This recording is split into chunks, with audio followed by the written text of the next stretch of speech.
Chen Xuan traversed the desolate ancient wilderness continent, becoming the head of the declining sect, the Misty Sect. He initially believed he would merely survive in isolation within the mountains, but unexpectedly, a system descended upon him, rewarding him with the cultivation of an emperor and an unparalleled weapon. Furthermore, he was instructed to recruit disciples and develop the sect. Chapter 001. The Sect System Binding, Initial Compensation of Emperor's Cultivation. In the ancient wilderness continent, Eastern Domain, Wild State, Misty Sect, before a grave, a tattered man sat upon the ground, engulfed in profound sorrow, his voice a cacophony of despair. Master, you have been gone for 10 years. Do you have any idea how I have endured these 10 years? Had I not foolishly believed your deceiving words, I would never have agreed to cultivate with you. You have deceived me most tragically. Chen Xuan wailed upon the ground, tears and snot smeared across the grave, utterly devoid of the dignified demeanor expected of a cultivator. A decade prior, he was a promising young man working in a factory, leading a monotonous life confined to a routine. Though he was an orphan without kin, he possessed a sunny disposition and continually sought the light. According to his aspirations, he planned to toil for a decade to save some money, then open a breakfast shop at the factory gate, find a girlfriend, and lead a fulfilling life with 2 children. However, unbeknownst to him, one fateful evening, the factory experienced a sudden power outage. He was ordered to shut off the circuit breaker for the assembly line, but inadvertently pulled the wires from the breaker. In an instant, a blinding light flashed, and the factory regained power. Dazed, he found himself in a fantastical realm known as the ancient wilderness continent. Indeed, this was the ancient wilderness continent, the world beneath his feet. Upon his arrival in the ancient continent, he learned that it was a realm of cultivation, where the higher one's innate talent, the greater their achievements in the art of immortality. However, this world was equally perilous, teeming with cultivators, demonic entities, and ferocious beasts. He had witnessed, with his own eyes, a formidable demon transform into its true form, casting a shadow that eclipsed the sun, its size surpassing that of mountains, as it devoured an entire city in a single gulp. He also beheld a human warrior who cleaved the beast in two with a single stroke of his sword. Moreover, he had the privilege of witnessing thousands of cultivators soaring through the skies, igniting within him a profound yearning for this extraordinary world. Logically, having traversed into this realm, he was destined to be the child of fortune, with a future where powerful figures would vie to take him as their disciple, easily vanquishing all adversaries while princesses and empresses vied for his affection, leading him to a life of unparalleled glory and happiness. Yet, the reality proved to be starkly different from his expectations. The vastness of the ancient continent rendered him an ordinary individual. Incapable of venturing far, he could not even escape the confines of the wild state, let alone explore its further reaches. In a desperate bid to cultivate and defy his fate, he resorted to borrowing exorbitant loans to acquire the most rudimentary cultivation techniques. Whether he had been deceived or not remained a mystery, for after months of training, he felt no progress. Eventually, with his debts fully exhausted and pursued by loan sharks, he had no choice but to flee under the cover of night, becoming a wanderer. In his wanderings, he heard whispers of a recruitment event in a distant location, and he believed that his chance had finally arrived. Enduring numerous trials and tribulations, he traversed mountains and rivers to enroll, only to find that not a single sect was willing to accept him, shattering his dreams of being the protagonist. Upon departing from the disciple accepting ceremony, he was irrevocably transformed into a wanderer. Later, in a moment of desperation, he fortuitously encountered a venerable elder with an ethereal demeanor, who was none other than his masterling serenely amidst a mound of earth. At that time, the elder offered him a pill, which instantly revitalized his fatigued spirit, leading him to believe he had encountered a sage with remarkable discernment. With bated breath, he awaited the elder's words of wisdom, and the latter, with a benevolent smile, uttered a timeless proclamation. "Young man, I observe in you bright eyes and white teeth, beauty akin to a precious jade, an elegant demeanor, an extraordinary talent, a truly rare prodigy. Though you may currently be a gem obscured by dust, with the guidance of a master, it won't be long before your brilliance emerges, illuminating the mountains and rivers. I am the 107th sect leader of the mysterious sect. Would you, perchance, be willing to take me as your mentor and embark upon the illustrious path of fame, destined to save the world's denizens?" Upon hearing the elder's inquiry and gazing into his magnetic eyes, Chen Xuan needed no further contemplation. Certainly, there was no room for doubt. After a life of begging and enduring the elements, nearly perishing, he had finally encountered a discerning master who lauded him to the skies. To refuse would be an affront to fate itself. Thus, without a second thought, he knelt and bowed deeply to pledge himself as a disciple. Little did he anticipate that the days following his acceptance would mark the onset of a nightmare. It was only after he became a disciple that he learned the elder bore grave injuries and had little time left, unable to fly and forced to walk back to the sect. As they journeyed, the elder grew increasingly frail, and Chen Xuan dutifully served him with tea and water, attending to his needs with even greater attentiveness than he had shown to a previous romantic partner. Thus, the two persevered for half a year before finally reaching the gates of the chaotic ancient mountain and entering the sect. At that moment, however, the master could no longer hold on and passed away. Before his demise, he did not forget to bestow upon him the title of the sect leader of the Misty Sect, making him the 108th generation leader. Just as I became an apprentice, my master has passed away. Is this fate mocking me for entering the sect at its peak? With such thoughts swirling in his mind, Chen Xuan was overwhelmed with excitement as he bore his master's corpse and ascended the mountain. However, upon arriving at the sect, he was utterly dumbfounded. What stood before him was not a magnificent sect, but rather a scene of crumbling ruins. The tales of having tens of thousands of disciples and countless powerful beings during its glorious era were nothing but lies. At that moment, throughout the entire sect, aside from a few standing buildings, not a single soul could be seen. Confronted with this sight, Chen Xuan broke down in tears. What nonsense about being the child of destiny? What sect leader? This was a grave trap with no return. How could an ordinary person like him possibly escape the chaotic ancient mountains? In despair, Chen Xuan had no choice but to settle at the mountain gate and began a secluded life. Yet, what deepened his despair was that even with the inheritance left by his master, his cultivation bore no fruit. Time and again, he found himself questioning the authenticity of the cultivation method. However, even if it were false, there was no way out due to the rampant ferocity of beasts and wild creatures in the chaotic ancient mountains. An ordinary person like him could not possibly escape. And so, the days passed, with 10 years unfolding in the mountains as if they were but a single day. Thus, a decade later, time had slowly progressed. Early one morning, Chen Xuan awakened from his cultivation, having grasped the presence of spiritual energy and thus entered the first realm of cultivation chi refinement. In a moment of exhilaration, tears streamed down his face as he hurried to his master's grave to vent his frustrations. Master, you truly are a master of deception. 10 years for the first level of chi refinement, and with my talents, I dare say I am worse than a mere dog. You proclaimed me to possess extraordinary gifts and urged me to save the world. Was it merely to prevent the Piao Miao sect from losing its legacy that you felt the need to deceive me so?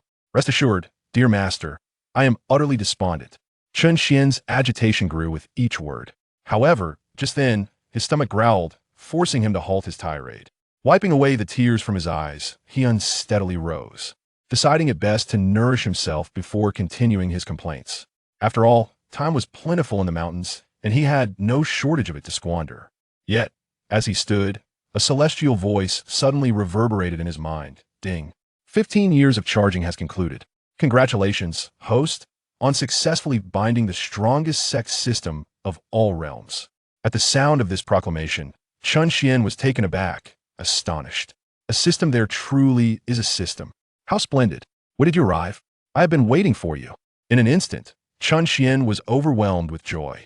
Had the system not manifested, he had resigned himself to a life of solitude in the mountains. To his surprise, the system responded promptly, igniting a spark of hope within him. Ding.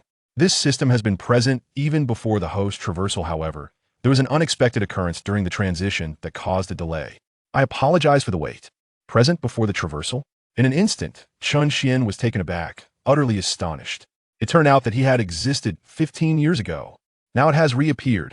Reflecting on the past 15 years, Chen Xuan could not suppress the turmoil within his heart, his emotions surging as he exclaimed, 15 years, 15 years.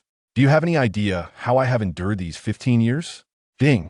I sincerely apologize. This system will provide compensation to the host. The system's voice was filled with regret. Compensation? Chen Xuan was momentarily stunned, his sorrow abruptly halted. With a shift in his gaze, he pressed on, "What kind of compensation? I must inform you, if the compensation is inadequate, I shall decline it. Would a share of emperor-level cultivation suffice as compensation?" After a brief pause, the system tentatively inquired. Upon hearing this, Chen Xian's eyes widened in disbelief. Emperor-level cultivation? Had the system misspoken, or had he misheard? This was the pinnacle of the ancient continent. Chen Xian incredulously asked, "What did you say?" "A share of emperor-level cultivation for the host, along with an extraordinary weapon, the supreme emperor sword. Would that be acceptable? This is the utmost compensation this system can offer." The system, believing that its initial compensation might not satisfy the host, had added a weapon to the offer. At this point, Chen Xian could no longer contain his excitement. 15 years in exchange for a share of emperor-level cultivation and an extraordinary weapon. Incredible. Truly incredible. He immediately nodded eagerly, akin to a chick pecking at grains, exclaiming, "Yes, yes, absolutely. Quickly, let me receive my compensation." Chapter 002. The Supreme Weapon, the Emperor's Sword, waving to slice the stars in the realm of the ancient continent. The pinnacle of cultivation is embodied by the Emperor. The phrase "beneath the Emperor, all are but ants" serves as the most compelling testament to the Emperor's might. Although there exists a realm above the Emperor known as the Immortal has never manifested. Even the former emperors have tirelessly sought the existence of immortals, suggesting that perhaps the Immortal is merely an ethereal state, not truly existent. Thus, the Emperor stands as the most formidable force on the continent. A single drop of blood can slay gods and demons, while a mere strand of hair can collapse the ancient heavens. As for the supreme weapons, they are treasures of unparalleled strength, rivaling that of the Emperor. These weapons are revered for their extraordinary might, earning them the title of supreme weapons. They are the exclusive armaments of the Emperor.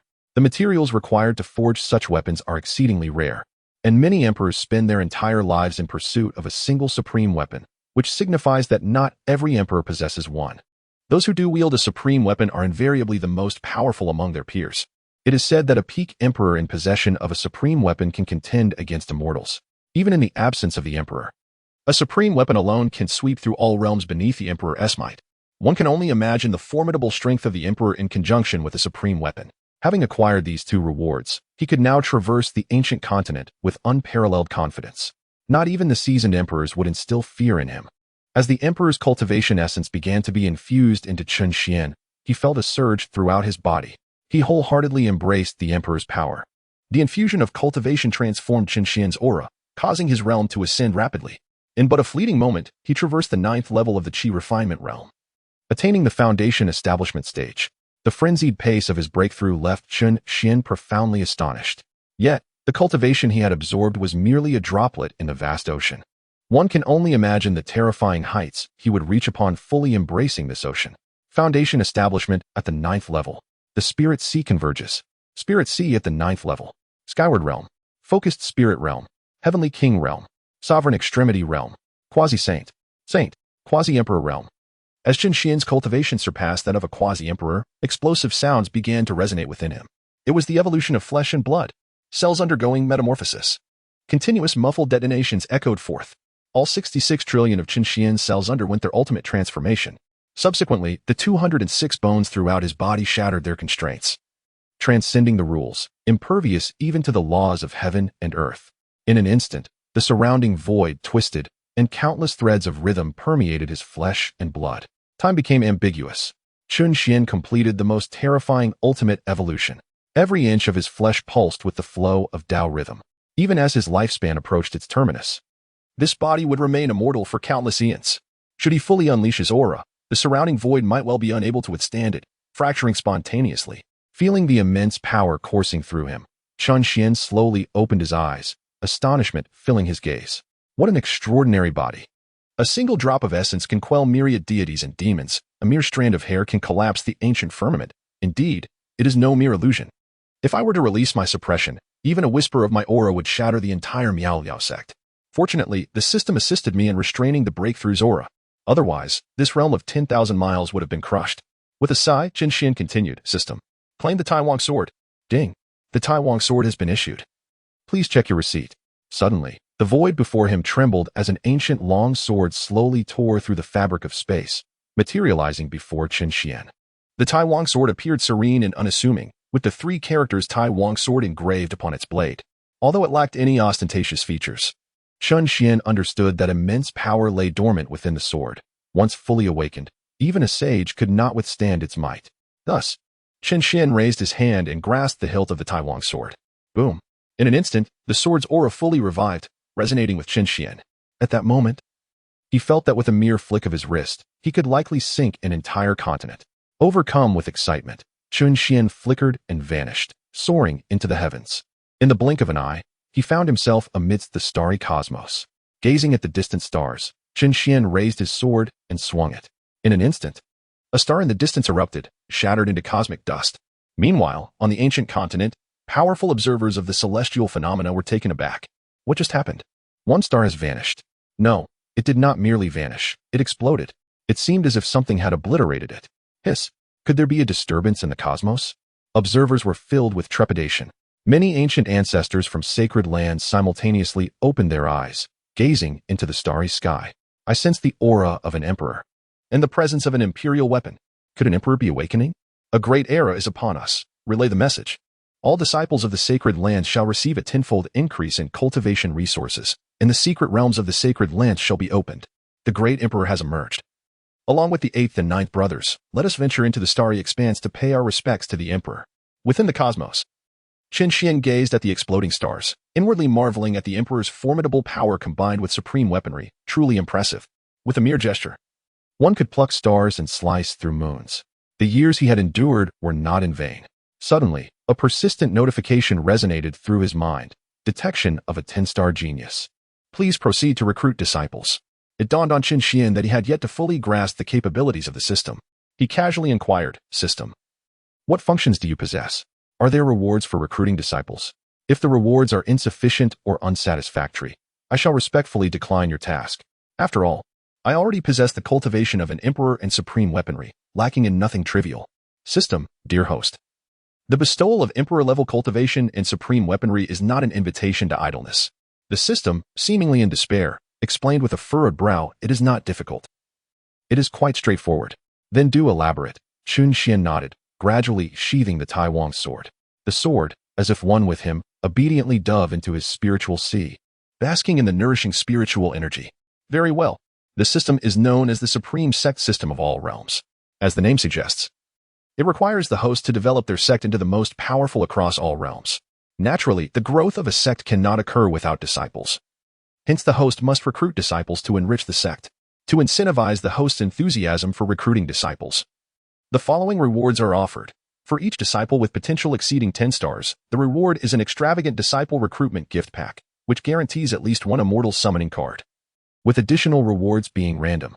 Recruitment of a disciple with 10-star potential will yield a lavish apprenticeship gift pack, which guarantees 2 emperor summoning cards, 2 sage summoning cards, and additional random rewards.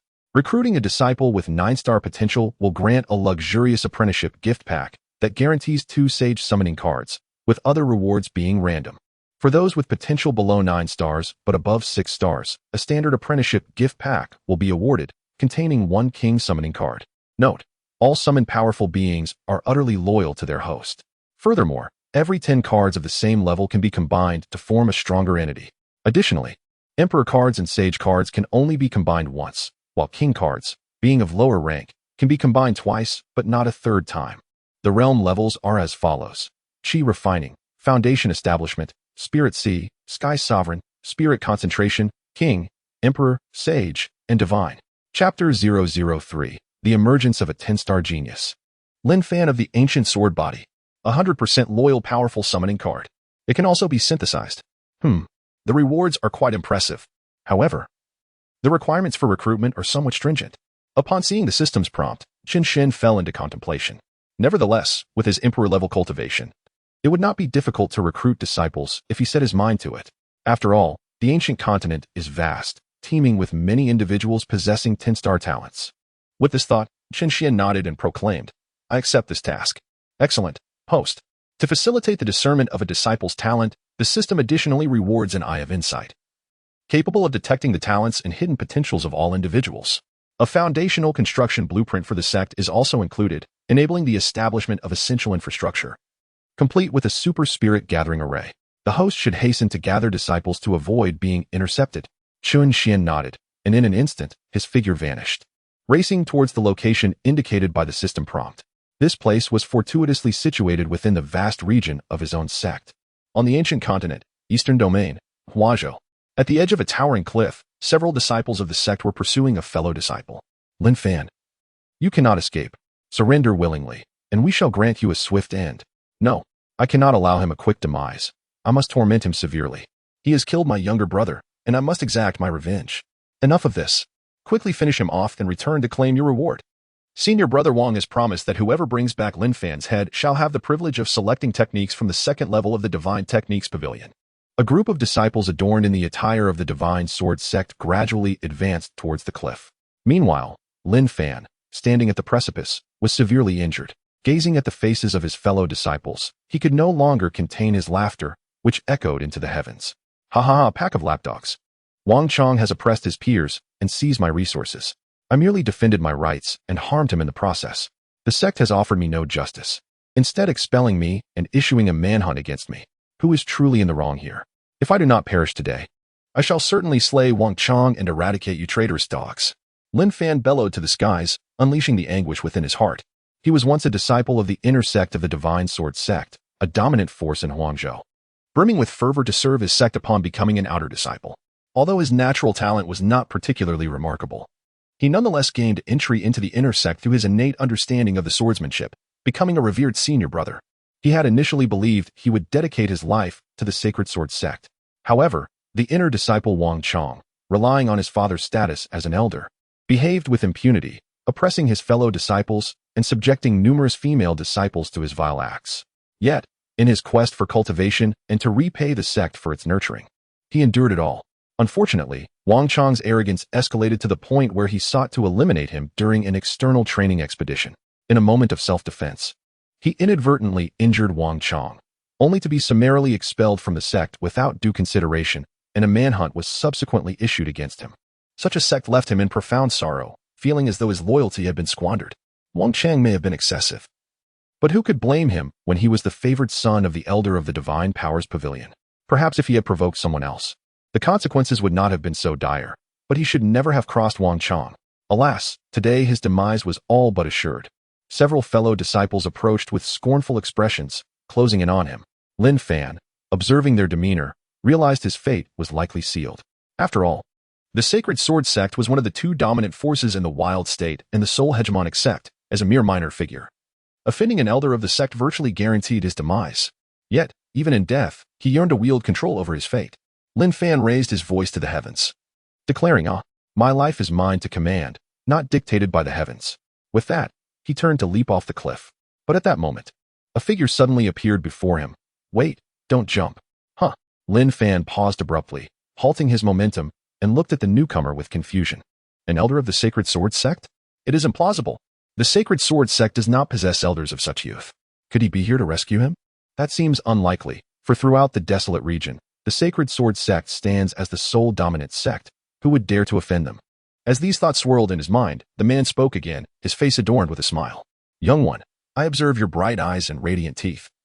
As beautiful as a crown of jade, an elegant tree swaying in the wind, possessing a charming demeanor and extraordinary talents. You are indeed a rare prodigy, though presently obscured. With a learned master to guide you, it won't be long before you shine anew, illuminating the mountains and rivers. I am the 108th generation sect leader of the Misty Sect. Might you consider taking me as your mentor? Thus, embark on the path of renown and save the world as souls. Gasps erupted. Not only did Lin Fan find himself in a state of bewilderment, but those around him were equally astonished. Accepting a disciple? Surely he cannot be oblivious to the current circumstances. Moreover, he wishes to accept a disciple being pursued by the Sacred Sword Sect. Is this not a blatant disregard for the Sacred Sword Sect? And what is this Misty Sect that he speaks of? It is entirely unfamiliar. At this moment, a disciple exclaimed coldly, You are audacious. A mere fringe sect dares to take in a traitor of the Sacred Sword Sect before our very eyes? Do you wish to oppose us? Silence. Without even turning his head, Chen Xuan raised his hand and struck. Boom. The disciple instantly transformed into a cloud of blood mist. Hiss. In that instant, all present inhaled sharply, especially Lin Fan, whose eyes widened in disbelief. One strike to annihilate a cultivator at the 5th level of the Spirit Sea? Who exactly is this man to dare offend the Sacred Sword Sect? Could he belong to a reclusive sect, seldom seen in the world, and thus be unaware of the Sacred Sword Sect's renown? Upon this realization, Lin Fan hastily offered a heartfelt warning. Senior, you have slain members of the Divine Sword Sect, a dominant force in the wastelands. They will not let this go unpunished. You should leave swiftly to avoid attracting trouble. Indeed, you dare to kill our Divine Sword Sect members, your fate is sealed. Even if you are a master of the skies, you cannot escape our pursuit. Young man, I advise you to surrender immediately and accompany us back to the Divine Sword Sect to accept your punishment. Otherwise, should the elders intervene, it matters not who you are, you shall undoubtedly meet your demise. The disciples of the Divine Sword Sect threatened with unwavering confidence, for their ranks boasted numerous masters of the skies. Moreover, the reputation of the Divine Sword Sect was so formidable that mere mention of it could cause others to tremble in fear. Thus, even in the presence of a powerful adversary, they remained undeterred. A mere Divine Sword Sect, I could extinguish it with a single hand, Chen Xuan remarked with an air of nonchalance, gazing at Lin Fan unperturbed. Now, do you wish to become my disciple? If you accept, I shall eliminate a few of them to avenge you. If not, I shall take my leave. Avenge me? Lin Fan was taken aback, his curiosity piqued. Senior, are you aware of my tale with the Divine Sword Sect? No, I am unfamiliar with your story, but your visage speaks volumes. Chen Xuan replied with a subtle smile, as information about Lin Fan materialized before him. Name, Lin Fan. Realm, 4th layer of Spirit Sea. Physique, an unawakened ancient sword body. One of the most formidable physiques from the ancient era, possessing an innate affinity for the sword path. Once activated, it can command the sword path, and upon reaching full maturity, it will transcend the sword path, enabling one to ascend as an emperor through the sword. Potential, 10 stars. Experience, a disciple of the inner sect of the Divine Sword Sect, having endured countless hardships to gain entry through a natural affinity for the sword path. Diligently working within the inner sect, yet oppressed and harmed by the elder's son, he was subsequently expelled and hunted after resisting. Detailed information emerges. Chen Xuan was indeed correct. The face of the opponent was truly inscribed with tales. Thus, when he eliminated the members of the Divine Sword Sect, he spared no mercy. A killer must prepare for retribution. I am willing to become your disciple. Lin Fan hesitated for a moment before readily agreeing. Initially, he feared implicating the Miao Miao sect, but now that the other party claimed to know his story and stated that the Divine Sword Sect would be eradicated, it was evident that they had an extraordinary background, making him eager to accept the apprenticeship. After all, without the protection of a sect, he would eventually fall victim to the Divine Sword Sect's wrath. To have someone take him in was indeed a great kindness. Excellent. Then I shall first help you vent your grievances.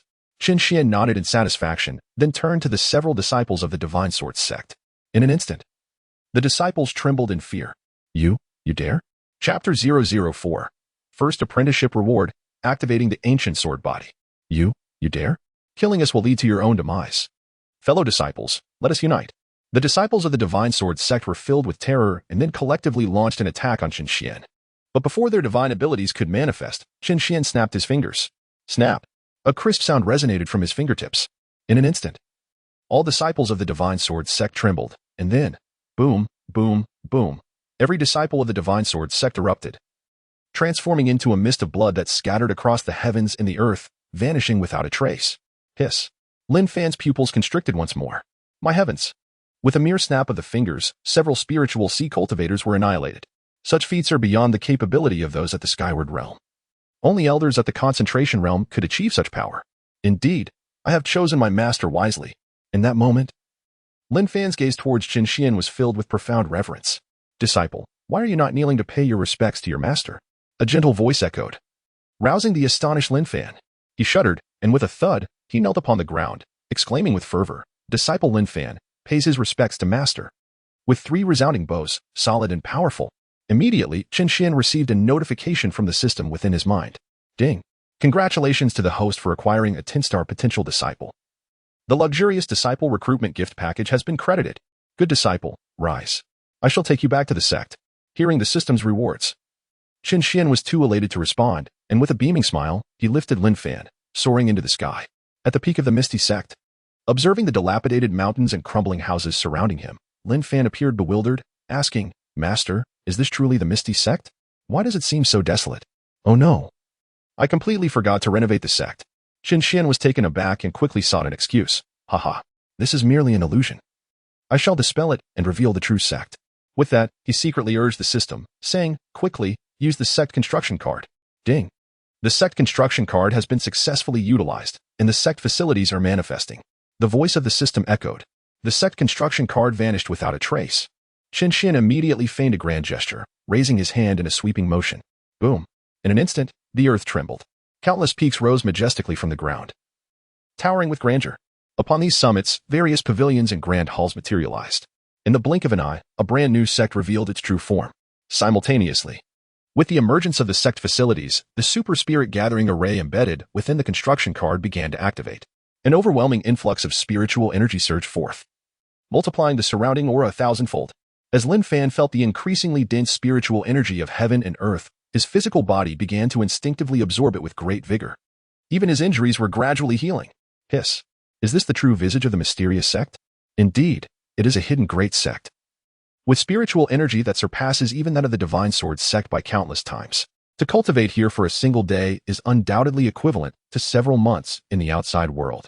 Lin Fan was astounded, following closely behind Chen Xuan. His reverence for the sect escalated dramatically. Ahead, Chen Xuan led the way while silently opening a luxurious disciple recruitment gift pack. System, activate the luxurious disciple recruitment gift pack. Ding. The luxurious disciple recruitment gift pack has been successfully opened. Congratulations to the host for obtaining 2 Emperor summoning cards. Guaranteed reward. Congratulations to the host for obtaining 2 Sage summoning cards. Guaranteed reward. Note, all summoned powerful beings will be unconditionally loyal to the host. Accumulating 10 cards of the same level allows the summoning of even higher tier strong beings. Congratulations to the host for acquiring 9 celestial veins for sect facilities. Congratulations to the host for obtaining the perfected ancient sword body. The ancient sword body. Within each cell lies an unparalleled sword intent, possessing the utmost mastery over the sword path, capable of commanding myriad swords to submit. Congratulations to the host for acquiring the ancient Heavenly Disruption Sutra. The Ancient Disruption Sutra, a swordsmanship technique left by the sword immortals of the ancient era, capable of reversing the chaos of yin and yang, traversing the historical river with swords, and glimpsing the past, present, and future. Hence, it is named the Disruption of Heaven. The reward has been received. And a tremor coursed through Chen Xuan's body as his comprehension of sword intent instantly reached its zenith. In the grand hall of the main peak, the figures of the master and disciple slowly emerged. Gazing upon the imposing bronze hall, Lin Fan's steps became increasingly sluggish. Disciple, why do you walk so slowly? Hurry up. Chen Xuan sensed something amiss and turned to urge him on. Lin Fan trembled slightly and cautiously replied, Master, why have we not encountered a single senior brother or elder along the way? At that moment, he felt as though he might have entered a perilous domain. Despite the abundant spiritual energy surrounding them, resembling an otherworldly paradise, the vast sect remained devoid of any other presence, leaving an eerie silence that was hard to fathom. Ever since our sect closed its doors to seclusion, we have not taken in any disciples. Those former disciples have now ascended to the rank of elders. Our elders are either in secluded meditation or wandering the world. Chen Xuan explained with an unperturbed demeanor, without a hint of inconsistency. He even deemed it unnecessary to utilize the summoning cards he had just obtained, as those cards could be synthesized into more powerful beings, which he wished to reserve for that purpose. So that is how it is. Does that mean I am the foremost disciple of this generation? Upon hearing the explanation, Lin Fan not only breathed a sigh of relief but also felt a surge of joy within him. He quickly followed in the footsteps of his master. Just moments ago, he believed he had been lured into a terrifying realm, only to discover that the sect thrived due to the presence of hermits. No wonder the spiritual energy here is so abundant. Moreover, he considered himself exceptionally fortunate. Not only had he joined the hermit sect, but he had also become the eldest senior brother of an entire sect. Just the thought of it filled him with exhilaration. In an instant, Lin Fan was brimming with joy. Observing this, Chen Xuan smiled slightly and continued to lead the way, soon bringing him into the Grand Hall of the Sect Master. The Grand Hall of the Sect Master, as its name suggests, is the residence of the sect leader. Upon entering the hall, Chen Xuan beckoned to him, saying, Come here. My disciple, I shall help you awaken the ancient sword body. The ancient sword body. Could it be that I possess a unique constitution? Lin Fan was taken aback and hurried forward, unable to suppress his curiosity. Master, do you mean that I have the special constitution of the ancient sword body? He knew well that the ancient sword body was one of the most formidable sword-related constitutions from the ancient era, inherently attuned to the way of the sword. Indeed, You possess the ancient sword body, Chen Xuan affirmed with a nod. Receiving his master's confirmation, Lin Fan was momentarily stunned. No wonder I have always felt a natural affinity for swords, and mastering sword techniques and divine abilities has come so easily to me. It turns out I possess the most formidable constitution of the ancient times, the ancient sword body. However, I have heard that in order to fully awaken the ancient sword body, one requires the ancient sword intent as a catalyst. Yet, with the current upheaval in the world, finding the ancient sword intent is a daunting task, let alone the ancient corpse. Upon contemplating this, Lin Fan felt a wave of disappointment wash over him, and he helplessly remarked, Master, I have heard that the ancient sword body requires the ancient sword intent for activation. Otherwise, one may only possess an affinity for the sword path, unable to truly comprehend its essence. With a light chuckle, Chen Xuan replied, such a trifling matter as the ancient sword intent is but a mere trifle for me. With that, he raised his hand and effortlessly conjured a surge of sword intent, which he then infused into Lin Fan's being. In an instant, Lin Fan's entire form trembled, as he felt the awakening brought forth by the ancient sword intent coursing through him. Each inch of his skin awakened, deepening his understanding of the sword path. This only served to heighten his admiration for his master. Yet, with little time for contemplation, he continued to delve into the nuances of sword comprehension. As time passed, a resounding explosion echoed within Lin Fan's core. Suddenly, his body emitted the harmonious sounds of 1,000 swords ringing in unison, signifying the complete activation of the ancient sword body. With a swift motion, Lin Fan opened his eyes, his understanding of the sword path ascending to an entirely new echelon. Furthermore, he activated the innate divine ability of the ancient sword body, which resonated with the essence of swordsmanship. In that moment, his hair danced without a breeze, and as he raised his arm, he declared to the void, Sword, come forth. His voice reverberated throughout the great hall, cascading into the surroundings. Wherever the sound traveled, be it through the mountains or the earth, it resonated with the tremors of swords. Soon after, countless broken and rusted swords emerged from the soil and materialized from the waters, all soaring towards the Misty Sect. With a flurry, hundreds of long swords entered the hall of the sect leader, encircling Chen Xuan and Lin Fan, assuming a posture of submission. This was indeed the innate divine ability of the ancient sword body, a natural dominance over the sword. However, these swords are not only incomplete but also of inferior quality, rendering them utterly useless. Chen Xuan calmly uttered a single word, get lost. Hundreds of swords trembled in unison, swiftly turning around and flying out of the grand hall, returning to their original place. Chapter 005. Bestowing the Celestial Scriptures, a glance across space gasp. My master is also of the ancient sword body. Witnessing this scene, Lin Fan inhaled sharply. No wonder his master possesses the ancient sword intent. It turns out he shares this constitution. In an instant, Lin Fan's admiration for Chen Xuan soared to an indescribable height. His master saved his life and awakened his potential, granting him a second chance at existence. Such kindness and grace cannot be repaid in a lifetime. Lin Fan immediately knelt on the ground, expressing heartfelt gratitude. Disciple thanks master. There is no need for such formalities. My disciple, you are the current grand senior brother of our sect, and I hope you will cultivate diligently to uphold our sect's prestige. By the way, I have a celestial scripture here, perfectly suited for the cultivation of the sword body, which I shall pass on to you. As he spoke, a scripture materialized in Lin Fan's hands. He lifted the book and was astounded to see the word celestial scripture emblazoned upon it. The ancient chaos sword technique. Cultivating it to its zenith allows one to reverse the chaos of yin and yang, traverse the river of time with the sword, and attain imperial status through sword mastery. Boom. Lin Fan's heart trembled, and he began to doubt whether he had been slain by the disciples of the divine sword sect. Perhaps all that he encountered was merely a figment of his imagination in his final moments. Heavens! Celestial scripture. How can this be? Such a treasure is non-existent even in the Holy Lands. Yet, his master casually presented it to him, and he had only just begun his journey. This level of trust is astounding. Lin Fan was overwhelmed with excitement, unable to articulate his feelings. He discreetly pinched his thigh, the sharp pain eliciting a grimace from him. He inhaled sharply, finally confirming that everything was indeed real. He hastily clasped his fists and expressed his gratitude. Thank you, master. Very well, let us begin your training. Chen Xuan replied with a gentle smile. The initiation is the most challenging phase, and fortuitously, I am available to guide you through it. Yes. Upon hearing that his master would personally instruct him, Lin Fan eagerly opened the ancient texts and began to study. He quickly absorbed the training content. Yet there were several points he found perplexing. As he lifted his gaze to inquire of his master, he suddenly noticed Chen Xuan's attention diverted to the side. His brow furrowed as he uttered two words with a hint of disdain. Preposterous. Master, what troubles you? Lin Fan asked, taken aback and filled with concern. It is nothing.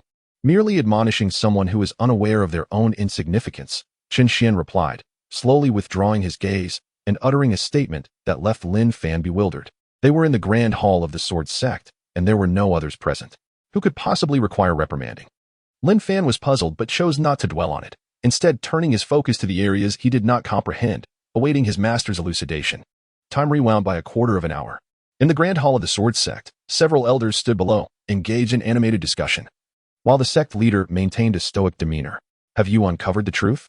The leader, Xuan, inquired calmly, directing his gaze toward the elders below. One elder, responsible for investigating the disappearance of disciples, immediately clasped his fists and reported, Sect leader, the soul tokens of 6 inner disciples have shattered. Upon investigation, there were no traces left at the scene of their demise. Is there truly not a single clue to be found? No trace, not even a hint? The leader of the Divine Sword Sect, Xuan, furrowed his brow in dissatisfaction. This morning, he had received news of a traitor within the sect and promptly issued a decree for pursuit. However, the pursuit involved only the disciples, with no elders participating, serving as a trial for the younger members. Yet, unexpectedly, just moments ago, the soul tokens of 6 disciples shattered simultaneously, and they were all inner sect disciples. The concurrent demise of 6 inner disciples is no trifling matter, prompting him to assign an elder from the law enforcement hall to investigate the incident. However, after half a day had passed, the only report received was that there were no leads whatsoever. It was indeed utterly perplexing. There was not a single trace left behind, as if they had vanished into thin air at the edge of a cliff. The elder of the law enforcement hall shook his head. Elder, could it be that Lin Fan sought assistance? Perhaps his accomplices eliminated our disciples and then helped Lin Fan escape? After all, his body has yet to be found. At this moment, Elder Wang Ben of the Techniques Pavilion could not restrain his inquiry. He was none other than Wang Chang's father and an elder of the Techniques Pavilion. His concern did not lie with the number of disciples lost, but rather with when the perpetrator Lin Fan would be apprehended. After all, he had longed for a son in his old age, and now his son had been nearly rendered incapable by Lin Fan's actions. If Lin Fan was not captured to exact revenge, he would have no way to explain it to his son and would be unable to rid himself of this resentment. It should not be possible. Lin Fan has a clean background, with no ties in the secular world. No one would assist him. Moreover, to simultaneously slay 6 of our core disciples without leaving any trace, it is unlikely that a practitioner of the Skyward Realm could achieve such a feat. It must be the work of a practitioner at the Concentration Realm. Lin Fan, an ordinary disciple of the Inner Sect, would never receive assistance from a formidable expert at the level. I suspect that other factions are conspiring against us. Elder Xing analyzed the situation earnestly, then bowed to Xuan, saying, Master, our sect is abundant in talent, and we are about to initiate a new round of disciple recruitment. It is inevitable that we may incite the animosity of other powerful factions. I implore you to employ the Void Mirror to investigate the underlying cause of these events. Should there truly be external forces intent on undermining our position as a dominant sect, we must be prepared to defend ourselves. The Void Mirror is but a fragmented divine weapon. Its usage diminishes its lifespan with each invocation. Are you certain that our sacred sword sect is being targeted? Xuan expressed his reluctance. Weapons are categorized into spiritual tools, divine weapons, and imperial weapons, with divine weapons being exceedingly rare. Even among dominant sects, they possess only one incomplete divine weapon. It is precisely this divine weapon that has allowed them to establish their supremacy in the region. However, the Void Mirror's lifespan wanes with each use, ultimately leading to its complete destruction. To expend the lifespan of a divine weapon merely to ascertain the cause of a disciple's demise seems rather excessive. Master, if the disciple was merely a victim of mistaken identity, it would be one thing, but if there truly are other factions covertly targeting us, knowing sooner would allow us to take precautionary measures. As the old saying goes, better safe than sorry. There are numerous sects in that wish to usurp our position in the Sacred Sword Sect. Noticing Xuan's hesitation, Elder Xing continued to weigh the advantages and disadvantages. The other elders voiced their agreement. Indeed, I support Elder Xing's proposal. I too lend my support. Agreed. Only a divine weapon can uncover the truth. The elders nodded in unison, affirming their consensus. Xuan was acutely aware of the gravity of the situation and readily acquiesced. Very well. In that case, we shall summon the divine weapon. With a sweeping gesture, he conjured a cracked mirror that hung suspended in midair, facing the shattered soul tablet. Raising his hand, he infused the mirror with spiritual energy. In an instant, the mirror whirled chaotically, endeavoring to trace the faintest remnant of energy left upon the soul tablet. Before long, the image within the mirror crystallized atop a cliff, confirming their suspicions regarding the location. Without hesitation, Sect Master Yushan intensified the flow of spiritual energy to continue the search. The tumult within the mirror escalated once more, however, this time, before the scene could stabilize. A pair of profound eyes suddenly materialized within the mirror. It seemed as though those eyes could perceive them through the very fabric of the mirror. Instantly, every individual within the grand hall was taken aback in sheer astonishment. Sect Master Yushan, alarmed, hastily interrupted the flow of spiritual energy. Yet, at that moment, the voice of the enigmatic eyes resounded from the mirror, impudent. Boom, boom. The sound reverberated through the mirror, propelling the sect master of the divine sword sect backward. Yushan staggered, blood spurting from his mouth. Subsequently, the image within the mirror vanished, and the divine weapon was reduced to mere ashes. How formidable! How formidable! Yushan scarcely had time to lament the fate of the mirror, his eyes widening in terror. Sect master, are you unharmed? Quickly, procure a healing elixir. The other elders, equally astonished, hurried to his side. It is worth noting that their sect master was a formidable practitioner at the mid-stage of the concentration realm, an extraordinary force. The fact that he had sustained injury from the mirror was utterly unfathomable. Yushan was supported by the crowd, hastily consuming a healing pill before regaining his composure.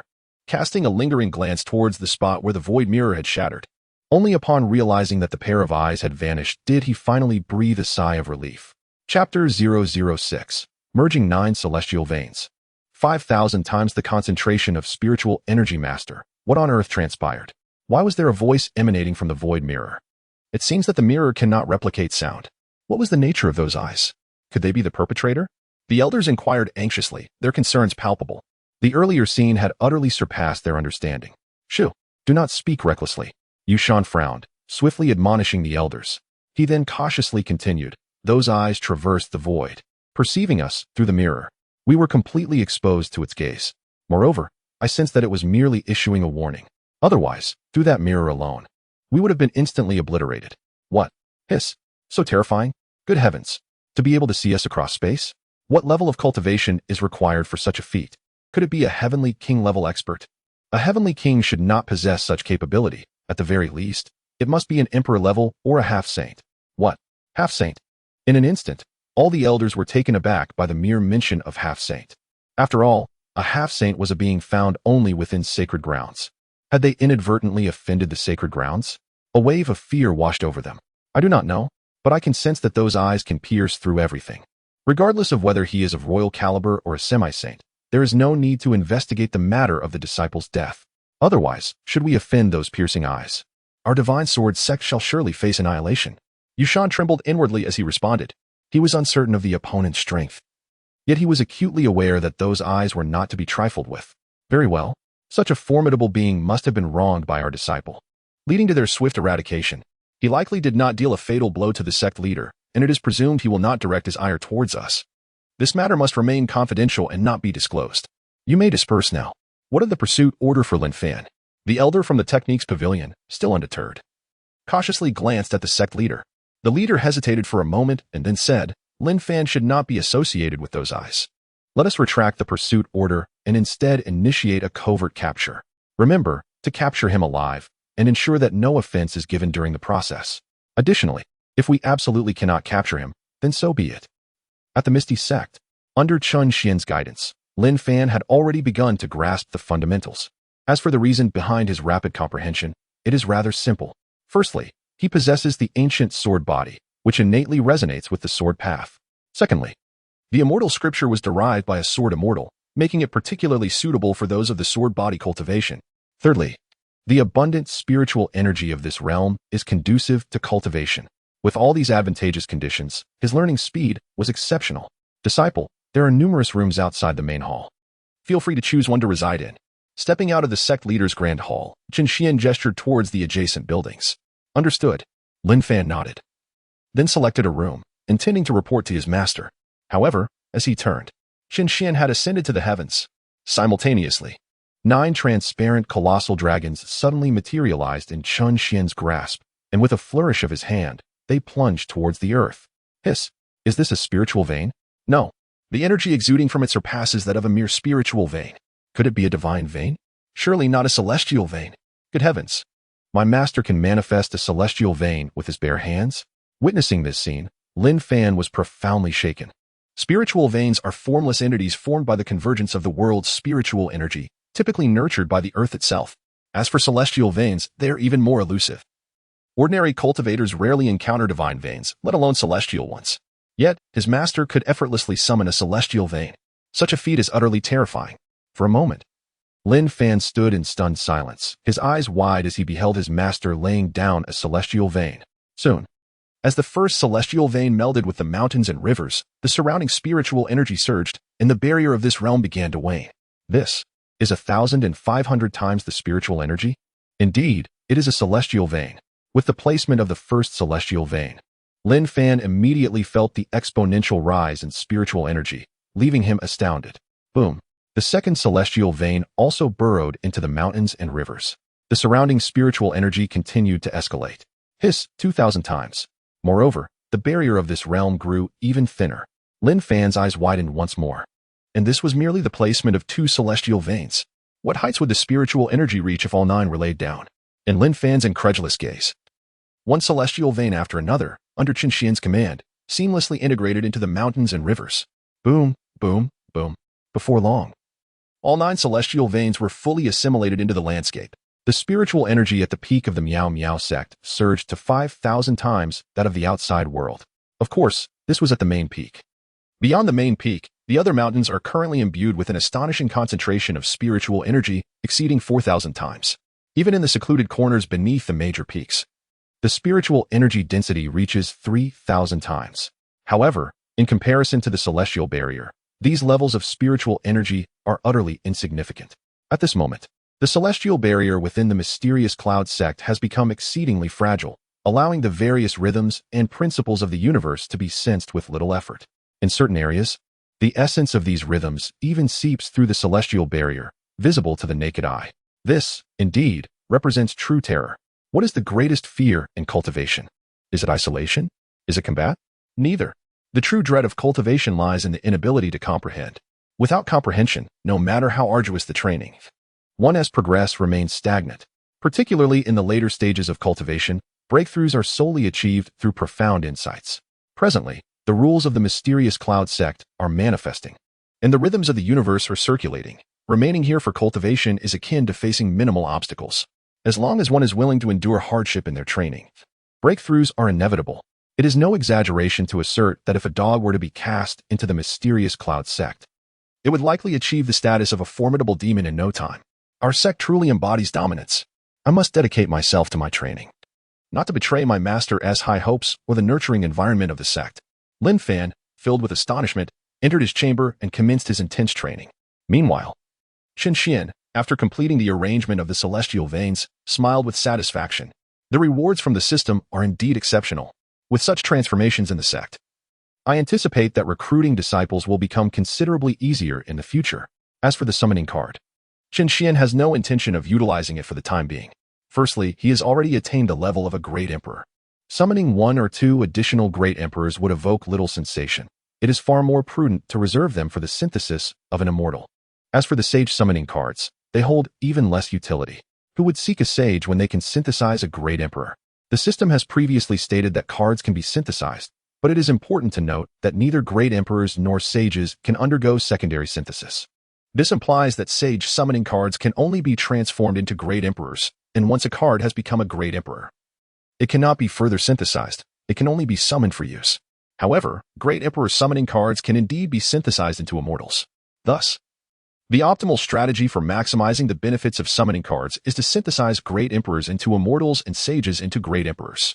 After all, in this world, an immortal's existence is a rarity, often unseen for millennia.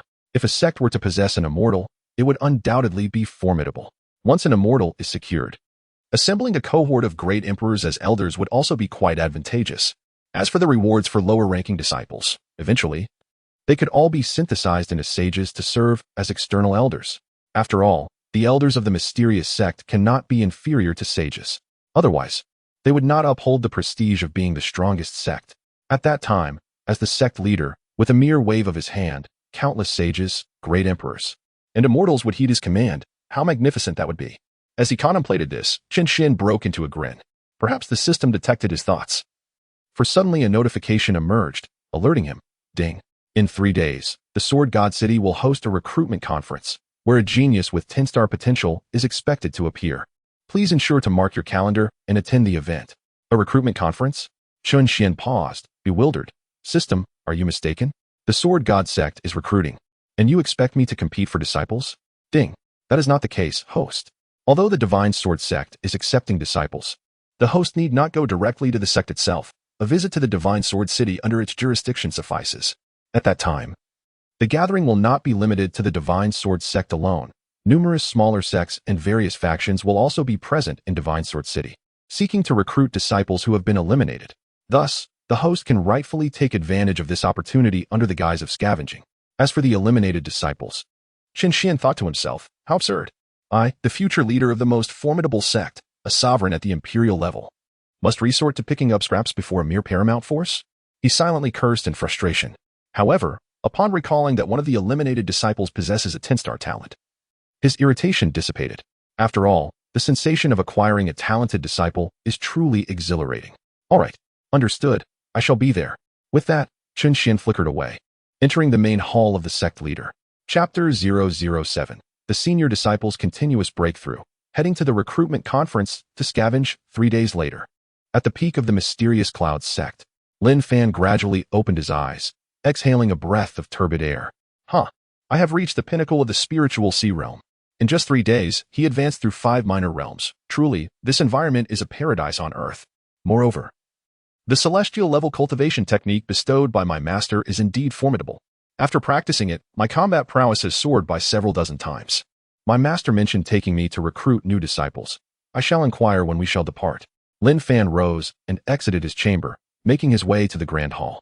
He clasped his fists and said, Master, your disciple has completed his training and has now reached the pinnacle of the spiritual sea realm. When shall we set out? With bated breath, he awaited his master's praise. After all, achieving 5 minor realms in just 3 days is no trivial feat. Even the prodigies within the sacred lands would likely find it a challenge. Have I reached the pinnacle of the spiritual sea? Indeed, not too shabby. However, when compared to my esteemed master, I still lag behind by a fraction. I recall that my master ascended from the 1st to the 9th level of the spiritual sea in the mere blink of an eye. Chen Xuan smiled faintly and offered a compliment, inadvertently praising himself in the process. To break through 9 minor realms in a single breath. Lin Fan was taken aback and utterly disbelieving. What a boast. Even the ancient emperors could not achieve such a feat. No matter how formidable my master may be, it is simply not possible. Nonetheless, despite his skepticism, Lin Fan still offered. The disciple is but a fool and dares not compare himself to the master. Just know it. Let us proceed. Chen Xuan nodded with satisfaction and soared into the air. Observing this, Lin Fan hurriedly followed suit. Thus, the master and disciple flew towards the Sword City, one leading and the other trailing. However, as Lin Fan had once been a disciple of the Sword City, he took precautions against being recognized and potentially causing trouble for his master. Hence, he donned a bronze eye mask to conceal his identity. Sword City, an enclave under the aegis of the Sword Sect. Due to its proximity to the Sword Sect, it has become a popular haven for those seeking to become disciples. At this moment, the exterior of Sword City was bustling with activity, teeming with people coming and going, nearly bursting at the seams. Such is the allure of a dominant sect. Aspirants flocked here, all yearning to enter the Sword Sect and ascend to greatness. Of course, numerous sects also sought to recruit talented disciples, as exceptional talents congregated in this very place. Here, even casually picking up a few opportunities surpasses the talents found right at one's doorstep. Halt! What is your purpose here? At the city gate, Chen Xuan and Lin Fan were just about to enter when they were halted by 2 disciples on guard. Chen Xuan paused and said slowly, We are here to recruit disciples. Recruiting disciples? The gatekeeper disciples remained impassive, seemingly accustomed to such inquiries, and immediately began to rub their fingers together.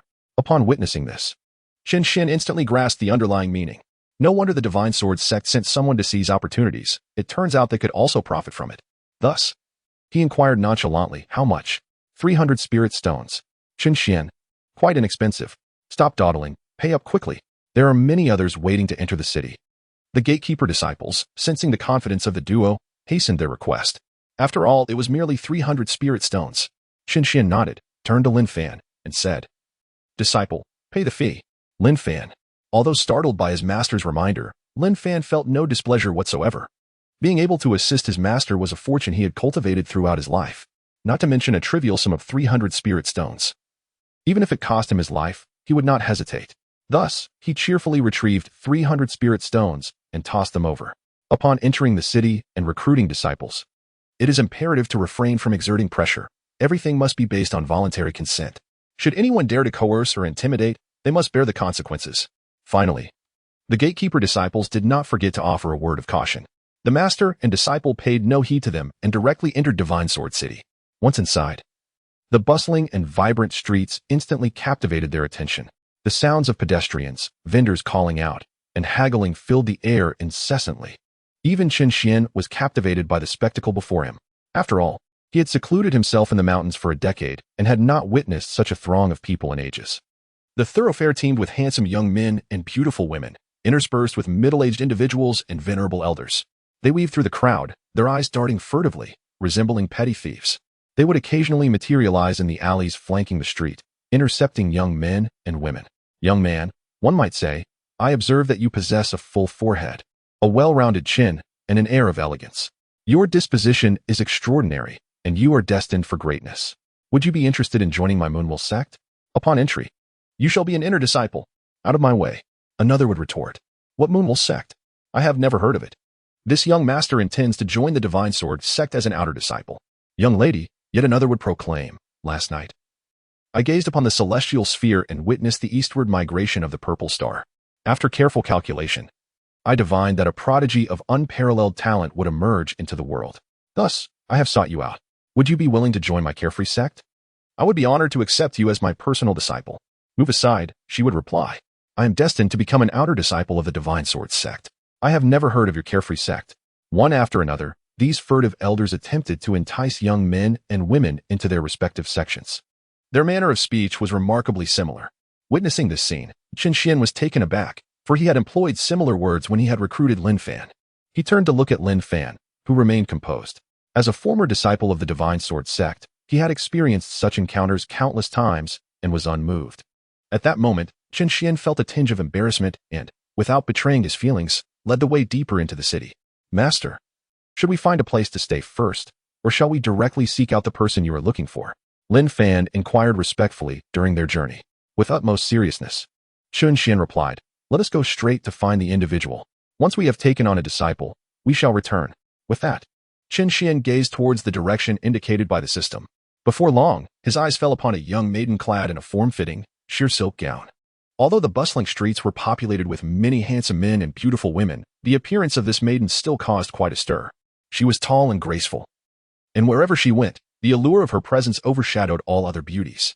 In an instant, countless gazes were drawn to her, filled with admiration. Her name was Yu Qicheng. Name, Yi Qingcheng, reincarnation of a future emperor.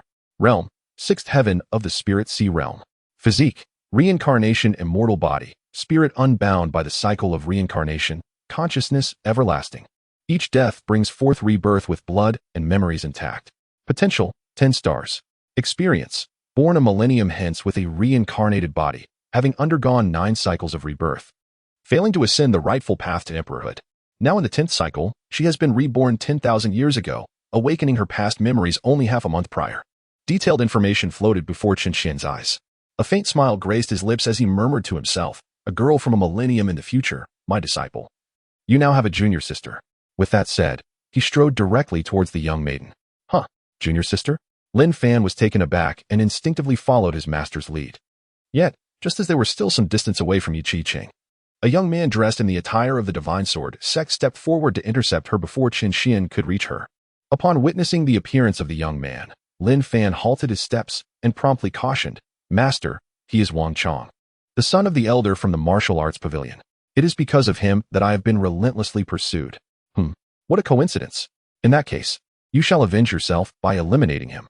I will provide you with protection, Chen Xuan remarked nonchalantly. However, these audacious words startled Lin Fan, who expressed his concern. But will this not bring trouble to you, master? This is a vassal city of the Divine Sword Sect, teeming with disciples from various sects. And it is in close proximity to the Divine Sword Sect. Should anything happen, they will be the first to receive the news. Fear not. Remember, our mysterious cloud sect fears no power. Even if an emperor were to arrive, you need not be afraid. The sect will ensure your safety. Boom. Upon hearing this declaration, Lin Fan felt a surge of energy coursing through him. His spirit ignited. The mysterious cloud sect stood unafraid before any force. Even the mightiest of emperors posed no threat. The sect would provide unwavering support. The thought of extraordinary beings residing within the sect filled Lin Fan with exhilaration. He nodded emphatically, declaring, "Very well. I shall take my vengeance upon him." Indeed. But do not approach just yet. Let us observe what he intends to do with your junior sister. Chapter 008. The Reincarnation Celestial Body. Hailing from a millennia hence, Wang Chang's eyes gleamed with a fervent, sinister light as he scrutinized Yu Qiqing. Remarkable. Truly remarkable. Her figure, her visage, her flawless skin, her delicate waist. TSK. She must make one feel ethereal. In that moment, Wang Chang was overwhelmed by the allure of such an exquisite being, having not encountered anyone of her caliber in what felt like an eternity. At long last, he encountered someone worthy. If he did not seize this opportunity, it would indeed be a disservice to the illustrious title of the Flower Boy of the Divine Sword Sect. Thus, Wang Chang, with a beaming smile, positioned himself in front of Yu Qiqing, feigning concern as he inquired, "My lady, you must be here to participate in the recruitment conference of the Divine Sword Sect, correct?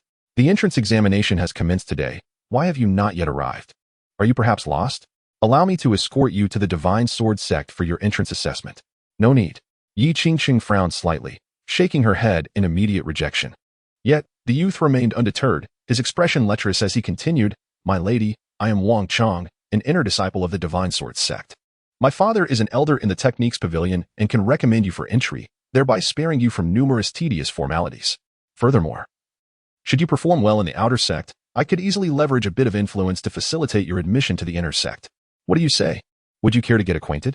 With that, he looked at her with eager anticipation, as if he had everything planned out.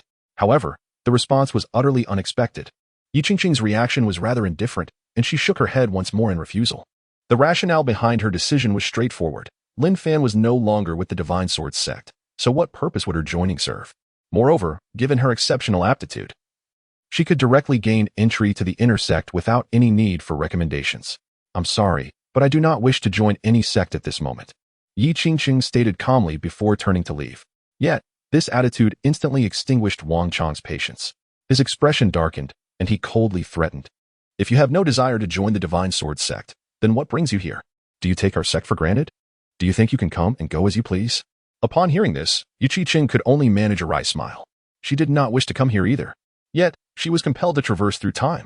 In her previous life, she resided in the ancient continent a mere 10,000 years hence. During that era, she possessed extraordinary talents and experienced a series of fortuitous events. Despite being an orphan without family, her journey of cultivation unfolded smoothly, as if she were the destined heroine of a novel. However, everything changed when she encountered a woman named Lingxi, who irrevocably altered her perception of her own identity. She came to realize that she was not the protagonist, but rather a supporting character. Each time Lingxi appeared, she would kill her for various reasons, and she was unable to evade her fate, resulting in her death time and again. In her past life, she endured 9 cycles, each ending in her demise, which nearly drove her to the brink of madness. In her first life, during her formative years, she dealt with several obstacles due to certain conflicts. Eventually, a girl named Lingxi, who had achieved remarkable cultivation, found her and, without discerning the truth, struck her down in vengeance for her family. It was then that she understood that among the obstacles she had dealt with were members of Lingxi's family. After being reduced to ashes, Yu Qiqing was reborn at her original starting point, embarking on her second cycle. This time, she was particularly cautious, making a concerted effort not to offend Lingxi's family. Even when encountering them, she smiled and sought to foster relations. She feared that if Lingxi were to cultivate further than her, she would come to kill her again. Yet, fate has a way of playing tricks, as heaven saw fit to place a man by her side, who adored her passionately. Although she felt no affection for him whatsoever, little did she know that the girl Lingxi would cross paths with her once more, seeking to claim that man, ultimately leading to her demise. For that man was her boyfriend. Upon discovering this, Yu Qiqing was infuriated to the point of grinding her teeth in frustration. In the third cycle, he endeavored to neither offend the young maiden nor engage with the young man. Consequently, he once again chanced upon the two in a secluded corner. The outcome was, as expected, death. Thus, in subsequent cycles, she was inevitably doomed to meet her demise at the hands of that young maiden. Even when she attempted to preemptively strike, she invariably found herself thwarted, with the young maiden escaping and returning stronger to exact her vengeance, nearly driving her to the brink of despair. By the ninth incarnation, she had forsaken all means of contesting with the young maiden and resolutely devoted herself to arduous training.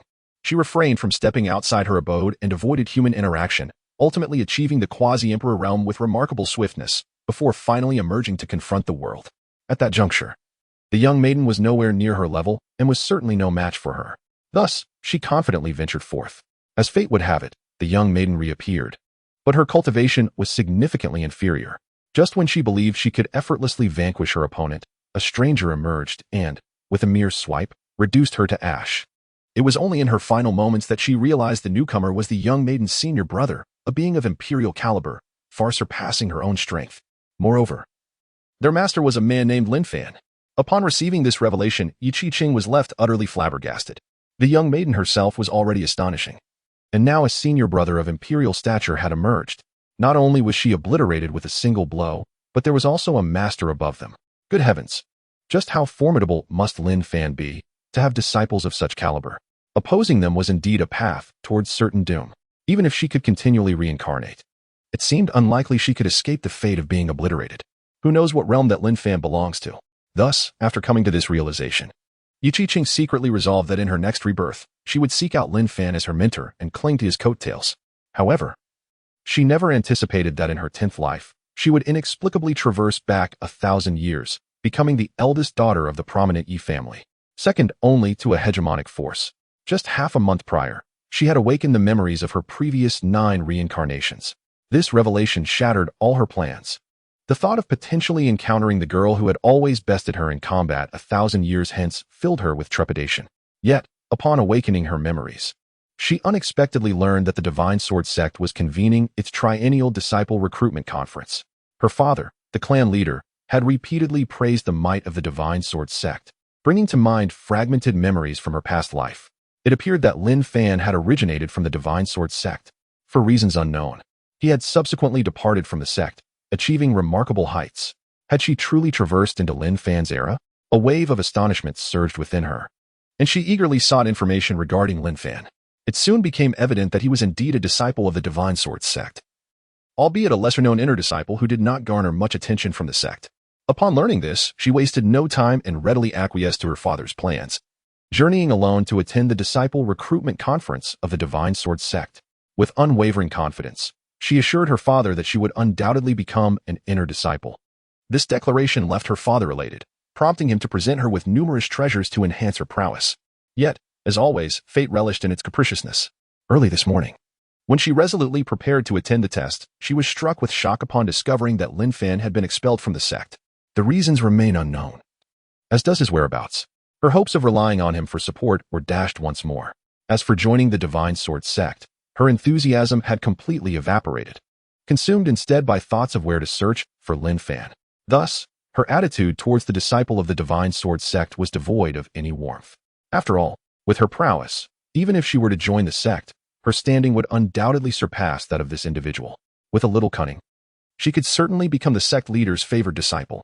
However, considering Lin Fan's expulsion, joining the Divine Sword Sect might place her in opposition to him, leading her to abandon the idea altogether.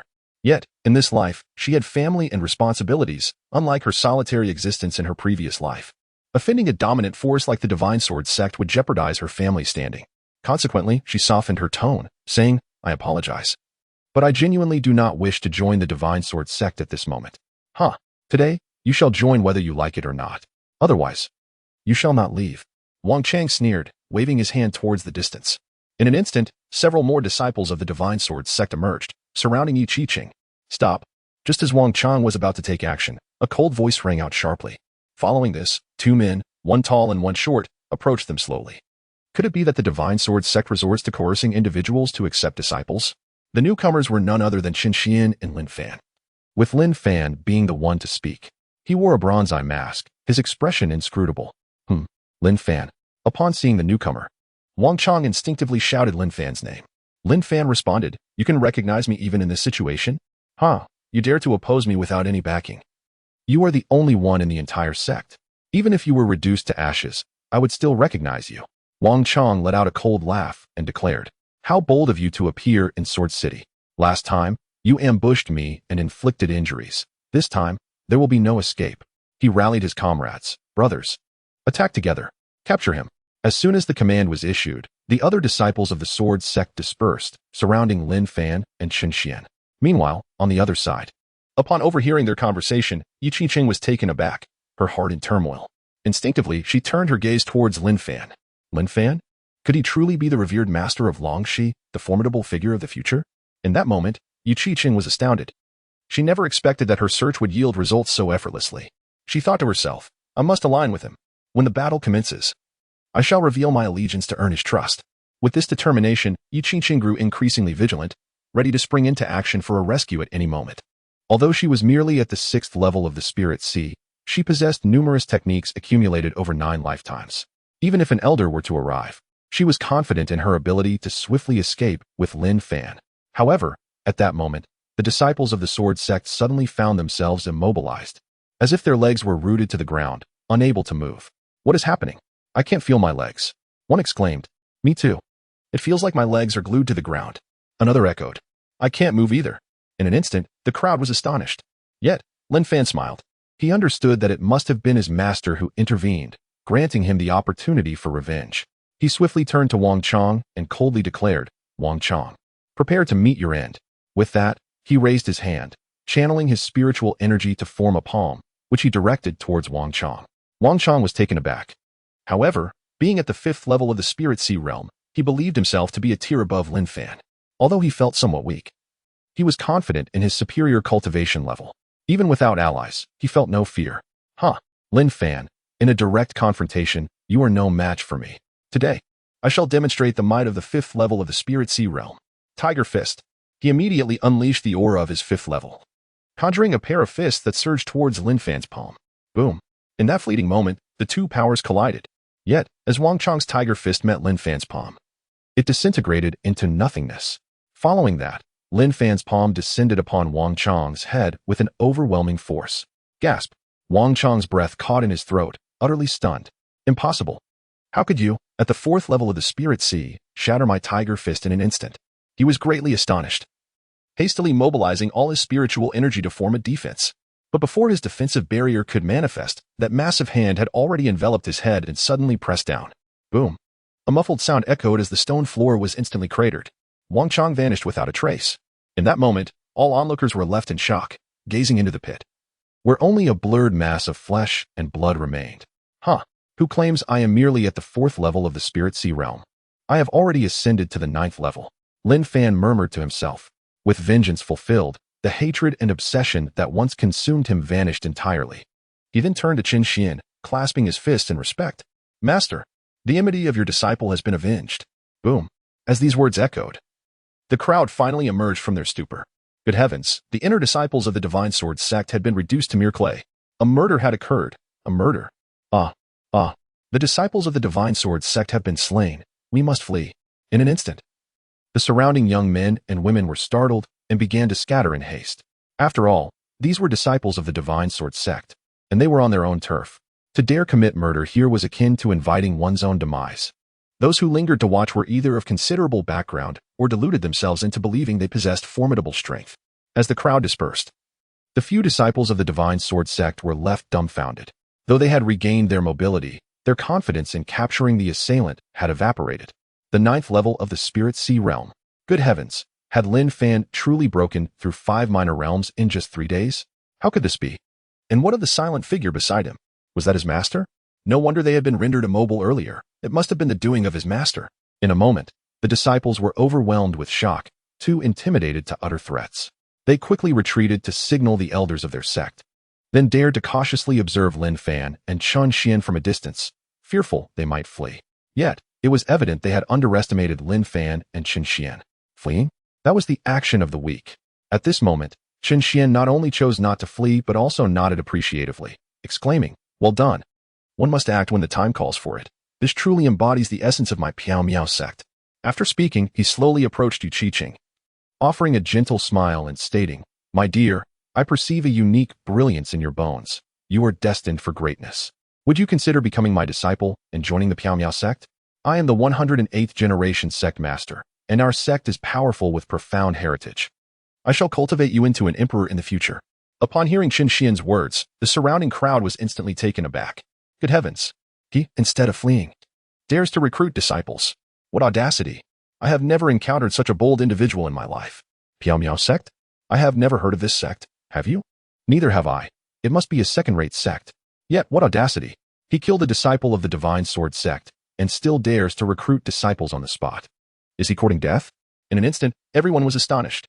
Yi Qingqing was equally shocked. Piao sect? The 108th generation sect master? Lin Fan's master? Could it be that she had encountered a figure of immense significance? Was her luck truly this exceptional? If not now, then when? Without a moment's hesitation, Yi Qingqing knelt before Chen Xuan with a resounding thud, exclaiming, "Disciple Yi Qingqing pays respects to the master." With that, she bowed 3 times, her head striking the stone floor with a loud echo. This scene left everyone around them wide-eyed and agape, utterly unable to believe what they were witnessing. She bowed. She truly bowed. Good heavens! Wasn't this a path to self-destruction? Alas, this young lady. She is doomed. Offending the esteemed members of the Divine Sword sect seldom ends well, and she truly dares to seek apprenticeship? How unfortunate! This maiden possesses an extraordinary demeanor and presumably remarkable talent, yet her fate appears to be short-lived. The various sect leaders and elders surrounding them lamented in unison. Chen Xuan, however, remained indifferent, for the rewards from the system had just arrived. Ding! Congratulations to the host for acquiring a disciple with 10-star potential. The luxurious disciple recruitment gift package has been delivered. Please check your inventory. Chapter 010. A single phrase astonished the elders, and that gaze reappeared. Good, good, good. Obedient disciple, rise. The ground is cold. After successfully accepting a disciple, Chen Xuan excitedly helped Yi Qingqing to her feet. He then smiled broadly and introduced Lin Fan, saying, "Qingqing, this is your senior brother, Lin Fan. From now on, you shall be my second disciple. Greetings, senior brother. I hope for your guidance in the future." Yi Qingqing hurriedly saluted Lin Fan, her heart brimming with excitement. This is splendid. She has now become Lin Fan's junior sister. In 10,000 years, she need no longer fear that Cold Xie. When the time comes, standing before Cold Xie, would she dare to lay a hand upon her, the junior uncle? Moreover, if her master can teach Lin Fan so adeptly, surely he will not fall short in instructing her. Greetings, junior sister. Guidance is unnecessary. We are all disciples of the sect. Let us strive together towards progress. Lin Fan returned the gesture respectfully. All right, now that you are acquainted, let us be off. Observing the scene, Chen Xuan smiled gently, preparing to lead the two back. At that moment, a thunderous roar suddenly echoed throughout the Divine Sword City. Audacious! You dare to slay the disciples of the Divine Sword sect and attempt to flee? Surrender at once. Suddenly, a fierce gust of wind swept through the air. Following this, 2 elders of the Divine Sword sect descended from the sky, landing upon the street. Where is my son? Where is my son? One of the elders, Wang Bin, the father of Wang Chong, immediately began to search for his son's whereabouts upon touching the ground. Today marked the first day of the disciple recruitment ceremony, and he had been assigned to patrol the outer grounds of the sect with his cousin, maintaining order. Abruptly, he received a communication from Divine Sword City. The message revealed that Lin Fan had appeared in the city and had slain his son. Upon hearing this news, Wang Bin nearly collapsed, urgently dragging his cousin to hasten their flight. Quickly tell me, where's my son? He seized a disciple of Divine Sword City in a frenzy, desperately inquiring. Elder Wang, junior brother Wang, he is. The captured disciple trembled, paralyzed by fear, unable to articulate a response. Speak. Tell me now. Wang Bin, overwhelmed with emotion, spat as he spoke, his fervor only intensifying. The disciple, now even more terrified, momentarily forgot how to utter words. Fortunately, at that moment, another disciple provided the answer. Elder Wang, junior brother Wang, is in the pit. In an instant, Wang Bin vanished and reappeared at the edge of the pit. Upon seeing the heap of muck within, he utterly shattered. Ah, my son, my son. Wang Bin let out a heart-wrenching wail. The aura of a powerful being within him could no longer be contained, erupting forth. Boom. A tremendous pressure emanated, instantly rendering all the young men and women in the vicinity breathless. Hiss. Such formidable force, I can scarcely breathe. Is this the threshold of concentration? Indeed, the might of a dominant faction is formidable. It is said that the inner sect elders of the Divine Sword sect are all at least at the late stage of the Void Realm. The true guardians of the mountain are all at the concentration realm. Is this the power of the late stage of the Void Realm? Though I too am of the Void Realm, I fear I could not withstand even a single blow against this overwhelming pressure. Truly, in the path of cultivation, the higher the realm, the greater the disparity at each level. In an instant, the crowd was alarmed and hastily sought to resist this force. Lin Fan and Yi Qingqing similarly paled, feeling the weight of pressure. However, at that moment, Chen Xuan slightly raised his head, and the pressure upon them dissipated in an instant. It is the master. The two turned to Chen Xuan, their hearts brimming with a sense of security. Lin Fan, how dare you kill my son? Prepare to pay with your life. At this juncture, Wang Bin suddenly struck, rushing towards Lin Fan with astonishing speed that left everyone dazed and unable to react. This rendered Lin Fan utterly speechless. He had clearly donned a mask. How could anyone recognize him as Lin Fan so easily? Yet, at this moment, Chen Xuan was not to be trifled with. To dare act against his disciple in his presence was akin to stirring up the hornet's nest, a fool's errand. Ants. Chen Xuan expressionlessly uttered these two words. Boom. The words ants transformed instantaneously into a wave of pressure that surged towards Wang Bin. Upon being struck by those words, Wang Bin's body exploded with a resounding bang, showering the area in a rain of blood. He didn't even have time to utter a sound. Hiss.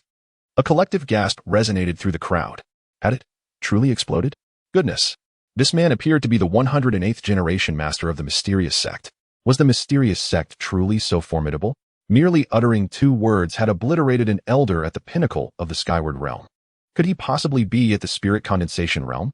The pressure emanating from those two words was no less than that of the Spirit Condensation Realm. Wang Bin, despite being at the peak of the Skyward Realm himself, could not possibly achieve such a feat without lifting a finger. Merely relying on words to vanquish an elder at the summit of the Skyward Realm. Terrifying, utterly terrifying. Surely, he could not be stronger than the master of the Divine Sword Sect. In an instant, the crowd turned their wary gazes toward Chen Xuan, fearful of any sudden aggression he might direct toward them. Even the two disciples by Chen Xuan's side were taken aback by his display of power, particularly Yi Qingqing, whose eyes widened in awe, her heart racing with admiration. Master is so imposing. It is no wonder he could mentor senior brother Lin Fan. I hope to inherit even a fraction of Master S abilities in the future. Lin Fan remarked. Master is indeed master. When he chooses not to act, he remains silent. But when he does, it is with devastating force. He can annihilate an elder at the peak of the Skyward Realm in an instant. The two exchanged glances, then simultaneously clasped their fists toward Chen Xuan, praising, Master is magnificent. The Mysterious Sect is truly formidable. Enough with the flattery. Let us return. Chen Xuan rolled his eyes. Then with a wave of his hand, he and his disciples, Lin Fan and Yi Qingqing, ascended into the air without anyone daring to obstruct them. Even Wang Bin's cousin, Wang Shuang, stood in stunned silence, rendered speechless by the unfolding events. After the shadow of the murderer completely vanished, he grumbled to those around him. He won't escape. The sect master is currently presiding over the disciple recruitment ceremony at the mountain gate. I shall report this to the sect master immediately. He will surely capture him in no time. With that, he produced a communication talisman and reported, Sect Master, a grave incident has occurred in the Divine Sword City. The elder of the martial arts pavilion was obliterated by a single word from Master Lin Fan. Requesting assistance, requesting assistance. Whoosh. The talisman shot forth a beam of white light, racing toward the direction of the Divine Sword Sect. Meanwhile, he remained in place, murmuring to the ashes of his cousin. Cousin, do not blame me for not intervening. He is simply too formidable. Had I acted, I would undoubtedly have been reduced to ashes as well. Your son is already dead, and now you too have perished. Grandfather has only the two of us as grandsons, and I have no descendants. We cannot allow grandfather's line to end, can we?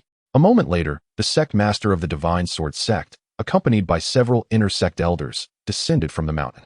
As he surveyed the scene, he listened to the reports being made. The mysterious Cloud Sect? I have never heard of such a sect, he mused. Furthermore, aside from that inner disciple, why did Elder Wang leave no trace whatsoever? Even in an explosion, some residual aura should remain. Yushan stared at the spot where Wang Bin had met his demise, filled with perplexity. Sectmaster. The place where Elder Wang vanished seems to share similarities with the 6 disciples. There are no traces left at the scene. Suddenly, the reminder from the Elder of Punishment jolted Yushan to attention. He trembled all over, incredulously exclaiming, could it be the eyes within the void mirror? Chapter 011. 10 tons of enlightenment tea, impossible to consume, absolutely impossible. It is highly probable. Upon hearing the mention of those eyes, the elder of the law enforcement felt a jolt in his heart. After all, the events that transpired within the void mirror last time were truly terrifying. Quickly, does anyone remember the appearance of that person? Draw it for me. Yushan urgently inquired of those present at the scene. I remember what that person looked like. Soon, a small sect leader stepped forward, exhilarated. I recall their appearance. Hurry, let me draw it. Yushan's voice was filled with urgency. The individual nodded, retrieving paper and pen to begin sketching. In a matter of moments, he had captured the likeness of Chen Xuan and his two disciples. The three figures lay perfectly aligned upon the paper. Sect leader, it's finished. The artist handed over the drawing. Yushan eagerly accepted and unfurled it. In an instant, those familiar eyes appeared on the page. Both Yushan and the law enforcement elder felt a simultaneous tremor in their hearts. Indeed, it was those very eyes. However, before they could fully grasp their astonishment, the eyes in the drawing suddenly blinked at them. In that fleeting moment, both instinctively hurled the drawing away, leaping back in unison, emitting terrified cries. Ah, what on earth? Sect leader? What's wrong with the sect leader? The other elders, startled by the reactions of the sect leader and the law enforcement elder, rushed forward in concern. Yet Yushan had no time to spare for them.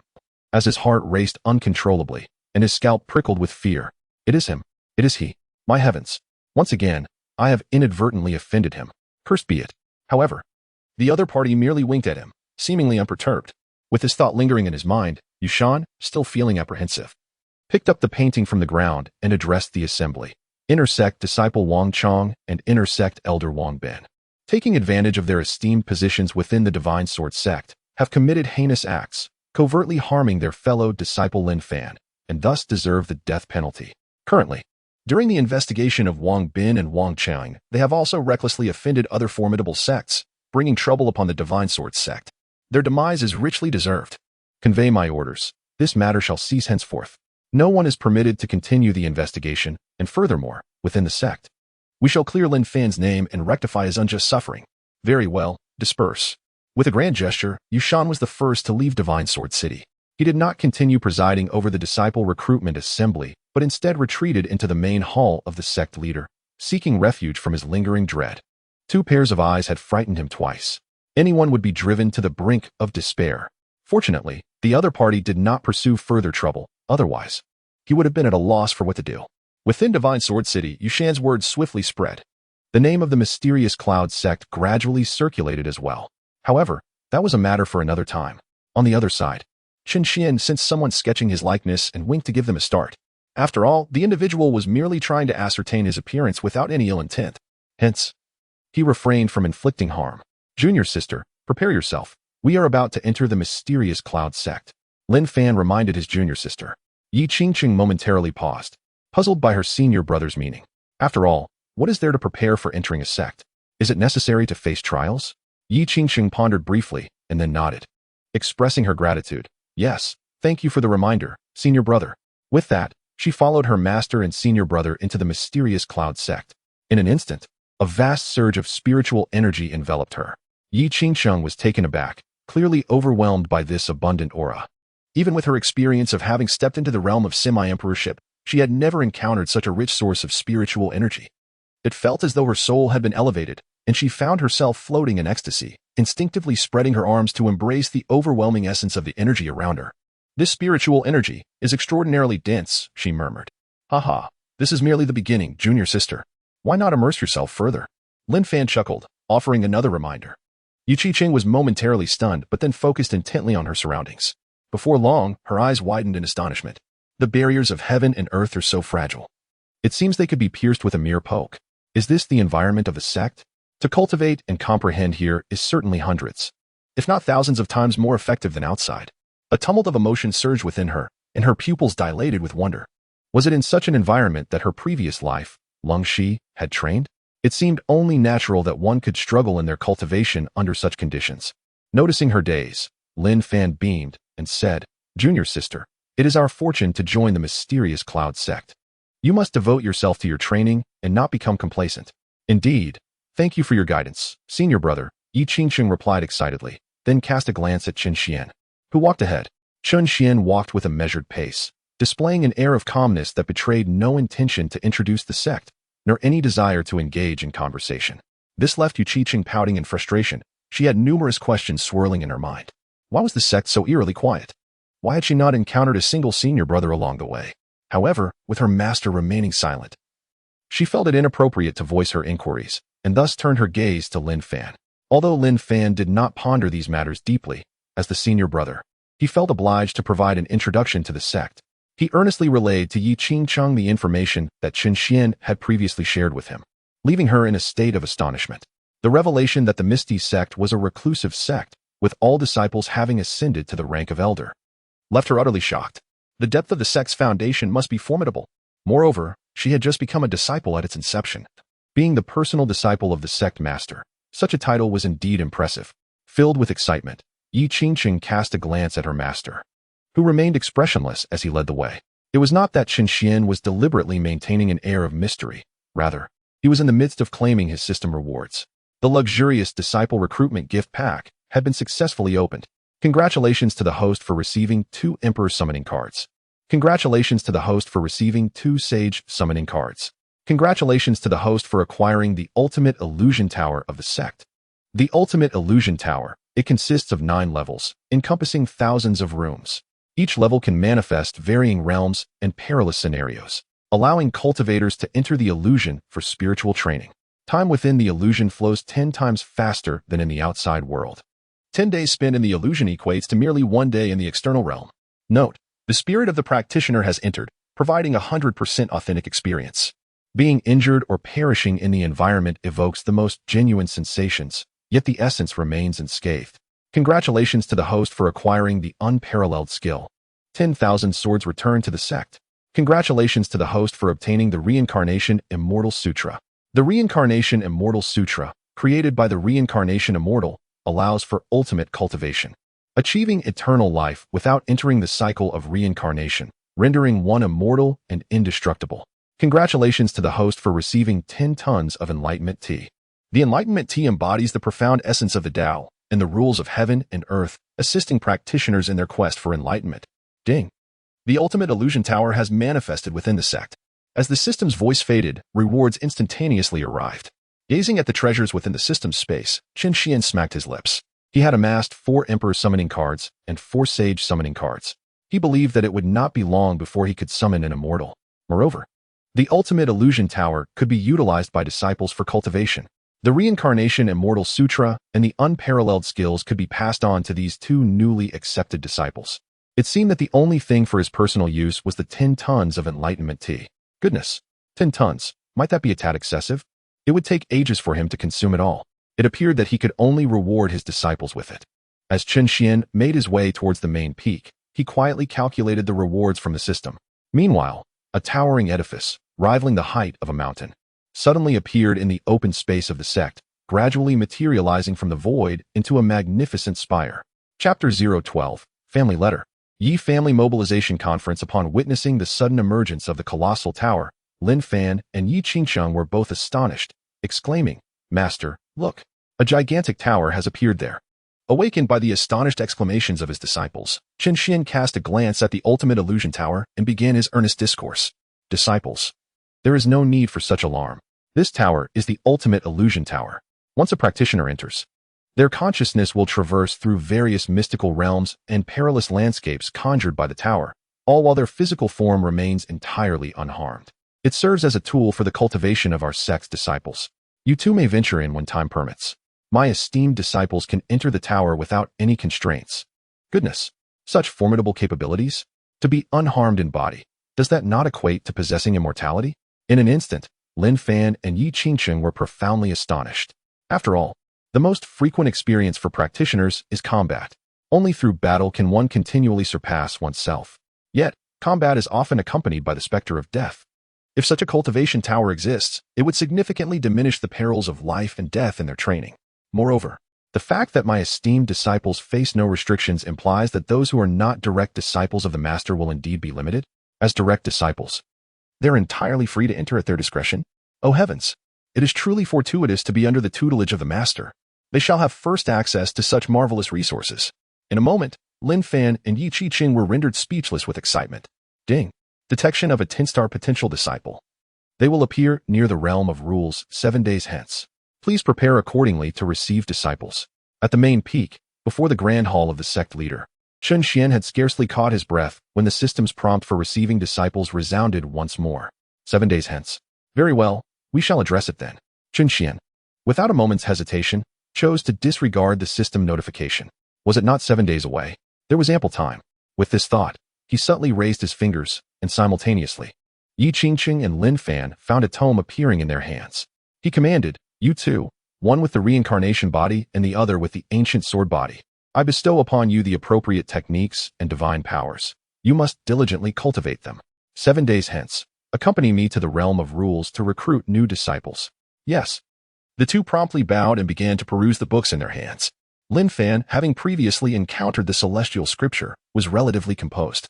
Seeing the divine skill of the highest order did not astonish him as much.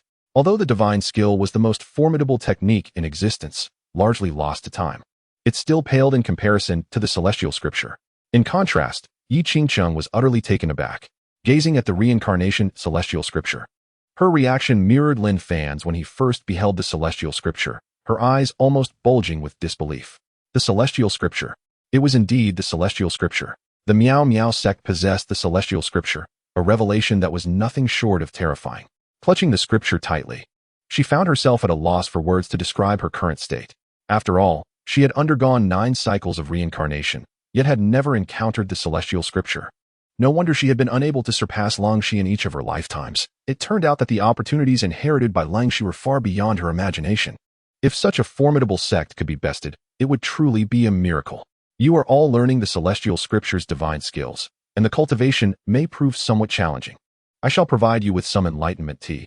Should you encounter any uncertainties, you may use the tea to gain insights. If you still do not comprehend, do not hesitate to seek me out. Having spoken, Chen Xuan reached into the void and summoned 2 handfuls of enlightenment tea leaves, tossing them towards the 2 individuals. Upon witnessing the floating leaves before them, both were instantly taken aback, their pupils narrowing in astonishment. So many, indeed, so many, far too many. They had anticipated that their master would grant each of them a single leaf of enlightenment tea, yet to their surprise, it was a handful for each. Each handful must contain at least 100 leaves. Their master's generosity was truly remarkable. Thank you for your gracious gift, master. We shall diligently cultivate our skills and bring honor to you and our sect. The 2 expressed their gratitude while collecting the tea leaves. Now, go forth and cultivate. Chen Xuan nodded in satisfaction, preparing to ascend to the pinnacle of the ultimate illusion tower. At that moment, Yi Qingqing hastily inquired, "Master, disciple, I have been away from home for several days and wish to send a message to my family, informing them that I have become your disciple and that they need not worry. Is that permissible?" The communication talisman could transmit information over great distances, but it would also reveal the location from which the message was sent. Therefore, she hesitated to act without her master's consent. Certainly, now that our sect has emerged, we need not fear the exposure of our location. Chen Xuan nodded in agreement, taking a step towards the ultimate illusion tower, his figure vanishing in an instant. Upon receiving his affirmation, Yi Qingqing felt a surge of excitement, promptly bowing in the direction of her master's disappearance. "Thank you, master." "Junior sister, the vacant rooms remain unoccupied, allowing you the freedom to choose any one of them. Senior brother is set to enter the realm of rules after 7 days of cultivation, where numerous dominant factions will participate, including those from neighboring states. It is imperative for junior sister to devote herself to her training to avoid disappointing our master." Upon exiting the grand hall, Lin Fan kindly offered a reminder. Yi Qingqing immediately clasped her fists in gratitude, saying, "Thank you, senior brother, for the reminder. I have indeed heard of the realm of rules, said to be an ancient remnant filled with countless treasures of heaven and earth, accessible only to cultivators under the age of 30.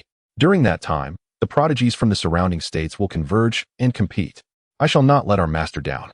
Indeed, let us strive to make our sect, the mysterious Cloud Sect, renowned through our performance in the realm of rules." With that, the 2 entered their respective chambers to commence their rigorous training. However, Yi Qingqing did not begin her cultivation immediately. She cautiously placed her celestial scriptures and enlightenment tea on the bedside, and then retrieved a communication talisman to send a message to her father. After all, when she left home, she had confidently declared her intention to become an inner disciple of the Divine Sword Sect. Several days had passed since then, and the recruitment conference of the Divine Sword Sect commenced this morning. If she continued to withhold communication, her family might grow concerned. "Father, your daughter has joined the sect and is well. Do not worry." After conveying her message through the talisman, Yi Qingqing settled into a cross-legged position and began her cultivation of the reincarnation celestial scriptures. Meanwhile, within one of the premier families of the wild state, the Yi family, the patriarch Yi Changsheng was convening a motivational assembly for the young disciples of the family, accompanied by all the elders and ancestors. On the training grounds of the Noda stood thousands of young disciples, predominantly boys in their teens. Under the blazing sun, these youths fixed their gazes straight ahead. Before them lay a long table, extending for several meters. Behind the table sat a row of esteemed family elders. Even the revered ancestor of the Yi family, Yi Junlin, was present among the elders, attentively listening to the patriarch, Yi Changsheng, deliver his address. Although the ancestor held the highest status within the family, this was the patriarch's domain. It was not his time to intervene, not even as the elder. Such is the custom of the Yi family. Observing the thousands of young heirs on the training grounds, Yi Changsheng raised his voice and proclaimed, "My fine sons of the Yi family, it is well known that cultivation is arduous, exhausting, and perilous. Yet, countless individuals continue to press forward, striving to join the ranks. What is it for? Is it for longevity? No. Is it for flaunting prowess? No. It is to grow stronger. But why seek strength? Perhaps many do not comprehend. There exists but one purpose for gaining strength: to protect oneself, to safeguard one's family, and to provide shelter for future generations. Do not fear hardship or fatigue. The family will flourish because of you, warming all seasons. We are grateful for you, for it is you who beautifies our lineage." Yi Changsheng paused for a moment to sip some water, then continued with renewed vigor, exclaiming, "Imagine, decades hence, when you stand in my position, facing your sons, grandsons, and other descendants. If you lack sufficient strength, how will they thrive? How will they grow into adults?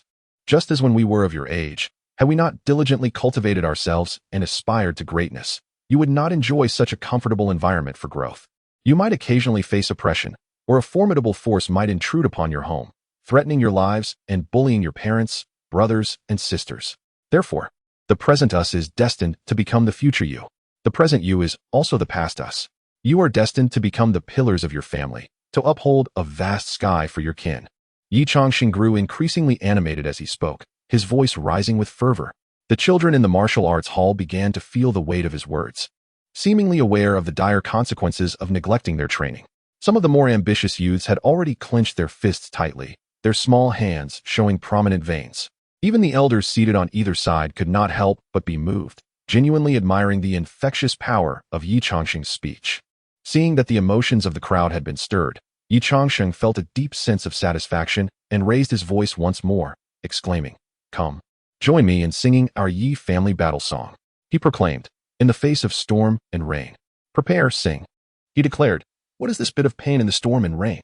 Wipe your tears, do not fear. At the very least, we still have dreams. What is this bit of pain in the storm and rain? Wipe your tears, do not ask why." In an instant, the voices of thousands rose in unison, resounding throughout the Yi family. Even the elders of the Yi family, flushed and vigorous, joined in the grand chorus. It must be said that their first-generation ancestor was indeed a true great figure. Not only did he establish the Youth Mobilization Assembly within the clan, but he also composed the family battle song. It is precisely due to these two monumental inventions that the Yi family has remained resilient through the ages. Each time the family faced decline, extraordinary individuals inspired by these innovations would emerge, guiding the clan back to prosperity. Thus, even though the Yi family may not possess overwhelming strength and has never ascended to the ranks of supremacy over the years, it has consistently thrived, with its lineage unbroken.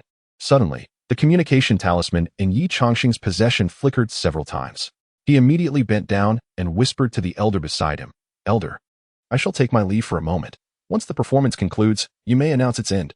Having spoken, he clutched the talisman and exited the venue, returning to his courtyard, where he eagerly retrieved the communication device. His excitement stemmed entirely from the fact that this talisman was linked to his daughter. Its flickering indicated that there was news from her. Their family had been diligently amassing resources, and now they awaited the moment when his daughter would join the Divine Sword sect as a significant disciple.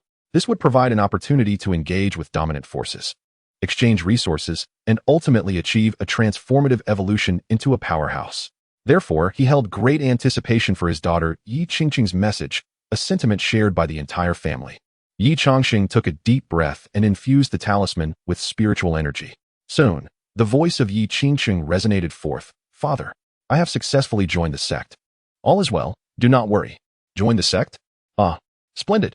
Upon hearing his daughter's words, Yi Changsheng exhaled in relief. Yet, upon listening again, he realized he still had not heard whether she had become a disciple of the sect leader, nor did he learn about the assessment process. This left him feeling somewhat perplexed. After much contemplation, he resolved to seek clarity. He sent a message to his daughter.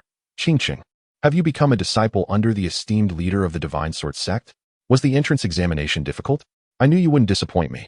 While in the sect, be sure to cultivate good relationships with your senior brothers and sisters.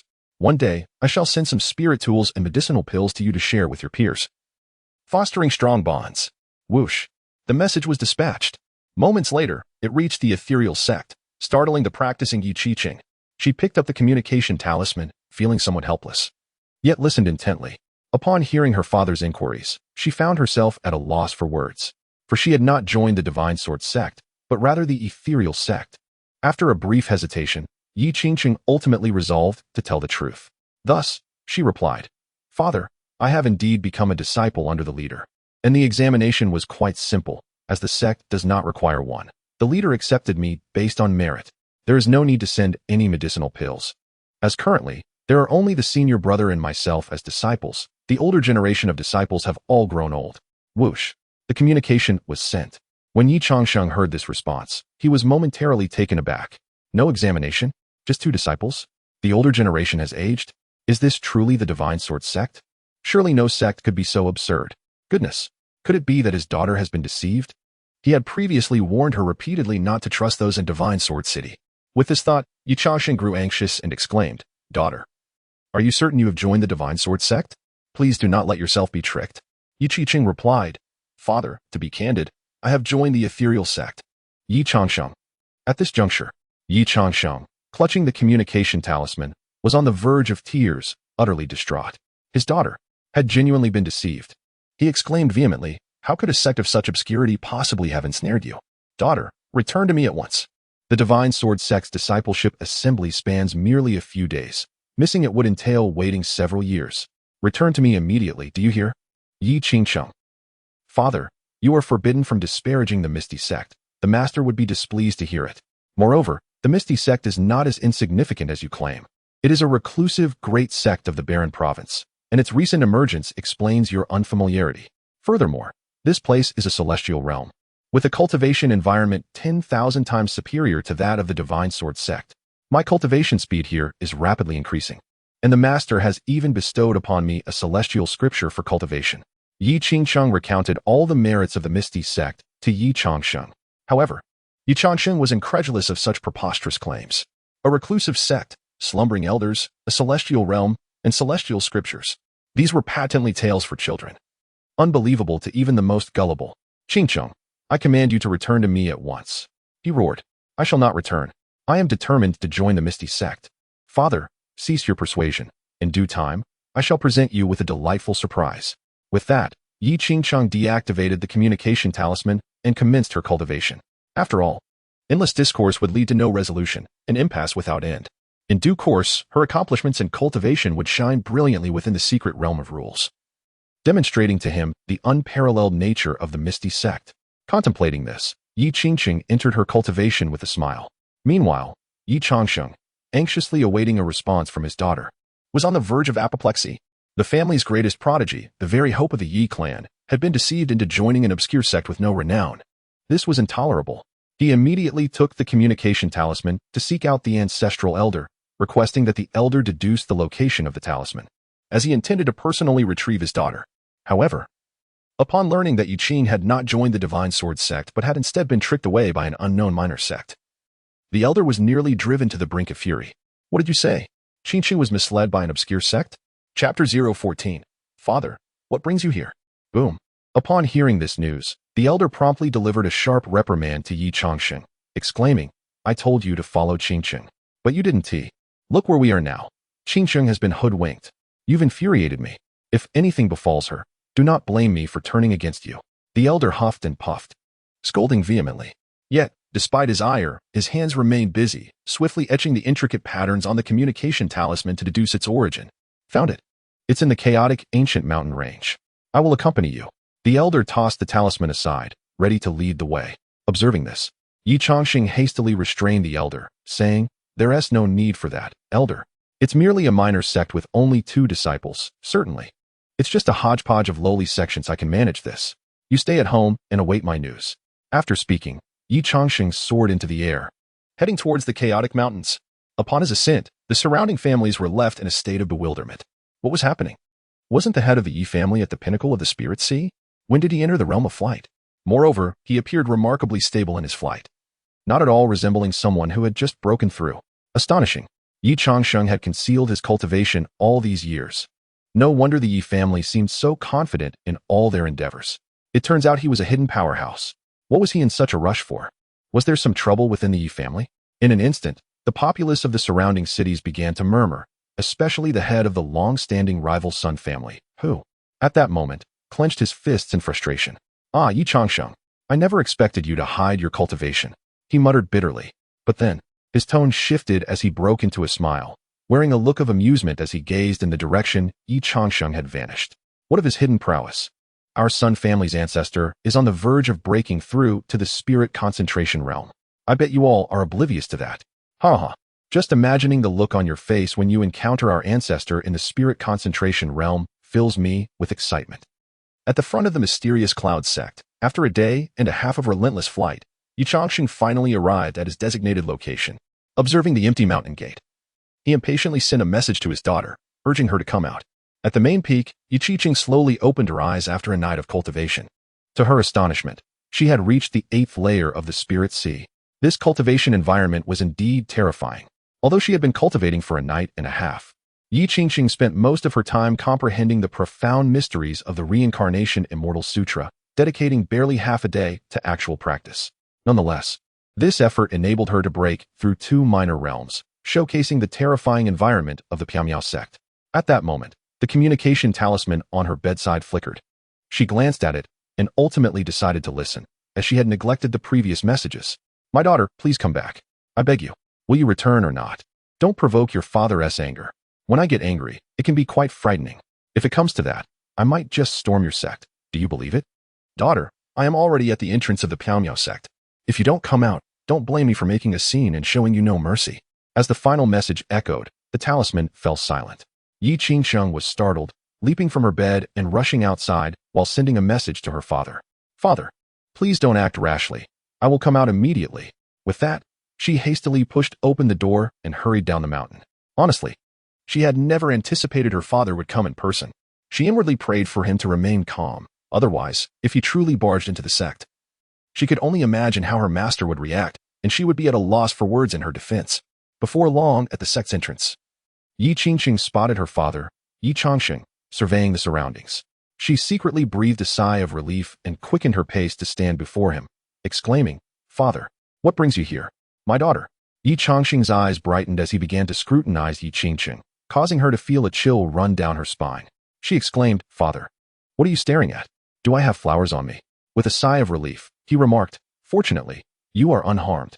You wretched girl, come back with me at once." Upon confirming that Yi Changxing was perfectly fine, Yi Changxing seized her hand, intending to drag her away. Yi Changxing, exasperated by her father's antics, stood her ground, feeling as if her feet were weighed down by lead, and patiently explained, "Father, I cannot leave. I am a disciple of the Piamiao sect, and I cannot leave the sect without permission. You infuriate me. The Piamiao sect, is it? Very well. I shall see what makes this sect so special that it has bewitched you." Unable to pull his daughter away, Yi Changxing became incensed and turned to storm into the sect. Seeing this, Yi Changxing was taken aback and hurriedly interjected, "Father, you cannot barge into the sect. Otherwise, I will have no way to explain myself to my master." "Huh? Explain what? If you have the ability, then try to stop me." Yi Changxing scoffed, determined to force his way in. Left with no choice, Yi Changxing unleashed a punch, pushing him back, and urged, "Father, if you persist, do not blame me for taking action." Yi Changxing retorted, "Very well. For the sake of a mere sect, you dare to raise a hand against me. Today, I shall overturn this sect." With that, he began to retaliate, and soon the two were engaged in a fierce exchange. However, as the battle progressed, Yi Changxing realized that his daughter's strength had grown significantly. Although she perceived that her daughter had made a breakthrough, it was still within the realm of Spirit Sea, while he himself was a formidable presence at the 4th heaven of the Sky Sovereign realm. For a moment, without exerting his full strength, he found it somewhat challenging to rein her in. "Dad, could you please stop messing around? If you truly wish to see inside, behave yourself." I will report to the master, and only if the master consents will I allow you entry. Indeed, your combat prowess is growing ever stronger. Today, let us see if you can truly hold me back. Yi Changxing's response was off-topic, as he immediately augmented his combat strength. Seizing a moment when Yi Changxing was momentarily distracted, he surged toward the sect's entrance. It was over. Watching her father's retreating figure, Yi Changxing began to mentally prepare her apology for later. After all, he was her father, and she could not resort to any extraordinary means against him. Boom. The instant Yi Changxing crossed into the sect, an overwhelming surge of spiritual energy surged toward him from all directions. In that moment, myriad celestial rules and the core of Tao rhythm began to manifest intermittently. Yi Changxing's body jolted, and instinctively, he halted in his tracks, stunned in place. Is this the realm of immortals? His mind spun, the world around him dizzying, as he felt his soul detach from his body, floating in a euphoric state, momentarily forgetting the purpose of his entrance, lost in sheer enjoyment. Chapter 015. A deep father-daughter bond. The second disciple leading her father through the sect ultimate illusion tower. Top floor. Chen Xuan opened his eyes, his gaze sparkling with a galaxy of stars. The ultimate illusion tower. Yet it still felt insufficient, unable to confine a powerhouse of the Emperor realm. Has a stranger appeared in the sect? Suddenly, the changes within the sect captured Chen Xuan's attention. In a fleeting moment, he vanished and reappeared before Yi Changxing. Startled, Yi Changxing, who had been enjoying himself, was jolted back to reality, his previously elated spirit swiftly returning to its core. Who are you to dare trespass into the Misty Sect? Chen Xuan articulated calmly, his voice resonating like thunder, causing Yi Changxing to shudder profoundly, an involuntary urge to prostrate himself washing over him. This sensation was more potent than the one he experienced upon encountering the leader of the Divine Sword sect. Could it be that he stood before the leader of the Misty Sect? Yi Changxing's heart tightened, leaving him at a loss for words. For he realized that this sect was indeed unlike anything he had envisioned. A vast expanse of spiritual energy enveloped him, intertwined with the laws of heaven and earth, and the resonance of Tao. To call this a paradise would not be an exaggeration. Perhaps it truly was a hidden, superlative sect. And here he was. Having trespassed into such a formidable domain, how could he possibly justify this? Fear began to engulf Yi Changxing as he hurriedly sought words of defense. Fortunately, at that moment, Yi Changxing approached and interjected on his behalf. Master, this is my father. I am at fault for allowing him to enter the sect without permission. I beseech you to punish me. With that, Yi Changxing knelt down. Observing this, Yi Changxing quickly followed suit, pleading earnestly, Forgive me, esteemed sect leader. Upon learning that my daughter had entered the Misty Sect, my paternal instincts drove me to intrude. If punishment is to be meted out, let it fall upon me. And spare my daughter. In that instant, he fully embraced the truth of his daughter's words. The overwhelming power and mystery of the Miao Miao sect were palpably felt. Indeed, the sword sect could not be compared in any way, leaving no room for even the slightest inclination to resist. Only reverence remained in his heart. As the father of Qinsheng, you are spared from blame. However, should there be a next time, this sect shall not be so forgiving. Rise. Upon learning that the other party was the father of Yi Changxing, Chen Xuan graciously refrained from anger, offering words of caution instead, and with a slight gesture. He lifted both individuals from the ground simultaneously. Feeling the enveloping strength around him, Yi Changxing was once again astounded, for this singular force rendered him utterly incapable of resistance. It was evident that what his daughter had spoken of was indeed true. Thank you, esteemed sect leader. I shall surely remember your teachings. The two bowed in gratitude. There is no need for such formality. Since you have come, let us converse within the hall. Chen Xuan nodded, waving his hand, and the three ascended into the air, the world spinning around them until they found themselves in the grand hall of the sect leader. Following this, with another wave of his hand, 2 cups of tea appeared on a nearby table. With a gentle smile, he remarked, Patriarchy, having traveled such a distance. This humble tea is but a token of respect. Please, I must not decline. Thank you, esteemed elder. Yi Changxing felt no inclination to refuse, carefully seated himself, and reached for the tea. However, upon noticing the leaves within the cup, he was once again struck with astonishment, exclaiming, Wu Dao tea. 2 leaves. Indeed, the tea in his hand was none other than Wu Dao tea, with not just 1, but 2 precious leaves. Good heavens! Such a rarity. To his astonishment, the revered master of his daughter had used the precious tea to entertain guests, and not just a mere serving, but 2 slices. This seemed like an egregious waste. In that moment, Yi Changxing was utterly shocked, and he hastily cradled the cup with both hands to drink. After finishing the tea, he did not forget to roll the leaves into his mouth, leaving not a single drop of the liquid behind. The essence of the tea was imbued with profound Taoist principles, compelling him to close his eyes and savor the experience. In an instant, the challenges that had plagued his cultivation for years were resolved. Upon reopening his eyes, he felt transformed, as if he were a different person altogether. Overwhelmed with excitement, he realized that the legendary enlightenment tea truly lived up to its reputation, yielding remarkable insights. Observing this, Chen Xuan waved his hand once more, pouring another cup for Yi Changxing. Gratefully, Yi Changxing clasped his fists in thanks and eagerly gulped it down. He even used his tongue to gather the remnants of the leaves, savoring the last traces in the cup. His exaggerated manner of drinking left Yi Changxing, who stood nearby, speechless. Yet, unable to prompt him in front of the master, she resorted to a feigned cough to gain her father's attention. Cough. Yi Changxing remained oblivious, continuing to lick the cup. Cough. She persisted in her coughing. Finally, this caught Yi Changxing's attention. With the cup still in hand, he looked up in confusion and asked, "Daughter, what troubles you? Is your throat uncomfortable? If so, drink less tea and more water. Hand me your cup as well." Yi Changxing. Silently, she pushed her cup towards him. Yi Changxing drank it all in one go. Observing this, Yi Changxing's face darkened with exasperation. How had she not realized that her father possessed such a thick skin? Changxing. Suddenly, a voice emanated from the main seat, belonging to the master. Yi Changxing was startled and immediately stood, clasping her fists in respect. "Disciple is here. Now that your father has arrived, you should escort him around to assuage his concerns." Chen Xuan remarked with a smile, discerning that the two of them had matters to discuss. "Yes, many thanks, master." Yi Changxing responded with gratitude. Thereupon, she subtly gestured to Yi Changxing, urging him to rise quickly. Yi Changxing reluctantly arose from his seat, bowed respectfully to Chen Xuan, and then followed his daughter out of the sect master's hall.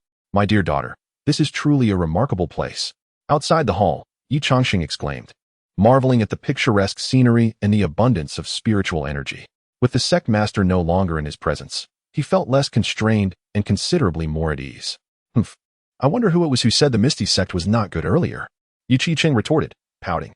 However, before she could finish her sentence, Yi Changxing swiftly covered his daughter's mouth, cautiously surveying their surroundings, and whispered, "Hush. Be silent. Don't let the sect master hear you." Humph, humph. Seeing her father's growing reverence for her sect, Yi Changxing felt an unusual sense of pride and hummed twice in a display of smugness. "Changxing, your father was wrong before. I misunderstood you without proper investigation. From now on, you can cultivate diligently here.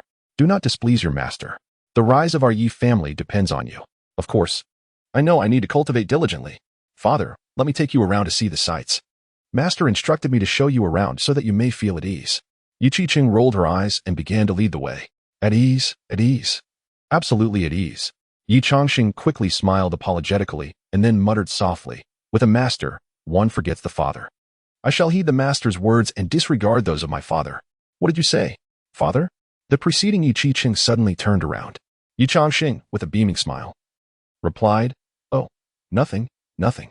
Father merely remarked that your master is truly wonderful, treating me with the Tao Enlightenment tea upon our first meeting."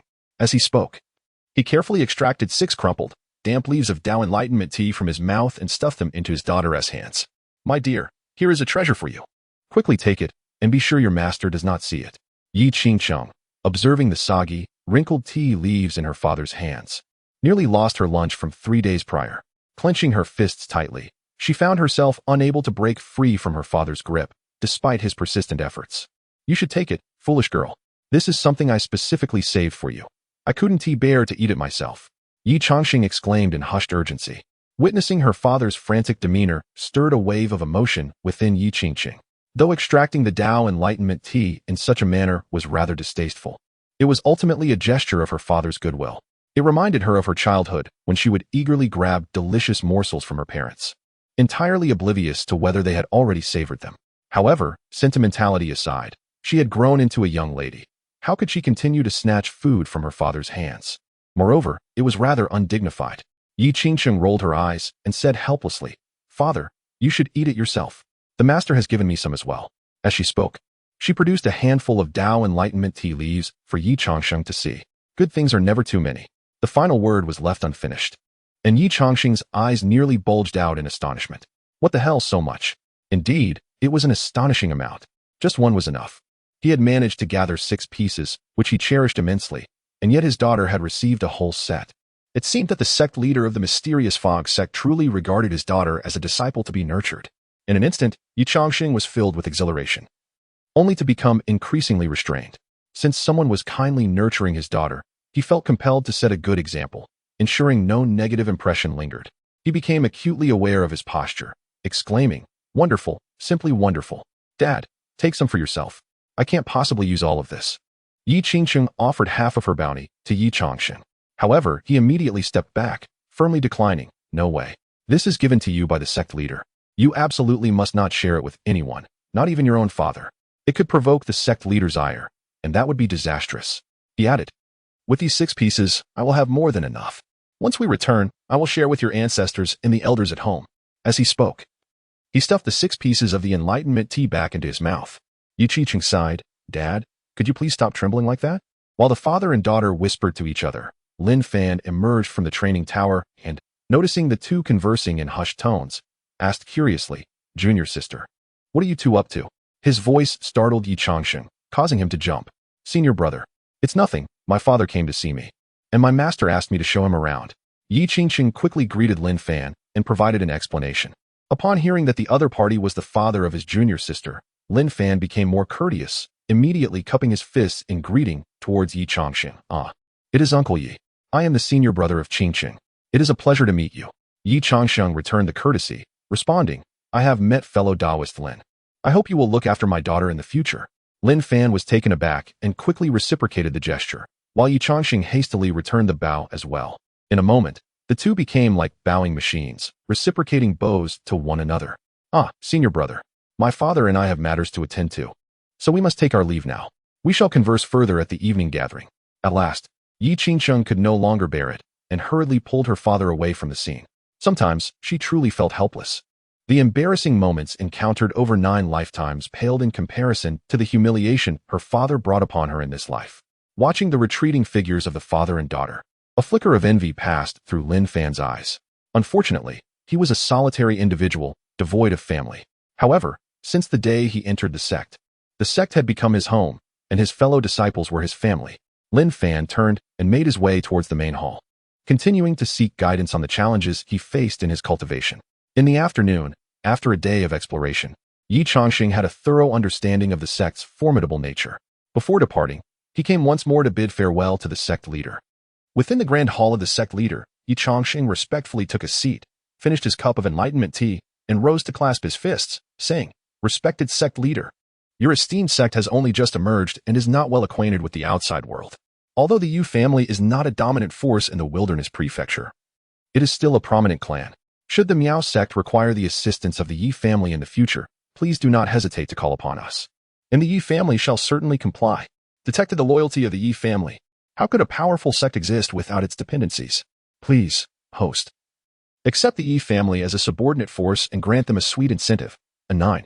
The 9 contains the mysteries of heaven and earth and possesses the power to bewilder immortals. Those below the immortal realm who attempt to enter will undoubtedly perish. Only an immortal can break this formation. It is a perfect protective formation, combining both offense and defense. Suddenly, the system's notification sounded. Upon seeing the reward, Chen Xuan was momentarily taken aback. This reward was indeed remarkable. It could serve as a protective formation for the mountain. But how should he provide the sweet incentive? After all, a normal subordinate force would have to pay a certain tribute each year, thus ensuring that if any issues arose, the upper echelon would intervene. Yet, he had no need for such tributes. After a brief moment of hesitation, Chen Xuan formulated a plan and smiled gently. "Patriarch Yi, you are too kind. Our sect has just emerged and lacks intelligence in the outside world. Would you consider aligning the Yi family with our mysterious sect?" "Of course. Our sect requires no tribute and can also offer a training opportunity for your subordinate force. You may send one person to our sect for further cultivation." "Really?" In an instant, Yi Changxing was overwhelmed, trembling with excitement. Aligning with the mysterious sect? He had just contemplated this. After all, being associated with a major sect, even with some tribute, would provide protection for the family. However, the fact that there would be no tribute required and an opportunity provided was beyond his wildest dreams. It felt as though a pie had fallen from the sky. He could hardly believe it. Rest assured, it is indeed true. However, to be a vassal of our sect, absolute loyalty is imperative. Any hint of disloyalty will not be tolerated. Chen Xuan nodded slowly. At this moment, Yi Changsheng was utterly convinced, overcome with excitement. He clasped his fists and vowed, I, Yi Changsheng, the patriarch of the Yi family, hereby swear on behalf of my clan to become a vassal of the Piaomiao sect from this day forth. In no time, Yi Changsheng fervently proclaimed his oath to the heavens, declaring his loyalty. Ding! Congratulations to the host for successfully completing the task of acquiring a vassal force. The 9 Curves Yellow River Formation has been credited. In an instant, the reward arrived.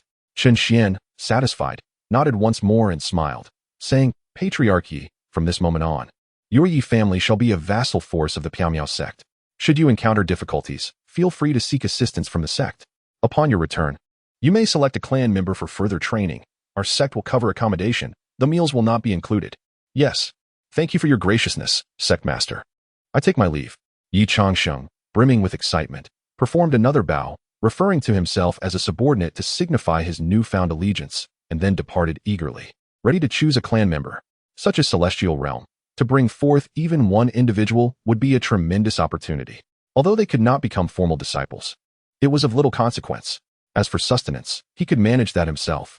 After all, simply being in such an environment, even in a menial role, was a great fortune. Master, I shall escort my father. Yi Changsheng also rose to see him off. Chen Xuan nodded, and in an instant, he vanished, setting up the 9 Curves Yellow River Formation. In the blink of an eye, the grand hall was left with only Lin Fan. Observing the empty chamber, he rolled his eyes and also rose to leave. Outside the sect, Yi Changsheng inquired, Father, who do you plan to bring for training? Both my second cousin and 6th elder brother have decent talents. Shall we invite them? Perhaps we could invite the 3rd cousin or the 9th cousin. They possess commendable talents as well, but they are not suitable. Our generation lacks individuals of remarkable aptitude. Yi Changsheng shook his head, firmly dismissing his daughter's suggestion. Yi Changsheng was momentarily taken aback, her brow furrowed in confusion. Then who do you intend to bring? Hee, you will find out in due time. I must take my leave now. You must devote yourself to your training. Yi Changsheng replied with a mysterious smile, before leaping into the air and vanishing into the void. Chapter 017. The Ancestors' Advancement. The identity of the auxiliary elder. After a day and a half of arduous flight, Yi Changsheng finally returned to the Yi family. Upon witnessing Yi Changsheng's solitary return, Yi Junlin was bewildered. Changsheng, where is Qingcheng? Ancestor. She is engrossed in her training. Yi Changsheng replied with a chuckle. In an instant, the esteemed ancestor, Yi Junlin, was filled with ire, abruptly seizing Yi Changsheng by the collar and exclaiming, What? You did not bring her back. What were you doing? Ancestor, please do not be angry. Allow me to explain. Yi Changsheng hastily recounted the wonders and might of the Piaomiao sect. After listening, Yi Junlin appeared momentarily stunned, his expression one of disbelief. Is this true? Such a place exists in the world? You cannot be deceiving me. It is indeed true, ancestor. Furthermore, I have pledged my allegiance to the Piaomiao sect, and from this point onward, we shall be their vassal force. Additionally, the sect master has granted us a quota for training within the sect. We can send one person to cultivate there. Such an opportunity? Who do you intend to send? Yi Junlin gradually began to accept Yi Changsheng's words. After all, as the leader of the sect, his words often pertain to the fate of the entire clan. Thus he would certainly not speak frivolously. You should go. Yi Changsheng smiled slightly. The elder was momentarily taken aback. Me? At my age? Would the sect leader not find me a burden? Not at all. Regardless of who goes, it remains anonymous. Our Yi family has few members with exceptional talents. You, esteemed elder, were once highly gifted, making you the most suitable candidate. Yi Changsheng earnestly elaborated to the elder. Upon hearing this, the elder nodded thoughtfully. Although sending an old man like him to study seemed somewhat peculiar, it was undeniably the best outcome for the family. After all, he had already reached the 9th level of the Void Ascension realm and had lived for several centuries. If he did not achieve a breakthrough soon, death would be inevitable. By then, with Yi Changsheng still in her formative years, the clan would suddenly lose a formidable member, plunging it into turmoil once again. Very well, I shall depart at once. Not so fast. Elder, please gather your belongings, including a change of clothes and personal items. The sect will cover accommodations, but not meals. Once you are ready, I will announce our clan's affiliation with the mysterious Misty Sect. All right, I shall leave everything at home to you. I will prepare my things immediately. Elder Yi Junlin nodded and parted ways with Yi Changsheng. After packing his belongings, Yi Changsheng even organized a farewell gathering, urging the elder to study diligently. Elder Yi Junlin, with his bag slung over his shoulder, wiped away a tear, waved goodbye to his clansmen, and then soared into the sky. Observing the elder of the Yi family ascending with his belongings, the surrounding factions were left bewildered. What is happening? If I recall correctly, the patriarch of the Yi family has just returned. How is it that their ancestor has ventured out again? Quite peculiar indeed. It appears that the Yi family's ancestor is carrying a travel bag. Could it be that he is embarking on a journey to break through to the spirit condensation realm? I seem to remember that his lifespan is rather limited, perhaps not exceeding 10 years. We must inquire at the Yi family to see if they have discovered some relic or the like. Head of the family. We have learned that the Yi family has allied with a force known as the Mysterious Sect, and their ancestor has gone to further his studies there. As for the other forces, a day and a half later, Yi Junlin arrived at the entrance of the Mysterious Sect, his travel bag slung over his shoulder. Gazing upon the majestic mountain and the flowing spiritual energy, Yi Junlin was completely convinced of Yi Changxing's words. He could not help but tug at the bag on his shoulder, feeling a sense of trepidation as he rapped on the great formation of the sect. The reason for carrying the travel bag was simple. There were too many preparations, far exceeding the capacity of his storage pouch. The great formation resonated. Yi Qingqing emerged. Following the completion of the formation, the duty of guarding the entrance had been transferred from the sect leader to her and her senior brother. Thus, when the formation sounded, she was promptly alerted and came to open the door. However, upon her arrival, seeing the figure with the travel bag turned away from the sect, gazing into the distance, Yi Qingqing felt an odd sense of familiarity. Tentatively, she called out, "Elder, elder ancestor?" Upon hearing the call, Yi Junlin slowly turned around. In an instant, a gentle breeze stirred, ruffling his beard. With the travel bag on his back and a broad smile on his face, he responded, "Qingcheng." Yi Qingcheng. After entering the sect, Yi Junlin swiftly completed the necessary procedures. Under the guidance of Yi Qingqing, he first paid his respects to the sect leader and subsequently settled at the foot of the mountain, fully committing to his role as a candidate for further training. He possessed neither privileges nor a distinguished status. However, Chen Xuan graciously granted him the opportunity to cultivate for 2 days each month within the Ultimate Illusion Tower. Yi Junlin expressed his heartfelt gratitude and made his home at the mountain's base. Aware of the sect's formidable power, he understood the importance of contributing, and thus dedicated half of his daily hours to maintaining the sect's cleanliness, tending to the flowers, dusting the stone pillars, and so forth. The remainder of his time was devoted to his cultivation. His diligent efforts gradually transformed the sect's environment into a more refined sanctuary, and his own cultivation began to ascend rapidly. In just a few days, he remarkably progressed from the 9th level of the Skyward Realm to the 2nd level of the Spirit Concentration Realm, deepening his sense of awe towards the sect's mystery and strength. Far from feeling ashamed of his menial tasks, he began to take pride in them, recognizing the privilege of being in such a celestial realm, where even the most menial labor was a rare opportunity, let alone the thought of servitude. Furthermore, in light of Yi Junlin's commendable performance, his unwavering dedication, and his capacity for hard work, Chen Xuan showed great benevolence by bestowing upon him the title of Elder of Miscellaneous Affairs, thus granting him a position to oversee the servants in the future. This conferred a certain status within the sect. As the number of members grew, so too did the need for additional servants, necessitating management. The title of Elder of Miscellaneous Affairs was indeed a mark of distinction. With this title, the Yi family firmly established their footing within the Mysterious Sect. Countless years later, their descendants would reflect on the experiences of their ancestor and feel a sense of gratitude for the decisions made in times past. It is precisely due to the unwavering loyalty of the ancestral figure that the Yi family has witnessed a succession of prodigies rise within the Mysterious Sect. However, that is a matter for another time. Presently, the Yi family finds itself the subject of ridicule from numerous factions, all thanks to the actions of their ancestor. Many have stealthily followed Yi Junlin's footsteps, bearing witness to him diligently sweeping the grounds outside the Mysterious Sect each day. Consequently, this has become a topic of idle chatter among the masses. Have you heard? The venerable ancestor Yi Junlin is sweeping the courtyard of a third-rate sect. When I first heard he was pursuing further studies, I imagined it to be a grand opportunity. It turns out he is merely serving as a menial worker. This is utterly hilarious. A dignified ancestor, having lived for centuries, forgoes his rightful place at home to toil as a laborer like others. The question arises, why there? Even if he had gone to the Divine Sword sect, he could have easily attained a position as an outer elder. Indeed, even if he had chosen one of those lesser sects, he could have secured a role as a mountain guardian elder or a revered position, given his prowess in the later stages of the Sky Ascension realm. Yet, he has chosen to become a menial worker at an unknown sect. One wonders which misfortune has befell him. I have also heard that the new generation prodigy, Yi Qingsheng, is among the disciples there. TSK. This family is doomed. The next time we encounter the Yi family's leader, we shall mock him together. Yes, let us mock him. The laughter directed at the Yi family from various clans and factions continues unabated.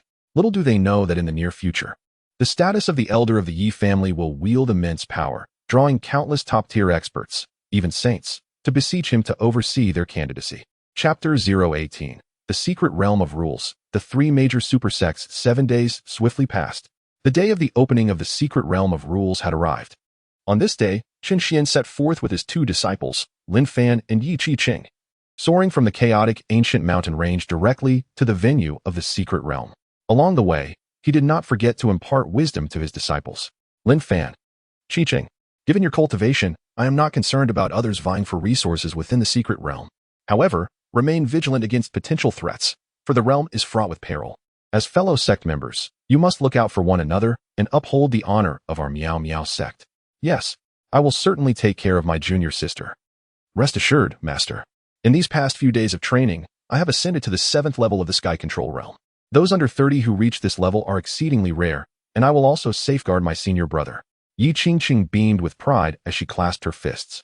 Having broken through several minor realms in just 7 days, including a significant leap, she felt she had reached the pinnacle of her life.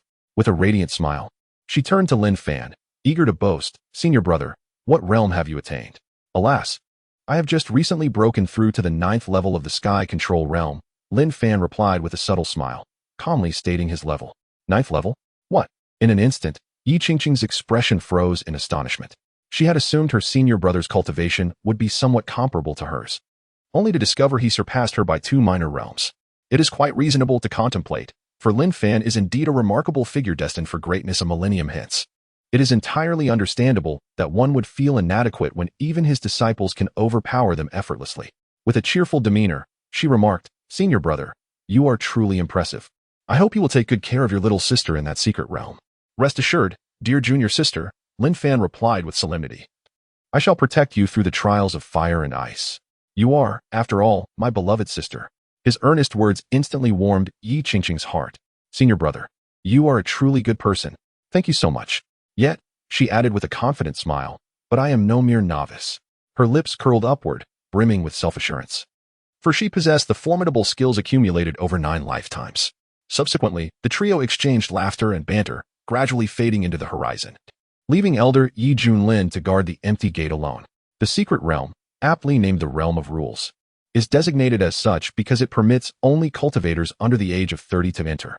Its vast interior is replete with numerous rare treasures and extraordinary beasts from ancient times. However, the internal regulations are chaotic. One may find themselves basking under a scorching sun, only to step forward into the chilling embrace of winter. Unpredictable seasons manifest, with erratic spatial dimensions and varying temporal flows, resulting in the inversion of celestial bodies. Such a plethora of disordered rules converges in one place, hence the name of the realm. Nestled at the edge of the wild state, at the confluence of 3 states, it is encircled by the wild state, cloud state, and green state. Each time the secret realm opens, it draws countless adventurers from the surrounding regions eager to explore its mysteries.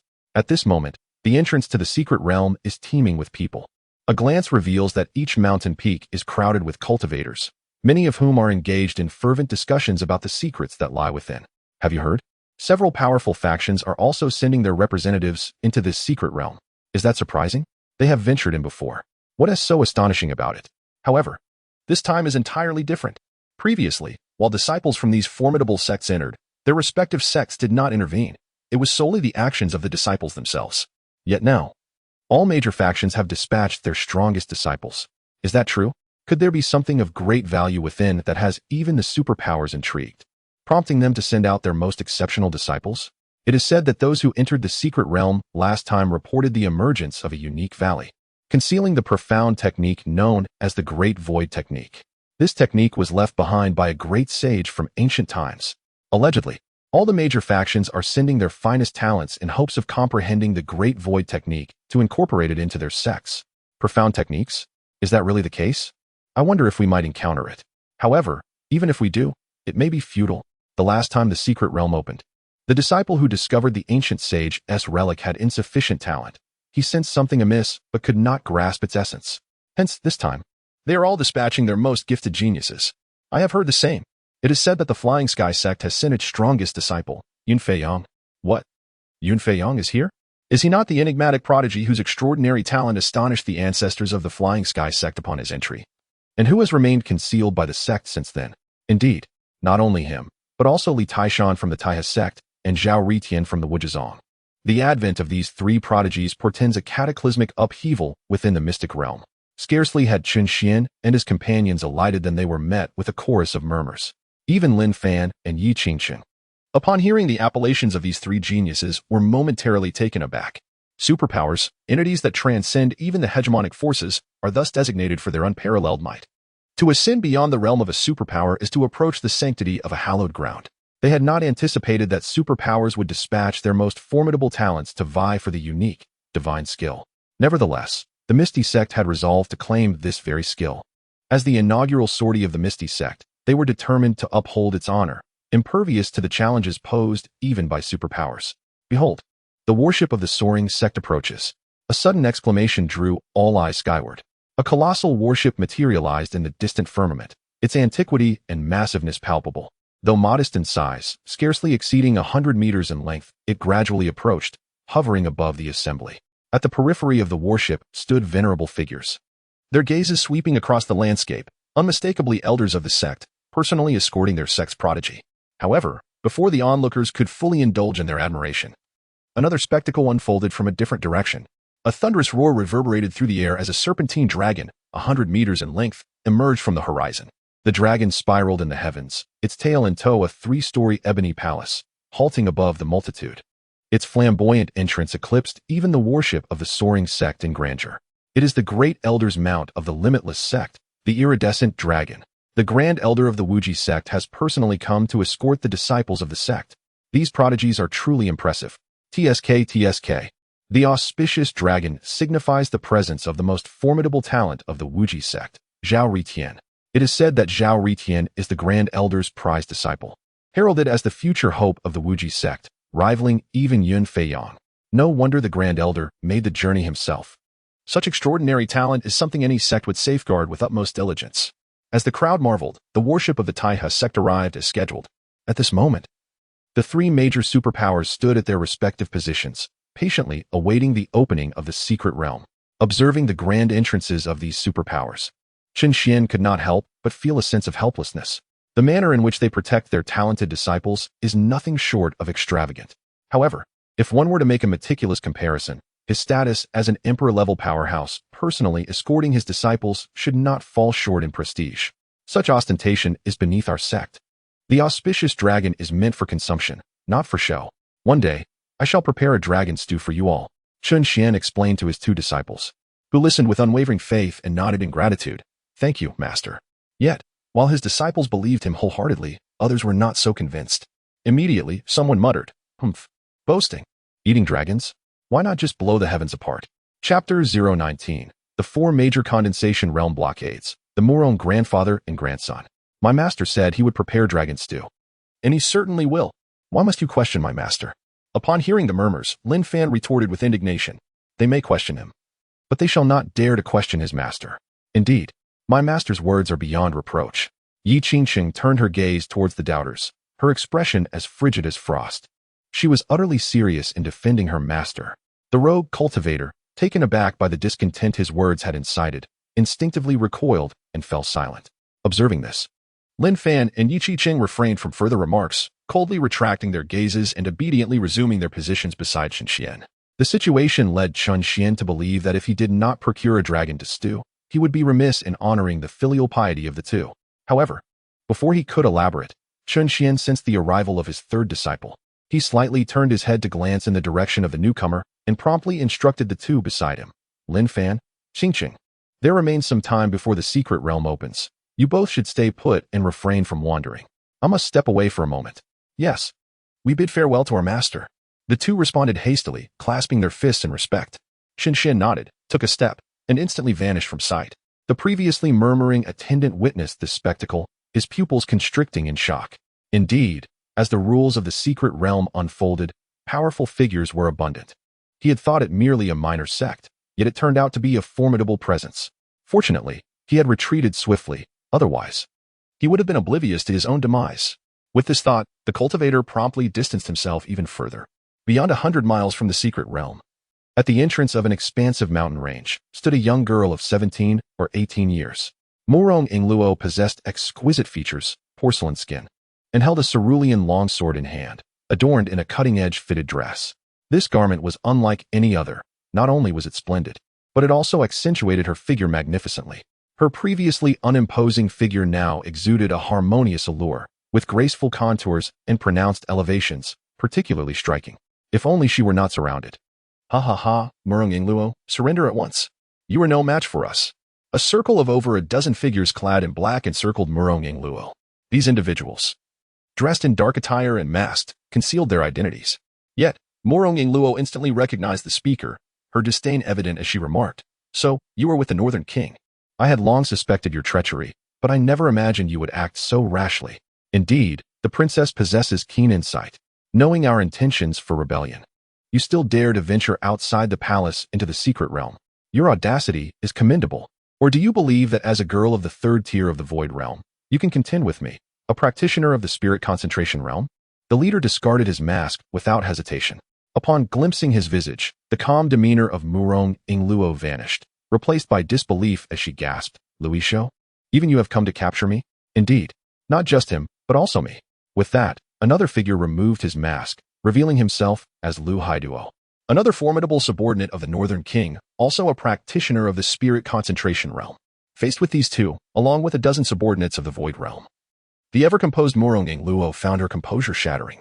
After all, she could manage one practitioner of the Spirit Concentration Realm, but two posed a formidable challenge.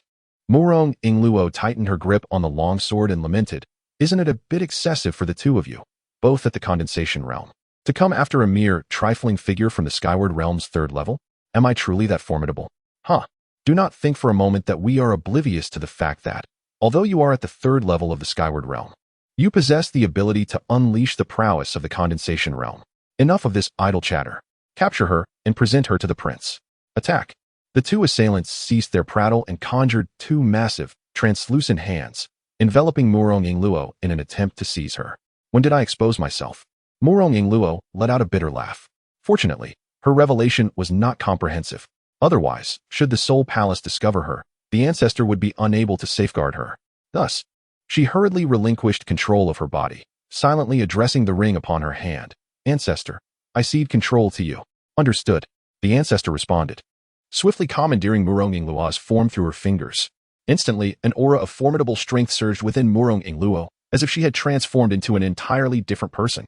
With a swift motion, she cleaved through the two hands with her sword and fled deeper into the mountains.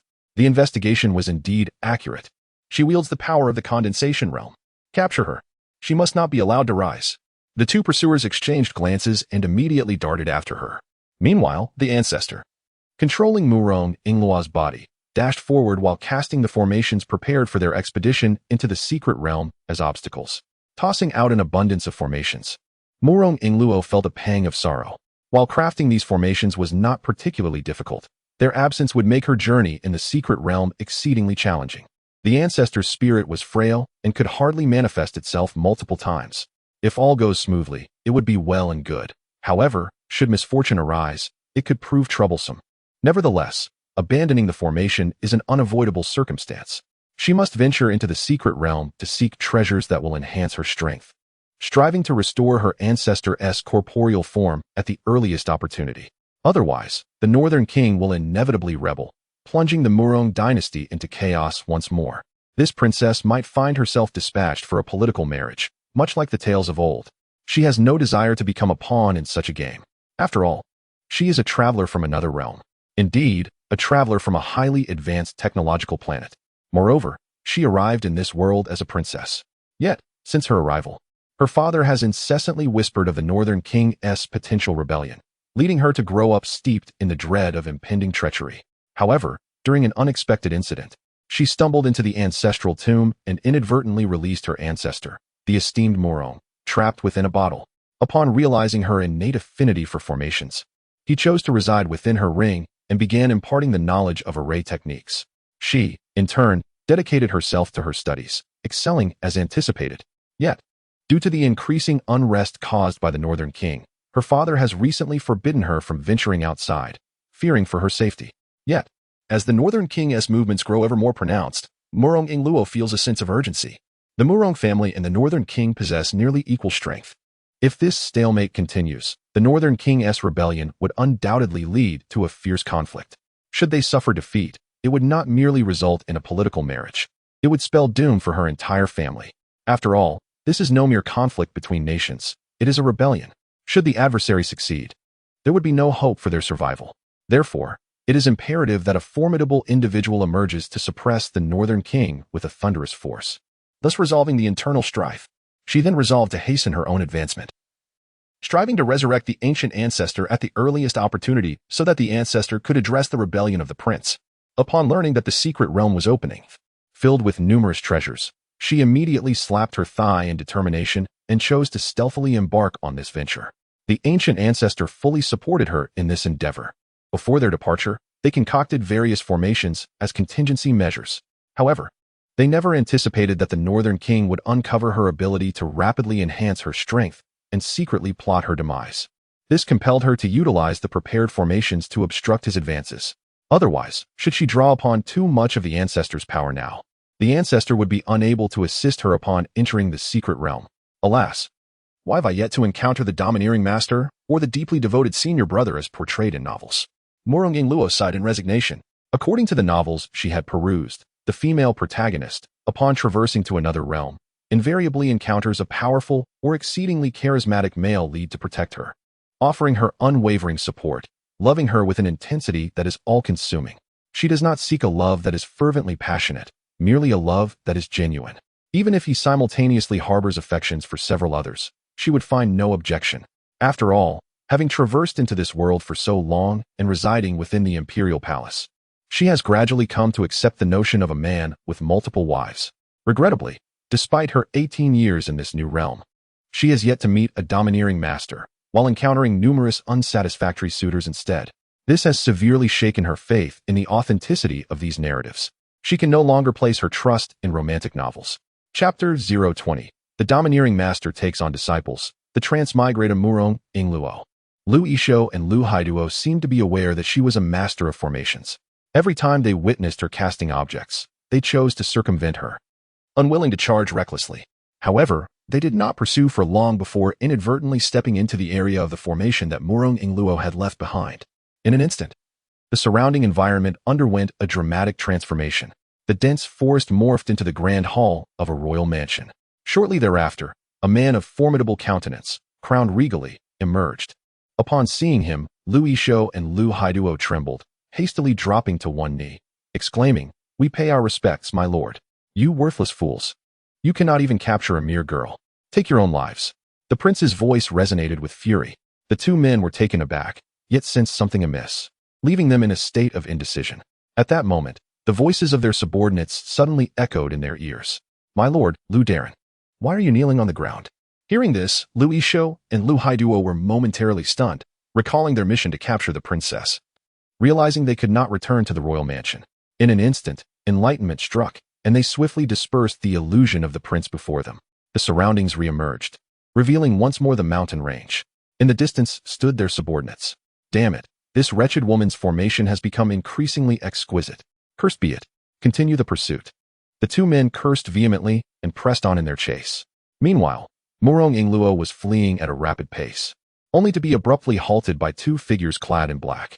Sensing the formidable aura of the black-clad individuals, she was compelled to come to a halt. Four of the Qi condensation realm. It seems the Prince of Northern Town is relentless in his pursuit.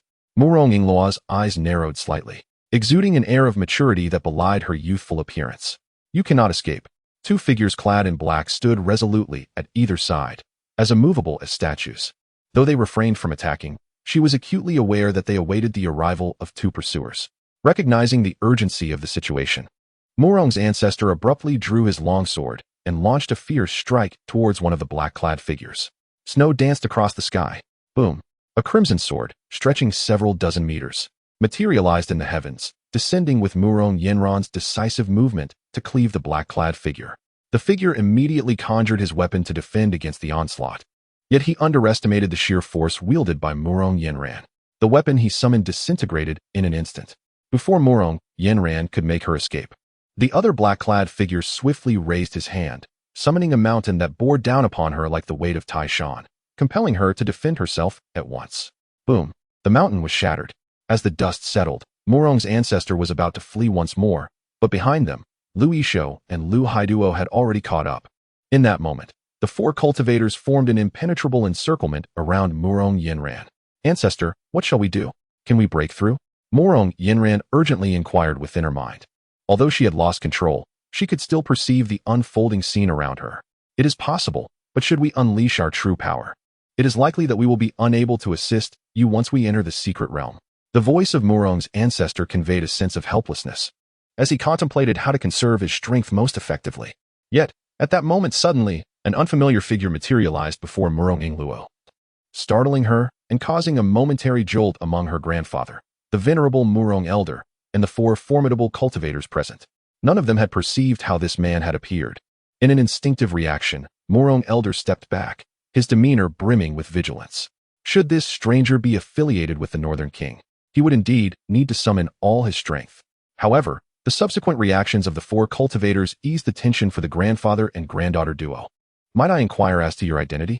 I kindly ask you to refrain from meddling in our affairs." Lu Yishou's expression shifted as he questioned solemnly. Yet, Chen Xuan paid them no heed, instead gazing at Murong Ingluo with an amiable smile. Name, Murong Ingluo, Transmigrator. Realm, third layer of Sky Sovereign. Constitution, innate Tao body. Incomplete. Restoring the missing Tao resonance will activate the complete innate Tao body. Potential, 10 stars. Experience, transmigrated from a yellow planet, now the princess of the Murong dynasty. She lives under the looming shadow of a potential rebellion by the feudal lord, inadvertently shattering a family heirloom that released the ancestral spirit of Murong Zhantian, and has since been learning formations from him. Now, she prepares to venture into a secret realm to seize opportunities, but has been discovered by the feudal lord's subordinates, who seek to obstruct and capture her. A transmigrator, and an innate Tao body, splendid. Observing the information regarding Murong Ingluo, Chen Xuan's satisfaction grew, a subtle smile gracing his lips. "My dear girl, I perceive a dark omen clouding your brow. There may be grave misfortune on the horizon. Would you be willing to take me as your master, permitting me to assist you in resolving this impending crisis?" Murong Ingluo, who is this person? Recruiting disciples here. Surely they must be lacking in discernment. For a moment, the crowd fell into a collective silence. After all, Chen Xuan's entrance was exceedingly peculiar, and no one dared to act carelessly. Even Murong Zhantian discreetly withdrew into his ring, concealing his aura. He too was apprehensive, fearing that the other party might belong to the Soul Palace. It is a well-known fact that the Soul Palace delights in capturing souls. No matter how formidable a soul may be, one would not dare to confront the Soul Palace head-on. "All right, I forgot to introduce myself." Noticing the lack of response, Chen Xuan suddenly remembered to self-identify and proclaimed, "I am the 108th generation sect master of the Misty Sect. If you choose to become my disciple, I can assist you in eliminating these trifling nuisances." Boom. Upon hearing this, everyone was momentarily taken aback. The four major figures of the condensing spirit realm immediately heightened their vigilance. Were they merely trifles? Is the Misty Sect truly that powerful, disregarding even the condensing spirit realm? The atmosphere in the room became exceptionally strange. Murong Ingluo found herself at a loss, uncertain whether to feel delighted or bewildered. Could it be that her domineering master had finally made an appearance? For a moment, she felt a flutter of excitement. However, given the gravity of the situation, she could not make a hasty decision, and thus inwardly inquired, "Ancestor, what should I do? They wish to take me as a disciple. Should I agree?" Murong Zhantian, the other party is quite formidable. I cannot see through them, so it is up to you to decide. Murong Ingluo.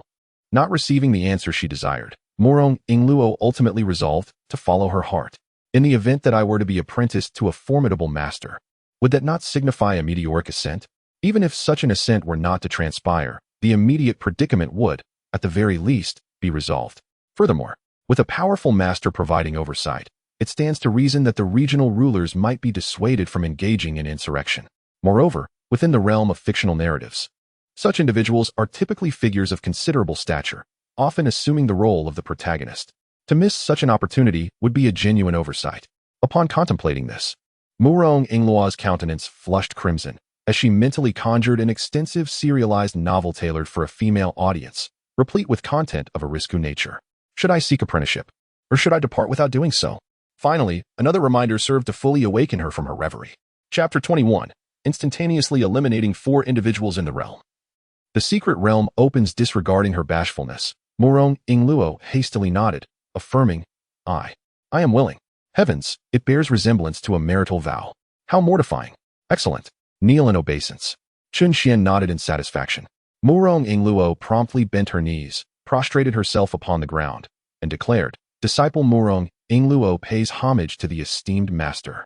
Thwack, thwack, thwack. 3 resounding thuds. A lavish apprentice initiation package has been successfully acquired.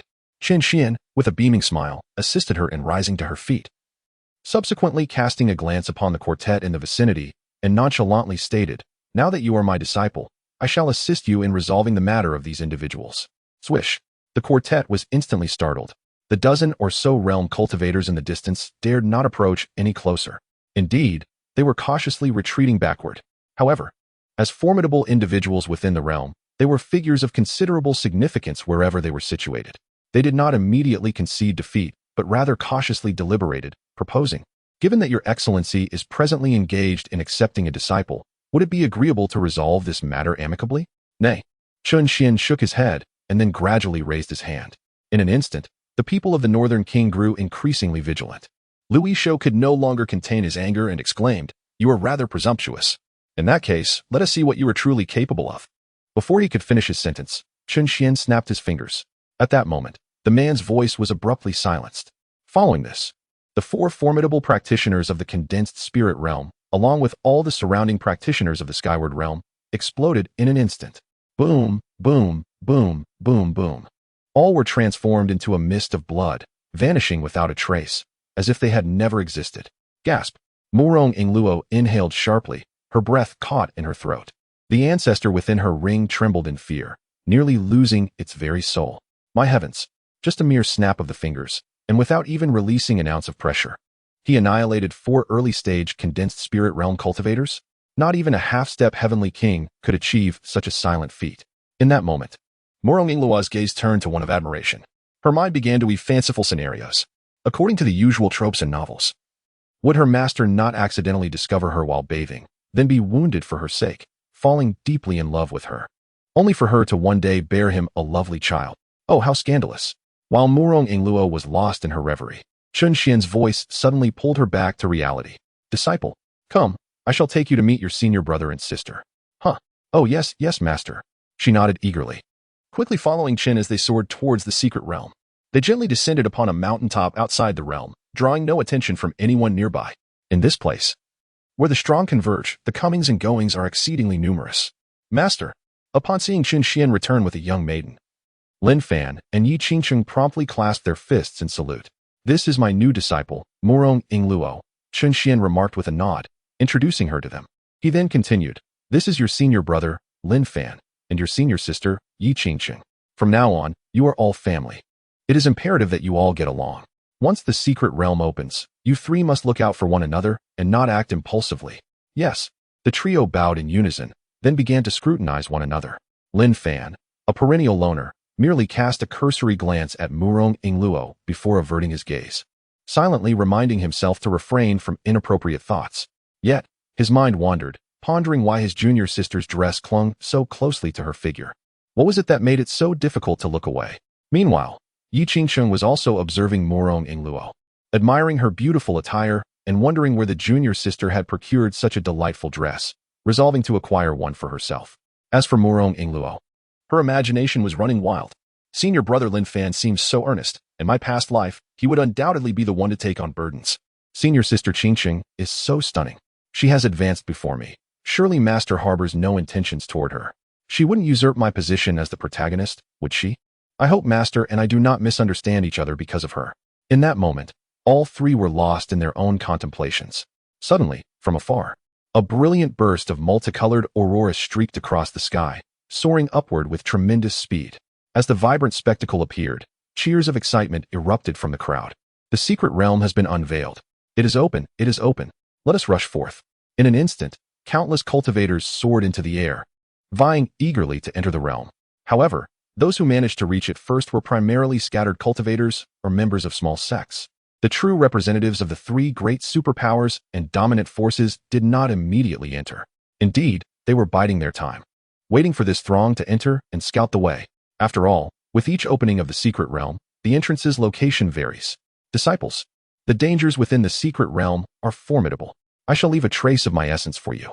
Should you encounter insurmountable peril, you may invoke this essence, and I shall come to your aid. At this moment, Chen Xuan withdrew his gaze and infused his essence into the three individuals. Thank you, Master. We shall proceed. The three clasped their fists in gratitude and slowly ascended. Yet, at that very moment, three figures suddenly materialized, hovering above the gathered crowd. These three were none other than the most exceptional talents of the three great superpowers, Li Taishan, Yun Feiyang, and Zhao Ritian. Their presence commanded attention, and the entire assembly was left in awe as they raised their gazes in unison. However, the trio did not regard those below, but instead locked their sights upon one another. Brother Zhao, shall we engage in a contest? Yun Feiyang proposed coolly, surveying the two. Oh, what kind of contest?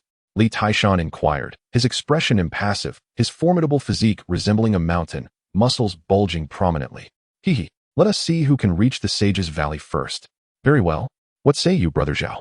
The two turned their eyes simultaneously towards Zhao Ritian. Zhao Ritian, brandishing his war spear, scoffed, I embody the great sun. I shall suppress all adversaries. If you possess the audacity, come and pursue me. With that declaration, his figure flickered and he charged straight into the secret realm. The two companions, momentarily taken aback, realized he had accepted their challenge and hastily set off in pursuit. As they traversed the landscape, a tempest followed in their wake, and in a display of bravado, they even trod upon the heads of some wandering cultivators, inciting their ire, yet leaving them too intimidated to voice their grievances. Observing the trio's ostentation, Lin Fan, Yi Qingcheng, and Murong Ingluo felt a sense of disdain. True strength is not born from mere bravado. Exchanging glances, they resolved to reach the Saints' Valley at the earliest opportunity, eager to contribute a tome of extraordinary skills to their sect. Thus, they too dashed forward, entering the secret realm. As the number of cultivators dwindled around them, Chen Xuan atop the mountain did not linger, but instead departed for the nearest city to rest. The secret realm would remain open for several days, and he had no intention of standing idle during that time. His purpose for venturing out was to take on disciples, having already gathered one. He felt little inclination to concern himself with anything else. As for exploring the secret realm, he was already at the emperor level. Such realms failed to pique his interest, especially when they could not attract even the sanctuaries. He mused that he would rather spend his time enjoying music and entertainment in the city. Soon enough, Chen Xuan arrived at a city named Kaoshan and made his way directly to an establishment known for its floral ambience. Settling into a second-floor seat, he munched on sunflower seeds while watching the performances unfold on stage, embarking on a day of leisure. As time gradually passed, in the enigmatic realm of the secret domain, battles erupted incessantly in every corner, with the fallen cultivators increasing in number. Wang Tai, I just witnessed you acquiring a celestial fruit. Hand it over, or you shall not escape. If you desire it, let your strength speak for itself. Kill. Is anyone forming a party? I have discovered a celestial fruit tree, laden with fruits. Unfortunately, it is guarded by a late-stage beast from the skyward realm, and no one is willing to team up to share the fruits. A celestial fruit tree? There is no need to go. It has long been stripped bare. Why are you still trying to form a team? What? Impossible. How could it be gone so quickly? Moreover, it was a late-stage beast from the skyward realm. Could it be that the three top geniuses have intervened? No. It was three individuals from the Misty Sect who harvested it. Those three are utterly remarkable, likely not inferior to the top three geniuses, especially the leading man, who decisively slayed the late-stage beast with a single sword strike. Truly, this time the secret domain is teeming with exceptional talents. I have never heard of the Misty Sect. Could they be a superpower from distant lands? Chapter 022. Dividing the spiritual fruits, slaying Zhao Ritian's sisters. There are a total of 360 spiritual fruits. Let us divide them equally among the three of us. 120 each. In the forest, Lin Fan presented the spiritual fruits to Yi Qingqing and Murong Ingluo for division. However, during this harvest, they had contributed little effort and felt quite embarrassed to share equally. Thus, they immediately declined Lin Fan's proposal. Senior brother, I hardly contributed. Please give me less. Indeed, Brother Lin Fan, I have exerted little effort. It was you who vanquished the fierce beast. I merely dealt with those who attempted to ambush us. There should be no need for such a division. You should take the larger share. Sister Qingqing and I are content with the smaller portion. Morong Ingluo continued to wave her hands in protest.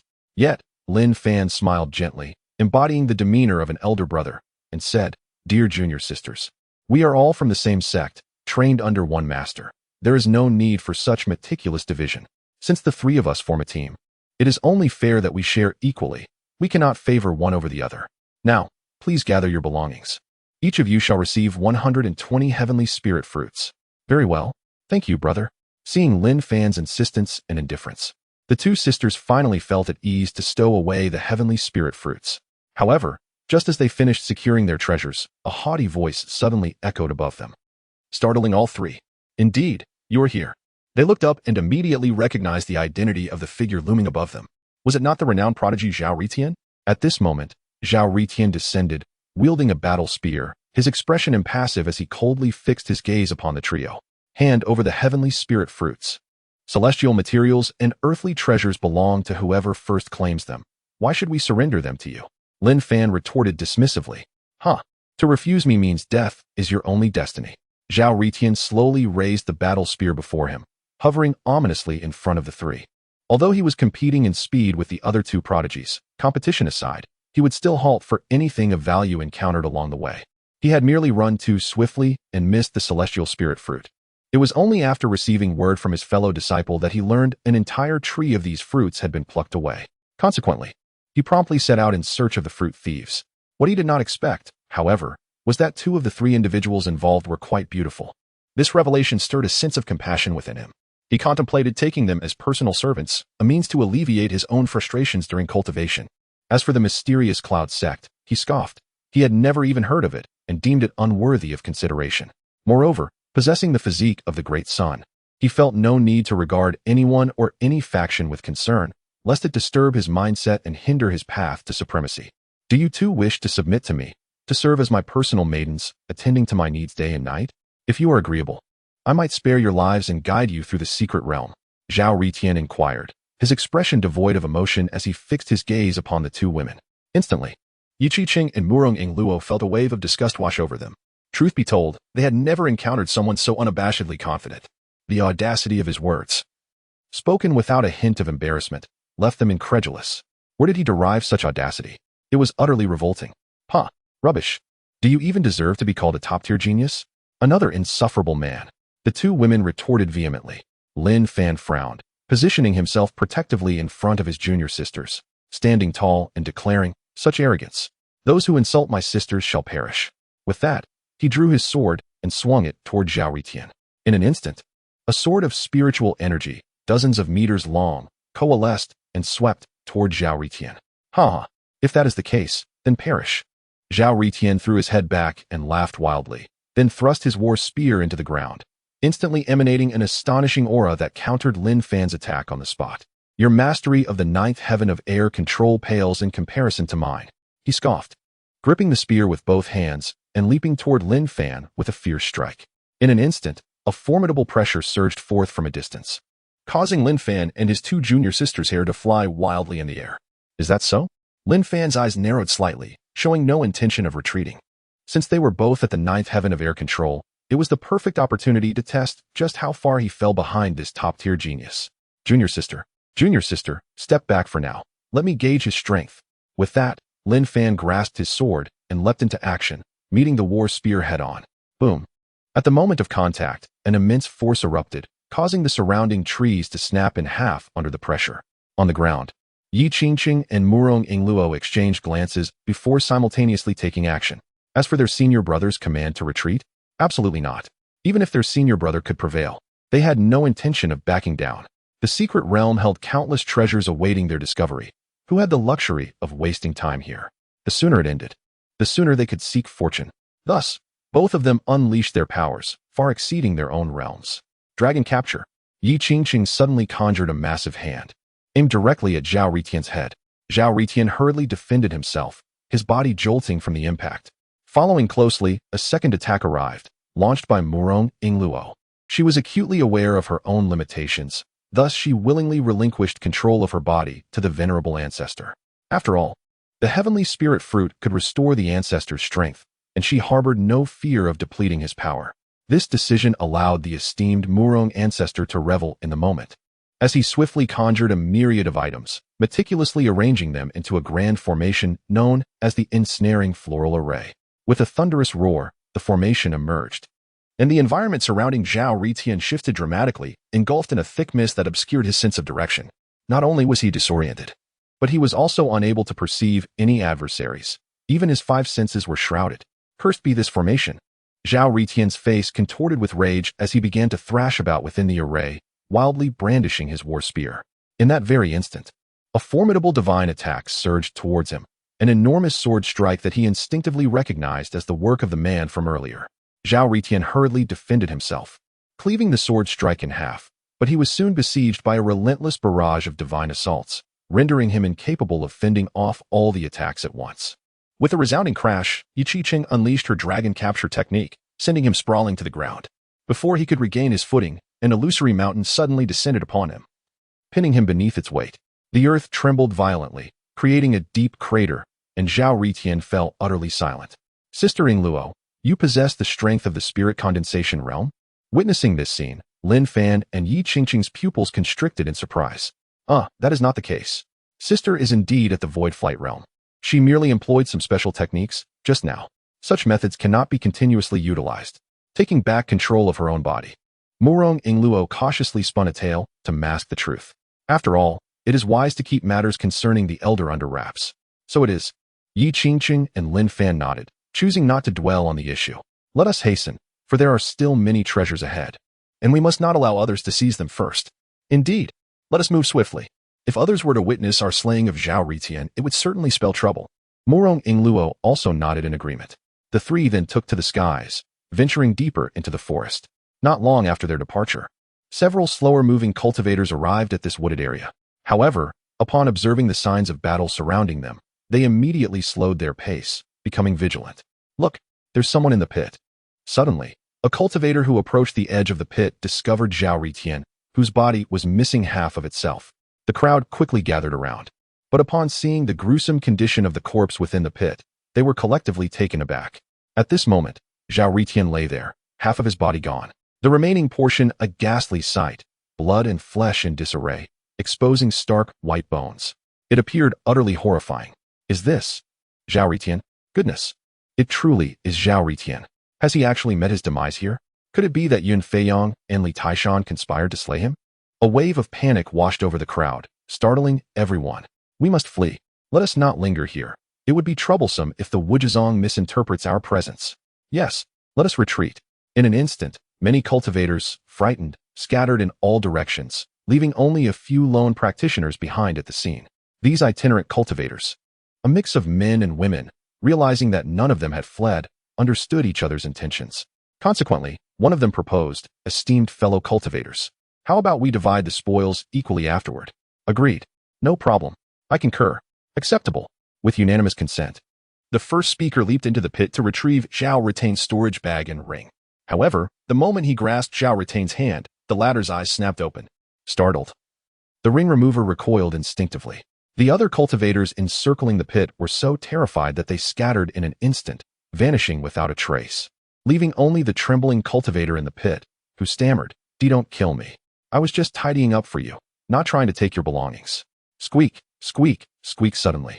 A minute sound startled the trembling cultivator, who looked up to see Zhao Ritian, ignoring him completely, holding a spirit talisman and muttering something in an extremely feeble voice, so faint as to be inaudible. Then, the talisman soared skyward and disappeared. As the talisman shot away, Zhao Ritian's hand fell limp, and he ceased all movement. Dead? Is he dead? The cultivator paused, then cautiously poked Zhao Ritian's arm with a twig. Still no response. Damn, he scared the hell out of me, even in death. The cultivator breathed a sigh of relief and began to remove the ring and storage bag. He knew that Zhao Ritian's last act of defiance in his final moments was to send out a talisman for help. Before long, Zhao Ritian's fellow disciples would arrive. So he dared not waste any time and hurriedly gathered the valuable items from Zhao Ritian. As the saying goes, fortune favors the bold. Even though he was acutely aware that Zhao Ritian's companions were on their way, he could not restrain himself. After all, a cultivator must not overly cherish their own life, for otherwise, opportunities would forever elude them, much like his friend, Taoist Shun, who dabbled in alchemy yet chose to languish in a cave, avoiding the pursuit of fortune. If this continued, he would never achieve a breakthrough and would eventually see his lifespan dwindle away, becoming but a speck of dust in the cycle of reincarnation. He had warned him before that cultivation is a contest against heaven, earth, and humanity. Hiding away in a cave would yield no prospects. Yet, he often found himself envious of Xuan's solitary existence. Unlike himself, burdened with a wife and children to support. It had already been several years since he last visited his family. Once this secret realm concluded, it would be time to return and see them. Thank you, Brother Zhao. Should the opportunity arise, I shall surely honor you with offerings.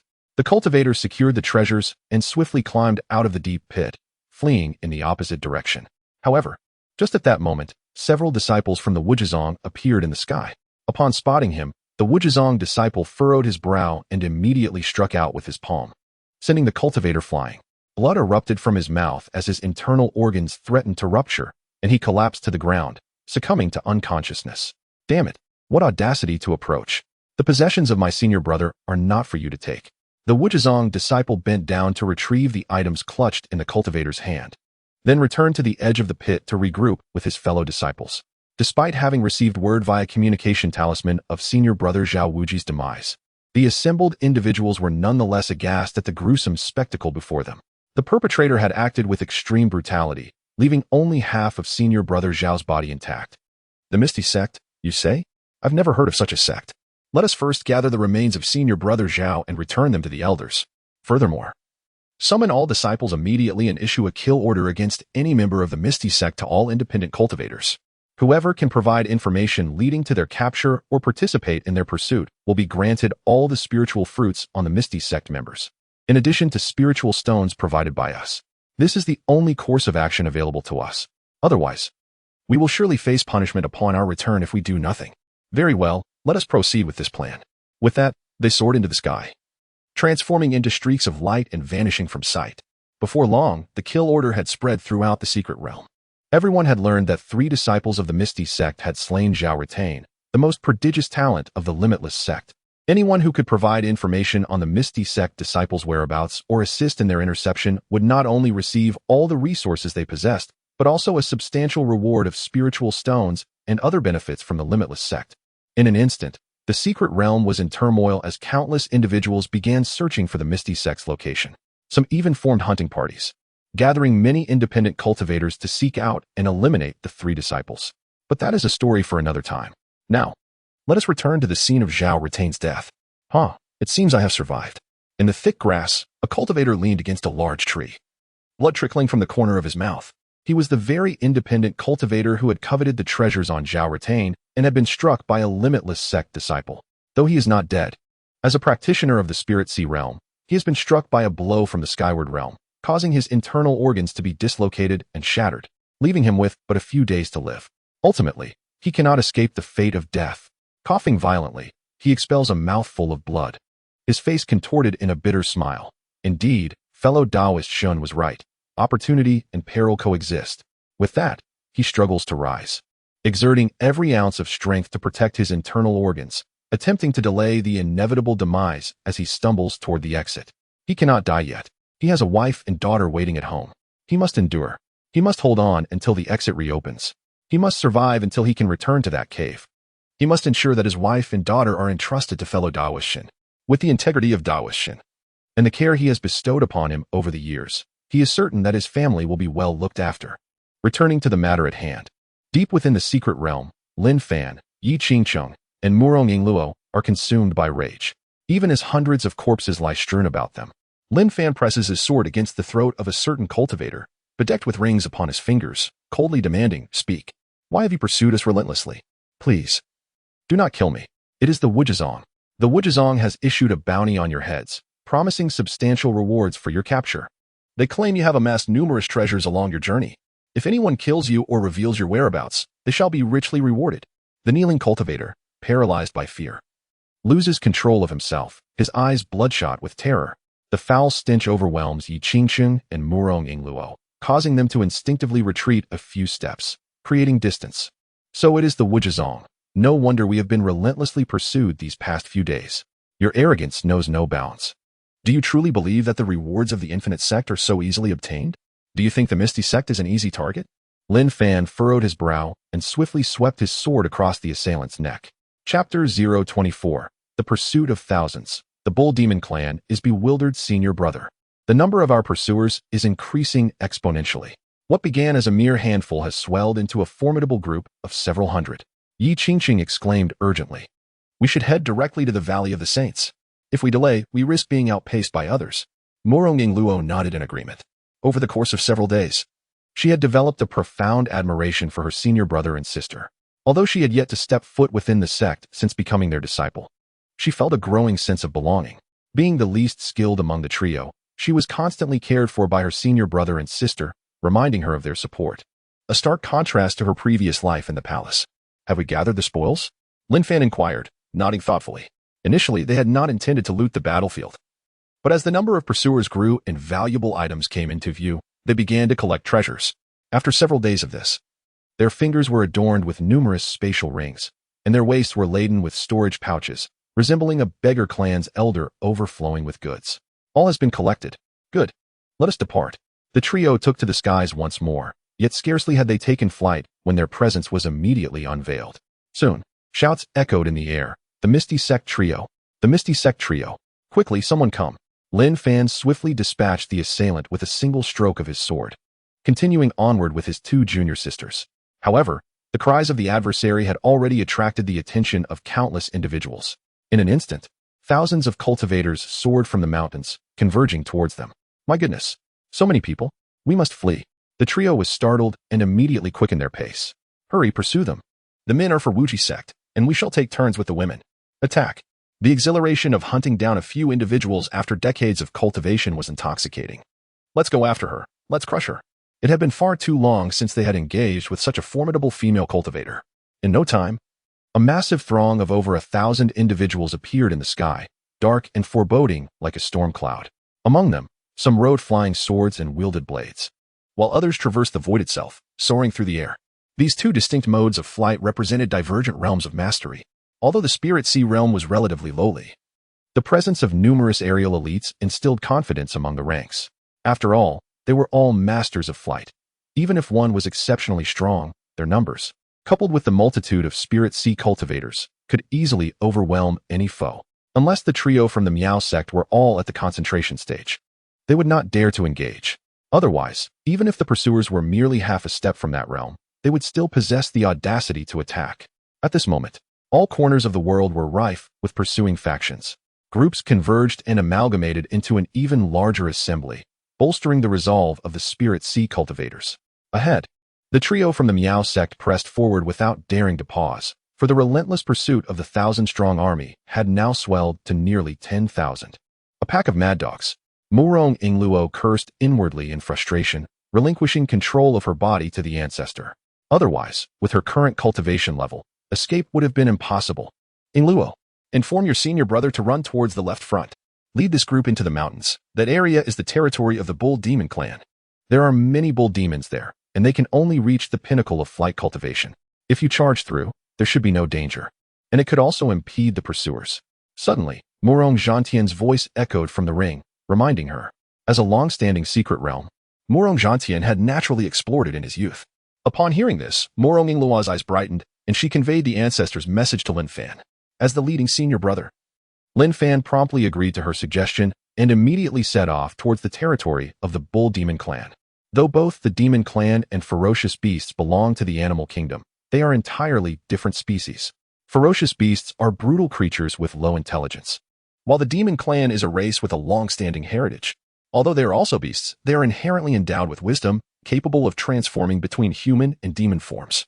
It is worth noting that even when transformed into humans, demon beasts often retain certain characteristics of their lineage. For instance, the Bull Demon Clan, despite taking on human appearances, still bears distinct horns upon their heads. I beg your pardon. I truly did not mean to intrude upon your territory. It was an unintentional trespass. I implore you to spare me, and I shall leave at once. At this moment, within the Bull Demon Clan, a human cultivator knelt on the ground, trembling with fear as he pleaded for mercy. Surrounding him was a large cauldron, beneath which fierce flames blazed, filled to the brim with the corpses of human cultivators. Scattered around were numerous half-human, half-beast creatures adorned with long horns. Humph! Humans are truly a nuisance, only arriving once every decade for us to feast upon. How many is this now? The patriarch of the bull demon clan let out a heavy snort, releasing a plume of white smoke from his nostrils. As the demonic beings of this realm, they were cursed, forever unable to transform into true demons, eternally confined to a state below that of a great demon. Akin to the pinnacle of human cultivation, every 10 years, a group of human cultivators would appear in this world, much to his discontent, leaving him with no choice but to derive pleasure from consuming them. Patriarch, this is the 98th one. The young demons responded with clasped fists. 98. Not enough to satisfy our hunger. Let us boil him first. We must seize the opportunity to capture more. Yes. The young demons promptly lifted the cultivator and tossed him into the cauldron. Instantly, the cauldron began to bubble and churn. But at that moment, several dark spots suddenly appeared above them. The young demons quickly alerted, Patriarch, more humans are coming from the sky. 3. Not enough to fill our gaps. Yet these 3 seem formidable. Nyo Air, Nyo San, Nyo Si, Nyo Wu, come with me to take them down. Yes. In an instant, the 5 bulls soared into the air, positioning themselves in front of the trio from the Miao Miao sect. It's the bull demons. We have entered their territory. Yi Qichen quickly warned. They must be here to obstruct us. Sisters, stay close to me. Lin Fan decisively issued the command. Then, with a swift motion, he unleashed a terrifying sword strike. The enormous blade swept through the air. Lin Fan, accompanied by the 2 women, hastily followed in the wake of the sword. The 2 women were not idle either. Each launched their own attacks. Yi Qingqing closely followed with her dragon capture hand. Meanwhile, Murong Yingluo raised her hand and conjured a towering mountain. The trio, wielding their respective divine abilities, charged relentlessly towards the 5 members of the Ox clan. In an instant, the 5 bovine beings were taken aback. They presumed the humans had come specifically to confront them. After all, this was their first encounter with humans who initiated a direct assault. Thus, upon witnessing this scene, the 5 oxen instinctively scattered to evade the onslaught. Whoosh, whoosh, whoosh. As the Ox clan evaded, the area ahead became increasingly vacant. The trio from the Piao Miao sect swiftly maneuvered past the 5 oxen and dashed into the distance. Their divine powers barely unleashed. Chief, they seem to be fleeing. Chapter 025. Entering the Saints' Valley, a sword's arrival startles thousands cursed. It seems we have been deceived. Should we pursue, Chief? Watching the retreating figures of the trio, the 5 oxen were exceedingly vexed. Exhaling white mist from their nostrils in frustration, the chief growled fiercely, pursue them, we must catch up. As he prepared to set off in pursuit, one of his subordinates suddenly exclaimed, Chief, look behind you. Behind? What is it? The chief was taken aback, puzzled as he turned to look. In that moment, he beheld a dense, dark cloud looming ominously. Is it going to rain? The chief's face was filled with confusion. No, Chief. That is not rain. It is people. People. His subordinate cautioned in terror. What? Were they all human? In that instant, the leader of the bull demon clan was utterly bewildered. This was, after all, the first time it had encountered such a multitude. Leader, we have always consumed them. They must be here to avenge us. We should flee at once. What shall we do, leader? There are at least 10,000 of them. Shall we confront them? Confront them? Nonsense. Run. The leader snapped irritably before turning to sprint towards the trio from the ethereal sect. The remaining 4 bulls dared not linger and hurriedly followed in the leader's footsteps. In a flash, 3 factions surged through the sky, the trio from the ethereal sect at the forefront, the 5 bulls in the middle, and the vast army trailing behind them. Finally, after an indeterminate distance, the 5 bulls reached the boundary of the sealed area. Once they crossed it, their demise would be inevitable. The approaching army drew ever closer, igniting a profound sense of anxiety among the 5 bulls. Leader, what shall we do? We are cornered. Leader, let us fight them, urged the subordinates. We have nowhere left to flee. Regardless, we face death either way. We might as well take a chance to survive. The leader's countenance hardened as he gazed at the boundary not far ahead. With a resolute heart, he coldly declared, let us fight. Kill. Kill. In an instant, the 5 bulls aligned themselves and charged towards the vast army. Ah, curse it, it's the demon clan. Brothers, do not falter. Let us engage them. We have the numbers. It is said that demon clans revel in hoarding treasures. Let us seize their riches and claim their women. Regardless, this is a secluded realm where the demon clans from the outside cannot find us.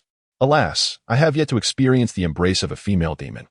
Today seems an opportune moment to try, for even the bull demons are still demons. Ah, I shall annihilate you all. Boom, boom, boom. In an instant, a massive army clashed with 5 bull demons.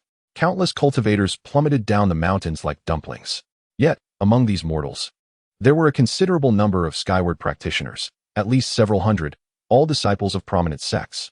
As these hundreds of skyward practitioners engaged, the bull demons began to accumulate wounds. Soon, the first bull fell, followed by the second, the third. Of course, the number of human cultivators also dwindled rapidly.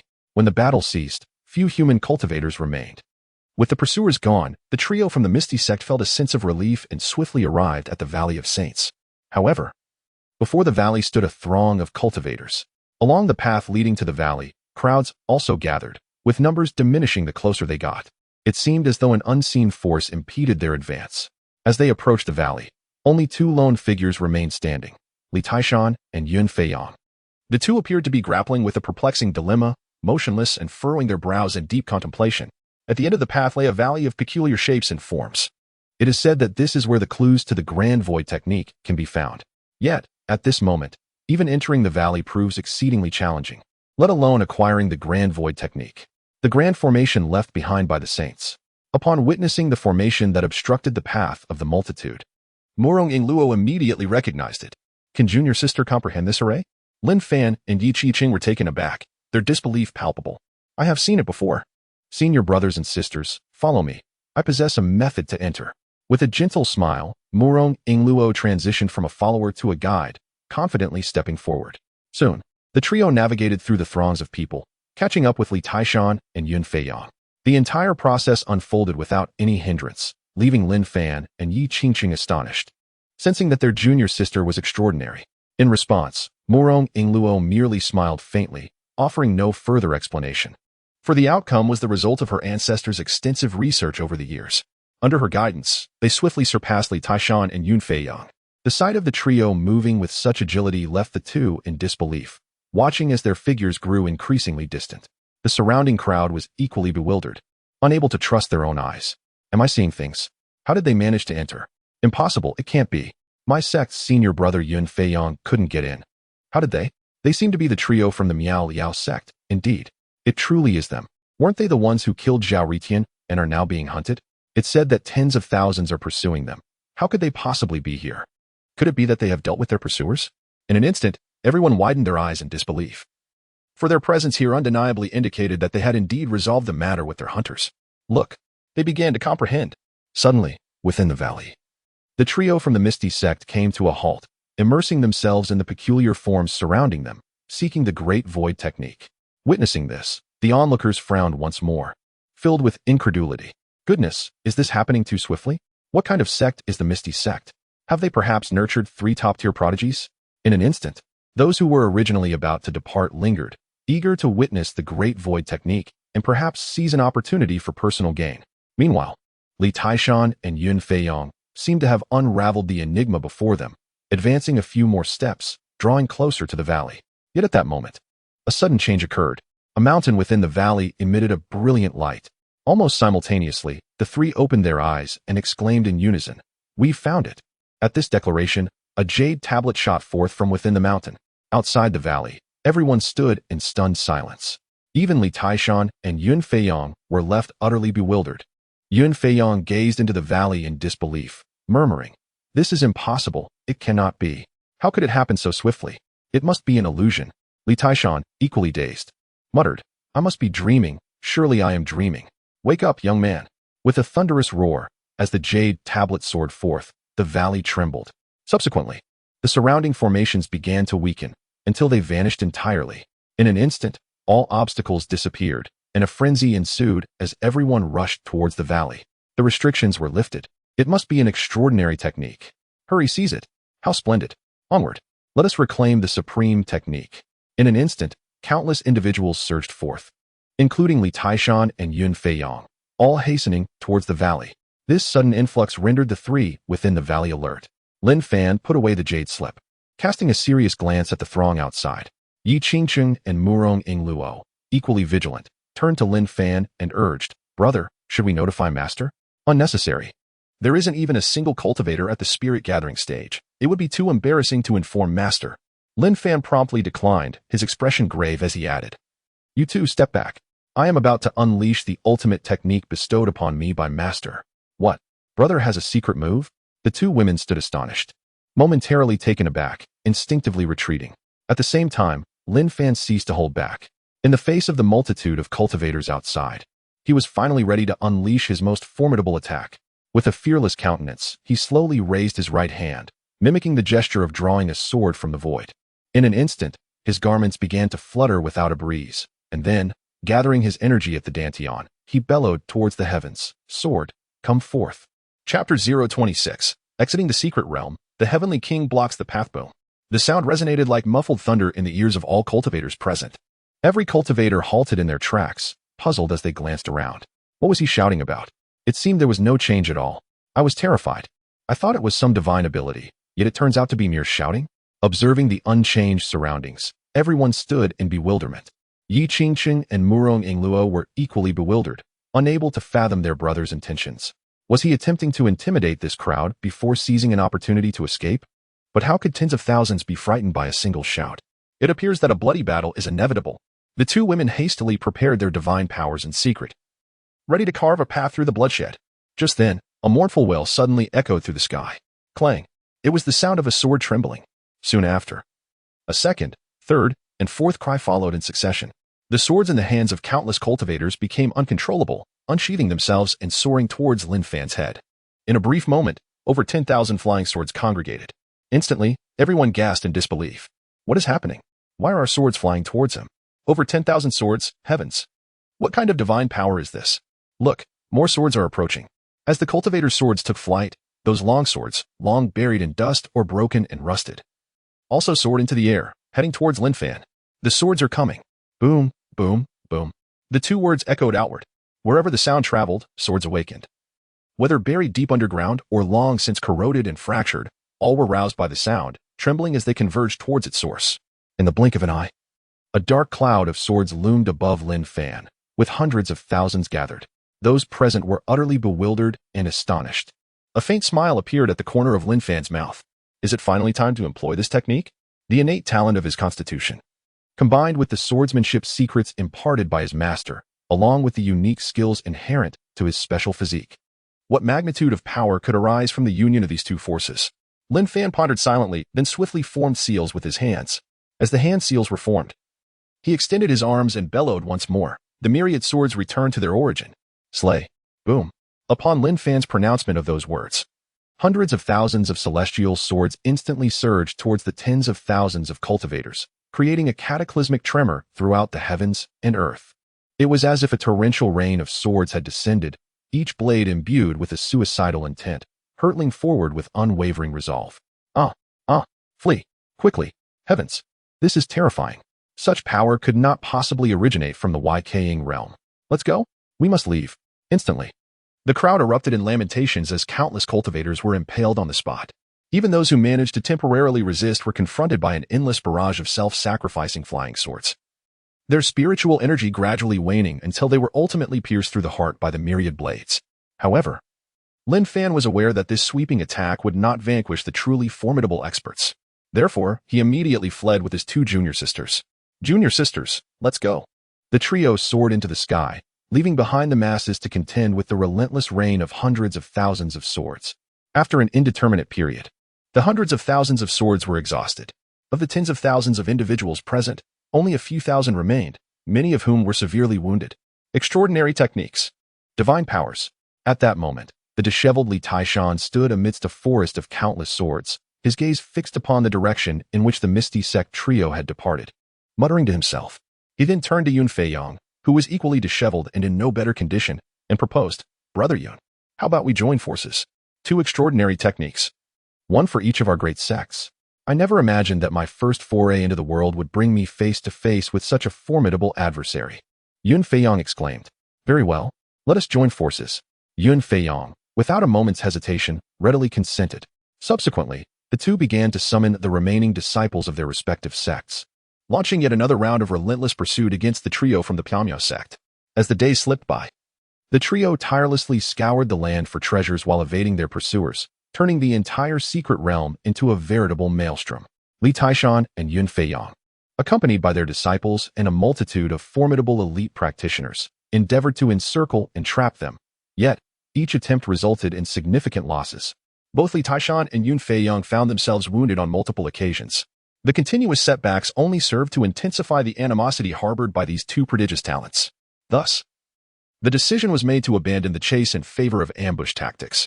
With a new strategy in place, the two top-tier geniuses positioned themselves and their followers at the exit of the secret realm, awaiting the moment of confrontation. On the fateful day of the secret realm's opening, the hour was evening, and darkness enveloped the land, illuminated only by the silvery glow of the moon. As the gates of the secret realm swung open, the trio from the Piao sect gradually emerged from the distance, soaring towards the exit. Brother, considering the multitude of powerful factions we have offended across the 9 provinces, do you think we might bring trouble upon our sect? Murong Yingluo expressed her concerns as she gazed towards the exit. Although their journey had been exhilarating, the prospect of retaliation from such formidable forces was daunting. She feared that even the male protagonist might not withstand it. She certainly did not wish to encounter him only to find him overwhelmed. Moreover, should he falter, her own dynasty would inevitably face ruin alongside him. This time, the ruckus had indeed escalated beyond measure. Rest assured, junior sister, our Piao sect is robust. We possess many reclusive elders who remain hidden within our ranks. Yi Qingcheng promptly responded, bolstering her confidence. Hailing from a millennium hence, she had already developed an unwavering belief in the formidable strength of their sect. Thanks to Lin Fan's introduction, Lin Fan, unfazed, remarked, "Indeed, and it is not our fault. They were the ones who initially seized our spiritual fruits and appropriated our extraordinary techniques. If we were to surrender them without contest, would we not be bringing disgrace upon our master and our sect? Our master would never permit us to tarnish the sect's reputation. Wow, so our sect is truly this powerful." Hearing the responses of her senior brothers and sisters, Murong Yingluo was left astounded. She resolved that once she joined the sect, she must strive to excel. As these thoughts coursed through her mind, the trio found themselves drawing ever closer to the exit. However, at that very moment, the forest below began to tremble violently. Suddenly, a multitude of cultivators erupted from within, resembling a massive flock of birds, all soaring towards them in unison. Their cries echoed. "They have appeared. Charge! Do not let them escape. The elders of the sect are just outside. Drive them out." An ambush of tens of thousands of cultivators, hidden like birds concealed within the mountains, sprang into action in an instant. Witnessing this scene, the trio from the Miao sect was taken aback. They had not anticipated an ambush at the exit. "Senior brother, senior sisters, they are coming again. Run." The trio dared not linger, hastening their pace and bursting forth from the secret realm. Yet, as they emerged, they found their path obstructed by the elders of the 3 major superpowers. It is evident that they have received information from within the secret realm, and at this moment, their faces are filled with fury. The Grand Elder is aware that they are the ones who killed Brother Zhao Ritian, and furthermore, they possess 2 sets of extraordinary skills. A disciple reports to the Grand Elder of the Wuji sect, causing a stir among everyone present. Although they knew these 3 individuals had stirred up chaos within, they were astonished to learn that they possessed 2 sets of exceptional abilities. Should the sect acquire these 2 sets of skills, their strength would undoubtedly ascend to a new level. Consequently, many smaller sects and independent cultivators lingered to observe the spectacle. Of course, it was merely for entertainment, as the 3 major sects would inevitably vie for these unique skills, which were destined to have no bearing on them. In the sky, the trio from the mysterious Mist sect found themselves blocked ahead, with pursuers closing in from behind, thus ensnaring them in a precarious encirclement. Observing this, the 3 felt a surge of anxiety, for those directly in front were none other than the mightiest elders of the 3 supreme sects, escorting their disciples. It is crucial to note that the strongest elders of these formidable sects are all at the Celestial King level. A mere breath from them could annihilate the trio. Thus, the pressure on them was palpable. However, as the senior brother, Lin Fan steeled himself and proactively clasped his fists, stating, "The resources within the secret realm are unclaimed, and thus, it is a race to seize them. Why do you, esteemed elders, obstruct our path?" Chapter 027. The Power to Annihilate Celestial Kings. The might of the mysterious Mist sect. Ha! You dare to question me after slaying my disciple? Surrender immediately and return with me to face your punishment. The Grand Elder of the Wuji sect's countenance darkened as he raised his hand, ready to seize them. At this moment, the Elder of the Taiha sect stepped forward and proclaimed, "Wait a moment, fellow Taoist. They have slain numerous disciples of our Taiha sect, and we too must take them with us. Is it only your 2 sects that have suffered casualties? Do not our Flying Sky sect's disciples also bear wounds? We shall take them as well." In an instant, the 3 great superpowers began to contend fiercely. Those with discerning eyes understood their true intentions. After all, if it were merely for vengeance, they could simply execute them on the spot. The act of taking them away clearly indicated a desire to acquire those two extraordinary skills. Given this, why not resolve it in this manner? Let us first escort them back to my Wuzhizong, and the two fellow Taoists may accompany me there. We shall deliberate on the specifics of their fate later. Soon, the Grand Elder of Wuzhizong proposed a compromise. Continuous bickering would yield no fruitful result. Should the Holy Land intervene, it would surely complicate matters. After all, such extraordinary skills would not go unnoticed by the Holy Land. Very well. This is indeed agreeable. The elders of the other two sects promptly concurred. The Wuzhizong had lost its most formidable genius, and if they did not agree, it would be difficult to find a suitable resolution quickly. Once the three elders reached an accord, they turned their gazes toward the trio from the Miao Miao sect. Witnessing their fates being so casually disregarded, the three felt a flicker of indignation, yet they did not falter. After all, each of them bore the lingering essence left by their master. If the situation became dire, they could invoke their master's energy for aid. However, they could not help but wonder why their master had not appeared. Other sects had come to retrieve their disciples, yet theirs remained absent. Of course, the trio thought little of it, attributing it to their master being preoccupied with urgent matters. The leading disciple, Lin Fan, assertively declared, "It was your disciples who brazenly seized our treasures without cause, prompting our resistance. Are you truly unable to discern right from wrong?" Upon hearing this, the three elders were momentarily taken aback, only to subsequently reveal smiles laced with disdain and ridicule, as if to say, "Do you truly believe yourselves worthy to engage us in discourse on morality?" Such naivety is typical of youth. Thus, the three elders responded with feigned mirth, "Is that so? Others merely covet the treasures in your possession, yet you have resorted to slaughter. Do you dare to claim innocence? Indeed, you could have surrendered the items first and sought our elders to adjudicate the matter. We would certainly impose sanctions on those disciples and return your belongings. That is no justification for your murderous actions." Precisely. Others sought only to take your possessions, not to slay you. You may resist, but you should never resort to killing. Each elder chimed in, igniting a wave of frustration among the trio from the mysterious Cloud sect, their blood pressure surging in indignation. They merely wished to reclaim their treasures. Yet they were accused of harboring murderous intent. They could have surrendered the treasures first and sought the elders' intervention for justice. Was this truly the rhetoric of sane individuals? The surrounding cultivators could scarcely contain their disbelief, yet none dared to voice their opinions in the presence of the three formidable sects. After all, these super sects transcended the limits of power, representing an entirely different realm compared to dominant sects, hence the designation of super sects. Who would dare provoke them? Silence enveloped the crowd, while the trio from the mysterious Cloud sect simmered with fury, their minds ablaze. Especially Morong Ingluo, a young girl who traversed from a technologically advanced planet, was infuriated by such remarks, feeling compelled to express her indignation. Unable to contain herself, she invoked the name of her sect, exclaiming, "Are you all truly so dismissive of the Misty Sect? Ha! The Misty Sect? What worthless sect dares to utter its name? Come with us. Any discussions can take place in our sect's Hall of Justice." With that, the Grand Elder of the Wuji sect waved his hand, conjuring a colossal hand that reached for the trio from the Misty Sect. The trio's pupils constricted, realizing they were utterly powerless against a formidable opponent of the Heavenly King realm. They braced themselves to unleash their own aura, but just then, a voice suddenly rang out, shattering the giant hand in an instant. "Who dares to label my Misty Sect as worthless?" The voice echoed, causing the trio to erupt in joy as they gazed upward, exclaiming, "Master!" Indeed, it was the voice of Chen Xuan. As his voice resonated, his figure materialized within the encirclement, standing tall and composed, with one hand behind his back. He regarded the crowd with an air of authority. In that moment, the onlookers furrowed their brows and could not help but inquire, "Who are you?"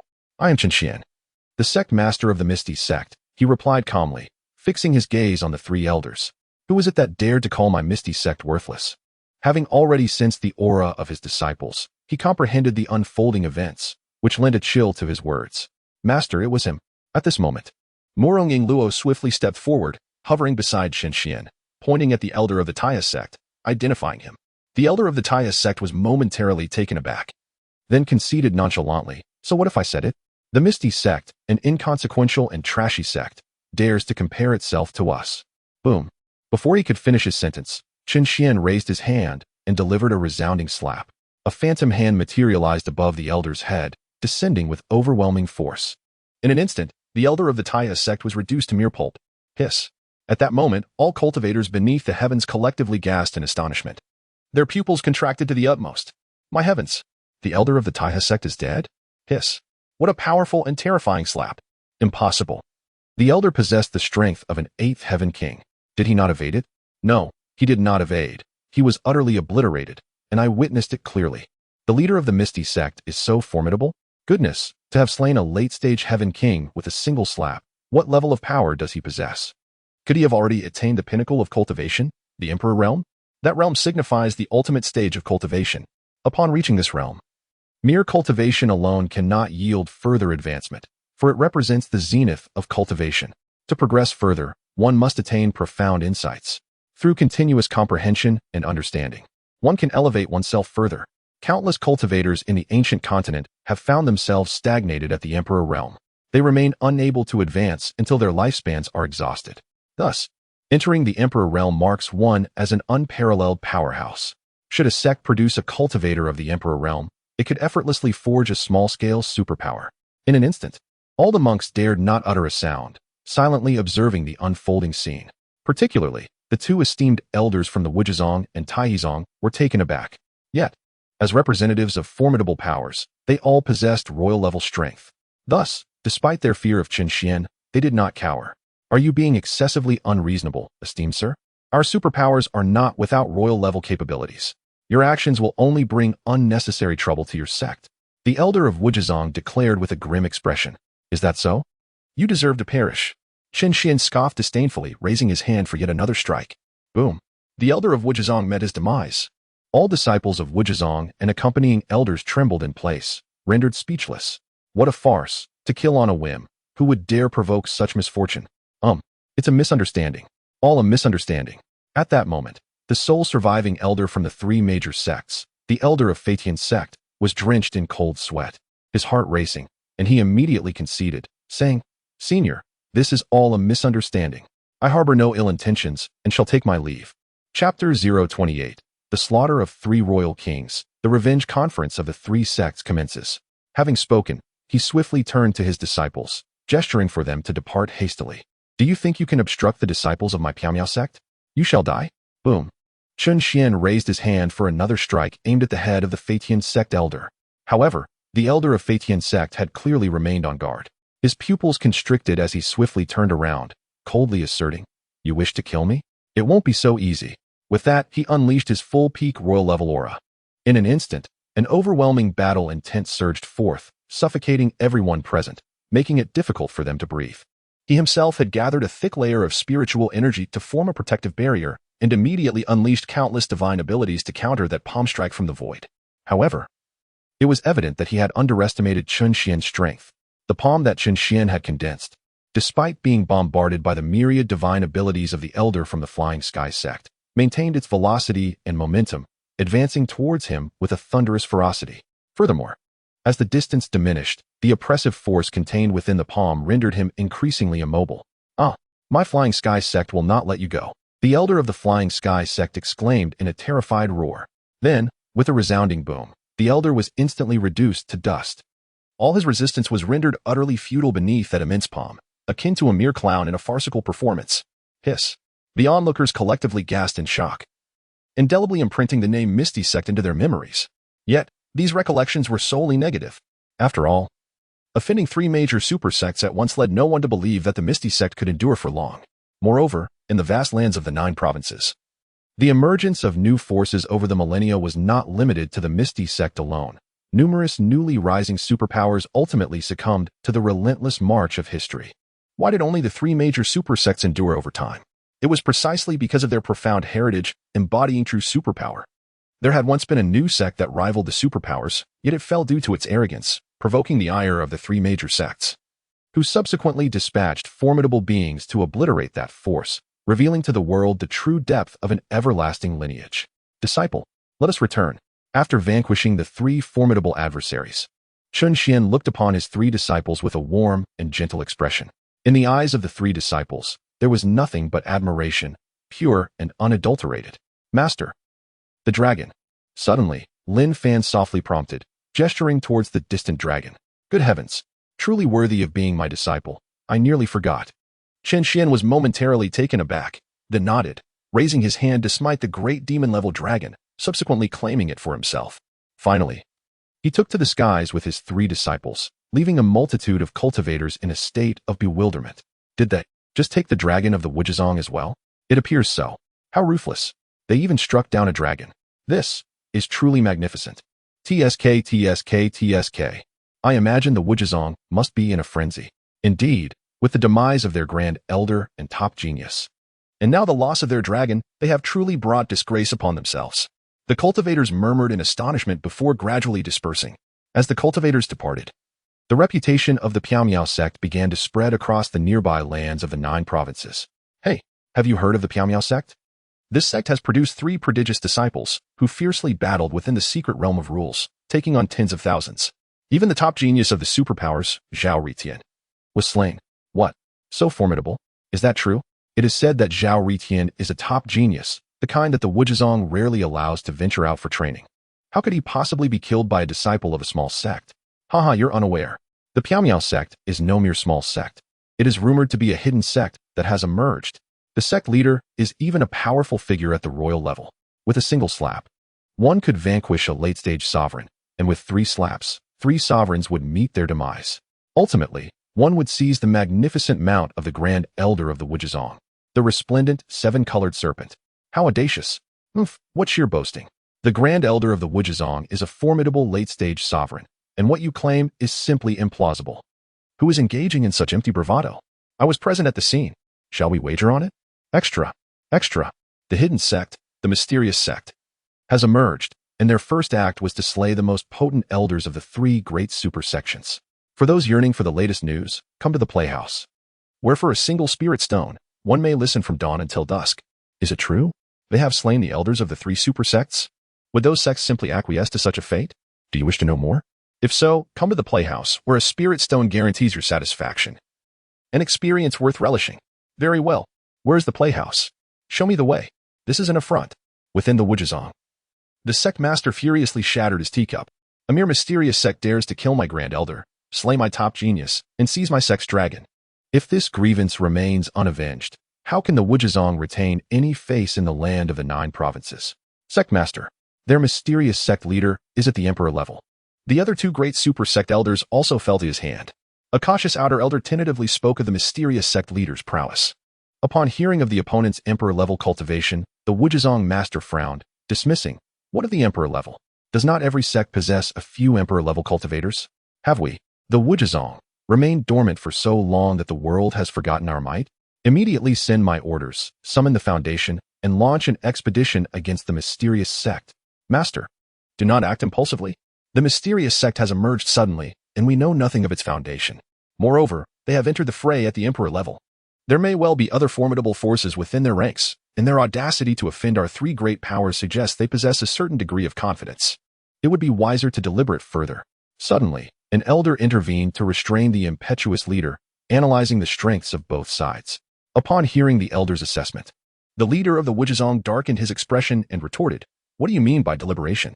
Even if they have numerous emperor-level warriors, what of it? Our foundation is more than capable of facing any emperor-level threat. We can simply bring our foundation along. Furthermore, the mysterious sect possesses 2 extraordinary techniques. If we could acquire these 2 formidable abilities, we would undoubtedly surpass the other 2 great powers.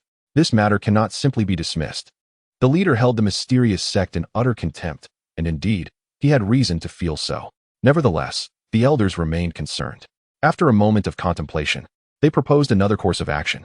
"Leader, while that may be true, what if we transport our foundation and the other 2 great sects launch a surprise attack? Furthermore, our desire for those extraordinary techniques will surely be shared by the Tejo sect and the Flying Sky sect. Perhaps we should convene a council of the 3 sects. Together, we can march against the mysterious sect, ensuring our foundation is safeguarded, while simultaneously showcasing the might of our super sects. Indeed, that is a commendable idea. However, in that case, we would not be able to monopolize those extraordinary techniques." The leader paused, clearly reluctant. "Master, even if we were to annihilate the Miao Liao sect, we could not monopolize their extraordinary techniques. The other 2 super sects would undoubtedly not stand idly by. If they were to launch a surprise attack on us, it would pose significant trouble. Currently, collaboration among the 3 sects is the most prudent course of action.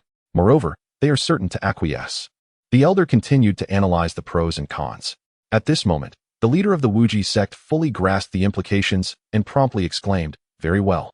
Let it be as you say." Immediately notify the two super sects to convene a trisect assembly to discuss the deployment of forces and the division of the extraordinary techniques. Chapter 29. A disciple with over 10 stars potential, a charred willow tree in the Murong dynasty, within the imperial harem. As Chen Xuan and his companions touched down, they were instantly surrounded by a group of cultivators clad in yellow vests, the elite guards of the Murong dynasty. The captain of the guards, upon noticing the princess among them, immediately bellowed, "Who dares to kidnap the princess and trespass into the royal palace? Release her at once." "How dare you?" Murong Yingluo interjected. "They are my senior brothers and sisters, and this gentleman is my esteemed master. They have accompanied me to bid farewell. Disperse your men at once." Upon hearing that these individuals were the princess's fellow disciples and her master, the captain of the guards was momentarily taken aback, instinctively glancing at Chen Xuan.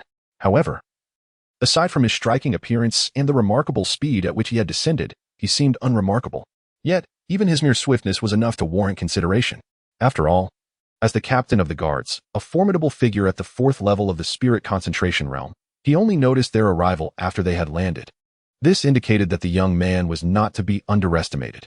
The matter of the princess paying her respects to her master should not be underestimated. Recently, the movements of the northern town king have become increasingly frequent, leading to greater concern that the princess's master may be affiliated with him, having infiltrated the imperial palace. Hence, the commander did not disperse the guards but instead clasped his fists and addressed Chen Xuan. "Sir, I apologize. The palace is currently in a state of unrest, and I am under orders to protect it. I cannot withdraw." It was evident that he harbored suspicions regarding Chen Xuan's identity. Although his tone was courteous, Murong Yingluo felt displeased. After all, it was her wish to bid farewell to her family that prompted her request for her master as return. Now, upon just arriving home, the palace guards questioned her master, which was a slight against his dignity. Yet, the commander was not entirely wrong. He was responsible for the palace's safety, and his duty could not be swayed by mere words from her. However, Chen Xuan remained unfazed, exuding an air of nonchalance as he said, "No matter. Let us wait here. How could I allow my master to wait here? Master, please enter the hall and take a rest with me." Seeing that her master was not angered, Murong Yingluo promptly led the way. This time, the commander did not obstruct them, but followed cautiously with his men, vigilant against any potential threats from Chen Xuan and the others. Just then, a voice from the system suddenly echoed in Chen Xuan's mind, causing him to halt in his tracks. "Ding! A disciple with over 10-star potential has been detected. Please take note, host. Over 10-star talent?" Chen Xuan's eyes lit up. Instinctively glancing towards the imperial garden, the system indicated that this extraordinarily talented disciple was indeed within the garden. Has the system finally awakened? Has he truly encountered a disciple with such remarkable potential? In an instant, Chen Xuan was filled with excitement. After all, having accepted a genius with over 10-star potential, he could obtain a summoning card from the celestial realm. At that moment, he would be invincible, both in the heavens and on the earth. "Master, why are you not leaving?" Murong Yingluo, noticing Chen Xuan's unusual demeanor, hurriedly inquired with concern. Chen Xuan withdrew his gaze, offering a faint smile as he pointed towards the imperial garden. "Yingluo, may I visit the imperial garden?" Murong Yingluo was taken aback, momentarily bewildered. After all, the imperial garden was a place where the women of the imperial harem roamed leisurely. Surely, master wouldn't. It seemed improbable. Her master appeared rather dignified. Murong Yingluo shivered slightly and quickly replied, "Of course. Master, please follow me." With that, she continued to lead the way ahead. The other imperial guards could only silently follow, feeling at a loss for words. However, as they entered the imperial garden, a wave of chaos erupted within. The concubines, who were leisurely strolling through the garden, were startled by the sudden influx of people, resembling frightened little birds as they hid behind the large trees and artificial hills, peeking out curiously with only their heads visible. Yet, Chen Xuan's focus was not on them. He did not spare them a glance, his gaze fixated on a charred willow tree by the lake, which stood only as a trunk. Name, Luyu. In slumber, race, wood clan. Realm, none. Physique, none. Potential, over 10 stars. Experience, a common willow branch awakened its intelligence, undergoing millennia of cultivation to attain immortality. On the day of ascension, ambushed by the Dark Sovereign, it lost its accumulated celestial energy and was torn through space to descend upon the ancient continent. In a state of grievous slumber, with memories utterly lost, yet still retaining the remnants of a celestial form, the day of restoration shall also herald a return to the pinnacle of power. Luyu? An ordinary willow branch achieving immortality? The Dark Sovereign launching a surprise attack? Upon encountering this information, Chen Xuan was taken aback. Although the notion of a mere willow branch attaining immortality seems utterly absurd, what in the world is this Dark Sovereign, daring enough to ambush even celestial beings? And nearly succeeding? Is this world truly so terrifying? Even the immortals cannot safeguard themselves? Pondering this, Chen Xuan swiftly inquired within his mind to the system. The system promptly provided an explanation. Ding! Alert to the host. The Dark Sovereign is a being tainted by dark powers, capable of broadly detecting the aura of ascended immortals. It preys upon the newly ascended immortals to enhance its own strength. Only the mightiest of immortals can evade the predation of the Dark Sovereign. What a chilling revelation. Hearing the system's explanation sent a shiver down Chen Xuan's spine. The ability to sense the aura of the ascended immortals, who could withstand such a threat? Does this imply that numerous emperors, even upon achieving immortality, would find it exceedingly difficult to escape the fate of being devoured by the Dark Sovereign? This is truly alarming. Fortunately, he had learned of this in advance. Otherwise, when it was his turn to ascend, would he not also attract the attention of the Dark Sovereign? Thankfully, since he was forewarned, he could prepare himself. A mere Dark Sovereign is insignificant. He is capable of achieving greatness. With this thought, Chen Xuan felt considerably more at ease. As long as he diligently cultivates, he firmly believes that no Dark Sovereign could disrupt his plans. Master, that willow tree trunk descended from the heavens decades ago. It appears to be lifeless, yet it has never decayed. The emperor believed it to be an auspicious sign, and thus remained here, without moving. Observing Chen Xuan staring blankly at the charred willow tree, Morong Ingluo hurriedly introduced, if my master desires it, he may take it. Indeed, I am fond of it. But I must inquire whether she is willing to accompany me. Chen Xuan replied, satisfied with Morong Ingluo's filial piety, nodding gently. He then addressed the willow tree, asking, Lu Yu, awaken. The surrounding crowd was momentarily taken aback, all gazing at Chen Xuan with puzzled expressions. Even the concubines, who were half hidden, began to regard him with curiosity. Whispering among themselves, was he speaking to that willow tree? From their conversation, it appeared that this man was Ingluo's master. When did Ingluo take a master? How intriguing this man was, conversing with a tree. This man possesses an unusual charm. Fool, the willow cannot speak. They chuckled, their eyes narrowing with mirth. Having long resided in the secluded palace, they found life rather dull. Now encountering such an eccentric individual, their curiosity was piqued, and even trivial matters stirred their emotions. In no time, the concubines were softly covering their mouths, engaged in hushed discussions. The imperial guard and disciples remained silent, quietly observing the willow tree. For they were not weaklings, and could hardly believe that a formidable figure like Chen Xuan would converse with a mere tree. There must be a deeper reason behind it. At that moment, even Morong Zhantian, who resided within Morong Ingluo's ring, could not help but feel intrigued. Indeed, he frequented this locale with Morong Ingluo and never discerned anything amiss. A hush fell over the scene. Yet, the ensuing spectacle left everyone utterly astonished. The willow's trunk stirred subtly. Subsequently, a spectral apparition materialized upon the trunk, its form gradually coalescing. In short order, a translucent woman of curvaceous figure, fair complexion, and statuesque stature adorned the tree's surface. Willow Moon Chapter 030, Accepting a Disciple. Morong Fubo's scheme. A collective gasp swept through the onlookers as the diaphanous woman emerged from the trunk. The imperial guards, in particular, clutched their weapons with newfound vigilance. A soul resided within the imperial garden, unbeknownst to their commander. Fortunately, this spirit had remained benign. Otherwise, the consequences would have been dire. A bead of perspiration trickled down the commander's brow as he contemplated this realization. His admiration for Chen Xuan's prowess deepened. Did you awaken me? Willow Moon inquired. Her gaze fixed upon Chen Xuan. She sensed that his aura had roused her. Indeed, it was I, Willow Moon. Chen Xuan responded with a gentle smile, exuding an aura of affability. Willow Moon, is that my name? Willow Moon pondered, a thoughtful expression gracing her features. Chen Xuan affirmed with a nod. For reasons unknown. Willow Moon felt a sense of kinship towards him, and thus, without much deliberation, she accepted his words. Thank you for revealing my name, Willow Moon expressed with a smile. Her voice tinged with delight. Pray, did you summon me for a specific purpose? Although her form was undeniably mature, with its ample curves, yet at this moment, her demeanor resembled that of a newly awakened creature, brimming with curiosity about everything, a stark contrast to her flawlessly sculpted physique. You are on the brink of death. Chen Xuan suddenly revealed a startling piece of information. Boom. Upon hearing these words, Lu Yu was taken aback. However, she seemed to sense something amiss, after a brief pause. She maintained her radiant smile and replied, Indeed, the spiritual energy here is rather sparse. I feel gravely wounded. Is there a way for you to save me? Yes. Would you be willing to become my disciple? I can lead you to a more prosperous place where the spiritual energy is abundant, allowing you to recover swiftly. Chen Xuan spoke slowly. Upon hearing this, Lu Yu was momentarily stunned. After a moment of contemplation, she knelt down and bowed her head, saying, Lu Yu pays her respects to the master. With 3 silent bows, Chen Xuan received a prompt in his mind from the system. Congratulations, host. You have accepted a disciple with exceptional potential exceeding 10 stars. An extravagant gift package has been credited. Hearing the notification of rewards, a slight smile crept across Chen Xuan's lips. At last, the celestial gift package had been obtained. He then addressed Lu Yu. I shall first allow you to enter my spiritual sea for recuperation. You will be released once we return to the sect. With that, he waved his hand, and instantly, the charred willow tree rose from the ground, soaring into his spiritual sea. Gasp! In that moment, a collective intake of breath echoed among the crowd. Heavens! The spiritual sea can sustain life? Could it be that the princess truly has joined a formidable sect?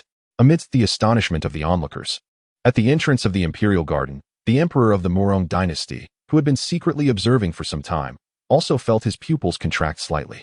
Upon reaching this point, he no longer concealed his intentions and, under the watchful eye of an elderly eunuch, strode directly inside. I, Murong Fubo, the emperor of the Murong dynasty, pay my respects to you, esteemed senior. He bowed courteously to Chen Xuan, evidently convinced of Chen Xuan's true identity. After all, such prowess was indeed beyond that of the king of the north. Moreover, should the other party harbor ill intentions, their group would likely be unable to withstand it. Father, you have finally arrived. Please, order the imperial guards to withdraw. It is so bothersome that they follow my master wherever he goes. Murong Ingluo exclaimed excitedly, linking her arm with Murong Fubos in a charming manner. Very well, we have indeed been impolite. You may all retire. Murong Fubo replied indulgently to Murong Ingluo, then promptly gestured to the leader of the imperial guards. Upon receiving the command, the leader swiftly retreated, and simultaneously, the eavesdropping concubines were also dismissed. In an instant, the imperial garden was left with only the ethereal master and disciple, Murong Fubo, and an elderly eunuch. Father, I have returned to bid you farewell. I am to accompany my master to the sect for training. After the others departed, Murong Ingluo revealed her intentions. Murong Fubo had already learned from his subordinates that his daughter was to join the sect, and upon hearing her words again, he agreed without hesitation. Then, his eyes brightened, and he smiled warmly. To follow a senior for training is indeed a tremendous opportunity. However, as night has fallen, why not delay your departure until tomorrow? This will allow your master to rest for a while, and besides, your mother must surely miss you. Do take the time to speak with her. With that, Murong Fubo turned his courteous gaze towards Chen Xuan. Although ostensibly addressing his daughter, he was clearly soliciting Chen Xuan's opinion. As for Murong Ingluo, she concurred with her father's sentiment. Moreover, she was uncertain when she would return from this journey. Her mother had doted on her since childhood, raising her with utmost care, and it would be remiss of her to depart without a proper farewell. Thus, she gazed at Chen Xuan with hopeful eyes, somewhat bashfully suggesting, Master, perhaps we could stay here for the night? My elder brother and sister must be weary from their arduous journey through the secret realm. Very well. Let us stay for the night. Chen Xuan acquiesced, discerning Murong Ingluo's intentions. There was no urgency in returning, and he could avail himself of the time to peruse the contents of his gift package. Thank you, Master. You are too kind. Elated by Chen Xuan's affirmative response, Murong Ingluo ecstatically embraced Chen Xuan's arm, jumping with joy. It was only when Murong Fubo cleared his throat as a reminder that she realized her unseemly conduct. Ahem, Ingluo. Conduct yourself with propriety. Escort the esteemed guest and the young cultivators to their quarters. Murong Fubo promptly instructed his daughter. Murong Ingluo's face flushed crimson as she released Chen Xuan's arm and hastened to lead the way for the group. Master, elder brother, elder sister, allow me to show you to your chambers. Let us proceed, Chen Xuan replied with an amiable smile, gradually advancing. It was understandable for disciples to be affectionate with their master, lest they develop rebellious tendencies. Consequently, Chen Xuan did not object to his disciples' occasional displays of intimacy. Soon, under the guidance of Murong Ingluo and Murong Fubo, the group arrived at a courtyard. Esteemed master, brothers, and sisters, please take ample rest. I shall bid farewell to mother. With that, the father and daughter took their leave of Chen Xuan and departed. Once they exited the small courtyard, they once again parted ways. Murong Ingluo sought out her mother, while Murong Fubo, accompanied by the eunuch, headed towards another direction in the imperial harem. Along the way, Murong Fubo gazed ahead. Engaging in soliloquy, are you also unable to discern his cultivation level? It remains shrouded in mystery. According to the account of the head of the imperial guards, our group of 4 suddenly appeared above the harem. without even a hint of an array to detect our presence. It was only after we manifested that the head of the guards became aware of us. The old eunuch, with his head bowed, spoke in a low voice. Unless one paid close attention, it would be nearly imperceptible that he was the one speaking. It seems that Ing Luo has taken on a remarkably formidable master. I hope that tonight, the Prince of the North will take immediate action against us. Otherwise, once they depart, the palace will be in disarray. Is it the Emperor's intention to use the princess's master to counter the Prince of the North? The eunuch inquired tentatively. Murong Fubo immediately shook his head, responding, "No. That esteemed elder's prowess is far beyond our calculations.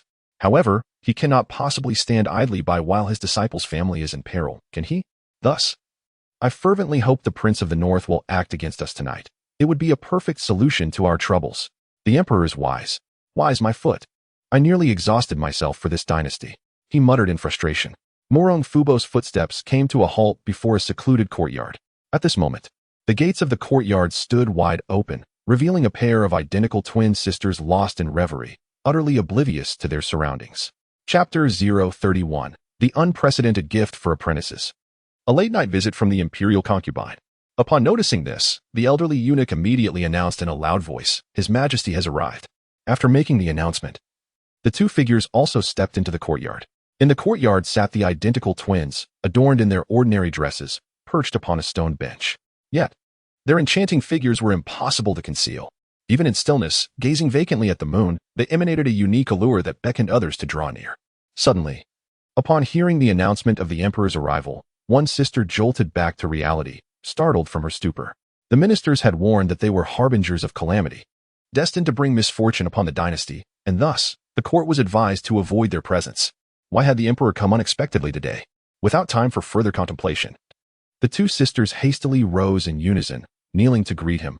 "We humbly pay our respects to His Majesty." "Rise," ordered Murong Fubo, his expression devoid of emotion. He stated plainly, "There is a task I entrust to you. Should you execute it well, your freedom shall be restored." "Your command, Your Majesty," the sisters replied in synchronized astonishment. They had been sent to the palace by their family, and since their arrival, they had remained confined to this small courtyard. Moreover, since entering the palace, they had faced threats from the ministers, who claimed they were reincarnated demons destined to bring ruin to the dynasty, insisting that they could not be allowed to remain. Was it merely their beauty, which enchanted men, that condemned them to such a fate? It is evident that the men's inherent lust drives them to be unable to avert their gaze upon encountering these women. Thus, how can one lay the blame upon them? Fortunately, the Emperor did not heed the counsel of his ministers and chose not to eliminate them. However, he has not graced this courtyard with his presence since, seemingly forgetting their existence altogether. Now, upon hearing that freedom may be restored, the two women are momentarily taken aback in disbelief. Observing their reaction, Murong Fubo feels a sense of satisfaction and promptly expresses his thoughts. "If you do thus and so, do you understand?" Soon, the matter is elucidated, and a rosy hue emerges on the faces of the two ladies. Although Murong Fubo's words are somewhat veiled, they swiftly grasp his intent, though it proves difficult to articulate. "Do not be shy. Should this come to fruition, it may very well be that even I shall have to bow to you in the future. Do you comprehend? If so, prepare yourselves and make your way over." "Yes, this humble servant obeys," they reply, their cheeks flushed, before retreating into their quarters to adorn themselves. In the courtyard, as night descends, Lin Fan and Yi Qingqing retire to their respective chambers for rest. Only Chen Xuan remains seated at the writing desk, poised to embrace the moment of unboxing a treasure trove. "System, please open the luxurious disciple recruitment grand package." Ding. The luxurious disciple recruitment grand package has been successfully opened. Congratulations, host, on acquiring 2 Emperor summoning cards and 2 Sage summoning cards. Congratulations, host, on obtaining a battle arena. This arena allows disciples to engage in contests or test their abilities within, capable of withstanding attacks at the Emperor level without leaving a trace. It has now manifested within the sect. Congratulations, host, on receiving the Chaos Immortal Scripture. Congratulations to the host for acquiring 1 bone-melting blood-integrating pill and a celestial-level Lotus avatar. Congratulations to the host for obtaining 100 undying elixirs. Note, except for the first elixir, each subsequent consumption will have the effect. Soon, all items from the gift package will be credited. Upon seeing these rewards, Chen Xuan felt somewhat resigned, as this time the rewards seemed rather lackluster compared to the previous bounty of 10 tons of enlightenment tea, which was indeed significantly more substantial. Thus, Chen Xuan took out an undying elixir and consumed it on the spot. To his surprise, it was delightfully crunchy. while savoring the elixir. Chen Xuan began to arrange the summoning cards on the table. In no time, 6 Emperor summoning cards and 6 Sage summoning cards were neatly laid out before him. If he could gather 4 more Emperor summoning cards, he would be able to summon an immortal. He pondered whether the extravagant gift package would include an immortal summoning card in addition to the Emperor summoning cards. After finishing one undying elixir, Chen Xuan smacked his lips in satisfaction, as his lifespan had increased by another 10,000 years. Although the quantity of the undying elixirs was somewhat limited, their quality was commendable. Even if the subsequent effects were halved, it would still grant him many additional years. Deciding against consuming the rest for the time being, he resolved to keep them in reserve. With this thought, Chen Xuan continued in his mind, system, opened the Lavish Apprentice Recruitment Gift Package. Ding! The Lavish Apprentice Recruitment Gift Package has been successfully opened. Congratulations to the host for obtaining 1 immortal summoning card. Congratulations to the host for acquiring 1 sect facility. The vast library of scrolls. Note: this contains powerful techniques and divine abilities from myriad realms, as well as extensive knowledge on alchemy, energy cultivation, and formation methods. Disciples will be automatically matched with suitable techniques and abilities, saving them the time of selection. Congratulations to the host for acquiring the Lu God method. Congratulations to the host for obtaining a 100-acre peach garden, containing 3,000 sacred peach trees. It has manifested within the sect. Note: the sacred peach trees bloom once every 300 years, bear fruit every 300 years, and mature every 300 years. Consuming one can extend one's lifespan by 1,000 years. Congratulations to the host for receiving a Realm Enhancement Card X1. This can elevate the host by 1 minor realm. Ding! As the host has activated the Lavish Gift Pack for the first time, an additional reward of 3 Emperor Summoning Cards has been granted. Note: additional rewards cannot be synthesized. Each time the system's voice resonated, Chen Xuan's eyes widened a fraction. After all the rewards were credited, Chen Xuan couldn't help but smacked his lips. Such treasures, truly deserving of the Lavish Gift Pack. The Library of All Realms, the 100-acre peach garden, the Realm Enhancement Card, along with the additional 3 Emperor Summoning Cards. It is a pity that the extra 3 Emperor Summoning Cards cannot be synthesized. However, it matters not. As my disciples continue to increase, it is indeed time to summon a few helpers. While pondering this, footsteps suddenly echoed from the entrance. Chen Xuan was slightly taken aback, swiftly stowing away the summoning cards on the table, and turned his gaze toward the door. At the entrance, a pair of identical twin sisters slowly appeared. Adorned in splendid attire, they bore bashful expressions, delicate and fragile, as they gracefully entered with their slender, willow-like figures. Upon noticing Chen Xuan's gaze fixed upon them, the 2 maidens felt a slight flush rise to their cheeks and hurriedly bowed in greeting. "I am Fenghua. I am Xinhua. We pay our respects to the esteemed senior." Chen Xuan, bewildered by the unfamiliar faces before him, opened their information panels. Name: Fenghua Realm. 9th layer of Foundation Establishment Physique. Enchanting body. Naturally possesses an allure to men. Potential: 4 stars experience. Due to her enchanting physique, she easily captivates the attention of men, which has led her family to view her as an ill omen. Eventually, she caught the eye of the emperor, who brought her to the palace as a consort. However, opposition from the court has resulted in her never receiving favor. Name: Xianwei Realm. 9th layer of Foundation Establishment Physique. Enchanting body. Naturally possesses an allure to men. Potential: 4 stars experience. Similarly, her enchanting physique draws the gaze of men, leading her family to consider her a bad omen. She too was chosen by the emperor and brought to the palace as a consort, yet has faced the same opposition and has never enjoyed his favor. Soon, 2 identical sets of information appeared before Chen Xuan. Consorts of the emperor? The women of his disciple's father? What business could they possibly have in his quarters at such an hour? Chen Xuan was utterly perplexed and questioned. Do you have something to discuss? Chapter 032. Serving the senior with the same diligence as the emperor. Murong Inghua's speechlessness. The maids in the senior's palace are rather hasty. We have been sent with the express purpose of attending to your rest, esteemed senior. The 2 women approached Chen Xuan, one on each side, while explaining their intentions. In no time, they stood beside him, one on the left and the other on the right. They did not behave inappropriately, but instead conducted themselves with utmost respect as they attended to their duties. Indeed, they were engaged in service. One of them poured tea from a kettle, while the other tidied the disordered table. However, having imperial concubines attending to him felt rather peculiar, as if the emperor harbored some unusual proclivity. Nonetheless, their comportment remained within the bounds of propriety, performing only ordinary tasks. Chen Xuan, feeling it inappropriate to dismiss them, decided to rise and make his way to the adjacent room. I wish to rest. Once you have tidied up, you may withdraw. he stated before proceeding directly into the side chamber. The room was spacious and featured a screen. Upon crossing the screen, he discovered that it was not a bedroom, but rather a bathing pool. Yes, a pool. Although he was not at all dirty, Chen Xuan resolved to take a bath before retiring for the night. With a sweeping motion, he shed his garments and stepped into the water. However, merely moments later, the two enchanting women re-entered the scene, having changed into semi-transparent garments that clung to their forms, revealing glimpses of their figures as they moved. Startled by this unexpected intrusion, Chen Xuan instinctively admonished them, "Halt! Did I not instruct you to leave? Who permitted you to enter? Senior, we have come to assist you with your bath. To scrub your back, as is our duty," they promptly replied, their voices low and submissive. Their obedient demeanor, laced with an air of vulnerability, amplified their allure to an extraordinary degree. However, the alluring physique is merely a futile attribute, utterly failing to meet Chen Xuan's criteria for accepting disciples. Naturally, he held no interest in it. Moreover, upon a mere reprimand, the individual ceased their actions, and Chen Xuan could hardly lay blame.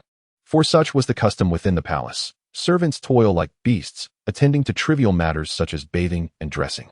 Yet, he was taken aback that the emperor's consorts adhered entirely to the rules set for maidservants in their service to him. Were this to occur with another cultivator, it might have led to the emperor being humiliated. Fortunately, Chen Xuan was a respectable cultivator, and thus his mind remained untainted.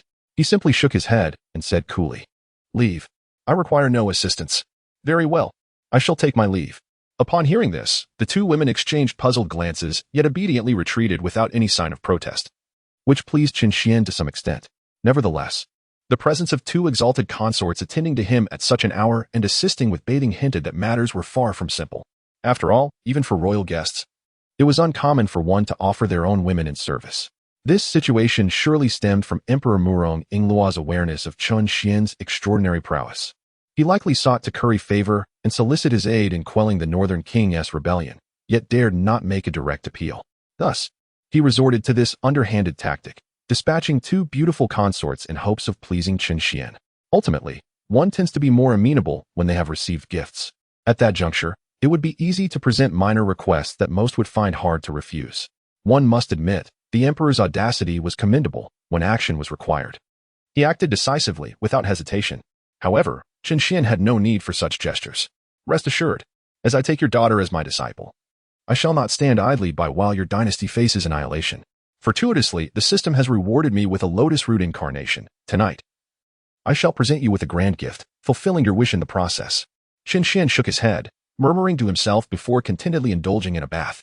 Little did he anticipate that after the two women exited the bathing chamber, they did not depart, but instead made their way directly to his bedroom, stealthily slipping beneath his covers, unbeknownst to him, while he was still immersed in his bath.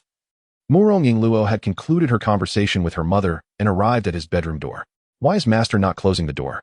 Murong Yingluo pondered with a look of perplexity as she observed the ajar door. With a lift of her foot, she stepped inside.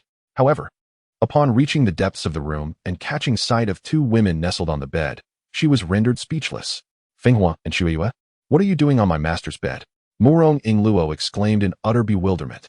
The two women, snuggled under the covers with only their heads visible, appeared flushed. Seemingly taken aback by the princess's unexpected presence, their shyness palpable.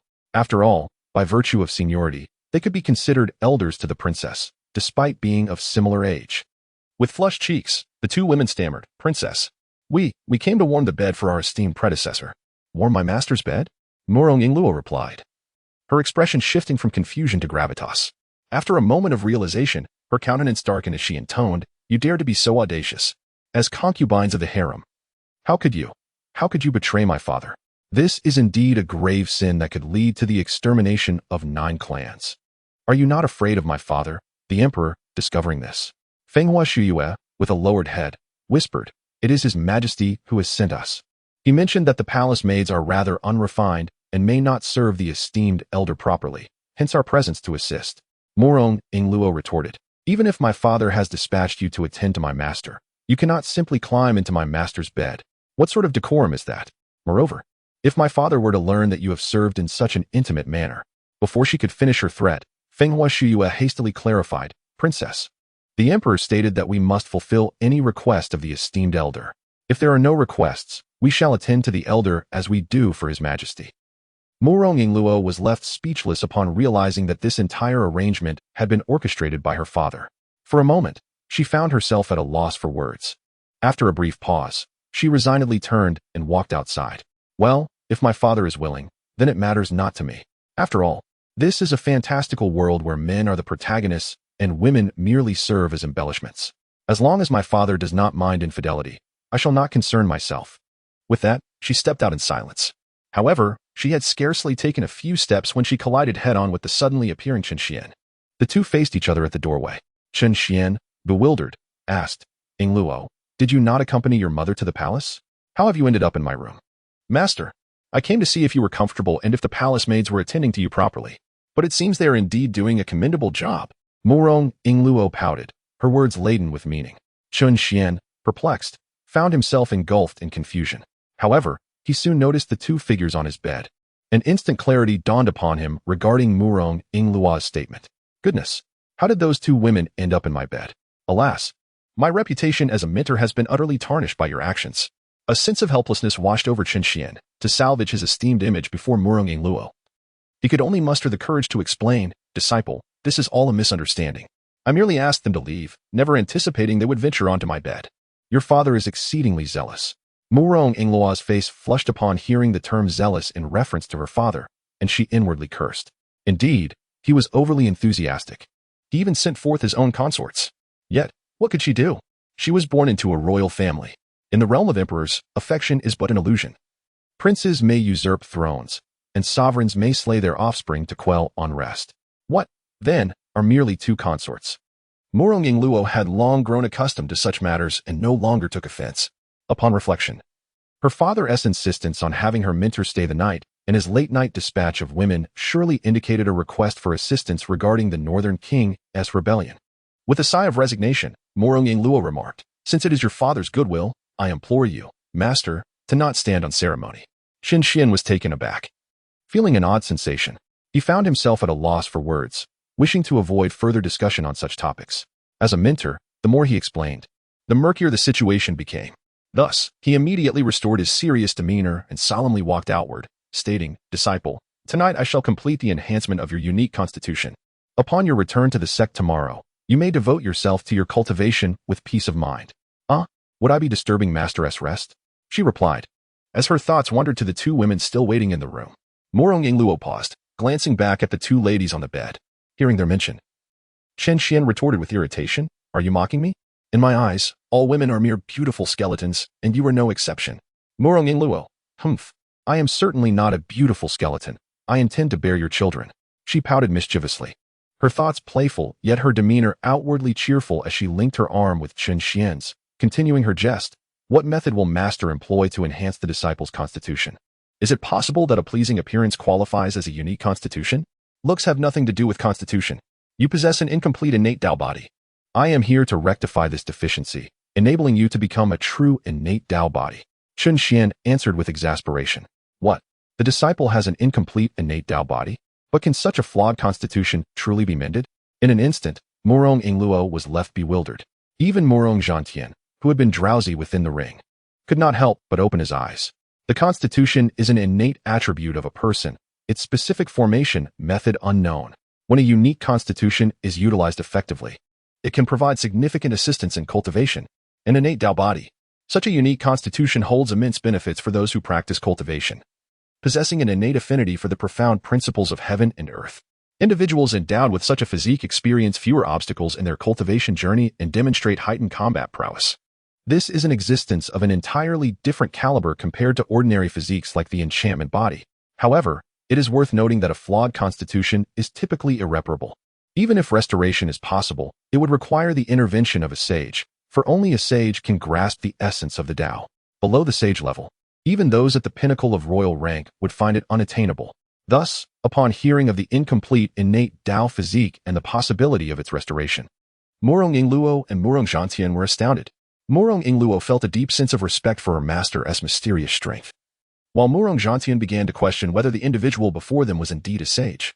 "Of course, I can assist you in restoring the essence of the Tao," Chen Xuan replied with a slight smile, his tone devoid of any pressure. As for the two individuals still reclining in the room, he paid them no heed, neither scolding nor acknowledging them. After all, they were attending to him with the utmost royal etiquette. Although their actions may have exceeded propriety, they did so out of a desire to serve him, not to create trouble. As the leader of a sect, it would be detrimental to his esteemed reputation to frequently reprimand or threaten those who serve him. There was no need to adopt an intimidating demeanor that would instill fear in others. Inside the bedroom, as they listened to the departing footsteps of the two, Feng Hua and Shui Yu, nestled beneath the covers, were momentarily at a loss for how to proceed. Sister, the esteemed one has left. What shall we do now? Alas, sister, it seems that the two of us are destined to grow old alone within this deep palace. Inside the main hall, Chen Xuan and Murong Yingluo sat facing each other, legs crossed, as they commenced the process of restoration. His fingers gently tapped upon Murong Yingluo's forehead, harnessing the power of the great emperor to fundamentally mend her constitution. The incomplete innate Tao body was a result of an incomplete Tao resonance. Hence, it was reasonable to assert that by restoring the missing Tao resonance, a complete innate Tao body could be forged. Master, I feel a slight itch. Soon, Murong Yingluo furrowed her brows, struggling to endure something. Chen Xuan, with an impassive expression, remarked softly, "It is normal. Your damaged constitution is undergoing growth, and it will be well soon. All right, just a little longer."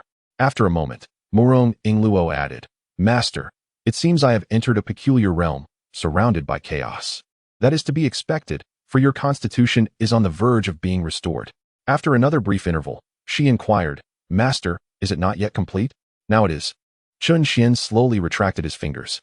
Murong Yingluo opened her eyes, and in that instant, her incomplete innate Tao body had been restored. A faint understanding of cultivation seemed to elevate her to a higher realm, as if she had transformed entirely, her pupils radiating with Tao resonance, an overflow of the essence itself. Feeling the changes within herself, along with an inexplicable realization of the Tao, Murong Yingluo was filled with exhilaration. It truly is restored. Just how profound is Master's cultivation? It is simply astonishing. She swiftly transitioned from sitting to kneeling, feeling a surge of gratitude as she expressed, "Thank you for your benevolence, Master. Arise. For you have become my disciple, and I shall impart my knowledge to you wholeheartedly. This tome of celestial scripture is perfectly suited for your innate Tao body. Take it and cultivate." Chen Xuan, unfazed, slightly raised his arm, and another celestial scripture materialized before Murong Yingluo. The Chaos Celestial Scripture. Upon seeing the four grand characters, Murong Yingluo's pupils contracted, and she was instantly overwhelmed with excitement. The significance of the celestial scripture needs no elaboration. During her time in the secret realm, she had known that her senior brothers and sisters had practiced the celestial scripture, yet she never imagined that she would receive such generous teachings from her master so swiftly. Overcome with emotion, she bowed again, saying, "Thank you, Master. There's no need for excessive courtesy." Chen Xuan replied with a faint smile. Observing the filial piety and respect from his disciples brought him immense satisfaction. As a teacher, the greatest joy lies in witnessing the gradual transformation of one's students. Thus, Chen Xuan nodded slightly and said, "Let the old man within your ring come forth. Before you depart, I shall assist you once more." "The old man within the ring?" Boom. At these words, Murong Yingluo froze, caught off guard. The figure of Murong Zhantian within the ring was equally startled, instinctively retreating to the corner of the ring. Just moments ago, he had been pondering whether the other party was a sage. Could he have discerned his existence? In an instant, both minds raced, trying to ascertain where they might have revealed themselves. Yet, after much contemplation, they couldn't pinpoint any slip. Thus, Murong Yingluo feigned ignorance, her brow furrowed in confusion. "What old man in the ring? Master, what are you talking about? Your disciple does not understand." It was not that she was unwilling to disclose anything to Chen Xuan. However, it was expressly instructed by the ancestral elder that the existence of his soul must not be disclosed under any circumstances. Otherwise, it would inevitably attract the attention of the Soul Palace, posing a lethal threat to the elder. Thus, she refrained from even mentioning it to her own father. "What? Are you unwilling? I had intended to resurrect the elder within your ring. Since you are disinclined, you may keep it." Chapter 034. The submission of the Murong dynasty and the significance of two advancement quotas. Chen Xuan did not press the matter further, merely offering a half-smile. As soon as these words left his lips, before Murong Yingluo could react, Murong Zhantian, trapped within the ring, could no longer contain himself and instantly manifested. With a single strike, he could obliterate a heavenly king and mend his innate Tao body. Each of these feats clearly indicated that this man possessed unfathomable cultivation, without a doubt. A formidable sage. Furthermore, the fact that he could detect the soul that had been concealed in the imperial garden suggested that discovering his presence was entirely reasonable. It was possible he had been noticed from their very first encounter. Thus, upon hearing the word resurrection, he could no longer restrain himself and actively emerged. Should the other party harbor any ill intentions, he would accept his fate. Conversely, he might just gain a chance for revival. Having already been discovered, this gamble was one he could not afford to avoid. Soon, his transparent form coalesced into that of an elder, standing respectfully beside Murong Ingluo, and politely addressed her. I am Murong Zhantian, and I beg your pardon for not presenting myself sooner. Not at all. I understand your concerns.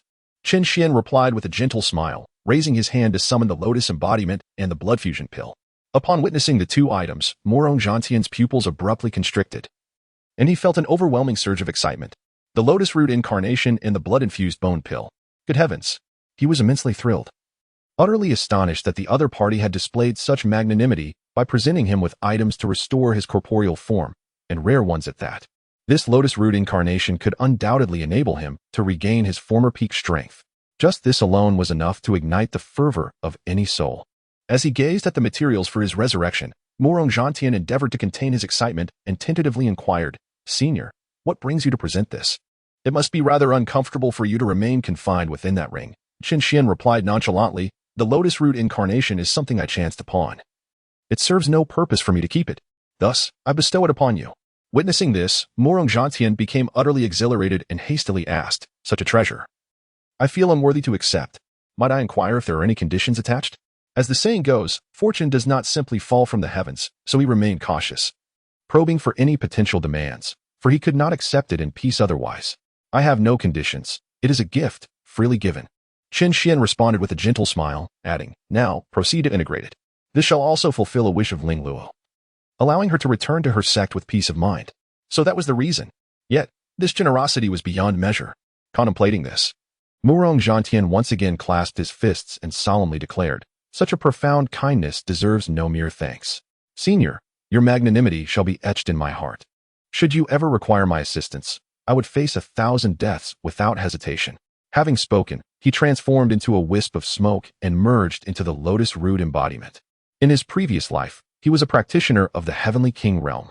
This lotus root incarnation is also of the Heavenly King level, enabling him to restore his original strength without the need for arduous cultivation.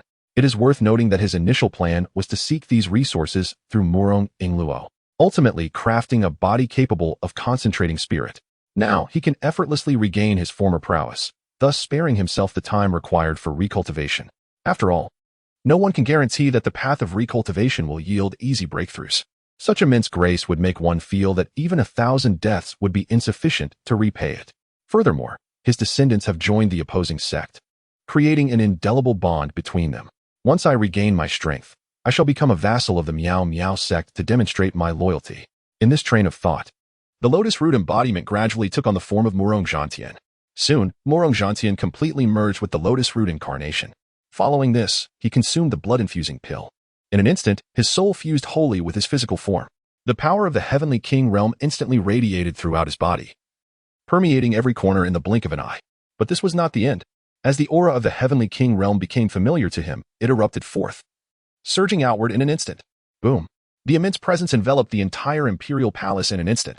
Within the emperor's chamber, Murong Fubo, lying awake in bed, was jolted upright by the sudden surge of Heavenly King energy, exclaiming in shock, Heavenly King realm. Rustle. 3 powerful individuals emerged from the corners of the chamber, standing vigilantly before the dragon bed. These 3 were the formidable protectors Murong Fubo had summoned in anticipation of a potential ambush from the Northern King. However, if the other party truly is a celestial king summoned by the Northern King, then no number of guardians would suffice. Fortunately, the aura dissipated almost instantly, leaving no lingering presence.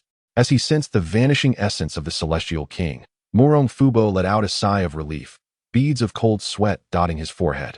The Murong dynasty, with its legacy spanning over 3,000 years, instilled in him a profound fear of its potential downfall under his stewardship. Your Majesty. A guard presented a towel to Murong Fubo, who anxiously accepted it, wiping the sweat from his brow while murmuring to himself. He pondered whether Fenghua Xueyue and the others had captured the attention of that senior figure. It was evident that the elder was also at the celestial king level. If only he could intervene, he lamented. I shall not sleep. I must take a stroll outside to clear my mind. Murong Fubo, feeling restless, rose abruptly and left without changing his attire. Within the palace of Murong Ingluo, Murong Zhantian retracted the pressure of the celestial king and, in a surge of excitement, approached Chen Xuan, kneeling before him with a thud. "Thank you, esteemed elder, for aiding me in restoring my corporeal form," he exclaimed fervently. "I am willing to represent the Murong dynasty and submit to your esteemed sect, becoming a vassal force of the Piamiao sect, ready to toil and obey your every command." Observing Murong Zhantian's act of submission, Chen Xuan reflected briefly before acquiescing. After all, an additional vassal force would contribute to the growth of the sect. During the previous acquisition of the Yi family, he had refrained from demanding tributes since they were a small household and he had received system rewards. However, this time, Chen Xuan intended to impose such requirements. Though he had no immediate use for the tributes, with the increasing number of disciples in the sect, they would eventually be necessary. Chen Xuan nodded and remarked, "Since your royal family is willing to align itself with my mysterious sect, we shall not treat you unjustly. I shall grant you 2 slots for further training. You may select 2 individuals to cultivate within our sect in the future. However, the individuals chosen will remain anonymous and will not enjoy the privileges of formal disciples. They will only possess the right to reside and cultivate within the sect." Upon hearing this, Murong Zhantian felt a surge of delight in his heart. Typically, esteemed sects like the mysterious sect have stringent criteria for accepting disciples. And being granted the opportunity to cultivate is already a significant blessing. He promptly expressed his gratitude, saying, "Thank you, sect leader. I shall return immediately to make the selection and ensure they accompany you back to the sect tomorrow. I take my leave. Master, I too shall retire for the night." At this moment, Murong Ingluo also performed a respectful bow and took her leave, recognizing that it was already midnight and she should not impose further. "Very well. Depart. Ensure you return early to the sect tomorrow, and do not be late." Understood. The 2 turned and exited. Once they were out of earshot, Chen Xuan remained seated on the mat, retrieving a realm enhancement card. "This card should enable me to ascend to the mid-level of the Emperor realm, I presume." Chapter 035. The sect leader is a sage. Let them go to the Imperial Garden. Murong Fubo gazed up at the moon with a face full of regret. Moments ago, his subordinate reported that the 2 women, Feng Hua and Shui Yu, had returned to their quarters without incident. This only exacerbated Murong Fubo's already frayed nerves. These 2 women were the most exquisite concubines in his palace. If they remained indifferent, there was little he could do. Forget it. He shook his head and turned to leave. Just at that moment, a figure suddenly appeared before Murong Fubo, startling him. He thought the people from King Jinbei had infiltrated and were about to attack him, causing him to retreat in haste. The accompanying guards were equally alarmed and immediately raised their weapons to protect Murong Fubo, sternly demanding, "Who dares to invade the palace at this late hour?" How could the esteemed emperor of the Murong dynasty exhibit such cowardice? The elderly figure stood upright, one hand behind his back while the other stroked his beard, exuding an aura of wisdom. Upon hearing the reprimand and the self-identification as an ancestor, Murong Fubo was taken aback and scrutinized the figure closely. To his astonishment, the elder bore an uncanny resemblance to one of his ancestors. Who are you? Why do you look exactly like one of my ancestors?" "Ha. Nonsense. What do you mean I look the same? I am your ancestor, Murong Zhantian." With a hearty laugh, Murong Zhantian's wrinkled face twisted into a delightful expression. "Impossible. My ancestor has been deceased for over 1,000 years. How dare you insult my forebear? Seize him." Murong Fubo's expression darkened, revealing his fury. Although the dynasty had long lost its former glory, the dignity of his ancestor was inviolable, especially that of ancestor Zhantian, the only royal powerhouse to reach the heavenly king realm besides the founding ancestor. Insulting anyone was intolerable, but to insult ancestor Zhantian was unforgivable. Upon receiving the emperor's command, the guards swiftly conjured a massive hand to grasp at Murong Zhantian. Murong Zhantian scoffed disdainfully and immediately unleashed his formidable aura. The powerful pressure surged forth, instantaneously shattering the attacks of the imperial guards and rendering everyone breathless. The atmosphere crackled with tension. Is this the aura of a heavenly king? Murong Fubo pondered in disbelief. "Are you truly my ancestor?" "Indeed," Murong Zhantian proclaimed as he deftly demonstrated the unique techniques and divine powers of the Murong clan. Upon sensing the familiar energy, Murong Fubo was utterly convinced of his identity and promptly knelt before him, exclaiming excitedly, "I, the junior Murong Fubo, pay my respects to ancestor Zhantian." With the exclusive techniques and a cultivation level at the mid-heavenly king stage, even if he were not his ancestor, Murong Fubo would still treat him as such. After all, this level of power could easily obliterate their dynasty, rendering any deceit entirely unnecessary. "Rise." Murong Zhantian nodded in satisfaction and continued, "Fubo, I am aware that the Northern King's recent insubordination has troubled you greatly. However, I have returned, and from now on, the Murong dynasty shall face no further woes. Yes, Murong Fubo replied, brimming with excitement, and inquired, Ancestor, how did you manage to return? Have you experienced another breakthrough? The mere thought of his ancestor achieving another advancement sent waves of exhilaration through him. After all, when his ancestor was alive, he was at the mid-heavenly king level. Should he have broken through again, he would undoubtedly be at the late heavenly king stage, or even on the cusp of imperial rank. This level of cultivation could restore the dynasty to its former glory. I neglected to mention. Murong Zhantian interjected, it was the sect master who revived me. The sect master is the master of Yingluo, whom you have already encountered. Murong Zhantian explained, additionally, I have already pledged allegiance to the sovereign on behalf of the imperial dynasty. We are now vassals of the Miao Miao sect. You must remember to offer tribute annually. Upon hearing this, Murong Fubo was momentarily stunned. What kind of master did Yingluo have to resurrect the ancestor? It was truly enigmatic. As he pondered this, a profound aura suddenly emanated from the princess's chamber. Instinctively, Murong Zhantian and Murong Fubo turned their gazes towards the source. They beheld a series of ethereal symbols rising into the sky from the direction of the chamber, illustrating the scene of a sage attaining enlightenment. In an instant, both were astounded. This was the flow of Tao. This was a sage. They exchanged incredulous glances, fully confirming Chen Xuan's realm. A sage. Yes, indeed. A sage. For the flow of Tao is the phenomenon that occurs when a sage reaches enlightenment. It turned out that this formidable being was, astonishingly, a sage. They realized they had truly secured a powerful ally. A living sage, no less. Such a being was a presence that even the mightiest forces lacked. With this revelation, both were overwhelmed with excitement, feeling immense gratitude for their decisions. One was relieved to have submitted to the other, while the other was grateful to have hosted him for the night, even offering his concubine as a token of loyalty. Although the gesture was not accepted, it sufficiently conveyed his allegiance. Ancestor, this must be the sovereign achieving another breakthrough. Should I not go and extend my congratulations? Murong Fubo asked, unable to contain his curiosity as he observed the dissipating aura. The ancestor contemplated for a moment and replied, no need. It would be inappropriate to disturb the sovereign's cultivation at such a late hour. Let us postpone our congratulations until tomorrow. Indeed, it is rather late. Then we shall go tomorrow. By the way, there is another matter. The sect leader has granted us 2 opportunities for further cultivation, allowing 2 individuals to join the mysterious sect for training. However, they will not enjoy the privileges of ordinary disciples, but merely the status of cultivators. You may select 2 individuals to accompany the sect leader back to the sect tomorrow. Suddenly, Murong Zhantian brought up the matter of the cultivation opportunities once more. 2 opportunities. Upon hearing this, Murong Fubo contemplated for a moment and inquired, Ancestor, are you certain there are 2 opportunities? Yes, there are indeed 2 opportunities. Is there a problem?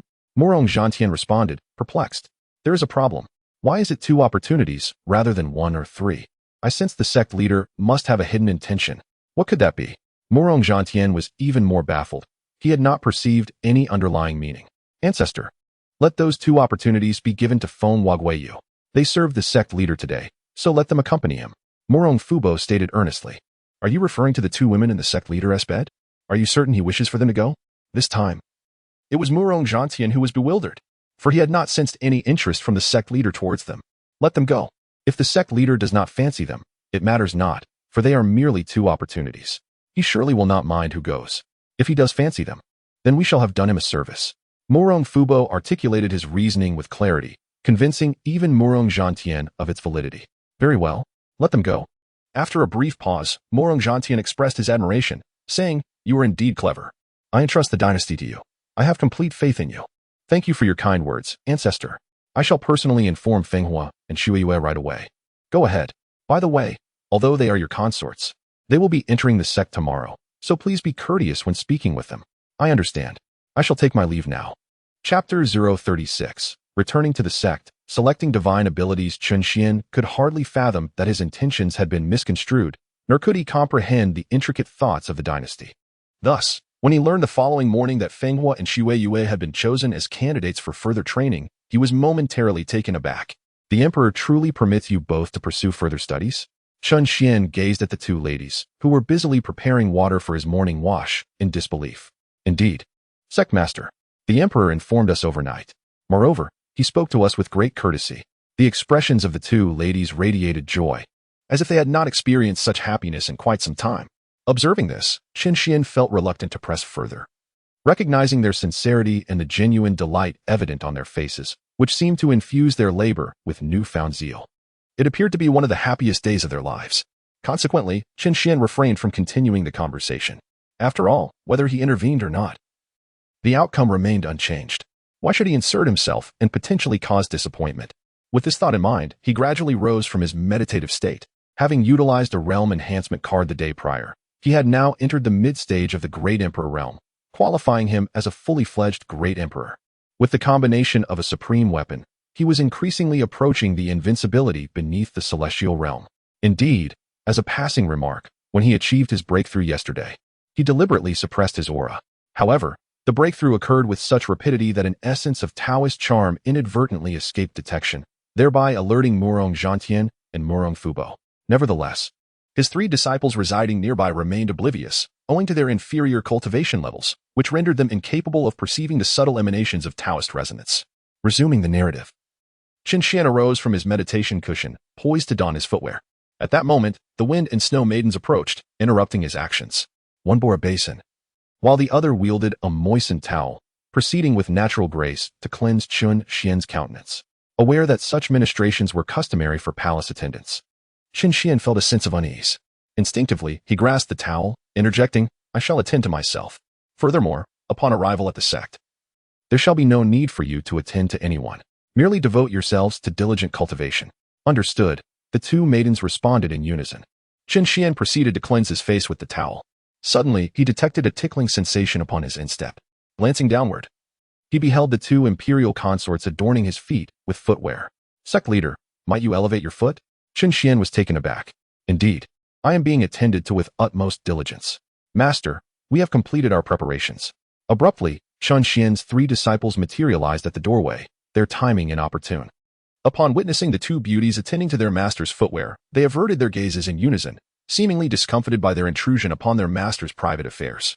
Hastily, they retreated, exclaiming, "Master, we shall await you outside." Chen Xuan, now visibly annoyed, retorted, "If any of you dare to engage in such unauthorized physical contact again, do not be surprised if I expel you from the sect." Chen Xuan's expression turned stern as he spoke. Upon sensing the anger of the sect leader, the two women were immediately taken aback, hastily kneeling in submission and pleading, "Please forgive us, esteemed leader. We shall not dare to do so again." Observing their fearful demeanor, Chen Xuan recognized that his intended effect had been achieved. He replied coolly, "From now on, refer to yourselves as disciples. This shall not be repeated. Rise." "Thank you for your mercy, esteemed leader," they exclaimed in unison before departing. With a stoic visage, Chen Xuan lifted his leg and stepped outside. Upon reaching the courtyard, he found Lin Fan, Yi Qingcheng, and Murong Ingluo awaiting him. In addition to these three disciples, Ancestor Murong and Murong Fubo were also present. Upon seeing Chen Xuan, they bowed respectfully and congratulated him on his recent breakthrough. It was evident that Murong Fubo's reverence for him had intensified compared to the previous day, and it emanated genuinely from his heart. Chen Xuan nodded slightly, uttering little more than a farewell before waving his hand, causing his three disciples and two practitioners to ascend into the air. As they distanced themselves, Murong Zhantian and Murong Fubo retracted their gazes, filled with awe. "Report. Inform the Emperor, inform the Ancestor. A scout has relayed that the Northern King is making moves, gathering several sects in the vicinity to plot rebellion." Suddenly, a guard knelt to report on the movements of the Northern King. The Emperor's brow furrowed immediately, and he turned to Murong Zhantian, inquiring, "Ancestor, what shall we do? Has the Northern King lost his restraint?" "Haha, he is but a mere Northern King. I shall go and eradicate him at once. You prepare the troops to seize the northern territories," declared the Ancestor as he prepared to depart. Murong Zhantian scoffed with disdain and soared into the sky. Observing the confident departure of the Ancestor, Murong Fubo felt a surge of excitement and promptly began issuing commands to mobilize the troops. With the resurrection of the Ancestor, the Murong dynasty was no longer afraid of anyone. Meanwhile, Chen Xuan led the group through the air with an unparalleled speed of flight, causing the rivers and mountains beneath to blur into a fleeting panorama. The curious Fenghua and Shui could not resist glancing down, only to feel their stomachs churn violently, overwhelmed by dizziness. Noticing their discomfort, Murong Ingluo quickly cautioned, "Ladies, please refrain from looking down while Master is flying so swiftly." "Thank you, Princess." The two ladies promptly closed their eyes to alleviate their unease, daring not to look around any longer. However, This experience only deepened their admiration for Chen Xuan, their eyes sparkling with adoration. Chen Xuan paid them no mind, maintaining his focus as he flew straight ahead, undistracted.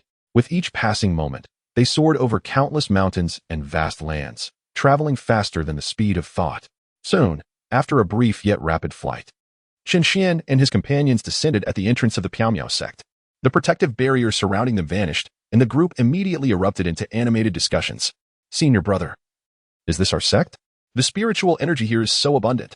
Sister, the environment is so beautiful, far surpassing that of the palace. Yes, dear sister. It seems the outside world is indeed so splendid. As the group continued their lively chatter, as Yi Junlin swept the entrance, he noticed the arrival of the crowd. He looked up to see the sect leader and his descendants returning, promptly halting his sweeping motion, the broom still in hand. In a flash, he appeared before them. The speed of this individual astonished the newly arrived Murong Ingluo and the two princesses simultaneously, for they realized he was at the spirit concentration realm. Indeed, he had transcended from the pinnacle of Sky Sovereign to the 4th level of spirit concentration during his days guarding the sect. His excitement upon seeing the sect leader's return was palpable. Welcome back to the sect, sect leader. He greeted with a courteous bow, then took a moment to assess the 3 young women of the Murong family. The Murong sisters, feeling his gaze upon them, immediately grew more reserved. Although he appeared merely as a sweeper, he was undeniably a formidable practitioner of the spirit concentration realm. In their empire, such individuals were revered as esteemed offerings. To think that the Miao Miao sect employed a spirit concentration expert for sweeping at the sect's entrance was indeed a testament to its strength. During our absence, has anything transpired in the sect? Chen Xuan inquired as he walked, nodding toward Yi Junlin. Yi Junlin respectfully clasped his fists, responding, all is well within the sect. However, in the past few days, a peach tree garden, a and a grand pavilion have mysteriously appeared. I dare not disturb them. Chapter 037, Universal Mastery. Bestowing the Lu Divine Method, those are concealed facilities of the sect manifesting. There is no need for alarm. Thank you for your diligent watch over the sect these past few days. Please, take a peach from the peach tree garden as a reward for your guardianship. Consuming one can extend your life by 1,000 years. Chen Xuan generously bestowed upon Yi Junlin a precious peach of immortality. Upon hearing the wondrous effects of the peach, the eyes of the onlookers gleamed with newfound brilliance. Could consuming a single peach truly extend one's lifespan by a millennium? This peach must be a divine elixir, its potency astonishing. In that moment, envy swept through the crowd, particularly affecting Lin Fan and Yi Qingqing, who were profoundly moved. The strength of the sect was indeed formidable. The concealment array had not yet fully dissipated, revealing several hidden treasures. One could only imagine the magnificent spectacle that would unfold once the sect emerged in its entirety. The thought alone was exhilarating. Thank you for the generous gift, Sect Master. Yi Junlin exclaimed, clasping his fist in gratitude. Although he had already extended his lifespan by a few years and was no longer preoccupied with the depletion of his years, the prospect of an additional millennium was undeniably thrilling. By the way, these 2 are newly arrived disciples in training.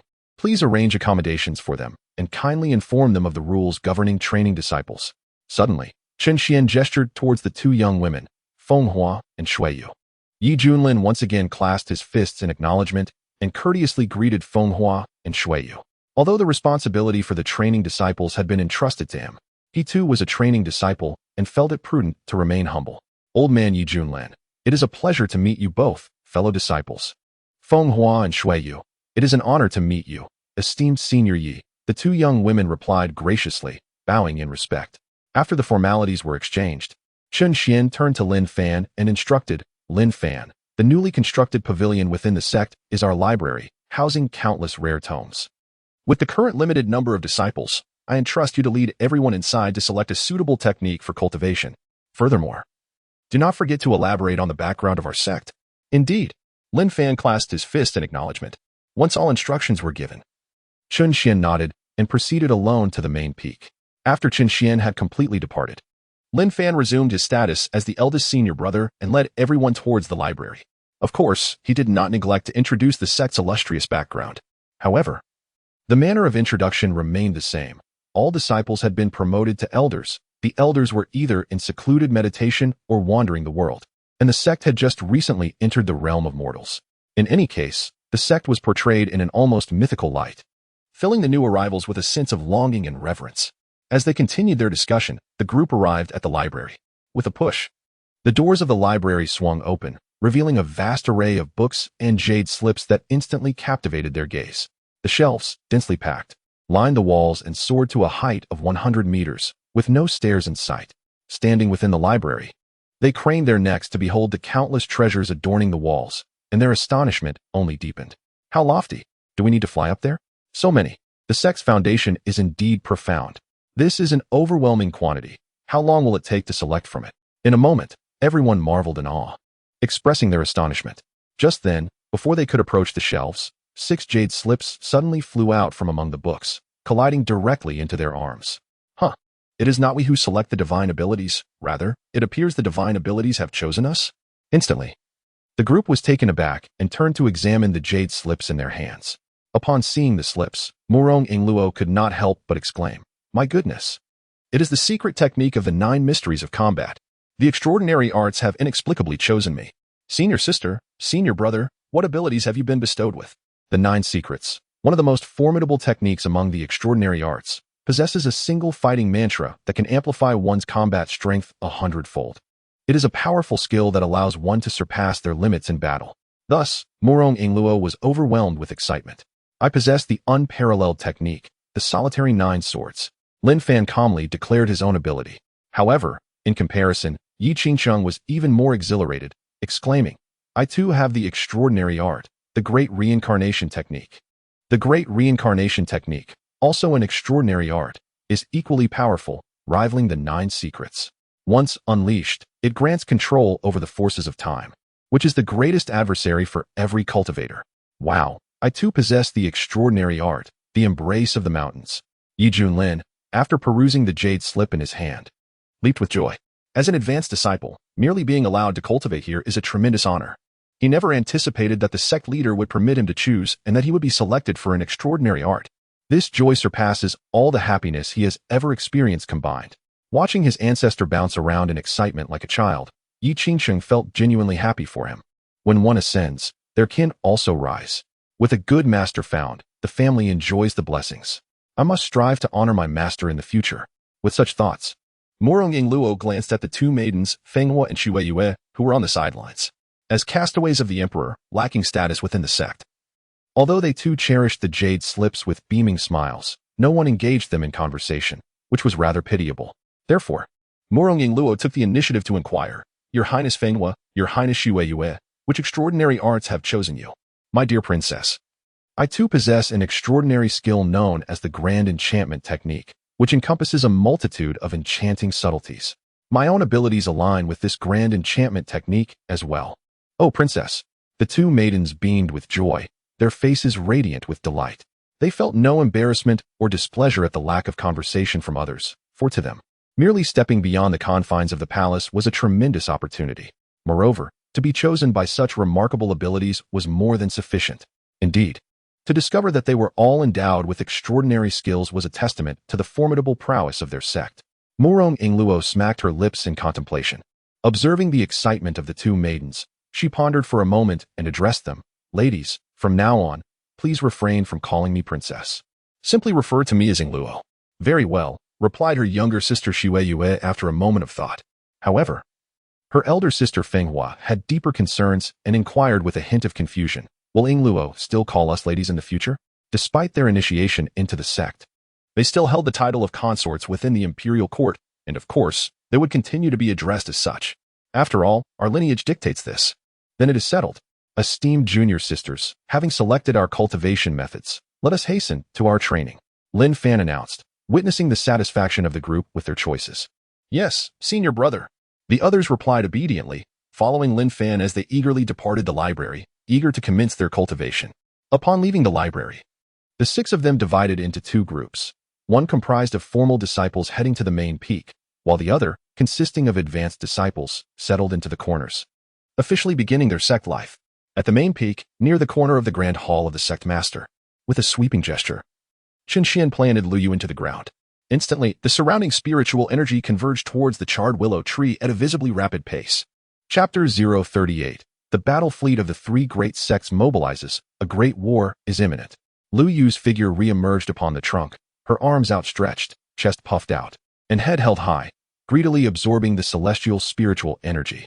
After taking several deep breaths, she joyfully exclaimed to Chen Xuan, "Master, the spiritual energy here is so abundant. I feel so rejuvenated. Lu Yu, this is the Piaomiao sect. From now on, you must diligently cultivate here and strive to grow a brand new form as soon as possible. Additionally, I shall impart to you a divine technique known as the Willow Divine Art, which shall bless you with survival in dire circumstances and ensure your revival." With that, Chen Xuan touched the trunk, and a powerful divine technique settled into Lu Yu's mind. After absorbing the essence of the technique, Lu Yu expressed her heartfelt gratitude. "Thank you, Master, for bestowing this art upon me. Indeed, cultivate earnestly." Chen Xuan nodded and returned to the grand hall. Once Chen Xuan departed, Lu Yu immediately began to study the Willow Divine Art. In a short while, the first tender sprout slowly emerged from her charred trunk. Overjoyed, she eagerly absorbed the surrounding spiritual energy, and the sprout continued to grow, gradually transforming into a vibrant green willow branch.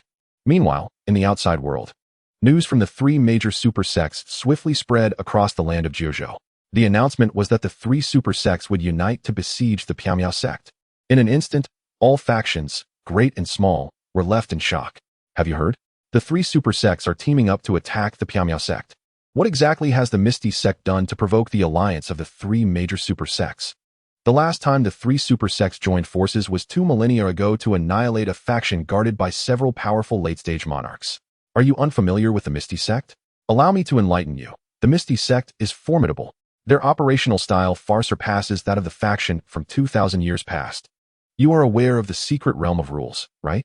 The three disciples of the Misty Sect wreaked havoc within, slaying tens of thousands of disciples. What? Such ferocity? Who told you this? It was from the Actors' Theater. I must inform you. There is a performance tomorrow that narrates the tale of the three disciples of the Misty Sect being intercepted by the elders of the three major super sects after exiting the secret realm. Really? Is that true? Could it be that outrageous? That is not even the most outrageous part. It is said that when the three disciples emerged and were blocked by the elders of the three major super sects, the leader of the Misty Sect suddenly appeared. Perceiving that his disciples were being bullied, and with a single strike, he killed the elders of the three sects. There are whispers that he demanded the leaders of the three sects personally visit the Misty Sect to bow and apologize. Goodness, that is truly humiliating. No wonder the three sects are unwilling. However, to slay three kings with a single strike seems far-fetched. Could it be that the leader of the Misty Sect is at the monarch level? Don't listen to his nonsense. It wasn't a single strike, but 3 strikes to subdue the 3 kings, as each was provoking him, thus earning a separate strike. It's not 3 strikes, it's just 1. I was there at the scene. Dare I say I was there too. Shall we wager on it? Gambling. One must ask, what shall be wagered and how? Let the performance at the Theater of Abundance serve as the standard. The loser shall treat the victor to an overnight stay at the theater. Very well, let the challenge commence. Once I emerge victorious, I shall certainly summon the most exquisite courtesan and extract every last bit from you. At the Boundless Sect. In the Grand Plaza of the sect, 3 majestic warships hover in the air, filled to the brim with core disciples, esteemed elders, and the very essence of the sect. A formidable force comprising 3 entire ships, alongside the sect's profound resources, is poised for action. The rationale behind mobilizing such numbers is rather straightforward. We require manpower to scavenge for resources and to hunt down the ordinary disciples. Indeed, they have resolved to leave no stone unturned in their assault on the Misty Sect, implementing a strategy of total annihilation, killing, plundering, and incinerating. This serves as a declaration to the world, showcasing the terrifying might of superpowers, while simultaneously informing all that such formidable forces cannot be trifled with. They are not to be offended by mere pawns of royal caliber. Master, we are departing. Below the warships, 3 royal-level powerhouses leading the charge bid farewell to the sect master. They are sent off with wishes of triumph, hoping they will sweep through the Misty Sect with ease. The sect master hastily returns the gesture, honoring them with a deep bow. These 3 individuals are the esteemed guardians of the mountain, entrusted with the defense of the sect's gates. Their noble status and formidable strength place them among the elite of royal-level warriors. Thus, even the sect master must show them a degree of deference. Humph. The Misty Sect is hardly worth our consideration. We could conquer it even without our resources. The leading guardian elder scoffed disdainfully and added, Master, you may remain at home to oversee the disciples as they clear out the storerooms, awaiting our return laden with spoils. Having said that, the 3 individuals soared into the air, each taking their positions at the bow of their respective warships. Set sail, commanded the Grand Elder of the Mountain Guard. The 3 warships began to move slowly, heading towards the desolate province, gradually increasing their speed as they traversed the vast expanse of the sky. At the current pace, they would likely reach the desolate province by the following day, simultaneously as the Wuji sect embarked on their journey. Both the Taihe sect and the Feitian sect set forth with 3 warships of their own. These 3 formidable sects, strategically located across the nearby 9 provinces, would arrive at the desolate province at varying times. It had been previously agreed that all 9 warships from the 3 major sects would convene in the desolate province before proceeding together to the Piaomiao sect. The announcement of this news sent ripples of excitement throughout the surrounding 9 provinces. Breaking news. The warships of the 3 major sects have all set sail. They shall converge in the desolate province. Such haste. Let us depart as well and see if we can seize any opportunities. After a great battle, there are bound to be significant gains. By my command, let the entire sect mobilize to capitalize on this chance. Is the grand conflict finally upon us? It has been ages since I witnessed the struggle between such powerful forces. I cannot afford to miss this opportunity to observe the might of the major sects. The long-awaited royal-level battle. If I could witness it, it would undoubtedly provide profound insights for my own advancement to the royal level. I hope to arrive in time. Were those just now the warships of the major sects? How imposing. Once this battle concludes, I must join a major sect. Even if it means starting as a mere errand disciple. As the news spread, excitement and anticipation filled the air. The cultivators in the vicinity of Jiuzhou were stirred into action. All who could make it were hastening towards the mysterious sect. Among them were various sects, powerful solitary practitioners, onlookers, and scholars, numbering in the countless. After all, this was a battle that occurred once in several millennia. Surely, it would not lack imperial-level conflicts. Witnessing such a grand imperial battle would be immensely beneficial for the future of any cultivator. Hence, no one wished to squander such a rare opportunity. Meanwhile, in the Murong dynasty of Huangzhou, upon receiving the news of the 3 major super sects campaign against the mysterious sect, Murong Fubo was left in a state of bewilderment. Not long after Chen Xuan and others departed, he learned of the events unfolding within the secret realm and had contemplated the possibility of conflicts arising between the mysterious sect and the 3 major super sections. However, he never anticipated that it would escalate into a sectarian war. Moreover, it was a coalition of 3 sects. Even if the sect leader were a sage, the situation would likely prove challenging. As a vassal force, should he provide assistance? In that moment, Murong Fubo found himself engulfed in a dilemma. Should he choose to support, he would undoubtedly become a mere cannon fodder. Yet, if he chose not to act, it would undermine the significance of his vassal status. Moreover, he would undoubtedly be branded as disloyal. Having just become a vassal, to not send aid when the main sect was in peril would easily provide grounds for criticism. With these thoughts in mind, he dared not delay and promptly sought counsel from ancestor Zhantian. At that moment, Murong Zhantian had just returned from quelling the Northern King. Upon hearing Murong Fubo's report, he decisively resolved, help. It is imperative to assist. As a vassal force, how could one stand idly by while the main sect finds itself in peril? Moreover, the sect leader has treated me with great kindness, bestowing upon me this corporeal form. Such a debt of gratitude can scarcely be repaid even in 1,000 lifetimes. Immediately summon all the formidable experts in the concentration realm, and let us hasten to support the main sect. By the way, I shall leave you a few guardians, with the Northern King vanquished. Will 3 from the concentration realm suffice? In the end, Murong Zhantian inquired once more, leaving Murong Fubo momentarily bewildered. Nevertheless, 3 experts in the concentration realm should suffice to protect the royal lineage. Even if the ancestors were to perish, the royal family could endure and flourish anew. Resolutely, he nodded and declared, that will do. I shall make arrangements at once. We must act swiftly. The warships of the super sects are formidable and quick, and I fear we may be too late if we delay. Thus, Murong Fubo immediately set about organizing the response. In a short span, he summoned 9 powerful experts from the concentration realm to urgently accompany the venerable Murong Zhantian to the mysterious sect. Simultaneously, the Yi family in the Wild State received word of the 3 superpowers dispatching 9 warships to assault the mysterious sect. Upon learning this news, Yi Chongxing was filled with urgency and promptly resolved to aid the mysterious sect.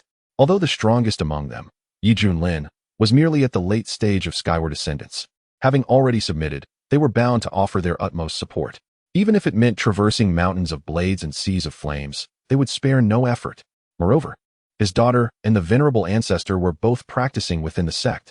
Assisting the sect was tantamount to aiding themselves. Thus, Yi Chongxing hurriedly gathered the family as powerful members for a meeting while leaving 4 early-stage skyward ascendants family members to safeguard their lineage and protect the younger generation. As for the other skyward ascendance experts, he decided to take them all along, even though the spiritual sea cultivators were relatively weak in the face of superpowers. But who says the weak cannot be loyal? They seek to convey to the world that fervor knows no bounds, transcending strength and frailty alike.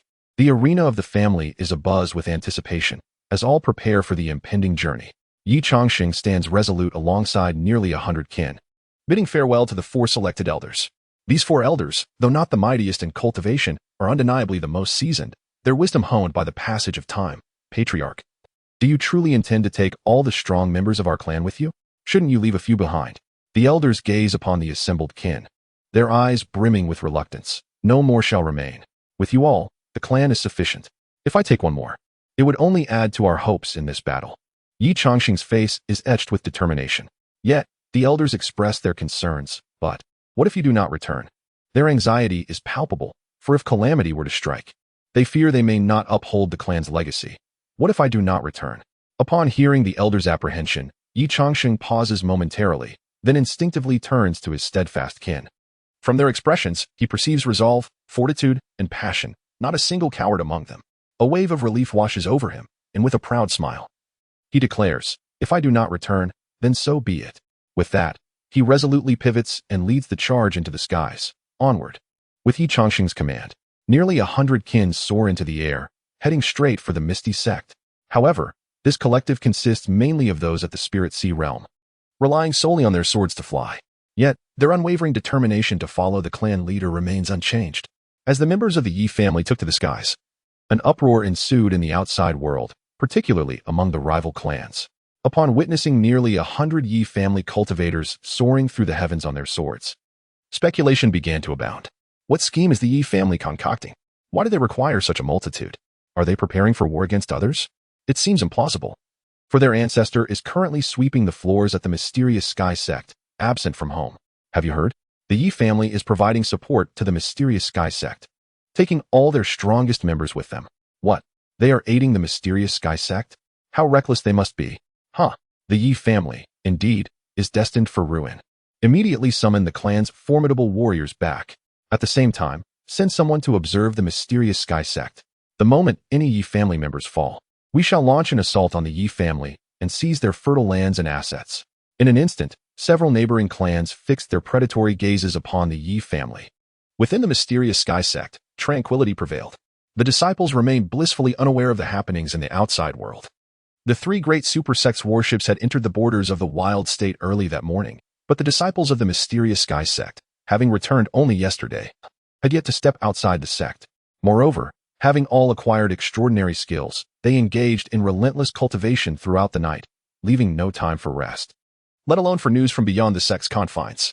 On this bright morning, as dawn broke, the 2 maidens, Fenghua and Xue Yue, under the guidance of Yi Junlin, equipped with brooms, made their way toward the main gate, ready to embark on their diligent tasks on the first day of their induction into the sect. Although the sect did not have any regulations mandating that disciples in training should engage in labor, the 2 young ladies, Fenghua and Xue Yue, upon their arrival, observed that their fellow disciple, Yi Junlin, was diligently working and felt compelled to join in.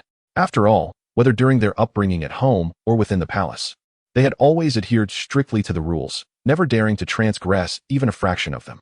Hence, witnessing Yi Junlin's industriousness, they proposed to assist in sweeping the floors. While it was true that the sect had no explicit rules for training disciples, they feared that failing to partake in such tasks might displease the sect master or the elders responsible for such matters, potentially leading to their expulsion from the mountain. Despite having only spent a day and a half there, they were utterly unwilling to leave. Not to mention that a night of cultivation had allowed them both to break through to the Spirit Sea realm. But the very atmosphere of the sect, its boundless freedom, was something they cherished deeply. They would gladly serve the sect master as maids or servants if it meant staying longer. Sister, this broom is rather rudimentary. Perhaps next time we descend the mountain, we could purchase a few ourselves. No need to buy. Once we finish our tasks and have some time, we can refine the brooms ourselves. With that, the 2 young ladies followed Yi Junlin, swaying gracefully as they made their way to the entrance.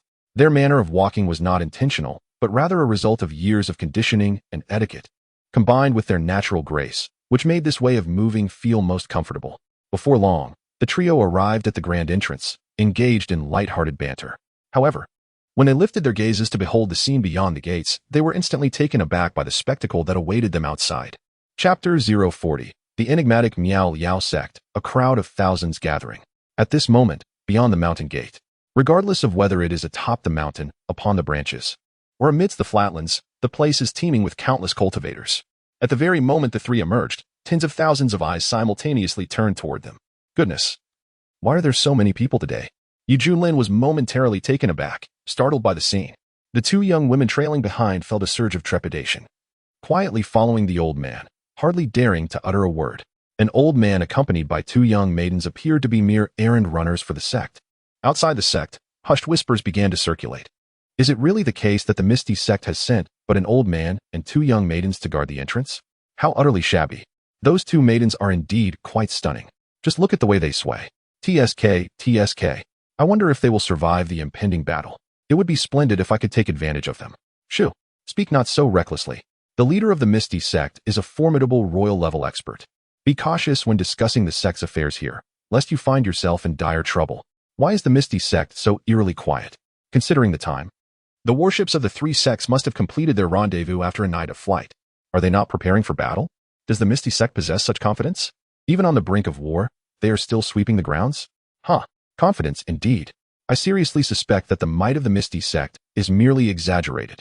I have been stationed here since before dawn, and thus far, not a single disciple from the Misty Sect has entered or exited. Perhaps they are entirely unaware that the enemy has already arrived. It is indeed a possibility. I arrived here before dawn as well, and I have not seen a soul come or go. In the ethereal sect, how many disciples could possibly exist? It ought not to be so eerily quiet. However, the abundance of spiritual energy here is indeed remarkable, providing an opportune moment for further cultivation. The crowd fixated on Elder Yi and the two young maidens, whispering amongst themselves. Yet, none dared to approach or raise their voices. Although some appeared to look down upon the ethereal sect, the reality remained that its leader had the formidable power to dispatch a heavenly king with a mere slap. A fact that had prompted the three major sects to unite in their assault. Thus, even those who harbored disdain could only engage in hushed discussions. Elder Yi, shall we continue sweeping? With countless pairs of eyes fixated upon them, the two maidens, Fenghua and Xue, spoke in hushed tones behind Yi Junlin, their voices tinged with urgency. It seemed they had never encountered such a spectacle, leaving them somewhat intimidated. Yi Junlin, though unfamiliar with such grand scenes, was seasoned by life's experiences and understood the importance of composure. Thus, feigning calmness, he replied, Indeed, let us not be flustered. Our sect possesses a formidable background. Despite their numbers, they cannot provoke us. With that, he took the lead in sweeping the ground. Upon witnessing this, the two maidens felt a wave of reassurance and followed suit. However, due to their lower cultivation levels, their sweeping remained just that, sweeping, without any inclination to overhear the discussions of the cultivators. Yi Junlin, on the other hand, was different. As a seasoned veteran with over 2 centuries of life experience, he swept while discreetly eavesdropping on the conversations of the outer sect cultivators. In no time, he gleaned information regarding the united assault on the ethereal sect by the 3 major sections. Instantly, a tremor coursed through his heart, and his legs felt weak. Nevertheless, he forced himself to maintain composure, diligently cleaning the last corner. The onlookers, witnessing his resolve, began to express their admiration. A figure resembling a cultivator promptly raised his fists in greeting from a distance, cautioning, Senior, the 3 major sects, Wuji Sect, Taihe Sect, and Feitian Sect, are approaching your esteemed sect to initiate a sect war. Please be advised. Upon hearing this, the murmurs of the surrounding crowd abruptly ceased, all eager to discern how the elder would respond. Was the Miao Miao sect aware of this impending threat, or was it oblivious? In light of the situation, Yi Junlin feigned a calm demeanor, mustering the courage to clasp his fists in return. Thank you for your warning, fellow cultivator. I am no senior, merely a humble janitor within the sect. As for what you mentioned, our sect leader is already aware. Those 3 sects are but trifling matters, hardly worthy of concern. Boom. His declaration reverberated throughout the venue, causing a collective shock. What? You dare to refer to the 3 grand sects as mere trifles? They are super sects, entities to which all cultivators must look up. Does the Miao Miao sect possess such audacity? Moreover, this assertion emanates from the lips of a mere janitor. For a moment, the crowd was left in disbelief, pondering the veracity of his words. At that moment, another individual could not contain himself and clasped his fists, stating, Senior, it is said that the 3 sects are bringing 9 warships, laden with formidable warriors. Among them, there are 9 emperor-level experts. Upon hearing this, The crowd again held their breath, their gazes fixed intently. Yi Junlin's heart jolted violently. 9 Emperor-level warriors. How astonishing. Have Emperor-level cultivators become as common as cabbages, arriving in such numbers? Yet, the sect elders are either in seclusion or wandering the realms. Will they arrive in time if summoned? As these thoughts coursed through his mind, Yi Junlin felt an even greater wave of anxiety, although he had great faith in the words of the sect leader. Believing that the formidable members of the sect were either in seclusion or wandering, 9 royal-level beings were indeed a formidable force, even if the sect possessed numerous powerful individuals. Failing to prepare in advance could prove perilous. He resolved to inform the sect leader without delay, urging the elders in seclusion to awaken and confront the situation. Thus, Yi Junlin mustered his courage and said, "Haha, our sect boasts countless powerful practitioners in seclusion. A mere 9 royal-level beings are hardly a cause for concern." Boom. Upon uttering these words, the crowd was once again taken aback. The strength of the mysterious sect seemed even more unfathomable. Their dismissive attitude towards such a formidable force raised further doubts about the true power of the mysterious sect. Amidst the whispers of uncertainty, Yi Junlin finally completed his observations and approached Fenghua Xueyue, whispering, "Let us return." Yes, Fenghua Xueyue was already shaken to her core by the earlier conversation. With Yi Junlin's prompt, she and her companions swiftly grasped their brooms and followed him back towards the sect. To an outside observer, their demeanor appeared calm and collected, further deepening suspicions about the mysterious sect's actual capabilities. However, unbeknownst to them, once Yi Junlin and the others entered the sect, their previously measured steps transformed into a frantic dash toward the main peak. Especially Fenghua Xueyue, whose face had turned ashen. As daughters of the court, they were acutely aware of the consequences of defeat. Being treated as playthings and subjected to arbitrary cruelty was a common fate. Inform the sect leader. Immediately inform the sect leader. The 2 girls, in a state of urgency, lifted their skirts and sprinted after Yi Junlin. Sect leader. Sect leader. A grave situation has arisen. Sect leader. The 3 rushed anxiously to the main peak and began to shout at the entrance of the grand hall. However, at that moment, Chen Xuan was not present within the hall. Failing to locate their sect leader, Yi Junlin and his companions hastily emerged, only to encounter the trio from the Misty Sect, who had been stirred by the commotion. "Ancestor, what is the matter that has you so flustered?" questioned the 2 ladies, Yi Qingqing and Murong Ingluo, as they stepped out of their quarters, perplexed. "Qingqing, have you seen the sect leader? Something grave has transpired within our sect."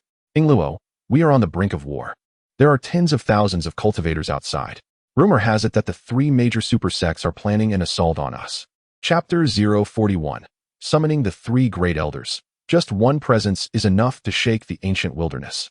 The trio chattered animatedly, recounting the events beyond their sect, their voices startling Lu Yu, who had been dozing in a nearby tree. Curiosity piqued, she emerged from her perch and stood beside Lin Fan, eager to hear the explanations from the others. Once the 3 had conveyed all they had learned from outside the sect, a wave of astonishment swept over everyone. "The 3 major super sects are uniting to attack us? They have already encroached upon the territory of the ancient wilderness?" For a moment, all were rendered speechless. "Indeed. Has anyone seen the sect leader? Quickly, report to the leader. If we delay any longer, it may be too late," Yi Junlin urged fervently. "I saw the master heading towards the battle square. I will inform him at once," Lin Fan responded, swiftly turning to make his way to the battle square. The women, lacking the inclination to linger, promptly followed in Lin Fan's footsteps. "We shall go as well." A formidable procession set forth. Behind him trailed a translucent spirit. However, just a few steps ahead, Chen Xuan's figure approached with an air of calmness. What could be the cause of such haste? With an expression of tranquility, he inquired while walking inward, seemingly oblivious to the commotion outside. Observing this, the crowd grew increasingly anxious, casting glances towards Yi Junlin. Without delay, Yi Junlin recounted all that he had seen and heard. Upon finishing, Chen Xuan nonchalantly shook his head and admonished, "Such trivial matters I have long been aware of. Merely 3 small sects. Why the panic? Small sects? You refer to the 3 supreme powers as mere small sects?" The crowd was taken aback, gazing incredulously at Chen Xuan. Though their master exuded confidence, such audacious words seemed unwarranted. After all, these were the 3 grand sects, steeped in thousands of years of tradition and profound heritage. For a moment, both Feng Huaxue and Murong Ingluo wore expressions of deep skepticism. Even the eldest disciple Lin Fan felt his master's confidence was excessive. In the entire assembly, only Yi Qingqing and Lu Yu held unwavering faith in Chen Xuan's words. One hailed from a millennium hence, well acquainted with the mysteries of sects, while the other, a sentient tree spirit, remained blissfully ignorant of the concept of supreme sects. Noticing this, Lin Fan clasped his fist and addressed, "Master, how shall we respond?" "Simply," Chen Xuan replied, unfazed. "Did I not mention that the elders of the sect are either in seclusion or wandering? Since there is a conflict, I shall awaken a few elders, shall I not?" With an air of indifference, Chen Xuan silently commanded within his mind, "System, utilize 3 non-combinable Emperor summoning cards." Ding. Usage successful. The summoning of Emperor figures is underway. Ding. Please establish the identities of the 3 summoned powerful beings for the host. This will facilitate their swift integration into the sect. Let us designate them as inner elders. After a moment of contemplation, Chen Xuan conceived this plan. After all, it is quite reasonable for a being of the Emperor realm to serve as an inner elder. When the celestial being is summoned, they can take on the role of the guardian elder. Additionally, it is worth mentioning that Chen Xuan does not currently intend to summon a celestial being. Despite possessing a celestial summoning card, the experiences of Lu Yu have instilled a sense of caution in him. Should a celestial being be summoned, the aura they emit might attract the attention of a dark sovereign, which would spell trouble. Thus, he plans to accumulate several celestial summoning cards before executing a simultaneous summoning. In that case, even if a dark sovereign is attracted, he need not fear. Currently, the 3 Emperor summoning cards he possesses cannot be fused, so it is opportune to summon them now, allowing him to enlist their assistance for various tasks. Moreover, having subordinates to command will be beneficial for any future endeavors. Ding. Identity engraving successful. Congratulations to the host for successfully summoning 3 Emperor-level strong beings. They are en route. Please be patient while they arrive. As the words faded, 3 translucent figures of middle-aged men materialized in a corner of the sect. Initially, the figures appeared transparent, gazing at one another with muddled expressions, seemingly devoid of comprehension. However, as they concentrated, their gazes began to sharpen with clarity. Once their forms fully solidified, the 3 recognized each other completely, nodding in mutual acknowledgement before soaring towards the main peak. In the blink of an eye, they landed before the crowd, gazing at Chen Xuan amidst the throng. The 3 elder emperors, without a moment's hesitation, immediately knelt on one knee, clasping their fists in reverence. "Subordinate Lu Song, Subordinate Lu Hai, Subordinate Lu Xiao, we pay our respects to the sect master." Boom. Their act of homage instantly stirred a wave of astonishment among the disciples. Is this what the sect elders look like? Their aura is remarkably powerful. Just like our master, they exude an air of inscrutability. Yet they appear quite youthful. What level of cultivation could they possibly possess? Only 3 have emerged from seclusion. Could that be a bit insufficient? A flurry of speculation ensued. Chen Xuan raised his hand slightly and said, "Rise." Following this, he waved his hand again, and suddenly, a 100-meter-long dragon appeared upon the ground. Beside the dragon lay piles of tea leaves, standing half a person tall, meant for enlightenment. Chen Xuan pointed at the dragon and the tea leaves, instructing, "Prepare this dragon for the reception of our guests." Yes. The 3 men respectfully stood up and, with a grand gesture, took the dragon away to attend to the task. Observing this, Lin Fan could not help but inquire, "Master, only 3 elders have emerged from seclusion? Is that not a bit lacking? I heard that the 3 major super sects have sent 9 at the sovereign level, and they have brought the full strength of their sects." "Indeed, Master. With a great battle approaching, will we still have guests? Are they here to assist us?" Yi Qiqing also asked curiously. To this, Chen Xuan smiled lightly and first addressed Lin Fan's query. "Disciple, the 3 elders I have awakened. Any one of them could strike fear across the ancient continent. Do not speak of the 3 great super sects. Even if the 3 sacred lands were to join forces, my sect would remain unperturbed. Today, you shall witness the true extent of our power, sparing us the embarrassment of timidity when we venture forth. A mere individual from our ranks could instill awe across the vast ancient continent. The combined might of the 3 sacred lands does not daunt us. Good heavens, how formidable is our master! Are the 3 elders truly that terrifying?" In an instant, all disciples were filled with admiration at Chen Xuan's words, while simultaneously feeling a tinge of embarrassment at their own astonishment. They had never fathomed that their sect was so powerful as to disregard even the sacred lands. They had believed that the sect was merely on par with them, equally fearless. With this realization, the disciples felt a sense of shame and promptly clasped their fists in acknowledgement, exclaiming, "Yes, we understand. Furthermore, as for the guests mentioned by my master, they indeed come to assist us. Though their help may not be immediately necessary, their long journey here is a testament to their unwavering loyalty. We must extend our hospitality. Come, the guests shall be arriving shortly. Let us assist in preparing the feast." Chen Xuan smiled gently, turning to Feng Wagweiyu and instructing, Please gather some peaches from the peach tree garden to prepare a fruit platter for dessert. Remember to select the ripe ones. Yes, the two young ladies responded eagerly, hurrying towards the peach tree garden. They were more than willing to heed the sect leader's command, even relishing the task, especially since they had learned just yesterday that consuming a single peach could extend one's lifespan by a millennium. Perhaps today they might also be fortunate enough to savor one. After all, the sect is not large, and the sect leader, being a person of integrity and kindness, would certainly not allow her disciples to watch helplessly. In an instant, the Piao Miao sect became bustling once more. Chen Xuan, accompanied by his disciples, arrived at the precipice, preparing pots and chopping wood. The three esteemed elders busily dealt with the dragon, completely immersed in their tasks. Before long, a rich and enticing aroma wafted through the air, causing all the disciples to salivate in anticipation. They were utterly unconcerned about the matters of the external warships. Yet, while they were carefree, others were deeply troubled. Outside the sect, at the horizon, Yi Changsheng and his companions, after a day and a half of flight, were exhausted, panting heavily, drenched in sweat, and dared not pause. Some of the lower-ranked disciples had already reached their limits, gritting their teeth just to keep pace with the group ahead. Chapter 042, The Arrival of Reinforcements. Encounter of the two clans' clan leader. Perhaps we should rest for a moment. Our clansmen have been flying continuously for a day and a half. A skyward elder, seeing the weariness of the clan members, could not help but voice his request. Elder C, we are nearly there, and time is of the essence. Yi Changxing felt a twinge of sympathy, but did not allow his people to halt. Instead, he pointed towards the horizon where the mountains stretched, shouting, Clansmen, let us persevere a little longer. Those peaks ahead mark the Piao Miao sect. We shall arrive shortly. Upon hearing their leader's rallying call, the group lifted their gazes towards the mountains, and faintly, they seemed to catch a glimpse of the sect nestled within the ranges. In an instant, their spirits were renewed, and they resumed their flight with full force. Sect leader, we are well, let us hasten our pace. Indeed, sect leader, the moment is upon us. We cannot falter outside the sect. Soon, requests for swifter progress will arise. Yi Changxing felt a surge of satisfaction within, nodding in agreement, proclaiming, very well. Let us hasten even further. With that, he took it upon himself to carry the most fragile member of his clan, continuing their journey.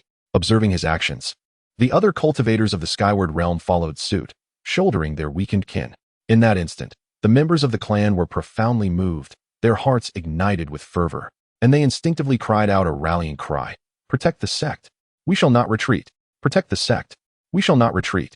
The collective spirit was infectious. United in their voices, they resonated through the heavens, and their pace of support intensified rather than waned. Before long, they arrived at the mountain gate, only to find it besieged by tens of thousands of cultivators. These practitioners, upon witnessing the sudden arrival of the 100-strong contingent, were filled with confusion. Yi Changxing paid them no heed, undeterred, as he and his clansmen approached the sect's entrance and struck the grand formation. Shortly thereafter, the formation opened a passage, allowing them entry. What is happening? Are these individuals also disciples of the Misty Sect? Have they returned upon learning of the sect's peril? It seems unlikely. They appear to be from the Yi family. It is said that the Yi family has become a vassal under the Misty Sect. It appears they have come to offer their aid. A handful of Skyward Realm cultivators accompanied by a throng of Spirit Sea Realm practitioners to provide support? Surely, this realm is not merely a sacrifice. The combined power of this group pales in comparison to my own. The rumor of their support quickly spread across the various peaks, leaving many cultivators speechless. But just at that moment suddenly, someone shouted, prompting the crowd to once again gaze towards the horizon. More individuals were approaching. As they looked up, yet another contingent emerged within their sight. This group, however, was considerably smaller, comprising merely a handful of 10 individuals. Yet their presence exuded a force even greater than that of the previous assembly of nearly 100. They were all at the Spirit Consolidation Realm. Could it be that this squad had come to offer support as well? They appeared to be from the Murong dynasty of the Wasteland. Has the Murong dynasty also become a vassal? Hadn't they proclaimed years ago that they would never submit to anyone? A team at the Spirit Consolidation Realm, and it seemed they were all at the mid-stage. If these individuals were to strike simultaneously, they could undoubtedly overpower any ordinary hegemonic force. However, this time, they were up against 3 superpowers. The Spirit Consolidation Realm alone would not suffice. Indeed, while the Spirit Consolidation Realm could dominate a region in ordinary circumstances, it remained insignificant in the face of super sects. Wait, the leader among them appears to be at the Heavenly King realm. What? That elder is a Heavenly King? Good heavens! At last, a true powerhouse has appeared. Yet, It seems even a single heavenly king may not be sufficient. The heavenly king realm is indeed a realm of genuine might. Even within a super sect, they could easily attain the status of an elder. Should they join a hegemonic force, they would undoubtedly be revered by the entire sect. Alas, he ought not to be here. Yes, while the heavenly king realm is formidable, a true overlord among overlords, it still falls short when confronting superpowers. The crowd buzzed with speculation as they observed the Murong dynasty's contingent. Although the celestial king realm may seem insurmountable to them, it pales in comparison to the might of the supreme sects. At this moment, Murong Zhantian and his entourage have descended upon the entrance. However, before he could even strike the grand formation, a gap opened spontaneously, allowing them entry. Let us proceed. Murong Zhantian led the way, fearlessly plunging into the sect with 9 concentrated cultivators following him. In an instant, the onlookers outside could only marvel, their anticipation for the arrival of the 3 great supreme sects growing ever more fervent. When will the 3 great supreme sects arrive? My impatience is mounting. It should be soon. I just received word that they will arrive in a few hours. The first battle of the Qiaomiao sect is on the horizon. I wonder what formidable warriors they will dispatch to confront the challenge. Confront? They might very well surrender outright. Or perhaps they have already fled in secrecy. After waiting for so long, only a celestial king has appeared.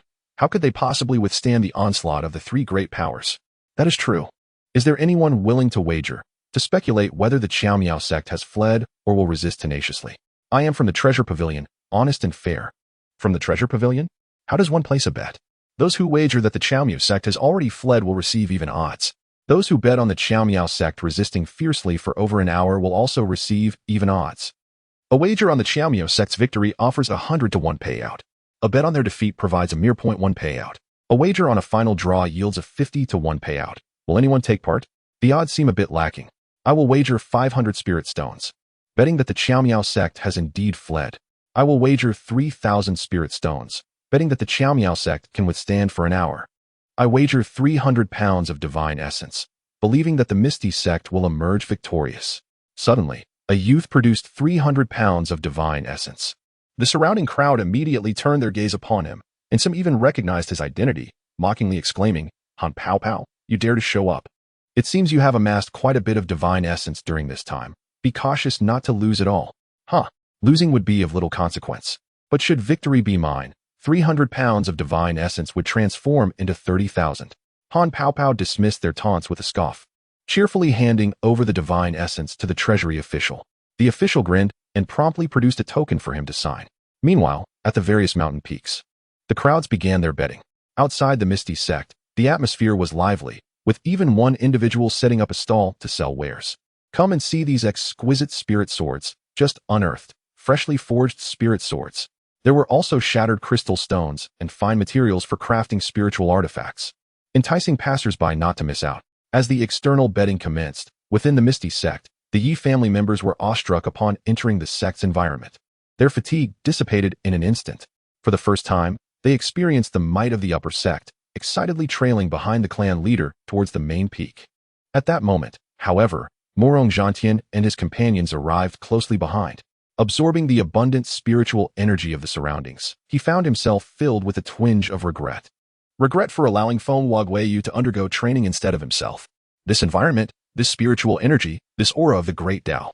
A single day of cultivation here equates to several months in the outside world. Moreover, understanding the great Tao cannot be achieved merely through rigorous training. If one were to cultivate here, he would undoubtedly ascend to the royal extreme realm. The mysterious Cloud sect indeed possesses formidable strength. Contemplating this, Murong Zhantian gained a clearer understanding of the sect. The powerful individuals accompanying him felt a sense of reverence, respectfully trailing behind him, wary of recklessly probing with their spiritual senses. After all, in such an ethereal realm, there must be unparalleled guardians safeguarding it. Ancestor, there are individuals ahead. Suddenly, one of the subordinates accompanying him spotted members of the Yi family ascending the narrow path and quickly whispered a reminder. Could they be disciples of the upper sect? Murong Zhantian paused, gazing at the group of Yi family members ahead. He then hastened his steps, politely clasping his fists and greeting, "Esteemed friends. Might I inquire if you are disciples of the mysterious Cloud sect?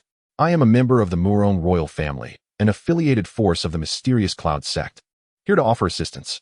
May I ask where we are to rendezvous?" Even though they were here to provide aid, they dared not harbor any arrogance. The young clan member he addressed was momentarily taken aback, but quickly turned to look at Yu Chongxing, who was leading the way.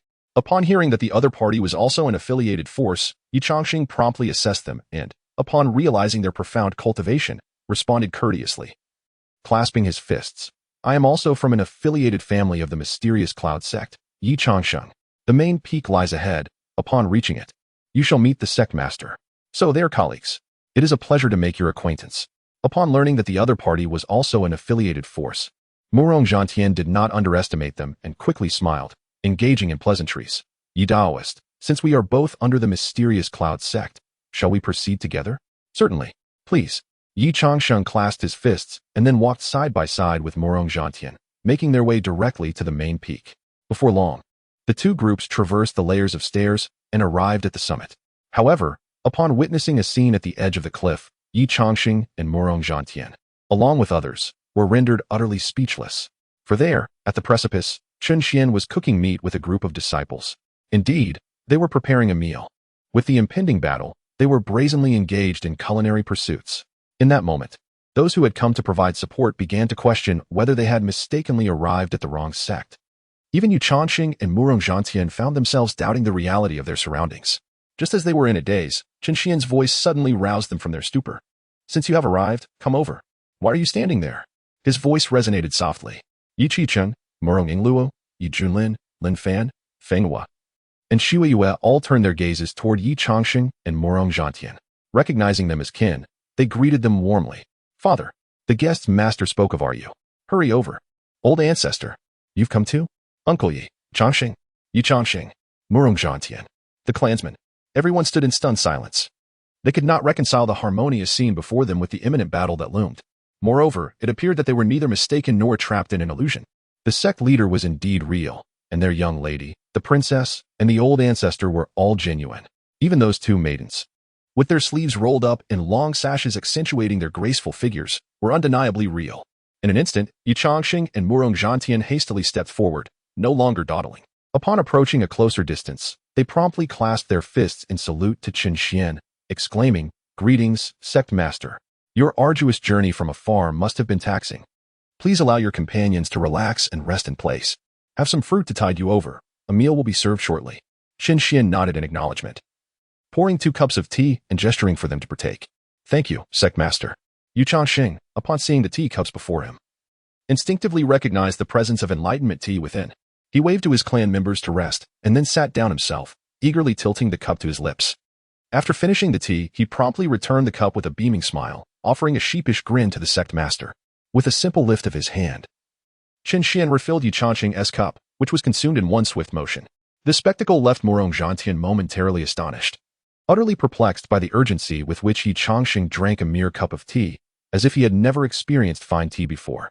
Murong Zhantian discreetly shook his head, pondering that this clan leader exhibited a lack of composure, devoid of the gravitas expected of his position. Regaining his composure, Murong Zhantian also offered a fist salute to Chen Xuan, presenting himself with an air of worldly sophistication, calmly taking a seat. However, as he brought the teacup closer, 2 leaves floating within caught his eye, triggering an involuntary widening of his pupils. Enlightenment tea. His expression transformed into one of disbelief as he glanced at Yi Changxing, who, having already downed 3 cups, met his gaze with a radiant smile. At this moment, Murong Zhantian finally comprehended why Yi Changxing was so utterly unconcerned about appearances. This was indeed the enlightenment tea. How remarkable. No wonder he disregarded his dignity. It was because he could indulge in more of it. With this realization, a wave of intense regret washed over Murong Zhantian. He lamented his previous attempts to appear sophisticated, failing to notice the precious enlightenment tea. How foolish. The sect master was a sage, and the tea he provided could not be anything less than extraordinary. He should have anticipated this long ago. What a loss. With a pang of sorrow, Murong Zhantian lifted the teacup and poured its contents into his mouth without the slightest hesitation. He had missed out on several cups earlier and was determined to make up for it. After finishing, Murong Zhantian mimicked Yi Changxing, presenting the cup elegantly while offering a smile to Chen Xuan.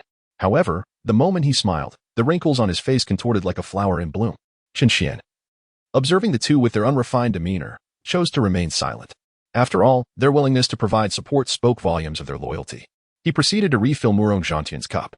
In an instant, it appeared as though Murong Zhantian and Yi Changxing were in a contest, each replenishing their cups and immediately pouring the contents into their mouths without pause.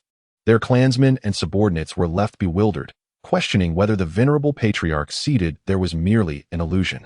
What had happened to their leader? Such a lack of decorum in the presence of the sect master was utterly incomprehensible. Was that truly the patriarch? Was the sect master's tea so exquisitely delightful? They suddenly felt embarrassed for having accompanied him, pleading silently for the patriarch to refrain from drinking. Although their royal lineage could not match the sect's prestige, they were nonetheless a dominant dynasty, accustomed to grandeur. Just look at how the Yi family members were observing them. It was utterly humiliating. Patriarch, you should refrain from drinking. The formidable warriors of the Morong dynasty are observing you. Although our clan may not be large, we are certainly not impoverished to the extent of being unable to afford tea. How utterly humiliating. In that moment, the cultivators from both sides felt a wave of embarrassment, lowering their heads and discreetly fidgeting with their toes. However, at that juncture, the two maidens, Fenghua and Shuiyu, who were responsible for serving the fruit platter, suddenly approached the two factions with a generous tray of fruit. In a soft voice, they announced, "This fruit platter is a gift from the sect leader. Each of you may have 2 pieces, so please do not scramble for them." After placing the platter down, the maidens swayed their hips and turned to leave. Yet, neither side dared to look closely. Even though they were undeniably beautiful and graceful, they were members of the sect and should not be disrespected. Thus, the crowd forcibly averted their gaze, focusing instead on the ample platter of fruit before them, mentally grumbling and shifting their attention. With such a favorable environment in the sect, why were we only offered peaches? It would have been better not to have been treated at all, leaving us with some hope. 2 pieces each? Has the sect fallen to such depths of poverty? Oh well, I am rather thirsty. I suppose I shall eat one. Despite their reluctance, the onlookers knew they had to take something, as the sect members were watching. In an orderly fashion, everyone took 2 pieces of the flat peaches. Yet, soon someone could not contain their astonishment and exclaimed, "By the heavens, this is not merely a peach. It is a sacred herb." Gasp. It truly is a sacred herb. After just one bite, I feel as though my lifespan has been extended by 30 years. Chapter 044, One Person, One Family. The 3 elders of the Miao Miao sect strike together. Boom. Amidst the astonished exclamations of 2 individuals who had taken a bite of the peaches, everyone was momentarily startled and turned their gaze towards the peaches in their hands. What had previously gone unnoticed now revealed an astonishing vitality radiating from within the fruit. Could it truly be a sacred elixir? The life force emanating from it was overwhelmingly powerful. Indeed, it was a divine remedy, precisely as described in the texts. To think that the sect would present such a holy substance as mere fruit to entertain us?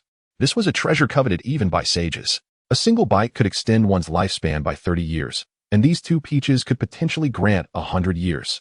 Instantly, the members of the Yi family and the Murong dynasty were taken aback, glancing towards their respective clan leaders. They soon spotted their patriarchs and ancestors, each indulging in the peaches with fervor, one in each hand, devouring them with complete disregard for decorum. Witnessing this scene, the others wasted no time and began to stuff their mouths, engaging in a spectacle of consuming the peaches in mere bites. The sounds of eager swallowing echoing throughout the gathering. The Yi family members, accustomed to their familial dynamics, were less concerned with appearances, having encountered few grand occasions. However, the guests from the Morong dynasty, each a formidable force in their own right, typically wielding considerable influence, now also gorged themselves without a hint of propriety. Yet, who could blame them? This was, after all, a sacred remedy. A single bite could extend their lives by 30 years. Even for those at the condensing spirit realm, their lifespans barely reached 300 to 400 years. 30 years was an immeasurable treasure to them. Perhaps it could allow them to endure long enough to break through to the heavenly king realm. And so, they continued. After consuming the divine peaches, everyone experienced a remarkable increase in lifespan, adding over 200 years. The exhilaration was beyond words. Some individuals, however, found themselves gazing down at their feet, seemingly lost in contemplation. Observant onlookers quickly discerned that these individuals were actually searching for the discarded peach skins. Whenever a piece of skin was spotted on the ground, they instinctively rushed to retrieve it and pop it into their mouths, disregarding their dignity entirely. Consequently, the crowd began to bend down in search of peach skins. And before long, the ground was cleared of any remnants. At that moment, an enchanting aroma wafted from a large pot not far away, capturing everyone's attention. The search for peach skins came to a halt as they followed the scent, discovering 3 middle-aged men standing before 3 large cauldrons, tidying up. Upon noticing the crowd, the men cheerfully called out, "Dinner is ready. Help yourselves to bowls." Without hesitation, the members of the Yi family and the Murong dynasty instinctively rose and gathered around the massive iron pot. although they were uncertain of the contents simmering within. The miraculous peaches had instilled in them a belief that the fare in the pot would surely be exquisite. Just then, Yi Changxing and Murong Zhantian approached to restore order. "What are you all fighting for? Stand in line," they admonished. "Such impulsiveness is utterly unbecoming. Everyone, form an orderly queue, with the authoritative commands of their leaders." The crowd complied and lined up. Subsequently, Yi Changxing and Murong Zhantian moved to the front, exchanged a knowing smile, and each retrieved a bowl, eagerly commencing to serve themselves from the pot. The three elders of the three great empires wore expressionless faces, one stationed beside a large cauldron, tasked with serving meat to the sect leader and his disciples. The other two wielded ladles, dishing out meat to the reinforcements. "Thank you, esteemed elders." Yi Changxing and Murong Zhantian extended their bowls, exchanging polite smiles. Through their earlier interactions, they had discerned that these three were inner sect elders, prompting their respectful demeanor. Lu Hai and Lu Xiao nodded impassively, each ladling a generous portion into their bowls. Upon seeing the abundant Tao comprehension tea leaves within, their faces lit up with joy as they eagerly carried their bowls aside to indulge in the meat. Others craned their necks to glimpse the Tao comprehension tea leaves in the bowls, their excitement palpable. Some without bowls even produced basins, and in no time, the cliff's edge was filled with an aromatic fragrance, as everyone feasted with unrestrained delight. Amidst the revelry, some experienced breakthroughs right where they stood. "Incredible! I've broken through. I too have ascended," they exclaimed, astonished by the meat's potency. "What kind of meat is this? It is brimming with essence." Earlier, they had overheard Chen Xuan and the others mention that it was the meat of the seven-colored dragon, the mount of the grand elder of the Wuji sect. Seven-colored dragon? No wonder a few bites led to breakthroughs. It turns out to be the flesh of a formidable demon at the Heavenly King realm. Sacred herbs. The flesh of great demons, Tao comprehension tea, these are treasures one could only dream of throughout their lifetime. Consuming such delicacies makes death today worthwhile. Indeed, worth it beyond measure. To savor these treasures before the end is sufficient. They spoke fervently, their spirits soaring as they feasted, eagerly anticipating a confrontation with the three great supersections. After all, the delicacies savored today are entities they could never hope to encounter in their lifetime. Countless souls have perished in pursuit of just one of these delights, ultimately passing away without ever tasting them. Thus, their demise after indulging is far more worthwhile compared to those who never had the chance. Meanwhile, Chen Xuan was also savoring meat and broth from a bowl, accompanied by the enchanting duo, Fenghua and Shuiyue. The two maidens, maintaining their decorum, abstained from standing or squatting while dining, prompting their disciples to rise willingly and allow them to sit beside Chen Xuan. However, their petite mouths could barely accommodate a morsel, causing Chen Xuan to feel a pang of urgency. Consequently, he rose with his bowl and approached Lin Fan, who was standing at the cliff's edge, also partaking in his meal. The two stood side by side, gazing at the breathtaking scenery beyond the cliff while enjoying their meat. Suddenly, a cluster of small black dots appeared in the sky. Upon closer inspection, there appeared to be 9 of them. In an instant, Lin Fan's pupils constricted as he alerted, "Master, could those be the representatives from the 3 major sects?" Upon hearing this, everyone around, their mouths smeared with grease, looked up with rapt attention toward the heavens. The 3 major sects had finally arrived. The crowd fixated on the sky, hastily devouring their food, eager to finish their meal and rush into battle.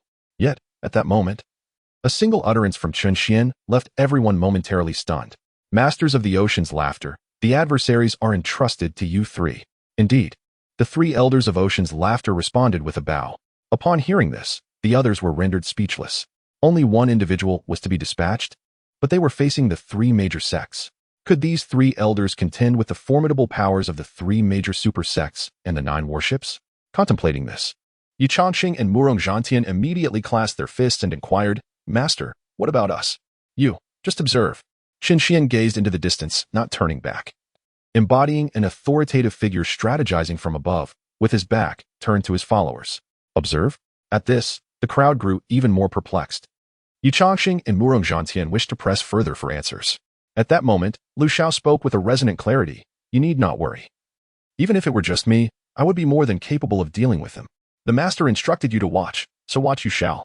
Eldest brother, second brother, you must not intervene. I will handle them alone." The last remark was directed at Lu Song and Lu Hai. "Haha, the master has tasked us 3 with the task. 1 for each family." "Indeed, 1 for each family. No one shall fight or seize." Lu Song and Lu Hai did not acquiesce to the third brother, but instead proposed a fair method. The onlookers from both clans were momentarily speechless, particularly the 3 elders. whose expressions and tones conveyed a complete disregard for the three supersections. Witnessing this scene, everyone secretly breathed a sigh of relief. Given the elders' confidence, there was little for them to be concerned about. In the context of the sect, it was entirely possible that these three intersect elders were indeed top-tier powerhouses.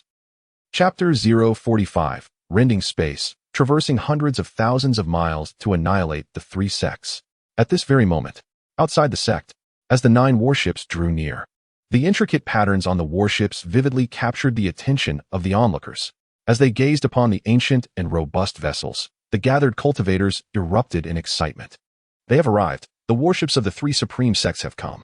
Finally, the moment has come. How exhilarating. Such grand ships, truly befitting of the supreme sects. Every inch of material on these warships is a treasure imbued with spiritual energy. Incredible. The wealth of the supreme sects is indeed remarkable. Just one of these ships could likely be dismantled to forge countless spiritual weapons. I wonder if the 3 supreme sects will draw upon their profound resources.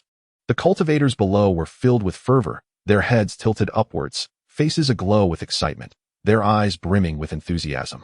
But at that moment, 3 figures suddenly soared from the Misty Sect, standing in the void, pointing and laughing at the 9 approaching warships.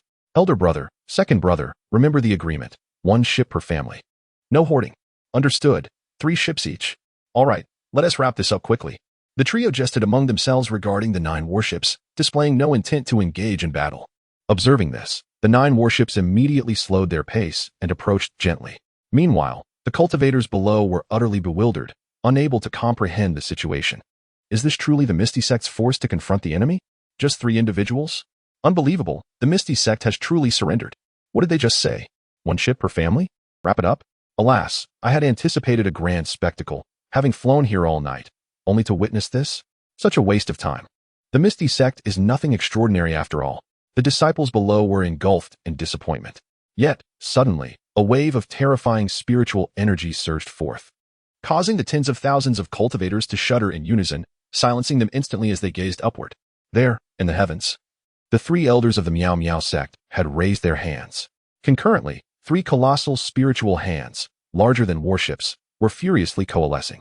In an instant, the heavenly energy churned, and a dreadful pressure, descending from the 9th heaven, was birthed within those hands. It seemed as though these 3 hands descended from the divine, intent on subduing all defiance in the world. The aura emanating from them was so terrifying that it could make the very heavens tremble and compel all beings to submit.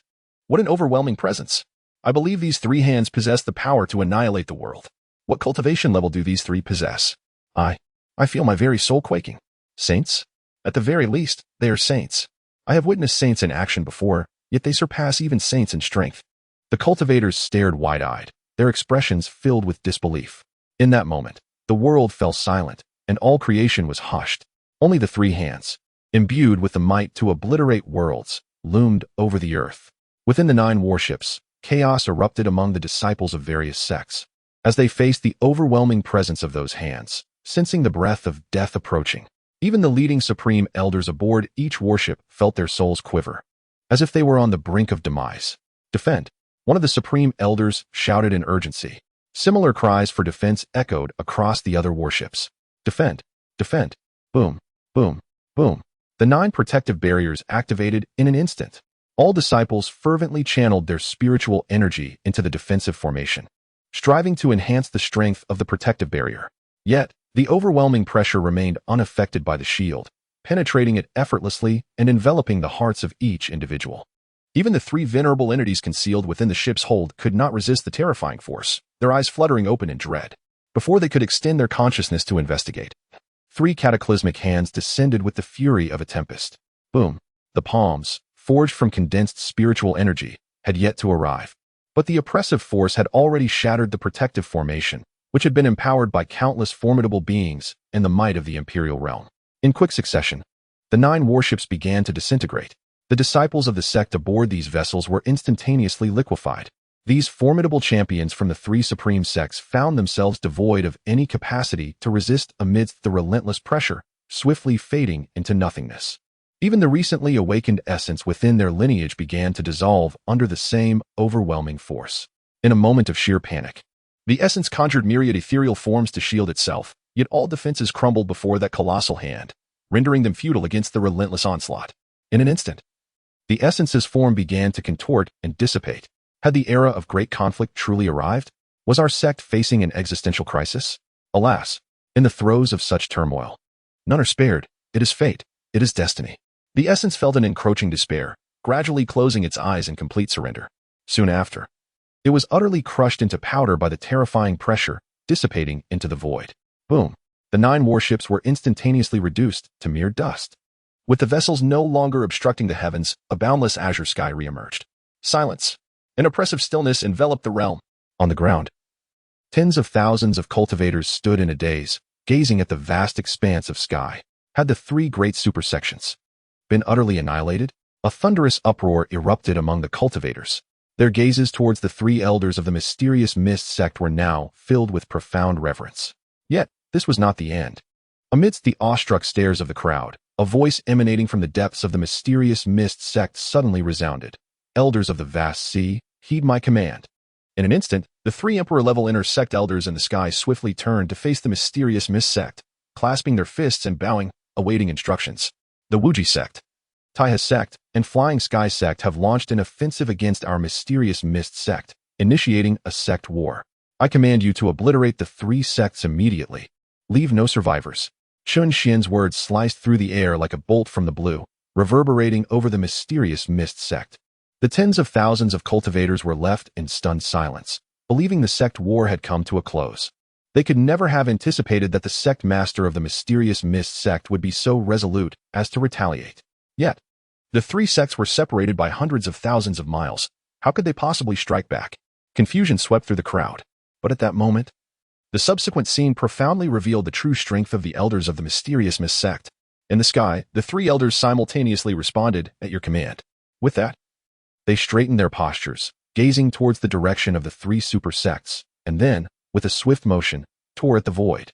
In an instant, the fabric of space was rent asunder, revealing the territories of the 3 super sects within the gaping rift. Witnessing this terrifying spectacle, the hearts of the tens of thousands of cultivators trembled in unison. Following this, the 3 elders stepped into the void gate, which astonishingly remained open, as if they were poised to return at any moment. In an instant, the entire venue fell into a profound silence, with all eyes fixed in astonishment upon the scene within the void gate. Inside the void gate, the 3 esteemed elders emerged, each standing before the 3 formidable sects. And with a mere slap directed at each, the 3 sects were reduced to mere dust. Particularly, the defenses of the super sect crumbled as easily as paper. Yet many were acutely aware that the defenses of these 3 sects were not as feeble as they appeared. Even without a guiding hand, it was not within the power of a mere sovereign to breach them. Should a powerful entity take control, none beneath the saintly rank could prevail. The fact that such a formation, along with the entire sect, could vanish in an instant with but a single gesture speaks volumes of the might of the 3 elders of the mysterious sect, capable of upheaving the very seas. Before the spectators could fully process the event, the 3 elders had already returned, vanishing into the mysterious sect, leaving a multitude of cultivators gazing skyward in a daze, plagued by deep skepticism about their world. The tearing of space and the effortless obliteration of superpowers revealed the existence of such formidable beings. Previously only heard of, they were now witnessed firsthand. The true essence of strength. Is this what it means to be a saint?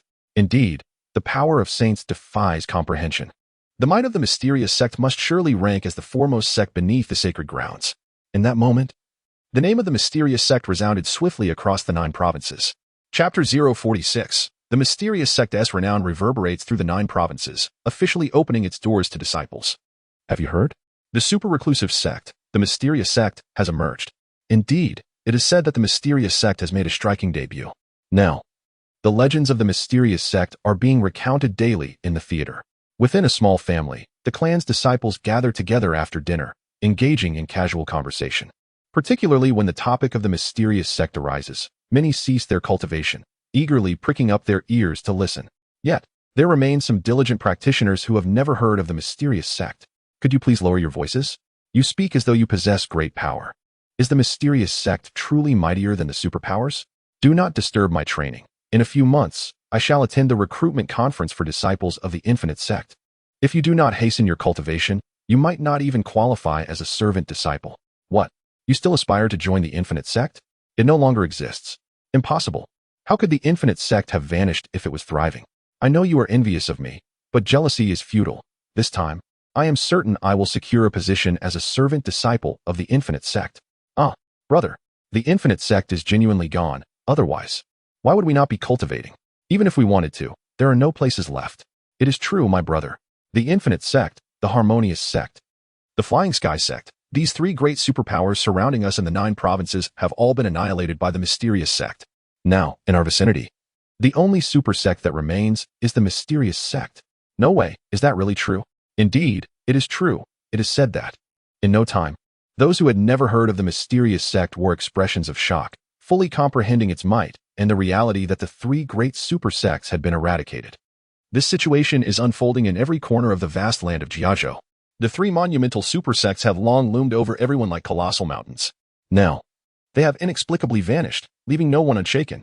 Moreover, numerous exceptionally gifted individuals have diligently practiced, eagerly awaiting the opportunity to join these esteemed sections. Yet now, with their disappearance, the prospect of affiliation seems utterly futile. Simultaneously, within the ethereal sect, the gathering continues to indulge in the dragon delicacies. However, the initial tension and gravity have dissipated, replaced by an atmosphere of joy and laughter. Ah, I am utterly stuffed. I could burst. After 3 days of feasting, they have finally consumed the entire dragon. Our sect leader is truly benevolent, allowing us to feast on dragon meat for 3 consecutive days. I have managed to break through 5 minor realms and have now entered the Skyward Realm. I too have reached the Skyward Realm. Haha. I am on the cusp of the spirit gathering stage. The disciples of the Yi family sit at the cliff's edge, brimming with excitement. 3 days have passed since the great battle, and they have spent this time gorging on dragon meat. Out of nearly 100 who arrived, a staggering 80 to 90% have entered the Skyward Realm, with only a few less talented individuals remaining just shy of this realm. Even Yu Chanxing stands at the threshold of the spirit gathering stage. All of this success can be attributed to the insightful tea paired with the dragon meat, the fruits served after each meal, and the abundant spiritual energy flowing through the environment, coupled with the delicate protection of the world barrier. This journey has undeniably yielded bountiful rewards, bringing them one step closer to becoming a dominant force. As a few elders advance further into the Skyward Realm, they are destined to elevate their family to a position of supremacy, even if only as a modest local overlord.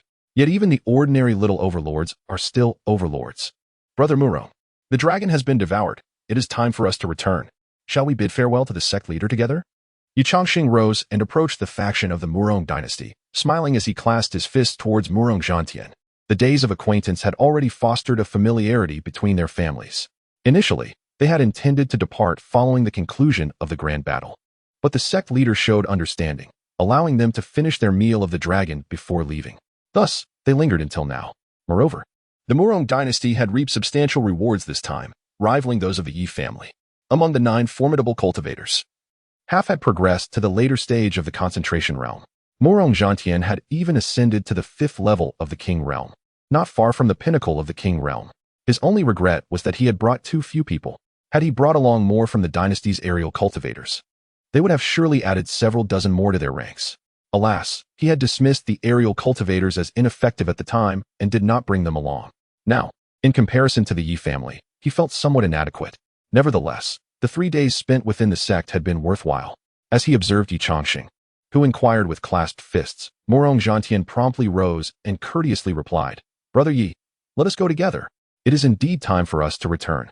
Brother Murong, please. Brother Yi, you first." The two exchanged smiles, walking side by side towards the main hall of the sect leader. Inside the hall, Chen Xuan sat cross-legged atop the square platform, quietly listening to the reports from the inner sect elders. Most of the cultivators outside the sect had already departed. Yet several thousand remained, eager to pledge their allegiance to the mysterious sect in the land of the 9 provinces. A number of gifted individuals of appropriate age are making their way towards the desolate state, having heard whispers of the mysterious sect possibly opening its doors to apprentices following its emergence. Additionally, it is rumored that other provinces beyond the 9 are also witnessing the arrival of suitable cultivators. Elder Lutsong stands within the Grand Hall, meticulously and courteously reporting on matters from the outside world. Now that the Great War has concluded, Chen Xuan has assigned different roles to the 3 esteemed emperors.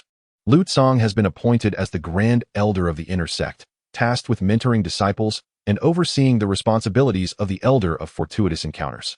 Lu Hai has taken on the guardianship of the Library Pavilion as the Elder of Techniques. while Lu Xiao has been dispatched by Chen Xuan to safeguard the peaches of immortality in the peach orchard. Given that the sect's grounds are home to rabbits and foxes, having someone to protect the peaches will prevent these creatures from pilfering them. With the presence of these three elders, Chen Xuan has found himself considerably more at ease. Disciples no longer need to seek him out for guidance on their cultivation. They can simply approach these elders with their queries. Thus, Chen Xuan enjoys a tranquil existence, dedicating his time to the study of the profound techniques housed in the library pavilion, allowing the days to pass without concern. After listening to Lu Tsong's report, Chen Xuan nodded thoughtfully and instructed, "Our sect has few disciples. It is indeed time to open our doors to new apprentices." He then commanded, "You shall disseminate the news to the outside world, proclaiming that the mysterious sect will commence its recruitment of disciples in 1 month. Any cultivator of suitable age may come to partake in the selection test. This test shall not be based on talent, but rather on potential. All those possessing potential shall be welcome to join our sect." Understood. Lu Tsong clasped his fists in acknowledgement and turned to depart. As they approached the entrance of the grand hall, they were met by Yu Chongxing and Murong Zhantian, who had come to bid farewell. Upon seeing the inner gate elder, the two hastily clasped their fists in greeting, exclaiming, "Greetings, esteemed elder." Lu Tsong merely nodded in acknowledgement before turning to depart. Only then did the two straighten up and proceed further inside. After all, they had genuinely witnessed the prowess of the three elders, and none dared to underestimate them. Upon entering the grand hall, the two first paid their respects before broaching the subject of their departure. In response, Chen Xuan did not attempt to retain them, simply nodding and saying, "Then you may return. Additionally, in a month's time, our sect will be recruiting disciples, allowing for the infusion of fresh blood into the sect. Upon your return, you may bring suitable candidates from your clans. As long as they possess talent and a suitable disposition, I shall grant them the opportunity to join our sect." Chapter 047. Millions of cultivators gather at the Cloudy Sect. The Soul Palace appears recruiting disciples. Opportunity to join the sect? A sudden jolt coursed through both of them, excitement igniting within their hearts. They had never anticipated that a simple farewell would lead to such fortuitous news. This was a promise made by the sect master himself, akin to a guaranteed admission quota. Was this not a divine favor? With this thought, their exhilaration reached new heights as they hastily clasped their fists once more, expressing their gratitude. "Thank you, sect master. Go now." Chen Xuan waved his hand dismissively. The two quickly bowed once again in farewell. With the departure of the two clans, the news regarding the Cloudy Sect's disciple recruitment rapidly spread throughout the lands of the 9 provinces. "My son, you must ensure that you join the Cloudy Sect this time, even if it means becoming a servant disciple. This is the only super sect in the 9 provinces. Father, I will definitely enter the sect. My son has departed. Where has my daughter gone? What? The super sect has been annihilated, leaving her with no refuge, and she has sought refuge in a dominant power? Hurry, summon her back. The mysterious sect has commenced its recruitment of disciples. My dear husband, the journey to the mysterious sect spans 30,000 miles. You must exercise utmost caution along the way. Young master, this is a specially approved elixir from the head of the family. Consume it swiftly to enhance your cultivation and strive to enter the mysterious sect. Becoming an inner disciple. Princess, the emperor requests your presence. He mentions the mysterious sect is recruiting disciples and seems to desire your admission. You should return at once. Sister-in-law, the mysterious sect is recruiting disciples, assessing potential rather than talent. I wish to give it a try. Why not accompany me, dear sister-in-law?" As the news of the mysterious sect's recruitment spread, countless dominant forces, families, dynasties, and wandering cultivators stirred into action, making their way toward the mysterious sect. After all, the mysterious sect, having vanquished the 3 super sects, has become an invincible entity in the hearts of millions of cultivators across the 9 provinces. Moreover, there are no other super forces remaining in the 9 provinces. Even if one wished to choose, there are no alternatives. Thus, upon the dissemination of this news, farewells erupted throughout the 9 provinces, especially among the eligible cultivators from distant lands. Many hastily packed their belongings and set off for the wasteland at the earliest opportunity. Of course, the reason Chen Xuan chose to establish a sect after annihilating the 3 super sects is quite simple. Firstly, the system only provides coordinates for cultivators with a talent rating of 10 stars or above. He aspires to develop the sect into the foremost sect across all realms, and relying solely on the system's guidance would render his ambition unattainable for many years to come. Moreover, disciples ranked below 10 stars are also rewarded. Although their rewards may be slightly lesser, the accumulation of small gains can ultimately rival the benefits brought by 10-star disciples. Thus, seizing the opportunity to accept disciples during the downfall of the 3 sects, when our reputation resonates throughout the 9 provinces, makes it significantly easier to attract talented individuals. Once I enroll this wave of disciples, I shall amass countless summoning cards. The fusion of these cards will yield innumerable powerful beings, thereby naturally strengthening the sect. Perhaps this endeavor to establish a sect and accept disciples may even draw in those endowed with 10-star talent. Therefore, the decision to establish a sect and recruit disciples is inevitable. At this moment, in the desolate state of Huangzhou, at the mysterious Mist Sect, after several days of anticipation, the area outside the sect has already gathered millions of eligible cultivators. These individuals include solitary adventurers as well as those escorted by powerful families. Yet, with over 20 days remaining until the official commencement of recruitment, the sect has amassed such a multitude. This clearly indicates the overwhelming desire of individuals to join the mysterious Mist Sect. Master, the number of cultivators outside the mountain continues to swell. Some have set up tents. Others are excavating caves, and there are even those who have usurped the lair of the ferocious black bear. Additionally, skirmishes have already erupted among these crowds. Shall I intervene? In the main hall of the sect, Lutsong reported the situation outside. Yes, intervene. After all, they have come to seek mentorship and join the sect. Warn them that any individual daring to engage in private duels shall be stripped of their testing qualifications and will never be accepted. Chen Xuan replied calmly. He firmly prohibited any form of private conflict, recognizing that where there are people, there will be strife. If regulations are not strictly enforced, it will be challenging to manage such a vast assembly. Understood. Lutsong clasped his fists and, bearing the command of Chen Xuan, ascended directly into the skies above the sect. As Lutsong appeared, the multitude of several million cultivators outside the sect simultaneously cast their gazes upward. It was the elder of the Miao Liao sect. Look, it's the elder who intervened last time. Could it be that the test is to commence ahead of schedule? Hush! Do not utter a sound. The elder seems to have something to convey. Cease your quarrels. The elder has arrived. We shall await the elder's words before determining to whom this cave dwelling belongs. In an instant, millions of cultivators lifted their heads, eagerly awaiting Lutsong's pronouncement. Lutsong, not feigning profundity, addressed the throng below with a booming voice. The sect master has decreed. All cultivators are prohibited from private duels. Should this elder discover any who engage in private combat, regardless of the reasons or outcomes, all shall be stripped of their testing qualifications and never employed again. Boom, boom, boom.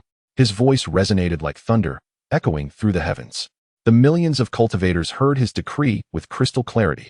At that moment, those engaged in private duels were instantly petrified into inaction. The prospect of losing their testing qualifications and being forever barred was a terrifying rule that none dared to defy. Consequently, some cultivators, who were poised to claim victory, hastily ceased their actions, swiftly aiding the injured cultivators on the ground with sincere concern. Brother, I am truly sorry. This territory belongs to you. I shall not contest it. Please do not report me. It is all a misunderstanding, merely a misunderstanding. It is of no consequence. No consequence at all. We were not fighting over this land. We were simply old friends engaged in a friendly exchange. This precious land, let us share it together. Those engaged in private conflicts reconciled on the spot, becoming as close as brothers. After all, should one party lodge a complaint, both would forfeit their opportunity to partake in the test. They had traveled great distances, eager to join the sect. Thus, the thought of losing their chance over trivial matters silenced even those with deep-seated grievances. The fear of being reported and losing all qualifications held sway over them. Observing this, Lutsong in the sky felt a sense of satisfaction. Watching the tranquil multitude of cultivators, he could not help but smile slightly before vanishing back to the sect. However, upon entering, he immediately sensed something amiss.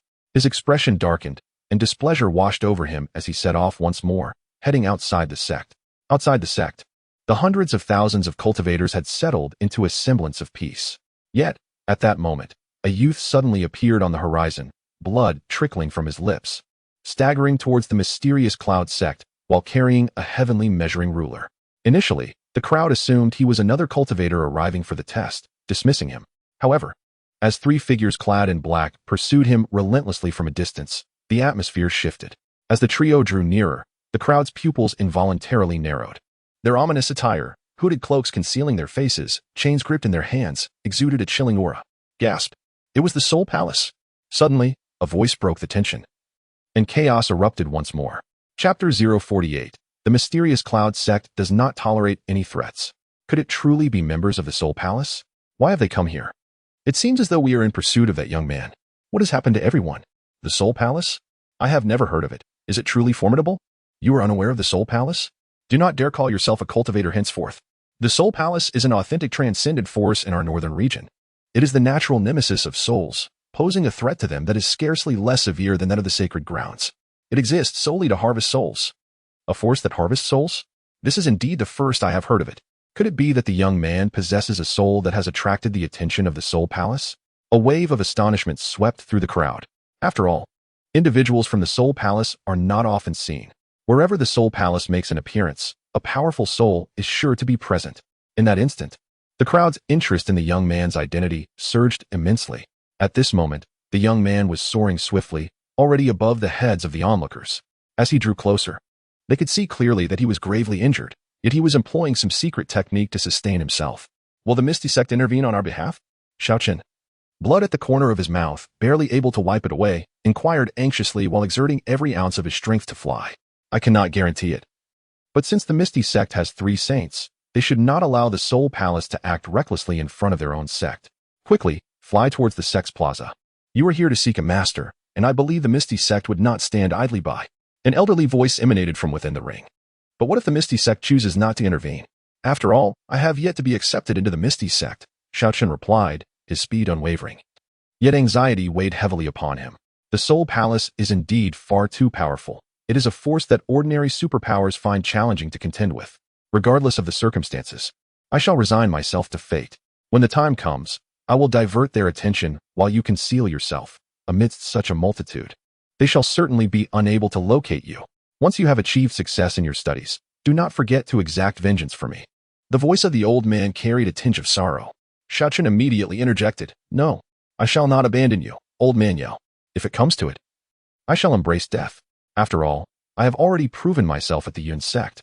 I possess no regrets. His voice was resolute, and he landed heavily upon the sect's square. However, due to his grievous injuries, he struggled to maintain control, causing him to slide across the ground for several dozen meters before finally coming to a halt. Before he could lift his head to seek assistance at the mountain gate, 3 formidable figures from the Soul Palace had already descended from the skies, encircling Chen. Handed over. The voice of the Soul Palace enforcer was chilling, laced with an eerie distortion. As soon as the words left his lips, he swung the chain in his hand, advancing menacingly toward Chen. Chen's pupils contracted as he hastily unfastened the heavenly measuring ruler from his person, gripping it tightly in preparation for a fierce resistance. Yet, at that moment, the soul within his ring, unwilling to see Chen perish in vain, forcefully emerged, raising a hand to intercept the oncoming chain. Hurry, do not forget to avenge me. With that, he bravely extended his hand to block the iron chain. However, as a member of the Soul Palace, the weapons they wielded were lethal to souls. In an instant, Old Man Yao's arm was engulfed in dark smoke, and he let out a piercing scream. Ah? Just as the cry escaped his lips, 3 more chains lashed out, imbued with the power of the void, sealing off any chance of escape for Old Man Yao. Old Yao. Chen was taken aback, yet his weakened state rendered him incapable of offering any assistance. All he could do was watch with reddened eyes as 3 chains advanced ominously towards Old Yao. At that moment, a displeased voice resounded, abruptly pulling Chen back from the depths of despair. Before the Qiaomiao sect, private duels are strictly forbidden. Violators shall face dire consequences. With a thunderous boom, the 3 chains hurtling towards Old Yao shattered instantaneously. The palpable tension in the atmosphere dissipated entirely. Simultaneously, the members of the Soul Palace turned their gaze towards the entrance of the sect, where a middle-aged man emerged with deliberate grace. He stood with hands clasped behind his back, chest out, his garments billowing as though animated by an unseen breeze, seamlessly blending with the very essence of the heavens and earth. Had one not possessed the keen insight to perceive, they would scarcely notice another figure standing beneath the grand archway, none other than Elder Lutsong, who had just proclaimed the prohibition against private conflicts before returning to the sect. Upon observing Lutsong, the Soul Palace members appeared to sense his extraordinary presence, their brows furrowing as one spoke in a grim tone. Are you intending to meddle in the affairs of the Soul Palace? I have already stated that private duels are prohibited until the disciple assessment commences. If you wish to fight, take it elsewhere. Here, I shall enforce the rules. Do you expect me to utter empty words? Lutsong replied with a stoic expression, his tone shifting to a chilling command. Leave this place at once, or face the direst of consequences. With those words, the atmosphere grew tense once more, as every cultivator present held their breath. After all, this was the Soul Palace, a transcendent force not to be underestimated, rivaling even the sacred grounds. The elder of the Qiaomiao sect had audaciously commanded the Soul Palace members to depart, even if this elder were a sage. The Soul Palace was no less formidable than the Holy Lands. A profound silence enveloped the gathering, gazing intently at the scene. The members of the Soul Palace felt a profound sense of dread, as they had not anticipated being humiliated by a newly risen super sect. This formidable sect boasted 3 individuals whose powers rivaled that of saints and had already spread its influence beyond the 9 provinces. Even the members of the Soul Palace dared not act recklessly in the face of such strength, particularly having witnessed their weapons shatter. They understood the futility of opposing their adversaries. Thus, after a brief pause, the trio let out a cold snort, declaring, "Misty Sect, we shall remember you." With that, they leaped away, their tone laced with veiled threats, yet it was evident they had conceded defeat. However, this very threat ignited a spark of displeasure within Lu Tsang. The Misty Sect shall not tolerate any threats. With a sweeping motion of his hand, he conjured an invisible giant hand that swiftly ensnared the fleeing trio. In an instant, the 3 members of the Soul Palace found themselves suspended in midair. Lu Tsang, his expression devoid of emotion, remarked, "You dare threaten the Misty Sect and still wish to depart? The Misty Sect shall not allow any threats. Stay." With a swift clenching of his fist, a resounding boom echoed as the trio was crushed, disintegrating into a cloud of crimson mist. At that moment, the entire venue fell into an eerie silence. With millions of cultivators rendered speechless, the faintest sound of a falling needle palpable in the stillness. Did he truly kill them? He actually killed them. The Misty Sect is formidable, daring even to slay members of the Soul Palace. Astonishment coursed through the hearts of the onlookers. Chen Xuan was equally shocked, and Elder Yao was taken aback. None had anticipated that an elder of the Misty Sect would so readily execute the members of the Soul Palace. They had merely expected him to drive them away. After all, although these individuals possess limited strength, they represent the Soul Hall. To eliminate them would be tantamount to provoking the Soul Hall. An elder dares to act independently against the Soul Hall. This sect is undoubtedly extraordinary. In an instant, both Yao Lao and Xiao Chen's admiration for the Misty Sect reached its zenith. Chapter 049. Another individual with extraordinary talent. Chen Xuan enters the forbidden zone of life initially. Xiao Chen had merely heard of the rise of the Misty Sect. Coincidentally, upon learning that the Soul Hall had become aware of his connection to the soul, he sought to join the Misty Sect for training. Now he was utterly captivated by the Misty Sect. Observing the elder who spoke not a word and turned to enter the sect, Xiao Chen hardly had time to express his gratitude. He could only excitedly declare to Yao Lao, "I must join the Misty Sect." Indeed, the spirit of this sect rivals that of the Holy Lands, and joining it will undoubtedly lead to a boundless future. I support you wholeheartedly. Quickly find a place to recover from your injuries. We shall remain here for the time being. Those from the Soul Hall will certainly not dare to trouble us further. As he gazed in the direction where the Misty Sect elder had vanished, Yao Lao's eyes sparkled with brilliance. Then, like a wisp of smoke, he entered Xiao Chen's ring.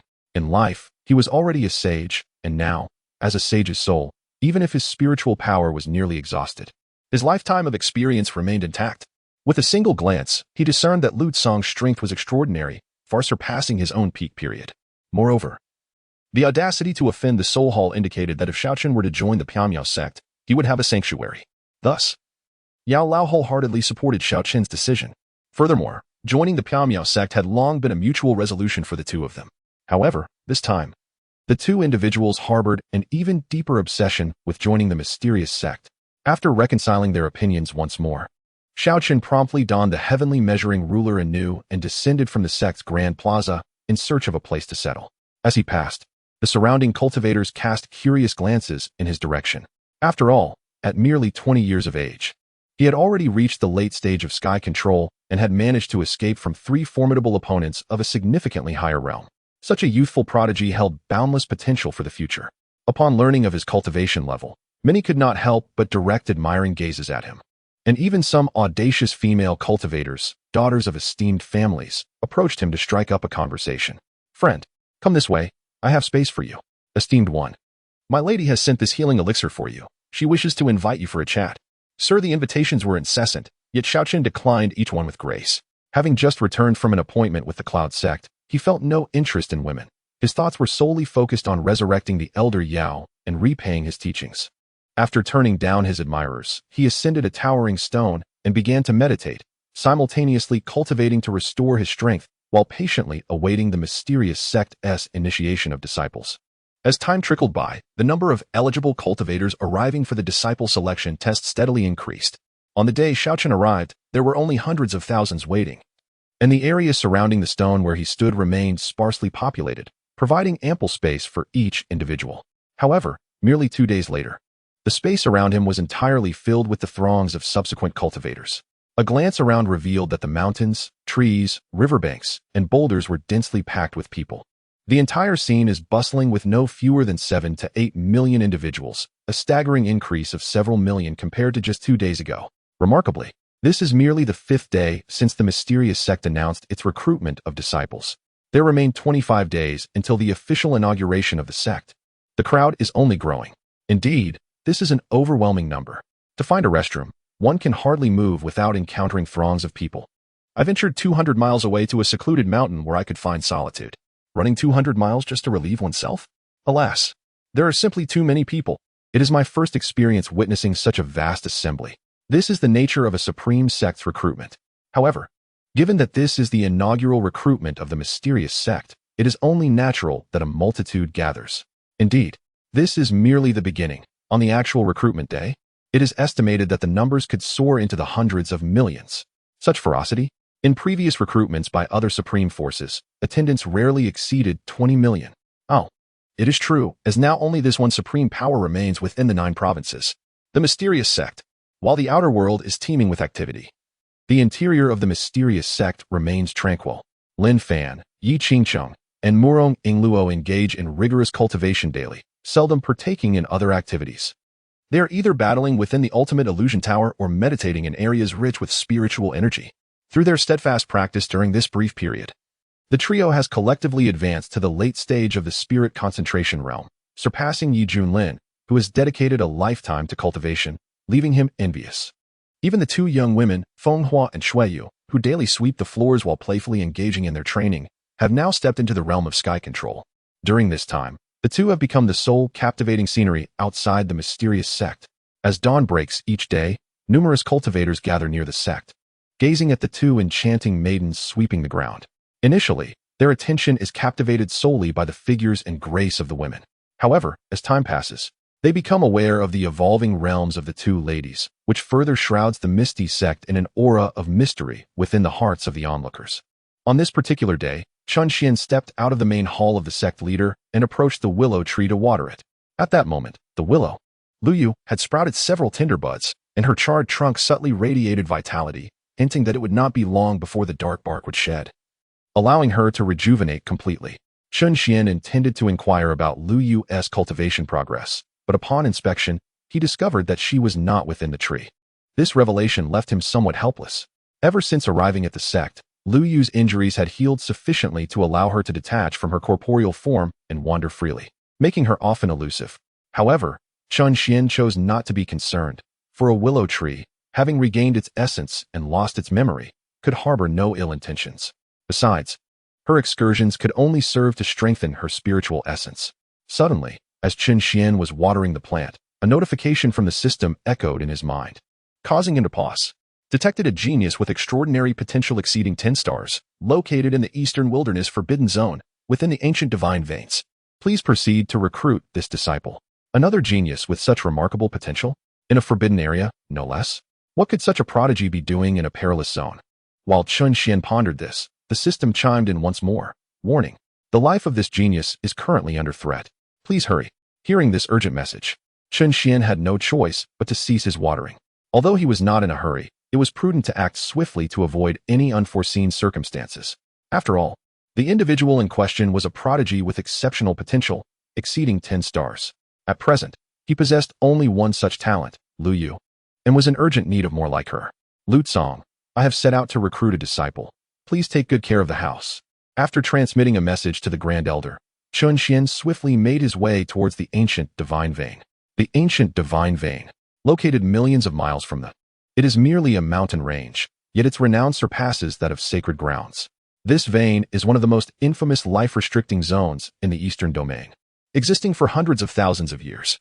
Throughout all this time, no one who ventured within has ever returned. They have all succumbed to a fate of becoming soulless beings, ultimately vanishing into the confines of this forbidden area.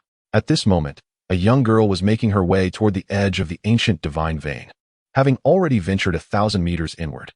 Her progress was painfully slow, as each step she took seemed to inflict immense suffering upon her. despite her desire to halt. A group of individuals behind her urge her on from a distance, insisting, "Hurry. The curse is encroaching and requires time. The slower you are, the faster it spreads. Indeed. Do not stop. Make your way to the summit.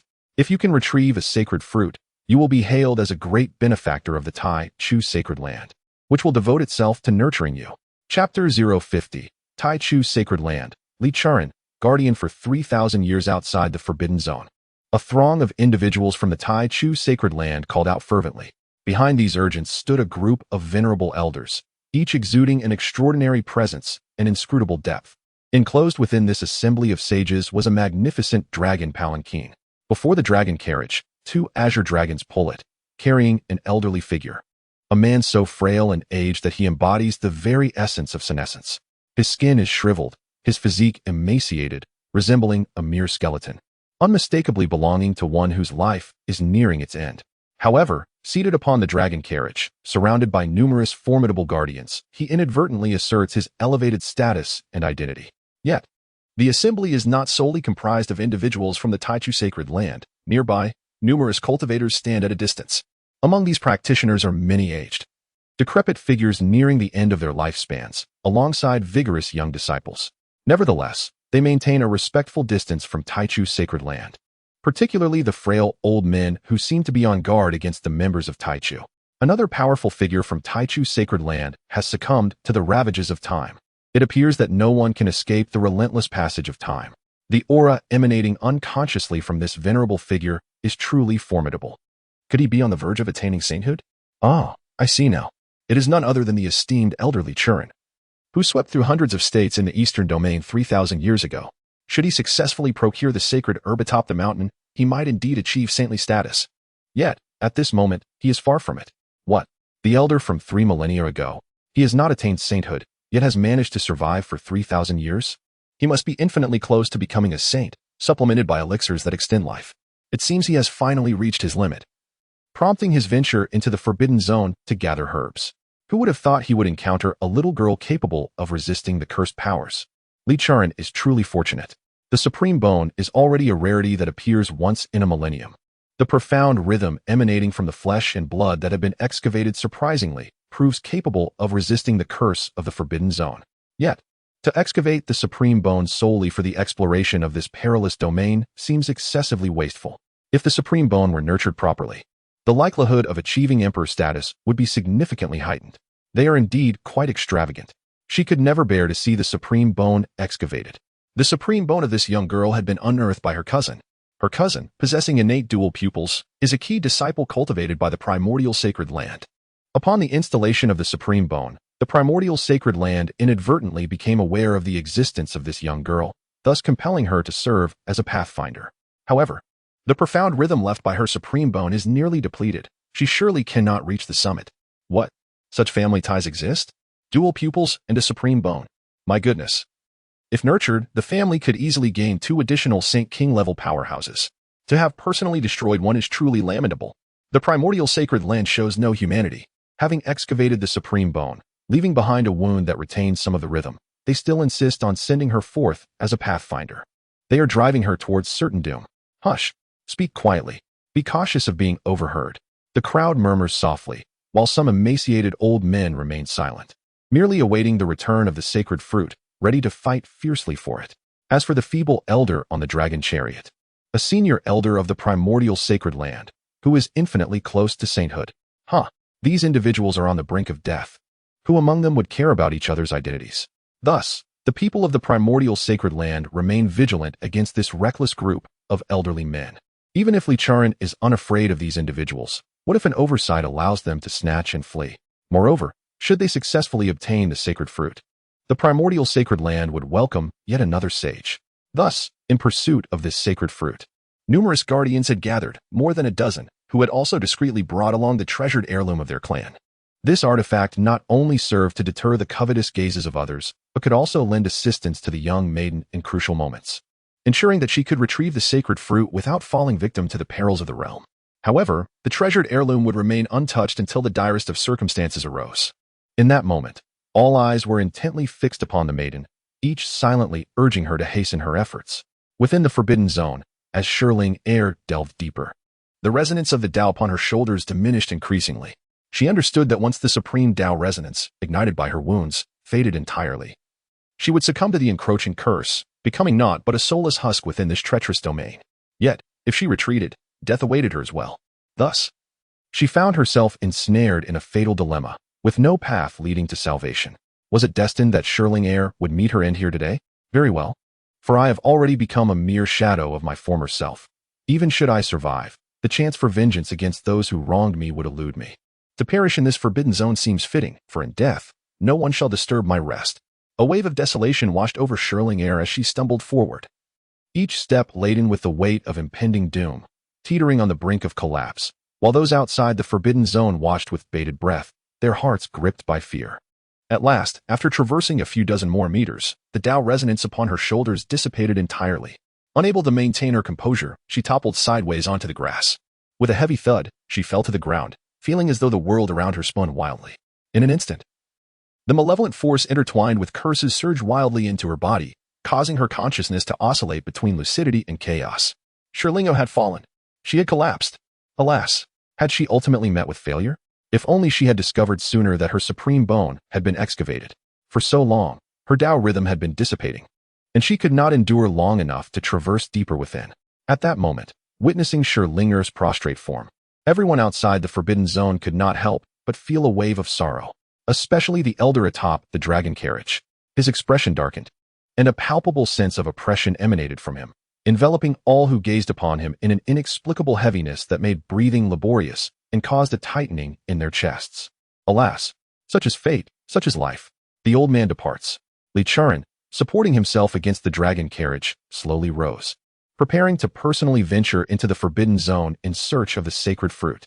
Though he was on the brink of becoming a saint, the life-forbidden zone, with its existence spanning hundreds of thousands of years, posed a perilous challenge even for true saints. It was a one-way journey. Countless individuals had entered the life-forbidden zone over millennia to gather the sacred fruit, yet the number of those who returned could be counted on one hand. Among them, the number of saints was unfathomable. Thus, upon witnessing the young girl's fall, Li Chuan did not display profound grief. He had already steeled himself for the possibility of entering the fray against heaven for a sliver of hope. Success would lead to sainthood, while failure would merely add another corpse to the forbidden zone. With a resolute expression, Li Chuan staggered towards the forbidden zone. The onlookers, witnessing the elder's faltering steps, were overcome with grief, kneeling upon the ground to bid him farewell. As they beheld the old ancestor's unsteady form, they wept bitterly. Ancestor, the ancestral figure, amidst sorrowful cries, resolutely advanced without a flicker of emotion. It was only upon reaching the precipice of the forbidden zone that he halted, turning his back to the onlookers, and uttered solemnly, "If I perish, it is destiny. If I survive, I shall protect you for another 3,000 years." With that declaration, he strode into the forbidden realm, leaving behind a sea of tears and lamentation. Yet, at that moment, a man suddenly descended from the heavens, landing at the edge of the forbidden zone, causing Li Chuan to retract his raised foot, dissipating the heavy atmosphere of grief. Chapter 051. I shall impart to you the supreme law, enabling your rebirth into the supreme essence. It seemed to be the right place. Chen Xuan landed at the boundary of the forbidden zone, absorbed in the search for his disciple. His distracted demeanor bewildered the surrounding crowd, men, women, and children, all left in a state of confusion. Who is this man? What is he doing here? Li Chuan was on the verge of entering, and this stranger was creating unnecessary chaos. Surely, he must be oblivious to the somber ambience of the farewell. In the midst of the crowd's bewilderment, Chen Xuan's gaze sharpened, and he quickly spotted Shirlinger lying on the grass. "So, this is where you were." His face brightened, and he strode directly toward Shirlinger within the forbidden zone, leaving everyone around once again in stunned silence. He actually dared to enter? What has transpired? Where did this man come from? How did he gain entry? No, wait. It appears he is not resisting. Ah, indeed, look closely, he is unaffected by the curse's power. My goodness! In that instant, the entire assembly widened their eyes in astonishment. Even Li Chuan, who had earlier displayed a grim acceptance of death, found her pupils dilating in disbelief. The elder guardians and their descendants rejoiced immensely. If he is untouched by the curse, does that not mean our ancestor need not venture inside? Heaven above! How splendid! Everyone fixated their gaze on Chen Xuan, eagerly awaiting his emergence so they might send him to the holy mountain to gather the sacred fruits. Meanwhile, Chen Xuan felt the multitude of eyes converging upon him, perplexed by their scrutiny. However, the urgency of rescuing others took precedence, and he paid them little mind. As he advanced, he perused the information regarding Scherlinger. Name, Scherlinger. Realm, dissipated. Physique, supreme body. The supreme bone that was born has been extracted, and she has suffered severe injuries. Potential, exceeding 10 stars. Background, born into the dominant Scher family, endowed with a natural supreme body. Following the disappearance of her parents, she devoted herself to rigorous training in hopes of finding them. Upon reaching the late stage of the Sky Sovereign realm, she manifested a supreme bone. After news of this leaked, her uncles and aunts from the same clan rendered her unconscious, removed her supreme bone, and she collided with her cousin who had entered the Taichu Holy Land, resulting in her cousin acquiring both the heavy pupil and the supreme bone. This not only secured her a future imperial path but also elevated her as a key disciple under intense cultivation within the Holy Land. In a surprising turn of events, the Taichu sacred land became aware that the Tao rhythm generated from Scherlinger's wounds could counteract the curse within the ancient divine veins. Consequently, they compelled her to enter the ancient divine veins to harvest the sacred spirit fruit, all to extend the life of the soon-to-expire Elder Taishan. Detailed information emerged, leaving Chen Xuan momentarily stunned. He had not anticipated the tragic circumstances surrounding this young girl. Her parents were missing, her supreme bone had been extracted, and now she was being forced to collect medicinal herbs. She was being exploited to the fullest extent. Upon realizing this, Chen Xuan shook his head and then knelt beside her, gently placing his hand on her, infusing her with the breath of the great emperor, dispelling the curse's power within her. Upon entering, Chen Xuan had sensed the extraordinary nature of this place. The laws of heaven and earth differed subtly from the outside world, infused with a presence not found elsewhere, which led to the manifestation of curses protecting this realm. However, these forces could not penetrate his imperial body, leaving him unharmed. Soon enough, the curse within Scherlinger was dispelled, prompting a soft sigh from her. As her consciousness gradually returned, she slowly opened her eyes, only to be met with a strikingly handsome face, leaving her momentarily dazed. Clearing his throat, Chen Xuan encouraged her, "Since you are awake, it is time to rise." Scherlinger suddenly snapped out of her stupor, her cheeks flushing as she propped herself up on her arms. This scene instantly left those outside the forbidden zone wide-eyed in astonishment. Wait, she has been revived? This suddenly appearing man not only withstands the curse but can also dispel the curses affecting others? Could it be that he possesses a physique capable of defying the restrictions of the forbidden zone? Once such a physique is attained, one may freely traverse the Taichu divine veins, plucking the sacred fruits within at will. In that instant, the crowd was taken aback, their gazes toward Chen Xuan transformed. He seemed no longer a mere mortal, but rather a treasure of immense worth. Within the forbidden zone, Scherlinger sat upon the ground, instinctively surveying her surroundings. However, upon realizing that she remained within the confines of the forbidden zone, her heart jolted, and she reflexively looked up at Chen Xuan. This man, he's unscathed? Has he been dispatched by the primordial sacred land to rescue me, allowing me to continue my herb gathering? Could he be one of the beings from the Taichu divine veins? It is said that those who enter the forbidden zone first succumb to unconsciousness, losing their awareness and becoming mere shells, instinctively drawn deeper into the divine veins, never to return. Am I now one of those soulless beings? And he has come to guide me further in? At this thought, Scherlingo visibly trembled, her fear intensifying. After all, such creatures are truly terrifying. Even though many have never encountered the beings of the forbidden zone, the mere thought of them sends chills coursing through one's body, inducing a primal shiver. Are you here to take me away? Scherlingo stammered, her teeth chattering as she pointed toward the depths of the divine veins. Chen Xuan. It was evident that she had misinterpreted his intentions. Chen Xuan understood she was referring to the ancient creatures. Just moments ago, while investigating the aura of the curse, he had thoroughly examined the entire forbidden zone and discovered the ancient beings lying in slumber within. Yet, he was clearly not one of those ancient entities. He bore no horns upon his head, nor was he unattractive. How could he possibly resemble an ancient being? With a slight exasperation, he pondered this absurdity. Chen Xuan said earnestly, "Rest assured, I am not one of those grotesque beings." Then, why did you save me? And how did I regain consciousness? Scherlingo was still quite worried, particularly perplexed by the fact that, apart from those ancient creatures and the mindless corpses, who could possibly remain safe within the ancient divine pulse? These curses have no effect on me. Your body bears my essence, so they naturally cannot affect you either. Furthermore, I saved you with the intention of taking you as my disciple.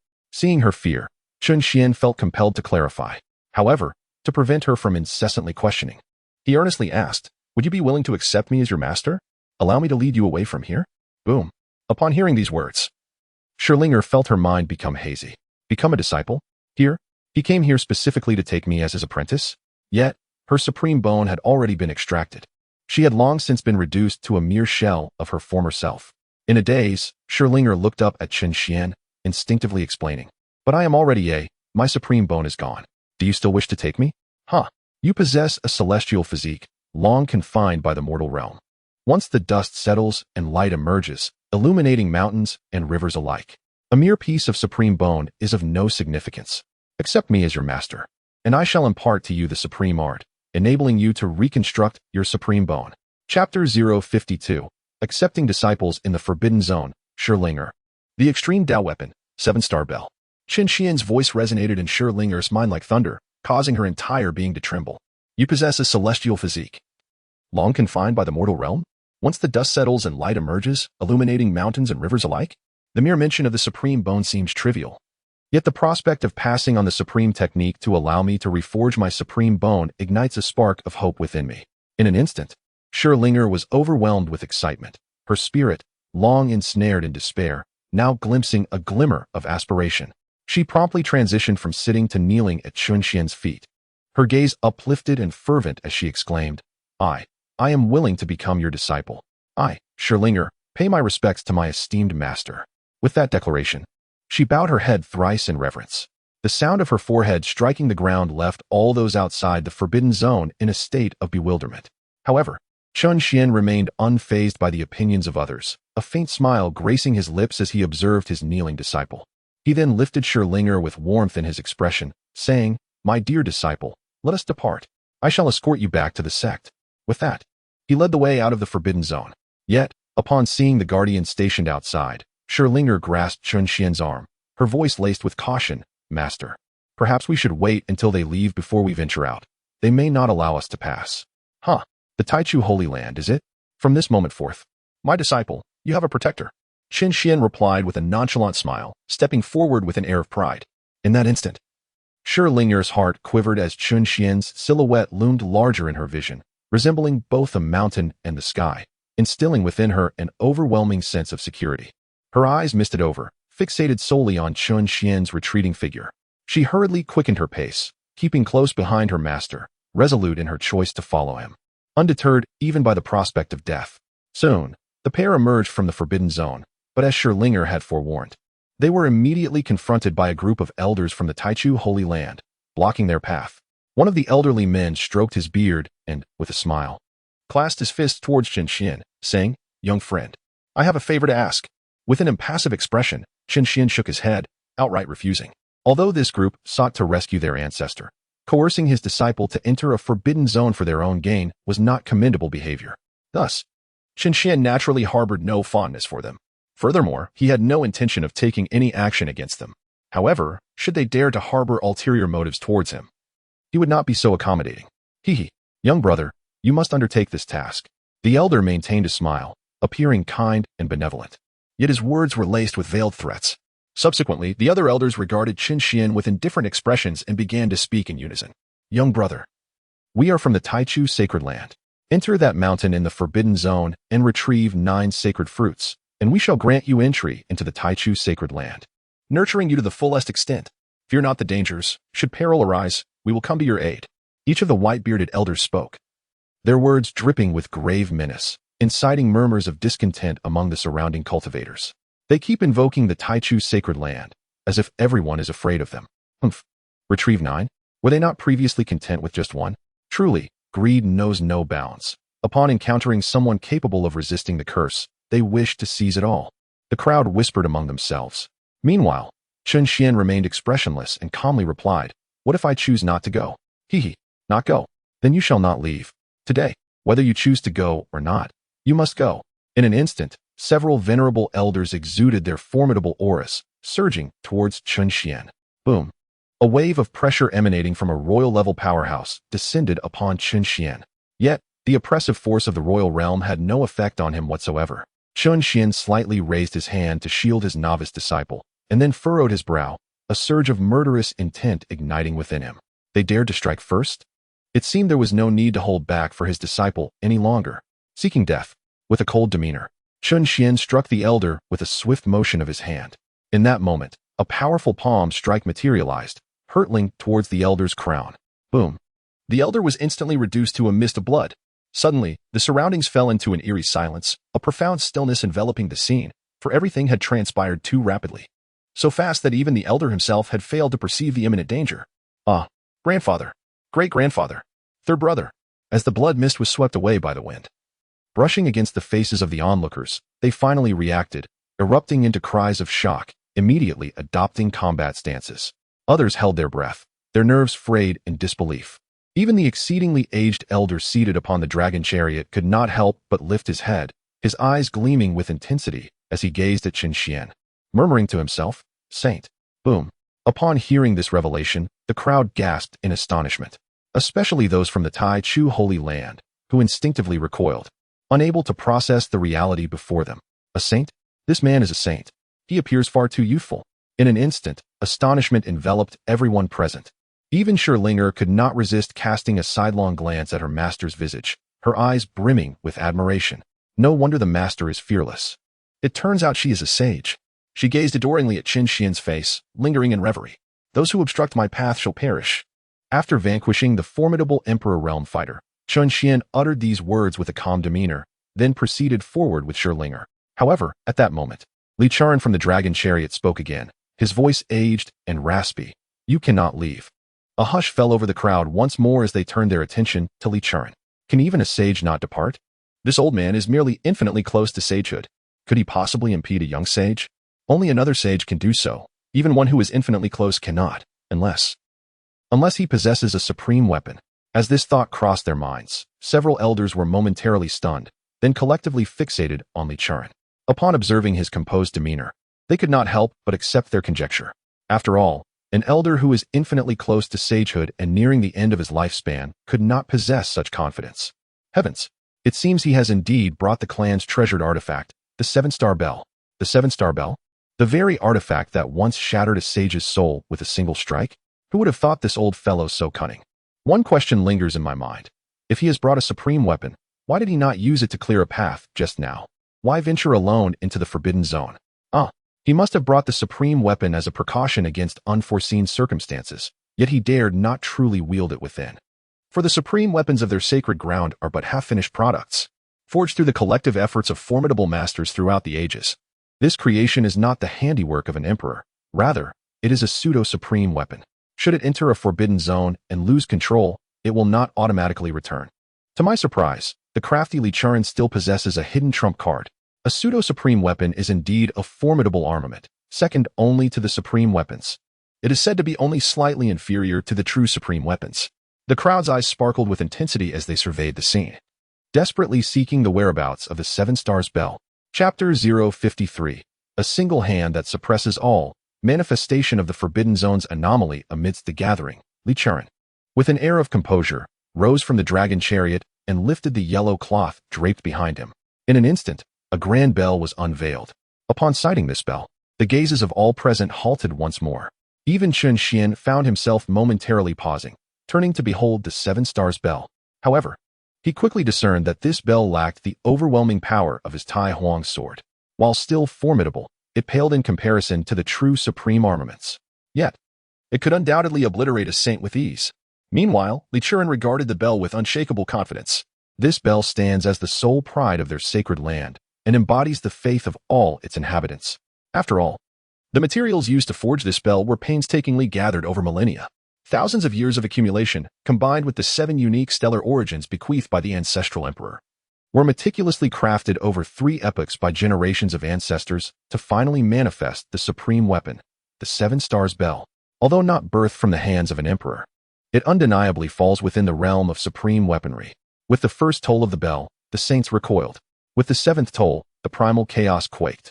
Though these individuals are incapable of even summoning a mere 3 echoes, they remain resolute in their ability to suppress all adversaries before them, entirely dismissing Chen Xuan. Clansmen, let us together channel the power of the Seven Stars Bell. Li Charan exclaimed, leading the charge to infuse spiritual energy into the bell. The other clansfolk followed suit. Buzz. In an instant, as the bell was activated, it erupted with its first resonant tremor. Boom. The sound reverberated as if it were emanating from the heavens, deep and laden with an overwhelming pressure, instantly shattering the dragon's sedan. Following this, an utterly terrifying aura surged towards Chen Xuan, the bell's toll echoing across the firmament. Puff, puff, puff. In that moment, every cultivator in the vicinity was forced to spit blood, whether they were the aged elders or the hidden might within the shadows. All were struck and bled profusely. Some of the less powerful even collapsed on the ground, unconscious and unaware of their fate. This was merely the residual force emanating from the Seven Stars bell. One can only imagine the magnitude of the power Chen Xuan faced head-on. Buzz. The sound converged upon Chen Xuan, causing the very heavens and earth to resonate. Yet, Chen Xuan remained unfazed, not even attempting to resist, allowing the toll to crash upon him. Buzz. As the sound passed, the myriad trees behind him were instantaneously reduced to dust, and the ground beneath his feet upheaved. 1,000 meters of earth rising, obliterating the mountains behind him. Yet he stood unwavering, as steadfast as a mountain. Remarkably, even the stone spirit behind him remained unharmed. Hiss. He isn't scathed. My heavens! What level of cultivation is this? How can he withstand the assault of the Seven Stars bell? The onlookers were taken aback, their astonishment palpable. The inhabitants of the Taichu Holy Land stared wide-eyed, utterly unable to fathom the scene before them. Impossible. The moment the bell tolled, the sage retreated. Could it be that he stands above the sage? Fellow clansmen, continue channeling energy into the Seven-Star bell, and let us strike him. Following Li Charn's command, the people of the Taichu Holy Land persisted in infusing spiritual energy into the Seven-Star bell, preparing to sound the second toll. This time, however, the prelude was longer, the build-up more profound, and the force far greater than the previous toll. Yet, they remained oblivious to the fact that Chen Xuan had already attained the stature of an emperor. Not even a congregation of sage kings could inflict the slightest harm upon him. An emperor's body is eternal and indestructible. Nevertheless, although unperturbed, Chen Xuan had no intention of remaining passive while under assault. With a calm demeanor, he slowly raised his hand, conjuring a colossal palm of spiritual energy, spanning hundreds of meters, aimed directly at the people of the Taichu Holy Land. If they sought death, then there was no reason for him to hold back. Boom.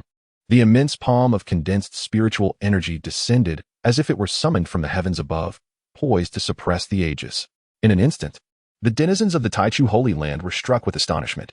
Before this palm, even their formidable emperor-level warriors, alongside an ancient being verging on sainthood, felt their insignificance. They were but a grain of sand in the vast ocean, utterly helpless against the impending force. Release it, the emaciated Li Charn exclaimed in shock. Realizing he had no time to continue gathering strength, he could only hastily redirect his attack, unleashing the second toll of the Seven-Star bell against the descending hand. Buzz.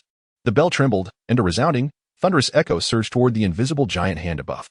However, the enormous hands remained unfazed, continuing their swift descent, as if the chime of the Seven Stars bell had utterly ceased to function. Alas, the primordial sacred land shall not spare you. Boom. The hand descended, shaking the very earth. In an instant, all those from the primordial sacred land were reduced to mere dust. The only entity standing amidst the chaos was the Seven Stars bell, firmly rooted to the ground. Witnessing this scene, the surroundings fell into a profound silence. No one dared to breathe, their hearts trembling to the utmost degree. To obliterate all the formidable warriors of the primordial sacred land with a single strike was already astounding. But to withstand the power of the bell's second chime was unfathomable. Such terrifying cultivation must have reached unparalleled heights. Under the awed gazes of the crowd, Shi Lingder stared blankly, her eyes sparkling with admiration for her master. Meanwhile, Chen Xuan remained composed, as if he had merely accomplished a trivial task. He raised his hand, summoning the Seven Stars bell to his presence. Though it was not a genuine weapon of ultimate power, it held some value, so he decided to keep it. With a flick of his finger, he instantly eradicated all traces of souls within the Seven Stars bell, before promptly storing it in his spiritual sea.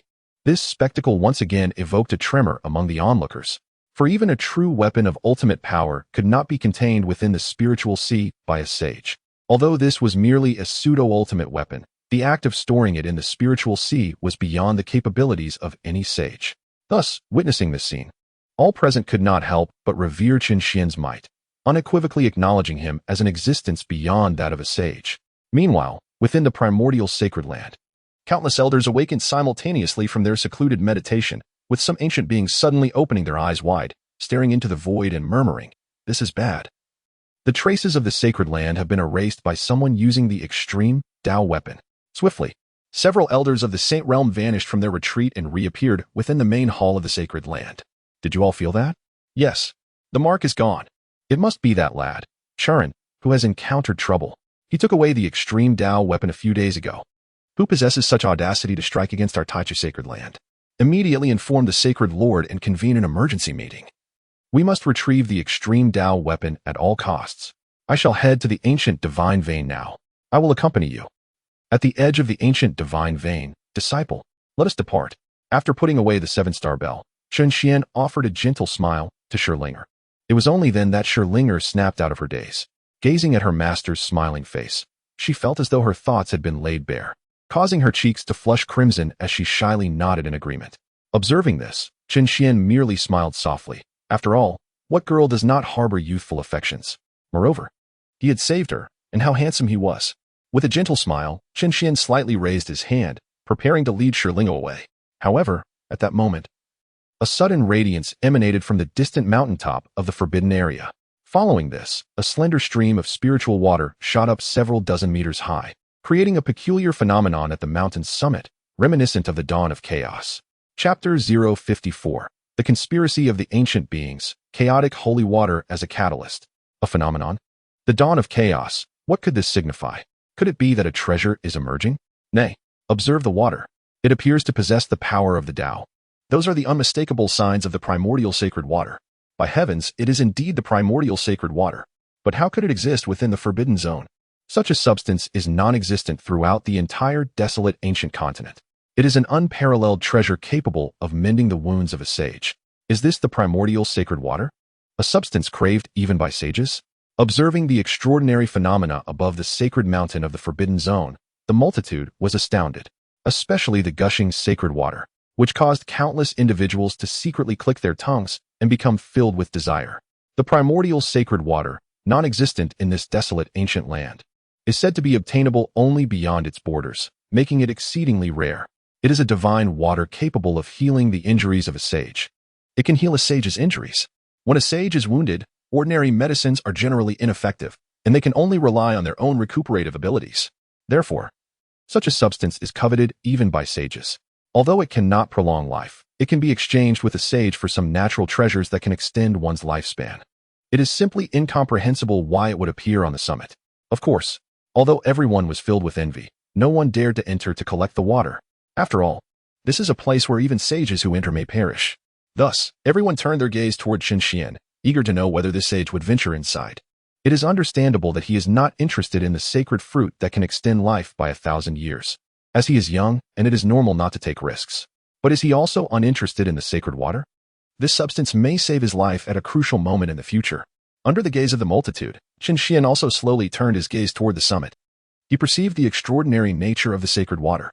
Within the profound essence contained in this entity, there exists a portion that resonates with the Tao rhythm upon the shoulders of Sherlinger. Should she absorb the Tao rhythm from this sacred water, it would undoubtedly facilitate the regeneration of a new supreme bone for her.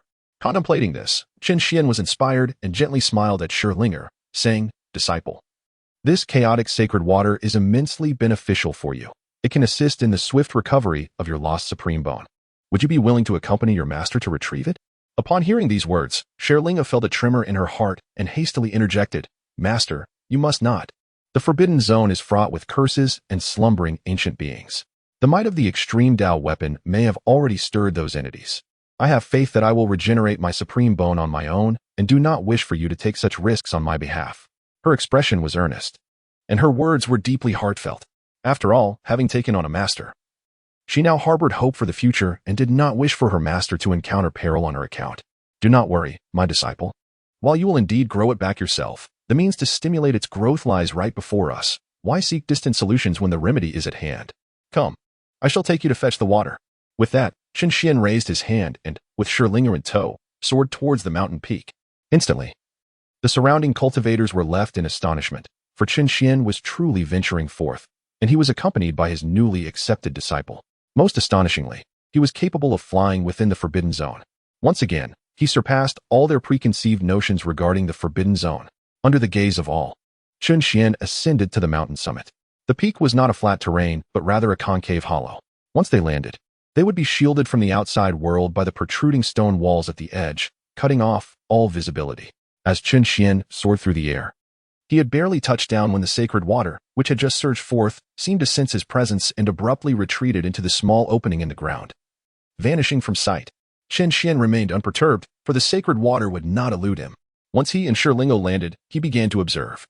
Seeking the hiding place of the sacred water, in a depression in the earth, he discovered a small hole, no larger than a thumb, from which the sacred water had erupted. Not far from this opening lay a small pool of spring water, within which stood a diminutive tree, half a foot tall, bearing 9 sacred fruits. However, the fruits appeared rather immature, their green hue suggesting they had yet to ripen fully. This spring water was extraordinary, thick and crystal clear, brimming with boundless spiritual energy from the heavens and the earth. It was, in fact, the rare and precious divine source liquid. Goodness! It was divine source liquid. No wonder it could nurture sacred medicines. Upon witnessing this pool of divine source liquid, Shirlinger was profoundly astonished. Yet, her attention was soon drawn to a dark and ancient-looking cave nearby, its peculiar shape reminiscent of the gaping maw of a fearsome beast.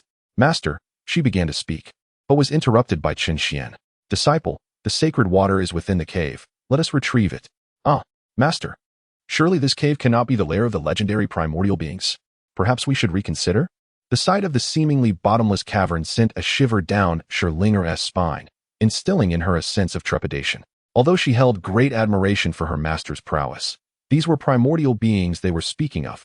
Should they truly venture into the den of such creatures, even 100 saints would be insufficient to survive. Do not fear, my disciple. They intentionally released the holy water to lure us in. Would staying away not disappoint them? Chen Xuan gazed at the cave entrance, his voice calm. Yet, to Shirlinger, his words sent a shiver down her spine, and her hair stood on end. Master, are you suggesting that the holy water is a trap, deliberately set by them to attract us? Her voice quivered as she realized that she and her master had become targets for that group of creatures, and an array of terrifying legends flooded her mind. Indeed, let us proceed. Being by my master's side, all shall be well. Chen Xuan smiled gently and took the lead into the cave. As for those holy fruits, he planned to gather them upon their exit. Though they were not yet ripe and their efficacy diminished, they would still prove useful for future needs. Watching her master disappear into the cave, Shirlinger gritted her teeth and followed with determined steps. If death is to come, so be it, after all. She was already a doomed soul. Meanwhile, in an open area at the base of the holy mountain, the luminous pearls and gemstones embedded in the stone walls illuminated the space. This area, neither too large nor too small, resembled a grand human hall. It was riddled with caves. It appeared to be the central hub of all these caverns. However, at this moment, the center was lined with towering divine source stones against the walls, all meticulously arranged. Within these divine source stones lay unique creatures, numbering in the dozens. These beings bore a resemblance to humans, but had horns protruding from their heads, with skin that was dry and wrinkled, sunken noses, and pointed ears. They lay encased in the divine source, sleeping like amber trapped in time. However, not all ancient creatures within the divine source are in slumber. A few have already opened their eyes, exuding a terrifying aura. Particularly in the central region, there stands an ancient being that has detached itself from the divine source. It clutches a purple-gold gourd, tilting its head towards a small opening above, drawing back the chaotic holy water. It is evident that the chaotic holy water was released by it. Come, come. If the sacred fruit cannot entice you, then surely the chaotic holy water will not fail to do so. Hurry, come forth and serve as our nourishment. It murmured to itself, fastening the gourd to its waist, then waved its hand to lift the shattered divine source from the ground, enveloping itself anew. Its gaze turned towards several openings ahead, slowly holding its breath. Like the other creatures within the divine source, it once again fell into a deep slumber. Yet, it alone comprehended that it was merely feigning sleep, quietly awaiting the arrival of prey. Unbeknownst to it, all of this had already fallen within the sight of Chen Xuan. Chapter 055. 18 Ancient Great Saints Awaken. Chen Xuan breaches the life-forbidden zone.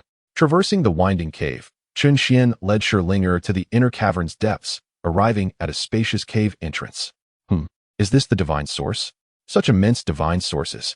Shirlinger, who was hiding behind Chen Xuan, suddenly caught a glimpse of the colossal divine source stones leaning against the wall, and her heart jolted in surprise. The divine source, a manifestation of the Earth's spiritual energy at its utmost density, condenses the essence of the sun and moon, existing solely in the primordial era. When this spiritual liquid solidifies, it forms crystal stones, known as divine source stones. Their efficacy far surpasses that of spiritual stones by countless magnitudes. It is indeed one of the essential treasures of heaven and earth for cultivators on their path. Moreover, in this era of great upheaval, the divine source liquid no longer manifests, and consequently, the divine source stones have ceased to be produced. Presently, all divine sources are remnants from the ancient epic. Thus, upon encountering a divine source that measures over a meter in width, Scherlinger was utterly astonished, hastily lifting her gaze toward the divine source. Little did she know, the moment she looked up, she was taken aback by a grotesque humanoid creature that suddenly came into view. Her heart raced, and she instinctively grasped Chen Xuan's arm, rendered speechless by fright. Although the creature within the divine source had its eyes tightly shut and remained motionless, the terrifying aura that emanated from it was chilling, far more formidable than that of the elderly Chen, who was previously so close to becoming a sage. Fortunately, she managed to bite her lip just in time to stifle any outcry. Nonetheless, the sensation still sent shivers down her spine. "Are you afraid of it, my disciple? What is there to fear from an ancient being?" Chen Xuan, feeling his arm grasped, casually glanced at the gourd at the creature's waist before fixing his gaze upon its face. Strangely enough, it did indeed appear to be in slumber. However, this sight nearly terrified Scherlinger, causing her heart to tremble as she quickly rose on her toes and whispered urgently, "Master, please do not look at it. I have heard that directly gazing at ancient beings can awaken them. We must be quiet and avoid looking at any creature." "Kiki, is that so?" A subtle smile graced Chen Xuan's lips as he lifted his hand and knocked toward the divine source. "Master." In an instant, Scherlinger was taken aback, her heart racing to her throat. She had never anticipated that her master would dare to strike at the divine source. Could it be that her master coveted such a vast expanse of divine essence? Yet, within it lay the seals of primordial beings. My heavens, was her master courting death? Amidst her stunned disbelief, Chen Xuan's fingers drew ever closer. Just at that critical moment, the primordial creature within the divine source could no longer remain contained and suddenly opened its eyes wide. Instantly, a terrifying aura permeated the entire cave dwelling. Then, with a tremor of its flesh, it formed a horrific grin. Scherlinger's pupils constricted, and she instinctively jumped back in fright, but upon realizing the situation, she quickly covered her mouth, her heart pounding incessantly. "Master," she urgently whispered. Yet, Chen Xuan remained unfazed, calmly gazing at the primordial creature within the divine source, stating, "Are you not going to stay hidden? Come out." With that, he flicked his finger with force. In an instant, the divine source shattered into fragments. The primordial creature was abruptly stripped of its concealment, exposed to the air. At that moment, it appeared momentarily bewildered. Not only had it failed to instill fear, but this audacious human had actually dared to drag it out? How bold! Observing the contrasting reactions of the master and disciple, the primordial creature immediately emitted a chilling, low voice, "Death." Boom. The sound reverberated like that of a demon, piercing directly into the ears of the master and disciple. In that moment, Scherlinger fell into a daze. Only Chen Xuan remained clear-eyed and expressionless. Indeed, it was not a benevolent entity. Chen Xuan furrowed his brow, sensing the curse-laden power within that voice. He swiftly raised his hand to shield Scherlinger, then lifted it again, delivering a resounding slap to the head of the ancient creature. Boom. The ancient being instantly exploded, its dark red blood splattering against the walls. The ancient creature perished. Dead. Is it? The awakened Scherlinger appeared dazed, incredulously staring at the pulverized remains of the ancient being, then glancing at her master, whose expression remained unchanged. For a moment, she could not discern whether her master was extraordinarily powerful or the ancient creature exceedingly weak. But at that very moment, not far away within the divine source, an ancient creature suddenly opened its eyes wide. Following suit were the second, third, fourth, all the way to the 18th. 18 of the most ancient beings opened their eyes in unison, fixating their gazes upon Chen Xuan. In an instant, waves of even more terrifying auras than that of the deceased ancient creature surged through the cavern, causing the very heavens to tremble and souls to quiver. No wonder even saints would meet their demise here. It turns out, 18 peak ancient saints were concealed within. Gazing at these 18 ancient beings, Chen Xuan let out a cold smile, leisurely raising his hand to retrieve the purple gold gourd from the ground. Saints are classified into ranks: Saint, Saint King, and Great Saint. Although all belong to the saintly tier, each rank signifies a monumental transformation. Above the Great Saint lies the Emperor. The 18 awakened before him were undeniably all great saints, and they were of the pinnacle of that realm. However, they were not merely ordinary great saints, but ancient great saints. The ancient beings, inherently formidable, possess combat prowess that rivals that of the pinnacle of the ancient great saints, not far removed from that of the quasi-emperors. Should the 18 ancient great saints unite? They might indeed contend with some newly ascended emperors, albeit merely with the capability to engage in battle. Thus, this place has historically been regarded as a realm of death for all life forms, save for emperors. Yet, even this strength pales in comparison before him, for he is not only an emperor but a fully matured one, wielding a supreme weapon, unperturbed by any foe in existence, let alone a mere group of ancient great saints, whom he could obliterate with a mere gesture. However, although he remains unfazed, the girl, Scherlinger, behind him is utterly petrified, standing in stunned silence, scarcely daring to breathe. 18 ancient great saints at their zenith. Are they not far more powerful than the human great saints? Perilously close to the realm of emperors. Good heavens, the ancient divine pulse's forbidden zone is indeed terrifying, concealing 18 great saint-level ancient beings. Such entities do not even exist in the sacred lands. It is no wonder that throughout history, apart from emperors, no one has been able to traverse this forbidden zone freely. These 18, even a newly ascended emperor, would likely struggle to completely overpower them. Under Scherlinger's anxious gaze, the 18 ancient beings began to speak. Damn humans! You have slain our gatekeeper. How dare you resist the curse's power? Huh! Even if you are a quasi-emperor, you shall not escape this cave. Let your blood nourish us. With that, 18 terrifying auras, each approaching the level of a quasi-emperor, surged forth towards Chen Xuan in an instant. Observing the profound curses emanating from the 18 ancient beings of supreme rank, Chen Xuan furrowed his brow, his garments billowing as if stirred by an unseen wind. He murmured, "Is it so? A horde of creatures tainted by curses." In an instant, with a resounding boom, Chen Xuan unleashed the aura of an emperor, standing resolutely against the terrifying pressure exuded by the 18 beings. For a moment, the ancient beings were taken aback, their expressions frozen in disbelief. An emperor? How can this be? The 18 ancient beings trembled, astonished that their opponent was an emperor rather than merely a quasi-emperor as they had presumed. After millennia, had another emperor entered their domain? Instead of fear, their eyes ignited with fervor and madness. Eliminate him. We must capture him at all costs. Starting with that girl. With a unified roar, the 18 ancient beings shattered their own divine sources, launching themselves at Chen Xuan. A torrent of malevolent energy surged through the cavern. Yet the mountain remained unscathed despite the overwhelming presence of formidable power. The esteemed master, Scherlinger, felt a pang of dread but refrained from grasping Chen Xuan's arm. Instead, she instinctively clutched the hem of his garment, faced with the onslaught of terrifying energy in the trembling form of Scherlinger beside him. Chen Xuan raised his left hand to grasp her wrist.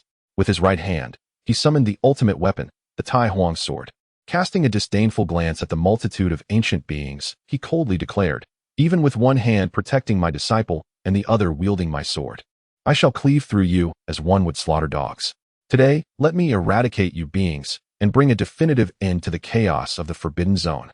With a resounding crash, Chen Xuan raised his hand to unleash a torrent of sword energy, colliding instantaneously with 18 surges of impending imperial might.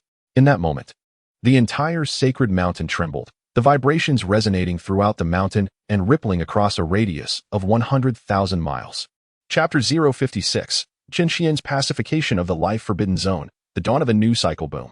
Outside the Forbidden Zone, every cultivator felt a jolt, turning in unison to gaze at the sacred mountain within. What is happening? Is the sacred mountain quaking? Could it be that the ancient beings within the Forbidden Zone are awakening? Could it possibly be that young man who vanquished Li Chen? Gasp. Could it be that he is engaged in battle with the ancient beings? My heavens, is he truly that formidable? In an instant, all cultivators stood wide-eyed, their hearts filled with profound astonishment. But this was merely the beginning. Following swiftly, a series of thunderous roars erupted from within the sacred mountain, reverberating outward for another 100,000 miles. Boom, boom, boom. The resounding blasts echoed like divine thunder crashing from the heavens, prompting countless elders and reclusive seniors from various sects within that vast expanse to raise their heads and gaze toward the Forbidden Zone. If they had initially dismissed the earlier sound as a mere illusion or coincidence, the relentless thundering now unmistakably signaled that something was amiss within the Forbidden Zone. In that instant, all cultivators within the ancient mountain range spanning 100,000 miles were left in shock. Even the more timid commoners knelt in fear, trembling as they prayed to the heavens. Meanwhile, the cultivators outside the Forbidden Zone, overwhelmed by the cacophony of explosions, hastily covered their ears and fled in haste. Yet, even so, the ominous rumble reverberated heavily in their hearts, causing their very beings to tremble. Some cultivators of lower realms, despite retreating to a distance and covering their ears, were still shaken to the point of spitting blood. Hurry, do not draw so close. Many cultivators were hastily escorted away by their elders. Those without guardians either gritted their teeth and fled or were rendered unconscious on the spot, completely oblivious to their fate. In an instant, all cultivators retreated over 100 miles from the forbidden zone. How formidable indeed. What manner of monstrous beings dwell within the forbidden zone? Good heavens! Although the cacophony emitted no oppressive force, it was still terrifying. Could it be that the seven-star bell of the primordial Holy Land is being activated? Given its might, it certainly appears so. Could it be that the young man has the ability to wield a weapon of ultimate power? This force seems to fully unleash the potential of such an artifact. Hiss. To possess such strength at such a tender age, could it be that another shall ascend to the throne of the Emperor? The crowd fixated on the sacred mountain of the Forbidden Zone, their reverence reaching an apex. Boom, boom, boom. The sounds continued to resonate. With each tremor, the hearts of all cultivators sank deeper. This is dire. I cannot withstand this any longer. If I continue to listen, my heart may very well explode. I must take my leave. I too cannot endure. Moments later, one by one, the strong succumbed to the quaking and retreated. And shortly after their departure, the sacred mountain of the Forbidden Zone finally fell silent. In that instant, the world was enveloped in a profound stillness. In the vast expanse of the sky, the clouds reunite as if nothing had transpired, restoring everything to its original state. Is it truly over? The crowd fixates intently on the sacred mountain within the Forbidden Zone, their faces etched with vigilance, scarcely daring to breathe. Simultaneously, within the confines of the sacred mountain's cavern, an eerie silence prevails. All ancient beings have vanished, leaving behind only a solitary man standing upright, one hand clasping the hand of a young maiden, while the other firmly grips the supreme emperor's sword, angled towards the earth. The blade's tip, stained with dark crimson blood, emanates an unsettling aura of enigmatic Tao. Though lifeless, it remains fearsome. At this moment, the entire cavern, be it the rocky walls, the transparent divine source stones, the ground beneath, or the walls leading to the exit, is drenched in dark red blood and littered with the remnants of ancient beings. In stark contrast, Chen Xuan remains unblemished, his attire pristine and orderly, as if he had emerged unscathed from his earlier encounter. Particularly striking is his composed demeanor as he gazes upon the severed limbs scattered on the ground, exuding an air of nonchalance. Witnessing this scene, Scherlinger becomes entranced, her eyes lingering on her master's visage, feeling an overwhelming sense of safety. With a single sword, he has battled 18 saints, safeguarding her in a realm of peace. Such a master is a rarity across the ages, and for a moment, she is utterly captivated. However, she remains oblivious to the fact that Chen Xuan is not merely posturing, he is deep in thought. Although he has vanquished the 18 great saints and the ancient beings within the divine source, the peculiar curse and Tao rhythm embedded in the blood and flesh elude his understanding.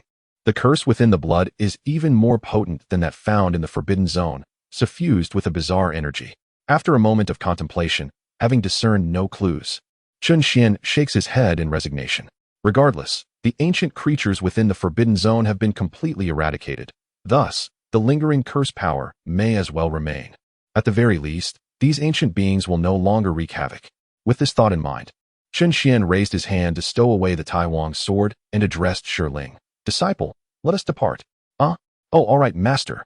Upon noticing her master's sudden gaze, Scherlinger felt her cheeks flush, a touch bashful. However, she seemed to recall something and pointed to a drop of divine essence scattered on the ground. Master, shall we not take this divine essence with us? Chen Xuan replied. So you are still a little treasure seeker. He shook his head and explained. This divine essence has been tainted by the curse and is no longer usable.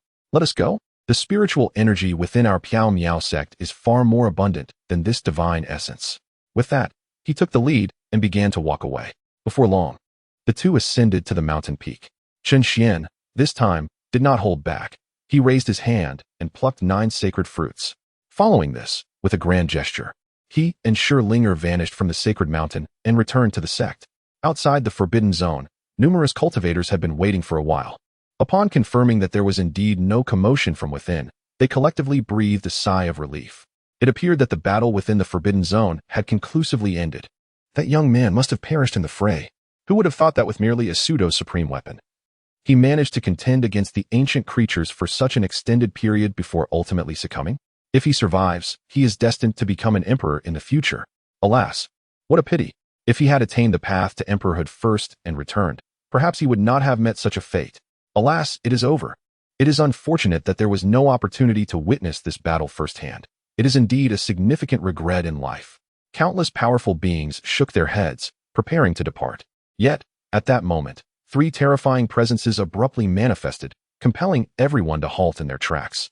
Upon closer inspection, it became evident that the top-tier experts from the Taichu sacred land had arrived. The three venerable elders hovered outside the forbidden zone, gazing into it with eyes filled with resignation.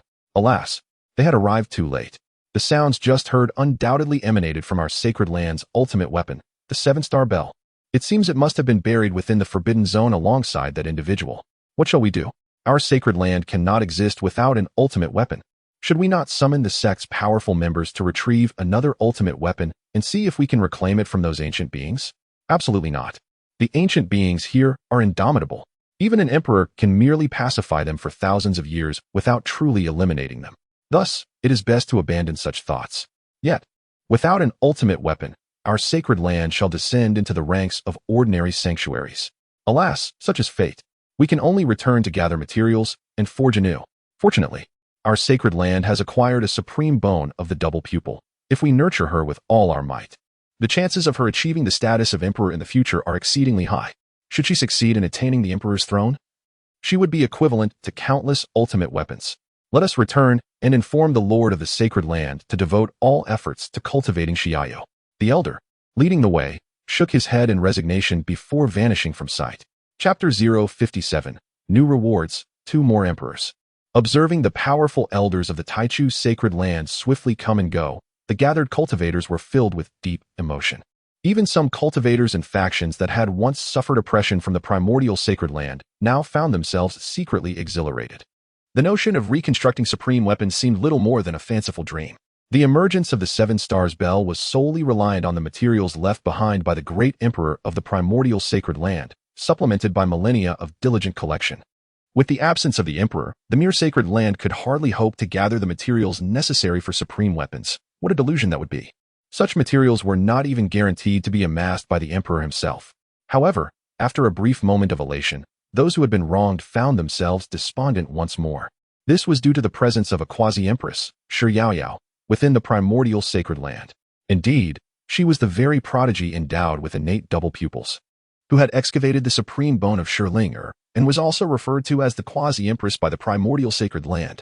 The reason for this title was clear. Although she was not an empress by birth, she possessed the formidable dual enhancements of her double pupils and supreme bone. The double pupils heralded an invincible path, while the supreme bone signified an innate connection to the great emperors. These two extraordinary constitutions rendered her unparalleled in the world. The young girl, with her innate double pupils complemented by the acquired supreme bone, was poised to attain the path of emperorship with remarkable certainty, hence earning her the well-deserved title of quasi-empress.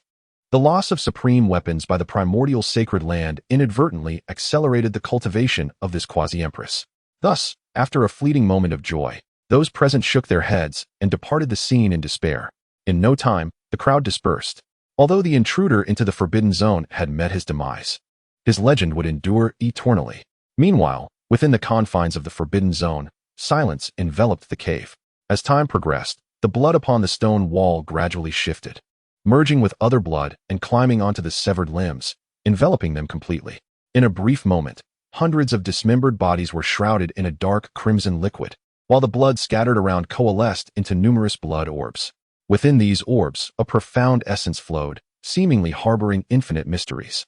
At times, myriad stars would revolve, while at other moments, strange phenomena would manifest, yet all of this was interwoven with the power of curses and an enigmatic aura, causing a flickering existence, a perpetual cycle of life and death.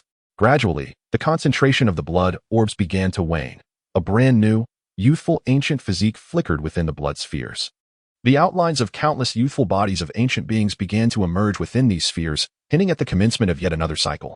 Of course, Chen Xuan was entirely oblivious to this, for he had already returned to the Piao Miao sect. However, even if he were aware that these ancient beings could not be killed, it mattered little, for he could enter again at any moment to slay them anew. Indeed, should he so desire, he could dispatch an emperor to reside within, ensuring a cycle of death each time. Thus, the future of these ancient beings was of no concern to him. After all, the power of curses would perpetually bind them, preventing them from ever becoming true emperors. Inside the Piao Miao sect. Wow, is this truly the Piao Miao sect? The spiritual energy here is so dense. It feels as if I have entered a realm of immortals. Shi Ling'er followed closely behind Chen Xuan, her curiosity akin to that of a child, gazing about with uncontained delight. This place was simply superior to any sacred ground. Soon, the two arrived at the main peak, where Chen Xuan summoned the Grand Elder Lu Tsong of the inner sect. Greetings, Sect Master. Lu Tsong hurriedly bowed.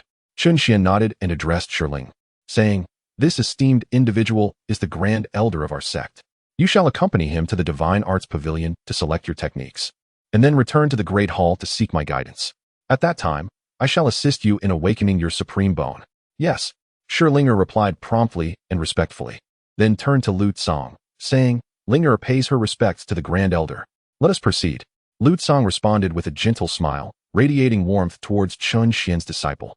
Leading the way amicably, Shi Ling'er, her eyes wide with wonder, quickly followed in Lu Tsong's footsteps towards the library pavilion. Meanwhile, Chen Xuan headed directly to the sect master's hall, taking a seat upon the stone bed at the innermost part. This was his sanctuary, a place for both rest and cultivation. Once back on the familiar stone bed, Chen Xuan eagerly declared, "System, open the extravagant disciple recruitment gift pack." Ding! The extravagant disciple recruitment gift pack has been successfully opened. Congratulations to the host for obtaining one immortal summoning card. Congratulations to the host for acquiring the Divine Source Convergence Formation. Note: the Divine Source Convergence Formation can absorb the spiritual essence of heaven and earth to produce Divine Source liquid. The host may place it in a suitable location to yield millions of pounds of Divine Source liquid daily. Congratulations to the host for receiving the Potential Testing Ladder. Note: the Potential Testing Ladder consists of 999 steps, each representing different levels of cultivation potential. The closer one approaches the summit, the greater the potential. Congratulations to the host for obtaining the exquisite divine weapon, the Mother and Son Heart Questioning Mirror. Note: the Mother Mirror can ensnare individuals in an illusion, confronting them with their deepest fears, rendering them unable to discern reality from illusion. The Sun Mirror can manifest scenes within the illusion for observation. Congratulations to the host for acquiring the Imperial Weapon Material, the Primal Hunyuan Celestial Stone. Congratulations to the host for obtaining a Cultivation Enhancement Card X1. Congratulations to the host for securing the Eternal Battle Body. The Eternal Battle Body, born for combat. As long as one possesses an indomitable spirit, they can confront all adversaries across the world. The more one faces setbacks, the braver they become. The more battles they engage in, the stronger they grow, rendering them invincible. Congratulations to the host for receiving a special additional reward, the Emperor Summoning Card X2. Special rewards cannot be synthesized. Soon, a series of rewards were all credited, especially with the fusion of the Eternal Battle Body. Chen Xuan felt a tremor throughout his body, and an overwhelming battle intent erupted from his eyes. His combat prowess surged hundreds of times in an instant. Moreover, he sensed that this was merely the superficial effect of the Eternal Battle Body. The latent power concealed within this physique is boundless. It will continually erupt with each battle. This Eternal Battle Body seems even more formidable than the Supreme Body. Chen Xuan marveled. Subsequently, he took out 2 special Emperor Summoning cards and used them directly. The special summoning cards are unique rewards that cannot be synthesized and are of no use if retained. Furthermore, as he was about to establish a sect and recruit disciples, it was the perfect moment to add some elders to the sect. Ding! Summoning a powerful emperor, please arrange an identity for the host. Inner Sect Elder. Ding! The summoning of the Elder Emperor was successful, and they are en route to the host. Please be patient. Meanwhile, 2 extraordinarily terrifying figures materialized in a corner of the sect. However, as they had just been inscribed, the faint yet ominous aura emanating from their bodies immediately captured the attention of the 3 elders of Songhai. Indeed, as Chen Xuan had previously delineated their identities, the 3 esteemed elders of Songhai smiled and regarded them as members of the sect's elder council, thus refraining from any attempts to apprehend them. The 2 figures manifested. Their gazes clear. After exchanging a glance, they promptly soared towards the main peak. Their passage naturally attracted the attention of other disciples, prompting Lin Fan, Yi Qingcheng, and Murong Ingluo to curiously follow suit. However, upon reaching the grand hall of the sect leader, they encountered Lu Yu emerging from the trees. Lu Yu joined them, standing at the entrance of the hall, peering inquisitively inside. Within the hall, the 2 newly arrived emperors turned their backs to the gathered disciples and courteously clasped their fists towards Chen Xuan. "I am Wang Zhuma. I am Wang Yetian. We pay our respects to the sect leader." Upon finishing their declarations, both knelt and bowed before Chen Xuan, the disparity in their statuses meticulously maintained. The disciples at the entrance of the hall widened their eyes in astonishment. Indeed, they are elders of the sect. Have 2 more elders emerged from seclusion? Their attire resembles that of the other 3 elders. Could it be that they have come forth to assist as the sect prepares to recruit new disciples? It seems these 2 elders are not inferior to the other 3. My goodness, could it be that we have 2 more superlative powerhouses among us? Our sect is exceptionally formidable. The group leaned against the doorframe, their heads peeking in as they whispered excitedly. Even Lu Yu, filled with curiosity, mimicked their pose, aligning 4 heads in unison. Chapter 058. The Potent Supreme Law. Chen Xuan enters the late emperor stage. Within the hall, observing the 2 newly arrived and reporting emperors, Chen Xuan found himself somewhat speechless. Wang Zhima? Wang Yetian? It appears that the naming system is indeed entirely random. Previously, 3 individuals were summoned under the name of Canhai Shao, and now we have the formidable Mietian Zhu Mo. At the very least, the latter's name resonates with greater strength. Chen Xuan nodded and said, "Arise." With that, he raised his hand, and a black stone floated before the 2. Indeed, it was the primordial stone, a material rewarded by the system for crafting imperial weapons. Chen Xuan continued, "As the establishment of our sect approaches, utilize these materials to forge some sect tokens. Both elders and disciples must possess one. Off you go." "Yes, we take our leave." Wang Zhumo and Wang Mietian immediately raised their hands to collect the primordial stones, then respectfully clasped their fists in farewell. As they reached the entrance of the grand hall, Lin Fan and the other disciples greeted the 2 newly emerged elders. "Greetings, elders." The 2 elders nodded and then proceeded to leave for the crafting of the sect tokens. Observing this, Lin Fan and the others prepared to disperse. However, at that moment, Chen Xuan's voice resonated once more within the hall, causing them to pause in surprise. "Disciples, I have taken in a new junior sister who is currently selecting techniques in the library. If you have nothing else to attend to, feel free to go and meet her." The voice lingered in the air. The disciples were momentarily taken aback. Another junior sister? Their expressions brightened, and they quickly approached the entrance of the hall, clasping their fists in response. "Yes." With that, they hurriedly made their way toward the library, eager to get to know their new junior sister. Inside the library, Scherlinger walked along, already numbed by the awe-inspiring facilities and spiritual energy within the sect. Especially when the Grand Elder recounted the wondrous functions of the sect's illusion tower, the capabilities of the library, and the marvels of the battle square, she listened in awe. Thus, upon entering the library and being chosen by a particular tome, she found herself more receptive to its offerings. As she gazed at the book in her hands, her pupils slightly contracted, and she couldn't help but recite the words inscribed upon its pages. Celestial Scripture, Supreme Law. To her astonishment, the supreme law spoken of by her master was indeed a celestial scripture. It was utterly unbelievable. Scherlinger was immensely thrilled. She had only heard of the supreme bone, had never encountered the supreme body, and had certainly not been introduced to the supreme law, having thought her master was referring to scriptures of saints or emperors. Thus, upon discovering it was a celestial scripture, she was left in shock, eagerly flipping to the first page. The words on that page resonated deeply within her heart. As a supreme body, to suppress all foes. Boom. Scherlinger's heart raced uncontrollably. The supreme body, was it truly so formidable? Was it truly meant to suppress all enemies?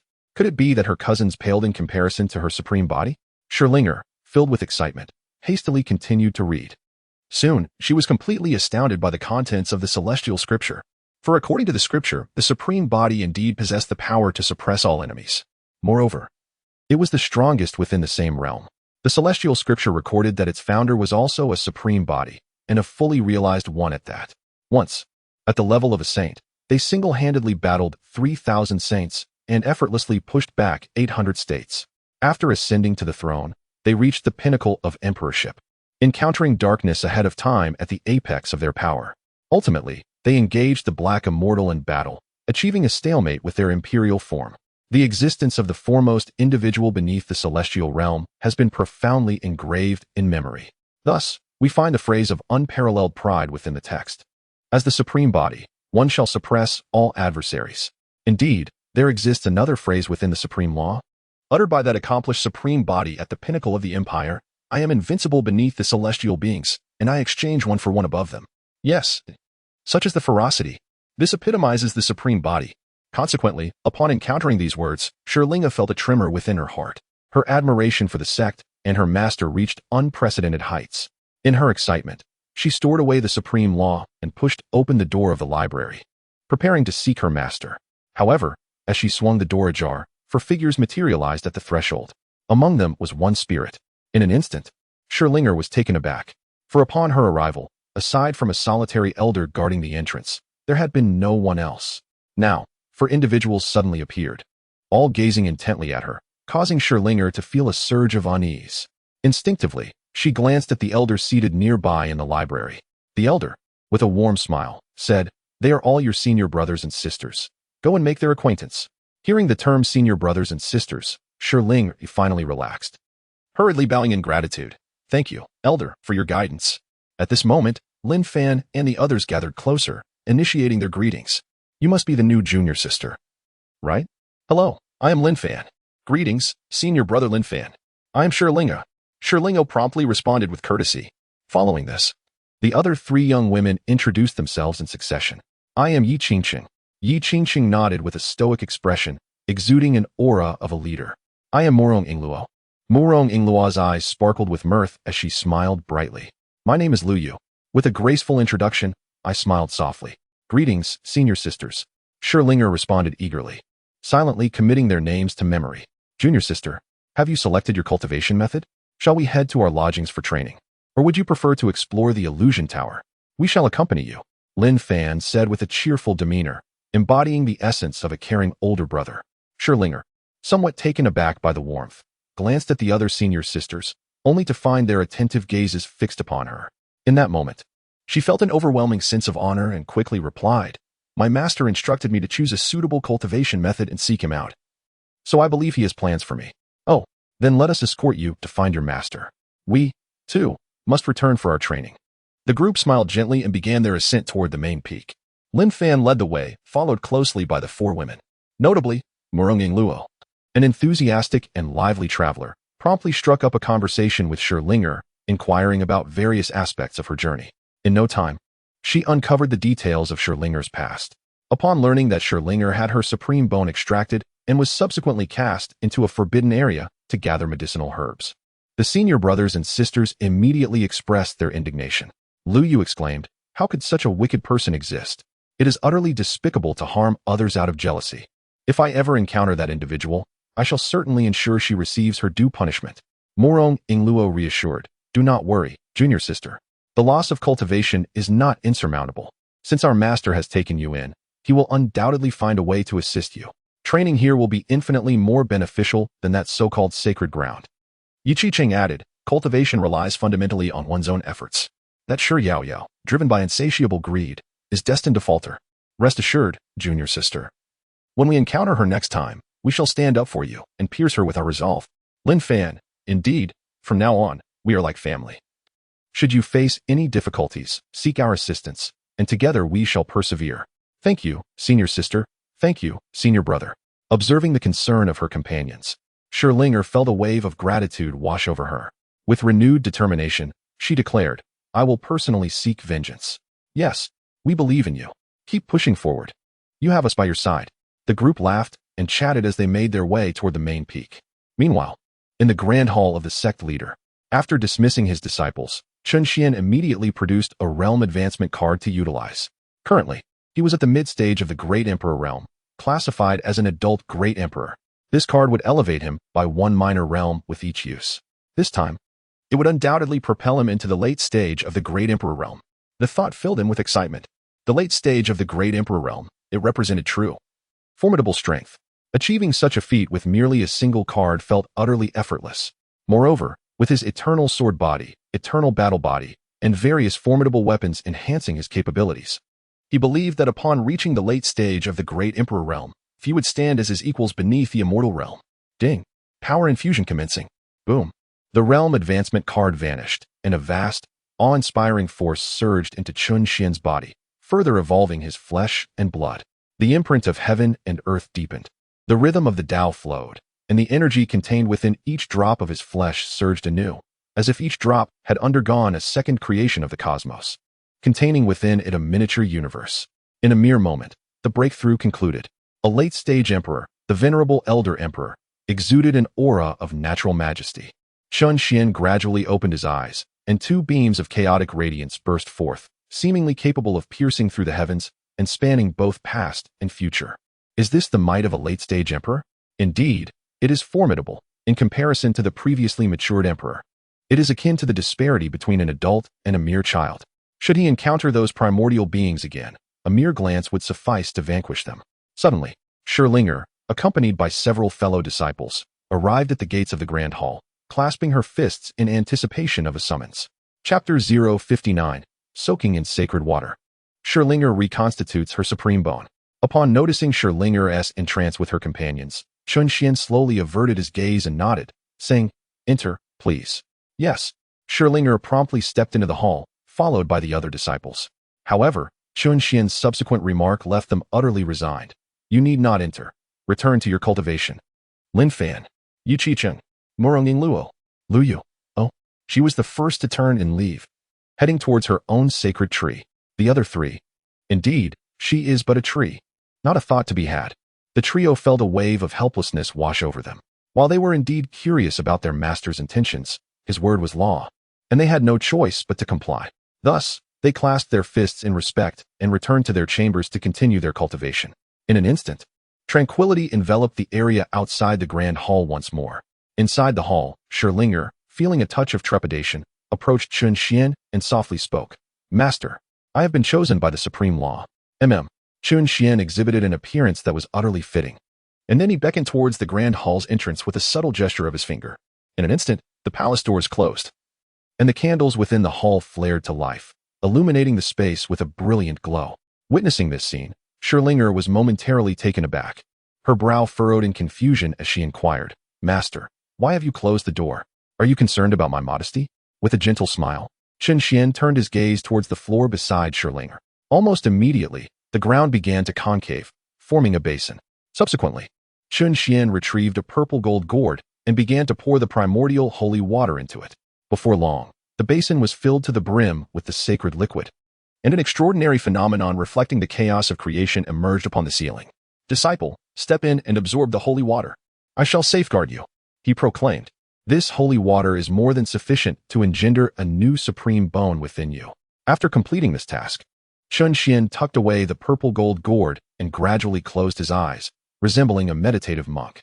Upon witnessing this, Scherlinger finally comprehended the reason behind her master's decision to close the door. He intended to indulge in a bath. She bit her lip as she gazed at the pool of holy water. Although her master had shut his eyes, she could not suppress the blush that crept onto her cheeks. After all, for someone as formidable as her master, even blindness would not hinder sight. Yet he was her master, the one who had saved and protected her. The sacrifice of mere flesh was a trivial matter. Even the extraction of heart and liver would be willingly endured. With a resolute demeanor, Scherlinger lifted her hand to tug at the sash around her waist. However, at that moment, Chen Xuan's voice resonated softly, laced with curiosity. "What are you doing removing your clothes?" Scherlinger responded with bewilderment. How can one bathe in holy water without undressing? Moreover, why close the door without removing one's clothes? Scherlinger stared at Chen Xuan in confusion. She noticed that Chen Xuan had opened his eyes at some point, seemingly puzzled by her actions. "Master, I was just getting ready to soak in the holy water," she explained softly, momentarily taken aback.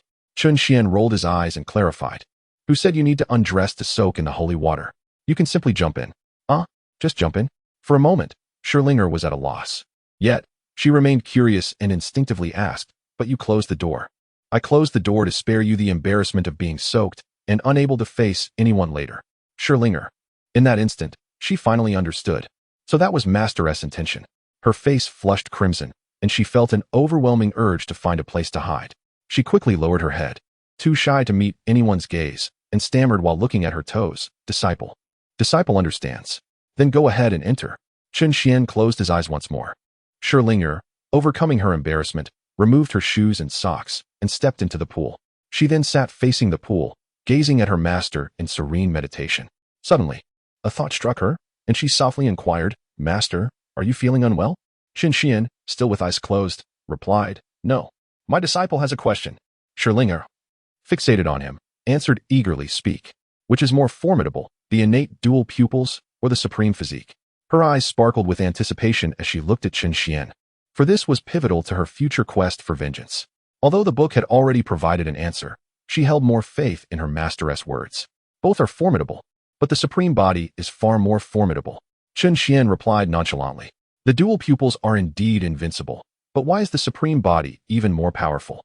Stone Lingo felt a tremor in her heart and immediately pressed for an explanation. Kiki. Chen Xuan smiled lightly and responded, for at the end of the immortal path, who stands as the peak? Upon encountering the supreme, all becomes void. Boom. At these words, Stonelinger was struck with astonishment. At the end of the immortal path, who stands as the peak? Upon encountering the supreme, all becomes void. Is the supreme body truly that formidable? She inhaled sharply, a sense of reassurance washing over her. Thus, if she diligently cultivates, she need not fear that Shi Yao Yao. With this thought, she promptly closed her eyes, fully immersing herself in the absorption of the chaotic holy water. Observing this, Chen Xuan smiled faintly. Though he spoke truthfully, his words were not complete, for behind that statement lay another. At the end of the immortal path, who stands as the peak? Upon encountering the supreme, all becomes void. The supreme gazes toward the pinnacle, where eternity resides. Before long, the energy within the holy water was gradually absorbed by Stonelinger. Simultaneously, the area where she had lost a bone began to resonate with Tao rhythm anew. In a brief moment, a brand new bone was outlined. Yet, this was merely the beginning. The Tao rhythm continued to circulate, drilling into the supreme bone, urging its growth. However, this time, her supreme bone seemed to harbor an extraordinary aura, gradually awakening. Chen Xuan furrowed his brow, fully focusing his attention. After a while, the supreme bone grew increasingly large, beginning to connect with her skeletal structure. At that moment, however, the rate at which Scherlinger absorbed the sacred water did not diminish. Rather, it intensified, fervently burrowing into her supreme bone. Suddenly, Scherlinger furrowed her brow and exclaimed, "Master, I feel exceedingly uncomfortable. My shoulder itches terribly, as if something is trying to break free." Hearing her distress, Chen Xian's furrowed brow gradually relaxed. His face lit up with joy as he reassured her, "Do not worry. My disciple, your innate divine ability is awakening. You have activated the innate divine ability within your supreme bone." What? Innate divine ability? With a sudden jolt, Scherlinger became exhilarated. Possessing the supreme bone, she was well aware of its legendary status. The innate divine ability was a formidable power contained within the supreme bone, surpassing ordinary skills. But isn't it supposed to be activated only after reaching a significant level of mastery? The fact that she was activating it now was astonishing. This sacred water was indeed extraordinary. Yet, she was uncertain about which divine ability would awaken. Overwhelmed with excitement, Scherlingo gritted her teeth and persevered. As time passed, the color of the sacred water began to clarify. Scherlinger found her endurance increasingly tested. Finally, she could no longer withstand it.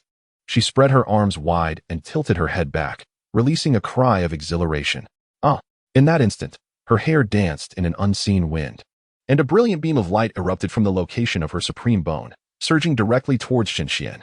This radiant light seemed to emanate from the heavens, carrying an overwhelming aura of destruction, as if it sought to obliterate everything in existence. Racing straight towards Chen Xuan, his eyes sparkled with excitement as he beheld this magnificent light.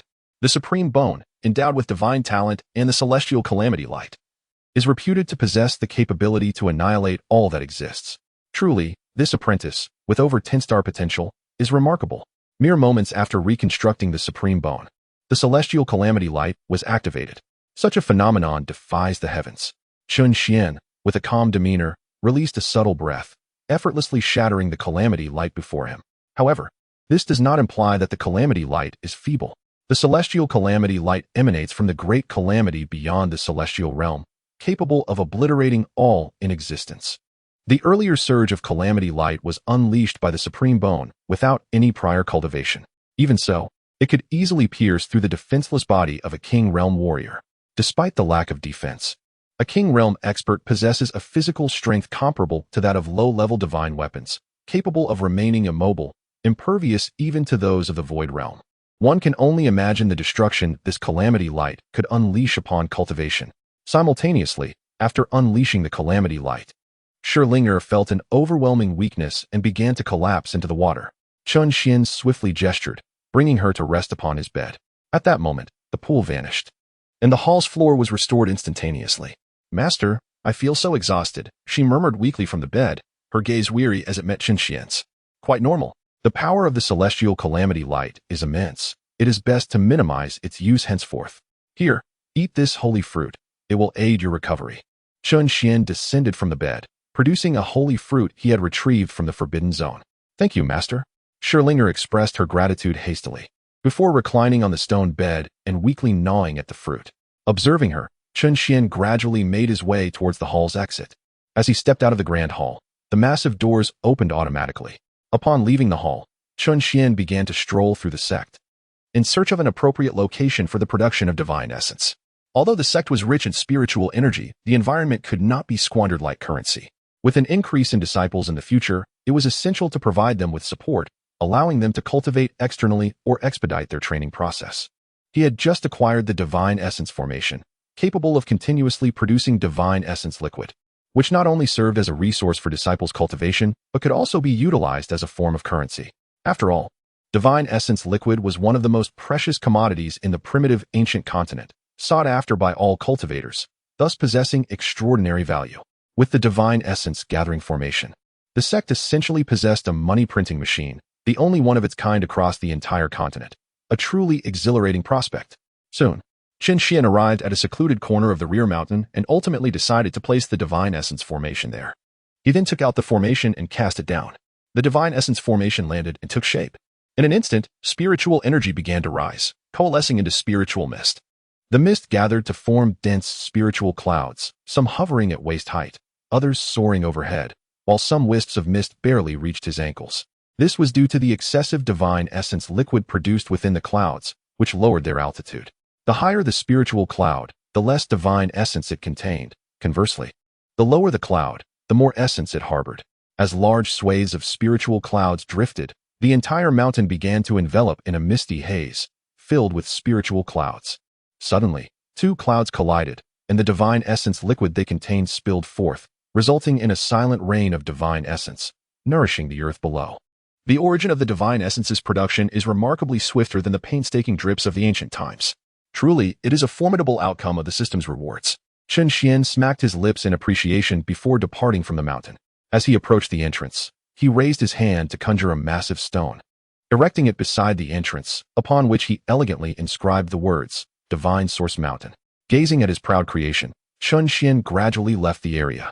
After his departure, the Divine Essence Mountain began to gather ethereal clouds over time, colliding and dispersing. Within just a few days, thousands of ethereal clouds formed within the mountain, many hovering merely 3 inches above the ground, easily within reach to collect the essence. Additionally, to prevent the overaccumulation of divine essence, Chen Xuan thoughtfully assigned tasks to the 2 enchanting women, Feng Hua and Shui Yu. Their new role was to gather essence.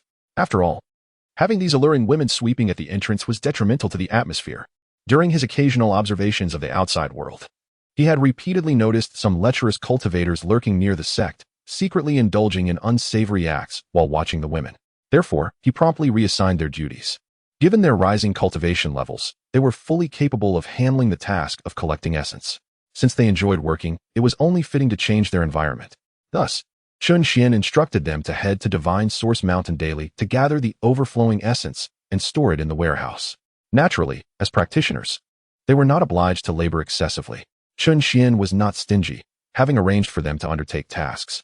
He naturally offered corresponding rewards. They could indulge freely in the divine essence, accompanied by a generous additional supply. The 2 women had no objections to this arrangement, particularly since they were not accustomed to being in the limelight while sweeping. They eagerly set off to gather essence on the very day they received the news. The sight of beautiful women collecting divine essence was indeed a delightful one.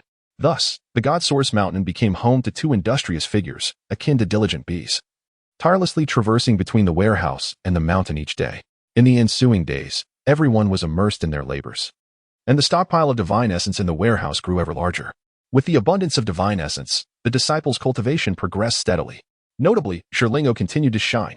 Ever since she awakened her supreme bone and activated her innate divine abilities, her cultivation surged at an astonishing pace, and her transformation became increasingly pronounced. Particularly after studying the supreme technique, she not only grew more confident with her advancing skills, but her domineering aura also became increasingly palpable. Whenever she found herself at a disadvantage in a duel with her senior sister or faced peril within the illusion tower, she would boldly proclaim, "I am the supreme body, destined to suppress all foes." Upon uttering those words, she could unleash the latent potential within her, growing ever more valiant in battle. As she matured and grew stronger, her demeanor underwent a dramatic transformation. Now, simply standing in place exuded an aura that commanded respect and deterred any attempts to provoke her, as if she possessed an innate regal presence. A mere glance from her could instill fear in the timid, causing them to quail in trepidation. This completely shifted the perception others held of her, from viewing her as delicate and weak to regarding her with newfound admiration. At this moment, the day of the mountain opening and the accepting of disciples draws ever closer. Within the grand hall of the sect master, Chen Xuan has just returned from the library. Wang Zhumo and Wang Mietian have presented the meticulously crafted sect tokens. Sect master, the sect tokens have been completed. We have produced a series of tokens for the inner elders, inner disciples, and outer disciples. Additionally, we have created badges for convenience, allowing for easy identification of one's status without the need for constant retrieval of tokens. Chapter 061. 1 month later, the sect entrance examination begins. Oh, let me have a look. Chen Xuan raised his gaze slightly. Wang Zhumo promptly presented the sect master token and badge with both hands. The token is modest in size, merely the span of a palm, with the characters Sect Master engraved on the front and Piao Miao Sect on the reverse. The badge is even smaller, only as wide as a thumb and half a finger long, equipped with a clasp for easy attachment to the chest. It too bears the inscription Sect Master. Upon examining these items and assessing their durability, Chen Xuan nodded in satisfaction. Quite impressive. Sect Master. These items have been infused with primordial stones, granting them formidable defensive capabilities that are difficult to destroy. Moreover, due to the unique properties of the primordial stones, they can record the distinctive aura of disciples. Even if a token is lost, one can still discern whether an individual is a disciple of our sect through their aura. Wang Zhumo explained, his demeanor devoid of the gravitas one might expect from a figure of authority, resembling a loyal subject awaiting praise. You two have truly shown great thoughtfulness. Chen Xuan acknowledged with a nod, subsequently infusing his own aura into the token. Indeed, it appears that his information has been preserved. Moreover, ordinary means are utterly ineffective in eradicating it. Thank you for the commendation, Master. The two bowed in unison. Very well. If that is the case, let us distribute them. Additionally, prepare more to be given to the newly arrived disciples. Chen Xuan affixed the Master's badge to his chest and waved his hand at the two. They promptly bowed and took their leave. Upon exiting the grand hall, the first one immediately delivered it to Lu Yu, who was closest. Lu Yu, this is the identity token issued by the Master, representing our status within the sect. Please keep it well. Lu Yu's trunk had already sprouted several willow branches, her ashen form now tinged with vibrant green, flourishing in recovery. Upon hearing the elderess words, she swiftly emerged from her trunk, exclaiming, "Thank you, elder. Yes, I have placed it upon your branches." Wang Zhuimo gently laid 2 tokens, one large and one small, upon Lu Yu's trunk, and then proceeded to distribute the others. The 3 grand elders of the Sea of Laughter, along with 4 other disciples, received their tokens in succession. Even the humble elder Yi Junlin and Feng Hua Shuiyu, who was bending down to gather resources on Xunyuan Mountain, received both tokens and badges. However, the badges of the 2 women bore the inscription of Advanced Disciple. Sister, this little trinket is truly exquisite. Little sister, we can now be considered to have status. Let us work diligently and strive not to be cast down the mountain. The 2 stood amidst the swirling mists of Xunyuan Mountain, their figures barely visible. Holding the sect tokens, their faces radiant with joy.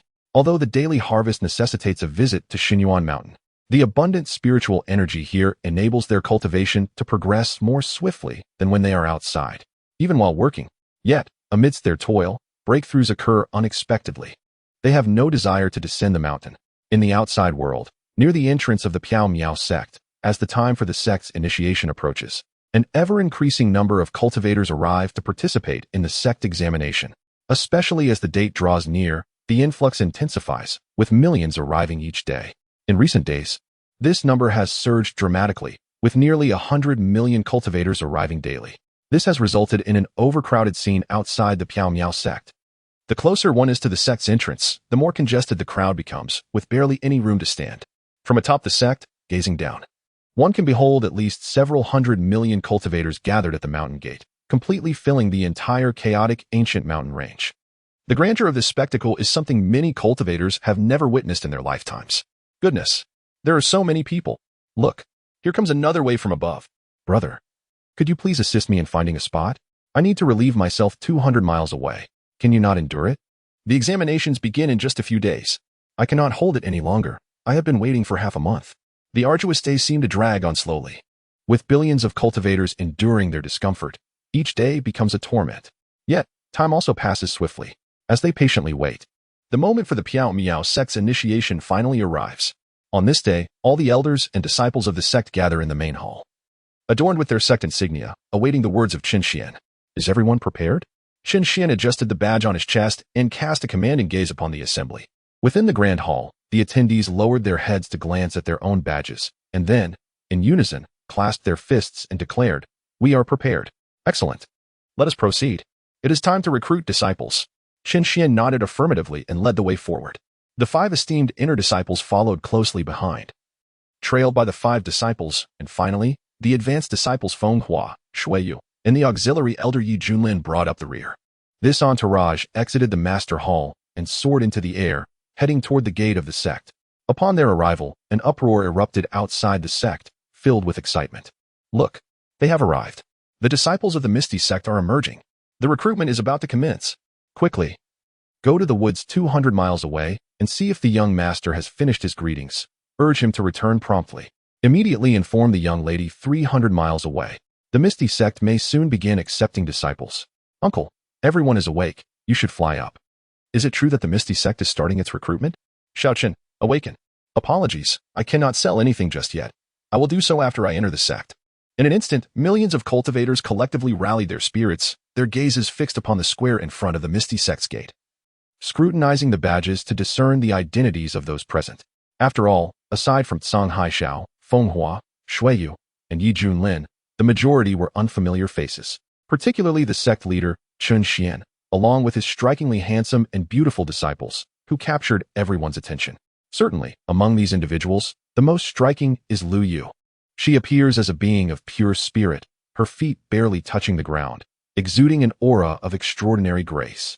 That woman seems to be a soul. Indeed, she is a true spirit. Judging by her badge, she appears to be a direct disciple. Is the Misty Sect truly that formidable? Even souls are welcomed? It seems they embrace all without discrimination. Yet, that cannot be entirely true. At the very least, she is still a person. No wonder they dared to disregard the soul hall a month ago. It turns out they have spirits among their disciples. This spirit is exceptional, possessing an exceedingly pure essence. If the people from the soul hall were to discover this, it would spell trouble. Humph. The Misty Sect clearly does not regard the soul hall with any seriousness, and they do not fear confrontation. I must join the Misty Sect. Is that individual in the center truly the 108th generation sect master of the Misty Sect? How remarkably youthful. I have heard tales of him striking down 3 emperor-level beings with a single blow.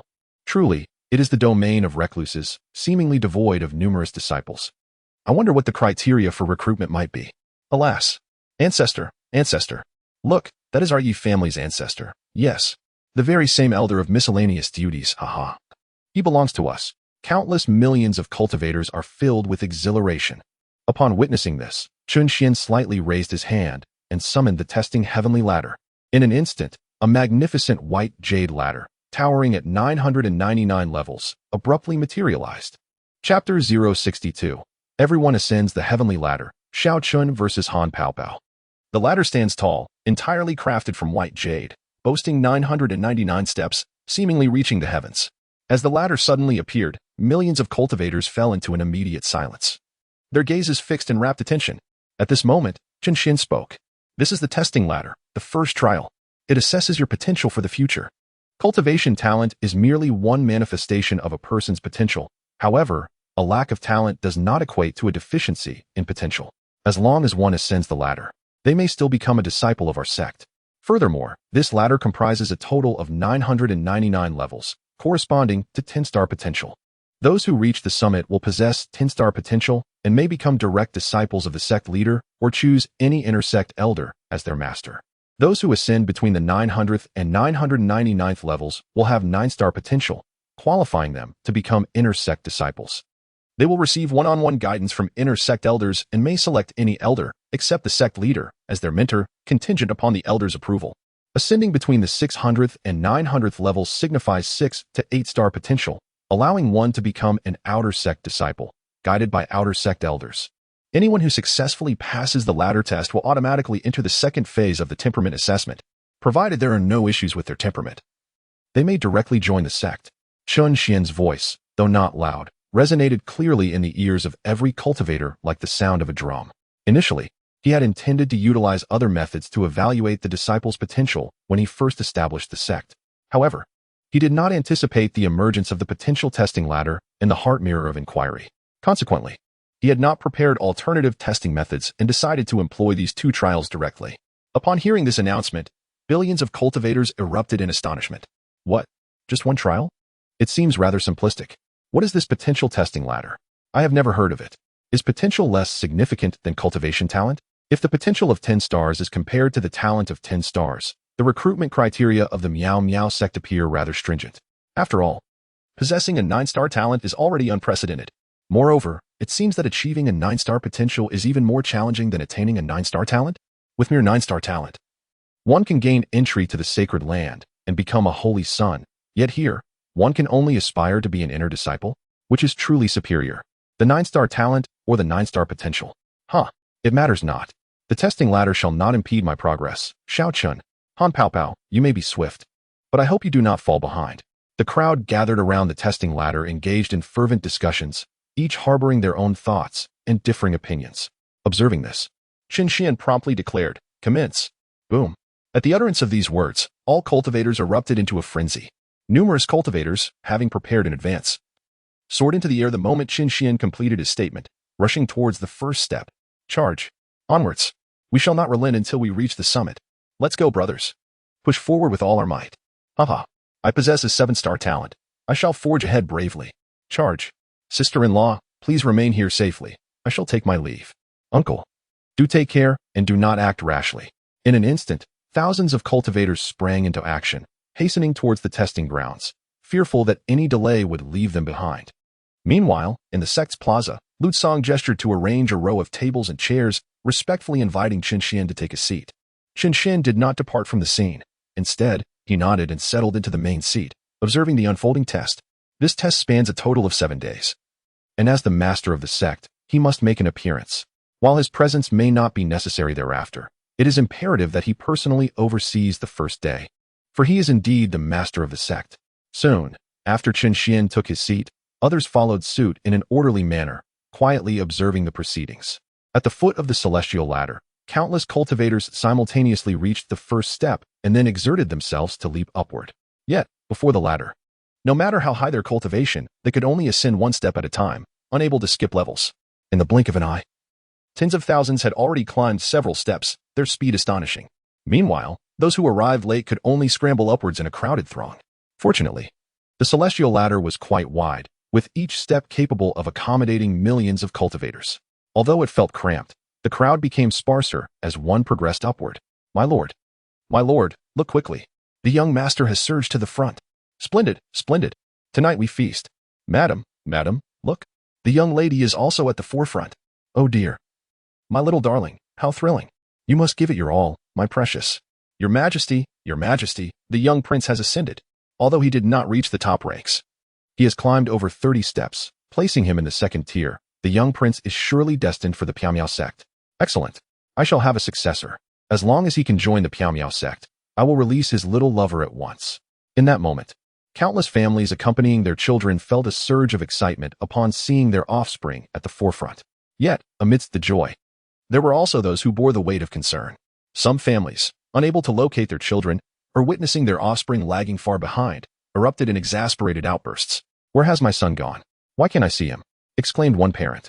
Sir, look below. Goodness, what a useless child. Is this truly my progeny? Others have already ascended nearly 100 steps, while he remains stuck at the 10th. For heaven's sake, he can't even catch up to the warmth of a meal. The scene was utter chaos. Although some had already reached over 100 steps, throngs of cultivators surged towards the first level of the test ladder. The sheer number of participants meant that many were still too far behind. Among them was Shinping. Watching the boy, who was swiftly approaching the 200th step, Shinping felt an urgent impatience.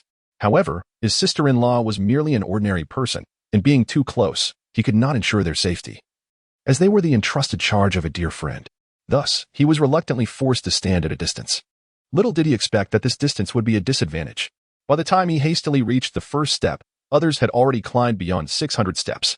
The 600th step was the minimum requirement for entry into the Piao Miao sect. In an instant, countless individuals raised their heads to gaze upwards. Look, isn't that the boy, Chen Xuan, who was previously pursued by the Soul Palace? He has actually reached the first position, exclaimed one. Oh my, miss, look. Young Master Chen Xuan has taken the lead. He has reached the first place. How splendid. The princess has indeed chosen wisely. He is extraordinary. But wait. Who is that behind Chen Xuan? He is remarkably swift as well. Suddenly, another figure emerged, dashing towards Chen Xuan at an incredible speed, immediately capturing countless gazes. After all, although Chen Xuan ranks first, there remains a significant gap between him and the individual trailing behind, leaving a void in between. The appearance of this newcomer is particularly striking. He is closing in on Chen Xuan. Remarkable. Good heavens, yet another genius has appeared. Wait, is that Han Pao Pao? The one who typically flees at the first sign of danger? Goodness, he possesses such immense potential. How can he run so fast? Incredible, Han Pao Pao? The one who, upon joining any sect, brings about its demise? Han Pao Pao? In an instant, the crowd was left in utter shock. Chapter 063, A Chase Between Shinping and Wudu. This is merely the inaugural recruitment of disciples for the mysterious Cloud sect. The sheer number of participants is astonishing. But to have so many top-tier geniuses is beyond anyone's expectations, especially the two individuals leading on stage, who have created a considerable distance from the other cultivators. Moreover, Han Pao Pao's infamous misfortune is well known. Calamity follows him wherever he goes. His masters have perished in droves. No sect dares to accept him. If he were to join a sect, would misfortune befall everyone else as well? One wonders if the three inner elders of the mysterious Cloud sect can withstand such a fate. Surely they can. Those three elders can effortlessly rend the void and obliterate three sects. At the very least, they possess saintly strength. Their power is formidable. Let us hope so. Alas, it appears that Han Pao Pao is a harbinger of misfortune. I hope that the mysterious sect can quell his ill luck. Otherwise, should my younger brother be selected, I fear our family may also suffer misfortune. Those acquainted with Han Pao Pao whispered their concerns. Meanwhile, upon the heavenly ladder, Han Pao Pao surged forth with increasing speed. In no time, he had caught up to Chen Xuan. At that moment, Chen Xuan, burdened with the heavenly measuring ruler, was focused on his sprint. Suddenly, he seemed to sense someone approaching. Instinctively, he glanced back and immediately spotted the youthful Han Pao Pao closely trailing him. Han Pao Pao, of similar age, greeted him with a cheerful smile upon their eye contact. Then, he abruptly accelerated, swiftly surpassing Chen Xuan to claim the lead. Instantly, Chen Xuan's heart raced in surprise. He mused to himself, indeed, this gathering at the mysterious sect attracts an abundance of talent. However, the first position must be mine. With this thought, he promptly quickened his pace, and soon, he and Han Pao Pao were locked in a fierce chase, racing upwards and leaving all others far behind. In an instant, the entire audience was astounded. Everyone felt a tremor of excitement in their hearts. For at this moment, the two were already over 700 steps up the ladder. It is noteworthy that not a single person had yet reached the 600th step, and only a few had managed to reach 500. These two prodigies had forged a 200-step gap between themselves and the rest, leading the way and showcasing their immense potential. It was evident that those chosen by the mysterious sect were indeed extraordinary. Miss, young Master Chen Xuan has been overtaken. Oh dear, what shall we do? Princess, Chen Xuan has become second. I believe my brother Chen Xuan will claim the first position. Do not worry, young Master Xiao is composed and unhurried. Unlike that individual who only values speed, I am certain young Master Xiao will undoubtedly achieve first place. Among the older female cultivators, or those accompanying their families, many stand beneath the heavenly ladder, lifting their heads in prayer for the gallant Prince Chen Xuan. However, joy and sorrow coexist. Upon the ladder, numerous cultivators find themselves constrained by their own potential, struggling to ascend further. Is it truly impossible to advance beyond the 230th level?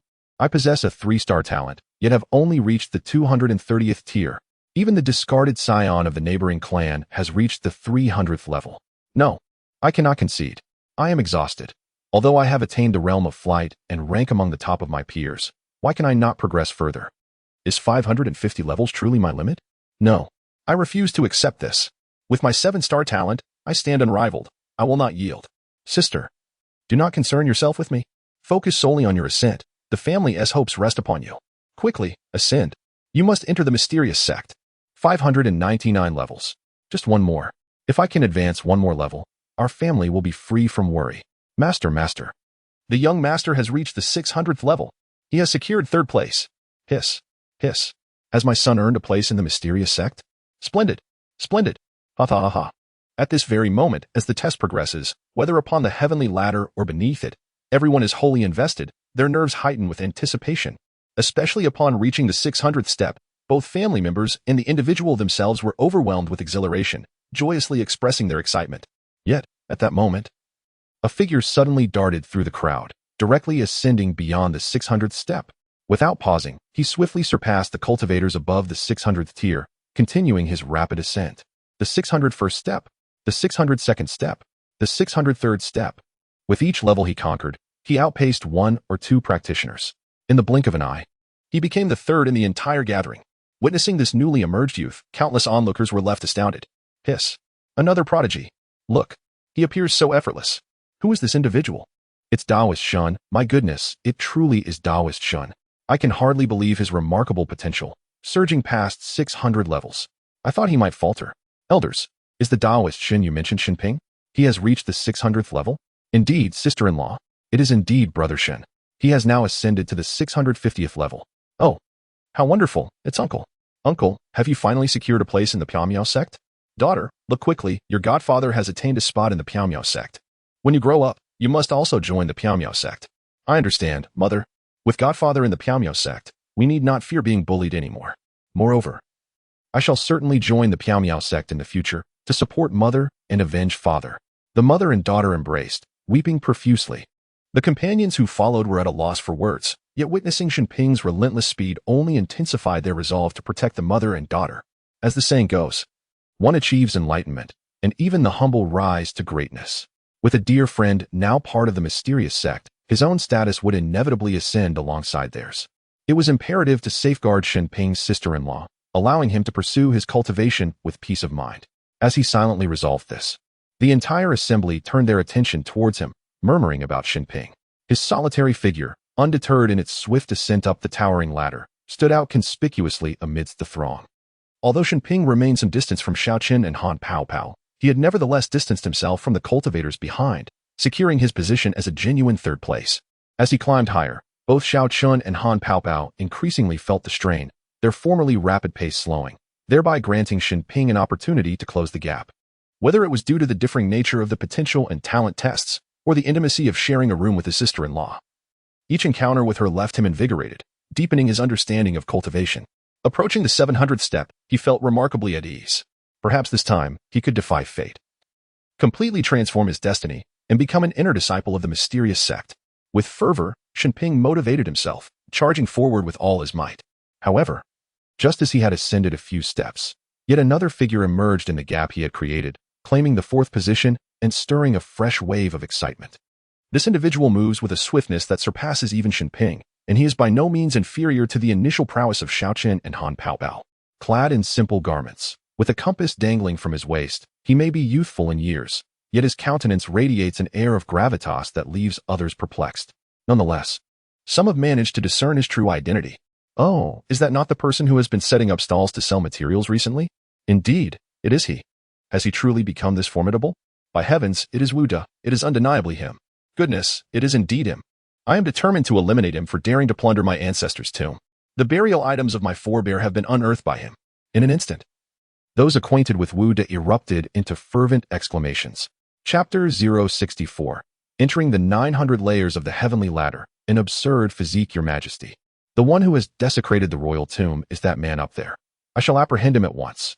Among the crowd, an elderly eunuch was beside himself with excitement, momentarily forgetting his surroundings. However, the sovereign seated nearby, hailing from an unknown kingdom, exhibited a far greater composure, furrowing his brow and retorting with irritation. If you are not afraid of death, then go ahead. Can you not employ a modicum of sense? This is the site where the mysterious sect recruits disciples. Even if one were to engage in combat, it should wait until he is eliminated. Yet, he has already qualified for entry into the sect, your majesty. This is merely the first trial. There remains a second. If he is able to enter the sect, then this matter shall be settled. If not, then see to it that he is reduced to fragments to be fed to dogs. Indeed, your majesty, your wisdom is unparalleled. It is exhausting to have a servant such as you, utterly devoid of insight. Similar scenes unfolded across various corners of the crowd. Some individuals unfamiliar with Wu De, out of mere curiosity, whispered a question, only to be met with the complaints of those nearby. From the discussions around, It seemed that the aforementioned individual had a penchant for grave robbing and had offended numerous people. Indeed, he is nothing but a tomb raider. The last time I went to burn incense, he suddenly emerged from my father's grave, nearly giving me a heart attack. Now I am rendered incapable of action. Surely, your fears extend beyond merely burning incense. Well, I was indeed burning incense, but I also brought along a couple of concubines for a camping trip. Camping atop a grave? Is that truly the crux of the matter? The real issue is that he was desecrating my father's tomb. Good sir, can you not discern the true focus here? Damn it. I never anticipated that he would secure a spot in the prestigious Misty Sect. What shall we do now? The enmity of grave robbing is irreconcilable. I fervently wish for a thunderbolt to strike down that Wuda. My brother merely threatened him, and as a result, 3 ancestral graves were plundered. This infuriates me to no end. I share your frustration. I merely had a slight altercation with him at the tavern and slipped him a potion to embarrass him. Yet he ended up uprooting my great-grandfather's grave. Now my father is desperately searching for him. Who would have thought he would end up here? Amongst others who have suffered similar fates, a sense of camaraderie emerged as they shared their grievances with clenched teeth. However, a greater number of people remained oblivious to Wu Da, merely perceiving him as exceptionally gifted, speculating on which tier he would ultimately ascend. Above, on the celestial ladder, Wu Da is currently striving valiantly upwards, drawing ever closer to Xinping, blissfully unaware of the curses being hurled at him from below. Indeed, even if one is aware, it matters little. After all, a lifetime of tomb raiding renders such concerns trivial. Moreover, it is not merely a desire to plunder others' graves that drives him. Rather, it is his innate extreme constitution. Yes, an extremely rare condition for a man. Though such a phenomenon is exceedingly uncommon, he stands as a remarkable exception. Following the emergence of this extreme within him, he has become inexplicably drawn to the essence of ains, feeling an irresistible urge to delve into graves at the mere sight of them. While he has contemplated more righteous means of resolving conflicts, shunning tomb raiding for vengeance, he finds himself unable to resist the allure. The sensation is utterly euphoric.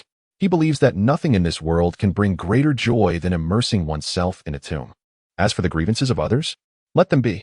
After all, it is they who come seeking him, thus he merely responds to the call of fate.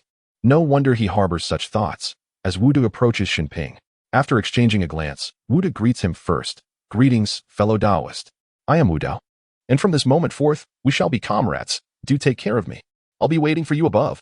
With that, he quickens his pace, swiftly surpassing Xinping to claim the 3rd position. Xinping, witnessing Wu Da's receding figure, grits his teeth and hastens his own pace to pursue. Meanwhile, beneath the heavenly ladder, as they behold the 4 figures far ahead, the onlookers cannot help but express their admiration. These 4 individuals possess extraordinary talents. Even the one in 4th place has ascended to the 800th level. It seems they are destined to become inner disciples. Sister-in-law, take a look. Chen has already ascended to the 800th level, merely 100 levels away from becoming an inner sect disciple. Astonishing. Han has reached the 900th level. How impressive. The first inner disciple has emerged. My lady, young Master Xiao has also entered the 900th level. Young Master Xiao is remarkable. Wow. The second inner disciple has also been born. The pace of the last 2 seems to have slowed down. I wonder if they can still enter the inner sect. Oh, someone has entered the 700th level. Alas, my son is undeniably talented, a sought-after figure among countless sects. Yet he has only managed to climb to the 600th level and cannot proceed further. Sigh. Steward, has the young master not returned from the restroom? Hurry and check. Others have already ascended beyond 900 levels. Master, it's bad. The young master was bitten by a demon serpent while attending to nature's call. In the courtyard, upon learning that someone has reached the 900th level, Chen Xuan, who was sipping tea, slightly lifted his gaze. Though both Xiao Chun and Han have entered the 900th level, Han's speed has evidently diminished. Only Xiao Chun continues to advance steadily, soon surpassing Han once more to reclaim the 1st position. Below the 900th level, only Wu Da and Xinping are progressing steadily in the 800th level range, occupying the 3rd and 4th positions respectively. Such a remarkable scene naturally piqued Chen Xian's curiosity, prompting him to open the information panels of these 4 individuals on the spot to take a closer look. Name, Xiao Chun. Physique, no special physique, purely reliant on talent. Realm, 6th layer of sky control. Potential, currently under assessment, click here for an early preview. Experience, a prodigious youth. Mistakenly regarded as talentless due to an encounter with the spirit of a medicinal saint within a ring, leading to his fiancée's annulment of their engagement. In anger, he vowed a 3-year pact, and subsequently cultivated his skills alongside the medicinal saint's spirit, determined to prove his worth. Now, the time has come to fulfill that pact as he embarks on a journey to aid the medicinal saint in restoring his corporeal form, which inadvertently results in the leakage of his soul, prompting pursuit by the Soul Palace and forcing him into a desperate flight. Name: unparalleled. Realm: 5th level of sky control. Physique: body of misfortune. Potential: currently under assessment. Click here for an early preview. Experience: departed home at a young age to join a sect for cultivation, narrowly escaping after being subjected to the alchemical processes of his master. By chance, he discovered a fragmented celestial artifact, the little green bottle, which marked the beginning of his rise. However, due to his body of misfortune, calamities befall all those around him. Most notably, the destruction of his sect, resulting in the annihilation of all its members. Thus began his life of wandering. Name: Wuda. Realm: 5th level of sky control. Physique: body of extreme Yin. Potential: currently under assessment. Click here for an early preview. Experience: born with an extreme Yin constitution. He is irresistibly drawn to entities of pure Yin. He has a penchant for tomb raiding, often sleeping amidst the deceased in their graves. Within these tombs, whether in cultivation or comprehension, his progress multiplies exponentially, leading to rapid advancement. Name: Shenping. Realm: 2nd level of Spirit Sea. Physique: dual cultivation body. Potential: currently under testing. Experience: from a young age, I comprehended the principles of life, exercising caution in my endeavors and resisting the allure of temptation. After years of seclusion and silent cultivation, I emerged from my retreat due to the grievous injuries sustained by a neighbor in a secret treasure-hunting expedition, entrusting my wife and daughter to him. Thus, I ventured out, bringing my allies' family to seek refuge and support. Note: the dual cultivation physique activates automatically upon the first union. Subsequent partners yield diminishing effects. Presently, the physique has been activated. Soon, for detailed pieces of information appeared before Chen Xuan. After perusing them, he fell into silence. This was utterly absurd. The top 4 were simply outrageous. Even Chen Xuan was left bewildered. The cursed body and the extreme Yin body were already extraordinary, yet given the formidable strength of the Misty Sect, he felt undeterred by any potential misfortunes. Even matters like grave robbing seemed trivial. However, the final individual, Shenping, turned out to possess the dual cultivation body. Every union would enhance his comprehension. How preposterous! Was it not the case that one could become invincible merely through the act of intimacy? Was it not more absurd than the breakthroughs achieved by the likes of Feng Waguiyu from the Source Mountain? It seemed that among the 4 unparalleled prodigies that emerged today, only Xiaochen appeared to be unremarkable. Chen Xuan silently rubbed his forehead, shifting his gaze to Xiaochen, eager to discern the potential of this disciple. As for the option to click for further details, he was disinclined to do so. The results would soon be revealed. With that, Chen Xuan lifted his gaze. In a moment, the individuals upon the celestial ladder became increasingly frenzied, as if under scrutiny, relentlessly striving to ascend and showcase their prowess. Particularly at the pinnacle was Xiaochen. At this juncture, he had already ascended to the 990th step. However, he was acutely aware of the tremendous resistance. With each movement of his leg, he felt an overwhelming difficulty. Yet, he did not cease. Especially upon sensing Chen Xuan's gaze, a surge of excitement coursed through him. Could the sect leader be astounded by my potential? No, it is insufficient. I must ascend further. I will certainly astonish the sect leader, and let the name of Xiaochen resound throughout the realm. Nailinyan, do you not look down upon me? Today, I shall demonstrate that I, Xiaochen, can not only defeat you, but also achieve renown across the world. Just 9 more steps to the top. I must reach the summit. Ah! Xiaochen cried out, raising his leg with fervor, stepping onto the next level. Boom! Beneath the celestial ladder, countless spectators were once again stirred. Another step higher. My heavens! Miss, look! Young Master Xiao has ascended another level. Sensing the attention from below, upon reaching the 991st step, Xiaochen continued to advance. Boom! 992. Boom! 993. Boom! 994. Boom, boom, boom. Soon, Xiaochen's progress halted at the 998th step. Yet, despite his relentless efforts, he found it impossible to conquer the final level. At most, he could place 1 foot upon the 999th step, only to be repelled back by the overwhelming pressure, leaving Xiaochen filled with discontent. Must I truly be confined to the 998th step? Xiaochen murmured to himself, contemplating whether to push through, but Yao Lao swiftly interjected, Enough. Xiaochen, the pressure of this testing ladder is immense. Merely arriving here is a remarkable feat. Moreover, an indomitable spirit is far more significant than mere potential. Do not act impulsively. An indomitable heart surpasses potential in importance. Upon hearing Yao Lao's words of comfort, Chen found them to be quite reasonable, and thus he relinquished his desire to reach the final tier. Potential, while it may constrain an individual's future and signify their innate talents, does not imply that mortals cannot defy fate. A heart that is resolutely forward-looking is paramount. With this realization, Chen elegantly turned away, casting his gaze downward from the ladder. In that moment, his long hair danced in the wind, and his graceful figure elicited gasps of awe from the crowd. Wow, so handsome. Young Master Xiao, young Master Xiao.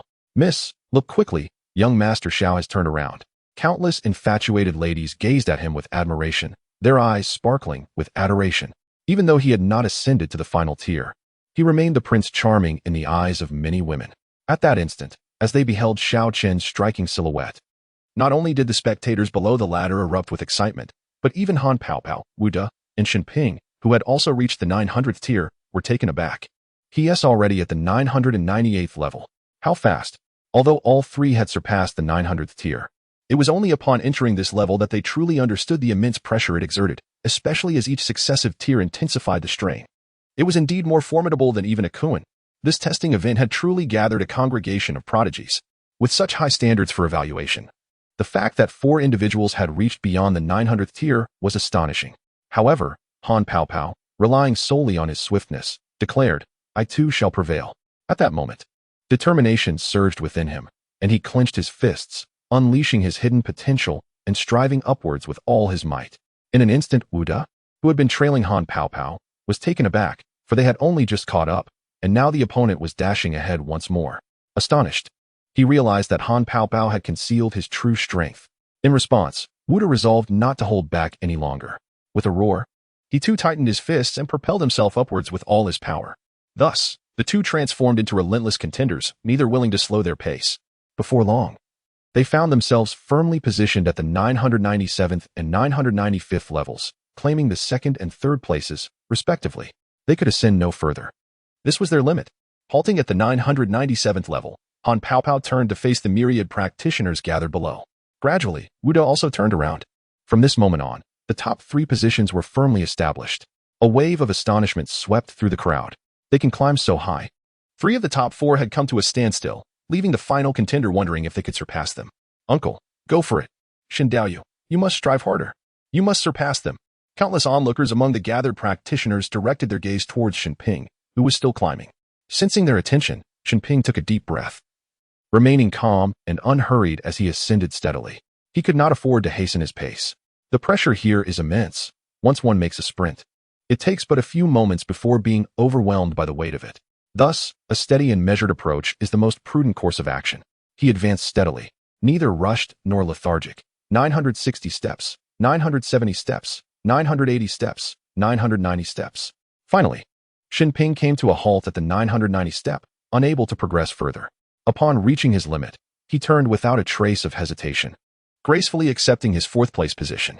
In an instant, 4 inner disciples emerged prominently, leaving the audience in astonishment as the 5th place contender remained stranded at over 700 steps, unable to advance even a fraction further.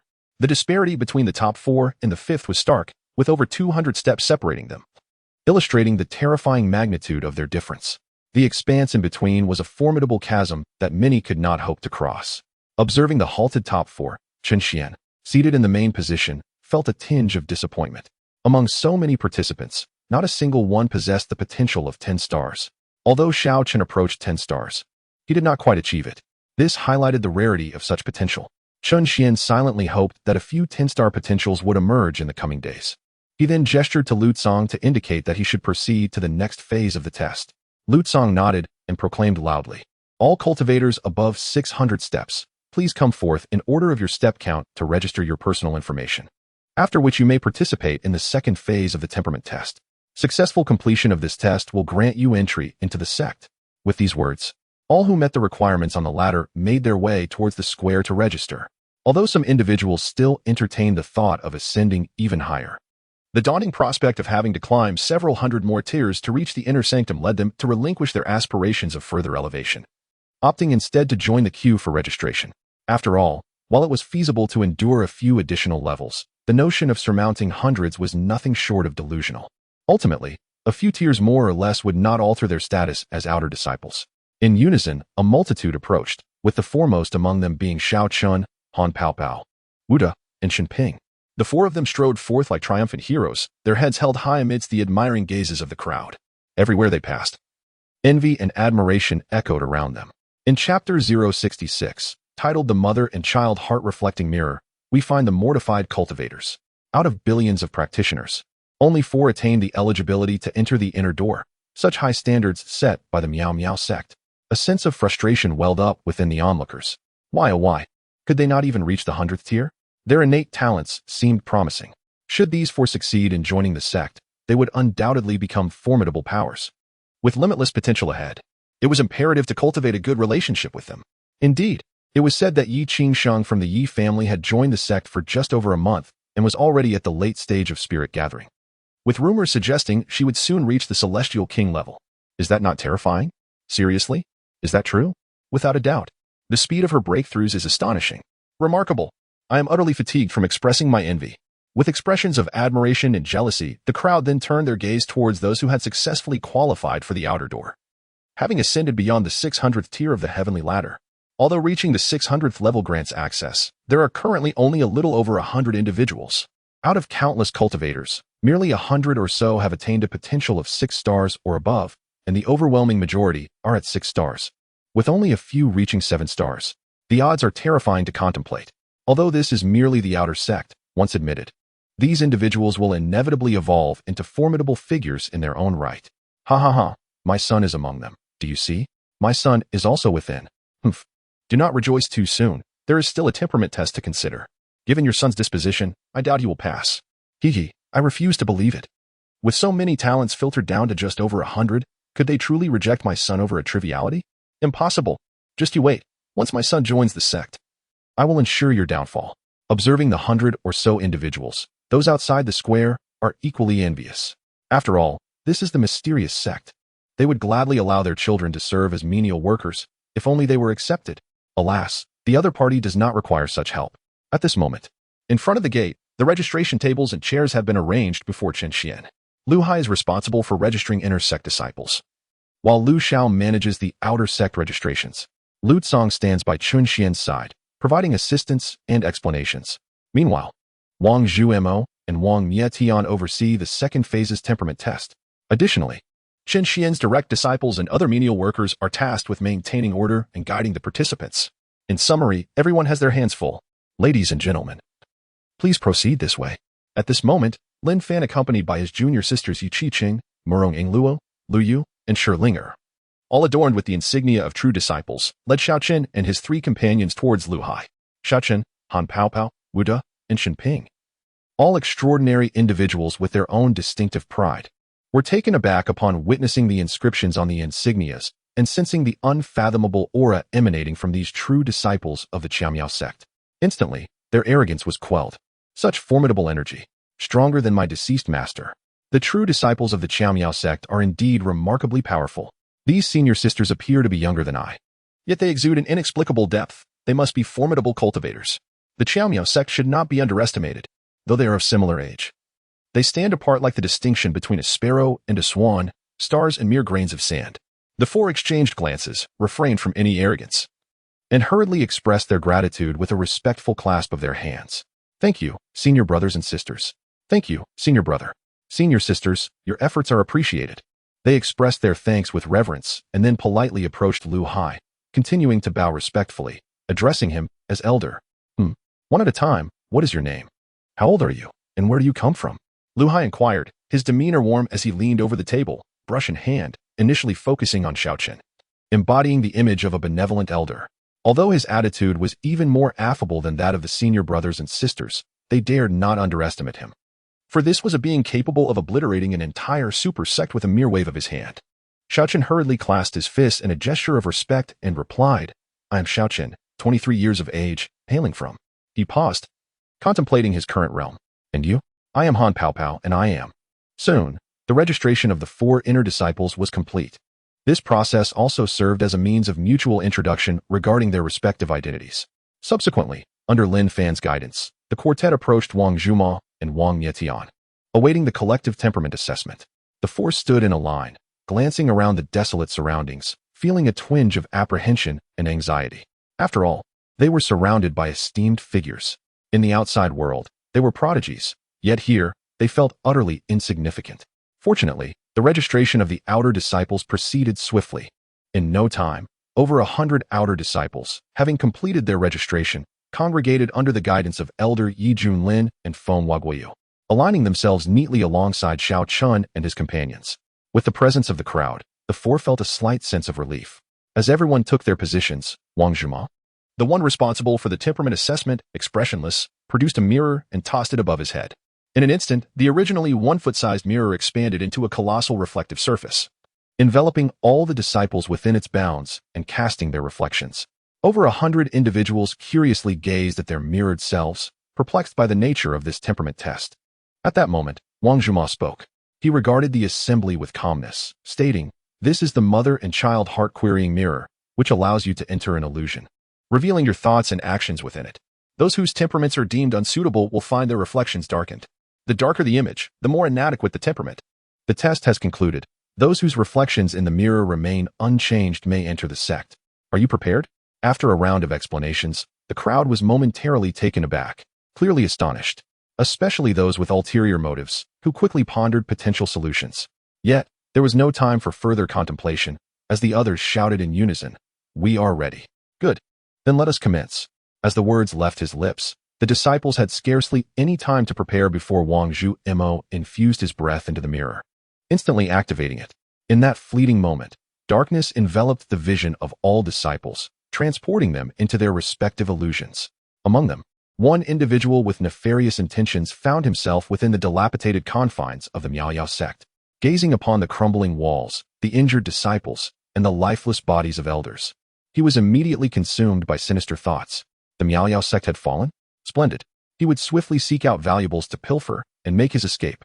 As he acted upon his thoughts, the reflection in the mirror turned pitch black, especially when he arrived at the Divine Arts Pavilion, where he was confronted by a male disciple of lesser cultivation. He wasted no time in binding the youth, intent on undressing him.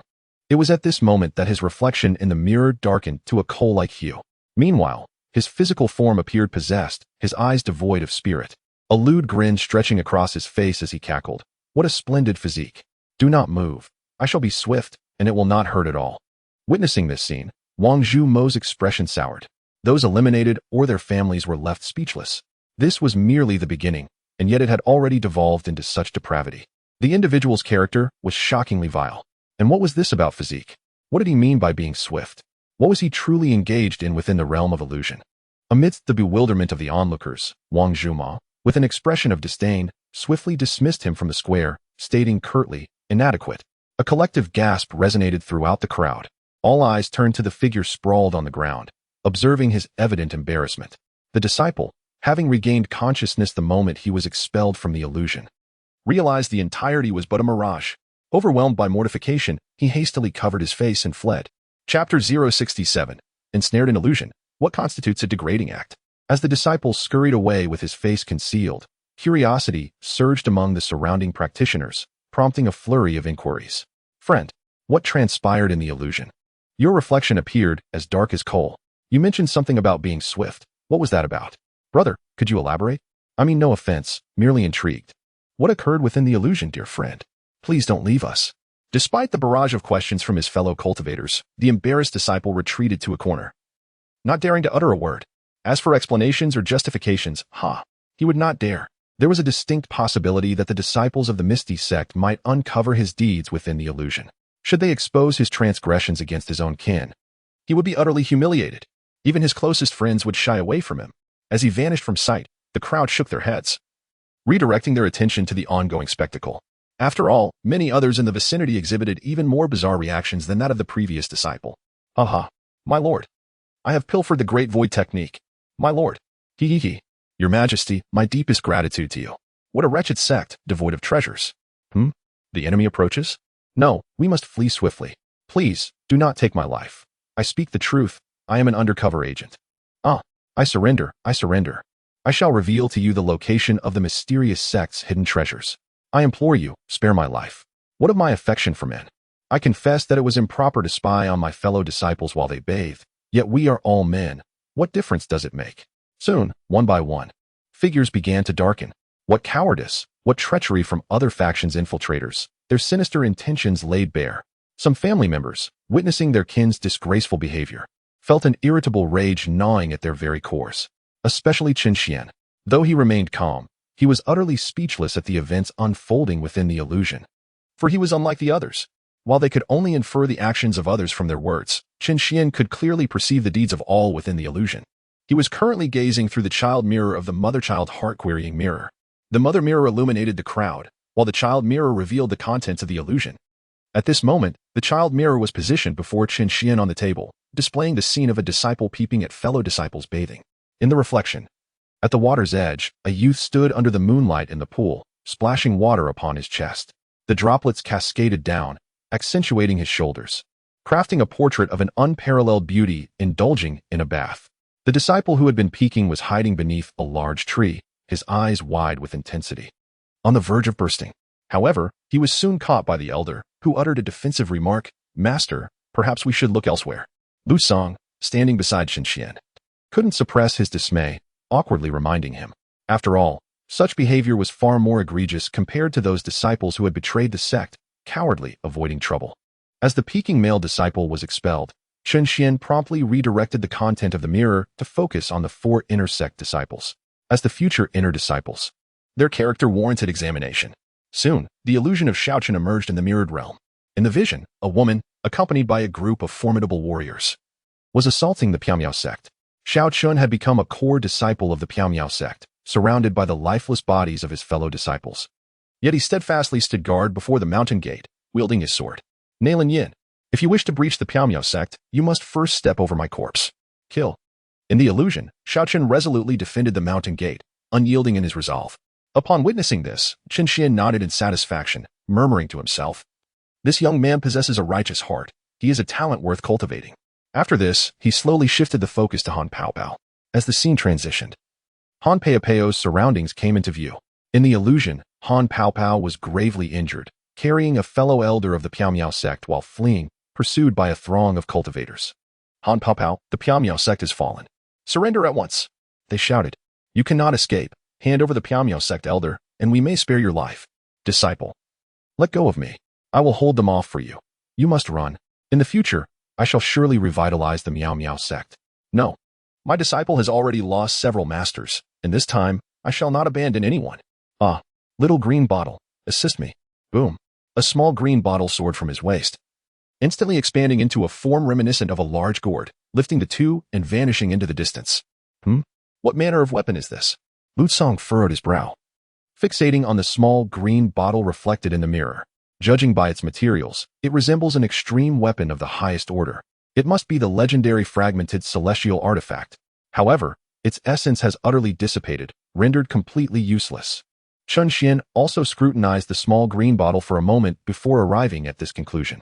Regardless of whether it is a celestial artifact, that little green bottle has become worthless, with even its material effects almost entirely vanished. Thus Chen Xuan felt no spark of interest and continued to shift the scene. The image swiftly transitioned to Wu De. Within the illusion, Wu De found himself in a grand tomb, prying open a coffin in an act of grave robbing. However, as he lifted the coffin lid, the sight within startled him greatly. "What the hell? Why is it our sect's elder? Why is our elder buried here?" He was utterly bewildered, gazing hungrily at the treasures within the coffin, yet he refrained from touching them. He promptly closed the coffin lid again and murmured, "I apologize, elder. It was not my intention. Though I, your disciple, have a penchant for tomb raiding, I would never desecrate the grave of my own kin. Rest well. I shall seal the entrance for you shortly." Observing Wu De's reaction, Chen Xuan nodded in satisfaction once more before shifting the scene to the final disciple, Shen Ping. In the serene valley where Shen Ping resides, the air is filled with the melodious songs of birds and the fragrance of blooming flowers. Prominently displayed within the valley are nameplates, indicating to those within the illusion that this is the domain of the Misty Sect. In this ethereal realm, Shen Ping finds himself entwined with a woman of exquisite beauty and captivating allure. "Uncle, you are being so unfair to me. What if my husband finds out?" She playfully chides. "Sister-in-law, your husband has already passed away. He entrusted me with your care. I have honored his dying wish by nurturing his daughter to adulthood. I am certain he would understand from the depths of the netherworld. Shen Ping responds earnestly. Indeed, without you, our fate would have been as tragic as that of countless other women. For the sake of our daughter, I believe my husband would not harbor any resentment, she replies. And the two share tender moments once more. However, suddenly, an unfamiliar figure emerges, pointing an accusing finger at Shen Ping. Halt. Shen Ping, how dare you insult my wife? I considered you a brother, but today, I shall end your lives and eradicate everyone from the Misty Sect. Fellow cultivator? Please, allow me to explain. Shen Ping stammers in confusion. Wait, how did you enter the Misty Sect? His sister-in-law, filled with urgency, steps protectively in front of Shen Ping. Husband, if you must take a life, let it be mine. It was I who willingly surrendered myself to your uncle in search of protection. He has raised our daughter, and without him, we cannot fathom the suffering we would have endured. Fellow cultivator, I regret to inform you that your intrusion into the Misty Sect cannot go unpunished. I must detain you and present you to the elders for judgment. However, I shall intercede on your behalf. In this illusion, a bizarre scene unfolds. Regardless, Shen Ping's character is not without merit. He is aware of the importance of upholding the sect. As for the matters concerning him and his sister-in-law, Chen Xuan could not be bothered to intervene. After all, each individual possesses their own choices. Thus, after viewing the illusions of the four inner disciples, Chen Xuan reclined slightly in his chair. However, he did not dwell on it, while his direct disciples were left in a state of bewilderment. Even though the Shen Ping reflected in the mirror had not turned malevolent, it still led to misunderstandings, particularly among the female disciples. Their gazes increasingly regarded Shen Ping as aberrant. Sister-in-law? Fellow cultivator? Good heavens! What a tangled web of relationships! In an instant, Yu Qiqing, Murong Luo, and Sherlinger found it hard to bear to look. Only Lu Yu, perplexed, inquired, what on earth did he do? Why does his sister-in-law's husband wish to kill him? Yu Qiqing, Murong Luo, Sherlingo, Feng Huaxuiyi. The group fell into a silence of confusion. Ultimately, it was the more open-minded Murong Luo who whispered a comment. Yet, upon hearing this, Lu Yu became even more bewildered and continued to question. What does it mean to be in a compromising situation? The crowd. Chapter 068, A heap of gift packs received. Batch synthesis of summoning cards. The others were left speechless, collectively rolling their eyes. This time, even Murong Luo felt embarrassed to explain to Lu Yu. Surely, she could not divulge the solution to a trigonometric function to her. If that were the case, Lu Yu might very well inquire further about what a trigonometric function even was. Seeing that no one responded, Lu Yu grew even more perplexed. Yet she hesitated to inquire further, opting instead to bury the question deep within her heart, preparing to seek guidance from her esteemed master later. Soon, as the temperament assessment continued, another cultivator, whose aura had darkened, was expelled. The number of participants dwindled to a mere 105. Yes, just 105 individuals selected from millions of cultivators, including 4 from the inner sect. Observing the remaining crowd, who showed no signs of change, the overseer, Wang Zhuma, raised his hand and retracted the mother mirror. In an instant, the remaining individuals awakened from the illusion. Noticing the empty spaces beside them, they were inwardly alarmed. After all, they had come earnestly to seek apprenticeship, unaware that among them were a few with ulterior motives. Everyone, you have successfully passed the temperament assessment. Congratulations on officially becoming disciples of the sect. Please proceed to collect your sect tokens. Wang Zhima's voice immediately roused the disciples from their reverie. As they regained their senses, joy swiftly replaced their initial shock, and they eagerly formed a line to receive their tokens and badges.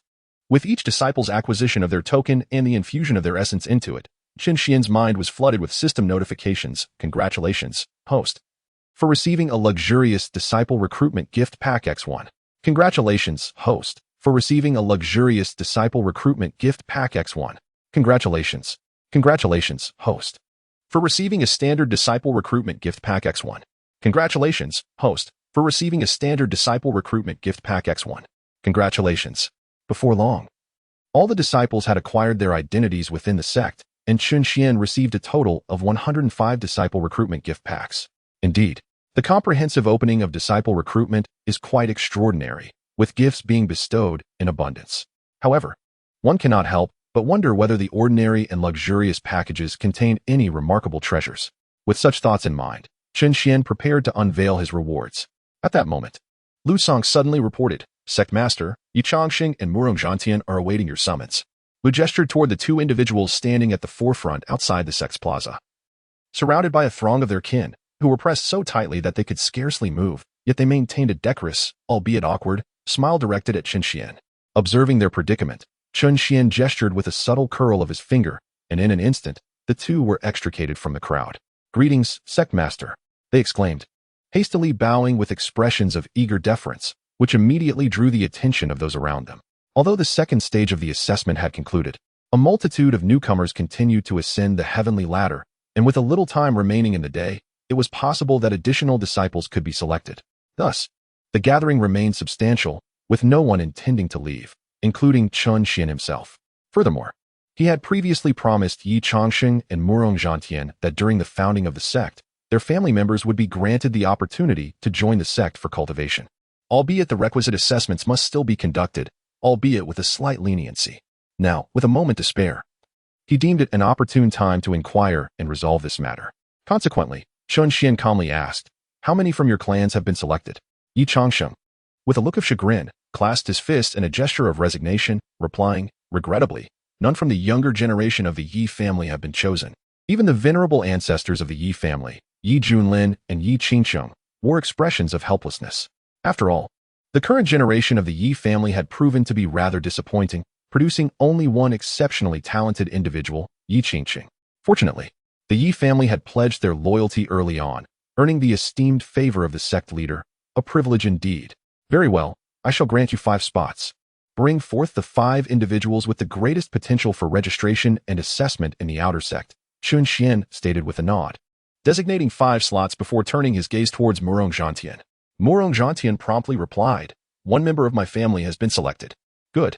You shall also receive 5 names. Go and choose wisely," Chen Xuan affirmed with a nod. Upon hearing that everyone had received 5 slots, both Yi Changsheng and Murong Zhantian were filled with elation. 5 slots. With billions of cultivators vying for a mere 100 spots, even a single slot was a monumental blessing. To have 5 slots was sufficient to elevate their family to greatness. Consequently, the two hurriedly expressed their gratitude. "Thank you, sect leader. We shall take our leave." With that, they excitedly turned to select their candidates. This scene, witnessed by countless cultivators, immediately sparked a wave of uproar. Why did they receive slots? It's utterly unfair. Indeed, who are they to merit such privilege? Silence. You seem unaware. Those two are vassals of the mysterious sect. During the time when the 3 sects launched an assault on the mysterious sect, they came forth to aid with their kin, fully prepared for sacrifice. Do you think these slots were given without cost? What? Is that so? Well then, I have nothing more to say. After all, it is the lives of the entire clan that are at stake. That simply cannot be accepted. Our family is also willing to be a vassal. Others of kin who are direct disciples within the sect. Do you think anyone can simply choose to become a vassal? So there are indeed requirements for vassalage, I see. Well, as the explanation unfolds, countless dissatisfied individuals can only resign themselves to acceptance. After all, with loss comes gain. It is a timeless principle. As the two departed, Chen Xuan leaned back in his chair, as immovable as a mountain. He continued to wait for the test to conclude while silently opening the disciple recruitment gift pack. After all, it was time for the sect to welcome new members. System: open all ordinary disciple recruitment gift packs. Ding. All ordinary disciple recruitment gift packs have been successfully opened. Congratulations, host. You have obtained 101 Heavenly King summoning cards. Due to your current low level, a maximum of 2 syntheses is permitted. Congratulations, host. You have acquired 1010 strands of primordial chaos chi. This essence is formed from the sedimentation of the chaos of heaven and earth, immensely heavy. A single strand can distort the void, an extremely rare alchemical material. Congratulations, host. You have received 1010 holy grade body cleansing pills. Anyone below the sage level can cleanse their tendons and marrow, expelling impurities from the body. Congratulations, host. You have obtained 101 supreme grade warships. These vessels are immune to all attacks below the sage level. Congratulations, host. You have received 101 ordinary divine weapons. This includes a random assortment of swords, spears, halberds, staves, and other divine armaments. The system continued to relay the items acquired. However, once the system finished announcing the divine weapon rewards, it fell silent. Chen Xuan patiently waited for a while longer, observing the system's silence, and curiously inquired, "Is that all?" Ding. Indeed, that is all. Chen Xuan. So there truly is nothing left. Among these rewards, aside from the summon cards that can be synthesized, only the primordial chi holds any value. As for the other rewards, they are essentially of no use. For instance, the warships are merely ornamental, seldom utilized. Furthermore, Even the most ordinary divine weapons cannot be wielded by the new disciples. Even the direct disciples struggle to fully harness the capabilities of a divine weapon at their current cultivation level, while the sages disdain common divine weapons, rendering them utterly useless. And as for the marrow-cleansing elixir, even if it is of the highest quality, it is fundamentally a beginner's item. This is because only those with lower cultivation possess an abundance of impurities within their bodies. As one's cultivation ascends, these impurities are gradually refined away.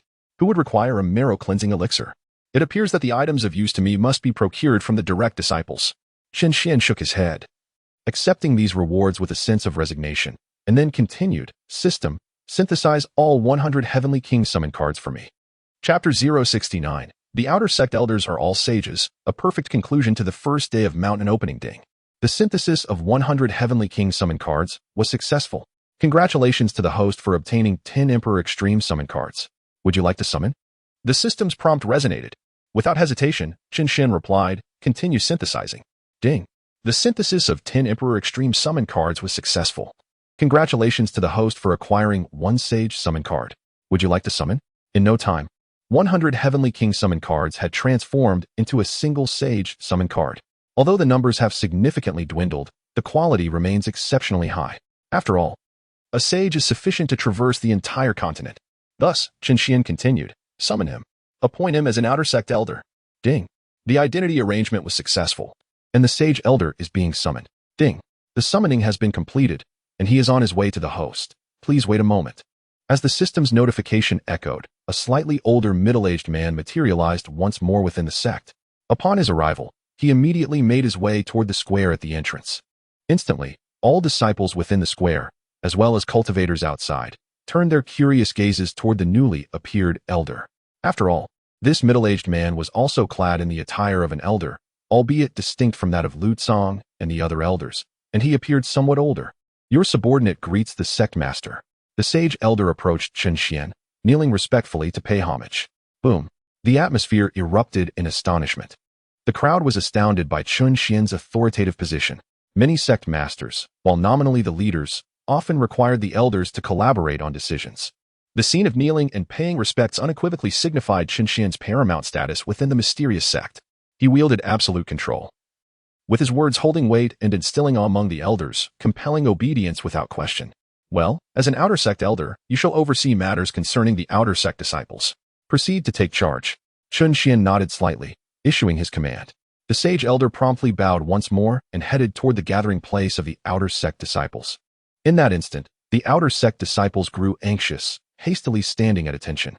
Though the Elder displayed utmost reverence towards the sect master, he remained an Outer Sect Elder of the mysterious Cloud Sect, a status that set him apart from the disciples. None dared to underestimate him.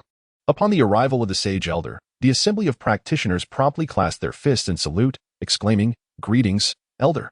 From now on, I shall oversee matters concerning the sect. Once the assessment concludes, I will arrange your cultivation affairs. The Sage Elder nodded in acknowledgement. With a sweeping gesture of his hand, he instantly positioned 101 Outer Sect disciples behind him. A palpable tremor coursed through the gathering of cultivators, particularly affecting the newly arrived Outer Sect disciples, whose hearts quaked in astonishment. They had scarcely registered a sensation before finding themselves at the Elder's rear. Such prowess could only be described as terrifying. Wow, how formidable! What kind of technique is this?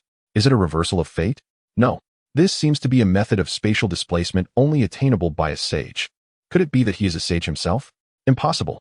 A sage serving as an Outer Sect Elder? Is the mysterious Cloud Sect truly so powerful? What then of the 3 inner sect members who annihilated 3 sects? They must possess strength surpassing that of Outer Sect Elders, right? Could those inner sect figures possibly be at the Sage King level? Surely not. A Sage King is an existence that may not even possess a sacred land. Even if they did, they would be half dead and sealed away, unlikely to make an appearance. Heavens! The Sage Elder kneels before the sect master.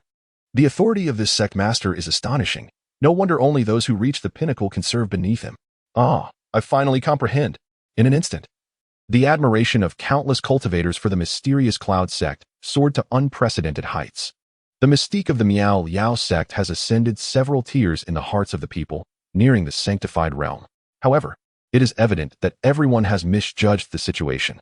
The inner elders are not mere holy kings, but rather emperors, and they are all fully matured. The outer elders may indeed be holy ones, yet they are merely half-step holy kings, standing just a stride away from the true holy king. Nonetheless, the half-step holy king realm is still quite sufficient, for an ordinary holy one can traverse the continent with ease. A half-step holy king can glide effortlessly through the cosmos.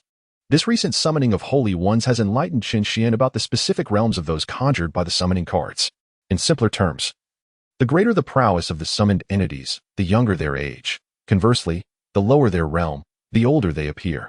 The Emperor's summoning card calls forth fully matured emperors, resembling those in their middle age. The Holy One's summoning card brings forth seasoned holy ones, who are on the verge of becoming holy kings. Although they too may appear middle-aged, they exhibit a more pronounced aging. Following this pattern, it is likely that future summoned immortals will embody the youthful or young adult visage. Yet, Chen Xuan remains indifferent to their ages, for they are all destined to serve him. The distinction between youth and age holds no significance. Thus, he remains unperturbed, leaning comfortably in his chair as he proceeds to unveil the luxurious Disciple Recruitment Gift Pack. System: open all luxurious Disciple Recruitment Gift Packs. Ding. The luxurious Disciple Recruitment Gift Pack has been successfully opened. Congratulations to the host for acquiring 8 Holy One summoning cards. Congratulations to the host for obtaining the sect facility. The Alchemy Pavilion, which has manifested within the sect, enhancing the success rate of alchemy by 50%. Congratulations to the host for acquiring the sect's weapon pavilion, now manifested within the sect, capable of storing and nurturing weapons. Congratulations to the host for obtaining 40 exquisite divine weapons, now stored in the weapon pavilion, encompassing all previously acquired divine arms. Congratulations on acquiring 40 tons of thunder cleansing water, infused with boundless rules and Tao rhythms. Consuming it will enhance one's comprehension. Congratulations on receiving 4 sacred soul melting blood pills, a unique elixir that stabilizes the soul and body, allowing for a perfect harmony between the two. With a continuous stream of rewards, Chen Xuan entered the system space. He cast a glance but felt rather indifferent. There was nothing particularly remarkable. However, it was certainly superior to an ordinary gift package. As for the Saint summoning cards, he refrained from utilizing them further, now possessing 8 Saint summoning cards. In addition to the 6 he had previously accumulated, he had a total of 14. This allowed for the potential synthesis of a single emperor from 4 cards. Yet, as the disciple recruitment test had only just commenced on its first day, he resolved to wait until the conclusion of the recruitment before synthesizing the summons, hoping to gather a few more to create complete emperors for a simultaneous summoning. Thus, as these thoughts occupied his mind, time gradually slipped away, swiftly bringing him to the moment of sunset. Throughout this interval, no new cultivators had ascended to the 600th level. Observing this, Chen Xuan waved his hand, signaling Lutsong to conclude the day's testing. Upon receiving the command, Lutsong promptly rose and announced, "The time has come. Today's testing is now concluded. Those who have yet to ascend the ladder may do so tomorrow. For those who fail to qualify and choose to leave, returning to the heavenly ladder will result in backlash. The consequences will be borne by the individual." Having spoken, he waved his hand to retract the testing ladder. Subsequently, Chen Xuan rose, accompanied by a throng of elders, leading the newly admitted disciples into the sect. This left billions of cultivators standing in the fierce wind, their faces etched with sorrow and unwillingness, yearning to dispel their lingering heartache. Chapter 070: Exceptional Treatment and Benefits. The sacred land of outer sect disciples of the mysterious sect. As Chen Xuan and his group entered the sect, tranquility returned to the plaza before the gate. Countless cultivators were left despondent, lamenting their fate as they pounded their chests in anguish. "Ah, how sorrowful. This is not the outcome I desired. You promised that you would never leave my side. Sigh, joining the sect is as difficult as ascending to the heavens. Perhaps I should return home. Humph. If I am not welcomed here, I shall find another place that will. Miss, young Master Sha has entered the sect. We should depart." "No. Let us wait a little longer. He has yet to leave me his communication talisman. Sister-in-law, Daoist Shin has joined the sect. How wonderful. You will have support from now on." In an instant, amidst the sea of cultivators, some wept bitterly, others simmered with indignation. Some gazed into the distance, while others were filled with anticipation. Those who wept were the ones who had not met the requirements, while the indignant were those who had failed the aptitude test. The distant gazers were young maidens, and the hopeful were their loved ones. Yet, as time passed, these individuals gradually dispersed, each awaiting their fate. Some departed while others arrived. The first day of the 7-day test had only just begun. Those who left were swiftly replaced by newcomers.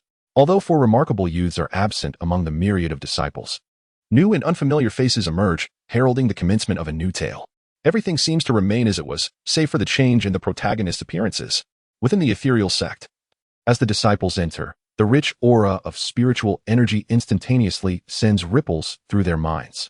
They have neither witnessed nor even heard of a place suffused with such dense spiritual energy. The rumors from the outside world ring true. The ethereal sect is indeed a secluded super sect, its power beyond measure.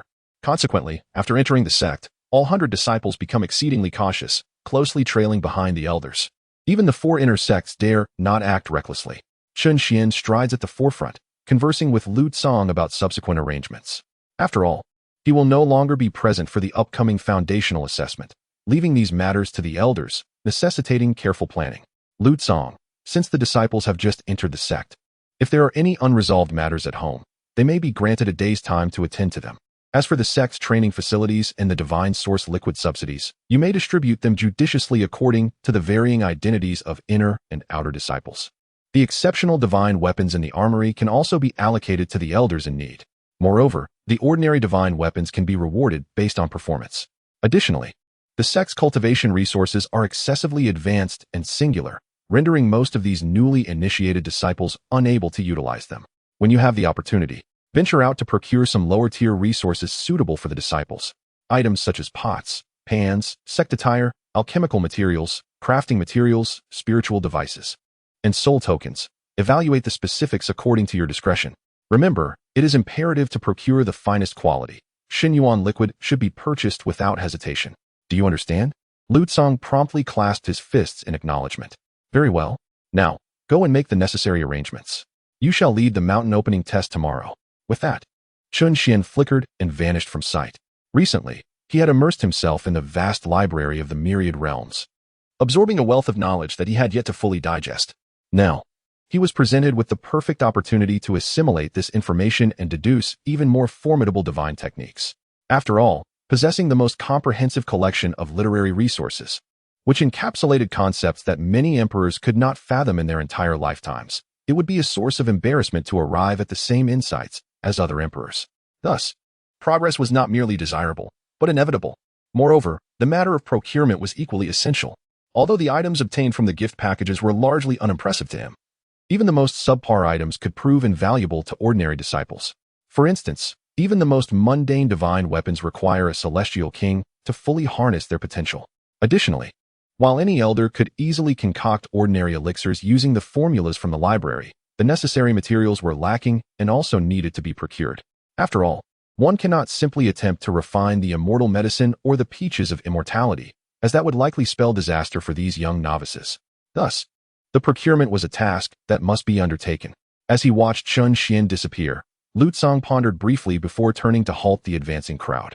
The sect leader has just conveyed some matters to me, and I am now relaying them to you. Please listen attentively. Observing the inner sect's grand elder preparing to speak, the disciples quickly stood at attention, their ears perked up in anxious anticipation. Seeing this, Lu Tsang got straight to the point and spoke directly. Firstly, the patriarch has spoken. As you are all newcomers to our sect, if you have family outside the sect or unresolved matters, you may take a day to attend to them. Within the span of these 7 days designated for initiating disciples, you may choose to leave at any time. Secondly, once you have entered the sect, you are forever a member of the Misty Sect. Betrayal is strictly forbidden, and fellow disciples must assist one another. Any form of conflict is prohibited. Violation of these rules will result in consequences. Thirdly, all training facilities within the sect may be utilized freely, without restriction. Outer disciples may select one exceptional skill and one scripture, whether it be a celestial or imperial text, depending on their fortune. Inner disciples face no limitations and may choose freely, provided they can comprehend it thoroughly. Furthermore, all techniques and scriptures must remain confidential. The necessity of these regulations is well understood, and I shan't elaborate further. However, should anyone breach these rules, the repercussions are well known. No sect will show leniency. Fourthly, our sect will distribute an adequate supply of divine essence each month for your cultivation. We hope you will diligently train and serve the sect well. Do you understand? Remember this. The crowd responded with fervent enthusiasm, their spirits soaring. The words of the Grand Elder resonated deeply within them, leaving them in a state of exhilaration. As if in a dream, they were all aware of the rules, and naturally, they would not dare to transgress them. Thus, upon hearing the Grand Elder's address, none harbored any doubts. What truly exhilarated them were the resources for cultivation mentioned by the Grand Elder: celestial scriptures, imperial texts, exceptional skills, and divine essence. Good heavens! What kind of celestial sect is this? The resources previously mentioned are treasures even the sacred grounds would cherish. Items that cannot be easily obtained even by the most esteemed disciples. Yet, now they can procure them with ease. Does this not imply that they possess resources superior to those acquired by the true disciples of the sacred grounds? Are the outer disciples of the Misty Sect comparable to the true disciples of the sacred grounds? No. Even the true disciples of the sacred grounds cannot fully enjoy all the available resources. At most, they can access a portion, and only the most distinguished among them may experience the entirety. Thus, it can be said that the outer disciples of the Misty Sect are akin to the sacred sons of the sacred grounds. Furthermore, many of the cultivation resources they enjoy are beyond the reach of even the sacred sons. In that moment, excitement surged among the crowd, fists clenched in silent resolve to cultivate diligently and serve the sect. No mountain or sea shall stand in their way. Now, the other elders will arrange accommodations for you. For any leave requests, please consult your respective responsible elders. With that, Lutsong departed from the scene. After all, aside from overseeing the mountain opening tests during the day, he also had procurement duties to attend to, making the Grand Elder quite occupied. Following Lutsong's departure, the other inner and outer elders began to allocate living quarters for everyone. With the inner disciples residing at the midpoints of other peaks and the outer disciples settled in the corners at the foot of the mountain. Nevertheless, everyone was filled with exhilaration, for even the corners were abundant in spiritual energy. Some even experienced breakthroughs while walking to their assigned quarters. The awe of such moments resonating profoundly in the hearts of the disciples, igniting their aspirations for the future that shone brightly upon their faces. As a number of disciples entered their residence, they could hardly contain their eagerness and promptly settled into a meditative state for cultivation. Many even disregarded the formality of bidding farewell, rushing to those who intended to say goodbye to their families, imploring them to convey messages on their behalf. Although such actions stemmed from a sense of helplessness, their reluctance to depart from this ethereal realm was genuine. After all, their families had witnessed their induction into the sect and would naturally await their return. However, the prospect of stepping outside might delay their progress, potentially hindering their advancement by an entire realm. Consequently, numerous disciples began soliciting others to convey messages, specifically targeting those who had no choice but to leave the sect personally. They even offered precious elixirs and treasures bestowed by their families, all in the hope of securing a few additional moments for their cultivation. Those who were compelled to venture out did not refuse the requests, often accepting no reward, and subsequently took their leave from the elders as dusk descended, stepping beyond the confines of the sect. Among them was Chen Ping, who called out, "Sister-in-law, I have emerged." Chapter 071, Sect Procurement, Treasure Pavilion. Elder Luo Feish, one of the 10th elder before departing, Chen Ping took the initiative to approach the other 3 inner sect brothers, wishing to convey messages for them. However, Xiaoqin, Han Paopao, and Wu De, being solitary figures, had no messages to pass along. Their appreciation for his courtesy grew as they observed his considerate demeanor. With no messages to relay, Chen Ping politely clasped his fists and, with the brothers bidding him farewell, departed the inner sect. At that moment, outside the sect, the sun had set and twilight enveloped the sky. Families eagerly watched as one disciple after another, adorned with their sect identity badges, emerged, their hearts brimming with excitement. Ha ha ha. Look, my son is wearing the outer sect badge. He is now a disciple of the mysterious sect. Yes, that is indeed my son. Son, I'm right here. Your Highness, look quickly. The princess has emerged. In an instant, the families of the disciples excitedly reunited with their loved ones, commencing an exhilarating farewell scene. My son, ha ha ha. I'm right here. Father, please do not be so overly excited. The sect offers incredible benefits. Had I not wished to spare you worry, I would not have come out at all. Now that I have joined the sect, you should return home. I will surely come back when I have the chance. Why the hurry, my son? How long did the elder permit you to stay out? Surely, it cannot be too long. The elder granted us a full day to bid farewell to our families. Yet, many of my fellow disciples have not come out. I must hasten back to my cultivation, or else I shall soon be overtaken. Is it truly that exaggerated? What could a day possibly hinder? Your selection into the mysterious sect fills me with joy. Finally, our lineage has produced a remarkable individual. I wonder who will dare to bully our branch and the family from now on. Father will take you to the Jade Spring Pavilion, 500 miles away, for a delightful time. Aren't you curious about what lies within the pavilion? I shall treat you. We will return at the break of dawn. Father, you cannot imagine. The environment within the sect is akin to a celestial realm, and disciples have even broken through while walking. Moreover, I have friends among my fellow disciples to relay messages. You can simply go on your own. By the way, who is related to Wang Defa? The final sentence was directed towards those nearby who felt too shy to inquire. Upon hearing that the environment within the sect was so splendid, the surrounding individuals were collectively astonished, their disbelief palpable. Yet, this was not a moment for astonishment. Immediately, several individuals approached with fervor, exclaiming, Friend, I am a relative of Wang Defa. May I ask why he has not emerged? Ah, you are indeed his family. Wang Defa has asked me to convey that he is focused on his cultivation and that you should return without concern. Is there anyone from the greatly heavenly kingdom present? Or anyone who knows someone who could relay this message? One by one, the disciples excitedly bid farewell to their families, the might of the Piao sect echoing once more through their words, continually shaking the hearts of all present. At this moment, as farewells were exchanged, Shen Ping approached his sister-in-law from behind. She held her daughter's hand, gazing into the distance at those disciples saying goodbye to their loved ones. Worry etched upon her face. Mother, why has our foster father come out yet? He wouldn't abandon us, would he? He won't. Let us wait a little longer. Indeed, Shen, my friend, is not that kind of person. A companion beside her reassured. Witnessing this, Shen Ping could no longer contain himself and stepped forward, exclaiming, Sister-in-law, I have arrived. The woman was momentarily taken aback, then joy surged within her, and she immediately embraced Shen Ping with excitement. Sister-in-law, let us go. I will take you to the city. You can reside quietly outside the mountains, and it will be convenient for me to visit you often. Friend, I am immensely grateful for your care of my sister-in-law. In a short while, we must indulge in a drink. Ha, splendid. It shall be on me. Let us go. With a chuckle, the companion promptly followed Shen Ping and others as they departed the scene, heading towards the city beyond the mountains to assist his sister-in-law in settling down.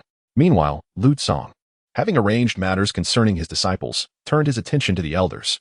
The gist of his instructions was that the elders would continue to fulfill their respective duties, attending to their tasks while subsequent recruitment for disciples would be lessened. Afterward, he proceeded to the warehouse, took away a portion of the divine essence liquid, and hastily left the Misty Sect, making his way to a transcendent force known as the Treasure Pavilion. The Treasure Pavilion, one of the prominent forces in the eastern wilderness, has existed for nearly as long as the sacred grounds and is governed by an ancient family. Numerous shops are scattered throughout the eastern wilderness, supplemented by 10 branches for comprehensive management, making it the largest procurement store for cultivators in the region. Since the sect leader had expressed the need for quality goods, Lu Tsong was determined to fulfill this directive and headed directly to the branch of the Treasure Pavilion. Upon learning that a high-ranking elder from the Misty Sect was visiting, the branch manager promptly extended a warm welcome, serving the esteemed 8 treasures tea. He then personally went to the inner courtyard to summon the Grand Elder overseeing the branch. The 10 branches of the Treasure Pavilion are each managed by a Grand Elder. The reputation of the Misty Sect looms large, having eradicated 3 sects and produced a sage, its renown rivaling that of the sacred grounds. Coincidentally, the jurisdiction of the 10th branch of the Treasure Pavilion also encompassed the 9 provinces, thus making them well aware of the Misty Sect's illustrious name. They did not dare to be negligent. Grand Elder Luo, an elder from the inner sect of the Misty Sect, has come to procure resources. Moreover, the visitor is the one who effortlessly obliterated a super sect with a mere slap, tearing apart the void. The subordinate reported without delay, fully aware of the significance of the occasion. The person in charge, with a respectful bow, reported to a woman who was admiring a portrait of a beautiful woman on the wall. The painting depicted a striking figure clad in an elegant long dress, her form graceful and her expression frosty. Despite her exquisite beauty, her eyes conveyed an air of haughtiness. The woman, referred to as Elder Luo, scrutinized the artwork intently, but upon hearing of the arrival of a saintly elder from the Misty Sect, she abruptly ceased her observation and slowly turned around. As she pivoted, a face remarkably similar to that of the figure in the painting emerged, bearing a striking resemblance, though not identical. She appeared to possess a softer demeanor than the proud woman depicted in the artwork. Was she gazing at her own portrait? Had it been intentionally rendered with slight variations? The person in charge mused inwardly, though he dared not express such thoughts outwardly. As Luo Feishuan turned, his already bent posture became even more pronounced, and the politeness in his demeanor intensified. Though he hailed from an ancient aristocratic family, Luo Feishuan was merely an external elder. Nevertheless, her position as a division elder indicated her formidable strength, which was not to be underestimated. Despite his lineage, he found himself in a subordinate position, both in strength and status. Thus he had no choice but to exhibit deference. The arrival of the saint from the Misty Sect? Upon turning, Luo Feishuan seemed momentarily taken aback. Indeed, their sect had recently established itself and recruited disciples, citing a previous abundance of resources that were now too advanced for the new initiates, leaving them with a severe scarcity of basic cultivation resources. Hence, they had sent a representative to procure the necessary resources for the disciples' development. The person in charge responded earnestly. Yet both he and Luo Feishuan were left in a state of bewilderment upon hearing this revelation. They are aware that the Miao Miao sect has recently begun to accept disciples. Yet, is the sect's resources truly so abundant? Are low-level resources genuinely scarce? Such claims seem almost boastful. Or do they suggest that the Miao Miao sect is replete with treasures? Even the sacred lands would hesitate to make such assertions. What household possesses only treasures without any ordinary items? Perhaps they have secluded themselves for too long, depleting their cultivation resources, yet are too proud to admit it. Thus, after a moment of contemplation, Luo Feishuan resolved to personally receive them. After all, given the esteemed identity of the visitors, her presence was imperative. Moreover, the procurement for a superlative sect was indeed a lucrative affair, and for both emotional and logical reasons, she was compelled to extend a warm welcome. Consequently, she nodded and said, "Lead the way." The person in charge promptly guided her towards the front hall. In the front hall, upon observing Lu Tsong, who remained seated like a mountain, his untouched cup of tea before him, Luo Feishuan offered a gentle smile and cupped her hands in greeting. "I am Luo Feishuan, elder of the 10th Pavilion, and I welcome your esteemed presence." Although he was at the late stage of the sovereign rank, perilously close to semi-saint, he still referred to himself as a junior in the presence of a saint. "I am Lu Tsong. Elder Luo need not stand on ceremony." Lu Tsong dismissed her formality with a wave of his hand, his expression unreadable, not sparing a glance at her beauty. However, as individuals of transcendent realms, they naturally placed little importance on mundane matters. Luo Feishuan remained unfazed, politely glancing at the untouched tea and assuming that the other party was unaware of its origin. She courteously explained, "Esteemed elder, this tea is known as the three-leaf sacred tea, which grows on the sacred island of the East Sea and can only be harvested once every 3,000 years. It is immensely beneficial for those at the saint realm. Would you not care to taste it?" "Huh, such trifling refuse would only disgrace my stomach," Lu Tsong retorted bluntly. However, these words left Luo Feishuan momentarily stunned. The accompanying supervisor could not help but feel disdain, silently thinking, "Refuse? This is something rare even among saints. It is presented to you by a member of the mysterious Cloud sect. Surely, you did not recognize its value and now feel embarrassed to partake in it." Indeed, Luo Feishuan harbored similar thoughts. Yet, Lu Tsong seemed to perceive their sentiments. To avoid being looked down upon during the upcoming procurement, he deftly extracted the three-leaf sacred tea and, with a subtle motion, produced 2 leaves of enlightenment tea, stating coolly, "My apologies, but I only indulge in this." With that, he placed the enlightenment tea leaves into his cup and covered it to steep. In an instant, Luo Feishuan and the supervisor's eyes widened in astonishment at the sight of those 2 leaves, exclaiming, "Enlightenment tea? I only drink enlightenment tea. Anything else would provoke a cough." Lu Tsong responded slowly, his expression impassive. Yet inside, he was elated. No wonder everyone enjoys putting on airs. It turns out that this pretense brings such a delightful sensation. Of course, one cannot entirely blame him for his display. Primarily, the extensive array of items he procures necessitates a display of prowess. Otherwise, the other party may hesitate to unveil their treasures. Although he is acquiring merely low-level cultivation resources, the term low-level is relative to the celestial sect.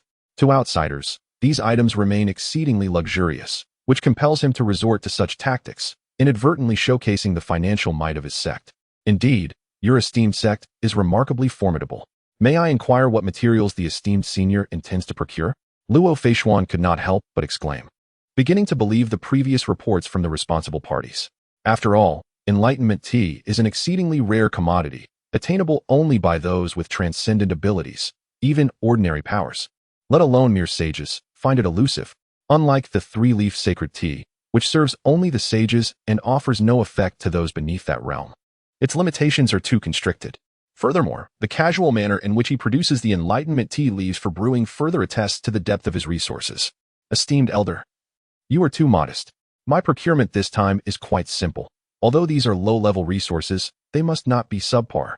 Please prepare according to the resources used by the sacred land." Lu Tsong replied nonchalantly after sipping his enlightenment tea. However, upon uttering these words, Luo Feishuan and the responsible party were once again taken aback. Preparing according to the resources utilized by the sacred land? My heavens! Surely, you are unaware of the exceptional quality of cultivation materials employed by the sacred land for its disciples.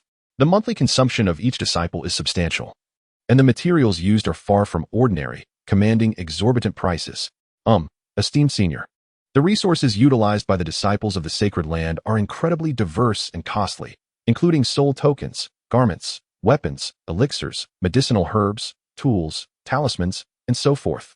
Moreover, items such as elixirs and weapons are indeed precious commodities. Do you truly wish for each and every one of them? Luo Feishuan inquired, her disbelief palpable. However, before she could process the question, Lu Tsong's subsequent remark left her utterly bewildered. Who said I would adhere to the scale of the disciples of the sacred land? Lu Tsong lifted his eyelids, his tone tinged with skepticism. In an instant, Luo Feishuan was taken aback, her confusion deepening. Surely, she had not misheard. How could it be otherwise? Therefore, she cautiously probed, did you not just mention that we should procure resources in accordance with those utilized by the sacred land? I did not specify the disciples of the sacred land, he replied, but rather the standards of the sacred sun. Furthermore, this is the minimum requirement. The resources employed by the sacred sun must be available to our outer disciples. As for the inner disciples, we shall procure according to the specifications used by the elders of the sacred land. Boom. Upon hearing this, both Luo Feishuan and the head of the treasure pavilion were astonished. Outer disciples procuring according to the standards of the sacred sun, while inner disciples followed the specifications of the elders of the sacred land. Had the Miao Miao sect lost its senses? Or had this elder gone mad? The cultivation resources used by the sacred sun were exceptionally rare. Even the garments and spiritual treasures were of utmost quality. The weapons employed were top-tier spiritual artifacts. Even the sacred land could not allocate such abundant resources to every disciple. Was the Miao Miao sect truly so affluent? Surely, they were not jesting at their expense? The two were rendered speechless for a moment.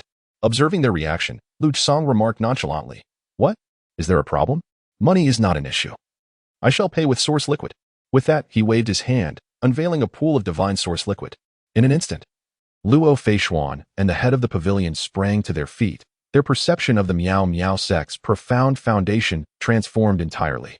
This is the divine source liquid. Not only is it utilized for cultivation, but it can also be employed to seal profound essence. It is a rarity across the entire ancient wilderness continent. Coveted even by the sacred lands, the mysterious Cloud sect is actually trading with the divine source liquid. Truly, their wealth knows no bounds. Without a moment's hesitation, Luo Feishuan waved her hand grandly and promptly accepted the divine source liquid, then courteously continued to inquire, "Esteemed elder, how many resources do you intend to procure? After all, the resources used by the sacred land as holy sons are treasures. If the demand is substantial, we may need to gather from our headquarters. When it comes to sourcing the divine liquid, even if it means selling exquisite divine weapons, our treasure pavilion is willing to oblige. Thus, regardless of what the other party wishes to purchase, once the divine liquid is mentioned, she holds the authority.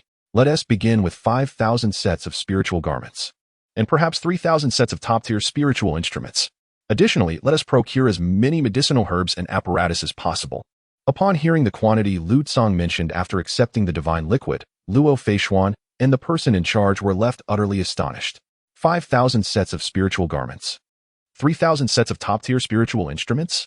While it may not seem excessive, considering they're all of the Holy Sun level, it amounts to a considerable sum. Moreover, this includes resources used by the elders. Surely, many items cannot be gathered in such quantities.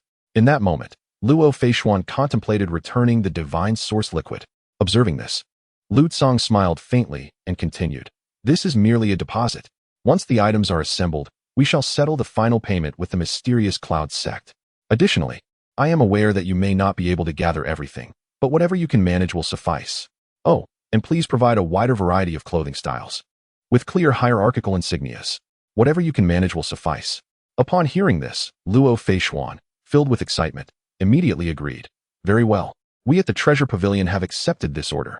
I will promptly contact headquarters and various branches to mobilize resources. Very well, I shall take my leave. Here is my communication talisman. Should any issues arise, do not hesitate to reach out to me." Lu Tsong nodded, casting forth a communication talisman, and with a swift step, he vanished into thin air. As Lu Tsong departed, Luo Feishuan felt a surge of excitement within her. She immediately instructed the person in charge, contact headquarters and all the branches at once. Yes, The responsible party hastened to make the calls, while Luo Feishuan sat in her chair, eagerly inspecting the divine essence liquid. Upon witnessing the divine essence resting peacefully within her spatial ring, she realized she was not merely dreaming. A smile crept upon her lips as she gazed towards the direction where Lutsong had disappeared, her face radiating joy. For cultivators, the divine essence liquid is a rare resource, but for top-tier powers, it is an invaluable treasure that preserves their foundational strength. Countless transcendent forces expend vast efforts each year to acquire divine essence liquid. Thus, her ability to obtain a significant quantity of it is undoubtedly a remarkable achievement for the ancient families supporting the treasure pavilion. This exchange with the Misty Sect for divine essence liquid will surely grant the treasure pavilion the coveted sacred spirit stabilizing pill. I hope the stabilizing pill will liberate me from the haunting voice echoing in my mind. Luo Feishuan clenched her fist, murmuring to herself. Chapter 073. The number of registrants continues to rise, and those in commerce are reaping extraordinary profits. Luo Feishuan's exhilaration stemmed primarily from the painting she had just seen. For some time now, a voice in her mind has been urging her to venture to a particular place. Even more astonishingly, she discovered that in all the places that captivated her, there existed a figure strikingly similar to her own. Based on her subordinates' reports, she rendered the likeness of that person. When her subordinates beheld the painting, they excitedly affirmed that it was indeed the individual depicted. This revelation led her to believe that the voice echoing in her mind was far from ordinary, instilling in her a profound reluctance to venture to the place indicated by the voice. Despite being at the pinnacle of the emperor's realm, perilously close to becoming a half-saint, she dared not be careless, for only she understood the enchanting power that voice held over her. She was unable to dispel the voice that continued to emerge, let alone journey to the designated location. However, even in her refusal to follow its guidance, the voice in her mind grew increasingly potent, compelling her to inadvertently stray from the branch hall. This notion filled her with dread. The ancient family behind the treasure pavilion possessed the sacred calming pill, renowned for its ability to sever external spiritual connections. Thus, she continually contemplated obtaining the sacred calming pill from the treasure pavilion to sever her link with that voice. Initially, she had resolved to relinquish her freedom and join that ancient family to acquire the pill. Yet now, with the divine source approaching her, such sacrifices were rendered unnecessary. After all, joining the ancient family meant an eternity bound to them, devoid of autonomy, destined to serve others for a lifetime, far too bitter a fate to accept. Elder Luo, the headquarters has sent a reply. Suddenly, while contacting the heads of various branch halls, an excited reminder came from her subordinate, holding the communication talisman. Yes, you may withdraw. Luo Feishuan's eyes sparkled as she approached the talisman, secretly preparing her arguments to exchange for the sacred calming pill. Meanwhile, in the outside world, as the unsuccessful cultivators departed from the mysterious sect, the reputation of the sect began to spread anew, in waves that followed one after another. Particularly, the claim regarding the outer elder's position being that of a sage reverberated across dozens of states instantaneously. Additionally, whispers about the sect's environment emerged, hinting at a paradise that was nothing short of extraordinary, rich in spiritual energy, with the essence of the Tao permeating the air, and tales of breakthroughs occurring effortlessly as one walked. These stories became almost mythical, enticing those cultivators who were previously indifferent or too distant to be drawn to the prospect of participating in the sect's entrance examination in the wild state. Hey, have you heard? The mysterious sect is a realm of immortals, with the essence of the Tao present everywhere. Of course I've heard. It is said that the new disciples who entered the sect yesterday experienced breakthroughs upon arrival, and by the time they reached their lodgings, they had surpassed several realms. Is it really that exaggerated? What you say seems utterly ridiculous. What can one expect? The outer elders are sages, while the inner elders are sage kings. I even heard that some disciples managed to break through while asleep. What you're saying pales in comparison. I heard that some disciples achieved breakthroughs even while using the restroom. Enough of this chatter. The ship to the wild state is about to depart. I must go register. What? Wasn't there a ship to the wild state just yesterday? Why is there another one today? Don't you know? Because of the mysterious sect. There is now a ship to the wild state every day. Although the fare is somewhat steep. I'm off. Wow, I'm going too. As the news spread ever further, it was on the second day of the mysterious sect's establishment that the excitement reached new heights. The tidings had already disseminated beyond the 9 provinces, with star ships from foreign lands transporting individuals to the Misty Sect's location in the chaotic ancient mountain range in rapid succession.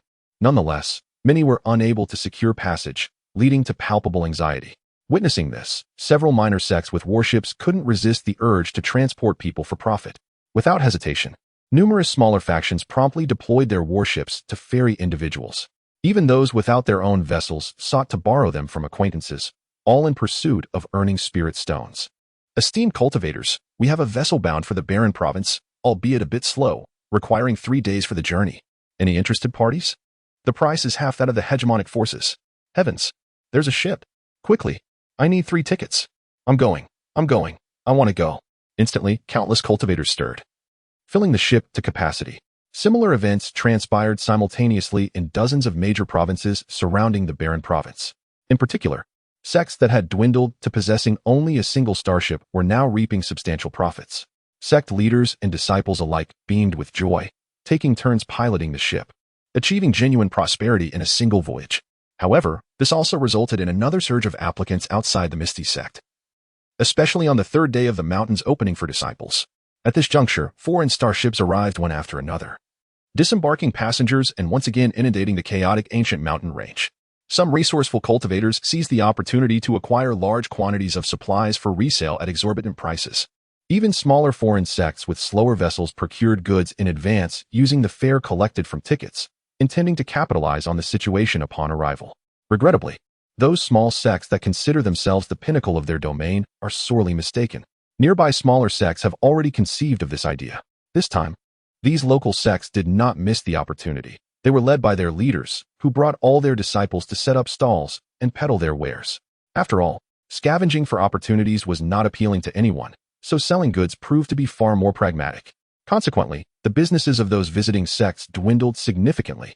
Fellow cultivator, are you here to participate in the tests? How about acquiring a premium fortune pill? I assure you, consuming it will amplify your luck, and you might just succeed in joining a sect. Moonwill Sect is having a clearance sale. Moonwill Sect is having a clearance sale. Elixirs, spirit herbs. We have it all. The local sects thrived in their sales. Some even took it a step further. Having sold out their merchandise, they were reluctant to leave, prompting their leader to ingeniously open several public restrooms. Xiaoyao Sect Public Restroom, 1 spirit stone per visit. Stay as long as you wish. This bizarre spectacle instantly captivated countless cultivators. Some less experienced cultivators approached, clutching their stomachs, only to be petrified by the pricing. 1 spirit stone for a restroom visit? Why not just rob it? Heh, if you find it too expensive, you need not enter. There's no one for 300 miles. Feel free to go there. 300 miles. By the time I return, my spot will be gone. But are you certain that using the restroom here won't provoke the displeasure of the mysterious sect? We are here for the tests and must not allow such trivial matters to incite discontent. Rest assured, this is the artifact of our elder from the Moonwill Sect. We shall reclaim it afterward. There is no need for concern. The elder's artifact?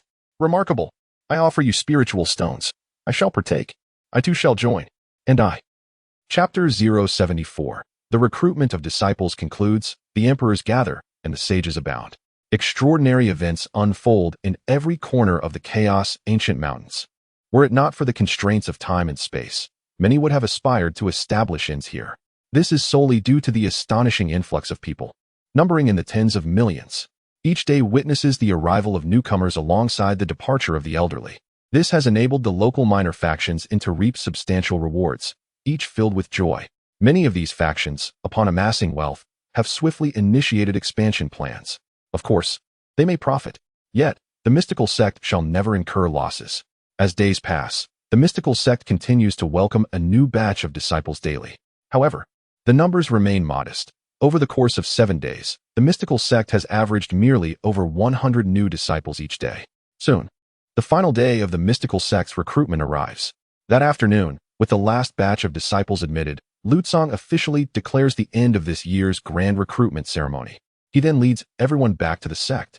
Upon witnessing this, the defeated cultivators outside the mystical sect depart in disappointment. Alas, it has come to an end.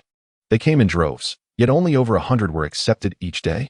The strictness of the mystical sect's recruitment surpasses even that of the Holy Lands. We shan't return next time. Ha! Disciple, we have closed shop. This time, we have profited immensely. I will arrange for you a low-level spiritual artifact immediately. A low-level spiritual artifact? Indeed, Master, I am profoundly grateful to you. I humbly thank you and bow in reverence. Is anyone returning to Tsangzhou? The fare for the boat back to Tsangzhou is merely 100 spiritual stones per person. We must hurry. The boat is about to set sail. Lingzhou. Is anyone headed to Lingzhou? Esteemed sect leader, everyone has departed, yet we still have some items unsold. Shall we consider selling them at a reduced price? After all, they hold little value. Excellent. Let us clear out everything at a mere 10% of the price. Hurry and call out to the buyers. Once we finish selling, we shall revel at Chen Xuan Pavilion. I have heard that several female cultivators have arrived there. Splendid. I derive immense satisfaction from supporting female cultivators. The throngs of disciples gradually departed from the mysterious cloud sect, marking the conclusion of an extraordinary gathering. Meanwhile, atop the summit of the mysterious cloud sect, Chen Xuan sat upon a colossal stone, still engaged in the intricate calculations of his divine arts. Lu Tsong approached respectfully to report the outcomes of the recent disciple recruitment ceremony. Sect leader, this recruitment lasted 7 days, resulting in the admission of 12 inner disciples and 1,010 outer disciples. I am aware, Chen Xuan replied calmly, not even opening his eyes upon hearing the numbers. After all, the news of the recruitment had spread across the 9 nearby states, with over 10 billion disciples assessed. It would indeed be strange if they could not recruit at least 1,000 individuals. He then inquired serenely, what are the resources you were tasked to procure? I have already contacted the Treasure Pavilion for procurement. They should deliver in a couple of days. Lu Tsong continued. Very well. You may withdraw. Chen Xuan nodded, his figure remaining utterly still, akin to an immortal perched atop a mountain peak. Yes, I take my leave. Lu Tsong clasped his fists and departed. In the blink of an eye, tranquility enveloped the summit once more. System. Open all disciple recruitment gift packs. Once Lu Tsong had vacated the scene, Chen Xuan opened his eyes, eagerly unveiling all the gift packs. Ding. 899 ordinary disciple recruitment gift packs, 8 luxurious disciple recruitment gift packs. All opened successfully. Please check your rewards. Congratulations, esteemed host. You have acquired 899 Heavenly King summoning cards. Congratulations, esteemed host. You have obtained 16 Saint summoning cards. Congratulations, esteemed host. You have received 8 Ancient Divine Weapons. Congratulations, esteemed host. You have gained 1,000 Ordinary Divine Weapons. Congratulations, esteemed host. You have amassed 1,000 Advanced Divine Weapons. Soon, a cascade of substantial rewards flowed into his possession. While the variety was limited, the sheer quantity was remarkable, complemented by a selection of ancient divine weapons, entities far mightier than exceptional divine weapons, wielded only by the Saint Kings. Chen Xuan felt a sense of satisfaction. Particularly noteworthy were the summoning cards, which had accumulated impressively. The 899 Heavenly King summoning cards, coupled with the one remaining from before, totaled 900. The 16 Saint summoning cards, along with the 8 from Xiao Chun and the 6 from his direct disciples, amounted to 30 in total. Additionally, there were 6 Emperor summoning cards and 2 Immortal summoning cards. At long last, he could engage in a grand synthesis. The strength of the sect would ascend once more.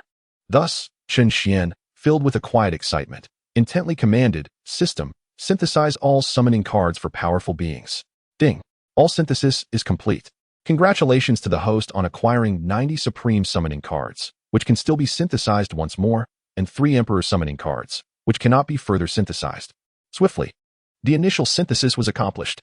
900 Heavenly King summoning cards transformed into 90 Supreme summoning cards.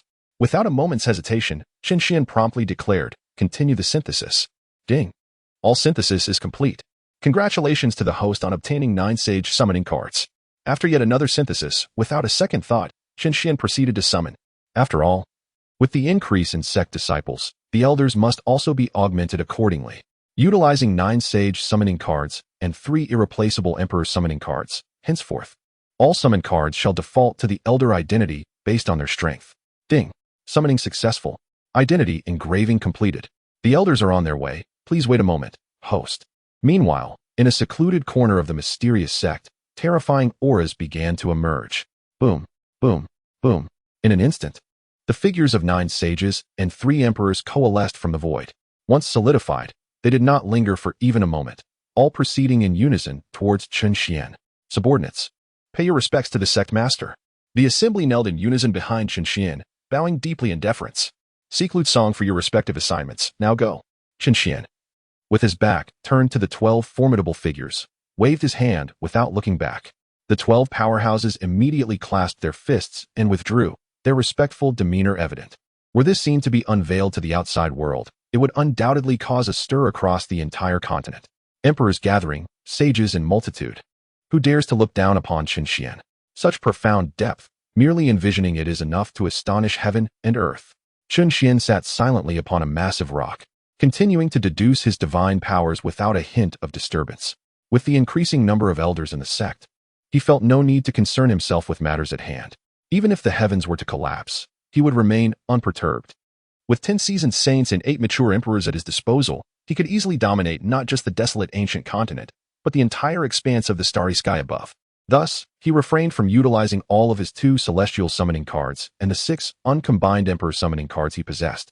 After all, with just 4 more uncombined emperor summoning cards, he could once again forge another celestial being.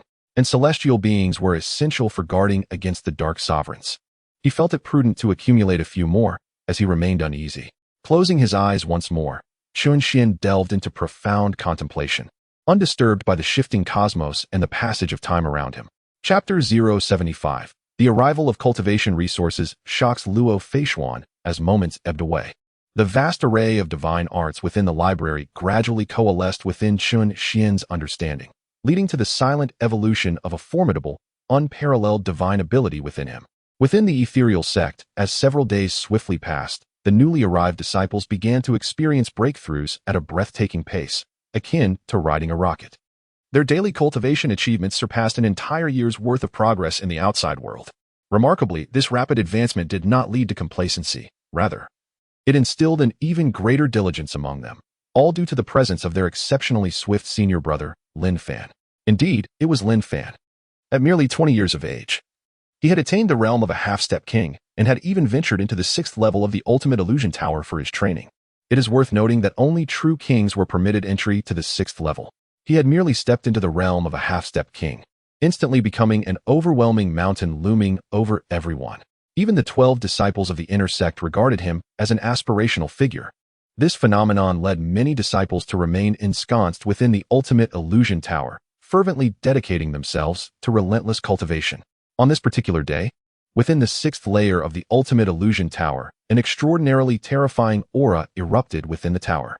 In an instant, both the disciples cultivating inside and those poised to enter the tower outside raised their heads in astonishment. Among them, particularly noticeable were Xiaochun, Han Paopao, Wu De, and Xinping. Although the inner sect comprised 12 disciples, these 4 had formed an unbreakable bond, often inseparable, and were collectively referred to as the 4 outstanding youths of the inner sect by their peers. At that moment, Xiaochun could not contain his astonishment, exclaiming, "What a terrifying aura! Could it be that senior brother Lin Fan has broken through to the king level? No way. So soon? This is astonishingly rapid. Just a few days, and he has reached the king level? Good heavens. He has completely altered my perception of cultivation speed. Indeed, there is no simple disciple among the direct heirs. I have heard that those senior sisters are also approaching the realm of half-step kings. How terrifying." With faces full of admiration, the 4 made their way toward the cultivation tower. However, at that very moment, Elder Lutsong's voice suddenly resonated in everyone's ears. "The sect attire has arrived. All disciples and elders are to gather at the sect square to receive it." Upon hearing this, the 4 from the inner sect paused, momentarily taken aback, and halted their advance toward the illusion tower. "Brothers, the attire has arrived. Let us hurry to collect it. I have heard that this batch of clothing is exceptionally fine, procured from the treasure pavilion.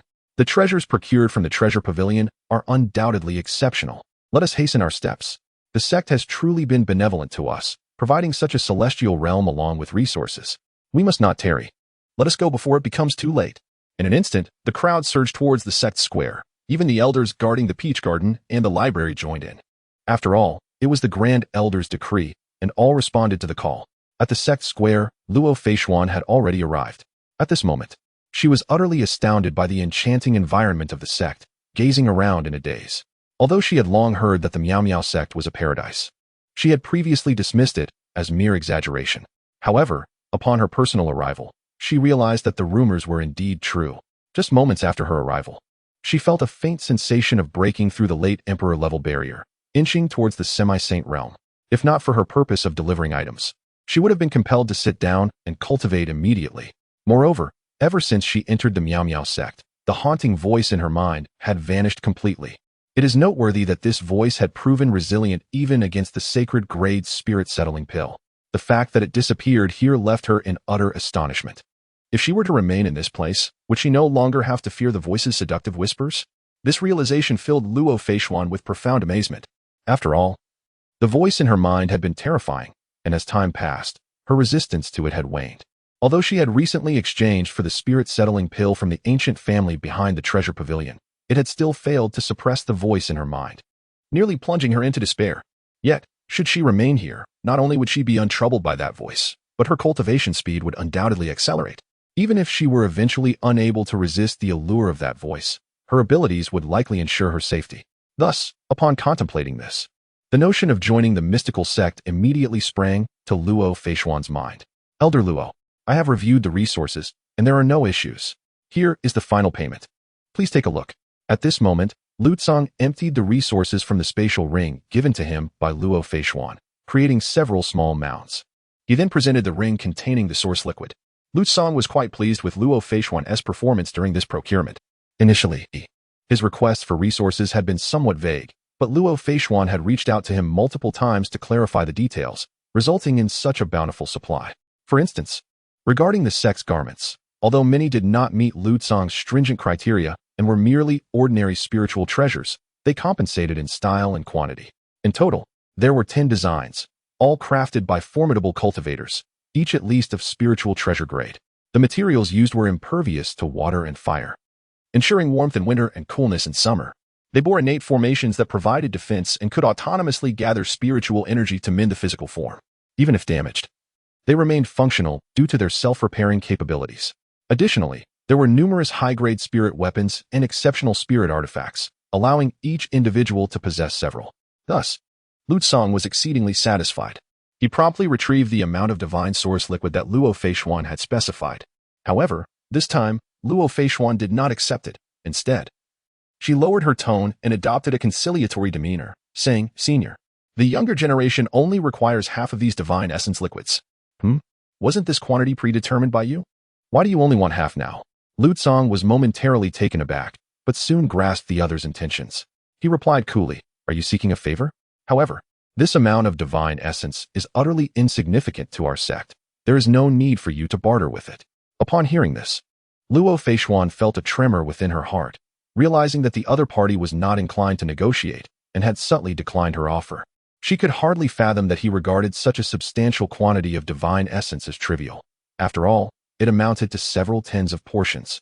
With this thought, she felt even more humbled, pursing her lips and saying with deference, "Senior, I do not dare to make any demands. I merely wish to undertake a task within your esteemed sect, even if it means performing menial duties." To seek a task? Trading dozens of portions of divine essence for a menial position? Lu Cong was slightly taken aback by this proposition. Although divine essence held no value in the eyes of a great emperor like him, it was indeed a precious commodity in the eyes of other factions. To exchange such a valuable resource for a mere menial task seemed quite peculiar yet also reasonable. After all, this celestial realm was coveted even by him, a great emperor. Moreover, a practitioner of merely quasi-saint status could certainly qualify for such a position. Additionally, among the 1,000 outer disciples, there were indeed numerous female disciples. Currently, the sect was entirely composed of male elders, making it difficult for the female disciples to discuss any sensitive matters with them. If a capable female attendant were to assist the elders, it would undoubtedly facilitate matters significantly.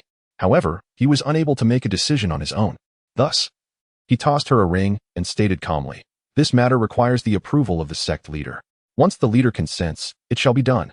Upon these words, a surge of elation coursed through Luo Feishuan, prompting her to offer a deferential bow. "Yes, my gratitude knows no bounds, esteemed senior," she exclaimed with fervent enthusiasm. Without delay, she approached the amassed resources on the ground and diligently commenced her task, meticulously categorizing the various items, eager to demonstrate her capabilities. Though not yet formally inducted as a menial servant, the present occasion represented an invaluable opportunity, one that might only arise once in millennia. As Luo Feishuan labored assiduously, the elders who were to receive the resources began to arrive in succession, each offering their greetings to Lu Cong. Noticing their presence, Luo Feishuan lifted her gaze with curiosity, only to find the elders regarding her with expressions of puzzlement. "Esteemed Grand Elder," one inquired, "is this individual not a member of our sect? I do not recall having seen her before." "Ah, no," Lu Cong responded. "She is an elder from the treasure pavilion, here to deliver resources. She desires to serve as a menial servant within our sect. I have yet to seek the sect master's approval, yet she has already begun her tasks." "I see. She appears quite industrious." "Ah, yes. The disciples will soon arrive as well. You may distribute the resources among them, and any surplus shall be stored in the repository. Very well, as you command, Luo Feishuan. Upon hearing Lu Tsang's explanation and noting the gazes of the elders, felt a blush creep upon her countenance. A slight sense of awkwardness washing over her. However, refraining from uttering any protest, she offered a smile to the observing elders before resuming her work with renewed diligence. Although a group of distinguished gentlemen stood around, only she, a solitary woman, squatted under the sun, tidying her belongings. Yet, given her strength and status, she felt no discomfort in this peculiar situation. Soon, waves of disciples began to arrive, and the crowd in the square grew increasingly larger. Upon seeing the pile of resources on the ground, the disciples could not help but gaze intently, whispering among themselves. Aside from Yi Qingcheng, Murong Ingluo, and Sherlinger, who appeared composed, the others were quite agitated. Each item among the amassed resources was a treasure to them. High-grade materials had been crafted into exquisite spiritual garments, advanced spiritual artifacts, spiritual shoes, and spiritual belts. My goodness, wearing such items would undoubtedly rival the esteemed sons of the sacred grounds. After all, the sons of the sacred land merely donned high-quality spiritual garments and wielded top-tier spiritual artifacts. Such remarkable treasures, would we, the outer disciples, even be able to claim a modest spiritual garment? It seems rather unlikely. Those spiritual treasures must surely be reserved for the inner disciples. If we could obtain a pair of spiritual belts and a low-tier spiritual artifact, we would be fortunate indeed. So many styles, especially the dresses for female cultivators. They are simply stunning. There are long skirts and short skirts. Indeed, an inner disciple could probably claim several sets. I seem to have not spotted any ordinary garments. Could it be that none have been prepared for us outer disciples? Or perhaps the clothing for us has yet to be brought out? Alas, how I envy the inner disciples. The outer disciples whispered among themselves, their eyes brimming with envy. They were utterly unaware that all those spiritual treasures were prepared exclusively for them. The direct disciples came forward to claim their rewards, each receiving 10 sets of exquisite spiritual garments, along with the privilege to select a divine weapon from the armory. Soon, the elders began distributing resources, with the first recipients being the direct disciples. Moreover, the garments provided were of the highest quality, inciting envy among both inner and outer disciples. Even the experienced Xiaoqin and his companions could not help but feel a twinge of jealousy. However, Yi Qiqing, Murong Ingluo, and Sherlinger displayed no expression, remaining utterly unfazed, which garnered immense admiration from the other disciples. Elder, Brother Linfan is still in seclusion. May we collect on his behalf? At that moment, Yi Qiqing took the initiative to propose the idea of collecting for Linfan. The elder, of course, did not refuse and promptly entrusted Linfan's resources to Yi Qingqing. After distributing the resources to the direct disciples, the elder continued, inner disciples, step forward to receive your allocations. Each shall receive 8 sets of advanced spiritual garments and 1 superior spiritual instrument. Upon hearing this, all 12 inner disciples erupted with excitement, eagerly advancing to claim their rewards, which only intensified the envy of the remaining disciples. Advanced spiritual garments and superior spiritual instruments. They were comparable to those of the holy sons. Soon, after the inner disciples had received their allocations, numerous outer disciples looked longingly at the remaining spiritual garments, wishing fervently that there might be something for them among the abundant offerings. Finally, filled with anticipation, the elder called out to them, outer disciples, come forth to collect. Each shall receive 3 sets of ordinary spiritual garments, 2 sets of advanced spiritual garments, and 1 advanced spiritual instrument. The outer disciples erupted in a clamor, their excitement palpable as they discreetly rubbed their hands together, eagerly lining up to receive their rewards. 2 sets of exquisite spiritual garments and a superior spiritual weapon awaited them. While these treasures could not quite compare to those bestowed upon the holy sons of the sacred lands, they were nonetheless remarkable, rivaling the offerings of those exalted figures.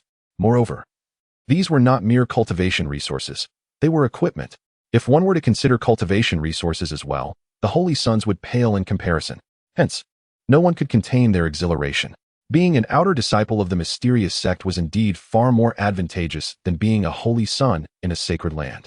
The crowd rubbed their hands together, brimming with excitement. Of course, there were also inner disciples and miscellaneous workers present. Every member of the sect was entitled to partake. Soon, all resources were distributed, and with the introduction of distinct attire, the differentiation between inner and outer disciples, as well as elders, became markedly easier, eliminating the cumbersome necessity of wearing name tags. It was undeniably convenient. Elder Luo, please follow me. At this moment, Lu Tsang interrupted Luo Feishuan, who was busy organizing the remaining resources. Luo Feishuan paused her tasks, excitedly tidying her disheveled hair, and rose to accompany Lu Song towards the main peak. At this juncture, Chen Xuan was still seated in meditation atop the peak. Upon their arrival at the summit, Lu Song instructed Luo Feishuan to wait in place while he approached to deliver his report. Filled with anticipation, Luo Feishuan stood still, her gaze fixed upon the figure atop the massive stone. Upon catching a glimpse of that youthful silhouette and its imposing stature, her heart raced with trepidation, and she subconsciously clenched her fingers. Could this be the leader of the mysterious sect? Such a noble bearing. I feel so nervous. Despite her own status as a pinnacle figure of the emperor's realm and her centuries of age, she was someone who could command the elements in the outside world. Yet, the anxiety of facing the esteemed leader of the Misty Sect remained insurmountable. This is the intangible pressure that accompanies the sect's renowned reputation. At this moment, Lu Song stood behind Chen Xuan, yet he had yet to clasp his fists in reverence. Suddenly, Chen Xuan opened his eyes, and with a single finger pointed towards the heavens, he unintentionally captured the attention of Luo Feishuan. Unable to restrain herself, she followed his gesture, gazing upwards. Boom! An overwhelmingly potent aura erupted from Chen Xuan's hand. Instantly, the clouds in the sky were violently dispersed. The azure heavens shattered, revealing a profound and unfathomable black hole. An ancient and weighty essence emanated from within the depths of this abyss. In that fleeting moment, day transformed into night, and individuals within a vast radius instinctively raised their heads, collectively inhaling sharply in astonishment. Was this the sky fracturing? Amidst the shock of countless onlookers, a colossal hand gradually materialized within the fractured void. As this hand reached forth, an aura capable of obliterating all existence began to radiate outward. The already shattered void accelerated its destruction, resembling the black hole expanding wildly, ravenously consuming everything in its path. The emergence of that colossal hand appeared as if it descended from the heavens, wielding the power to annihilate all existence, intent on eradicating the world itself. Even those who soared high above trembled in fear, sensing that a mere touch from this hand could render the earth to nothingness. Even the ancient beings dwelling in distant sacred lands trembled in their very souls at this moment. Chapter 077. The Emperor Who Dismantles His Own Soul. The first female elder of the Misty Sect. Hiss. The mere emergence of a hand can shatter all spatial restraints. Goodness. Just how powerful is that hand? The black hole seems to have transformed into a vacuum. Although no breath escapes, I can feel the weight of that hand, imbued with an invisible pressure. The slightest movement would compress the void. A mere touch could likely lead to the demise of even a saint. What on earth is this thing? Countless ancient and formidable beings tremble, as if witnessing the onset of apocalypse. Meanwhile, within the Misty Sect, all elders and disciples turned their gaze toward the main peak. They had long heard rumors of the sect leader's ascetic practices atop the mountain. The aura seems to emanate from the summit, prompting everyone to instantly think of Chen Xuan. Could this colossal hand be the sect leader's manifestation? How terrifying. Oh my. The master mentioned recently the need to cultivate divine powers. Could this be the miraculous result of their endeavors? What an unfathomable display of prowess. The master is truly remarkable, conjuring a hand that collapses the void. If it were to move even slightly, we would undoubtedly vanish along with the earth. Indeed, the sect leader is no ordinary emperor. The appearance of this singular hand can crush all forms of aura, rendering the sky into utter nothingness. Though we, too, as emperors, possess similar capabilities, we fall far short of the sect leader's might. In that moment, both disciples and elders alike were utterly captivated by Chen Xuan's display, especially Luo Feishuan, who stood in stunned silence. She had previously thought the Misty Sect to be formidable, but she never anticipated that the sect leader would wield such overwhelming power. At this moment, Luo Feishuan was utterly astonished, her eyes wide with disbelief, her spirit shaken, and her limbs trembling in a state of utter confusion. The display of power from Chen Xuan left her in profound awe, deeply respectful, and speechless, as if turned to stone. The extraordinary technique, a culmination of countless skills, was indeed formidable. Merely condensing a single entity could shatter the vast heavens. Moreover, he had only infused a minuscule fraction of his strength. Were he to exert his full might, the sheer mass of that hand alone could annihilate countless stars in the vicinity. On the massive stone, Chen Xuan murmured to himself, astonished by the immense power his body had attained after only a few days of contemplation. Concepts such as divine calamity and sword intent paled in comparison to the absolute weight he commanded. Wherever that colossal hand passed, the void fractured, reverting all to a vacuum. What should I name it? This hand appears to originate from the heavens. Perhaps I shall call it the hand of the celestial.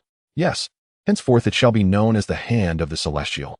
Swiftly, Chen Xuan bestowed a new name upon the technique he had conjured. He then gradually retracted his fingers, causing the heavenly hand to dissipate, and the fractured void began to mend, albeit at a painfully slow pace, imperceptible to the naked eye. It seemed as though the sky had been rent with a gaping chasm over 10,000 miles wide. If left to heal naturally, it could take an eternity.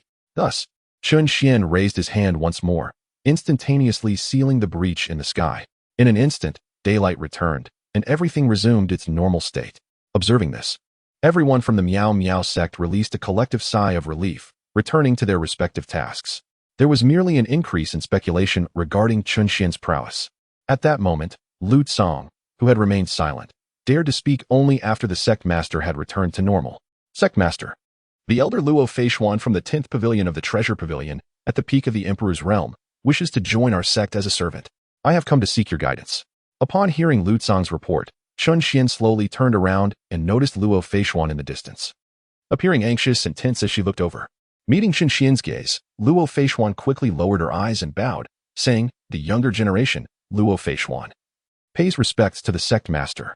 Observing Luo Feishuan's apprehensive demeanor, Chen Xuan scrutinized her for a moment. Mature, possesses grace, and seems obedient. Quite commendable indeed. Furthermore, our sect is indeed in need of female elders, he mused, recalling Lu Tsang's earlier comments. The female disciples, when faced with difficulties during their cultivation or health issues, often refrained from approaching the male elders due to embarrassment. Despite having summoned numerous cards, Chen Xuan had yet to call forth a female elder, which left him somewhat exasperated. Thus, upon seeing Luo Feishuan, and considering her cultivation level, he did not outright reject her, but instead inquired calmly, "What motivates you to seek a position as a servant in our sect?" The younger Luo Feishuan felt a tightening in her heart, reminiscent of the times she had been questioned by her elders in her youth. However, after a brief hesitation, she resolved to speak the truth. "Your esteemed sect possesses an environment akin to a celestial realm. I have long been troubled by an inexplicable voice in my mind, sensing an impending crisis. I wish to join the sect to temper myself. As long as I can enter, I am willing to toil without complaint." Luo Feishuan candidly expressed the turmoil in her mind and pledged her unwavering loyalty. As she sought to join the sect, it was imperative to hold nothing back. Moreover, given the prowess and demeanor of the sect leader, it was unlikely that she would suffer harm for being merely a minor figure in the imperial realm.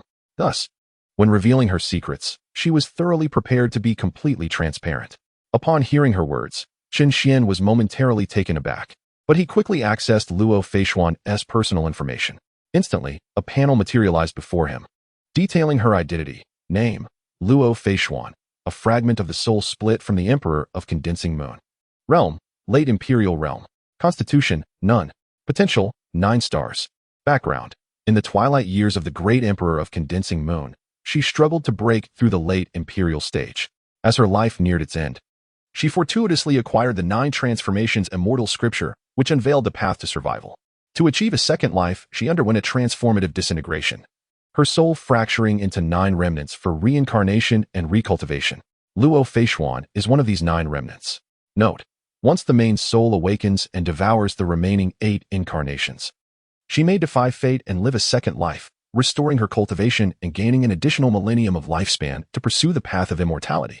This incarnation had inadvertently consumed a soul fruit, thereby mending her fractured soul and forming a new, complete essence.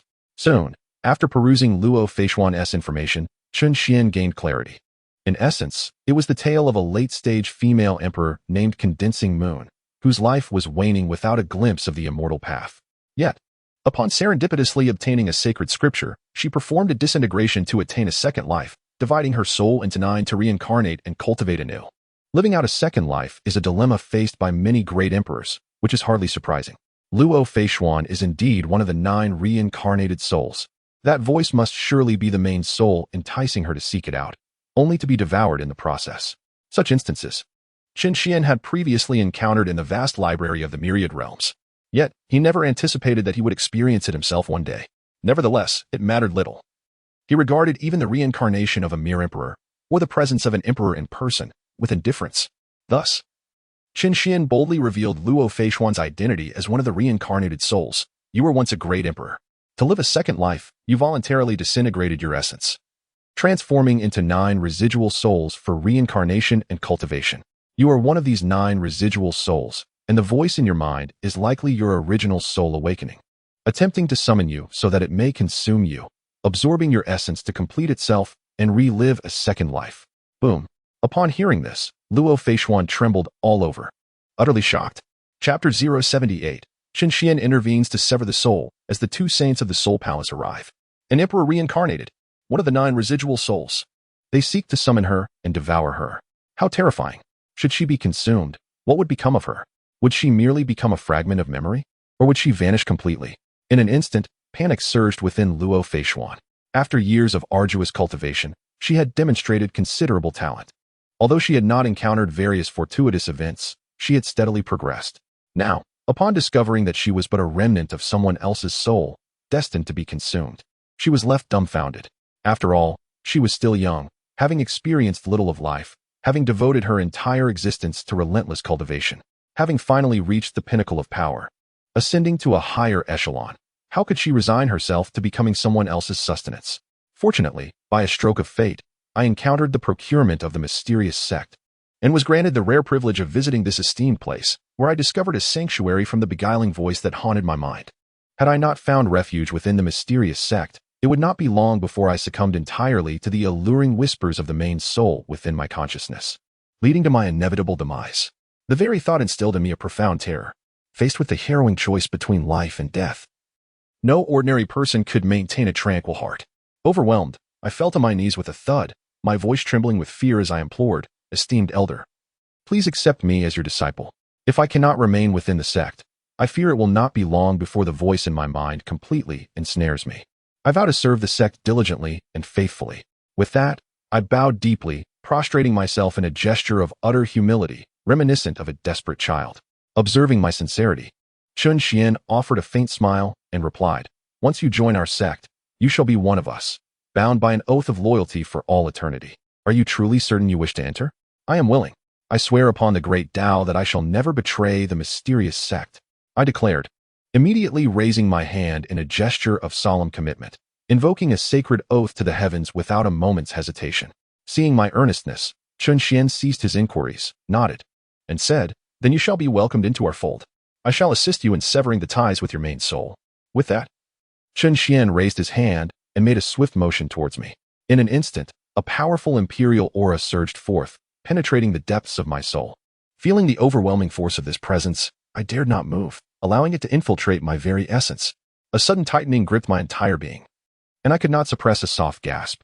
Immediately, the Emperor severed all connections between her spirit and the external realm. Every bond of the soul was utterly erased. The ethereal pathway was instantaneously blocked. Consequently, she could no longer receive the alluring whispers of the Master Soul. Meanwhile, in a certain mountainous region of the Eastern Domain, a woman strikingly resembling Luo Feishuan suddenly opened her eyes and then coughed up a mouthful of blood. How formidable! She has actually severed the connection between this emperor and her avatar. Humph! What of the severance? The true body shall first merge with other avatars. Once this emperor regains some strength, I shall assimilate you. As for the one who dared to sever the connection with my avatar, I shall ensure you suffer 1,000 torturous deaths. The goddess, resembling Luo Feishuan, wore a cold expression, brimming with pride. After a moment of murmuring to herself, her gaze shifted to the corner of the cave. There lay 2 women, identical in appearance, yet unconscious and discarded upon the ground. "I shall first devour the 2 of you." Ningyu slowly rose and approached one of the figures, pouncing upon her. In an instant, the 2 began to merge, ultimately transforming into a single entity. Subsequently, a pure aura of a saint spread throughout the cave. Wherever the aura passed, all things bowed in submission, and countless beasts worshipped. Within the Miao Miao sect, Luo Feishuan sensed a peculiar absence within her soul. This revelation filled her with excitement. The innate connection she once sought to examine with the saints of the treasure pavilion was an enigma even they could not comprehend. Chen Xuan not only discerned at a glance that she was one of the fragmented souls of the great emperor, but with a mere flick of his hand, he severed that connection effortlessly. One can only imagine the terror of his capabilities. He is undoubtedly an entity of unparalleled might. "Thank you, sect leader," Luo Feishuan exclaimed, her excitement causing her to kneel on his lap in gratitude, bowing repeatedly. As she bent down, her form inadvertently arched, creating a striking tableau. Though it went unnoticed by anyone, Chen Xuan, maintaining his composure, regarded her with unwavering eyes and gently lifted her from the ground. "Rise," he instructed. "As it happens, all the female elders of our sect are currently in seclusion. Though your cultivation may be somewhat lacking, there is no need for you to serve as a menial worker. Instead, you shall remain in the outer sect as a temporary vice elder, assisting the esteemed elders in addressing the cultivation issues of our female disciples. Should you attain the level of a saint in the future, I shall promote you to a formal elder." Boom. Upon hearing this, Luo Feishuan was once again taken aback. To be appointed as a vice elder of the outer sect, and to become a formal elder upon reaching saint status. Indeed, it was true that all outer elders of the mysterious sect were saints. The rumors circulating in the outside world were evidently not unfounded. She had perhaps truly joined a force far more formidable than the ancient aristocratic families. With renewed excitement, Luo Feishuan promptly bowed again, saying, "Thank you, sect leader. I shall not disappoint your expectations." After a brief pause, she cautiously added, "Sect leader, I have temporarily joined the sect, and I still have some items to hand over to the treasure pavilion. I wish to return for a short while." With a hint of apprehension, she glanced at Chen Xuan. After all, it seemed peculiar to leave the sect so soon after entering, and it might raise suspicion. However, Chen Xuan appeared unfazed, responding nonchalantly. "Go ahead. There is no need to report such trivial matters to me. Just seek out Elder Lutsong." Indeed, the subordinate takes their leave. Luo Feishuan secretly sighed in relief as she performed her farewell. The subordinate also bids farewell. At this moment, Lutsong clasped his fists and departed. After stepping away from the summit, Luo Feishuan did not forget to express her gratitude to Lutsong. Moreover, she was keenly aware of their prior agreement. She promptly produced the spatial ring containing the spiritual liquid, presenting it respectfully with both hands, saying, "I, as a junior, thank the esteemed elder for the introduction. I only require half of the source liquid for the treasure pavilion. I kindly request that the elder retain the remainder, merely a few dozen portions of source liquid.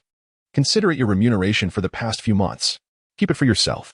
Furthermore, this is your token. Please take good care of it." Lutsong smiled faintly, raising his hand to reveal two identity tokens, one large and one small. Then, in a flash, he vanished from sight, leaving Luo Feishuan in a state of astonishment. She stared wide-eyed at the tokens, her heart racing with excitement as she beheld the words "Outer Sect Vice Elder" inscribed upon them. Indeed, it was a powerful sect. A few dozen portions of source liquid equating to several months of salary. She had assumed these were treasures of the Miao Liao sect. No wonder they appeared so affluent.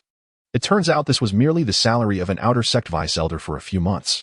As she gazed in the direction Lutsong had disappeared, holding the identity token tightly, her reverence for the sect surged to its zenith. It filled her with dreams of her future life within the Miao Liao sect.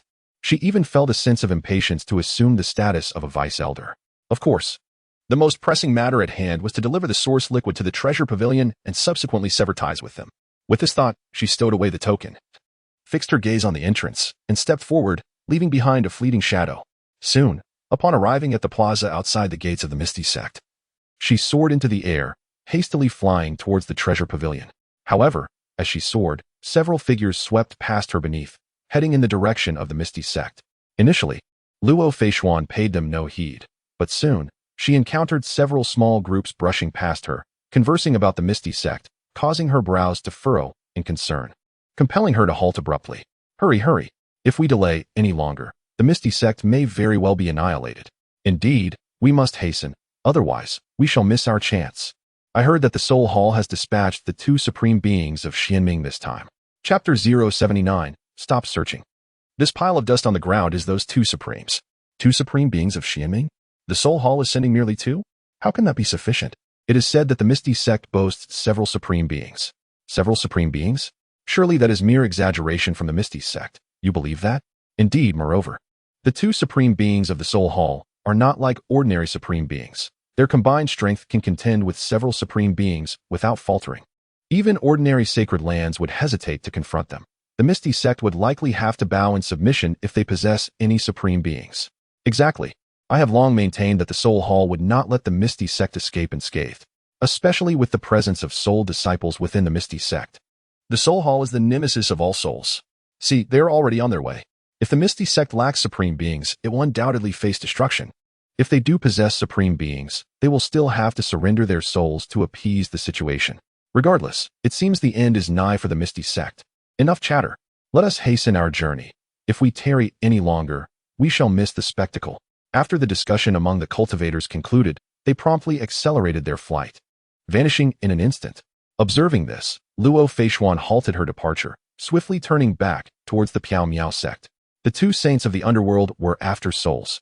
She had certainly grasped that the Piao Miao sect had caught the attention of the transcendent force, the Soul Palace. The sect was now embroiled in a crisis. Naturally, she could not remain indifferent.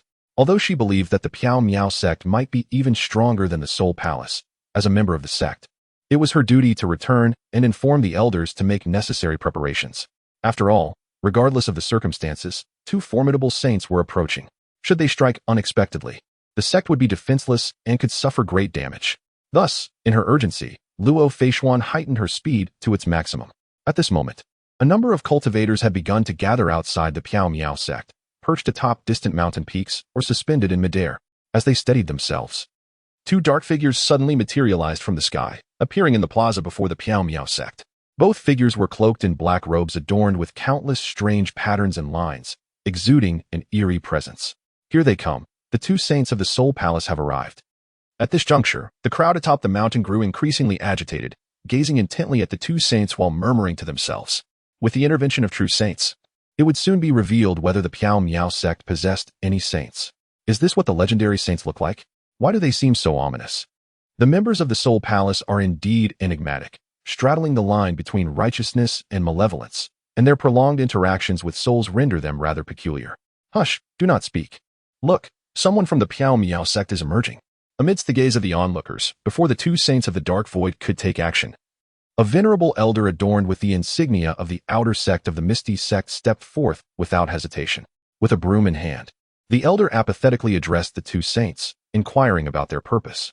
Ah, so we are met by a mere janitor of the outer sect. Listen closely. We are the Dark Void saints of the Soul Hall. You, Misty Sect, have slain our Soul Reaper. Immediately summon your sect leader to provide us with an explanation.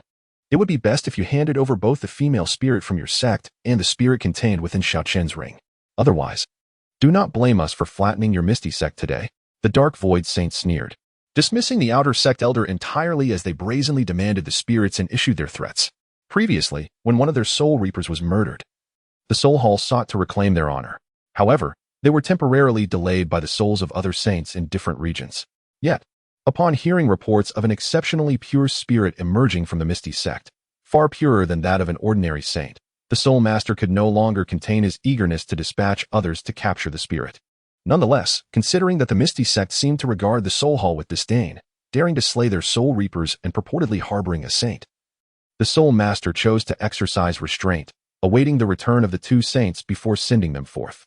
These two, the most formidable saints of the Soul Hall, held the Misty Sect in utter contempt. Even if it were true that the Misty Sect possessed a saint, they remained indifferent. After all, their power vastly eclipsed that of ordinary saints. Even if a confrontation ensued and they were unable to prevail, they could simply capture the spirit and depart. Throughout the ages, the actions of the Soul Hall have remained consistent, seize every soul they encounter. Yet, the words of the two did little to intimidate the outer elder of the mysterious Cloud Sect. They merely elicited a slight furrow of his brow. Such audacity to insult the sect leader is tantamount to courting death.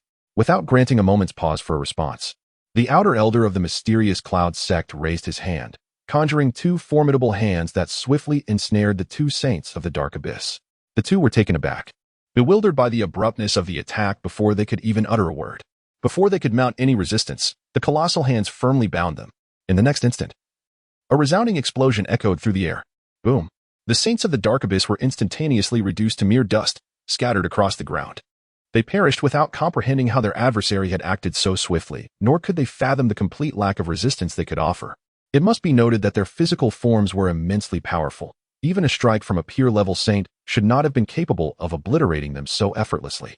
Alas, they had already met their demise, leaving no room for contemplation.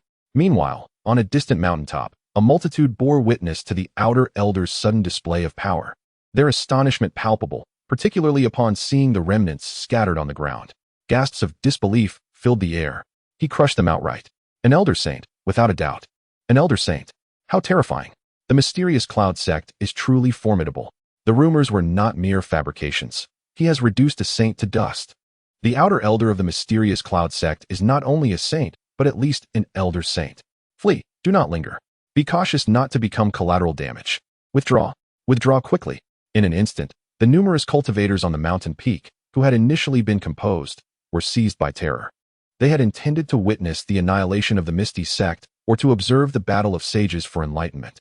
But they never anticipated the Soul Hall sage to perish so decisively. Should their intentions be discovered, they would surely face their demise. Thus, they turned tail and fled in disarray, vanishing without a trace. The outer sect elder of the Misty Sect paid them no heed.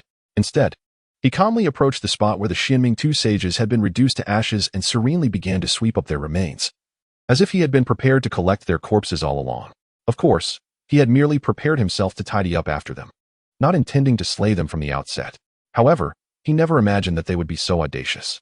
A mere pair of formidable sages, not even reaching the pinnacle of sagehood, dared to insult his sect master and threatened to raze the Misty Sect to the ground. Had he not eradicated them, he would have been unable to hold his head high within the sect. Therefore, he acted without reservation, to insult anyone but the sect master. He muttered as he swept up their ashes. If I had not slain you, I would have failed to live up to your courage. At that moment, Luo Feishuan finally arrived, hastily appearing before the elder. Surveying the tranquil surroundings, she quickly produced her identity token, her voice filled with urgency. Esteemed elder, I am Luo Feishuan, the newly appointed deputy elder of the outer sect. I heard that the two sages of the Soul Hall were coming to trouble our sect, and I have returned specifically to report this matter. I implore you to inform the sect master promptly so that we may prepare our defenses. There is no need for concern. The individuals from the Soul Palace have already made their visit. Upon encountering the newly initiated Luo Feishuan, the outer sect elder offered a faint smile. What? They've come already? Luo Feishuan was momentarily taken aback, her heart racing as she anxiously scanned her surroundings.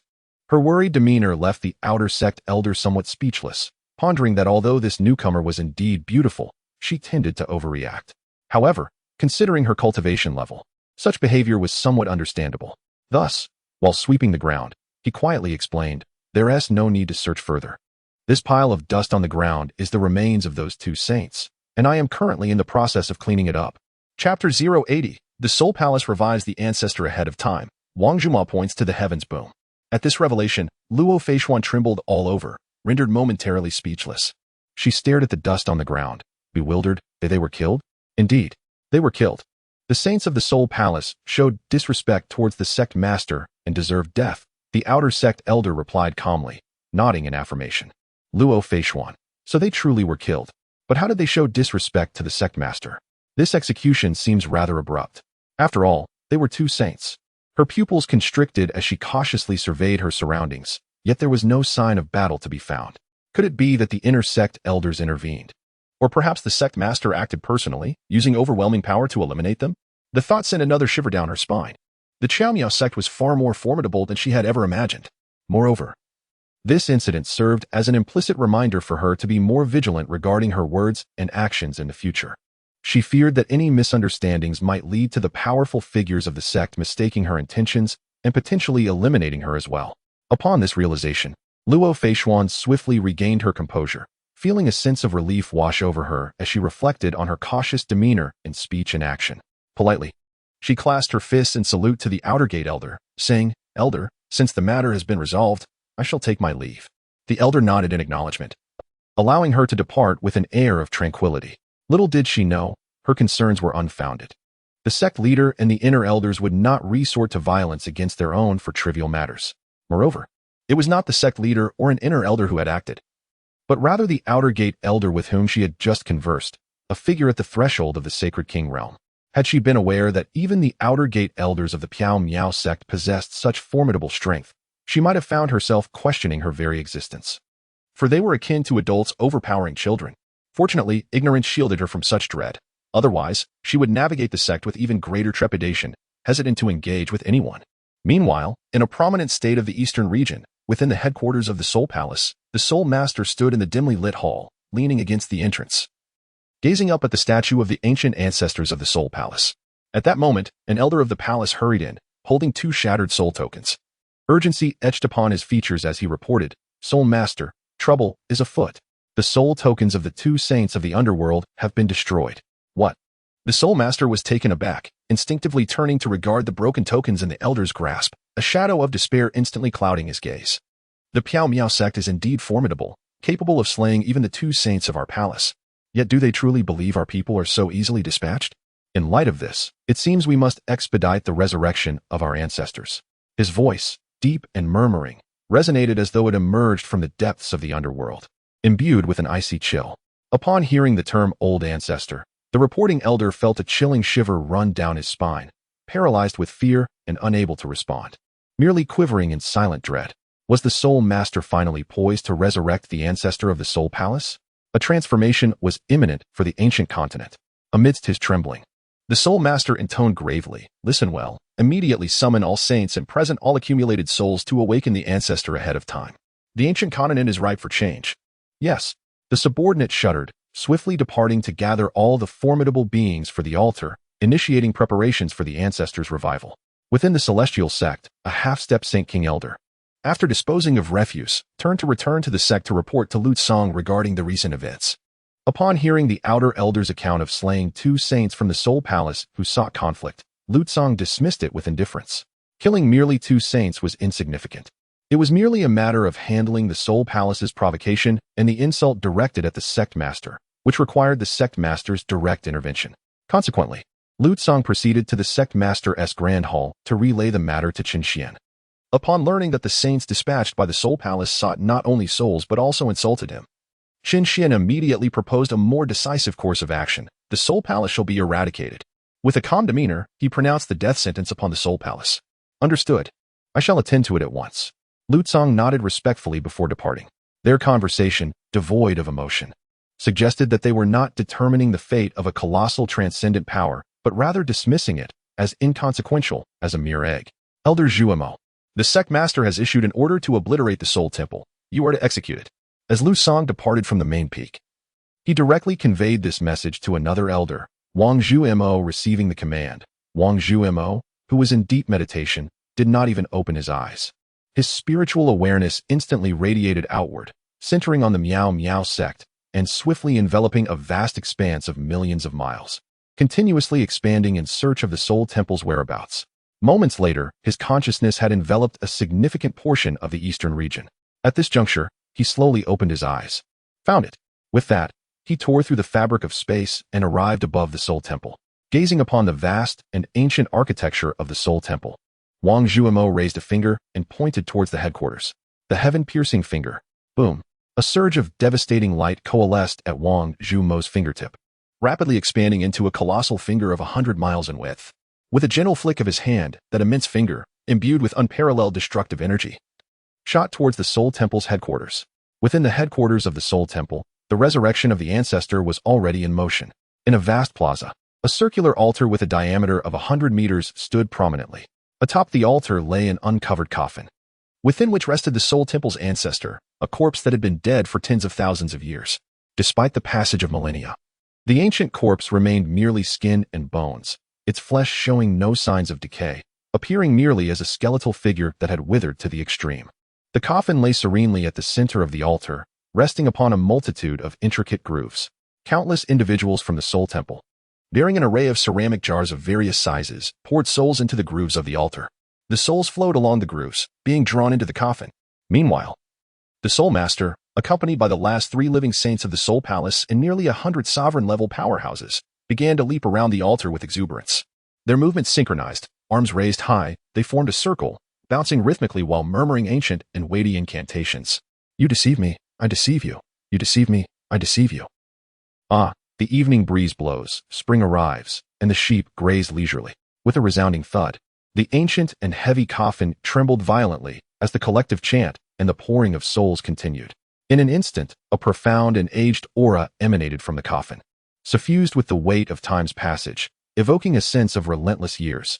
It felt as though merely inhaling this essence would age one's heart and lungs to dust.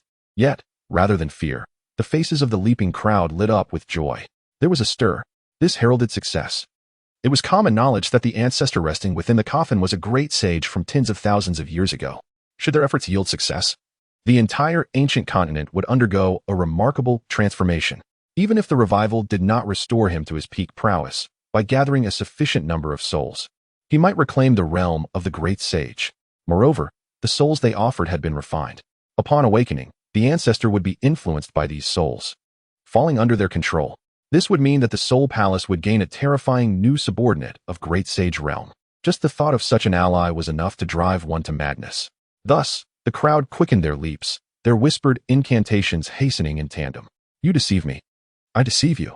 You deceive me. I deceive you. You deceive me. I deceive you. As the rhythm intensified, so did their fervor. A terrifying aura began to emanate from within the coffin. The emaciated corpse inside seemed to respond to an unseen call.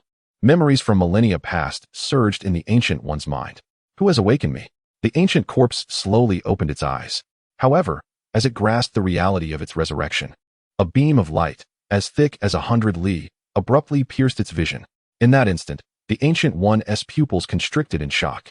By the heavens, the Emperor's piercing finger, who, pray tell, has roused me from my slumber. Chapter 081, Rooting Out the Weeds. The Divine Void's secret realm opens early in that moment. The ancient corpse was utterly bewildered. It had yet to fully command its body. As the colossal beam of light approached, the Ancient One relinquished all resistance and closed its eyes once more. At this instant, everyone felt the brilliance above them, their movement ceasing in astonishment as they gazed skyward. The radiant light drew ever nearer. An overwhelming pressure descended upon them, causing their hair and garments to sway as if caught in a tempest. Suddenly, the pinnacle of the tower crumbled first, dissolving into nothingness. Following suit were the tower's body, the buildings, and the very ground beneath them. In an instant, everything disintegrated and faded away under the influence of the ethereal light. Run, Soul Master. Several saints, their eyes wide with terror, scattered in every direction. Yet, in the blink of an eye, as soon as they lifted their feet, the Emperor's finger descended in full force. A thunderous roar erupted, reverberating to the heavens and sinking into the abyss. The once magnificent Soul Palace has vanished, transformed into an unfathomable abyss stretching for miles. The Soul Palace has perished. All souls have departed silently into the void. Even the profound essence concealed within the palace did not awaken, but ascended to the heavens alongside the others. As Wang Zhuma gazed at the expansive chasm, his expression remained impassive, and he slowly turned away from the distant peaks. With his movement, a rift in space reopened. However, just as he prepared to depart, two figures, one elderly and one youthful, suddenly appeared on the opposite side of the mountain, soaring towards the remnants of the Soul Palace. With a resounding crash, the young man lifted his eyelids, expressing his dissatisfaction. I knew it. They are resurrecting the ancestor. My father has truly lost his mind. My Lord Solzi, came the voice from the remnants of our Soul Palace. Perhaps the resurrection of the ancestor has reached a critical juncture. We should hasten our return. The elder beside him lifted his eyelids as well, urging him in a low voice. Yet, upon hearing the reverence with which his subordinates spoke of the resurrection, Solzi's discontent grew. He, endowed with extraordinary talent and pride, felt himself on par with the divine beings secretly nurtured by the sacred lands. He huffed disdainfully and declared, If my father has lost his mind, must you follow suit? There is no need for such elaborate efforts to resurrect the ancestor. Give me time, and I shall surpass him. Indeed, my Lord Solzi will surely surpass the ancestor. Let us return swiftly. The elder dared not contradict him, nodding fervently. The two then quickened their pace, crossing over the mountain peak to a place where visibility was unimpeded. However, what greeted their eyes was not the familiar Soul Palace spanning miles, but rather an unfathomable abyss. Upon witnessing this scene, both individuals were rendered speechless. Where's the Hall of Souls? Where's my home? Have we taken a wrong turn? That cannot be true. I have traversed this path for decades without error. The Soul Master appeared utterly bewildered. His subordinate, trembling with fear, gazed at the abyss and stammered, My lord, this is the Hall of Souls. It is gone. What? My home is gone. The Soul Master was taken aback, finally grasping the reality. They had not strayed from their course. This was indeed his home. Yet, how could it have vanished? Where was his father? The ancestors? The powerful guardians of their abode? A shiver coursed through their hearts as they hastily soared toward the abyss. However, before they could alight, an overwhelming pressure suddenly descended, crushing the two mid-flight into a mist of blood. The Soul Master and his devoted protector met their silent demise. The roots of the problem had not been eradicated. Like weeds, they would sprout anew. On a distant mountaintop, Wang Zhumo, with an impassive expression, stepped into a rift in space, returning to report to his master. After his departure, several emissaries from the Hall of Souls, who had been out capturing souls, gradually returned. These emissaries, carrying vessels filled with souls, approached with great delight. Yet, upon witnessing the transformation of the hall into a chasm, they were rendered speechless. The first returning emissary, bewildered, circled the abyss in search of the hall. I did not stray. This is indeed the Hall of Souls. Where is it? Soon after, a second emissary arrived, equally confused, and began to circle the abyss in search of the hall. Could the hall have been annihilated? That is unimaginable. Who could possibly destroy the Hall of Souls? Could it be a relocation? Yet, I received no notice of such a move. Even if the hall deliberately forgot me, surely it would not forget everyone else. The returning soul-capturing emissaries, perplexed, surrounded the abyss, desperately seeking clues. Soon after, the third and fourth began to return one after another. Gradually, the number of soul catchers returning increased. After much deliberation and inquiry, the crowd was left with no choice but to accept the undeniable truth before them. The Soul Palace had indeed ceased to exist. Furthermore, reports from distant observers revealed that the Soul Palace vanished with a thunderous explosion. Simultaneously, a colossal finger appeared in the sky. A colossal finger? The very site where the Soul Palace once stood had transformed into an abyss? Undoubtedly, the Soul Palace had been obliterated. Yet, they could not fathom what manner of being could annihilate a legacy that had endured for millennia in an instant. Gazing at the desolate expanse, the crowd was utterly at a loss. Even some cultivators who had grown up within the Soul Palace were now weeping uncontrollably. Alas, how could the Soul Palace simply vanish? What shall I do now? Indeed, we are but soul catchers. Without the Soul Palace, where shall we go? Sigh, my friend, I offer my condolences. I barely managed to join the Soul Palace, and on my first mission, I traveled far and wide to capture dozens of souls, believing I would be rewarded upon my return. Alas, fate is cruel. Here, take these 2 jars of souls. I shall take my leave. Woe is me. With the Soul Palace gone, what use have I for these souls? The sound of jars shattering echoed as the released souls fled in terror. However, amidst the sorrow, some had already begun to seek a way forward. Among them was a man with a lively spirit, who hurriedly pursued the elderly cultivator, who had only recently joined and was now preparing to depart. Old sir, please do not leave. I have something to discuss with you. I possess over 100 divine sources. I implore you to take me along, and I shall offer you my divine sources. Alas, young friend, I apologize. I find myself with nowhere to go. I intended to embark on a journey. The Soul Hall has been annihilated. The surviving cultivators have scattered in disarray. The news of the Soul Hall's destruction spread like wildfire as the crowd dispersed. After all, it was a transcendent force that had endured for tens of thousands of years. Its sudden demise naturally captured the attention of the major sacred lands, the ancient clans, and the transcendent sanctuaries, stirring a great uproar among the top-tier powers. What? The Soul Hall has been destroyed? Hiss. The Soul Hall is formidable. Could it be that the transcendent sanctuary wielded an ultimate weapon? Yet, even a transcendent sanctuary should not be able to accomplish such a feat without a trace. Merely a single finger appeared, and the Soul Hall ceased to exist. I have heard that the Soul Hall recently had conflicts with a reclusive sect known as the Mysterious Sect. The 2 saints of the Xianming were reportedly slain by an elder of the Mysterious Sect. It is said that several saints have already emerged within the Mysterious Sect. Even the Mysterious Sect should not be capable of obliterating the Soul Hall, as the Soul Hall is not without its own heritage. If it truly was the Mysterious Sect, one can only conclude that this sect is far more powerful than we had imagined. They must not be underestimated. If it is not the Mysterious Sect, then who could it be? The ancient continent is becoming increasingly chaotic. Within the transcendent sanctuaries, the Soul Hall has been destroyed? Is it related to the Mysterious Sect? I did not expect another force to emerge that is equal to our own. It matters not. For countless millennia, the sun and moon have traversed the heavens, and the stars have shifted in their celestial dance. While ordinary sacred lands rise and fall, the transcendent Holy Land endures eternally. What is the foundation of this permanence? Although the ultimate weapons and profound heritage serve as our support, it is our ability to adapt to the times that truly sustains us. It is the wisdom to retreat in moments of peak power and to seize the advantage in times of decline. As long as the genuine lineage remains unscathed, everything else is inconsequential. Indeed, the Pyamyo sect requires only a modicum of attention. There is no need to concern ourselves further. In an instant, the news of the Soul Palace's annihilation reverberated throughout the Eastern Domain.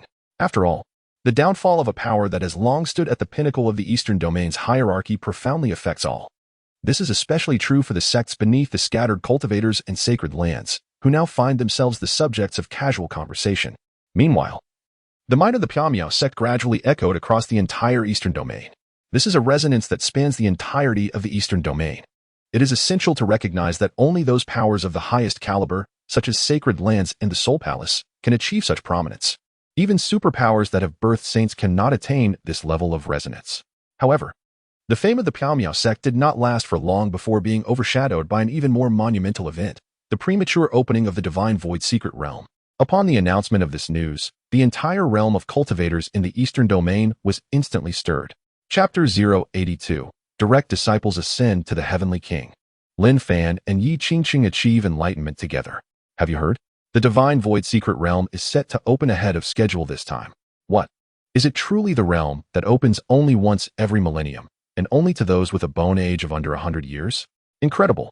Is this for real? I am precisely 99 this year. Am I truly fortunate enough to partake?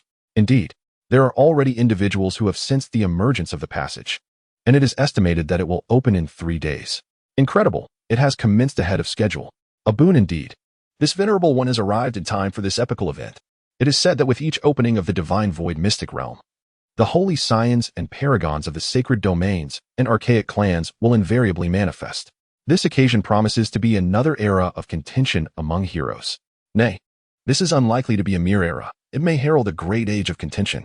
It has been murmured that certain divinely endowed prodigies nurtured in secrecy by the sacred domains have proclaimed their intent to dominate the Divine Void mystic realm and thereby emerge into the world. Heavens! The divinely endowed prodigies of the sacred domains are poised to emerge.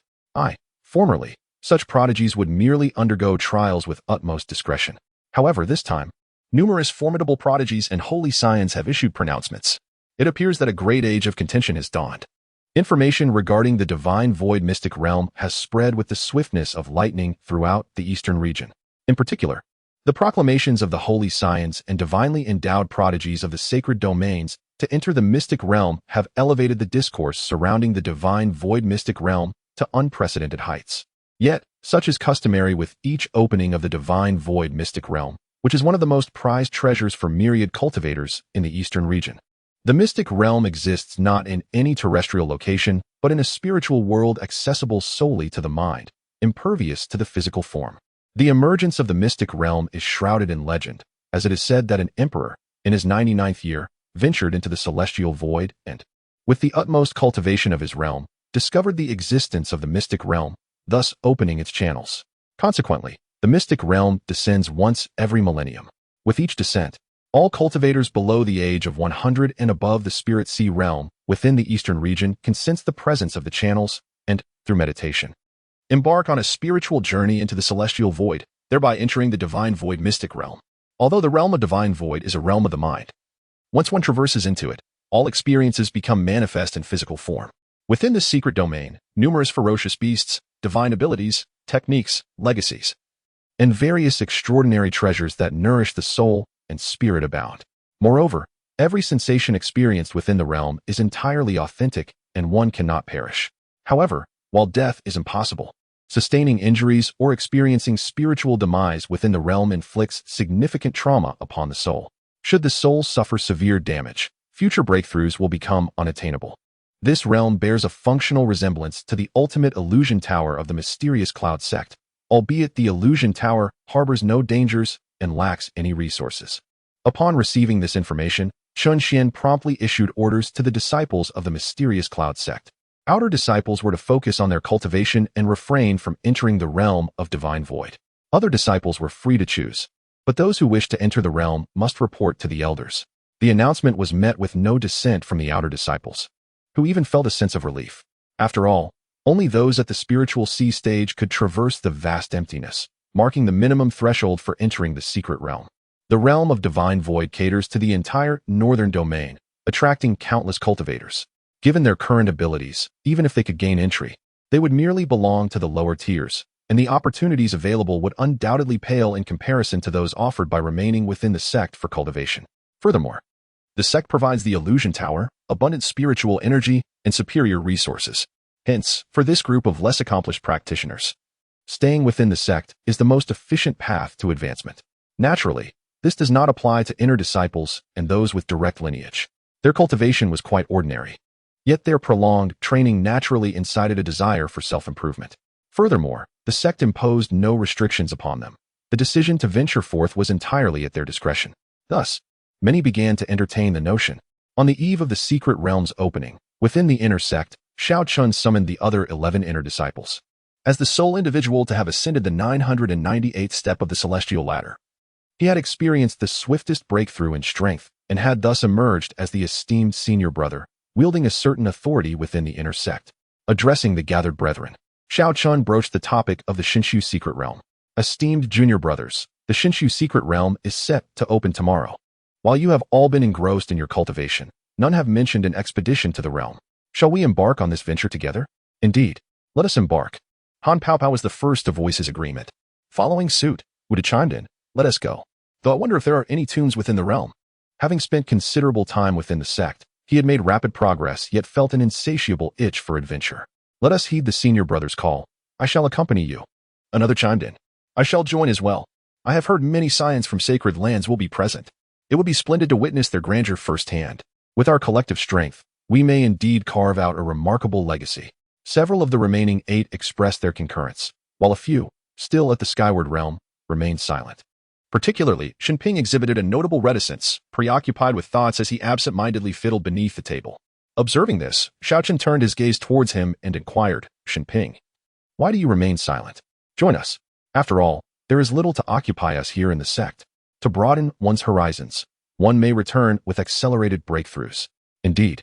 Shenping, are you perhaps reminiscing about your sister-in-law? Wuda chuckled mischievously, jesting, you send messages to your sister-in-law daily. If it becomes unbearable, do take a leave to visit her. Shenping, Brother Xiao, Brother Wu, it isn't for that reason. You have both already ascended to the spirit consolidation realm, while I remain in the void flight stage. Perhaps it would be best if I abstained from going. Shenping, ever cautious, understood that even though the mystic void realm does not invade the physical body, there exists a peril of severe spiritual injury. Especially since his cultivation had yet to reach the spirit consolidation stage, he wished to proceed with utmost prudence. However, Xiao Chun immediately interjected, addressing Shenping, fear not. Are you not on the brink of a breakthrough? We shall wait for you. The mystic void realm will remain open for some time. During these days, let us strive to ensure that everyone reaches the spirit consolidation stage, so we may enter and exit together. How does that sound? Thank you, senior brother. That is splendid. I shall achieve my breakthrough into spirit consolidation by tomorrow. The others nodded in agreement. Observing this, Shenping shed his reservations and promptly acquiesced. Though he harbored a sense of caution, having joined the sect, he understood the importance of prioritizing the collective. Very well, I shall intensify my training. We shall embark together with all 12 of us. Indeed, currently, we are the 12 within the inner sect. We must not bring disgrace upon our master. We must make a name for ourselves within the mystic void and elevate our standing.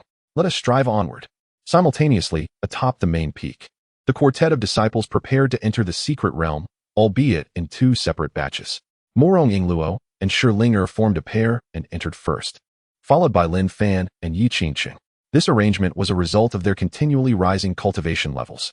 During this period, Lin Fan was the first to ascend to the Heavenly King realm, closely followed by Yi Qingqing and Morong Yingluo, both of whom soon entered the same realm. Although Shilinger joined later and had yet to reach the Heavenly King stage, her relentless efforts during this time had allowed her to attain the 8th level of the concentration realm. Initially, the 4 had resolved to enter the secret realm together upon its imminent opening. However, in a surprising turn of events, both Lin Fan and Yi Qingqing experienced profound realizations at this critical moment, one comprehending the essence of sword intent, while the other grasped a divine innate ability akin to Shirlinger's celestial calamity light. To this day, they remained enraptured in their revelations. Faced with this predicament, Morong Yingluo and Shilinger decided that if the secret realm opened the following day and their senior brother and second senior sister had not yet awakened, they would proceed without them. After all, with one at the Heavenly King level and the other at the 8th level of concentration, they would possess formidable strength among the practitioners within the secret realm. Indeed, even the disciples of the Holy Land found it challenging to reach the Heavenly King stage before the age of 100, and even the former elite disciples, after a century of cultivation, could only achieve the early stages of the Heavenly King realm at most. Having made their decision, the 2 returned to report to their master. Chapter 083. Morong Yingluo and Shilinger enter the Divine Void first, Super Imperial Dynasty's Great Prince. Chen Xuan had long stated that, aside from the outer disciples, all other disciples were free to choose. Thus, regarding Morong Yingluo and Shilinger entering the realm of Divine Void, he harbored no objections, merely cautioning them not to bring shame upon their master, after which he chose not to intervene further. With their master's approval, Murong Yingluo and Shilingo promptly assured that they would never bring disgrace to their mentor and return to their cultivation. As the opening of the realm of divine void approached, countless cultivators in the eastern domain readied themselves. Some solitary practitioners even concealed their physical forms 300 meters beneath the ground, fearful of ambushes from enemies when entering the realm. Meanwhile, formidable beings from beyond the domain gradually descended upon the eastern domain, eager not to miss the opportunity presented by the realm of divine void. However, due to the rushed timeline and the premature opening of the realm, many factions were unable to arrive in time. Thus, this iteration of the realm of divine void would undoubtedly be a stage for the cultivators of the eastern domain. This era, the cultivators of the eastern domain are fortunate. Yet, they are also unfortunate, for the number of prodigies in this age appears to surpass any previous era, already hinting at a revival of the flourishing cultivation age reminiscent of the ancient times. On this particular night, billions of cultivators stood vigilant. On this day, the cultivators of the eastern domain were remarkably quiet. As the next day dawned, a passageway leading to the realm of divine void quietly opened. Countless cultivators immediately established communication with the realm and entered within. In the peak of the Misty Sect, Lin Fan and Yi Qingqing sat cross-legged, their eyes firmly shut. One was suffused with the essence of swordsmanship, while the other was surrounded by a chaotic aura of time and space. It seemed that senior brother Lin Fan and senior sister Qingqing would remain in their meditative state for the time being. "Linger, let us enter first," remarked Murong Yingluo from the corner, observing their state of enlightenment. Indeed, Shiling nodded, and then she and Murong Yingluo simultaneously closed their eyes, embarking on a quest to discover that mystical passage. Soon, their consciousness intertwined, guiding them along a slender channel to an entirely new realm. They transformed into two luminous orbs, plummeting swiftly downward. At this moment, an endless sea of cultivators had already gathered below on the ground. Countless points of light accompanied them as they descended. With a whoosh, as the orbs reached the surface, they fully materialized, reverting to their original forms. To the naked eye, this world appeared indistinguishable from reality. Yet, they both understood that all the beings here were manifestations of spiritual energy. Their appearances and sensations felt astonishingly real, entirely unlike a phantasmal realm. Wow, this is incredibly lifelike. Ouch, that hurts. 100% authentic experience, indeed. If one dies here, will the original body perish as well? I have heard that dying here would severely injure the soul. Even injuries that do not heal can lead to grave consequences. This place is quite remarkable. My body feels a tad sensitive, and I find it easier to comprehend and break through than in the outside world. As soon as they landed, Murong Yingluo and Shiling heard the excited discussions of those around them. Although it was indeed a bit sensitive, the speed of comprehension still could not rival that of the Miao sect, which made it somewhat disconcerting. For instance, at this very moment, Shiling was experiencing a peculiar sensation as Murong Yingluo held her hand, which felt strangely intimate, as if touching her very soul. Shiling felt a tingle coursing through her body, rendering her quite uncomfortable. However, Murong Yingluo, oblivious to her unease, began to rub her hands together and exclaimed in wonder, "Ling your hands feel so delightful." Shiling fourth senior sister, the sensations of this body are far more acute than those of the outside world, and I find myself somewhat unaccustomed to it. She appeared rather embarrassed. It's quite all right. I too am not entirely accustomed to it. However, as we continue to hold hands, it will become more familiar. With so many people around, should you happen to get lost, I would have no explanation to offer our master.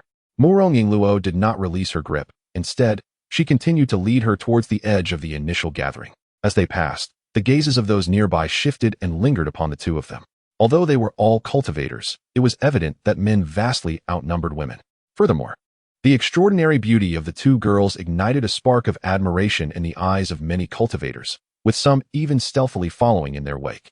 This caused Shiling to furrow her brow, preparing to confront them. Yet, Murong Yingluo, well-versed in human nature, discreetly squeezed her fingers and communicated through thought. "Pay them no mind. If they dare to follow, we shall eliminate them without hesitation. No need for unnecessary actions." "Very well." Shiling nodded, and continued to be led away by Murong Yingluo.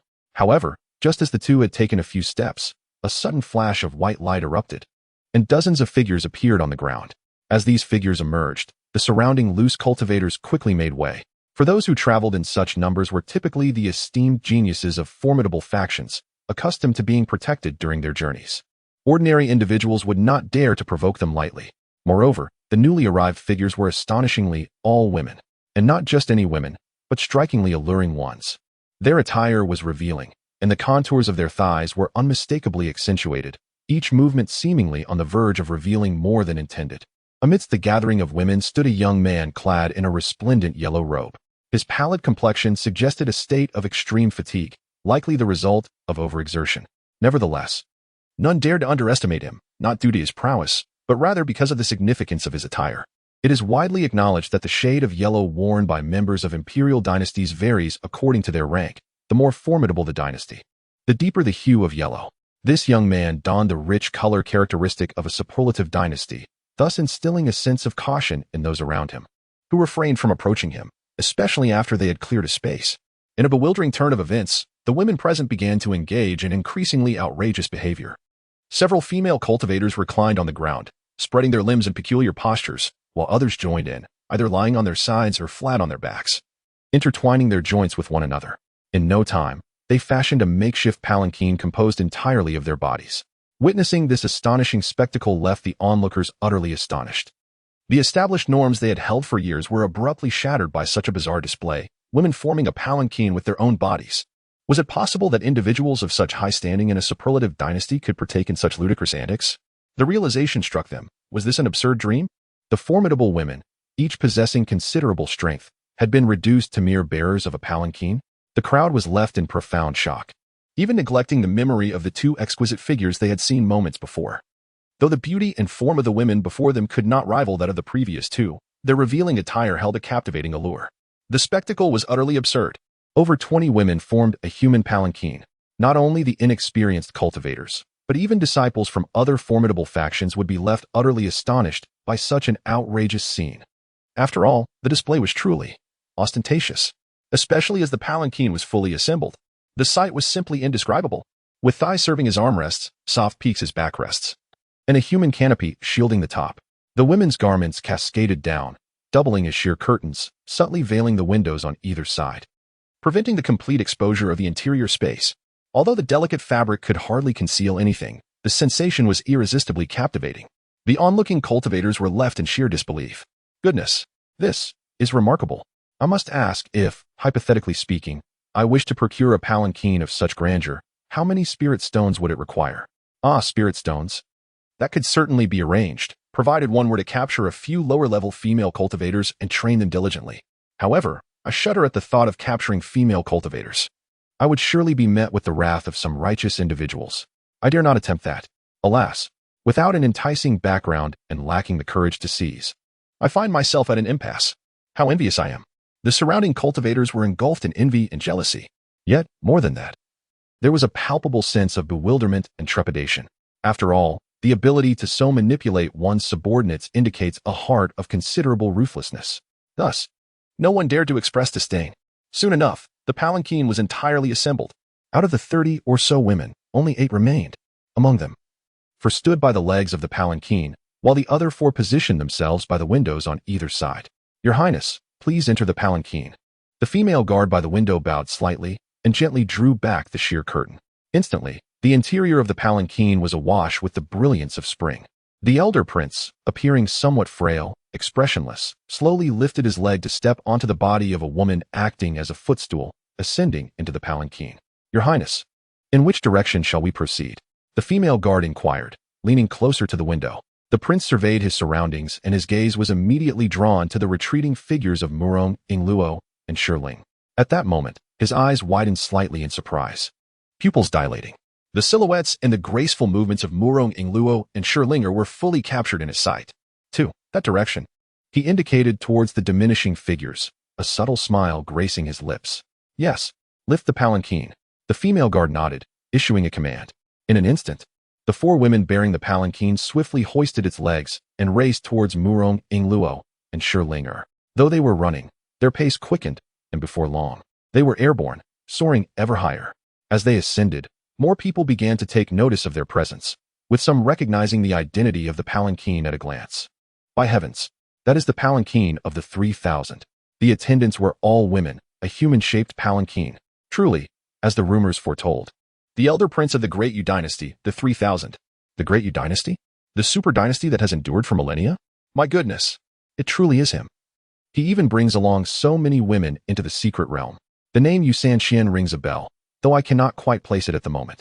Is he not the notorious figure who cannot survive without the company of women, who sleeps wherever he roams, and once achieved the remarkable feat of charming over 3,000 ladies? Indeed, that is him. Despite his pallid complexion, it is said that he possesses an extraordinary allure. Every woman in his vicinity, from noble aunties and guards to humble maidservants, has succumbed to his enchanting grasp. Incredible. To have seduced over 3,000, how astonishing. Clearly, his background is impressive. Yet here I am, struggling to find a partner. One would think that such a grand dynasty would not be so formidable. Little do you know, this dynasty is unlike any other. They are blessed with sages. Yes, it is rumored that Yu Sanxian is a prodigious talent within their imperial lineage, his reputation rivaling that of the saintly sons of the sacred lands, if not surpassing it. Should he ascend successfully, he is destined to elevate his power to an extraordinary level, standing shoulder to shoulder with ancient clans and the common sacred realms. Unbelievable. It appears that Yu Sanxian is heading towards those two enchanting ladies. His lifelong passion for the fairer sex suggests they are in for a tumultuous encounter. Let us witness the prowess of such a remarkable genius. I shall accompany you. In an instant, several audacious cultivators took to the skies, following Yu Sanxian from a distance, hesitant to draw near. Upon the mountaintops, Murong Ingluo and Shilinger had scarcely flown a short distance when they sensed the presence of pursuers trailing closely behind. The two individuals turned their heads and cast a fleeting glance, descending directly upon a mountain peak. As they landed, the sedan chair, carried by 4 women, descended at an angle as well. However, upon seeing that this so-called sedan chair was composed of a group of women, both ladies furrowed their brows in unison, feeling a wave of revulsion. Indeed, they were being pursued, but they had not anticipated that the sedan chair would consist of women. How extravagant! Moreover, as the mountain breeze stirred, the delicate veils of those women fluttered, exposing the lofty caverns and deep gorges to the open air, leaving Murong Ingluo and Shilinger with a burning sensation in their eyes, as if tainted. While it is true that this world operates in such a manner, witnessing it and hearing about it are entirely different experiences. Nevertheless, having women serve as a sedan chair was somewhat acceptable. For there exist those with immense power whose peculiarities are even more bizarre. It is said that some individuals keep numerous female cultivators by their side, doing nothing but consuming their phlegm. Yes, consuming phlegm. They euphemistically refer to it as the beauty spittoon. As the name implies, it is a spittoon made from beautiful women. They claim to disdain spitting indiscriminately, deeming it too filthy, insisting instead on spitting into the mouths of their enchanting maidens. This is especially true for those prominent figures who refrain from eating or using the restroom. In certain secular dynasties, where cultivators possess lower realms of cultivation and cannot fast for extended periods, some even employ beautiful maidens as toilet paper. Thus, the strong reign supreme. Countless individuals on the ancient continent shout about defying the heavens, yet remain oblivious to how many dragon slayers ultimately become dragons themselves. Boom. The sedan chair landed. Yu Sanxian slowly extended his finger to part the veil before him, his gaze fixed intently on Murong Ingluo and Shilinger, filled with admiration, as if marveling at the wondrous nature of women. Upon witnessing the situation, Shilinger furrowed her brow once more, perplexed as she questioned her 4th senior sister. Why is he pursuing us? It seems we do not even know him. Though the two were of similar age, Shilinger evidently possessed far less worldly experience and was entirely unaware of the implications when a man fixates on a woman. Thus, upon hearing Shilinger's inquiry, Murong Ingluo smirked and instinctively replied, "What else could it be?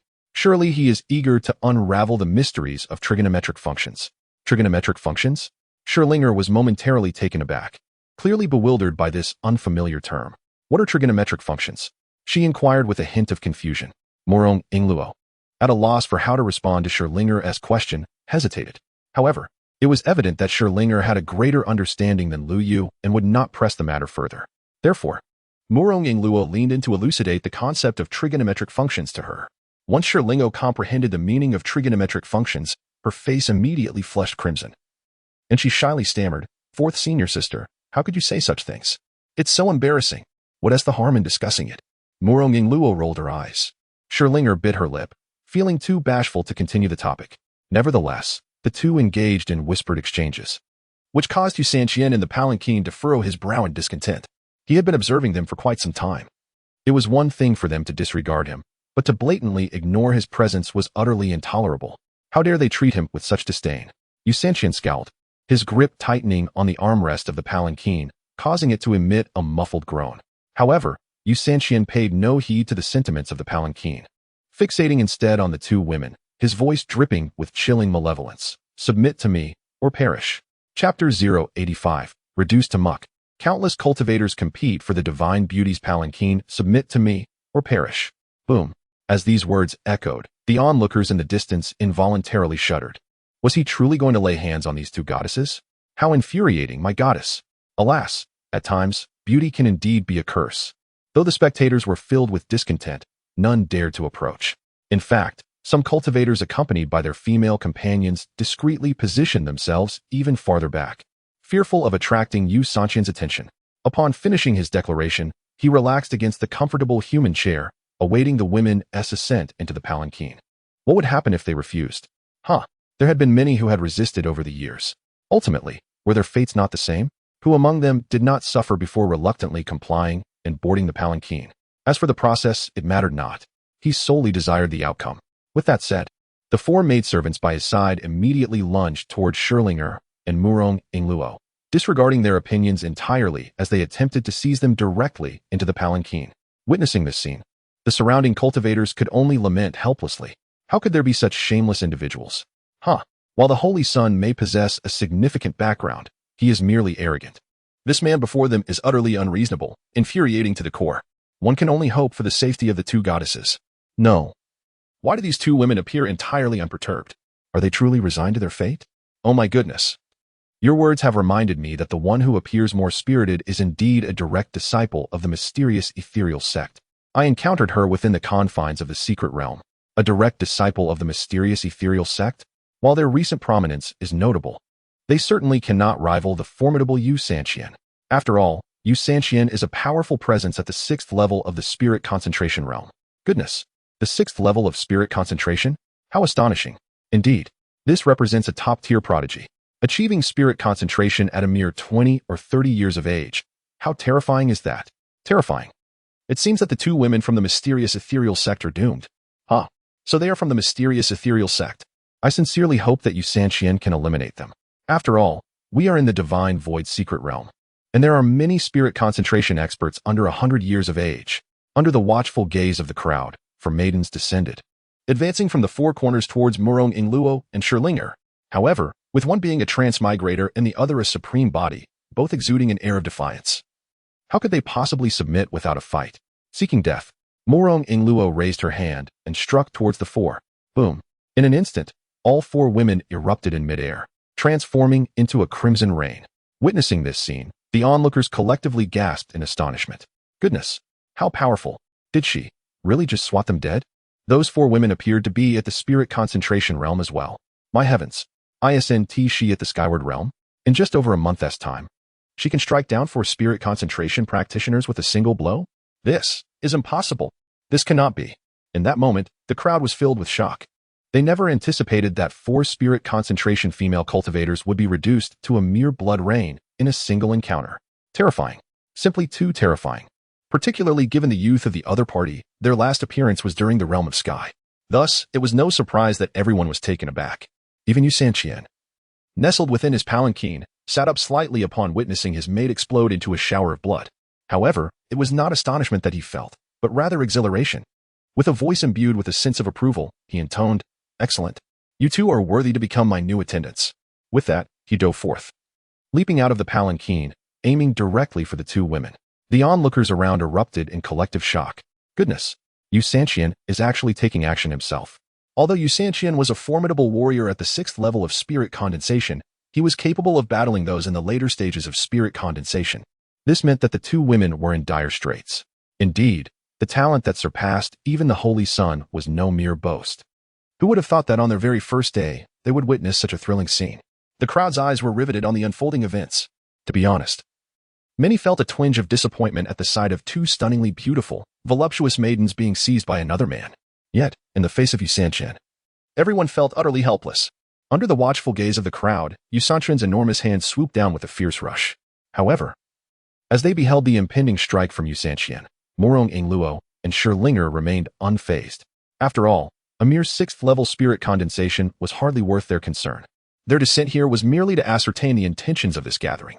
Should they wish to resort to violent measures, they would naturally respond with lethal force. Thus, observing the adversary's approach, the two of them would not show any mercy. Yet, before Shirlingo could make a move, Morong Yingluo raised her hand and conjured a mountain-toppling seal, sending it hurtling towards Yu Sanqian.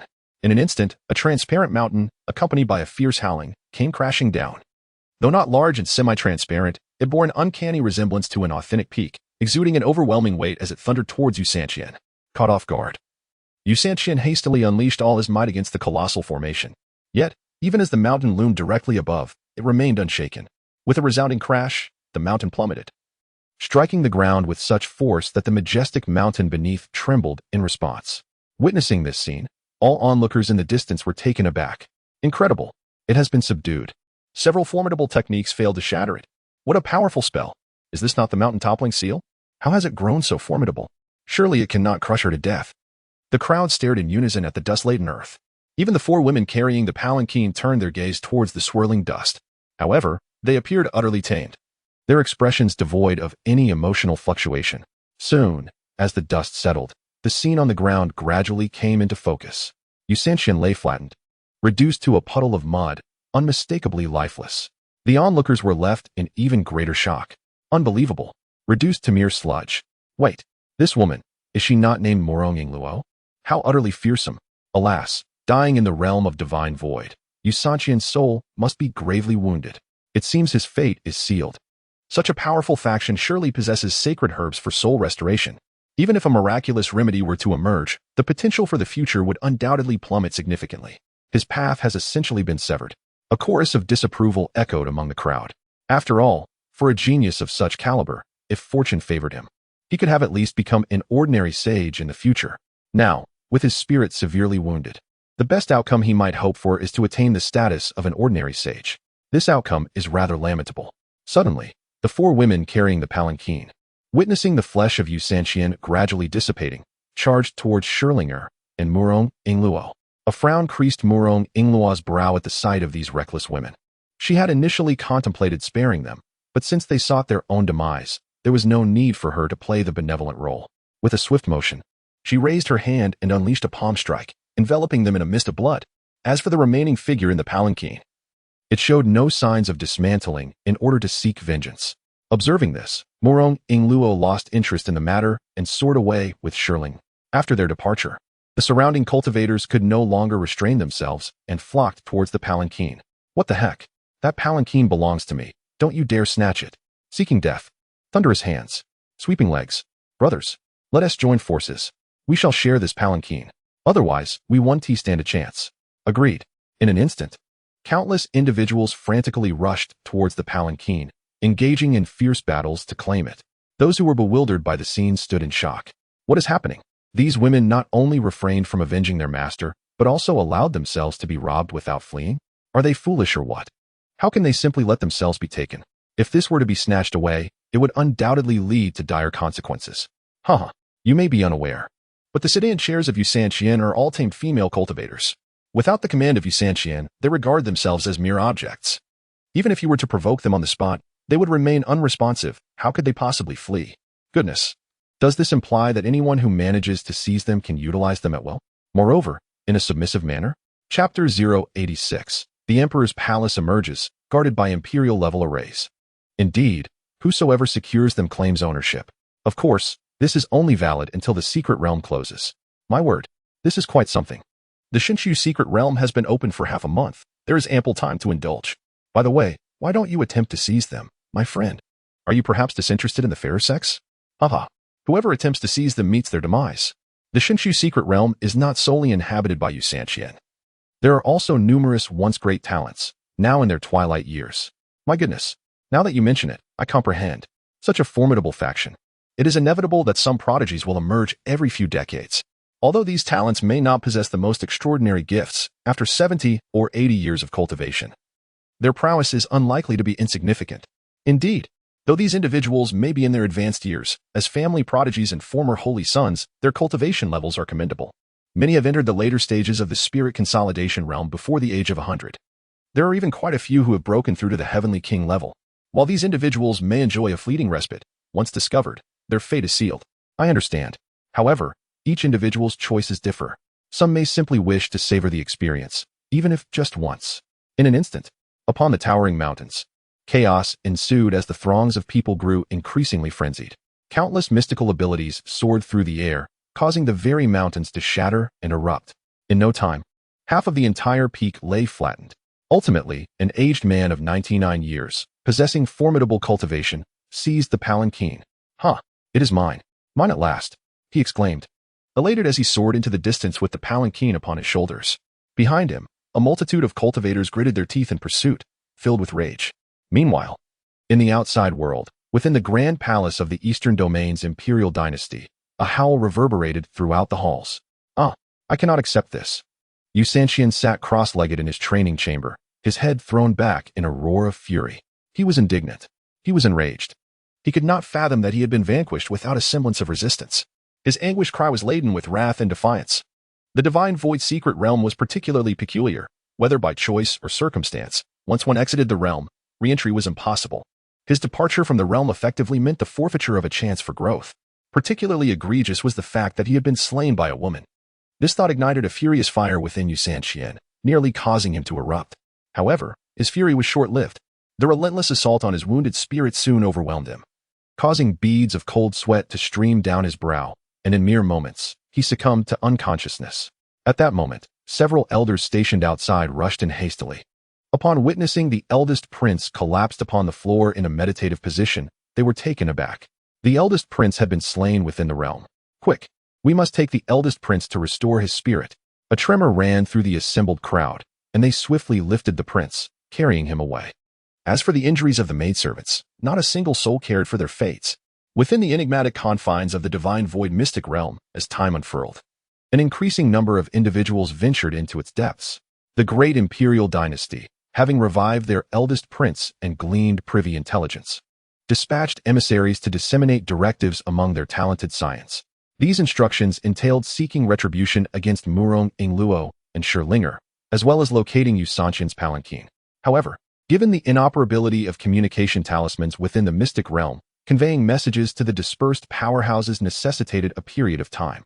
Consequently, this cohort, not yet possessing the requisite strength for vengeance, was relegated to relaying information while concurrently searching for Yusanshan's palanquin. After a protracted search spanning half a day, the group finally discovered Yusanshan's palanquin nestled within a mountain cave. Alas, upon locating the palanquin, they found it occupied by a deceased old man, recently expired. The palanquin bore ample evidence of the old man's presence, indicative of his final moments. Regrettably, upon their arrival, the old man's corporeal form had begun to dissipate, rendering it impossible to discern his features. This lack of identifying characteristics would pose a significant challenge in any future attempts to ascertain the old man's identity. Without a visage to present, identifying the individual would prove an insurmountable task. Thus, the prospect of avenging the old man's desecration of Yusanshan's palanquin appeared dim. Alas, the old man was indeed fortunate, having left no trace of his countenance, rendering him virtually untraceable. Now that the palanquin has been sullied, the eldest prince will undoubtedly deem them unworthy and order their execution. Shall we not avail ourselves of it first? It would seem a waste otherwise. Nay, the eldest prince will assuredly not personally carry out their execution. We shall have ample opportunity to indulge ourselves in the prison. Indeed, your cunning knows no bounds. Let us grant them a swift demise and return them whence they came. We must continue to notify other formidable warriors. The crowd resolutely made up their minds and advanced to slay all the bearers of the sedan chair. The sedan, composed of over 20 women, offered no resistance and quickly became lifeless corpses, gradually dissipating into nothingness.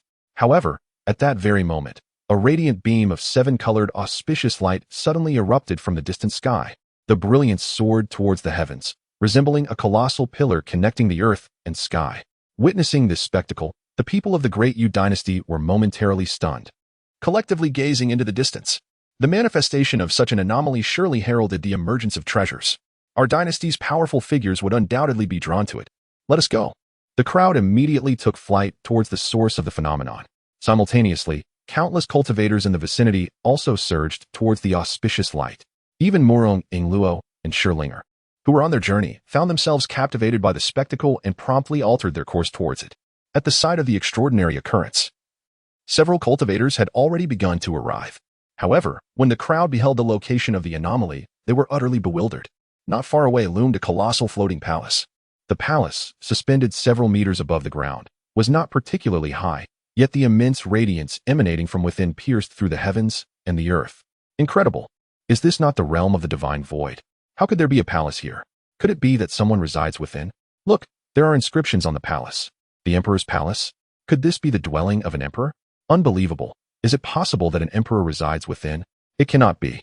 This place is only accessible to those with spiritual prowess, and each entry presents a different scene. The physical body cannot enter. How could anyone possibly inhabit it? The remnants of the emperor. Good heavens, there must be treasures within. Strange, why can't I fly anymore? How on earth am I supposed to ascend? Goodness, I can't fly either. There are restrictions here. It's a formation, undoubtedly a formation. Is there anyone knowledgeable in formations who can come forth and unravel this? As the crowd began to realize, a group of formation experts emerged. After some research, a proficient practitioner stepped forward, standing upon the void. Instantly, the crowd erupted in admiration. Incredible. Truly remarkable. It is indeed a formation. It appears there are steps, but one must decipher it to ascend. Mastering formations is a great advantage. Many ruins possess formations, and I have encountered several relics that I could not enter. Oh, why has he stopped? In the midst of the crowd's astonishment, the formation master wore a wry smile and retreated, exclaiming helplessly, "The formation is too profound. I cannot comprehend the subsequent layers at all. It seems to be the legendary Imperial Formation." Boom. At this revelation, the crowd fell into a stupor. The Imperial Formation? Who could possibly break through that? What a disappointment. The Imperial Palace where the great emperor once resided. Perhaps there are treasures within.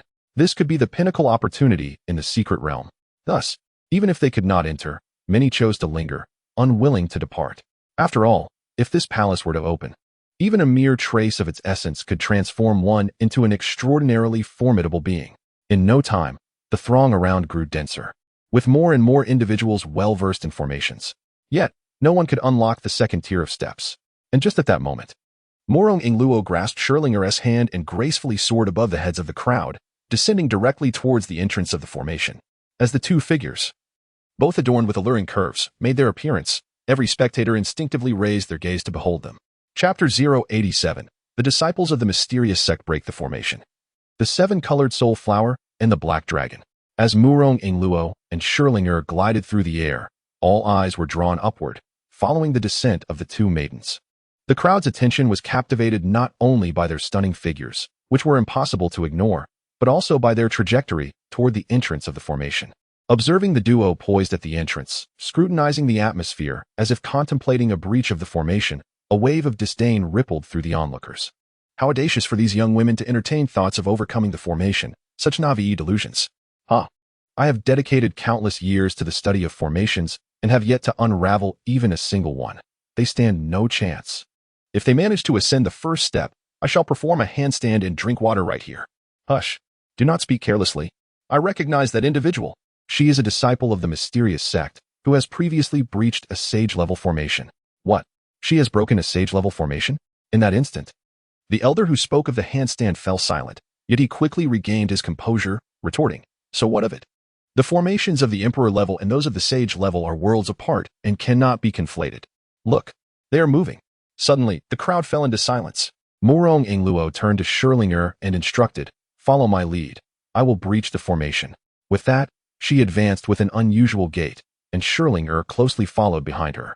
Swiftly, with her peculiar strides, the two gracefully ascended a layer of ethereal steps, appearing as if they were suspended in midair, 20 centimeters above the ground. Yet, the onlookers did not perceive them as flying, for the formation forbade such an act. Witnessing this, the surrounding cultivators were taken aback, collectively gasping in astonishment, utterly dumbfounded. Incredible. They truly ascended. How could this be? It is impossible. In an instant, the crowd stood agape, their eyes fixed upon their steps. Among them were some smitten admirers of Morong Ingluo, who immediately retorted to the elderly man who had just suggested performing a handstand. "Did you not just say you would handstand? They have ascended. How about you demonstrate a handstand for us?" "Humph. What of ascending the first layer? Many have entered the first layer before. If she manages to reach the second layer, I shall certainly perform a handstand and drink water. I will not go back on my word."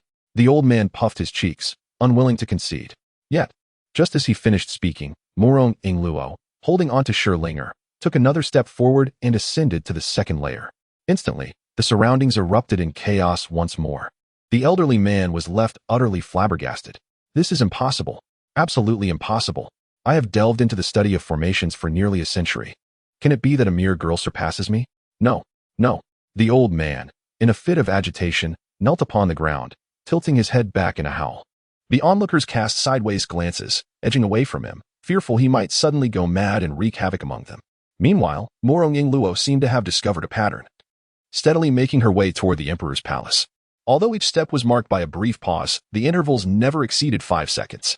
In no time, the two ascended to a height of over 10 meters, leaving the onlookers in astonishment, their expressions frozen in disbelief, as if struck by divine wonder. They gasped at the absurdity of it all, their breaths heavy with excitement and anxiety. Quick, did you capture her movements? My goodness, hurry and note her actions. Alas, it's impossible to remember. Her steps are far too peculiar. I managed to grasp a fragment. Follow me. In an instant, the crowd regained their composure and hastened to follow Murong Yingluo's lead as she climbed higher. Yet, her steps were not easily replicated. They were the result of her innate Tao physique combined with the knowledge acquired from studying the celestial formations in the library. It was not something that could be simply mimicked through observation.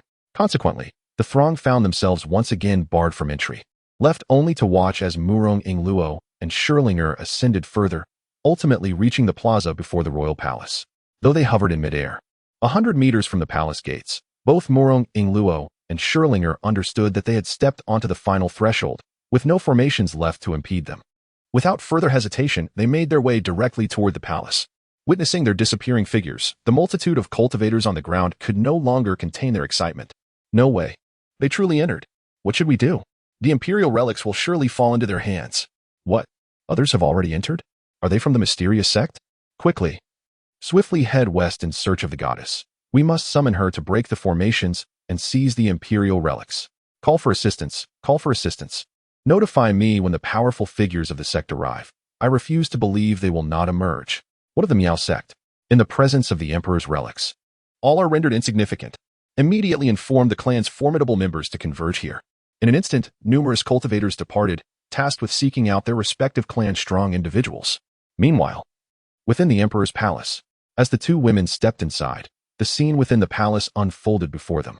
The palace was vast, with numerous shattered pillars standing tall in the center, each adorned with peculiar engravings that formed the core of the array. However, many of the engravings had been worn away. Upon witnessing these broken patterns, Murong Yingluo suddenly comprehended the situation. No wonder it seemed so easily dismantled. It was merely a severely damaged imperial array. She muttered quietly to herself, then followed the direction from which the extraordinary light emanated. The source of the radiance originated from a stone bed within the palace. Upon closer inspection, a remarkable dual-leaf flower was blooming on the bed. This flower, rooted in the stone bed, bore 2 delicate leaves and radiated boundless brilliance. A 7-colored soul flower? Upon sighting this bloom, both women were astonished.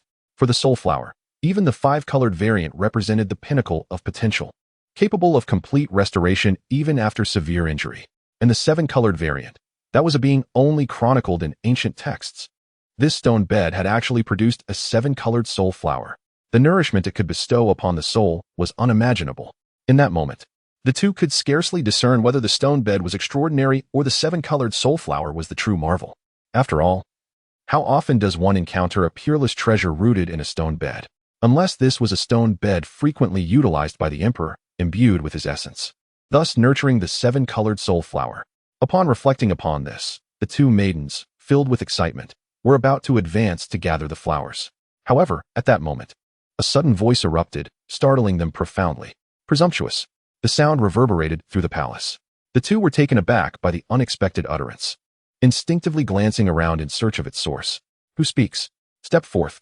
Though startled, they did not succumb to fear. Rather, they responded with vigilant admonition.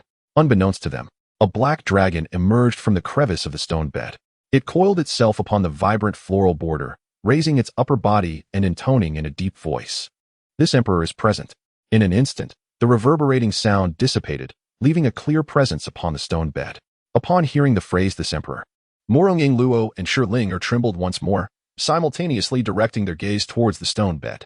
Upon seeing the black dragon, they were rendered utterly bewildered. A young dragon with whiskers? Is this creature truly claiming to be this emperor? They gazed at the black dragon on the stone bed, their expressions blank.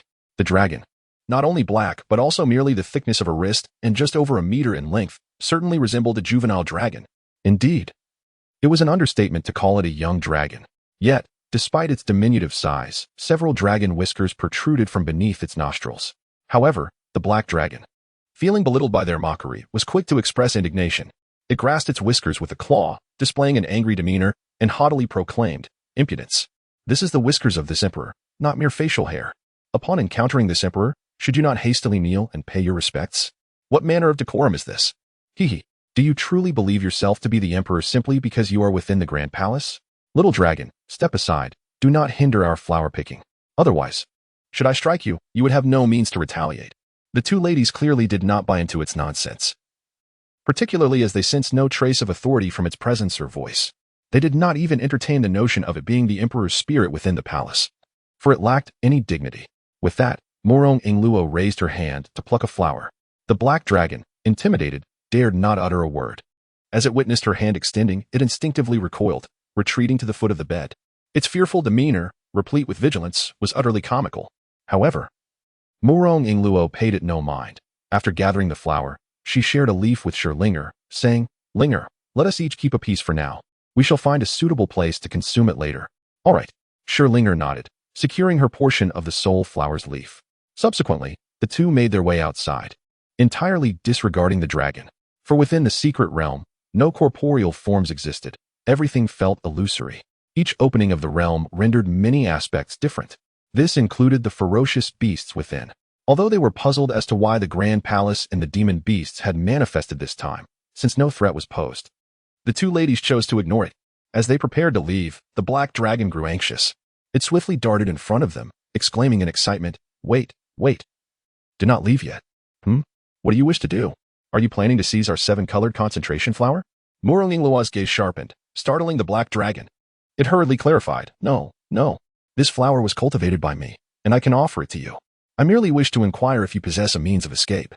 "You planted it? I perceive you are ensnared here, yet you audaciously call yourself me. How shameless. We do indeed have a way out, so what of it?" Morong Ingluo curled her lips, wholly unconvinced by the black dragon's empty words. However, the black dragon paid no heed to her tone. Upon learning that they truly had a means of escape, it became visibly excited, and its demeanor softened considerably. "Fair maidens, might you take me with you? I have languished here for countless millennia and have grown weary of this confinement. Furthermore, I am aware of several locations here that harbor treasures. If you escort me out, I shall guide you to these treasures. What say you?" With that, it gazed expectantly at the two women, its dragon whiskers fluttering as it tilted its head. Upon realizing that the creature was familiar with the environment of the secret realm, both women were taken aback. Nevertheless, the emergence of a beast within this hidden domain was indeed peculiar. Although it possessed limited strength, it was prudent to ascertain the truth. Thus, she inquired earnestly, "It is not impossible to take you with us, but who precisely are you? Why have you been trapped here? What is your purpose for leaving? You must divulge everything. Should you dare to lie, we shall not assist your escape." "Not a problem," the black dragon replied without a moment's hesitation. After all, it had been imprisoned here for far too long. If it could finally escape, it would willingly answer any questions, even at the cost of its own lifespan. The black dragon promptly responded, "I am known as Long Out Yin, residing in a house amidst fertile fields, living a life of boundless joy." Stop. You are not here to sing. Speak honestly, or we shall take our leave." Morong Ingluo furrowed her brow, immediately halting the creature's performance. The black dragon, embarrassed, smiled awkwardly and cleared its throat, stating earnestly, "Ahem, I once held the title of the Great Emperor." Morong Ingluo interrupted again, "You were once a great emperor?" The black dragon, displaying a mix of helplessness and resentment, cast a mournful glance at Morong Ingluo and nodded, "I was once a quasi-emperor." "May I continue? A quasi-emperor?" In that instant, both Morong Ingluo and Sherlinger were taken aback. This level of cultivation was indeed formidable. However, who could ascertain the truth of its claims? Morong Ingluo rolled her eyes and urged, "Go on." "Well, I was once a quasi-emperor, but during a moment of enlightenment, I became lost in the void, leading to my physical body being ambushed and destroyed. Without a corporeal form to exact my vengeance, I drifted through the cosmos in search of restoration. Yet, lacking a physical body diminished my strength. Consequently, those wretches in the starry expanse, upon sensing my decline, banded together to torment me. resulting in a precipitous fall in my power. In my flight, I inadvertently stumbled into a realm of auroras, finding myself in this wretched place. However, there is no exit once one enters this accursed domain. Thus, I could only wander within, naturally becoming aware of where treasures lay hidden.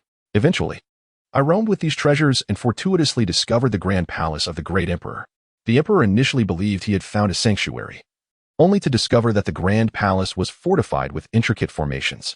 As he reclined upon the stone bed, he inadvertently activated the emperor's array, thus sealing himself within that bed for millennia.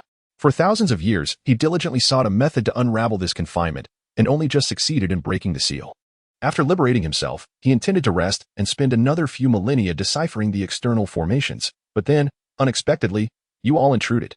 The black dragon recounted its origins and the reasons for its presence here with great clarity. Although the tale seemed somewhat far-fetched, featuring a quasi-emperor and a vengeful ambush, it bore an air of authenticity.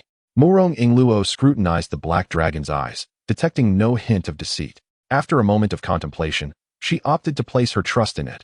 Having a knowledgeable companion on this treasure-seeking venture promised bountiful rewards. Even if it were to weave falsehoods, its lack of formidable power posed no threat to her. Nonetheless, she deemed it prudent to consult her junior sister's opinion. Turning to Scherlinger, she inquired, "Linger, do you think we should take it along?" I am uncertain. I will defer to your judgment, sister." Scherlinger gazed at the black dragon, unable to discern the veracity of its words. Observing this, Murong Ingluo nodded and addressed the black dragon. "We may take you with us. However, upon our departure, you must heed our commands and guide us." "Absolutely, absolutely. I shall ensure you discover numerous treasures." The black dragon eagerly affirmed, though it withheld certain truths, the essence of its narrative remained grounded in reality. It was indeed a treacherous ambush. Its body was treated as a rare material, forged into an extraordinary weapon. Yet, the one who crafted it was not an enemy, but rather its betrothed. A stunning member of the Void Spirit clan.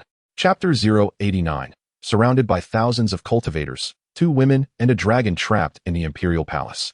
In its days within the Dragon Clan, it was gifted with extraordinary talents and a formidable physique, earning the name Long Out Yin.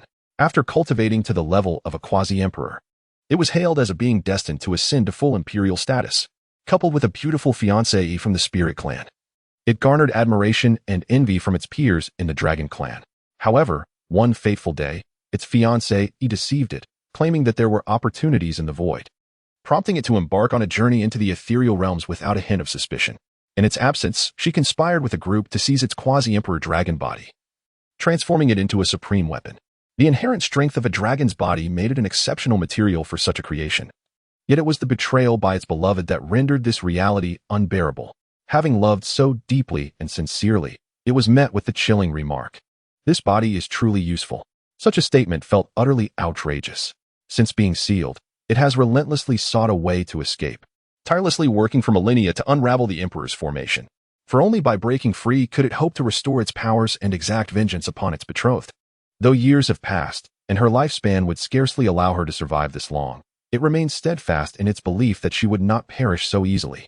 Surely, she is thriving, awaiting the day of reckoning. As the thought crossed its mind, the black dragon instinctively tightened its claws, the flames of vengeance igniting within its heart. "What are you doing with your claws?" Suddenly, Murong Ingluo took note of its actions. The black dragon hastily released its grip, offering a sheepish grin. "Hee. Just got a bit too excited.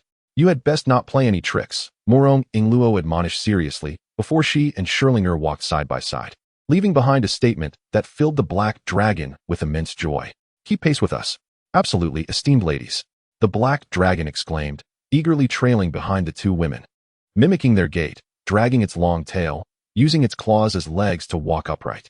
Yet, even so, its head barely reached the waist of the 2 maidens. Especially in its comical attempt to walk with its tail swaying, it exuded an air of unrestrained pride. The trio of 2 maidens and 1 dragon made their way towards the Imperial Palace. Outside the Imperial Palace, the number of cultivators was steadily increasing, with more powerful beings arriving. Figures of sanctity, both sons and daughters of holy realms, retired champions, and those once deemed unworthy, all congregated in the vicinity. Even deities, both male and female, began to arrive in succession, each entrance more spectacular than the last. Some floated majestically amidst a throng of subordinates, while others stood prominently in conspicuous positions, surrounded by an aura of exclusion, daring no one to approach. Even the king-level powerhouses had gathered in considerable numbers.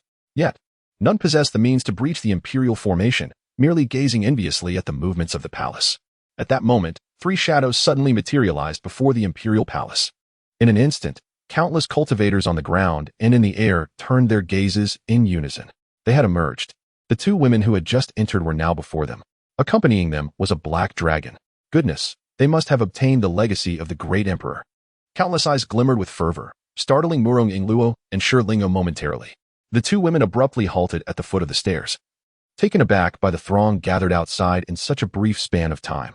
Although the majority of these individuals were of significantly lower cultivation, there were still not a few among them at the late stage of spirit gathering and the early stage of king. A rough estimate suggested there were at least a dozen at the king level. One was at the early stage of king, while the other was at the 8th level of spirit gathering. Although they were capable of battling above their ranks, facing such a multitude would undoubtedly be daunting. Junior Sister Linger, I sense that today is not an auspicious day for us to venture out. Shall we postpone our departure to another day? Murong Ingluo inquired, tilting her head towards Shi Linger. Shi Linger, typically composed, now revealed a hint of embarrassment as she replied, Senior Sister is right. This place seems quite secure. Let us first consume the soul flower to enhance our cultivation, and then we can choose a better day to leave. Very well, then we shall depart another day. Once the 2 reached a consensus, they promptly turned to retrace their steps. The peculiar reaction left the black dragon utterly perplexed, and it hastily raised its head to exclaim, Why postpone? If you go out now, I can lead you to find even greater treasures, far superior to the 7-colored soul flower. Alas! Before it could finish, an expletive escaped its lips. Just moments earlier, it had followed closely behind the 2 women, its view obstructed. Now that they had moved aside, the vast expanse of cultivators became vividly apparent before its eyes. In a moment, the black dragon was utterly bewildered. Where did all these cultivators come from? Why were they staring at it? It did not possess the treasures of an emperor. The black dragon's throat bobbed as it swallowed hard, then swiftly turned to pursue the 2 maidens. The 2 fairies were right. Today was not a suitable day to venture outside. This emperor. Wait, fairies. Don't leave so hastily. Hold on for a moment. The trio soon returned to the emperor's palace. The multitude of cultivators below seethed with frustration at the sight, their teeth grinding in discontent, yet utterly powerless to act. Humph. I refuse to believe that they will remain hidden forever. They must emerge eventually. No matter, after all. More powerful beings from various sacred places and esteemed families were on their way here. If the Miao Miao sect can break through, I refuse to believe that other sacred places cannot. Within the emperor's palace, the black dragon lamented, Fairies, what shall we do? That crowd is undoubtedly here to seek the emperor's relics. We cannot escape. No worries. Once we consume the 7-colored divine soul flower and make our breakthrough, we shall charge out. Murong Ingluo scoffed, leading Shi Linger towards the stone bed. The black dragon grew anxious, explaining, But the 7-colored divine soul flower is meant to nourish the soul. Even if we break through, it won't be significant. What if one of you goes out first to distract the crowd, and then I, along with the other, make our escape? Murong Ingluo, Shi Linger. Both maidens cast a glance at the black dragon, clearly perceiving its desperate desire to flee. Yet, this idea was simply too ludicrous. Be quiet, they retorted. Murong Ingluo scolded with a hint of irritation and then solemnly declared, If we cannot find a way out, then so be it. When the secret realm closes, we shall naturally be brought out. What? We'll be automatically taken out. Goodness, no wonder I couldn't find the exit. The black dragon exclaimed, filled with delight. It was not concerned about escaping the wretched palace itself, but rather about leaving that ghastly place beyond the palace. Thus, as long as they could eventually exit, it mattered little where they remained in the interim. With that, it excitedly curled up in the corner of the stone bed, observing the 2 women seated cross-legged. Gradually, it fell into a tranquil state, its eyes blinking in anticipation of life beyond these confines. The 2 women, seated upon the stone bed where the emperor had once cultivated, each consumed a 7-colored soul flower and closed their eyes to meditate. One aspired to reach the 9th level of concentration, while the other sought to comprehend her innate divine abilities. After all, being of a unique constitution, their seniors had all grasped their innate powers, and even their junior sister Linger had understood the heavenly tribulation light, while she herself had yet to attain anything. Hence, Murong Ingluo felt a twinge of urgency within her heart. Moreover, as long as both of them could achieve breakthroughs, the question of whether they could leave became irrelevant. Thus, the emperor's palace once again fell into silence, as the 2 women entered a state of deep cultivation, oblivious to the passage of time. Chapter 090. Lin Fan and Yi Qiqing enter the secret realm, born with dual pupils, Shi Yaoyao, from the ethereal sect. It had been 2.5 days since the secret realm opened. The disciples continued their lives as usual, practicing diligently and attending to their duties. Upon returning from the treasure pavilion, Luo Feishuan fully integrated herself into the life of the sect, diligently striving to showcase her talents before Chen Xuan. However, the moments she could spend with him were scarce, compelling her to methodically fulfill her duties. Fortunately, she was granted access to the illusion tower for cultivation, where she could peruse certain tomes containing mystical arts and techniques. Over this period, her cultivation level approached the Saint Realm, with the potential for ascension looming ever closer, fostering a deepening affection for the sect, which she now regarded as her new home. At this moment, it was noon, and numerous disciples were en route to the illusion tower for their training. Suddenly, an overwhelming sword intent surged forth from the main peak, soaring into the heavens and coalescing into an unparalleled sword energy that pierced the clouds.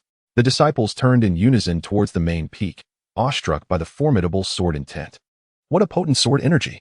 It emanates from the main peak. Could it be that the sect master has broken through? No. The sect master's breakthroughs are never so simple. Have we forgotten the last time that colossal hand appeared? This must be senior brother Lin Fan achieving a breakthrough. He is said to be the embodiment of the sword. The sword intent ascends to the heavens, utterly irresistible. This is the power of a direct disciple, is it not? My heavens! In an instant, all the disciples were left in shock. Yet, just as quickly, the sword intent receded, restoring tranquility to the world.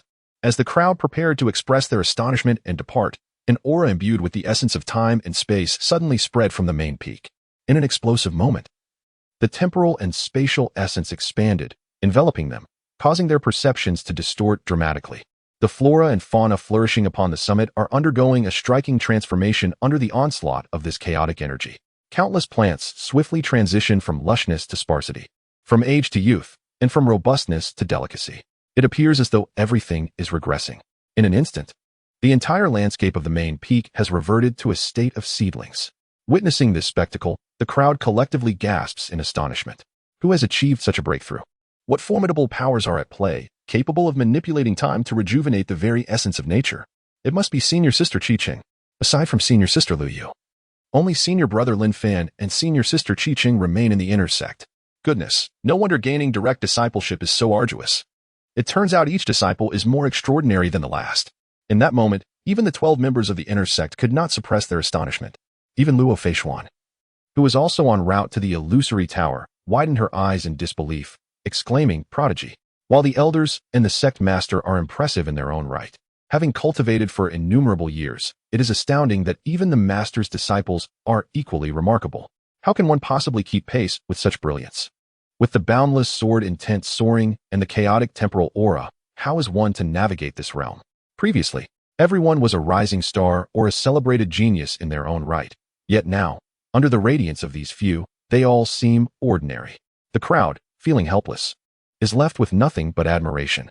As the temporal aura dissipates from the summit and the trees return to their normal state, all they can do is resign themselves to their arduous training, especially the 12 members of the inner sect.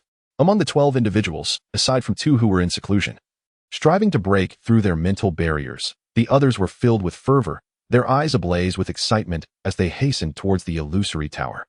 They resolutely pledged not to depart from the tower until their 2 brothers achieved their breakthroughs. They would cultivate with relentless determination, striving to catch up with the footsteps of their master, ensuring that they would not fall too far behind. Atop the main peak, Chen Xuan gazed ahead, a knowing smile gracing his lips as he sensed the 2 distinct auras. To his surprise, these 2 disciples had simultaneously comprehended their innate divine abilities. One had grasped the invincible sword intent, while the other had harnessed the power of time. Indeed, they were talents worthy of cultivation, unlike the figure reclining on the grass nearby. Lu Yu, who, despite being a reincarnated immortal, spent her days in slumber. Noticing a gaze upon her, Lu Yu slowly opened her eyes, her expression one of confusion as she inquired, "Master, what is it?" Chen Xuan replied, "It's nothing. Please, continue your rest." He smiled gently, embodying the demeanor of a benevolent mentor. As a master, he treated all his disciples equally. Although Lu Yu seemed to do little but sleep, it was merely a means for her to recuperate, and thus it was not inappropriate. Yet, her seemingly naive demeanor left him concerned that she might be easily deceived in the future. Lu Yu nodded, but instead of resuming her slumber, she pondered for a moment before earnestly asking, "Master, do you understand what it means to engage in trivial matters?" Chen Xuan, caught off guard by the unexpected question from his seemingly simple-minded disciple, nearly stumbled off the cliff. He regarded Lu Yu with suspicion, his eyes filled with scrutiny. Had she finally awakened? Had she regained her memories? As Chen Xuan observed for a while, without perceiving any signs of her memory restoration, he rolled his eyes and said, "Even if I tell you, you wouldn't understand. If you're so idle, go to the library and investigate it yourself." With that, he turned away towards the main hall of the sect, leaving Lu Yu alone on the grass, utterly perplexed. Although she still had not obtained an answer, it was evident that she had discovered a place where answers could be sought. After a moment of contemplation, she rose and set off towards the library in pursuit of the truth. Within the disciple hall of the main peak, Lin Fan and Yi Qingqing simultaneously opened their eyes. Noticing their two fellow disciples sitting motionless in the corner, they turned to report to their master about their preparation to enter the secret realm. After all, it had previously been agreed that the four of them would enter together. Their moment of enlightenment had delayed them, and now that they were awake, it was only natural to report before embarking on their journey into the secret realm. However, before Lin Fan and Yi Qingqing could take action, Chen Xian's voice resonated in their ears. "Your two fellow disciples have encountered some trouble in the Xinshu secret realm. You two should enter directly to find them." Upon hearing this, Lin Fan and Yi Qingqing's expressions instantly sharpened. How could their fellow disciples be in trouble within the secret realm? Who had the audacity to trouble their juniors? It was tantamount to courting death. They exchanged a glance and immediately cupped their fists in the direction of the Chen Xian's hall. "Yes, master. We shall enter the Xinshu secret realm at once to seek our sisters." With that, Lin Fan and Yi Qingqing promptly settled beside Murong Yingluo and Shiling, assuming a meditative posture, and swiftly entered the secret realm. Meanwhile, outside the imperial palace, the number of cultivators was steadily increasing. However, many individuals have merely gathered to witness the spectacle. At this moment, the formidable figures from various factions have begun to arrive in succession. Those of lesser cultivation are utterly incapable of contending. Their curiosity about the potential inheritance within the emperor's palace is the sole reason for their lingering presence. It is futile. The subsequent formations are beyond comprehension. The emperor's formations are profoundly intricate. A maiden from the Cloud Sea sacred land stands upon the 6th tier, murmuring to herself, "It is exceedingly difficult. I never imagined the emperor's formations could be so enigmatic." A scion from the radiant sacred land stands proudly on the 9th tier, his brow furrowed in concentration. Observing the formidable talents from the sacred lands being thwarted, countless outer sect cultivators cannot help but exclaim in awe. It is astonishing that even the scion cannot gain entry. After 2.5 days of attempts, the highest achievement has only reached the 6th tier. The emperor's formations are indeed incomprehensible to mere mortals. If only this were the real world. Should the emperor's relics manifest in reality, the radiant sacred land would undoubtedly deploy ultimate weapons to breach the formations. Alas, this is but a realm of the mind. A collective sigh of resignation echoes among the crowd, as they believe no one will manage to enter before the secret realm closes. Yet, at this juncture, a sudden exclamation captures everyone's attention. "Look, from the primordial sacred land has arrived." Boom. With this utterance, the entire assembly turns their gaze upwards, captivated. Even the maiden from the Cloud Sea sacred land and the scion from the radiant sacred land cannot resist glancing back. Chapter 091. Shi Yao breaks the formation. The Shi sisters encounter each other in the heavens. A young girl clad in a silk gown, escorted by several elder figures, slowly makes her appearance. She is youthful in appearance, her demeanor aloof, seemingly no different from an ordinary woman. However, as she draws nearer, her eyes become increasingly discernible. Upon gazing into her eyes, onlookers cannot help but feel a tremor within their hearts. For within her pupils lies a smaller pupil, creating a striking juxtaposition of sizes that evokes an unsettling depth, leaving those who meet her gaze momentarily dizzy, as if the world has spun out of control. Indeed, she possesses dual pupils. Truly, the legendary double-eyed maiden of the Taichu sacred land, Shi Yaya, stands before us. The tales of her formidable dual pupils ring true. It is rumored that she has even implanted the supreme bone of her cousin from the same clan. Ah, how insatiable. With dual pupils, she still covets another supreme bone. One would think that such unparalleled vision would suffice without the need for another's essence. Yet it is often said that more bones pave the way for more paths. Astonishingly, whispers abound that she has been revered as a goddess by the Taichu sacred land. In an instant, the crowd is enraptured. Of course, some harbor discontent regarding Shi Yaya's acquisition of bones. Yet the current reality is undeniable. None dare to voice their grievances, only murmuring in hushed tones. As Shi Yaya descends at the entrance of the grand formation, the denizens of the Taichu sacred land emerge. their eyes gleaming with adoration as they bow in reverence to her. Having encountered the goddess, Xiaya stands with an air of pride, her expression impassive as she utters a response. Then turns her gaze toward the emperor's formation and calmly declares, "Stand aside. I shall break the formation." Yes, the inhabitants of the Taichu sacred land promptly retreat, clearing the way for her. Simultaneously, she admonished the obstructing figures ahead, declaring, "The primordial sacred land is breaking the formation. All shall make way." A powerful echo of her command reverberated through the air. Those engaged in dismantling the array on the first, second, and third tiers reluctantly retreated to the sides or withdrew entirely. In a mere moment, the void above was left with only a handful of fellow scions of the sacred lands, although their status was akin to that of Shiyao. Their dual pupils and the prestige of their supreme bones were sufficient to overshadow anyone. Thus, the few individuals suspended in the ethereal tiers also moved aside, clearing an unobstructed path for Shiyao. Subsequently, all eyes were fixated upon her, eager to witness whether she could indeed unravel this formation. Under the scrutiny of countless onlookers, Shiyao remained expressionless. Though she hailed from a dominant power, the years of nurture from the sacred land and her elevated status had inherently enhanced her self-awareness, instilling within her a profound sense of pride. She gazed unwaveringly into the void, her pupils contracting as her dual eyes began to whirl. In that instant, every cultivator who met her gaze, regardless of their level of mastery, was struck with dizziness, as if the very heavens were spinning. Some of the less adept cultivators even collapsed to the ground. "Oh, I feel so dizzy. It feels like the world is turning." Alarmed, they gasped. "Do not look into her eyes." The less experienced hurriedly averted their gaze, while the more powerful among them exuded an aura of strength, forcing themselves to maintain composure. Meanwhile, Shuriya's dual pupils spun ever faster. The emperor's formation began to manifest within her eyes. Then, she lifted her leg and ascended the first tier. Following that, she advanced to the second, then the third. Boom. The entire venue was instantly shaken, as countless cultivators watched in astonishment as Shiyao ascended ever higher, their beliefs shattered. Such a formidable physique truly exists in this world.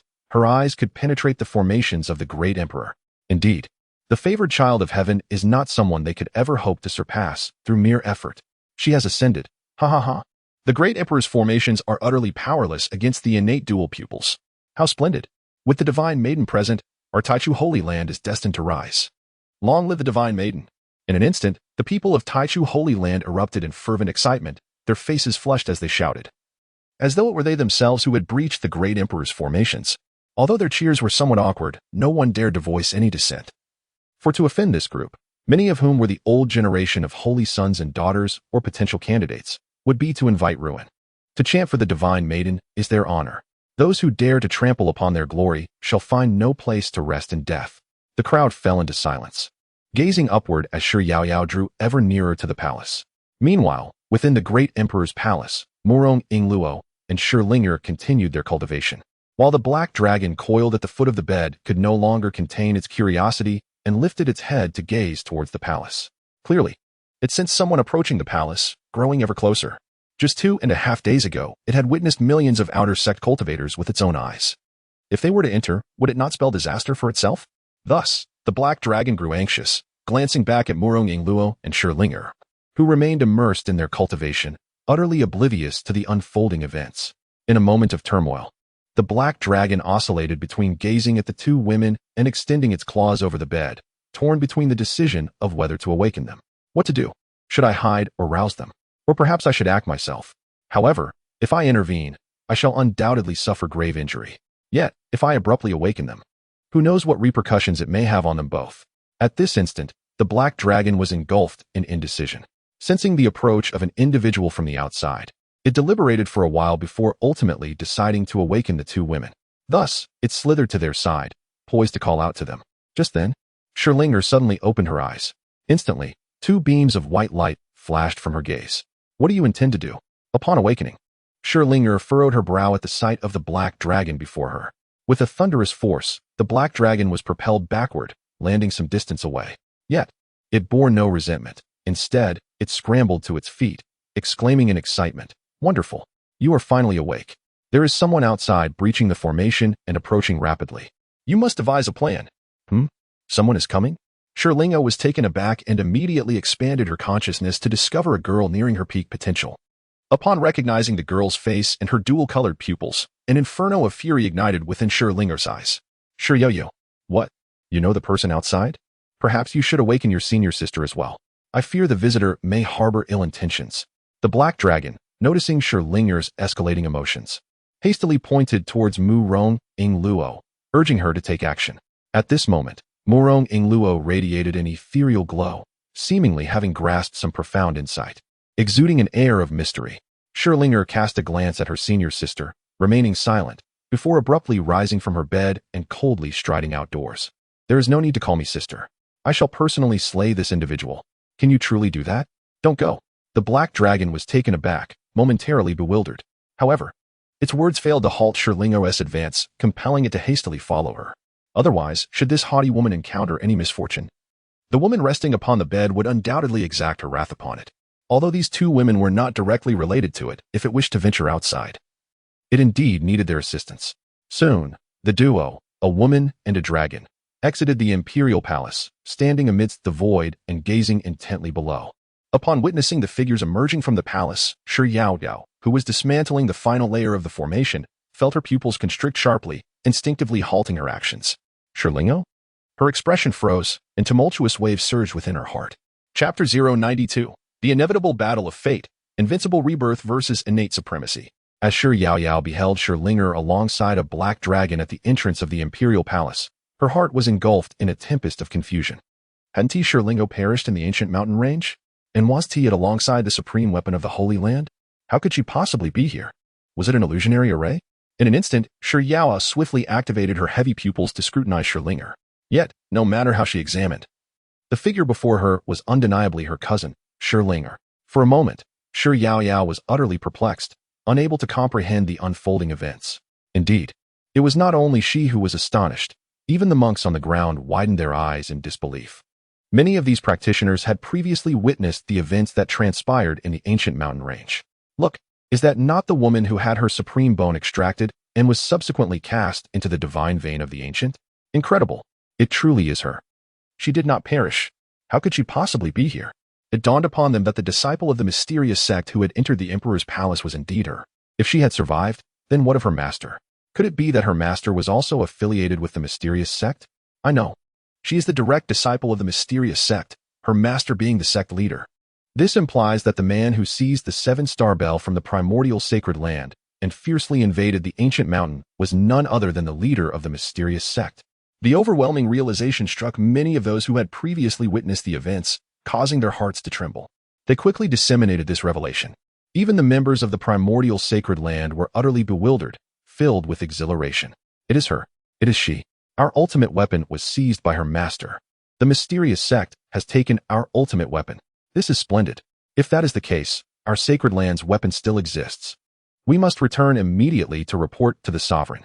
The members of the primordial sacred land, in their fervor, hastily departed to convey the news.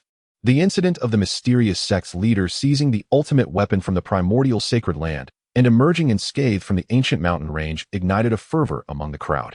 Upon hearing this news, disbelief swept through all present. Even the inhabitants of the primordial sacred land have arrived here. Even if those from the primordial sacred land have taken their own lives to send word back, many still hesitate to believe it. After all, the might of the ancient mountain range is such that it instills fear in the hearts of all. It cannot be true. Even a sacred king would be unable to emerge from the ancient mountain range.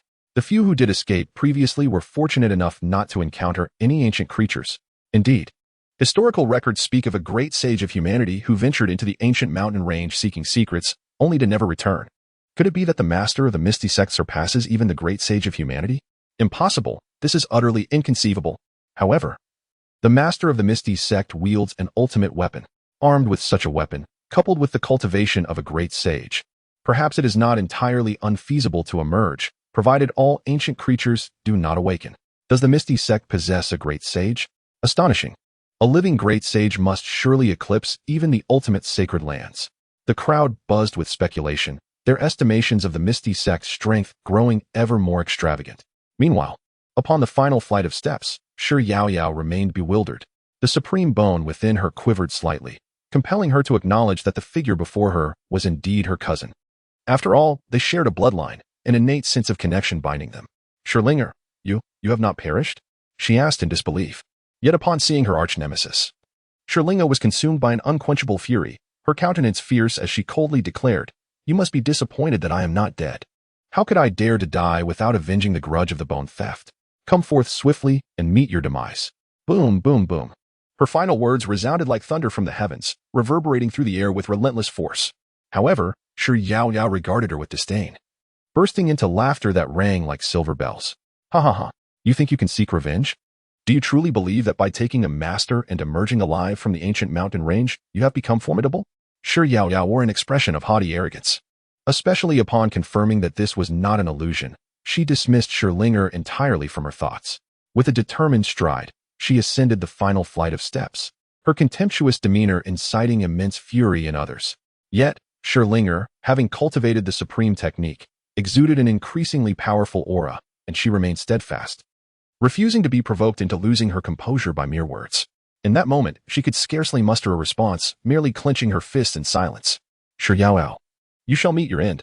With that declaration, Shirlinga leaped forward, launching the first strike against Shi Yaoyao. Boom. A powerful force surged through the air, accompanied by the sound of shattering space.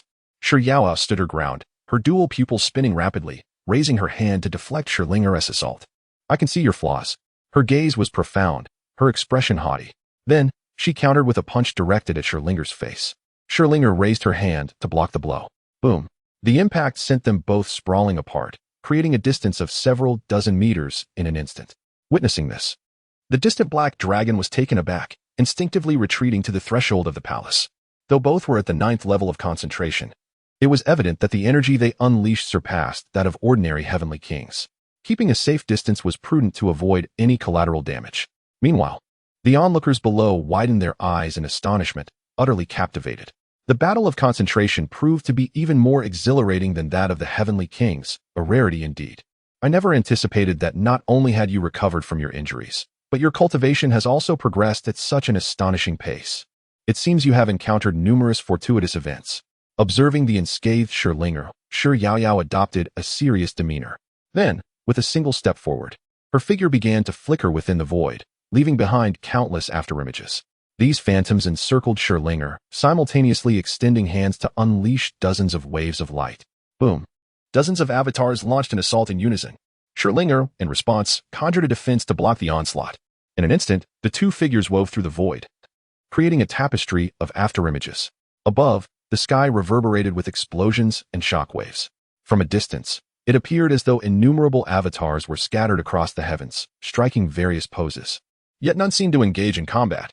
While it appeared as though no one was attacking, the air above continuously erupted in bursts of light, leaving all the cultivators on the ground in a state of bewilderment, their hearts trembling with awe.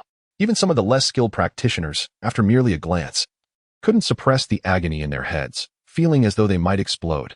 My head aches terribly. Practitioners of lower realms, avert your gaze. This is a profound mystery beyond your comprehension. Hiss. Such pain, my head is throbbing. Why? Can't I see anyone? What are they actually doing? Is this the result of achieving ultimate speed? To our eyes, it resembles slow motion. So this is possible. I understand now. I comprehend.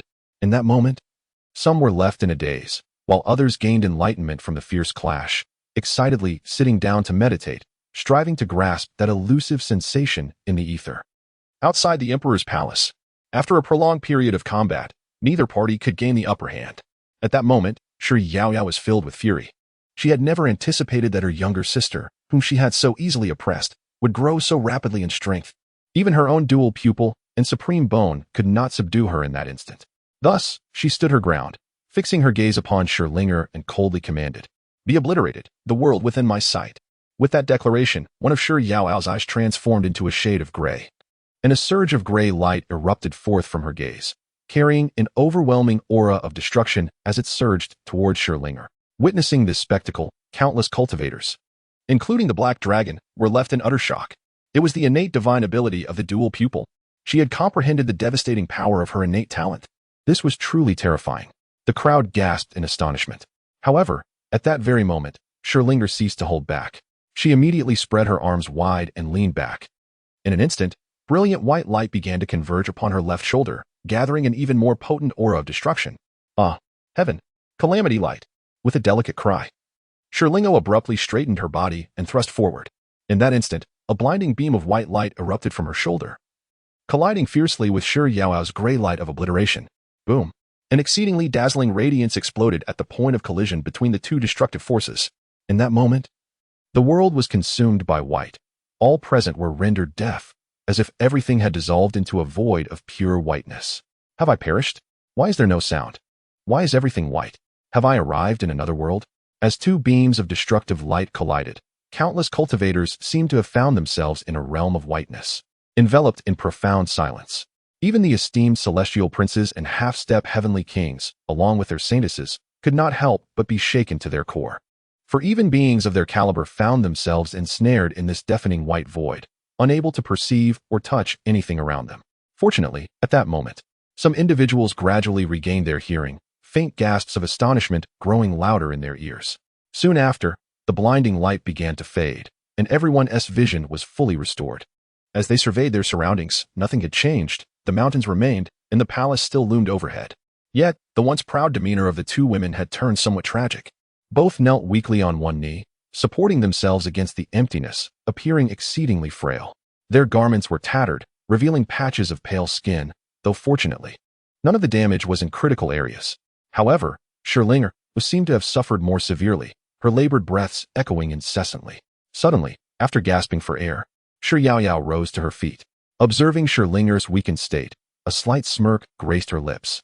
Schirlinger, I never imagined you would not only regain your supreme bone but also activate your innate divine abilities.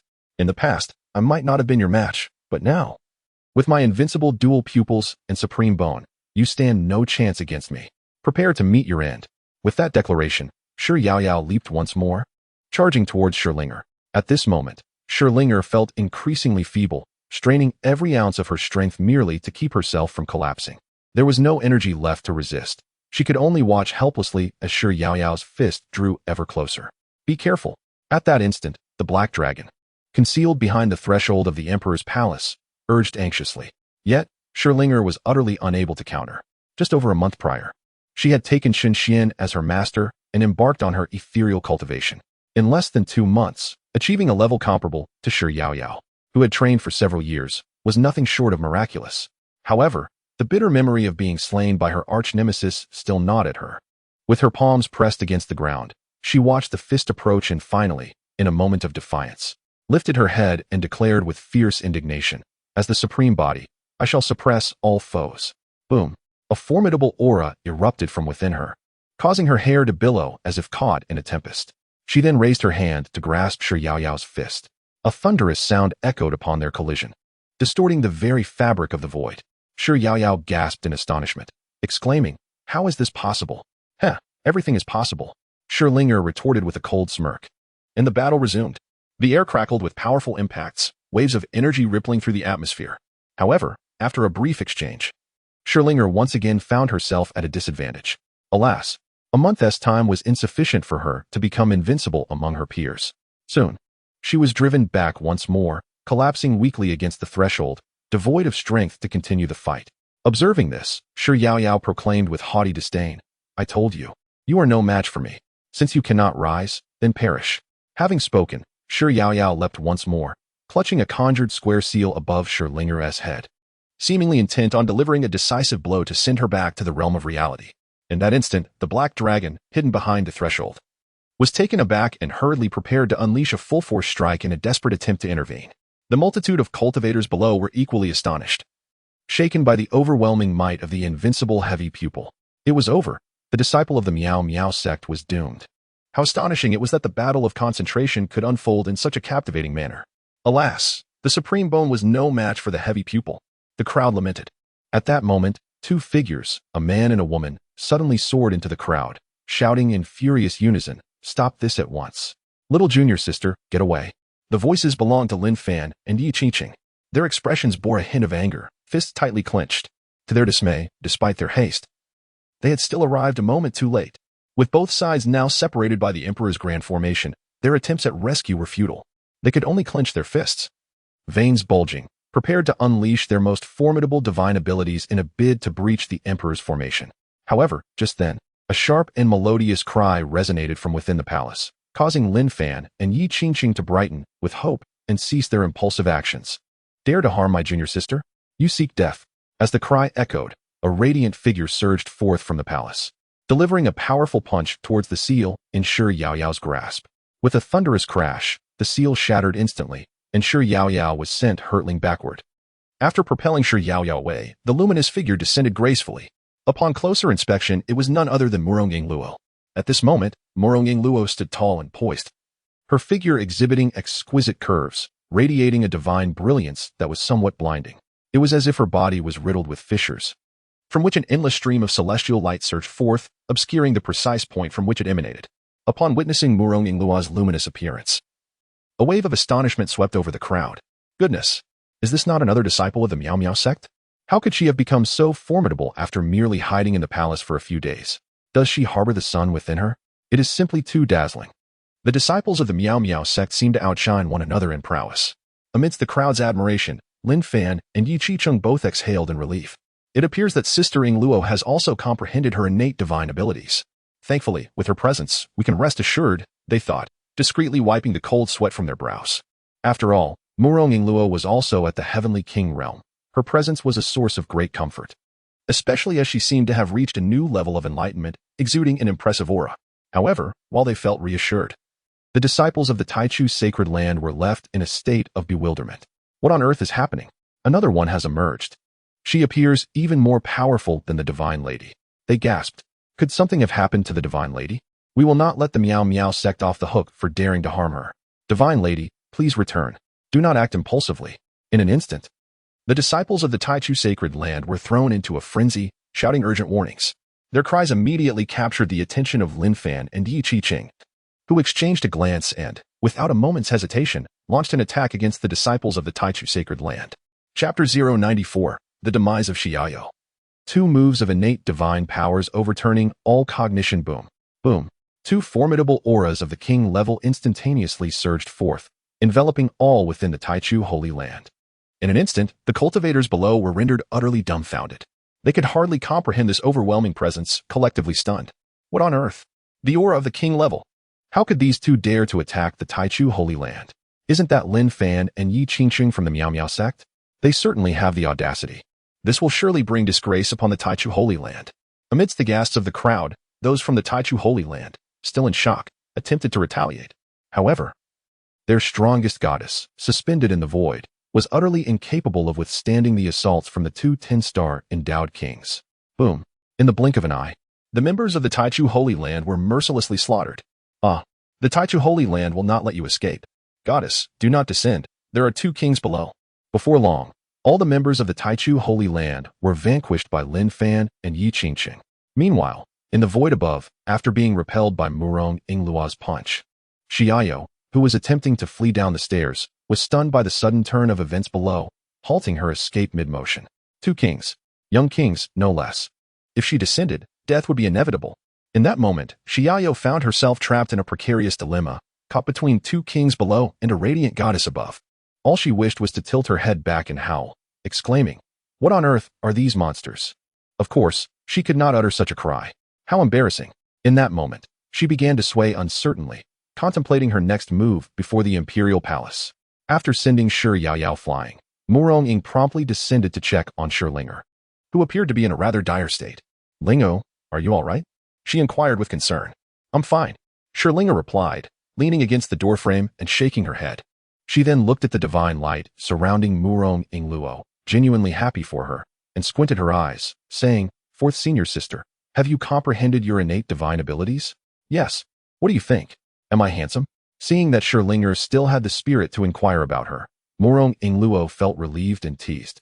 "Do you think I can now rival our master in grace?" Shi Linger responded, "You are indeed handsome, but you still fall a tad short compared to master. Moreover, it's so dazzling that I can barely keep my eyes open." Murong Yingluo was at a loss for words. Just as she was about to respond, Shi Yaoyao, who had been lingering at the steps, made a decisive choice in an instant. Instead of fleeing further, she opted to confront Murong Yingluo. After all, the two figures on the ground had already been identified as powerful beings. The one in the void remained uncertain, perhaps offering a glimmer of hope. Thus, she turned around and charged at Murong Yingluo, intending to launch a surprise attack. "Watch out from behind." Suddenly, the black dragon, still hidden behind the doorframe and yet to catch its breath, pointed at the attacking Shi Yaoyao and warned. However, Murong Ingluo remained calm and unhurried, seemingly well-prepared. Linger, today I shall reclaim the supreme bone for you. When the time comes in reality, you can personally take her down. With that, Murong Ingluo transformed into a streak of light, rushing towards Shi Yaoyao with unparalleled speed, rendering her almost invisible to the eye. Then, with a muffled thud, Shi Yaoyao's form abruptly froze in the void, and Murong Ingluo appeared before her, her hand having stealthily plunged into Shi Yaoyao's shoulder. The velocity was astounding. Shi Yaoyao trembled, a surge of agonizing pain causing her brow to furrow deeply.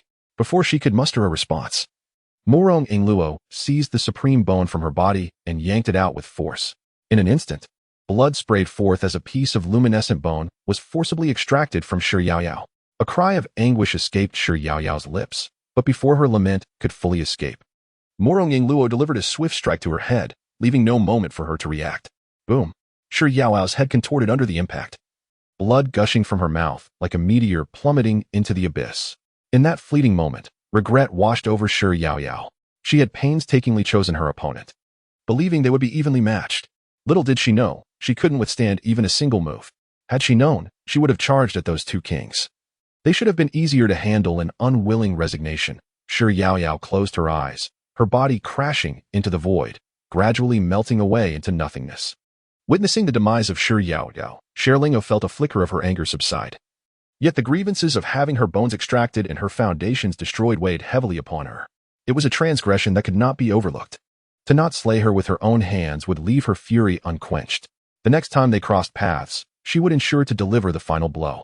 Sherlinger pondered silently. Hey, what is the matter with you? Are you all right? Suddenly, the black dragon noticed Sherlinger's moment of distraction and couldn't help but offer a gentle reminder.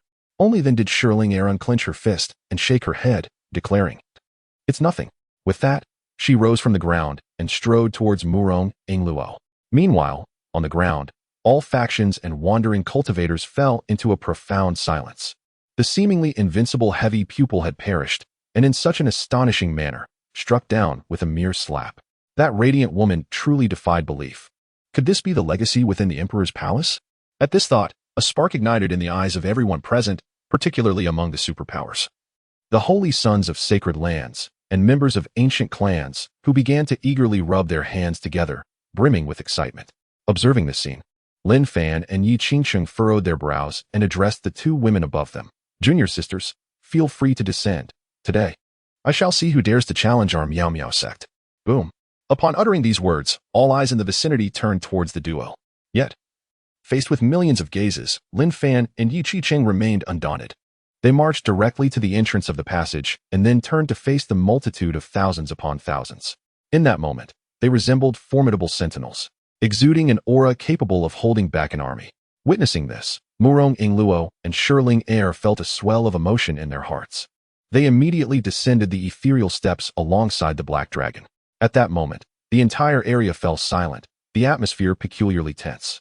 Even some seasoned holy sons discreetly began to form their mystical seals, sensing an impending storm. Seeing this, those unwilling to be embroiled in the chaos or lacking in cultivation hastily retreated, distancing themselves from this hub of controversy. As the two women and the dragon descended, the number of surrounding cultivators dwindled further. However, those who remained all possess formidable realms. Soon, as the two women and the dragon completely descended the final staircase, entirely liberated from the Emperor's formation, someone in the crowd could no longer contain themselves and shouted, "Kill them! Seize the Emperor's legacy!" In that instant, countless cultivators erupted, unleashing an array of divine abilities toward the four disciples of the Misty Sect. A torrent of mystical powers surged forth, momentarily startling the black dragon that had just descended. It rushed forward, grasping the arms of Murong Ingluo and Sherlinger, exclaiming in agitation, "Quickly, we must flee." Yet, the two women remained unmoved, calmly gazing at the silhouettes of their senior brothers and sisters. If their seniors did not retreat, they too would not budge. Witnessing this, the black dragon grew increasingly anxious, doubting that these two could withstand the onslaught of millions of cultivators. However, the subsequent scene completely shattered the black dragon's perception of genius. Chapter 095. Unrivaled sword intent and the void of eternity, talent, and divine abilities in abundance faced with the relentless assault of powerful cultivators. Lin Fan frowned, disdainfully remarking, ignorant of their own demise. With a flick of his wrist, he released a wave of light that deflected the myriad attacks, and then, pointing toward the crowd, He uttered a single word, sword. Boom. Instantly, a multitude of sword intents materialized, dense as a locust swarm, weaving through the ranks of countless cultivators. Thud, thud, ah. In an instant, numerous cultivators were left reeling, their ranks in disarray. Even many seasoned candidates for the sacred sun, aged 70 or 80, found it exceedingly challenging to withstand the onslaught.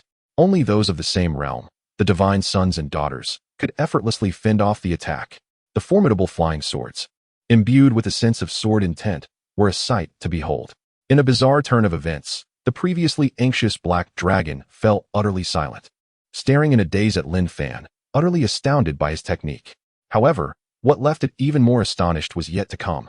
The celestial beings of the King Realm, after parting the flying swords, surged forth toward the members of the mysterious Cloud Sect, seemingly intent on joining forces. At that moment, Yi Qingqing quietly raised her hand, directing her palm toward the approaching crowd, and softly declared, "All is void through the ages." With a thunderous roar, a powerful force erupted from Yi Qingqing's palm, radiating outward and sending the black dragon and Shi Linger, along with others, reeling, their hair and whiskers blown backward, their eyes squinting against the onslaught. Following this, an overwhelming force of time and space surged forth, causing several newly ascended celestial beings to plummet from the King Realm to the pinnacle of the Concentration Realm.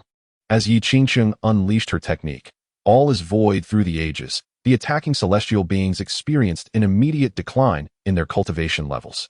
The King Realm warriors fell to the pinnacle of concentration, while those at the pinnacle found themselves diminished to the 6th or 7th level of concentration.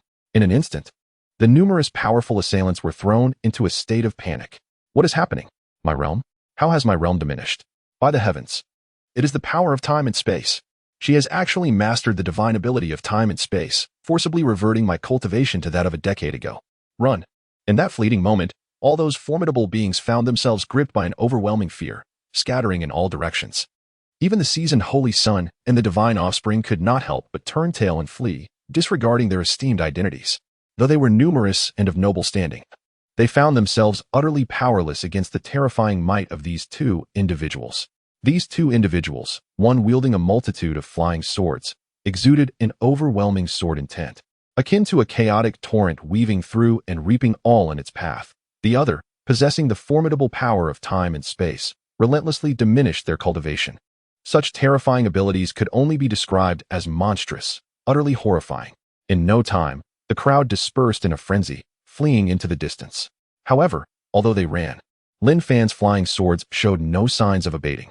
Those who lagged behind were swiftly overtaken, pierced through by Lin Fan's swords, meeting their demise on the spot. Several of the slower, elder disciples perished immediately. Witnessing this scene, countless cultivators felt a chill run down their spines, gasping in shock. What on earth is this formidable technique? It is simply too terrifying. Sword intent, time and space power, divine light, heavenly tribulation, awe-inspiring. My goodness, these four individuals are utterly extraordinary. To slay the elder disciples as if they were mere dogs, the disciples of the mysterious Cloud Sect are truly formidable. In that fleeting moment, I even sensed my own cultivation waning. Each of them, so young, yet more powerful than the Holy Land's disciples and divine sons. It is believed that the mysterious Cloud Sect will soon dominate the ancient continent. Those cultivators standing at a distance trembled within, their eyes filled with reverence. After all, achieving the rank of Heavenly King at such a young age marks one as a dragon among men, and these individuals surpass even the divine sons. It is noteworthy that some holy lands do not even possess a divine son, yet the mysterious Cloud Sect has produced 4 at once. One can only imagine the magnitude of power they will wield as they continue to grow, or rather, the profound depth of the sect's heritage and its formidable strength can be discerned from the fact that the Misty Sect has managed to cultivate these 4 individuals in such a short span of time. Otherwise, it would be inconceivable for ordinary forces to nurture such formidable talents. Amidst the astonishment of the crowd, Lin Fan, Yi Qingqing, and Murong Yingluo did not pursue those who had fled. After all, this battle was sufficient to establish the reputation of the Misty Sect, deterring others from harboring covetous thoughts towards them. Turning around, Lin Fan gazed at Shi Linger with concern and inquired, "Linger, how are you faring? Do you need to rest? With your senior brothers and sisters here, you need not worry. Indeed, if you feel unwell, do not hesitate to speak up." Yi Qingqing and Murong Yingluo echoed, their eyes filled with concern for Shi Ling. This harmonious scene instantly overwhelmed Scherlinger with emotion, filling her heart with warmth. Although she appeared somewhat feeble and her garments were tattered, this was merely a spiritual realm where, with gradual recovery, her attire would likewise mend. Moreover, her earlier exertion of the celestial calamity light had merely drained her energy, and she was not gravely harmed. Thus, she shook her head and replied, her voice tinged with gratitude. Thank you, senior brothers and sisters, for your concern. I am quite well. Let us allow Long Outyen to lead the way in search of opportunities. Long Outyen? Who is Long Outyen? Suddenly, Lin Fan and Yi Qiqing exchanged puzzled glances, scanning their surroundings for the figure of Long Outyen. At that moment, the black dragon, hidden in the shadows, was overlooked, wearing an expression of speechlessness. However, it bore no discontent. Instead, it excitedly emerged from behind Scherlinger and introduced itself with fervor. I am the one and only Long Outyen. I have resided here for many years and shall guide you. You may proceed with utmost confidence. Are you the Dragon Outyen? The Emperor? Upon hearing the black dragon's self-acknowledgement, Lin Fan and Yi Qiqing were momentarily taken aback. However, before they could voice their confusion, Dragon Outyen eagerly recounted his lineage. After all, who could blame him? These individuals were undeniably formidable, rivaling his own youthful prowess. Each of the four possessed unique talents and divine abilities, marking them as potential emperors in the future. The prospect of four emperors arising from their ranks was nothing short of awe-inspiring. Furthermore, if his fiancée were still alive, she would likely possess at least the cultivation of a great emperor. This motivated him to showcase his abilities and cultivate a favorable relationship, lest he find himself unprepared for vengeance should he encounter her prematurely. Thus, the black dragon swiftly divulged the details of his captivity and his encounters with Murong Ingluo and Scherlinger. He pointed out the direction of a treasure trove, vividly describing the precious items within, captivating Lin Fan and Yi Qiqing with his enthusiasm. It seemed as though this dragon possessed an intimate familiarity with the location, as if he had personally visited it. Given this, Lin Fan pondered briefly but chose not to dwell on doubts and agreed to proceed. After all, the strength of Dragon Outyen was apparent, and a mere glance from the group could easily subdue him, alleviating any concerns. Additionally, it appeared that his two junior sisters had already formed a rapport with him, further easing any apprehensions. Excellent. This time, I shall ensure that you reap abundant rewards. With the collective affirmation from the four, the black dragon was filled with excitement and promptly led the way toward the direction he had indicated. Chapter 096, Chen Xuan's identity exposed. The Taichu sacred land takes action. As the quartet from the mysterious cloud sect departed, countless cultivators remained rooted in place, watching them leave, too intimidated to follow. The notion of pursuing the imperial legacy was utterly abandoned. After all, even the proud scion of the sacred land had been routed. This group of minor cultivators had no desire to court death. Furthermore, it was rumored that their master had seized the formidable weapon from the Taichu sacred land, entering and exiting the ancient mountain range with ease. Such an extraordinary individual, not to mention their ancestors, would likely refrain from even a whisper in such a presence. Should they inadvertently cause harm and attract that man's ire, the sacred land would face dire consequences. Thus, tens of thousands of cultivators shook their heads and departed, carrying with them the legend of the mysterious cloud sect. In that instant, the name of Mysterious Cloud resounded once more throughout the secret realm, particularly the renown of its direct disciples, which now eclipsed even that of the sacred land's favored sons and daughters. Naturally, with prominence comes trouble. At this juncture, within the Taichu sacred land, following the return of disciples who had committed suicide to report on the events within the secret realm, the name of the Mysterious Cloud sect reverberated through the upper echelons of the sacred land. The elders soon realized that the individual who had seized their formidable weapon was none other than the leader of the Mysterious Cloud sect. Initially, they had believed that the weapon was lost in the ancient mountain range, yet it now resided within the Mysterious Cloud sect. Consequently, the elders of the Taichu sacred land convened another urgent meeting to discuss strategies for reclaiming their formidable weapon. The Mysterious Cloud sect had overstepped its bounds. It was imperative that they retrieve their weapon with a firm hand. Indeed, failing to reclaim the weapon would irreparably tarnish the sacred land's reputation. Even if it required initiating a holy war, they must regain their formidable weapon. However, have you ever pondered how the leader of the ethereal sect managed to escape from the ancient mountain range? Are we truly capable of confronting him? Perhaps there exists some extraordinary method. It is not as if no one has ever emerged from the ancient mountain range. Moreover, if we were to tap into our profound resources, we would undoubtedly succeed. But let us not forget, the opponent possesses formidable strength and, at present, wields an ultimate weapon. While we are devoid of such a weapon, If he chooses not to return it, it appears we would be unable to contend with him. Indeed, if we provoke him, he might very well obliterate us with that ultimate weapon, air. This seems to hold some merit. In an instant, the Sacred Land Conference found itself ensnared in a new quandary. The dilemma being that the adversary possesses an ultimate weapon while we do not. However, since we have already discerned its whereabouts, we cannot afford to let it slip away. How shall we navigate our future without it? Additionally, without the suppression of the ultimate weapon, the two most potent resources among us will be laid bare, leaving us with little time to survive. At that juncture, the Sacred Land would undoubtedly decline to an unprecedented low. For both emotional and rational reasons, this weapon must be reclaimed. Thus, the discussions resumed. Eventually, one elder proposed a novel solution. Sovereign, esteemed elders, why not issue a direct demand for it? If they send someone to retrieve it for us, even if they refuse, they cannot possibly retaliate against us for merely stating our desire for the ultimate weapon. That makes some sense. But what if they refuse to comply? If they do not acquiesce, would we not be at a disadvantage? That seems reasonable. It appears to hold no flaws. Utter nonsense. If it cannot be obtained, then let it be. How shameful. Alas, this appears to be the only course of action available.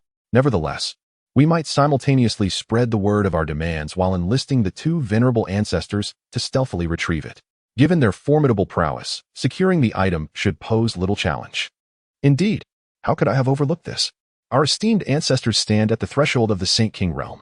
They are exceptionally powerful. Without the suppression of the supreme weapon, they cannot endure for long. Ultimately, death is inevitable. If we can procure the item, our foundational resources will remain intact. Precisely. It is said that the mysterious sect possesses an abundance of divine source liquid. Once our ancestors reclaim the supreme weapon, we shall eradicate the mysterious sect and subsequently utilize the divine source liquid to reseal our ancestors, achieving 3 objectives in one fell swoop. By my word, what an excellent idea. Thus, let us proceed with separate endeavors. The elder saints shall accompany me to awaken the ancestors. The rest shall immediately disseminate the news, applying pressure to the mysterious sect and issuing a vehement condemnation. Understood. Soon, the primordial Holy Land finally settled on a resolution. With a plan in place, a sense of relief washed over everyone. Several elder saints, under the guidance of the Holy Master, advanced directly to the entrance of the clan grounds, whereupon they all knelt and began to beseech the ancestors. All elder saints of the primordial Holy Land, we implore you to awaken. As the multitude of saints offered their prayers within the clan grounds, 2 ancient figures sealed within shadows simultaneously opened their eyes. Enter. The 2 furrowed their brows, sensing the unusual circumstances, and promptly summoned the external members to enter. Upon hearing the progenitor's response, the sacred lord promptly rose, leading several sages into the grotto. Whereupon they prostrated themselves and reverently recounted the events and their scheme in detail. The 2 progenitors were utterly dumbfounded upon learning of the intended larceny. Incompetent, they bellowed, their disappointment palpable. Nonetheless, given the gravity of the matter pertaining to the Sacred Land's legacy, they acquiesced to the plan. Procure divine essence for our restoration, and once rejuvenated, we shall embark upon this theft. As you command. The Sacred Lord and his entourage were elated, immediately setting about gathering divine essence and delivering it to the progenitor's grotto within the ancestral grounds, allowing them to absorb it and restore their cultivation. In that moment, the entire primordial Sacred Land witnessed its spiritual energy converge upon the ancestral grounds, causing bewilderment among the masses regarding this sudden anomaly. However, such a scheme remained a closely guarded secret, inaccessible to the common folk. All they knew was that the Sacred Land had initiated a denunciation of the ethereal sect. The denunciation was straightforward, albeit lacking in conviction. Upon its dissemination, it became a source of ridicule among many cultivators. For its content was as follows. It is widely acknowledged that the supreme weapon, the septentrional bell, was meticulously crafted by the primordial Sacred Land over tens of millennia and constitutes a vital artifact of its heritage. The ethereal sect's seizure of our supreme weapon and the slaying of our primordial Sacred Land's elder demonstrate a profound lack of responsibility. Therefore, the primordial Sacred Land vehemently protests and implores the ethereal sect to promptly return the septentrional bell and offer equitable reparations to assuage our primordial Sacred Land's elders. A wave of astonishment swept across the eastern domain upon the utterance of these words. Particularly, the esteemed leaders and elders of the various sacred lands and ancient forces were collectively taken aback. Are you certain that what you just stated originated from the primordial Sacred Land? Goodness, has the primordial Sacred Land lost its supreme weapons, rendering it so timid? A vehement protest? Is this truly their method of reclaiming the supreme weapons? How utterly embarrassing. They cannot even utter the phrase consequences be damned? What a disgrace. They have brought shame upon our sacred land. What of the absence of supreme weapons? What of emerging from the ancient mountain range? Ultimately, it amounts to death. So what is there to fear? Indeed, it ultimately amounts to death. Are they afraid to contend against the Misty Sect? Perhaps the Misty Sect is equally hesitant to engage? The derisive voices from rival factions of similar standing echoed incessantly. Chapter 097. Instantaneous elimination of two half-step holy kings, the primordial sacred land in shock. Of course, such mockery is merely a reflection of the reactions from the powerful factions. However, among ordinary forces and common cultivators, the responses are starkly different. TSK, TSK, TSK. They still have the audacity to condemn. Resorting to condemnation when they cannot prevail, is it? Why do they not mention the incident of excavating the supreme bone of their disciple? The sacred land has lost all sense of shame. They dare to utter words of reproach. Truly, they are bullies who fear the strong. If they possess any capability, why not initiate a holy war directly? Not a word about the matter of excavating the supreme bone. I have heard that the twin-eyed one was slain in the secret realm. A splendid kill. A marvelous execution, causing the primordial to wail. It seems the primordial sacred land has indeed cowered. Yet, this is to be expected. The members of the primordial sacred land lack the bloodline of the emperors. It is said that they were formed by the subordinates of the emperor after inheriting his legacy. In recent years, the once formidable weapons of the extreme path have lost their might, and now they dare not display their former bravado. Consequently, the entire eastern domain's cultivators began to murmur, and the prevailing sentiment was one of disdain towards the Taichu Holy Land. After all, the incident involving the excavation of bones was truly disgraceful, although it pertained solely to the internal affairs of the Shi family, as the backing of Shi Yaoyao. The Taichu Holy Land bears an undeniable responsibility, particularly the inadequacy of Li Churan, who had not even attained the status of a sage, was laughable considering his audacious attempt to coerce the leader of the Piamiao sect into gathering medicinal herbs for them. Merely recalling it provokes laughter. Upon hearing this news, the members of the Taichu Holy Land were seething with indignation, their faces flushed with anger, yet they found themselves unable to refute the claims, for those rumors were, regrettably, rooted in truth. Thus, they could only harbor their silent thoughts. Once our ancestor stealthily retrieves the extreme path weapons and seizes the divine source, let us see who will dare to mock us. A collection of worthless beings, forever confined to the first layer, oblivious to the fact that we reside in the third layer. When the day comes that we reclaim the extreme path weapons and our goddess matures, who among the ancient continent will dare to utter a word? The people of the Taichu Holy Land could only indulge in their fantasies in silence, afraid to voice them. For once their plans were exposed, they would truly be unable to reclaim the extreme path weapons. Yet, keeping it bottled up was quite distressing.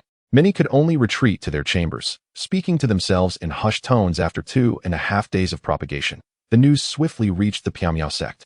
Moreover, it was intentionally conveyed to them by the Taichu Holy Land. It would be difficult for the Piamiao sect to remain oblivious. Of course, accompanying the news were 2 elderly men, acting separately. The dissemination of information and the arrival of individuals naturally occurred simultaneously. Under the cloak of night, 2 elderly men approached the outskirts of the mysterious sect, meticulously searching for any weaknesses in its formidable array, hoping to breach it or discover an opportunity for thievery. However, the sect's formations were remarkably flawless. After circling the area, the 2 half-step holy kings failed to identify any vulnerabilities, which left them increasingly agitated. What a ridiculous array! How can it be so perfect? If it weren't for the extreme Dao weapon in their possession, I would have charged in and reclaimed it myself. They lamented as they continued their quest to dismantle the formation. Without the extreme Dao weapon to quell their impending demise, retrieving it became synonymous with preserving their very lives, compelling them to exert every effort in their search. Unbeknownst to them, their every move had already fallen within the watchful gaze of the mysterious sect. Meanwhile, atop the main peak of the mysterious sect, Chen Xuan reclined in a rocking chair, basking in the moonlight, while Luzong reported on the rampant rumors circulating in the outside world. Particularly, the assertions that the primordial Holy Land dispatched individuals daily to various continents to disseminate slander against the mysterious sect prompted a suppressed chuckle from Luzong. However, mindful of the sect's reputation, he restrained his laughter and inquired, "Sect Master, should I eliminate them?" "There's no need for that. Their expressions are merely reflective of the truth. Condemning us is not a heinous crime. Besides, the primordial Holy Land is a source of concern for my disciple, so I shall leave it for them to resolve. Chen Xuan replied, waving his hand dismissively, clearly unfazed by the matter. After all, a holy land is vast. There are indeed numerous genres. While it may seem convenient to eliminate them with a single strike, ever since that incident involving Li Chuan, there has been no slander or aggression directed towards the Piao sect. At most, they merely dispatched two elderly individuals to pilfer some belongings. Thus, he felt little inclination to intervene. Very well. How shall we deal with the two outside the sect? Lu Cong nodded and continued to seek guidance. Let them be eliminated. After all, their lifespans are limited. Consider it a warning to the Taichu sacred land. Upon uttering these words, Chen Xuan closed his eyes, while Lu Cong slightly cupped his fists and immediately released a surge of energy aimed at the two elderly figures. Outside the Piao sect, the two elders felt a jolt throughout their bodies as they sensed an overwhelming force capable of shattering the heavens approaching them. This is bad. We've been discovered. We must flee. A tremor coursed through their hearts, and without further contemplation, they attempted to escape. The intensity of the energy was simply insurmountable, leaving them devoid of any means of resistance. However, just as the thought of fleeing crossed their minds, the force descended upon them instantaneously, invading their very beings. Boom! Their bodies quaked and then erupted, disintegrating into a fine powder. They acted separately, transforming their escape into an obliteration of sorts. With this explosion, silence enveloped the area outside the sect once more. Sect Master, it has been resolved. After eliminating the two half-step Saint Kings, Lu Cong reported calmly. Indeed, you may withdraw. Chen Xuan nodded, continuing to recline in his rocking chair. The act of dispatching two half-step Saint Kings seemed as trivial to him as crushing a couple of ants. Undoubtedly, within the Piao sect, the demise of two half-step Saint Kings truly held little significance. Meanwhile, within the sacred grounds of Taichu, an urgent assembly of elders convened under the veil of night. The atmosphere was charged with fervor as the elders engaged in animated discussions regarding the precise actions to take in avenging their grievances against the Piao sect following the theft of the supreme weapon. Suddenly, an elder tasked with guarding the soul tablet pavilion burst into the meeting, frantically clutching a shattered soul tablet. Master, something terrible has occurred, he gasped, his eyes wide with terror. The master furrowed his brow, halting his discourse, and replied with displeasure, I am well. It is not your well-being that is in question. It is the two ancestors who ventured to steal the supreme weapon. They are in grave trouble. Their soul tablets have shattered. Boom. The hall fell into an ominous silence. All eyes fixated on the elder's hands, where the broken soul tablet lay. Stunned, the assembly was momentarily paralyzed, and even the elder, who had rushed in, dared not breathe, his hands trembling as he displayed the shattered tablet for all to see. As the assembly beheld the fragmented soul tablet, a profound shock enveloped the hall. It is indeed the soul tablet of our ancestors. They are truly dead. A wave of despair washed over the room, saturating the air with a melancholic aura. The elders were engulfed in pessimism, with some unable to contain their outcry for vengeance. Let us wage war. We must avenge our ancestors. We shall storm the Piao sect, reclaim the supreme weapon, and uphold the dignity of Taichu. Indeed, better to die standing than to live on our knees. The assembly was imbued with a fierce spirit, however. Many elders remained silent, contemplating the gravity of the situation, because they understood that a sacred ground without the extreme Dao weaponry could never stand as a rival to a force wielding such power, especially in light of their loss of the ancestor. Even if they could procure extreme Dao weapons, none would be capable of fully unleashing their might. Thus, silence enveloped the scene. Observing this, the Lord sighed, realizing he must first pacify the impulsive elders. Esteemed elders, let us remain calm. We must not act rashly in this matter. Not act rashly. Shall we simply acquiesce? Indeed, the Misty Sect has overstepped its bounds. This grievance is intolerable. My lord, what is death but a mere trifle? What should we fear? The Soul Palace awaits, and I am willing to venture there. The sect leader. Other elders. Now, esteemed elders, please refrain from anger. Consider this carefully. If we truly engage, we shall inevitably be annihilated by extreme Dao weaponry. Even if we manage to borrow such weapons from other sacred grounds, we lack a formidable ancestor to wield them. And what does it matter if we are without extreme Dao weaponry? What does it signify to be without an ancestor? We still possess the divine maiden, the invincible double pupil, coupled with the supreme bone. As long as we cultivate the double pupil diligently, we shall avenge this grievance in due time. Boom. Upon uttering these words, several elders, previously lost in their fervor, were suddenly jolted into clarity. Indeed, they still had the double pupil and the supreme bone. Although Shi Yaoyao had fallen to the Misty Sect's disciples in the secret realm, Her recovery would not pose a challenge given the resources of the sacred ground. Henceforth, as long as they devoted themselves to cultivating the double pupil, vengeance would inevitably come. Ancestors would one day return. Extreme Tao weaponry would also be theirs. With this realization, the assembly was instantly liberated from their turmoil. One of the elder sages immediately concurred, stating, "The Holy Master speaks truthfully. Henceforth, we ought to retract our condemnation of the Misty Sect, allowing them to believe we shall no longer pursue the matter, thereby alleviating their discontent. We shall secretly devote ourselves to nurturing the twin pupil. Indeed, let it be so." Sixth elder promptly summoned back those elders who are outside and ceased the denunciation. From this moment forth, all disciples are forbidden from causing disturbances externally. Let them all cultivate in secrecy. Once the twin pupil reaches its pinnacle, the Holy Land shall remain dormant. Yes, understood. In an instant, the primordial Holy Land regained its fervor and commenced a new phase of action. First, they ceased their vocal condemnation of the Misty Sect. Subsequently, they covertly nurtured the divine maiden, Shiryao. However, to the external cultivators and factions, it appeared as though the primordial Holy Land had become more timid. The vehement denunciations previously issued by the Holy Land were met with utter silence from the Misty Sect. Not only did they not respond, but they also withdrew those who were voicing the condemnation. It was as if the primordial Holy Land had not lost the supreme weapon at all. This left countless onlookers among the cultivators utterly perplexed. Why the silence? Why the withdrawal? Have they surrendered? Or have they retrieved the supreme weapon? It seemed the Misty Sect had also chosen not to respond. Goodness, they left without warning. It appears the primordial Holy Land has been rendered impotent.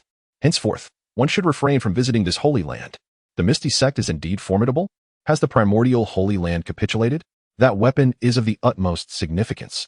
Alas, how disappointing. I had anticipated a holy war. Let us disperse, let us disperse. The primordial Holy Land has indeed faltered. As the Taichu Holy Land conceded, the eastern region swiftly returned to its normal state. However, in the wake of this incident, the reputation of the Taichu Holy Land plummeted dramatically. The formidable might of the Miao Miao sect spread like wildfire, permeating every corner of the eastern region, gradually elevating it to a status comparable to that of the extreme Tao, transcendent, Holy Land. The extreme Tao Holy Land, also known as the transcendent Holy Land, stands as the most powerful force among all factions. The reasons for the Miao Miao sect's ability to rival the extreme Tao Holy Land are quite straightforward. Firstly, the leader of the Miao Miao sect emerged alive from the ancient divine vein, possessing an unfathomable realm. Secondly, the Miao Miao sect wields extreme Tao weapons. Thirdly, the Miao Miao sect has cultivated 4 elite disciples who are not inferior to the Holy Sons. Thus, based on these 3 points, it is entirely reasonable for the Miao Miao sect to be regarded as an extreme Tao sect. As the reputation of the Miao Miao sect as the extreme Tao Holy Sect solidified, the public gradually came to comprehend the Taichu Holy Land's concession. Upon reflection, it became evident that ordinary Holy Lands simply lacked the qualifications to contend with the extreme Tao Holy Land. While the Taichu Holy Land was once formidable, it now stands as a sect devoid of extreme Tao weapons, in stark contrast to the Miao Miao sect, which possesses such weapons. This disparity is indeed of a different dimension. Hence, their concession became a matter of course. After all, the 2 factions no longer occupy the same level. Many had not considered this perspective before, but now that they do, it seems entirely reasonable. Ultimately, should they provoke the wrong party, a single strike from an extreme Tao weapon could reduce everything to dust. Consequently, the reputation of the extreme Tao Holy Sect, the Miao Miao sect, began to resonate throughout the eastern region. Yet, just as the name of the Miao Miao sect was gaining widespread recognition, another significant event sent shockwaves across the entire eastern region. The Holy Son of the Zifu Holy Land, Tang Yin, had betrayed them. Moreover, this news was personally disseminated by the sacred Purple Mansion. The moment this revelation emerged, the entire eastern region was instantly stirred. As the saying goes, one wave has not yet settled before another rises. Just as the Taichu Sacred Land had only just quelled its turmoil, news of the sacred son of the Purple Mansion's betrayal swiftly followed. The unfolding drama in the eastern region is nothing short of sensational. After all, the sacred son has always represented the facade of a sacred land. He is a figure destined for greatness, a top-tier pillar meticulously nurtured by the sacred land. The ramifications of such a betrayal are indeed profound, particularly since the sacred son of the Purple Mansion not only betrayed but also managed to escape his pursuers, now finding refuge within the desolate state, which has caused quite a tumult. Countless cultivators are eagerly engaging in fervent discussions on this topic. Can you believe it? Have you heard? The sacred son of the Purple Mansion, Tang Yin, has defected. I had heard whispers before. However, This news is simply astounding. I initially found it hard to believe, yet it appears to be true. Tang Yin has indeed fled into the territories of the desolate state. Of course it's true. I've heard that the sacred son of the Purple Mansion had an affair with the sacred maiden. Tang Yin, unable to endure the humiliation, chose to betray. Utter nonsense. The sacred son of the Purple Mansion has just returned from a secret realm, gravely injured in spirit. How could he have seduced the sacred maiden? It seems that the sacred son Tang Yin did not enter. Perhaps he is in seclusion somewhere. It's possible he was preoccupied before. However, I have heard that Tang Yin may have uncovered an unsettling secret about the sacred Purple Mansion, which led to his defection. Speculation abounds, yet no one has accurate information. What truly transpired within the sacred Purple Mansion? I do not know. The news of Tang Yin's escape is undeniably true. It is said that the esteemed elder of the sacred land has already entered the wilderness state in pursuit of him. Remarkable. A holy son has managed to flee such a considerable distance. If memory serves, the Purple Mansion's sacred land is situated on the fringes of the eastern wilderness. Yet he has made it all the way here. It is reported that he has been on the run for several months, during which his whereabouts were entirely unknown until recent days when it was revealed that he had resurfaced in the wilderness state. Chapter 099. The Trident of the Sea King in the Wilderness State. A ragged and disheveled youth has staggered to the gates of the Misty Sect. His eyes are somewhat unfocused, his body battered and bruised, yet his hand clutches tightly to a high-grade divine weapon, the Trident of the Sea King. This formidable weapon, obtained during his trials in the Endless Sea, belonged to a powerful royal from the oceanic realms. Despite its low rank, it possesses the ability to obscure fate, rendering his precise location untraceable. It is precisely due to this weapon that he has evaded the grasp of numerous formidable figures from the Purple Mansion. However, after such a long flight, he finds himself on the brink of collapse. The betrayal of a beloved is one matter, for he has always known that the Saintess was merely playing a part. Yet, the fact that the sacred land, which has invested so much in him, sought only to usurp his imperial bloodline is something Tang Yin cannot bear. Having entered the Purple Mansion's sacred land at a young age, he was nurtured with utmost care. Treated as a potential heir, he has toiled tirelessly, fearing to disappoint the expectations of the sacred land. Months ago, he stumbled upon a startling revelation. The sacred land's interest in him was not due to an appreciation of his potential, but rather because he bore within him traces of the imperial bloodline. With diligent cultivation, he could enhance the purity of this bloodline. The purpose of the sacred land in nurturing him was to augment the purity of his imperial blood for the benefit of the Son of God, facilitating the absorption and activation of the latent imperial blood within the latter. This was to be achieved at the cost of draining his own blood. When he first uncovered the secret, disbelief clouded his mind. His attempts to subtly probe for the truth inadvertently aroused the vigilance of the sacred land, prompting a conspiracy among its members to preemptively extract his blood for storage, to be utilized once the Son of God had recovered. Foreseeing the inevitable, he fled the sacred land, only to have the revelation of his secret lead to an immediate manhunt against him. Employing the Trident of the Sea King, he made his escape to the wasteland, where the sacred land could no longer contain its frustration, and publicly declared his betrayal, a ploy to compel his return. And indeed, this proclamation forced him into the open. Was it destined that I, Tang Yin, would become mere fodder for the cultivation of others? A wave of anguish washed over him, causing his steps to falter, his pace growing increasingly sluggish. The combination of sorrow and severe injury weakened his body, each movement making the world spin around him. Ultimately, it was not long before he could no longer hold on, collapsing stiffly onto the grass. Meanwhile, several figures of pursuers materialized in the sky several miles away. This region fell within the influence of the Misty Sect, and although they were members of the sacred land, they dared not act recklessly, proceeding with caution as they searched the area. After all, in recent times, with increasing exposure, the strength of the mysterious sect has grown remarkably, bolstered by the formidable weapons of the primordial sacred land. Thus, it is evident that individuals of such a caliber are not to be trifled with. I have sensed Tang Yin's position. It lies just ahead. Suddenly, a cultivator pointed towards the location of the mysterious sect. Upon hearing their companion's revelation, the others fell into a hushed silence. The mysterious sect? Could it be that he has entered the mysterious sect? What should we do? Should we report to the sacred land, or venture over to investigate first? Let us proceed to investigate. If the opportunity arises, we shall seize it. If not, we will report to the sacred land. Let us go. After some deliberation, they reluctantly took flight towards the mysterious sect. As they drew nearer, the silhouette of Tang Yin gradually came into view. I see him. Splendid. He has not entered the mysterious sect. Hurry, let us capture him. Instantly, A wave of elation swept through the group as they rushed towards Tang Yin within the mysterious sect, atop the main peak. Ding! The system's notification resonated within Chen Xuan's mind, startling him from his slumber. He opened his eyes to behold the gentle sunlight and leisurely stretched his limbs.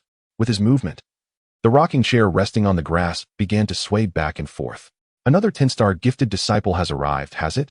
It has been quite some time since I took on a disciple. I must admit, I have missed it. Chen Xuan couldn't help but chuckle. Since the incident with the primordial sacred land attempting theft was resolved, he had been enjoying a particularly serene few days. Though, admittedly, it was somewhat tedious. In recent days, all 12 disciples of the inner sect have entered the secret realm, leaving only the outer disciples to toil away in their cultivation. Now, with the arrival of another 10-star disciple, the prospect of opening a treasure chest once more ignites a spark of excitement within Chen Xuan. It has been far too long since he indulged in such delights, and he finds himself somewhat unaccustomed to the anticipation. Lifting his gaze, he notes the system's location indicating that the disciple is just outside the mountain gate, seemingly pursued by assailants. Yet, Chen Xuan remains unfazed. Pursuit is merely a standard expectation for a 10-star disciple. With a casual flip, he sends a message to the esteemed elder Lu Song of the inner sect, entrusting him with the task of bringing the new disciple before him. Lu Song, a disciple has arrived at the sect's entrance. Bring him to me. Echoes the voice softly within Lu Song's mind. Yes. Lu Song responds with utmost respect, and with a flicker, he vanishes from within the sect. When he reappears, he finds himself before the frail figure of Tang Yin, who lies on the ground, clinging stubbornly to his trident. A glimmer of doubt crosses Lu Song's eyes. Surely, this must be the disciple the sect leader spoke of. With a decisive wave of his hand, he escorts Tang Yin into the sect. This scene halts the pursuers from the Purple Mansion Holy Land, who had not yet closed the distance. What? Tang Yin has been taken in. One exclaims in disbelief. What should we do now? Should we attempt to retrieve him? Retrieve him? Are you seeking death? We must return and inform the Holy Master. Let us depart. The group, disheartened, turns away from the ethereal mountain gate of the mysterious Cloud sect, well aware that the recent incident involving the annihilation of the 2 celestial beings by the sect is still fresh in their memories. Even though they hail from the sacred land of the Purple Mansion, they lack the qualifications to seek individuals from the mysterious sect. Even if they were to request someone, it would necessitate the presence of a sage-level elder dispatched by the sovereign. Meanwhile, atop the main peak of the mysterious sect, Lu Song appeared, bearing the weak figure of Tang Yin. Tang Yin lay upon the grass, utterly bewildered as he gazed at the 2 individuals before him. He had intended to inquire about his situation, yet before he could utter a word, he was brought here. Particularly striking was the powerful figure who had escorted him, now standing respectfully before a rocking chair, honoring the man seated within it. This made Tang Yin acutely aware that the man in the rocking chair was far from ordinary, instilling a sense of caution within him. Thus, for the first time, Tang Yin relinquished his grip on the trident of the Sea King, supporting himself with the ground as he transitioned from lying to a kneeling position, casting a feeble glance towards Chen Xuan. Chen Xuan, in turn, scrutinized him intently, absorbing every detail. Name, Tang Yin. Realm, 9th layer of spirit condensation. Constitution, none recorded. Potential, 10 stars. Experience, due to possessing a diluted imperial bloodline. He was adopted by the sacred land from a young age. The sacred land aimed to enhance and awaken Tang Yin's imperial blood to serve their divine offspring, ultimately leading to Tang Yin's discovery of the secret. In despair, he fled the sacred land, which subsequently marked him for elimination and pursuit. Having reviewed Tang Yin's information, Chen Xuan remained reclined in his rocking chair, as stable as an ancient stone, revealing no change in expression. The notions of imperial blood and purity held no novelty for him. After all, he and many inner sect elders shared bloodlines of the emperor. However, at that moment, Tang Yin, who had been under scrutiny, could no longer maintain his composure. Feeling somewhat anxious, he clasped his fist respectfully and inquired of Chen Xuan, Senior. Why have you brought me here? You are named Tang Yin, and the purple has set its sights on your imperial blood. Chen Xuan smiled faintly, sidestepping the question, and directly revealed Tang Yin's secret. Upon hearing this, Tang Yin was taken aback, his vigilance heightened as he inquired, how does the senior know this? Do you intend to escort me to the purple to claim a reward? Chapter 100. The Vast Emperor's Ring, the most formidable cultivation talent in history. A reward? Huh. Even if offered with an extreme Dao weapon, I would not be swayed. Chen Xuan scoffed dismissively. However, it was evident that Tang Yin did not believe him. He, of all people, was not worthy of such a reward. If an extreme Dao weapon were truly offered, it would incite every faction across the desolate ancient continent to take action. Even the Holy King would be susceptible to capture. Nevertheless, Tang Yin could sense the formidable strength of the two before him, thus refraining from questioning their words, instead expressing his confusion. Since you are aware that I am being hunted by the purple, why would you dare to take me away? Are you not afraid of the repercussions? Repercussions? Huh. You certainly know how to beat around the bush. To be frank, I, from the mysterious sect, do not fear providing explanations to any holy land. Chen Xuan replied with a faint smile, revealing his identity. Upon hearing this, Tang Yin's body trembled, his eyes wide with disbelief. The mysterious sect? This is the mysterious sect? The one whose reputation has soared so high that even the Taichu Holy Land, which recently lost an extreme Dao weapon, dares not utter a word. Heaven! Tang Yin's heart quaked with awe, his eyes filled with admiration. After all, the legends surrounding the mysterious sect have been on an unprecedented rise. It is impossible for anyone to remain unaware. Thus, Tang Yin's admiration was truly heartfelt. At this moment, Lu Song aptly reminded him, this person before you is the leader of our sect. The sect leader of the Misty Sect? Boom. Tang Yin was once again struck with astonishment, utterly exhilarated. Not only had he arrived at the Misty Sect, but he had also encountered its leader. Goodness. It was said that the sect leader's direct disciple had caused quite a stir in the secret realm, even slaying those with twin pupils. If only he could join the Misty Sect. Alas, while the Misty Sect was formidable, it surely would not offend the sacred land for the sake of a mere holy son like himself. Besides, with such an impressive disciple already, how could he possibly be valued? He realized he was being overly fanciful. Soon, coming to terms with reality, Tang Yin sighed and relinquished his aspirations of joining the Misty Sect. However, while he could abandon the thought, he could not discard his gratitude. They had brought him into the sect, granting him a moment to breathe. This was indeed a great kindness. Therefore, Tang Yin once again respectfully declared, Tang Yin pays his respects to the sect leader. Thank you for taking me into the sect, allowing me to evade the pursuit of the Purple Mansion's sacred land. I shall take my leave now, and will not bring any trouble to your esteemed sect. With that, he bent down to retrieve the Sea King's trident, preparing to rise and depart. This decisive action pleased Chen Xuan to some extent. Thus, Chen Xuan spoke directly, Tang Yin, do you wish to join our sect and become one of my disciples? What? Tang Yin, in the midst of his actions, suddenly froze, thinking he had misheard. He quickly turned to look at Chen Xuan, yet the earnestness in Chen Xuan's demeanor made everything feel so incredibly real. At this moment, Tang Yin's arm, grasping the trident of the Sea King, trembled slightly. Without a moment's hesitation, he knelt upon the ground and exclaimed, Master, I am willing to join the Misty Sect. Please accept me. Ah, since you are willing, you shall henceforth be my sixth direct disciple. Chen Xuan replied with a satisfied nod. Tang Yin shuddered once more, scarcely able to believe his ears. A direct disciple. Good heavens. What extraordinary fortune had he stumbled upon? No, this was not mere luck. It was an opportunity, an immense opportunity. Tang Yin's excitement surged forth. Disciple Tang Yin pays homage to Master. He proclaimed, bowing deeply. Thud, thud, thud. 3 resounding blows, his forehead striking the ground, his demeanor radiating utmost sincerity. At that moment, the voice of the system reward echoed forth. Ding.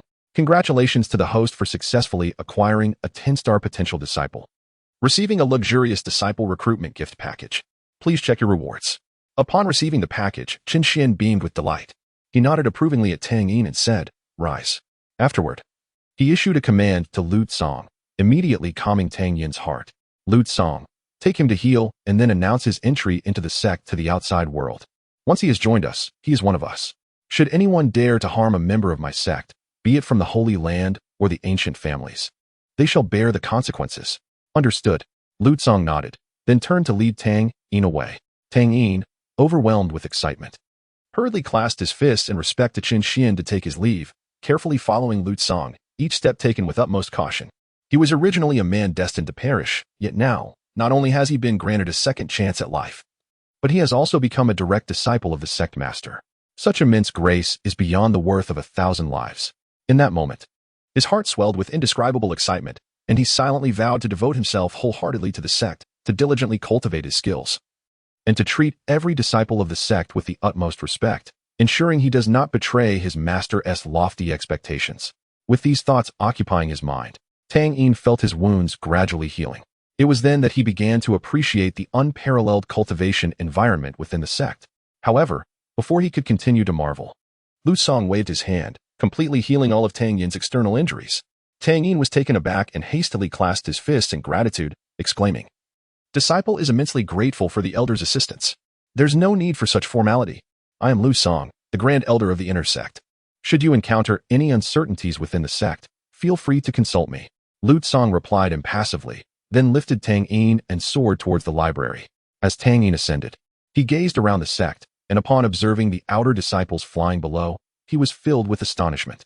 Each of those disciples was clad in spiritual garments and wielding advanced spiritual artifacts. It was common knowledge that such equipment was reserved for the most elite disciples of the sacred land. The individuals he had just seen were all adorned with these exceptional items, some even surpassing others in quality. Moreover, he noticed clearly that the only insignia on their chests was a badge indicating their status as outer disciples. This meant that those he had just seen soaring by were all disciples of the outer sect. Heavens! Outer disciples equate to the pinnacle of disciples within the sacred land. The Qing Miao sect is truly extraordinary. Tang Yin's face was a canvas of shock, and his heart brimmed with excitement. His reverence for the sect surged to unprecedented heights. Upon the departure of Tang Yin, Chen Xuan continued to recline in his rocking chair, contentedly opening his disciple recruitment gift pack. It had been quite some time since he last unwrapped the package, and he pondered whether it would yield anything remarkable. Eagerly, he remarked in his mind, "System, please unveil the luxurious disciple recruitment grand gift pack." Ding! The luxurious disciple recruitment grand gift pack has been successfully opened. Congratulations, host. You have obtained 2 Emperor Summon cards and 2 Sage Summon cards. Furthermore, congratulations on acquiring an Emperor's Ring. It possesses its own realm, capable of sustaining life within an expanse of quintillions of square kilometers, accommodating thousands of large celestial bodies simultaneously. Congratulations, host. You have received an Extreme Challenge Tower, a cultivation facility without boundary restrictions, aimed at pushing the limits of oneself. It has been manifested within the sect. Congratulations, host. You have obtained a sect expansion card. This card can multiply the area of the sect several times. Congratulations, host. You have acquired 10 realm enhancement cards for outer disciples. Note, these enhancement cards can elevate the respective disciples by at least 3 minor realms. They can be transformed into elixirs to reward disciples, thereby enhancing their cultivation enthusiasm. Congratulations, host. You have received the strongest cultivation talent in history. Note, no one can surpass the host's cultivation talent, and should a stronger talent emerge, the host's talent will automatically evolve, ensuring it remains the most formidable. Chapter 101. The Outer Sect Competition of the Misty Sect, the Fury of the Purple Mansion's Sacred Land. In no time, a series of rewards had been credited to him. Gazing at these prizes, Chen Xuan felt his previously swaying body gradually come to a halt. Goodness! An Emperor's Ring and the strongest cultivation talent in history. These 2 rewards seem extraordinarily impressive. Chen Xuan eagerly began to examine the 2 rewards. Firstly, the Emperor's Ring. This extraordinary ring contained its own realm, capable of accommodating thousands of large stars and even sustaining life. What a marvel! If a person were to be cast inside, they might never reach the boundary before their demise. Then there was the unparalleled cultivation talent in history. It was truly outrageous. No one could rival him. Should a talent even stronger than his emerge, the strongest talent would automatically evolve into an even more formidable existence. Remarkable, indeed. Chen Xuan felt a surge of excitement. Without hesitation, he donned the Emperor's Ring on his finger, and his consciousness immediately melded with it to explore its depths. As his awareness penetrated, the space within the ring materialized before him. It was a realm of sheer void. It resembled the sensation of being amidst the cosmos. With no discernible boundaries in any direction, an endless expanse of darkness enveloped him. However, this was not the darkness of night. Rather, it stemmed from the vastness of the space itself, resulting in an overwhelming emptiness. For instance, while he stood there, all around him was black. Yet he could see himself distinctly. It imparted the sensation of being in an infinite world. It seemed that in the future, he might have the opportunity to bring in some stars for decoration, as the space appeared somewhat desolate.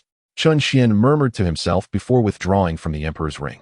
Since this ring was a reward bestowed upon him by the system, there was no need for refinement or acknowledgement of ownership.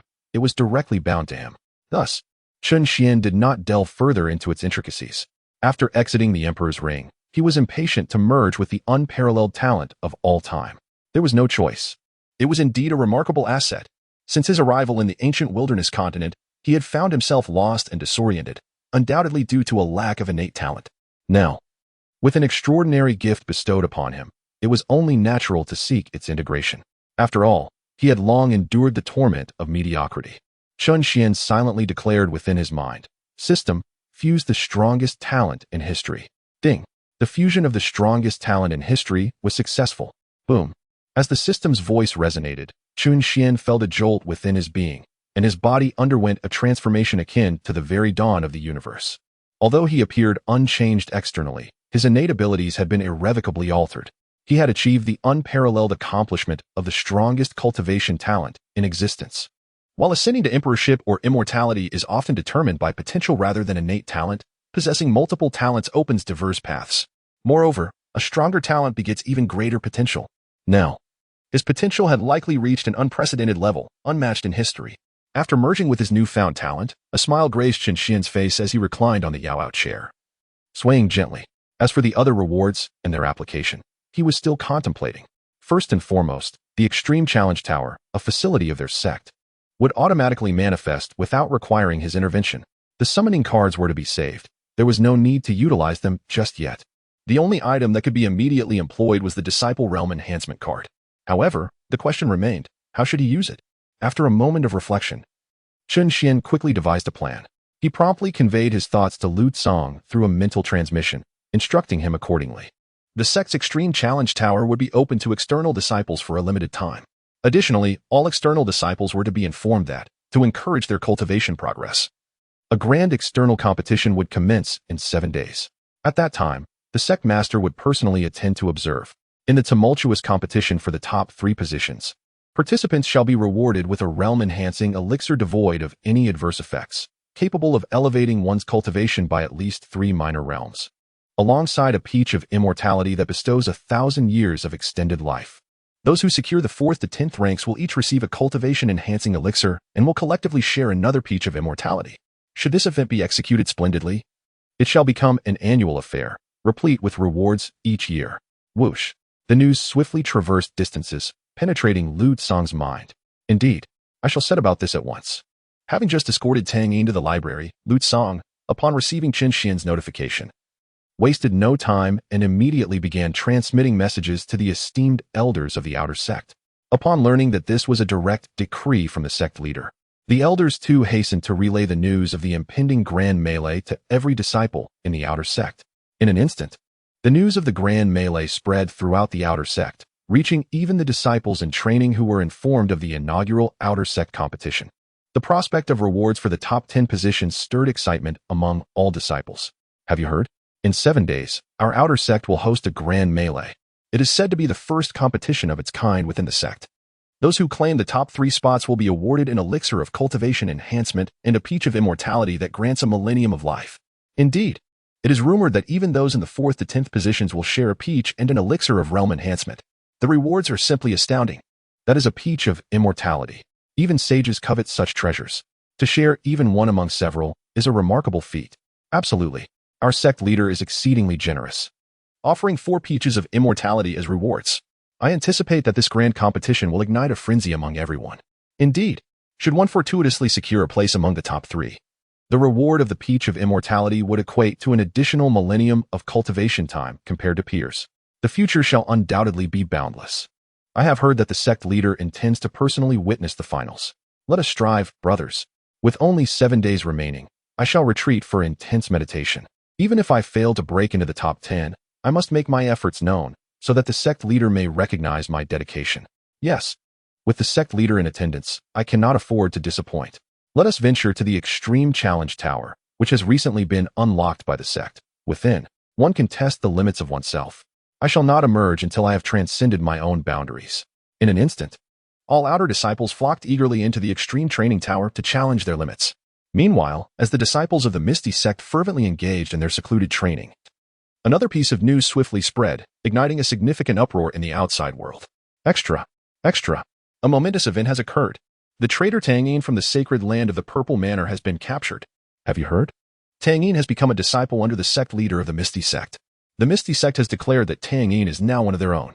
From now on, anyone who dares to harm a member of the Misty Sect, be they from the sacred land or the ancient aristocratic families, shall bear the consequences. Boom. This news spread like wildfire, swiftly sweeping across the eastern region and causing a tremendous stir. After all, Tang Yin is a traitor of the Purple Manor, and the sacred land has publicly announced his betrayal. Yet, at this very moment, the Misty Sect has taken him in and vowed to protect him. Does this not clearly indicate a confrontation with the Purple Mansion sacred land? Consequently, public opinion surged, rife with speculation regarding the intentions of the mysterious Cloud Sect and whether the Purple Mansion sacred land would respond with force or, like the primordial sacred land, retreat into obscurity. However, as the custodian of an extreme Dao weapon, the Purple Mansion sacred land would certainly not retreat. Upon receiving the news of Tang Yin's admission into the sect, they promptly expressed their indignation. Did they truly believe that the Purple Mansion sacred land was easily intimidated by a mere sect that had fortuitously acquired a pseudo-extreme Dao weapon? If they did not immediately surrender Tang Yin, this sacred land would swiftly initiate a war of extreme Dao, obliterating the mysterious Cloud Sect. Chapter 102. The Serene Mysterious Cloud Sect. War of extreme Dao initiated if they do not surrender Tang Yin. This sacred land shall immediately launch a war of extreme Dao to annihilate the mysterious Cloud Sect. Boom. As these words spread, the entire eastern region erupted in fervor. Goodness. The Purple Mansion sacred land is exceedingly resolute. They are applying pressure with a war of extreme Dao right from the outset. Indeed, they are both sacred lands. How can there be such a disparity? Could they truly be on the brink of war? This is a war of extreme Dao. It has not transpired for tens of thousands of years. Alas, it is indeed a possibility. The mysterious Cloud Sect is a newly emerged sect, whereas the Purple Mansion sacred land is an established sacred land. They may have already set their sights on the extreme Dao weapon, the seven-star bell. The arrival of Tang Yin conveniently provides them with a justifiable cause. Goodness, I had not considered that possibility until you mentioned it. There is indeed a likelihood. The absence of wars of extreme Dao in the past was due to each extreme Dao sacred land having its own legacy. Even if a conflict were to arise, it would be unjustifiable, rendering them unable to covet the extreme Dao weapons. The supreme weapon of the Miao Miao sect was seized. If the Purple Mansion sacred land were to take it away, they could rightfully claim dominance. The terror of a sacred land possessing two supreme weapons is unimaginable. Goodness. As you have articulated, it seems an ultimate battle may indeed be imminent. With the proclamation from the Purple Mansion sacred land, the entirety of the eastern domain turned its attention. Their words were undeniably domineering. Within the Miao Miao sect, Chen Xuan remained reclined in his rocking chair, while Lu Song reported the external developments. Upon hearing the Purple Mansion sacred land's vehement demand for the return of Tang Yin, with the threat of instigating an ultimate war, the swaying Chen Xuan could only chuckle. An ultimate war? In essence, is it not merely a matter of wielding a broken weapon in combat? They speak as if it were a grand affair. Thus, Chen Xuan dismissed their threats, curling his lips in disdain. No need to pay it any mind. If they dare to come, I shall bestow upon them a supreme weapon. Ah? Bestow a supreme weapon upon a subordinate? Lu Song was momentarily taken aback, but his expression swiftly transformed into one of exuberance. To dare come forth and receive a supreme weapon? Heavens! Would Lu Song finally possess a supreme weapon? Splendid. In an instant, Lu Song was utterly exhilarated. Although a supreme weapon is merely a weapon and pales in comparison to an emperor, it nonetheless belongs to the arsenal of an emperor. Since the emperor himself has reached the pinnacle of strength, there exists little that can restrain him, nor any weapon that can fully unleash his power. Should he possess a supreme weapon, his combat prowess would soar exponentially. A great emperor, devoid of supreme weaponry, is akin to a sage bereft of books, the exalted sovereign lacking a supreme physique, akin to Chen Xuan without his rocking chair. Thus, Lu Song, filled with fervor, clasped his fists in gratitude. Thank you, esteemed leader. MHM. You may leave, Chen Xuan replied with a nod. And then his figure gradually became translucent as he ascended to seek out celestial adornments for the emperor's ring.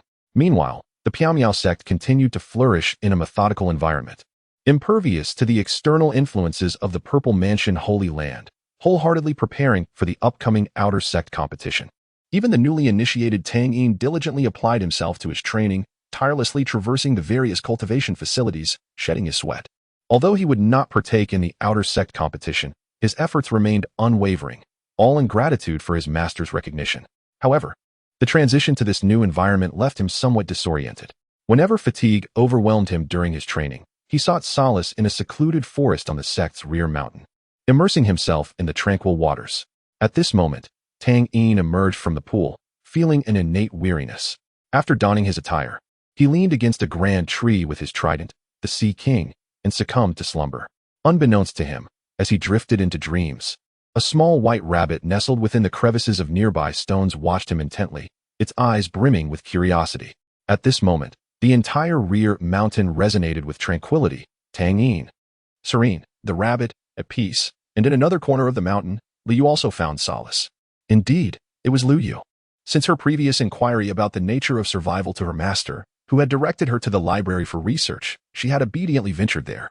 Upon investigation, she discovered an entirely new world had been unveiled before her. A plethora of romantic novels dazzled her senses. Gradually, she began to comprehend the nuances of existence and the dynamics between men and women. Yet, that was not the end of her journey. As she perused further, the library unexpectedly recommended serialized novels, those enticing volumes that beckoned one after another. Once she began reading, it was impossible to stop. Thus, for a considerable time, Liu found herself utterly captivated by the literary realm. The experiences of the protagonists stirred her heart profoundly. She devoured book after book, reveling in the joy of each narrative, particularly now, as she clutched a tome that was not only thicker than all the preceding ones she had encountered, but also irresistibly engaging. However, the title was rather bold. Named The Overbearing Master Falls in Love with Me. Given its focus on a master-disciple relationship, it was deemed inappropriate to take home for fear of displeasing her own master. Consequently, Liu frequented this sanctuary daily, for the expansive back mountain offered ample tranquility. Once she settled into a comfortable spot, she reopened to the chapter she had last read, her face illuminating with delight, her eyes narrowing into crescent shapes. This chapter revealed her master succumbing to a love potion. The Misty Sect existed in serene isolation, seemingly detached from worldly affairs and external influences. Meanwhile, Chen Xuan scoured the cosmos for stars. Should any discerning sage observe the celestial phenomena closely, they would undoubtedly notice the disappearance of several stars that had once shone brightly. Simultaneously, within the esteemed Purple Mansion, the higher-ups seethed with anger. Their messages had been dispatched, yet they awaited a response from the Misty Sect in vain. It was as if just a few days ago, the Taichu sacred land was disregarded, and now the Zifu sacred land has also been overlooked, inciting the wrath of the higher echelons. How audacious! How exceedingly arrogant! Do they truly believe we would shy away from initiating the ultimate war? They have not even deigned to respond to us. The Zifu sacred master, Ziquan, furiously bellowed within the main hall of the sacred land, slamming the table and glaring intensely. The elders, witnessing the master's fury, expressed their discontent and indignation towards the Piao sect. Indeed, master, the Piao sect deems us unwilling to engage in the ultimate war. If we retreat now, we shall inevitably be belittled by countless sacred lands in the future. We must establish our authority and obliterate the Piao sect. Yes, the ultimate sacred land must not be dishonored. Let us commence the ultimate war and assert the might of the Zifu. Master, let us wage war. The matter concerning Tang Yin cannot be delayed any longer. Should he fully awaken the imperial blood, our divine son will be unable to absorb it. The divine son, endowed with extraordinary talent, represents the hope of our sacred land for this generation. If he successfully matures, he will safeguard our sacred land for countless years. Indeed, master. The grand era has emerged, and across various clans and regions, divine sons and daughters abound. If our divine son cannot rise, we shall undoubtedly be oppressed by other sacred lands and families. In an instant, several sage elders expressed their stance, their opinions remarkably aligned. Dismissing the Piao sect as an equal adversary, even though the Piao sect possesses ultimate weapons. Observing the consensus among the assembly, Master Ziquan pondered briefly before decisively issuing the command to commence battle. So be it. Let us initiate the ultimate war and trample the Piao sect. Grand Elder, you are tasked with mobilizing the divine source and preparing to awaken our revered ancestor, the Sacred King. This time, the Holy King personally oversees the activation of the ultimate weapons, ensuring a relentless advance.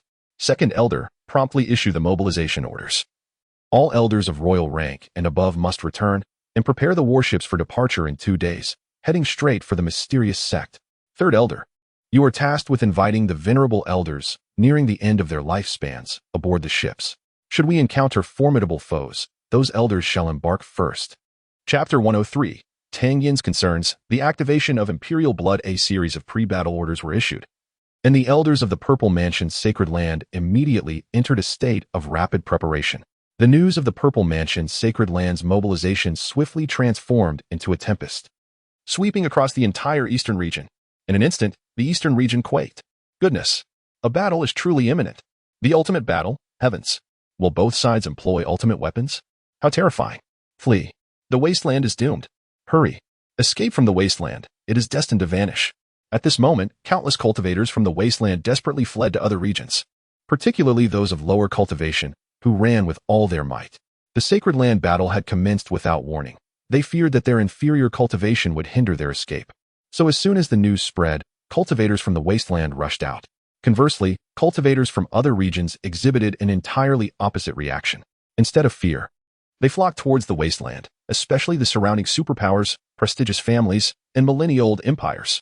Nevertheless, even they dared not venture too deeply into the wasteland, opting to remain at a distance where they could observe the mysterious sect. After all, the mere movement of the ultimate weapon can unleash a residual force capable of annihilating this crowd of onlookers. Yet, the rare opportunity of witnessing a battle of such magnitude is not something these factions wish to miss, particularly the formidable free cultivators eager to behold the might of the ultimate realm. In an instant, the entire eastern domain becomes a whirlwind of activity. Only the ancient families and other sanctuaries of the ultimate realm remain silent. Of course, they are not entirely inactive. They have dispatched individuals to gather intelligence but prefer to remain aloof from the fray, thus concealing their intentions. After all, throughout countless years on the ancient continent, numerous sanctuaries have perished. Even the ultimate realm can face extinction. However, when viewed through a compressed timeline, it appears as though the ultimate realm remains unbroken. Hence, the adage holds true. Is the longevity of a legacy reliant on the ultimate weapon? Perhaps. Yet, the crux lies in one's ability to assess the situation.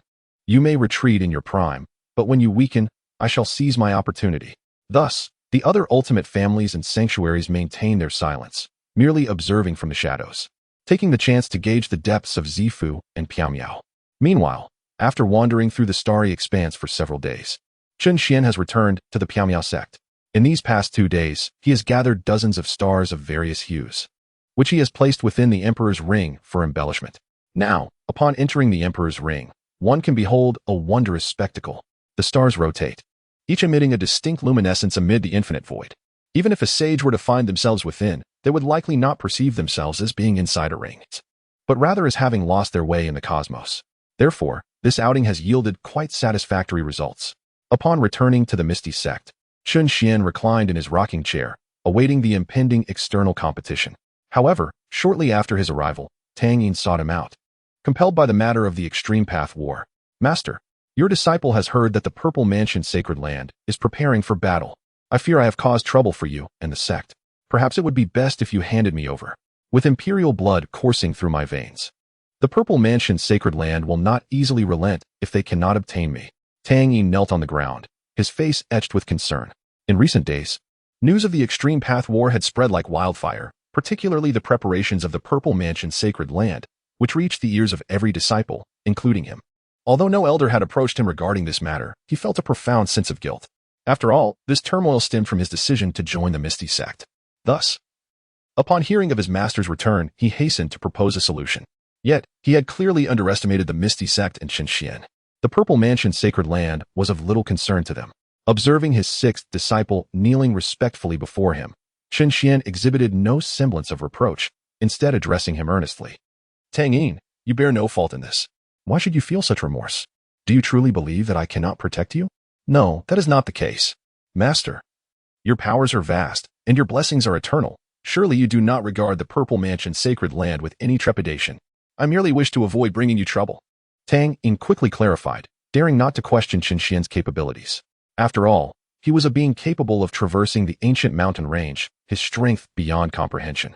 Upon witnessing Tang Yin's awe-inspired demeanor, Chen Xuan smiled and nodded, saying, Since you are aware, then dedicate yourself to your cultivation. There is no need to concern yourself with the matters of the Purple Mansion Holy Land. If he dares to come, I shall not hesitate to obliterate him. Obliterate the Purple Mansion Holy Land. Tang Yin's pupils constricted slightly, astonished by Chen Xuan's words. However, upon observing his master's ethereal demeanor, it became evident that he was not jesting. Perhaps the Misty Sect indeed possessed such formidable strength. With this thought, Tang Yin felt a wave of reassurance wash over him. He promptly bowed in gratitude, exclaiming, Thank you, Master. Well, in light of your filial piety, I shall bestow upon you a fortuitous opportunity. An opportunity? Tang Yin was momentarily taken aback, raising his head in confusion. At that moment, Chen Xuan, seated in his rocking chair, raised a hand and gently pointed at him. Instantly, an aura emanating from Chen Xuan surged forth and entered Tang Yin's body.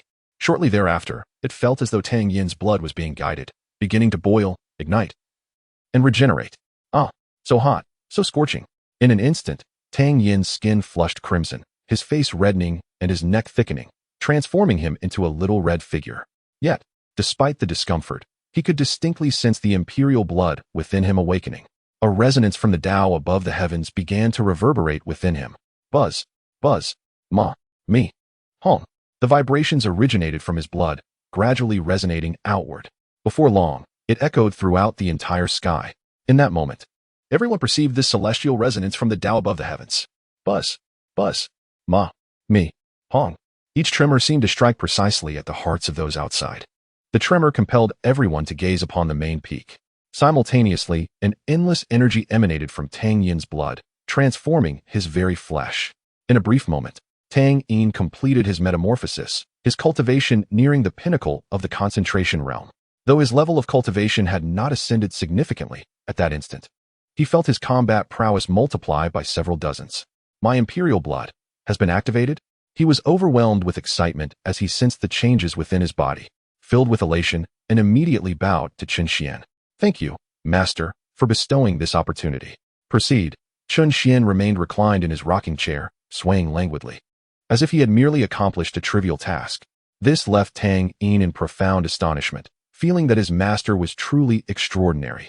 Yes, the disciple takes his leave. He departed with great excitement after bowing, heading straight to the small grove in the back mountain to share his joy with the rabbit. Outside the Misty Sect, as the sacred land of the Purple Mansion proclaimed the onset of the Extreme Path War, more and more cultivators gathered outside the Misty Sect. It was remarkable how this crowd had an insatiable appetite for spectacle. Wherever there was commotion, there they would be. Is this the Misty Sect? The spiritual energy here is truly abundant. Ah, Huang, you are here too? What a pleasure. Goodness. The spiritual energy here seems to be emanating entirely from within the Misty Sect. The closer one gets, the more dense the energy becomes, surpassing even that of my royal palace. The last time I visited, the energy was not this abundant. It has at least increased several-fold. Since the emergence of the Misty Sect, even the surrounding environment has transformed. Impressive. I have visited other sacred places, yet the external environment here nearly rivals that of other ordinary sanctuaries. Indeed, the Extreme Tao Holy Sect is truly extraordinary. Chapter 104. 100 warships sail towards the Misty Sect as the two clans come to provide support. What a splendid locale. Truly a remarkable place. Fellow cultivator, I shall retreat to break through. Once the people from the Purple Mansion's sacred land arrive in the wild state, do remember to summon me. Do not forget me. I implore you. Some cultivators who arrived early, sensing the rich spiritual energy, pointed toward the Chaos Ancient Mountain Range. Although this location is still a distance away from the Misty Sect, those who have been here before can already perceive the changes in the environment. A few cultivators even seized the opportunity to cultivate, reminding their companions not to forget to call for them, fearing they might miss the action when the time comes. However, at that moment, a sudden resonance of the great Tao sound emanated from within the Misty Sect, instantly jolting the gathered cultivators. Buzz, buzz, ma, me, hong, boom. The sound of the great Tao struck fiercely at the hearts of the many cultivators. Everyone turned in unison to gaze at the Misty Sect. In that instant, the Misty Sect regained its air of mystery. It was the sound of the great Tao. Hiss. Has someone within the Misty Sect achieved enlightenment? Goodness. The enigma of the Misty Sect is growing ever deeper. The crowd was astounded. Unbeknownst to them, this was merely an anomaly triggered by a disciple. For those within the Misty Sect, however, the sound of the great Tao was far from intriguing. Only by joining the Misty Sect could one truly comprehend its immense power. During this period, there have been numerous instances of the great Tao sound resonating within the Misty Sect. For instance, when a certain outer sect elder engaged in cultivation, the sound of the Tao reverberated, or when a disciple experienced a breakthrough, it evoked peculiar phenomena. Additionally, the temporary female vice elder of the outer sect, during her cultivation, summoned the auspicious purple chi from the east. Even the twin disciples working diligently within the sect manifested enchanting melodies during their training late at night. This gave the impression that something nefarious was afoot, as if women were engaged in mischief. Such sounds prompted the female vice elder, Luo Feishuan, to investigate in the dead of night, only to discover that the reality was far from her suspicions. Instead, it was merely the extraordinary manifestations resulting from the twin sisters' cultivation techniques. This incident was heard by anyone who approached the training building that night. In the Misty Sect, such phenomena have never ceased. Recently, there were even reports of stars vanishing from the sky, yet no one seemed alarmed. Moreover, The impending battle of ultimate paths did not seem to trouble the sect members. However, those from the outside world were indeed deeply concerned, particularly Yu Chongqing, the patriarch of the Yi family. Upon receiving news of the impending conflict between the sacred Purple Abode and the Misty Sect, he once again set forth with his kin. Although this time they faced an ultimate sacred ground, Yi Chongqing remained undeterred, declaring to his family, "If the enemy can advance, so can we." Thus, he led the family's formidable warriors directly towards the Misty Sect. In addition, reinforcements from the Murong dynasty, under the guidance of the Murong ancestor, also set out. The actions of these two families stirred considerable commotion in the reinforcements? This is the battle of ultimate paths. A mere band of minor cultivators is of no consequence. Their efforts would merely lead to their demise. Indeed, with such time at hand, it would be wiser to flee to a safer distance, returning only after the conflict has concluded. I have long warned against the perils of vassal forces.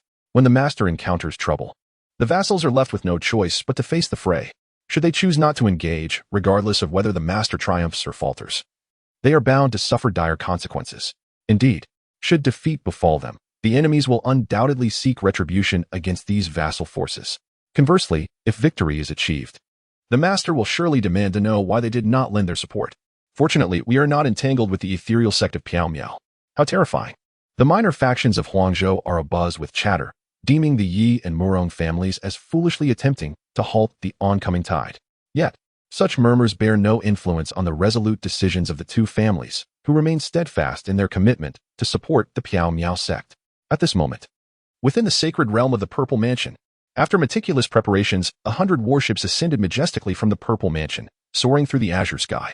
In an instant, a multitude of colossal vessels materialized, capturing the attention of countless cultivators. Behold, warships, so many warships. Hiss. It bears the insignia of the Purple Mansion. These are the warships of the Purple Mansion. They have set sail. The vessels of the Purple Mansion are on their way. Good heavens! The battle is truly about to commence. Instantly, throngs of cultivators on the ground halted their training, emerging from their abodes to gaze skyward at the magnificent spectacle of the Purple Mansion's expedition. Alas, the distance prevents them from reaching the scene. At this juncture, in the heavens above, the warships of the Purple Mansion gradually quickened their pace, exhibiting no concern for the Piao Miao sect, while even the sages and elders aboard the ships wore expressions of ease. In this expedition against the mysterious sect, nearly all formidable warriors were mobilized, with the exception of a few elders tasked with guarding the home front. Remarkably, even the Holy Master participated in this endeavor. Additionally, there were dozens of powerful artifacts, including the mightiest of the Holy Kings and the formidable Demon Suppression Monument. It is important to note that these artifacts belong to the most elite echelon of the primordial continent. When the supreme weapons are summoned, which force could possibly withstand their might? Even when confronted by a great sage, they possess the strength to engage in battle. Thus, the task of subjugating the recently recognized extreme Dao Holy Sect, the mysterious sect, appeared to be a mere formality, a simple outing.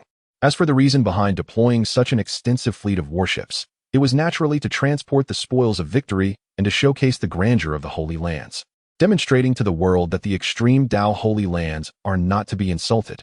Swiftly, the warships soared through the sky, slicing through the air with increasing velocity, transforming into streaks of light as they headed directly towards the direction of the Wild State. Simultaneously, at the mysterious sect in the Wild State, Yi Chongqing, accompanied by his kin, descended first at the entrance of the sect. Shortly thereafter, Murong Zhantian appeared in close pursuit. Due to their enhanced cultivation, they arrived at a timely moment. Upon their reunion, the two greeted each other with fist salutes. "Murong, my friend. It has been a while." Yi clan leader. "I hope all has been well." He. Please. After exchanging pleasantries, they walked side by side into the sect, smiles gracing their faces. At the summit of the mysterious sect, the sect leader announced, "Yi Chongqing and Murong Zhantian have come to provide support." Chen Xuan replied, slightly rolling his eyes, "Please arrange a place for them to rest." He never anticipated that these two clans would dare to venture into the fray of the extreme Dao War. For a moment, he was at a loss as to whether to laugh or to be moved. He remembered. One must extend hospitality. In the end, Chen Xuan gave one last reminder. Lu Tsong clasped his fists and withdrew to attend to the guests. The reception was rather simple. He directly escorted them to the guest building for their accommodation.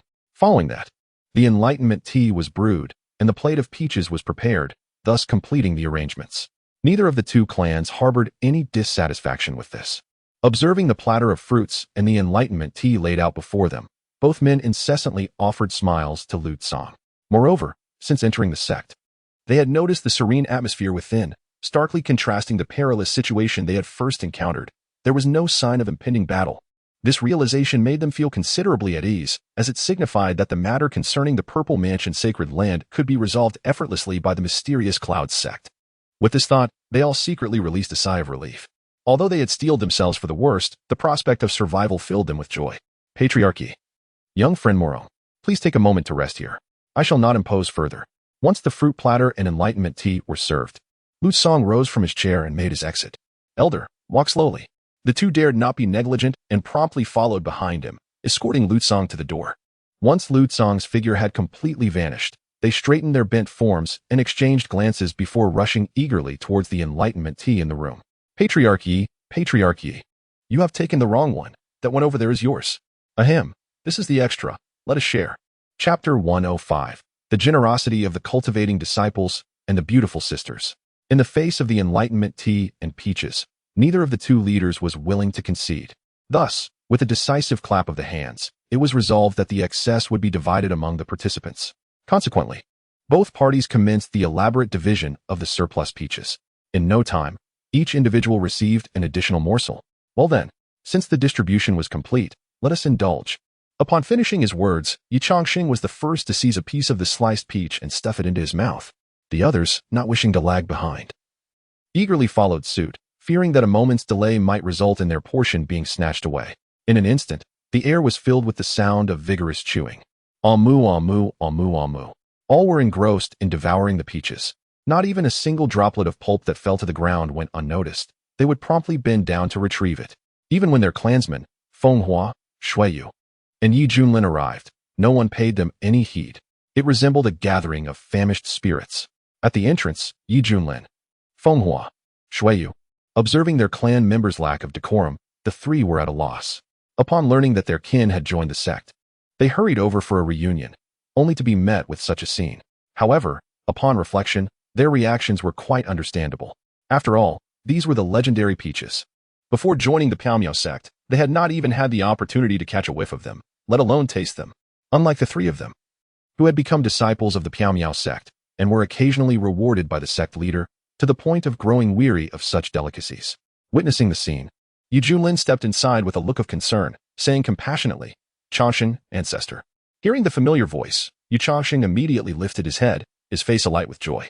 The other members of the Yi family were equally exhilarated, greeting warmly, greetings, ancestor, greetings. In that fleeting moment of recognition among the Yi family, Feng Hua and Shuiyue also gracefully entered the scene. Although they had no direct ties to the Murong dynasty, they were, after all, part of it. Faced with the revered ancestor and the esteemed warriors of the dynasty, it was only natural for them to pay their respects. Having encountered the ancestor and the esteemed individuals, the two ladies followed Yi Junlin into the hall, bowing respectfully to the figures of the Murong dynasty. However, this gesture of reverence startled Murong Zhantian and the other powerful figures of the dynasty considerably. Despite their seemingly distant relationship with the sect master, the two ladies had once served him, and thus, the onlookers were hesitant to receive such an honor.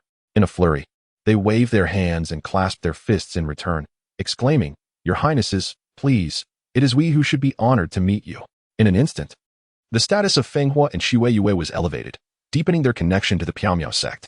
For all that they had received was bestowed upon them by this very sect and by Chen Xuan himself. Please, take a seat, Your Highnesses.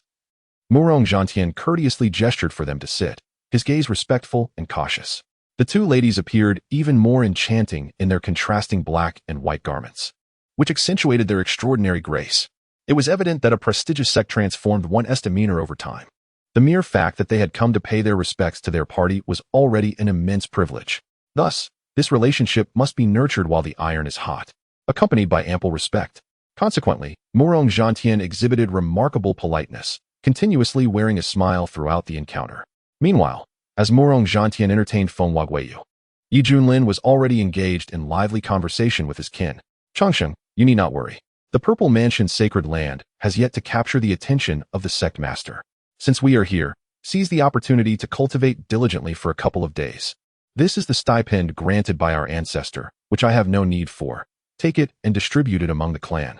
As Yi Junlin spoke, he retrieved several vials of divine essence from his spatial ring. The moment the divine essence appeared, it astonished everyone present. Even Morong Zhantian couldn't help but feel a pang of envy.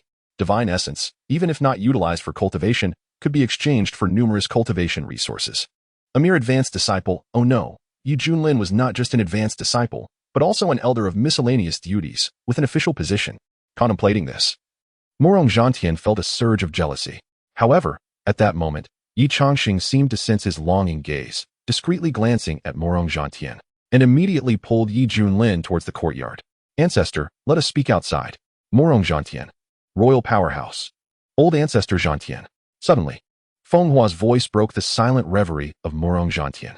He hastily turned around, forcing a polite smile as he said, Princess Feng Hua, we sisters also have some surplus divine essence. Please take it.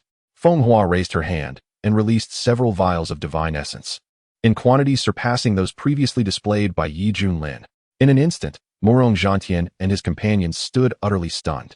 Particularly, Morong Zhantian gazed incredulously at the divine essence, exclaiming in astonishment, Is this a reward from the sect leader? As disciples in training, we receive no stipend. Feng Hua had produced a quantity of divine essence exceeding that of Yi Junlin, which could only be attributed to a reward from the sect leader. Otherwise, he could scarcely conceive of an alternative legitimate means of acquisition. Thus, Morong Zhantian was taken aback, even suspecting that Feng Hua Shuiyue had won the favor of the sect leader. This is not our salary, as we are responsible for resource gathering within the sect.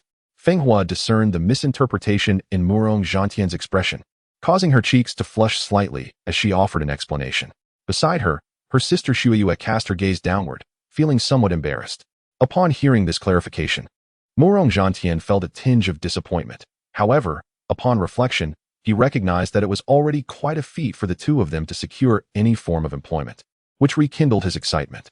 In that case, esteemed ladies, since it is your remuneration, you should keep it for yourselves. We cannot accept it. Morong Zhantian graciously declined the gift from Feng Hua and Shuiyue. Nevertheless, the sisters regarded this small amount of divine essence with indifference, for it was not their entire remuneration, and its usage in such a celestial realm was minimal. With smiles, they insisted, Please accept it. We sisters do not require much. Very well. Since it is the heartfelt offering from the two esteemed ladies, I shall graciously accept it. Morong Zhantian, with gratitude, raised his hand to receive the divine essence, his face adorned with a beaming smile full of wrinkles. Observing this, the two women nodded and slowly rose, stating, We still have matters to report to the sect leader, so we shall not linger. Indeed, the matters concerning the sovereign take precedence. I bid farewell to the two esteemed ladies. Morong Zhantian promptly led the formidable individuals beside him to escort the two women to the entrance. It was only after their figures had completely vanished that he dared to straighten his back, returning to his previous composure. Upon departing from the reception hall, the two women made their way directly to the main peak. What they had just expressed was the truth. They indeed needed to see the sovereign at the main peak. The reason for this meeting was quite straightforward. They sought enlightenment regarding their cultivation, which seemed to have encountered an obstacle. Recently, while practicing the enchanting arts of the immortal scripture, they found themselves plagued by melodious distractions that disrupted their focus, leaving Yi Junlin unable to enjoy a restful night's sleep, as he spent his evenings staring blankly into space. Although Elder Luo Feishuan had personally investigated the matter, she too was unable to comprehend the intricacies of the immortal scripture and began to suspect that the issue might lie within the women's constitutions. Thus, Elder Luo delved into the archives of the library, seeking relevant information based on her hypothesis regarding their physical conditions. However, after exhaustive research that nearly overwhelmed her, she could not identify the problem. Consequently, Elder Luo advised the two women to suspend their cultivation while she sought counsel from other elders. Yet, upon learning that the two ladies had previously served the sovereign, none of the other elders dared to intervene, claiming that they too could not discern the underlying cause. Furthermore, due to the propriety of interactions between men and women, they felt it inappropriate to conduct a thorough examination, insisting that Luo Feishuan accompany them to consult with the inner sect elders or even the sovereign himself. Each elder was reluctant to take responsibility, leading to a rather helpless situation for the two women and Elder Luo Feishuan. Thus, Luo Feishuan resolved to directly seek the Grandmaster. After all, the outer sect elders would not dare to conduct a close examination, and the inner sect elders would certainly be hesitant to overstep their bounds. Ultimately, the Grandmaster was their only recourse. However, just as she made this decision, Luo Feishuan unexpectedly entered seclusion to break through a crucial barrier towards becoming a saint. Consequently, this matter could only be postponed. Yet, as days passed, even during their rest and sleep, the haunting melodies would occasionally permeate their surroundings, causing the two of them to dread the night. For once they succumbed to slumber, the enchanting sounds would inevitably arise, disturbing Yi Junlin, who resided in the same building, to the point he resorted to bathing in cold water at the foot of the mountain late at night. Thus, seeking the Grandmaster for enlightenment became a necessary endeavor. Otherwise, who knew when Elder Luo would emerge from her retreat? Sister, should we directly approach the Grandmaster? Might he be angered? I truly do not know. However, we cannot continue to postpone this. Recently, the haunting melodies have begun to manifest even as we sleep. If we delay further, we may well find them echoing even when we are awake. At that point, we shall be unable to face anyone. Indeed. Yet, I wonder if the Grandmaster would be willing to assist us. As the two sisters conversed, they made their way towards the main peak, their thoughts consumed with concern over whether the Grandmaster would be displeased by their visit and if he would be inclined to help them resolve their plight. As for their doubts regarding the Grandmaster's capabilities, they held none whatsoever. For as their understanding of the Piaomiao sect deepened, they became increasingly aware of the Grandmaster's extraordinary prowess. In their eyes, he had long since attained an image of omnipotence. In the absence of understanding or certainty, it ultimately comes down to willingness and desire. Soon, the two women arrived at the main peak, where they beheld Chen Xuan reclining in a rocking chair at the edge of a cliff. The chair creaked rhythmically, and the figure above swayed gently, creating an atmosphere of unparalleled tranquility. The two women felt a tinge of nervousness and approached with cautious steps. As they drew near, Chen Xuan's serene visage fully came into view, his peaceful cheeks and gentle breaths as he rocked back and forth.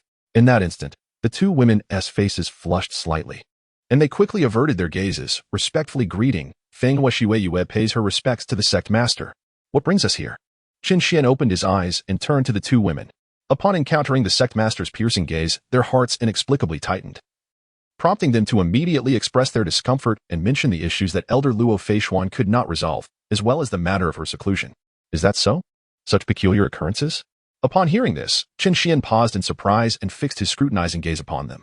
The two women, sensing his attention, dared not move, standing side by side with lowered eyes, slightly bending forward, too apprehensive to raise their heads. However, at that moment, something inexplicable occurred. The seductive melody within them began to resonate once more. Instantly, their faces turned crimson. Forget it all. Sway to my rhythm, sway, sway. Sway again, the faint glimmer. Chen Xuan, what on earth is this singing? At that moment, Chen Xuan was utterly bewildered, instinctively sitting up straighter. He had indeed stirred the profound enchantment within the two women, but he never anticipated such an outrageous outcome. Indeed, it is a most enchanting melody, particularly the undulating tones, soaring and dipping with a lingering grace, even interspersed with soft murmurs. Upon hearing it, one might easily presume some intimate encounter is taking place. Yet, the fact that someone is singing is absurd. Master, this is the very sound. We are at a loss as to its origin, even as we slumber. It seems to emanate from the elder Yu residing in the same building, who claims this melody graces the night each evening, Feng Hua blushingly explained. After all, the sound and its timbre are so peculiar that even she finds it odd, let alone a solitary old man. In response, Chen Xuan remained silent, diligently tracing the source of the melody once more. The grand enchantment technique. He had encountered this celestial scripture while perusing the library. It is a tone that can only be cultivated by those possessing enchanting essence. It encompasses myriad minor enchantments, and when mastered to perfection, it can blur the line between reality and illusion, akin to a fleeting dream. It renders the distinction between the tangible and the ethereal utterly indistinguishable. Yet, the enchanting melody accompanied by song is truly bewildering. Thus, Chen Xuan meticulously examined the two women, following the grand enchantment technique. Soon, he pinpointed the origin of the enchanting melody. At a particular juncture of the grand enchantment technique, it seems you have deviated in your cultivation. The enchanting melody is an illusionary divine art. Your practice has gone awry, compounded by the nature of your physiques, resulting in the emergence of this melodic allure without the corresponding illusion. Upon discerning the cause, Chen Xuan raised his hand and pointed towards the navel of the two women. In an instant, the grand enchantment technique began to realign itself forcefully. The enchanting melody vanished in an ephemeral flash. Meanwhile, the surrounding scenery shifted, and the trio found themselves beneath a grove of peach trees. Although Chen Xuan remained reclined in his rocking chair, the two women stood with equal respect. Yet the environment had transformed dramatically. The peach trees encircled them, and peach leaves danced upon the ground, while ethereal figures clad in sheer, diaphanous garments gracefully emerged from the void. These enchanting maidens, their translucent veils barely concealing their forms, let forth laughter reminiscent of silver bells, swaying their alluring waists as they approached Chen Xuan. The sound, unmistakably reminiscent of the previous seductive melodies, revealed its source to be none other than these captivating maidens. Upon witnessing this spectacle, Fenghua and Xianyue instantly grasped the situation. They hastily intervened, halting the maidens' advances, and swiftly reined in the surging energies within themselves. In an instant, the scene transformed once more. The enchanting maidens vanished, the peach blossoms dissipated, and the trio found themselves atop the main peak's precipice once again. It became evident that what they had experienced was but an illusion. Moreover, following that enchanting scene, the seductive melodies had indeed vanished, and the two women had acquired a new ability to conjure illusions. Feeling the changes within their bodies, Fenghua and Xianyue were overwhelmed with excitement. They promptly bowed to Chen Xuan, expressing their gratitude. "Thank you, Master, for your guidance." "Merely a trifling matter, proceed." Chen Xuan waved his hand, his countenance serene, radiating an aura of tranquility akin to the gentle warmth of spring. "Yes, we take our leave." The two women nodded slightly, their hearts aflame with exhilaration as they departed. Shortly after their exit, a multitude of radiant points appeared at the horizon. These luminous orbs grew brighter, resembling 100 dazzling shooting stars. Observing this phenomenon with unwavering composure, Chen Xuan conveyed a message to Lute Song. "Lute Song, your ultimate weapon has arrived." Chapter 107. The Purple-Clad Saint King, Zi Wuxiu, and the world-destroying strike of the demon-subduing monument. Hundreds of warships suspended in the heavens. Their colossal forms cast a shadow over the land, altering the very essence of the atmosphere. The ancient design, marred by the scars of battle, speaks volumes of the passage of time and the intertwining of history. As the immense shadows engulfed the sky, the waiting cultivators below stirred with excitement. "Here it comes. Look at those massive warships, each one as grand as a mountain. I can already feel the overwhelming pressure emanating from these behemoths. The Sacred Land's warships are indeed monumental. Hurry, let us ascend and take a closer look. Yes, perhaps we might be fortunate enough to glimpse the legendary weapons of the highest order." In an instant, many cultivators soared into the air, reaching an altitude level with the warships. As they ascended, the sight of the Purple Palace Sacred Land's warships came into view. Upon the decks, countless disciples stood tall and resolute, fully prepared for battle.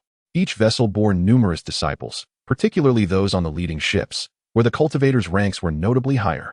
Especially on the foremost warship, a group of venerable elders with flowing white beards were gesturing towards the Miao Liao sect, engaged in earnest discourse. Clad in flowing white or gray robes, they exuded an aura of ethereal grace, unmistakably formidable figures within the sacred land. They were not mere saints, but quasi-saints, or even half-saints. Wow, so many powerful beings. It seems all the might of the Purple Palace Sacred Land is gathered. Indeed, the Purple Palace Sacred Land is truly preparing for battle. This is no mere pretense. Saints, saints. So many saints. Ah, is that not correct? Who, pray tell, is that venerable figure clad in purple at the center? Indeed, amongst the multitude of elders standing, he alone is seated, and moreover, positioned in front of the assembly of elders. His status appears to be quite elevated. Suddenly, some keen observers discerned a purple-clad elder encircled by numerous elders. His visage is exceedingly aged, his frame emaciated, draped in a flowing purple robe, serenely seated upon an ancient bronze chair. Due to the throng of venerable saints standing nearby, those who did not scrutinize closely could hardly notice his presence at first glance. Now, upon recognizing the existence of the purple-clad elder, a wave of intrigue washes over the crowd. For within the sacred grounds, aside from the profound heritage, it is difficult to conceive of an identity surpassing that of the elders. Even among those of equal sanctity, their status is merely elevated before their own lineage. The purple-clad elder. I have discerned it. He is the purple-clad Saint King who roamed the ancient continent 2 millennia ago. A formidable being from another sacred ground suddenly revealed the elder's identity. Instantly, a collective gasp resonated through the assembly. The Saint King? No way. Is it true that the ancient continent still harbors a Saint King? It is implausible. A Saint King cannot possibly exceed a lifespan of 20,000 years. Without the aid of any elixirs, living 5,000 to 6,000 years would already be remarkable. It is indeed the purple-clad Saint King. I have encountered his chronicles in numerous records. Yes, he must have entombed himself within the divine source liquid. The divine source liquid seal, combined with the suppression of ultimate weapons, can infinitely slow the passage of time for a Saint King-level powerhouse. Thus, he must have been slumbering in the divine source liquid to mitigate the consumption of his lifespan. Good heavens! A battle of ultimate realms has actually unveiled a Saint King. The ultimate sacred land is indeed terrifying, possessing even the foundations of a Saint King. No wonder they dare to challenge the mysterious sect. As the crowd ascended into the sky, the reputation of the purple-robed Saint King was revived, quickly spreading among these cultivators. Some had heard of the purple-robed Saint King, while others were oblivious to his existence. In an instant, the name of the purple-robed Saint King stirred up a tremendous uproar. The purple-robed Saint King? I feel as though I've heard of him.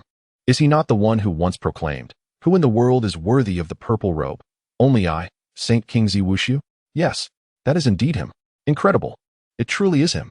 It is said that he is extraordinarily formidable. When he broke through to Saint King, he was gravely injured, and 9 peak saints, upon discovering him, joined forces to thwart his efforts. With the prowess of a peak saint, he single-handedly repelled the 9 great saints and successfully ascended to the Saint King realm. Astonishing. He is my idol. Indeed, that phrase, "Who in the world is worthy of the purple robe," was uttered by him back then. It can be said that he became renowned through battle, shocking the world and leaving an indelible mark in ancient history, belonging to one of the most exceptional talents of that era. Unfortunately, even with such exceptional talent, one cannot escape the erosion of time. Without achieving the status of an emperor, one will ultimately fade into nothingness. Now that even the purple-robed Saint King has emerged from the source, it remains to be seen how the mysterious sect will respond. If they cannot produce a Saint King to wield ultimate weapons, the mysterious sect is surely doomed. Hiki. The Holy King is not a title that just any sect can possess. In my humble opinion, the Misty Sect has met its demise. The supreme weapon of the Misty Sect is destined to be seized. Perhaps this era will herald the reign of the Purple Mansion Holy Land. A wave of sentiment washed over the crowd, and many began to contemplate whether, after the great battle, they should send their most exceptional talents to the Purple Mansion Holy Land as servants. After all, becoming a servant would provide them with a formidable backing. However, this was merely the perspective of a fraction of the onlookers.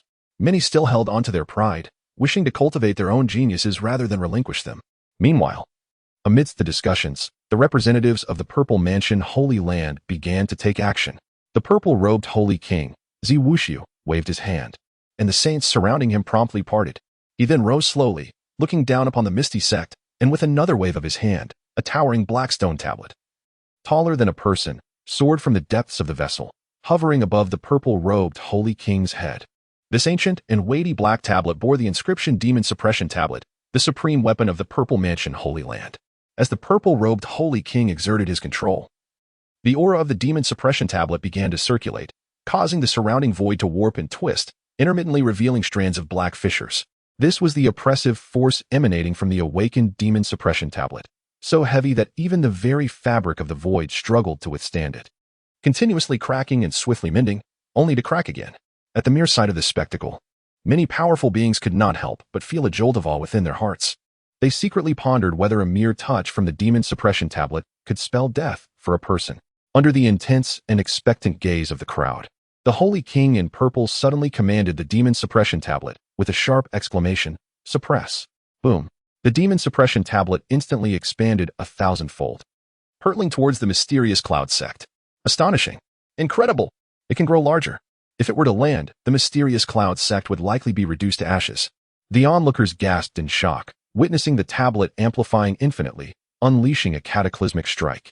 Meanwhile, within the mysterious Cloud Sect, Lutsong watched the approaching tablet with elation. The reason he had refrained from action was to await the opponent's ultimate weapon. Indeed, his patience had not been in vain. The ultimate weapon had finally emerged. Although it was merely a stone tablet, its appearance was somewhat peculiar, yet it was still an ultimate weapon, and he held no disdain. Thus, with a visage of excitement, Lutsong surged forward. In an instant, as Lutsong's figure appeared, the crowd outside erupted in astonishment. Look, someone from the mysterious Cloud Sect is flying out. Oh my. He is heading towards the Demon Suppression Tablet. Isn't that Lutsong, the Grand Elder of the Inner Sect? Does he intend to confront the ultimate weapon head-on? Many recognized Lutsong at a glance. After all, during the mysterious Cloud Sect's initiation ceremony, he had orchestrated the entire process, except for the first day. The crowd regarded him as the strongest entity of the mysterious Cloud Sect. Yet, The strongest being was about to confront the demon suppression tablet alone. Did he not understand the might of the ultimate weapon? In that moment, the crowd was left utterly bewildered. The mocking voices from the sacred land of the Purple Mansion resounded in succession. Could it be? Could he truly believe that he could shake the demon-suppressing steel? An ultimate weapon? Ha! I once thought the Misty Sect was formidable, but it appears to be nothing extraordinary. Humph. Even without the ultimate path, one dares to withstand the demon-suppressing steel? Seeking death. Smash it!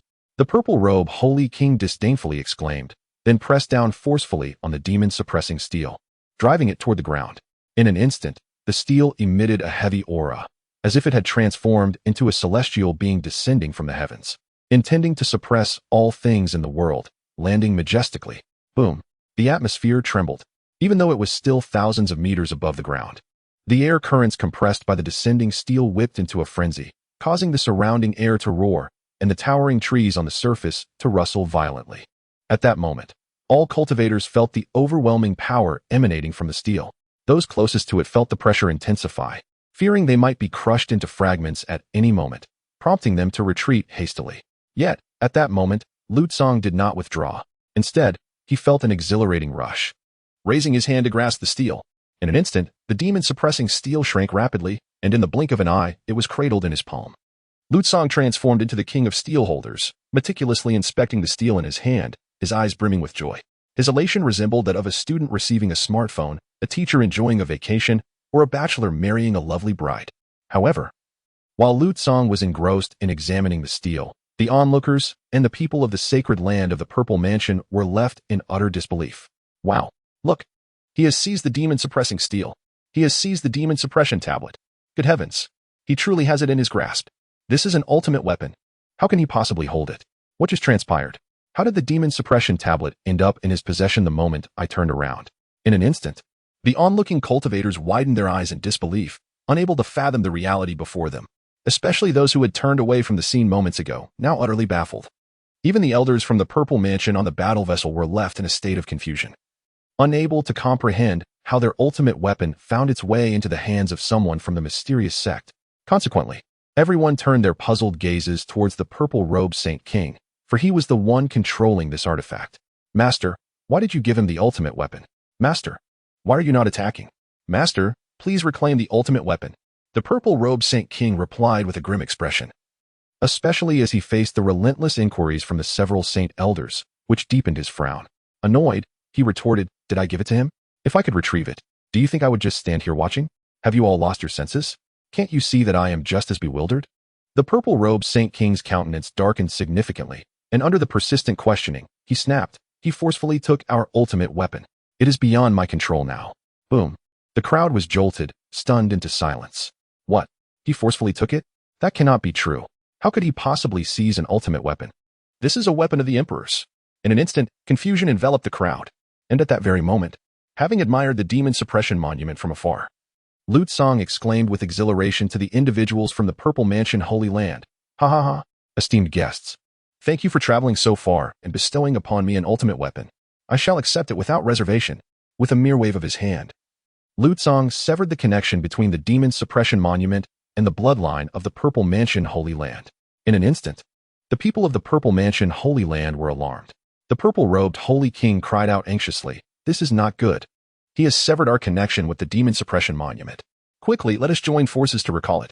With resounding shouts, the other sages dared not delay and immediately made their attempts to recall the demon suppression monument. However, no matter how much they exerted their power, the demon suppression monument remained unyielding. This caused great anxiety among the people of the Purple Mansion Holy Land. Having finally acquired an ultimate weapon, Lutsong would not allow them to reclaim it. Without further ado, he immediately began a second refinement, imbuing the ultimate weapon with his own aura.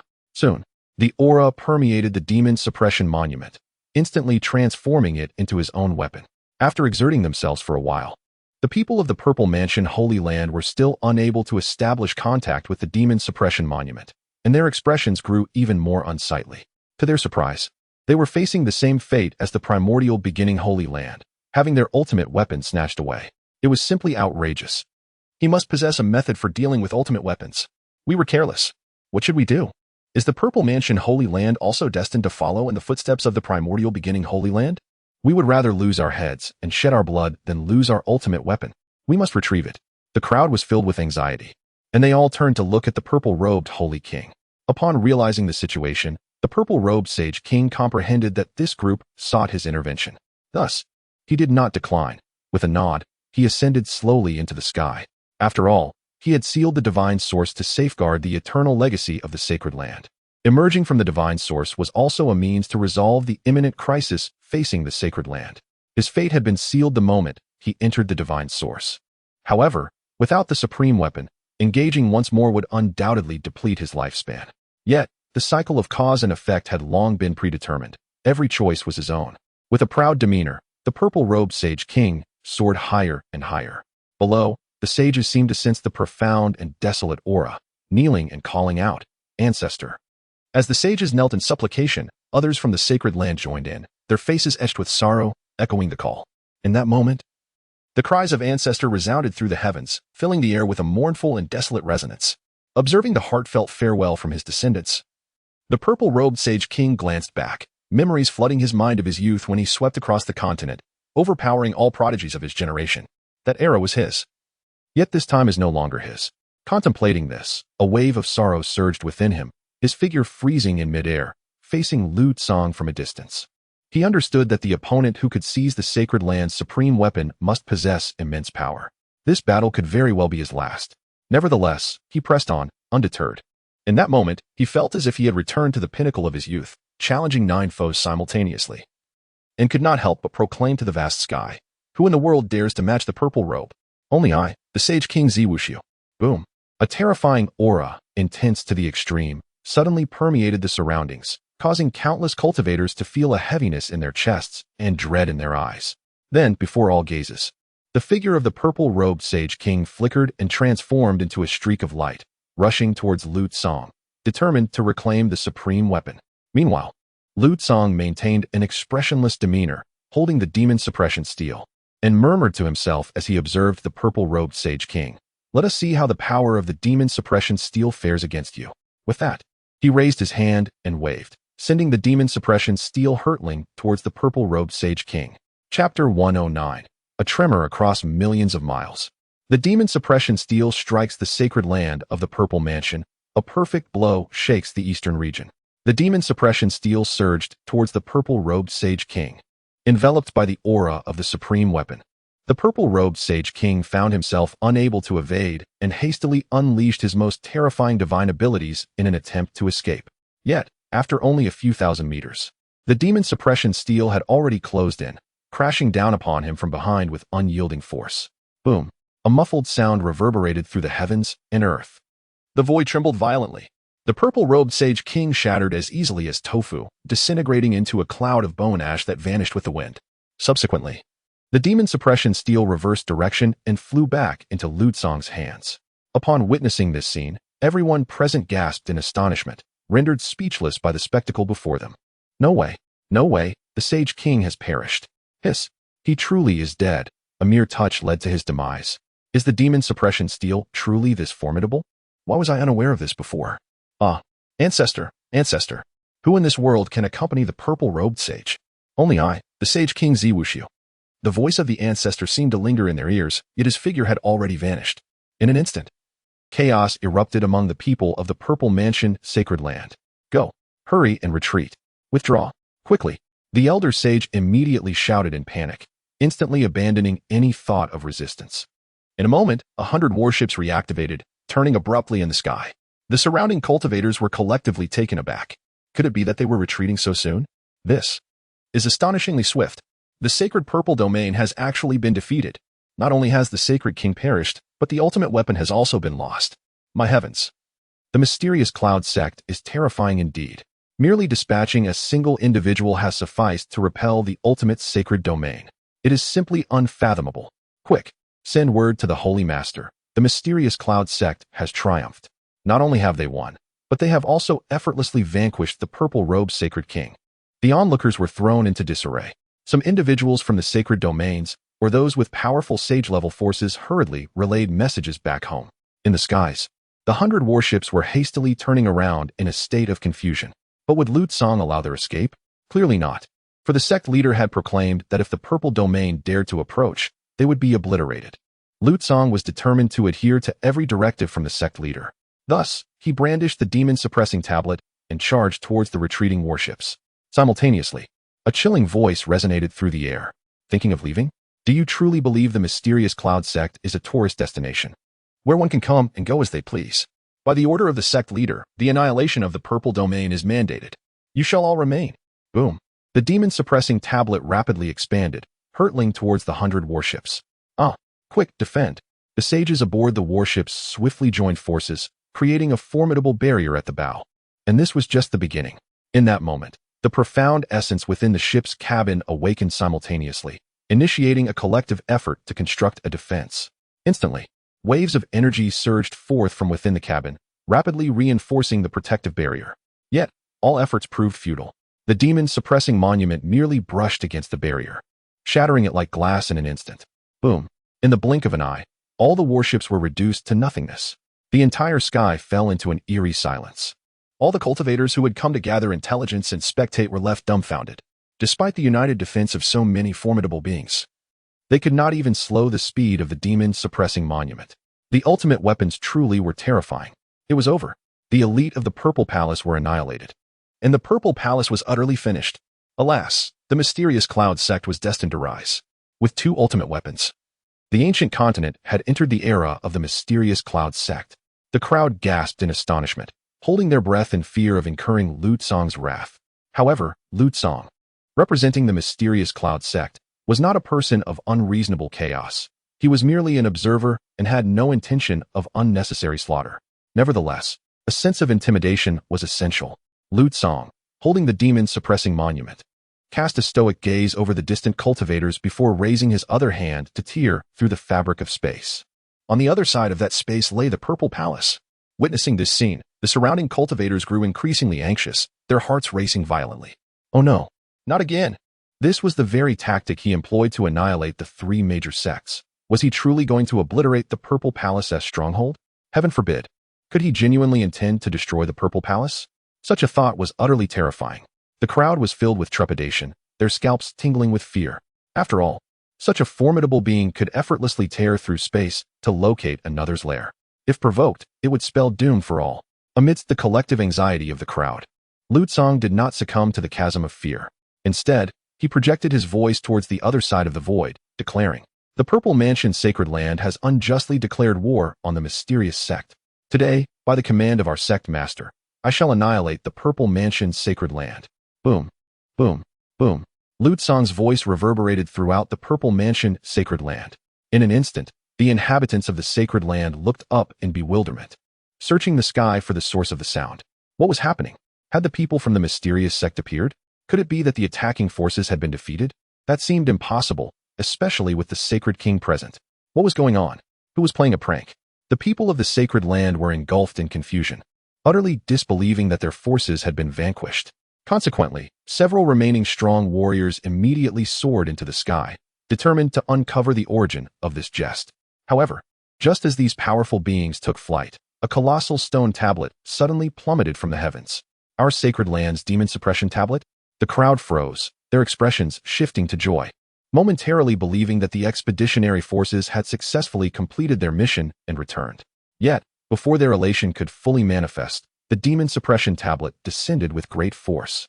Although it did not touch the ground, the immense pressure generated an explosive impact that resonated through the land, echoing across the heavens. Boom, accompanying the cataclysmic sound. The entire continent trembled violently. Everything beneath the demon suppression tablet was reduced to dust in that thunderous crash, leaving behind a vast, sunken expanse of yellow sand. In an instant, the monks and powers residing in the vicinity were taken aback by the sudden tremor, hastily rising to soar towards the sacred land of the Purple Mansion.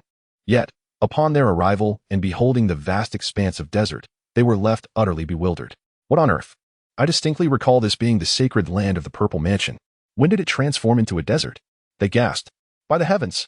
Could it be the colossal monument from earlier? Has the sacred land of the Purple Mansion been annihilated? Unbelievable. It has truly been obliterated. Panic ensued as the news of the sacred land's destruction spread like wildfire, leaving astonishment in its wake. At that very moment, outside the ethereal sect, after delivering a devastating blow to the sacred land of the Purple Mansion, Lu Tsong raised his hand to withdraw the demon-suppressing monument into his spiritual sea, subsequently entering the ethereal sect to report.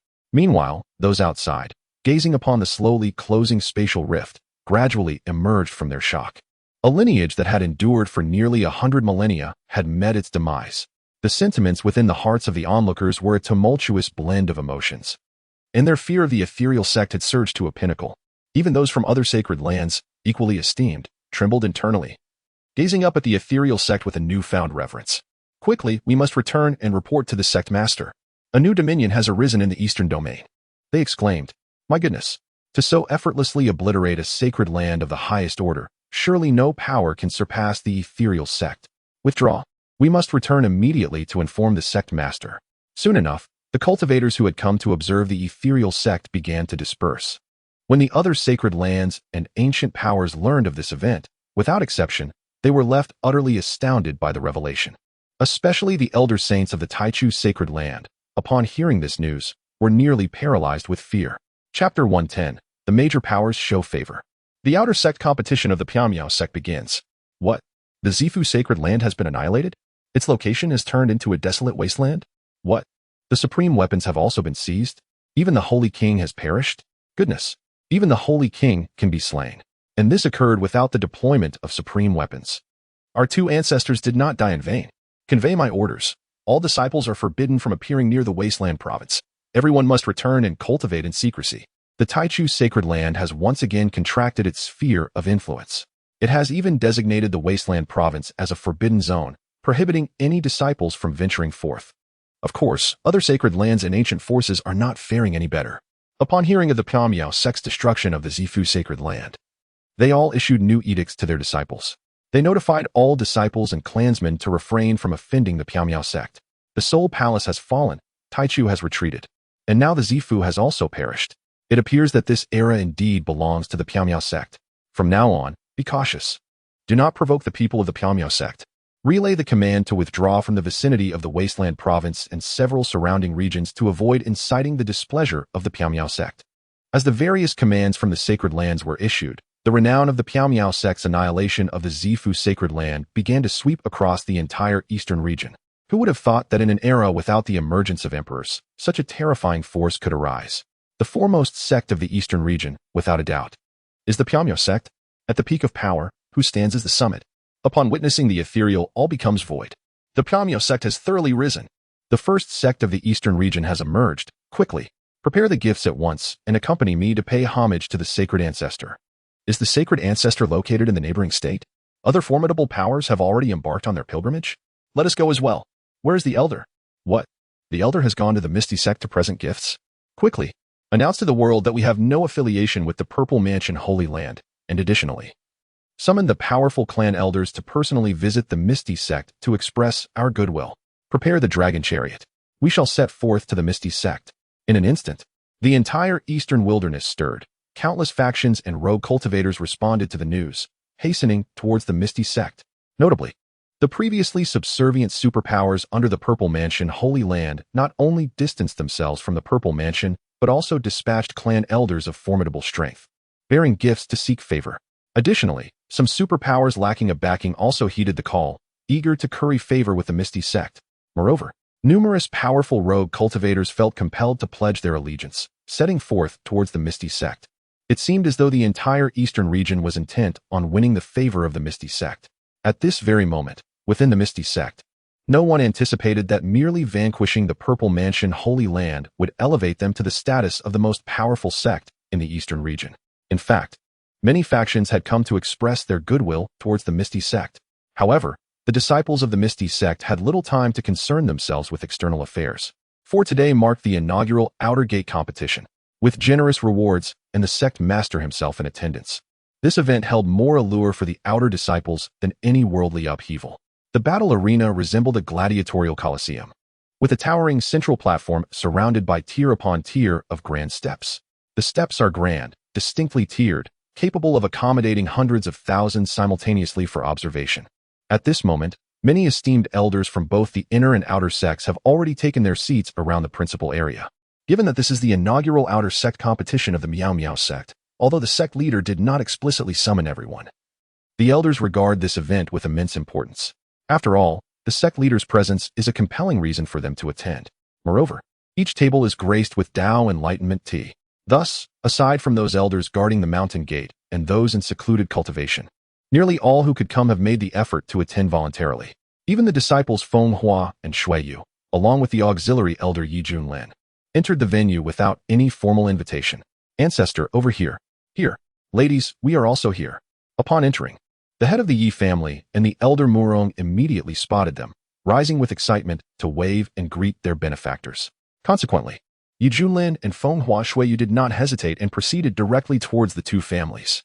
After all, aside from the opportunity to sit with their kin, they were unsure where else they might find a place, unless they wished to sit alone, yet with their own family present, who would desire to be isolated.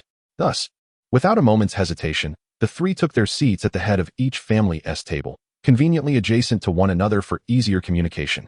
Hee. Ancestor, have you finished sweeping? Are you tired?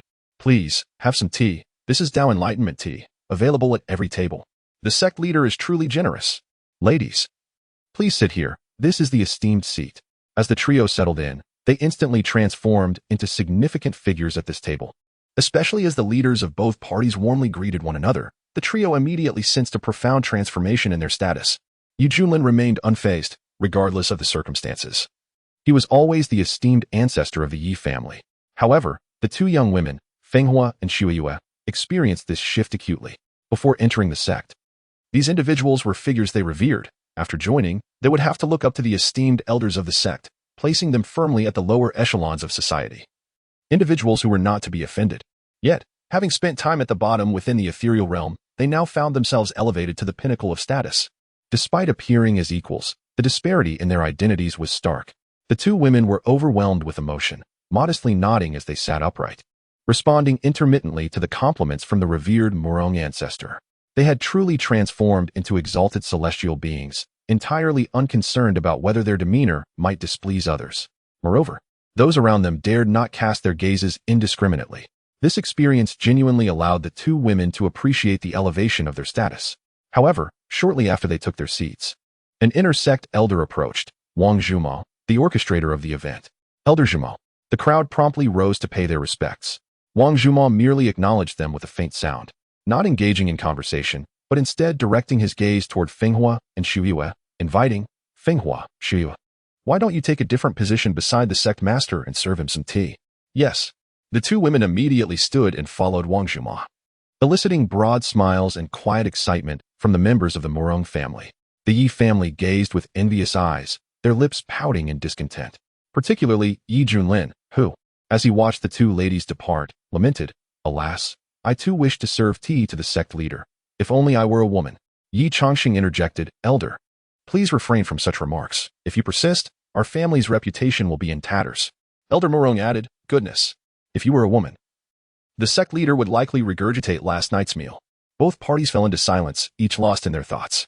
Just then, a soft gasp from a clan member ignited excitement among both families. Look, the outer sect disciples are entering. Swiftly, everyone turned to the entrance of the plaza. There, over 1,000 outer sect disciples filed in, standing tall and imposing at the edge of the combat arena. Members of both families began searching for their own disciples. And upon spotting them, joy erupted. I see Yi Fan. Look, it's my nephew Yi Fan.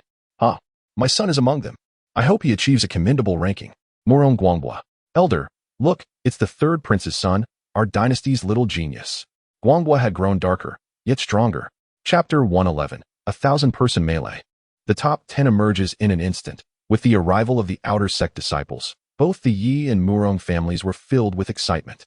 Meanwhile, as Feng Hua and Shui Yu took their places on either side of the main seat, sect leader Chen Xuan made his entrance, slowly walking towards the main seat accompanied by Lu Tsang.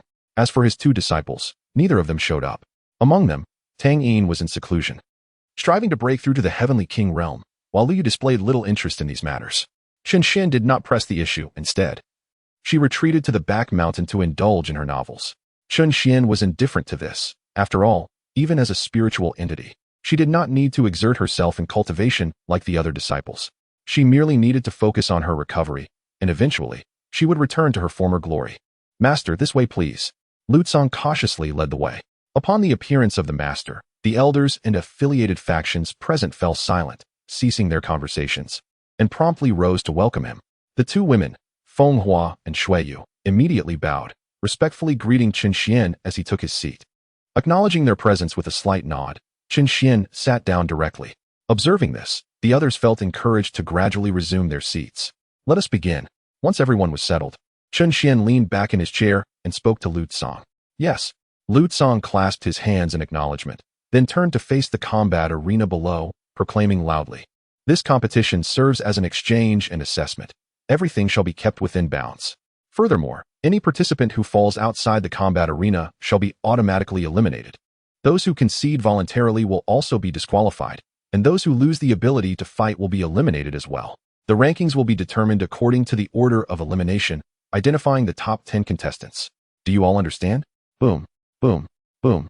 The sound reverberated throughout the combat arena, resonating clearly in the ears of every disciple present. The 1,000 disciples were filled with excitement, and they promptly shouted in unison, "Understood. Good. The competition officially begins." To the stage. With a sweeping gesture, Lu Tsang signaled. In an instant, the 1,000 disciples surged toward the combat arena in unison. The arena was vast.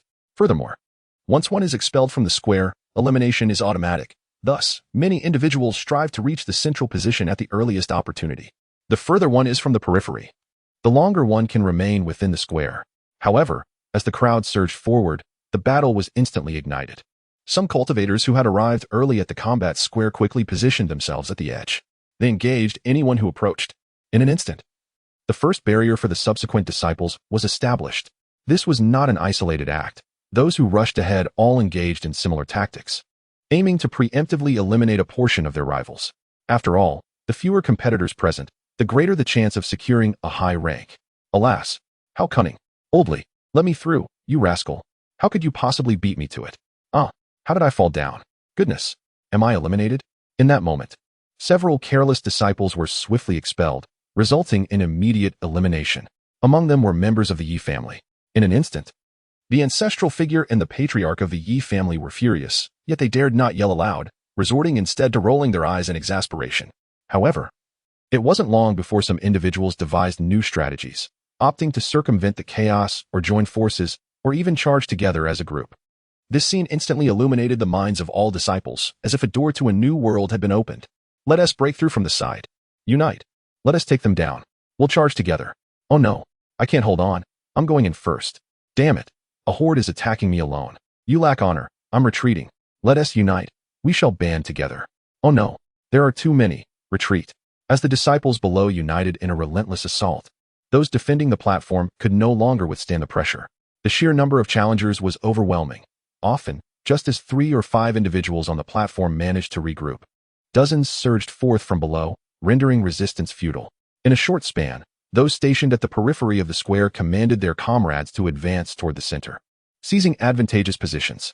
Meanwhile, the disciples below launched wave after wave of attacks. Before long, aside from the initial wave of eliminated participants, the remaining contenders had all ascended onto the battleground, immediately plunging into chaotic combat. Charge, phantom dash, stellar shift, golden radiance of the earth, sky-splitting palm. The air erupted with the cacophony of divine abilities colliding, as various hues of mystical powers clashed upon the arena, sending numerous lower-ranked disciples flying out of the square. In a matter of moments, every disciple from the Murong and Yi clans had been eliminated, infuriating their leaders, who fumed and sighed in exasperation. At the main seat, Chen Xuan's gaze flitted about, keenly observing the performance of the disciples. At that moment, some of the disciples became acutely aware of Chen Xuan's scrutiny. Their spirits ignited with fervor, propelling them to charge once more. However, the battleground was exceedingly resilient, capable of withstanding the might of emperors without crumbling. Thus, the onslaught of abilities had little effect on its integrity. Before long, more disciples were ejected from the square, and the number of combatants dwindled. Gradually, those who were fatigued or felt inadequate began to concede defeat. As the crowd thinned, it quickly became apparent that only a handful of participants remained, about a dozen in total. At this moment, the more than 10 individuals stood in heightened vigilance, each positioned at a distinct angle, wary of being inadvertently cast aside. However, maintaining such alertness was not a sustainable strategy. They needed to determine the final rankings. The question lingered: how could one ensure their standing? Forming alliances to overpower others was out of the question. Although there was no explicit prohibition against collaboration, having reached the top 10, such actions would be utterly dishonorable, especially with the sect leader and esteemed elders observing closely. In such a scenario, they would rather accept defeat than engage in underhanded tactics. With careful scrutiny, the participants exchanged glances, and soon enough, a consensus emerged. The plan was to seek out opponents of equal strength, ensuring no one rode on another's coattails. With this thought in mind, the group of over 10 promptly leaped towards their chosen adversaries, swiftly forming several pairs to commence their duels. Observing this scene, Chen Xuan in the main seat nodded in approval. At the very least, the disciples of the sect displayed a sense of righteousness. Noticing the sect leader's satisfaction, the outer elders breathed a sigh of relief, fearing that the disciples might resort to chaotic measures in their quest for rankings. Thankfully, they were indeed honorable individuals. After the grand competition concludes, I shall surely reward these fine young men. The elders' expressions softened as they watched the fervent battles unfold in the plaza, their spirits lifted. Under the watchful eyes of the assembly, half of the participants were soon eliminated, leaving fewer than 10 on the field. Yet, this posed no concern. The elders would rank them according to their order of appearance. Thus, the remaining competitors once again paired off, continuing their fierce struggle. Not long after, the top 10 were selected. Upon witnessing this, an outer sect elder immediately stepped forward, accompanied by 2 semi-saint elders, soaring towards the square. Each of the accompanying elders carried a massive tray, one bearing 3 large peaches and a sliced peach divided into 7 parts, while the other held 10 cards that transformed into cultivation enhancement pills. The usually dignified elders were, at that moment, transformed into humble purveyors of rewards. Instantly, the top 10 disciples were filled with astonishment and trepidation. Chapter 112. The Elder's Tray, the various forces pilgrimage to the sect. The Elder's Tray, bestowing rewards. Oh my, what an honor this is. In an instant, the 10 disciples felt immensely favored, their blood surging with fervor, akin to boiling water, rushing to their heads, igniting within them a fervent desire to confront an enemy of the Miao sect to demonstrate their loyalty. And they yearned for a fierce battle, one that would leave them scarred yet proud. To show any hesitation would be a profound disrespect to the sect. Of course, there were no adversaries to face at the moment. Even if there were, with so many elders present, it would not be their turn to embarrass themselves. Soon, amidst the excitement of the crowd, the 3 elders descended and began to announce the rankings and distribute the rewards. 10th place, Chen Xuan. Here, Chen Xuan exclaimed, brimming with excitement as he swiftly stepped forward to receive his reward. 9th place, Shuang Yuyu. Here, the young female cultivator also strode forward with her head held high, exhilarated. The eliminated disciples watched with envy, yet the scene unfolded before Chen Xuan's eyes with an entirely different perspective. Chen Xuan observed the elder personally presenting the awards, and with a slight furrow of his brow, he felt it was rather inappropriate. While it was acceptable for the elder to bestow the awards, it was rather excessive for him to also carry the tray. It seemed a case of overqualification. Thus, Chen Xuan pondered thoughtfully, contemplating whether to recruit some attendants. As the sect expanded, it was imperative to have individuals to perform menial tasks. If everything were to be left to the elders, not only would it be an inefficient use of their capabilities, but it would also significantly diminish their authority among the disciples. Moreover, in such a vast sect, it was unacceptable to lack even a few subordinates. With this realization, Chen Xuan firmly resolved to recruit some attendants. They must possess a certain level of cultivation, otherwise, they would be unable to assist the elders effectively. With this thought in mind, Chen Xuan turned to instruct Lu Song on this matter. However, at that moment, Lu Song appeared to have received some information. As Chen Xuan turned, Lu Song had already risen, clasping his fists and saying, "Sect Master, there are several individuals outside claiming to be from a prestigious family, seeking an audience. They wish to pay their respects to the Holy Sect." "Oh, paying respects to the Holy Sect? Let them in." Chen Xuan responded with a hint of skepticism, then nodded in agreement to the meeting. Lu Song, upon seeing this, immediately conveyed the message to the elder stationed at the mountain gate. Yet, just after delivering the message, the elder reported back, "Elder, another family claiming to be from a prestigious lineage wishes to seek an audience, also here to pay their respects." Lu Song was taken aback. "Allow me to report to the sect." Before he could finish his sentence, the elder at the mountain gate interrupted once more, "Elder, yet another family claiming to be a prestigious dynasty has arrived, also here to pay their respects." Lu Song sighed. "Is there anyone else? In the heavens?" "There remains." "Understood. I shall report to the sect master." Lu Song, with a resigned roll of his eyes, clasped his hands in respect towards Chen Xuan and inquired, Sect Master, 2 more superpowers have arrived at the outer sect, both here to pay their respects. Moreover, it appears that others are on their way. Such a multitude of forces? Let them all enter. Chen Xuan mused for a moment before deciding to meet with them. The act of pilgrimage is a form of submission by the weak to the strong. In essence, it is a gesture of goodwill and an offering of gifts. Although he does not accept gifts, it matters little to meet them since they have arrived. Understood. Upon receiving Chen Xian's response, Luzong immediately instructed the elders present to escort the visitors. After all, the grand competition at the battle square had concluded. Thus, several elders promptly made their way to the mountain gate to welcome the guests. Meanwhile, outside the mountain gate, as the crowd awaited, one group after another of the visiting powers arrived, and soon 7 or 8 superpowers had gathered. All were of considerable might. Indeed, apart from superpowers, others lacked the qualification to pay their respects, especially since the mysterious sect had ascended to become the foremost sect of the eastern region, far surpassing other sacred places of extreme paths. However, as they anxiously awaited a response, the crowd grew restless.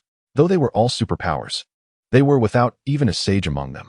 Moreover, they were here to pay homage to the foremost sect of the eastern region, making the act seem somewhat shameless. After all, such a prestigious sect would hardly regard their goodwill. Why have we not received a response yet? It seems we are destined to be unworthy of paying tribute to the sacred sect. Alas, it is only natural that the foremost sect of the eastern region would not acknowledge our presence. We truly are insignificant in the face of such a powerful force. I hope the mysterious sect will accept my offering, and in the future, when they regard me with disdain, they might show a modicum of mercy. I wonder if the mysterious sect is still accepting disciples. It is a pity that my prodigious family member failed to attend the last recruitment event. Alas, at that moment, my mind was clouded, and I failed to perceive the formidable nature of the mysterious sect. Numerous factions anxiously congregated in the square before the gate, waiting impatiently. After all, the elder on guard had not dismissed them, so they dared not depart. However, after a brief wait, several elders appeared gracefully, addressing the crowd. The sect master summons you. Please follow me. What? The sect master summons us? Incredible! The sect master is willing to meet us personally? Why do I suddenly feel a surge of anxiety? In an instant, the crowd trembled, unsure whether it was from astonishment or joy. After all, it is rare for the supreme leader to make an appearance during a visit to a sacred sect or holy land. Merely encountering a representative is already a significant honor. Yet this time, they would even meet the sect master. Consequently, the crowd excitedly followed the elders into the sect. As they entered, an overwhelming aura of spiritual energy enveloped them, causing everyone to shudder once more in astonishment.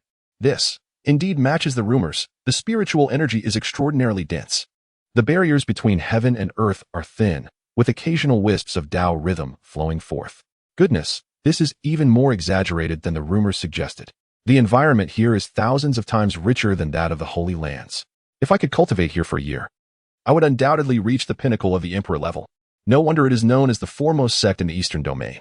This environment surpasses all the Holy Lands combined. In the beginning, the old man thought that the rumors circulating in the outside world were mere exaggerations. However, he soon realized that not only were they not exaggerated, but they were also understated. How he wished he could remain here to cultivate. He wondered if the sect would be willing to accept him and his companions as vassals. The crowd trembled within, following the elder like obedient students, treading carefully as if walking on thin ice. Although they were all esteemed ancestors or patriarchs in their own domains, within this place, they were still insignificant figures, indeed, exceedingly trivial ones. For beneath the sacred ground, all were but ants. Even those superpowers that had produced 1 or 2 saints still counted as mere ants. Especially beneath the first sect, they were even lesser than ants. Their purpose in coming here was to ingratiate themselves, hoping to become familiar faces, so that if an opportunity arose, they could bring their clansmen to cultivate here. After all, if one could join the extreme Tao sacred sect and successfully grow to become a figure among the holy sons, their families would surely bask in the glory. Yet, upon entering, a vague thought emerged among the crowd. How wonderful it would be if they could stay here to cultivate. To bring in their clansmen? Heaven forbid. That would be an utter waste. It was far better to seize the opportunity for themselves rather than bestow it upon the next generation. As the saying goes, one should not put all their eggs in one basket.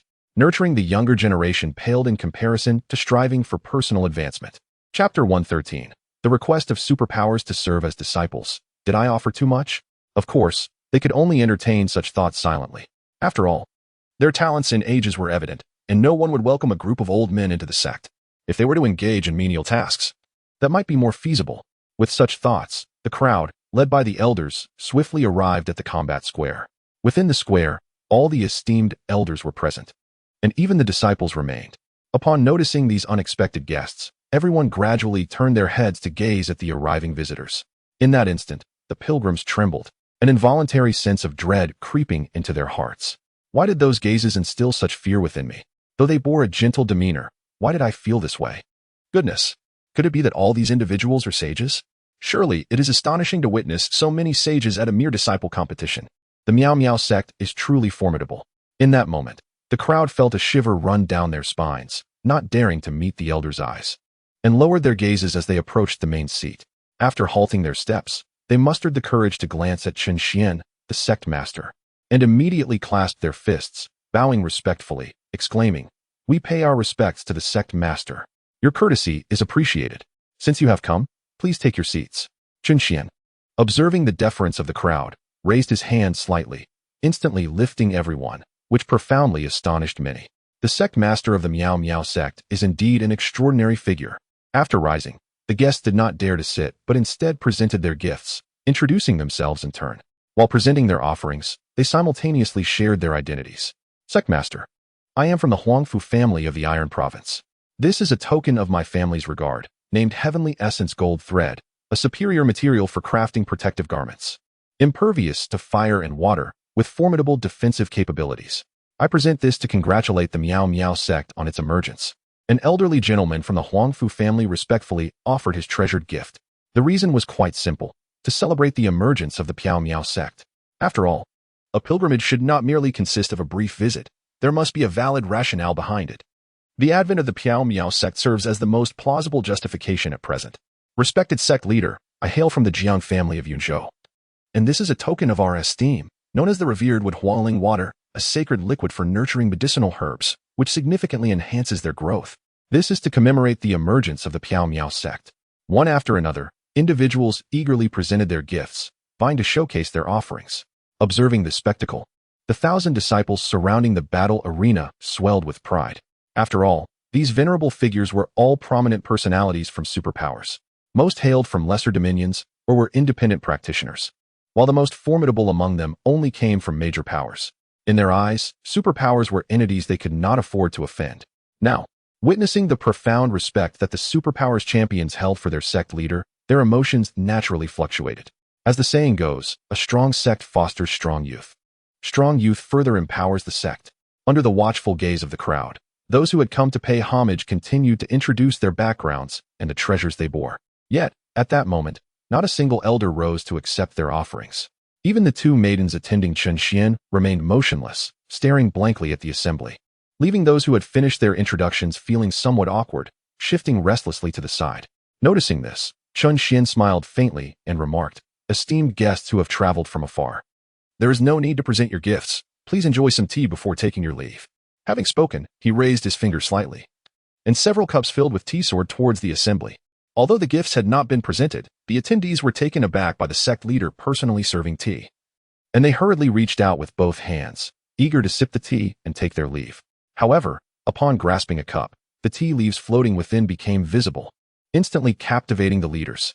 They gazed at the cups in their hands, their pupils dilating in shock, as if they had encountered something extraordinary. They quickly turned to observe the cups in the hands of others. When they noticed the identical expressions on their peers' faces, their hearts trembled with astonishment. Indeed, each individual's cup contained the elusive enlightenment tea. Every cup was graced with the precious tea leaves. My goodness, had the Miao Miao sect brought the enlightenment tea tree home, using it to entertain them? This was simply extravagant. Momentarily overwhelmed with excitement, the crowd eagerly brought the tea to their lips, chewing on the enlightenment tea leaves. Their expressions reminiscent of Yi Junlin and Murong Zhantian during their first taste of the tea, both comical and pitiable. After all, at their age and status, to have never savored the enlightenment tea was rather dismal to admit. Meanwhile, as the crowd indulged in their tea, Chen Xuan prepared to exit. Yet, before his departure, he needed to ensure that subsequent matters were arranged properly. Thus, he addressed Lu Tsong, "At your service." Lu Tsong immediately bowed and leaned in to listen. Observing this, those partaking in the tea also perked up their ears. "Should anyone come to pay homage, you shall handle it as you see fit." There is no need to inform me. Additionally, it would be prudent to recruit some high-ranking servants from the outside world to assist the elders in managing the affairs of our sect. The mere mention of recruiting servants sent a tremor through the leaders of the superpowers, igniting a spark of intrigue within them. They hastily set down their teacups, their excitement palpable as they clasped their fists in reverence, addressing the sect master. Sect master, may I inquire about this matter? Sect master, I just heard you mention the need for higher-ranked servants. May I ask what you think of my qualifications? I am currently at the 6th level of the royal realm. The individual gazed earnestly at Chen Xuan, his eyes brimming with anticipation. Observing this, others from the superpowers quickly stepped forward, equally eager, and bowed in respect. Sect master, I too am at the royal realm. Might I be permitted to join your esteemed sect as a servant? Sect master, I am at the early stage of the royal realm and wish to join the Misty Sect. Chen Xuan, Feng Hua Shuiyu. The subordinate clans. Over 1,000 outer disciples. In an instant, everyone was taken aback, utterly unprepared for such words to emanate from those of the royal realm. Good heavens, this is indeed the royal realm. Such individuals, typically at the helm of superpowers, expressing a desire to become mere servants? The crowd was left in shock. Of course, this astonishment was primarily felt by those who had not encountered such scenarios before. Thus, Chen Xuan contemplated for a moment before addressing the assembly. It is not entirely out of the question. However, are you certain you wish to take on the role of servants? The remuneration is merely 2 portions of divine essence each month. You must consider this carefully. What? Servants receive remuneration? And it is 2 portions of divine essence? Boom. A tremor coursed through the crowd, igniting a wave of exhilaration. Will we truly receive the divine source liquid, esteemed sect master? We are more than willing. Chen Xuan, taken aback, pondered. Could it be that I have overindulged them? Chapter 114. A storm brewing. Thousands of ancestors gather at the ethereal summit in this moment. Chen Xuan found himself somewhat bewildered. After all, these individuals hailed from formidable forces and were themselves powerful figures within those realms. The prospect of them willingly taking on menial roles was rather astonishing. He had anticipated that the offer of 2 portions of divine source liquid would be perceived as inadequate, providing him an opportunity to offer an escape route. Yet, to his surprise, they appeared eager for more. It seemed that these mighty factions were indeed impoverished. Observing the uncontainable enthusiasm of the crowd, Chen Xuan realized he could not simply acquiesce. Although they would be taking on menial roles, integrity was paramount.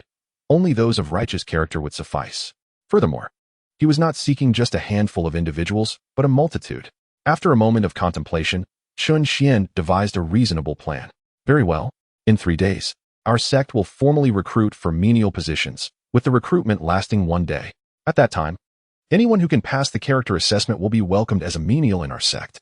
The monthly stipend will be 2 portions of divine source liquid. Please return in 3 days. 3 days hence. Recruiting for menial positions? For a single day? With 2 portions of divine source liquid? Instantaneously, several leaders were struck with astonishment. Their excitement palpable.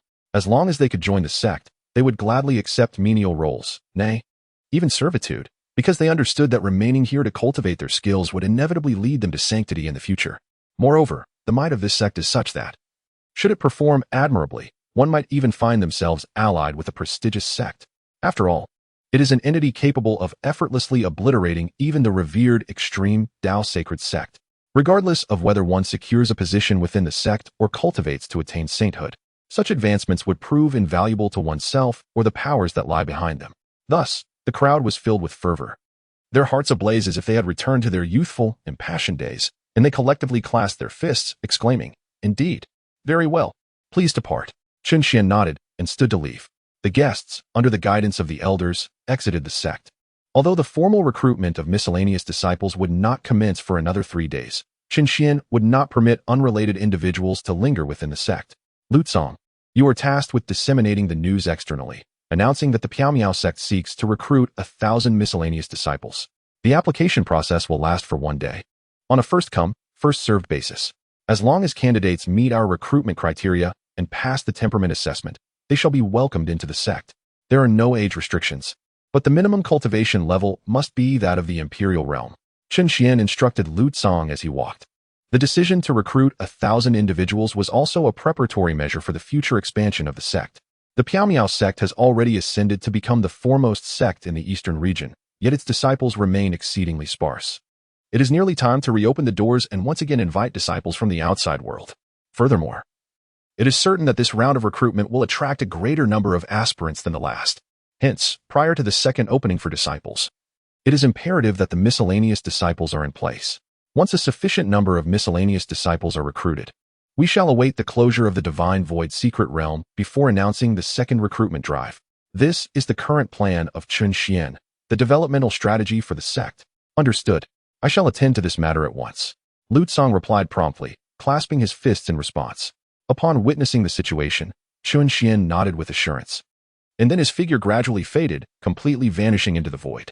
After Chen Xuan's disappearance, Lu Tsang promptly obeyed the command, dispatching individuals to disseminate the news externally.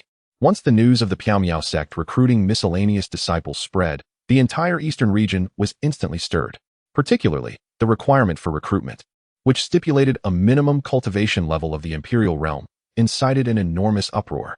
Did you hear? In 3 days, the Piao sect will commence the recruitment of miscellaneous disciples. What? Recruiting miscellaneous disciples? Is that for real? 3 days is far too short. It's impossible to make it in time. Haha, don't even think about it. The Piao sect requires a minimum of imperial realm cultivation for miscellaneous disciples. Oh my, this is utterly outrageous. Isn't an imperial realm expert a significant figure wherever they are? They are merely being utilized as miscellaneous disciples? Who would even consider that? Haha. The imperial realm experts from the neighboring superfamilies have already set off. It's rumored that many superpowers are signing up. Goodness, this is truly astonishing. As the news spread, countless cultivators were once again astounded, filled with intense curiosity and admiration for this sect. After all, every incident involving this sect recently had sent ripples throughout the eastern region, making it nearly impossible to ignore. In no time, numerous imperial realm experts were mobilizing, hastening towards the Piao sect. These powerful beings, some emerging from seclusion, others bidding farewell, all harbored the determination to become miscellaneous disciples. Even some imperial realm experts from superpowers, who were in closed-door cultivation, were roused by their kin. For instance, the Tuoba family. The head of the family, accompanied by a group of venerable elders, knelt at the entrance of the valley where the old patriarch was in seclusion, collectively pleading, "We beseech our ancestor to emerge and serve as a menial at the mysterious cloud sect. We implore our ancestor to come forth and fulfill this role."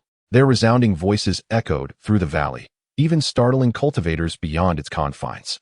However, none mocked them, for those cultivators were also seeking their own ancestors elsewhere. After all, with powerful factions surrounding them, failure to act would soon result in being trampled by rival forces. Thus, they too felt compelled to join in this endeavor, driven by the fear of being outdone by other families. Before long, the venerable Tuoba patriarch emerged from his retreat, accompanied by his son and the meticulously prepared belongings of the elders as they soared into the skies. Following the departure of the Tuoba ancestor, distant calls from another clan reverberated through the air. "We beseech our ancestor to emerge and serve as a menial at the mysterious cloud sect. We implore our ancestor to come forth." In a brief period, the heavens welcomed yet another ancestor. Such an extraordinary scene unfolded continuously across a significant portion of the eastern domain. Within no time, tens of thousands of royal-level elders appeared, their faces flushed and resolute as they journeyed to the mysterious cloud sect. This remarkable spectacle left countless cultivators in awe, for the royal-level beings they would rarely encounter in a lifetime were now visible above them. This was a testament to the current influence of the mysterious cloud sect. In an instant, it transformed into a new sanctuary in the hearts of countless young cultivators, while the mysterious cloud sect reverberated throughout the eastern domain, and numerous royal figures ascended towards it. The Divine Void secret realm finally approached its final day of closure. Within the Divine Void secret realm, everyone felt the impending closure of the secret realm, prompting countless cultivators to fervently pursue their ambitions. Some seized treasures at every opportunity, while others lurked in the shadows, quietly absorbing the spoils they acquired. In any case, those who remained until this final day of the ethereal secret realm had reaped bountiful rewards, with their cultivation levels significantly enhanced. Even the least fortunate among them had ascended by at least one or half a minor realm. Thus, as the last day of the secret realm unfolded, the frenzy for treasure intensified. Some formed alliances, while others resorted to ambushes, creating a vibrant atmosphere within the realm. Naturally, a few individuals remained vigilant in the shadows, simultaneously hunting for treasure and engaging in hushed discussions. Oddly, they noted the silence of the disciples from the Misty Sect over the past few days. The disappearance of the 4 individuals and a dragon was one thing. But what of the 12 others? Chapter 115. The Sea of Flowers in the Secret Realm. Nalan Yan's new ally unbelievable. Let us not even mention those 12 individuals. Although their cultivation levels were not high, each one was more outrageous than the last. They surpassed the 4 formidable beings, leaving desolation in their wake, as if nothing could survive their presence. To say they left no trace would be an understatement. It was a scene of utter devastation. Those 12 seemed like avaricious spirits. Leaving every location they visited stripped bare. Just the mention of those suddenly appearing individuals made some cultivators grind their teeth in frustration. First, the 4 astonishingly powerful beings from the Misty Sect were already a concern. But at least those 4 formidable figures did not compete with this group of newly ascended cultivators for treasures, as the disparity in their levels was too great for the 4 to regard them as worthy adversaries. However, ever since 12 individuals, claiming to be disciples of the mysterious sect, entered the scene, misfortune has befallen the group of cultivators at the nascent spirit stage. Among these 12, their cultivation levels vary, with the weakest at the initial stage and the strongest at the mid-stage of nascent spirit. Yet, when united, they can effortlessly overpower those at the late stage of nascent spirit. Moreover, these 12 seem to have never encountered treasures before. Upon hearing of any rumored treasures, they rush over with fervor. Wherever they appear, whether it be grand treasures or mere trinkets, they leave no stone unturned, sweeping everything clean. Even items that are often overlooked by cultivators of the nascent spirit realm are treated by them as precious finds. They truly embody the concept of leaving nothing in their wake. Consequently, wherever these 12 are present, it becomes exceedingly difficult to find any treasures. Since their arrival, many cultivators have been left feeling despondent, to the point of wanting to spit blood. In a short span, these 12 have dominated an entire region, forcing numerous nascent spirit cultivators to retreat to more distant locales. Thus, whenever the mention of these 12 arises, many cultivators are inclined to curse their fate. Alas, the formidable treasures once guarded by those 4 powerful beings are now being ravaged by these 12 rascals. If it weren't for the fact that they have recently vanished from sight, this cursed place would have been unbearable. Indeed, fortunately, they have lost their trail. Otherwise, we would have to venture even further in search of treasures. Let us not dwell on them any longer. The secret realm is about to close. Let us seize this opportunity to gather as many treasures as we can. Indeed, let us hasten our departure. A group of wandering cultivators shook their heads and hastened their flight, scanning the skies for any place that glimmered or shone with light. Meanwhile, within a secluded valley nestled among towering mountains, vibrant soulflowers bloomed in abundance, their delicate petals blanketing the entire valley and emitting a faint radiance that reached towards the heavens. However, due to its deep-seated location within the mountain range, surrounded by towering peaks and shrouded in mist, this extraordinary sight remained elusive to any passers-by from afar. Yet, in this seemingly hidden place, 16 figures sat amidst the multitude of flowers, their forms cross-legged, with only their heads level with the soul flowers.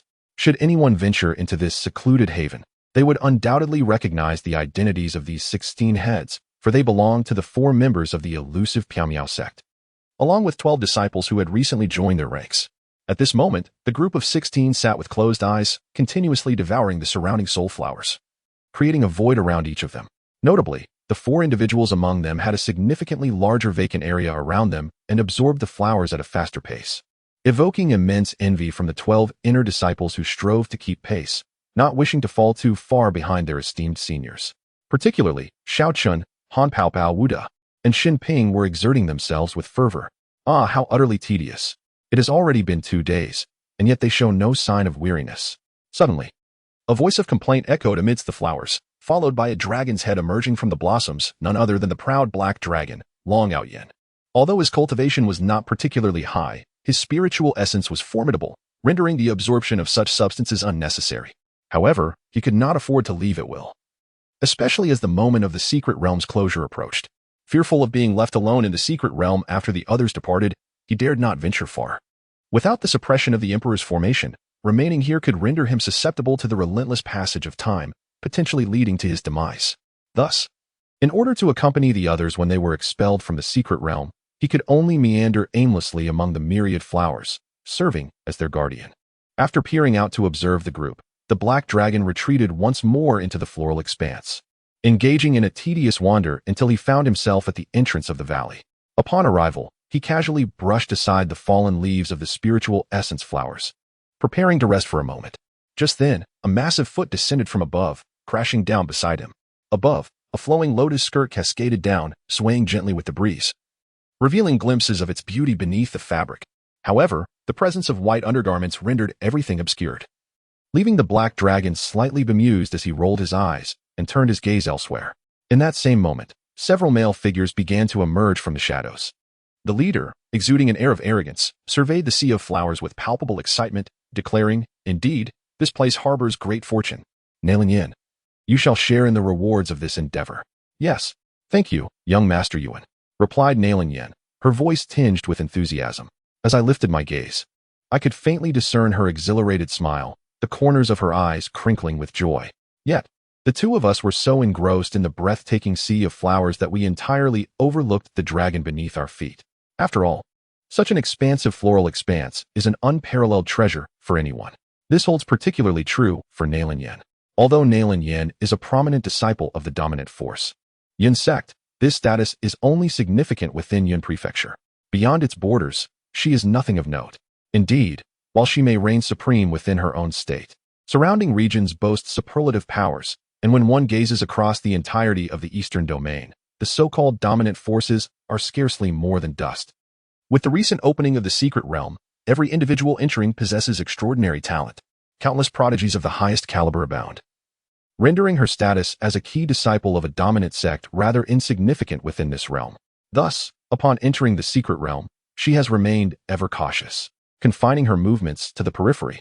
Little did she expect to encounter the young master of a subordinate family to her sect, Yuan Tuo, in this very place.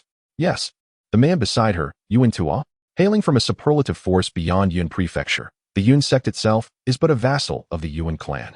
Following her defeat by Chen, her master had contemplated recommending her to the Yuan family, though an opportunity for such a recommendation had yet to present itself. To her astonishment, shortly after entering the secret realm, she crossed paths with the esteemed young master, Yuan Tuo. Chapter 116, The 12 Guardians of the Mysterious Sect. Do you know? I am the leader. Upon learning that she was a key disciple of the Yun sect, Yuan Tuo promptly took her under his wing, promising her a place within the Yuan family upon their exit from the secret realm. Indeed, she comprehended the intentions of Yuan Tuo quite clearly. It was her beauty that had captured his attention. However, as a woman of humble origins, her choices were severely limited. Particularly after her defeat at the hands of Chen, her options had dwindled even further. Initially, she had boldly severed her engagement with Chen. Yet after entering the sect for cultivation, she was met with a humiliating confrontation from him, which shattered her status as a prodigy and left her filled with regret. Now, being able to stand beside Yuan Tuo felt like a monumental opportunity, providing her with a new pillar of support. Thus, when she heard Yuan Tuo mention that the soul flower here was also meant for her, she could not contain her excitement. After all, this was an invaluable treasure for her. Only by growing stronger could she hope to seize control of her own destiny. As for what Yuan Tuo might do in the future, she could only take it one step at a time. Fortunately, the unique cultivation technique practiced by Yuan Tuo prevented him from engaging deeply with women for the time being, granting her ample time to prepare herself. "Young Master Yuan, let us hasten into the cultivation," Nailing Yin exclaimed, her fingers fidgeting with anticipation. Just as the group was preparing to enter, a sudden commotion from the black dragon weaving through the sea of flowers caught their attention. "Who goes there? Step forth."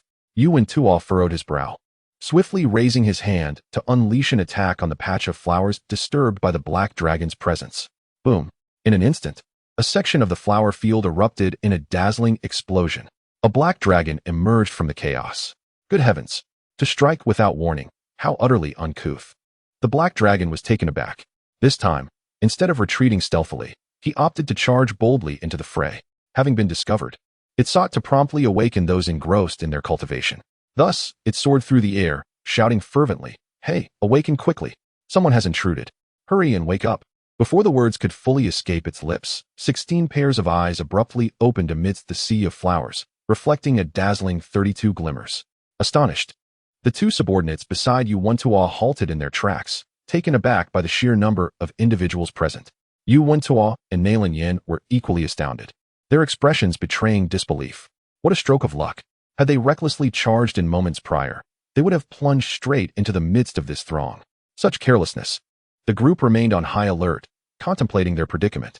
Yet, as they stood in stunned silence, the 16 gazes were fixed upon them, particularly that of Chen. At this moment, Chen stared incredulously at Nailing Yin, unable to fathom encountering his former fiancée in such a place. As Chen's gaze lingered, Nailin Yin seemed to recognize him as well, exclaiming in surprise, Xiaochen? You know him? Yu Wentuo paused, momentarily at a loss upon hearing Nailin Yan's exclamation. Naturally, Lin Fan and the others were equally taken aback, resulting in their hesitance to act immediately. All eyes turned towards Xiaochen. For if he truly was a friend of their junior brother, there might be room for camaraderie. However, it was evident that she was not. Xiaochen clasped his fists in salute to Lin Fan and the other direct disciples of the sect leader, elucidating, Senior brother, senior sisters. She is my former fiancée. Oh, since she is your former fiancée, do as you see fit. Lin Fan nodded in acknowledgement, choosing not to involve himself further in the matter. Yi Qingcheng, Murong Ingluo, and the others remained silent, their curiosity piqued. Certainly, Han Pao Pao and the others from the inner gate, including the Black Dragon, found themselves intrigued. This did not resemble an encounter with a fiancée at all. However, before they could voice their inquiries, Nailin Yan's response swiftly clarified matters for the crowd. Young Master Yuan, he is Xiaochen. He is the one who rose to prominence after you called off the engagement, defeating you at the Cloud Sect after years of cultivation. With this revelation, Yuan Tuo paused momentarily, then raised his head with an air of arrogance, coldly addressing Xiaochen. Take your friends and leave this place, or face death. Xiaochen remained composed, unyielding in the face of intimidation. He slightly lifted his chin and replied indifferently, to insult my fellow disciples is unforgivable. Without hesitation, Xiaochen unleashed a powerful technique, showing no mercy. Even in the presence of his former fiancée, in an instant, the aura of a formidable cultivator enveloped the space, directed straight towards Yuan Tuo. Upon sensing the overwhelming power radiating from Xiaochen, Yuan Tuo and his companions were taken aback. They were well aware of Xiaochen's origins and capabilities, and never anticipated his rapid rise in strength. He too had reached the realm of condensation, and his prowess seemed formidable. Consequently, Yuan Tuo quickly led his two fellow cultivators, both at the same level, to launch an assault on Xiaochen. However, it was evident that Yuan Tuo's group was at a disadvantage, their cultivation levels significantly lower, making them no match for Xiaochen. The clash of techniques was imminent. The extraordinary abilities of Yuan Tuo and his companions were all sent flying, crashing into the sea of flowers, creating numerous barren patches. Subsequently, the divine powers struck directly at the trio, instantly bringing them to the ground. Hiss! How formidable! Were you not of the Skyward Realm? How could you have become so powerful? In an instant, Yuan Tuo and his group were taken aback. He had initially believed that their opponent had merely employed some special method to enhance their strength, never anticipating such overwhelming might that even their combined efforts could not withstand a single blow. You shall perish. Xiaochen did not offer an explanation. Instead, he coldly sneered before raising his hand once more, preparing to deliver a fatal strike to the three. However, at that moment, Yuan Tuo, realizing that their adversary truly intended to eliminate them within this secret realm, was startled, furrowing his brow as he hastily proclaimed his identity. You cannot kill me. I am of the Yuan clan. Indeed, Xiaochen, do not act impulsively. The Yuan clan is a superpower, one you cannot afford to offend. Do not strike. At this juncture, the stunned Nailin Yin also hurriedly interjected. Upon hearing this, Xiaochen indeed halted his lethal intent. Yet it was not out of fear, rather. He wished for them to comprehend their impending demise. Thus, maintaining a stoic expression, wielding his divine power, and casting a disdainful glance, he replied, The Yuan clan? Do you not realize that I have already joined the Misty Sect? You are aware of the 12 protectors of the Misty Sect, are you not? I am their leader. If you truly have the audacity, come to the Misty Sect and seek me out. Now perish. With that, Xiaochen no longer held back, unleashing a divine strike that swiftly descended upon the prostrate Yuan Tuo and his companions. After all, it was one thing for them to humiliate themselves, but to insult their fellow brothers present as well was utterly intolerable. Therefore, he could not possibly let these three individuals escape unscathed. As Yuan Tuo beheld the formidable power approaching, he was rendered speechless, not out of fear for his life, but due to Xiaochen's words. The 12 guardians of the mysterious sect? He is the leader? By the heavens! It turns out he is indeed one of the 12 formidable figures who have recently made a name for themselves in the secret realm. But why did he join the mysterious sect? That wretched woman never mentioned it. The three of them screamed in terror, realizing that this time, death would be inevitable. After all, in the face of such a colossal sect as the mysterious sect, the Yuan family was truly insignificant. Their pupils dilated as they helplessly witnessed the overwhelming force descend upon them. Boom! The earth trembled, and the three were obliterated on the spot. Then, Xiaochen shifted his gaze instantly towards Nailin Yin. In that moment, Nailin Yin trembled and was left in shock. Xiao Chen. You. Are you going to kill me? Chapter 117. Do not believe her. I beg you, strike me. Nailin Yan's eyes were filled with a hint of fear. Yet she struggled to maintain her composure. She had never anticipated that, after several months apart, Xiao Chun had advanced to the spirit-gathering realm, reaching the same level as her master. Moreover, she could hardly believe that Xiao Chun had joined the recently renowned mysterious sect, becoming the leader of the 12 guardians who traversed the secret realm. Had she known all this earlier, how could she have ever called off their engagement? How could she have become someone despised by Xiao Chun? In that moment, Nailin Yin was overwhelmed with regret. Yet, before the indifferent and formidable Xiao Chun, she did not flinch, seemingly prepared to face her demise. However, in the presence of his former fiancée Yi, whom he had already bested, Xiao Chun felt no inclination to take her life. After all, Nailin Yin had not caused any trouble upon entering the valley, and their grievances had been resolved following the conclusion of the last agreement with the Yun sect. There was no need for further entanglement. Thus, Xiao Chun withdrew his gaze and spoke coolly. You may leave. Slaying you would only tarnish my hands. Upon hearing these words, Nailin Yin felt a surge of joy. Yet, she did not depart. Instead, she gazed at Xiao Chun with deep affection and, with a pained expression, explained, Xiao Chun, I know you cannot bear to harm me. In truth, I had no choice. I never wished to sever our engagement. I had my own burdens. Our matters have long been settled. There is no need for further discussion. Depart. Hearing her mention the engagement once more, Xiao Chun scoffed, unwilling to listen further. However, despite his brusque words, Nailin Yin remained steadfast, not even displaying anger. She chose to disregard Xiao Chun's demeanor, focusing instead on his face, and persisted, No, I must speak. I truly do not want you to misunderstand me. Xiao Chun, my father was gravely ill and required a rare medicine for treatment, one that only the Yun sect possessed. Moreover, I never intended to sever our engagement. The primary reason lies with you. At that time, your cultivation had plummeted, and the Yun sect looked down upon you. I was left with no alternative, and you must understand my predicament, right? As she spoke, Nailin Yin excitedly grasped Xiao Chen's hand, resembling a pitiable child, gazing at him with longing eyes, eagerly awaiting his forgiveness. However, before Xiao Chun could contemplate further, the black dragon, unable to contain itself, exclaimed, Xiao Chun, do you truly believe her? A person can conjure countless reasons to break off an engagement. Just a moment ago, I saw her in animated conversation with that young master you won. A mere compliment from him sent her into a frenzy of delight. Beware the heart of a woman, for it is as unfathomable as the depths of the sea. The more beautiful she is, the more deceitful she can be. Take care she doesn't ensnare you. Xiao Chen's gaze faltered as he swiftly withdrew his hand from Nailin Yan's grasp. She stumbled, nearly falling to the ground, casting a resentful glance at the black dragon, harboring a desire to strip its skin.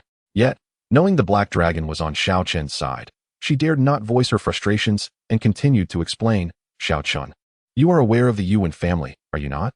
They are a formidable power outside the Yun sect, which is itself a vassal of the Yuan clan. He insisted I go to the Yuan family for training, and I lacked the strength to refuse. You understand my position, don't you? Furthermore, I did not immediately acquiesce. Deep down, I have always held you dear. When you defeated me, I was, in truth, elated. I simply did not anticipate encountering you here. Let us cherish our time together moving forward, shall we?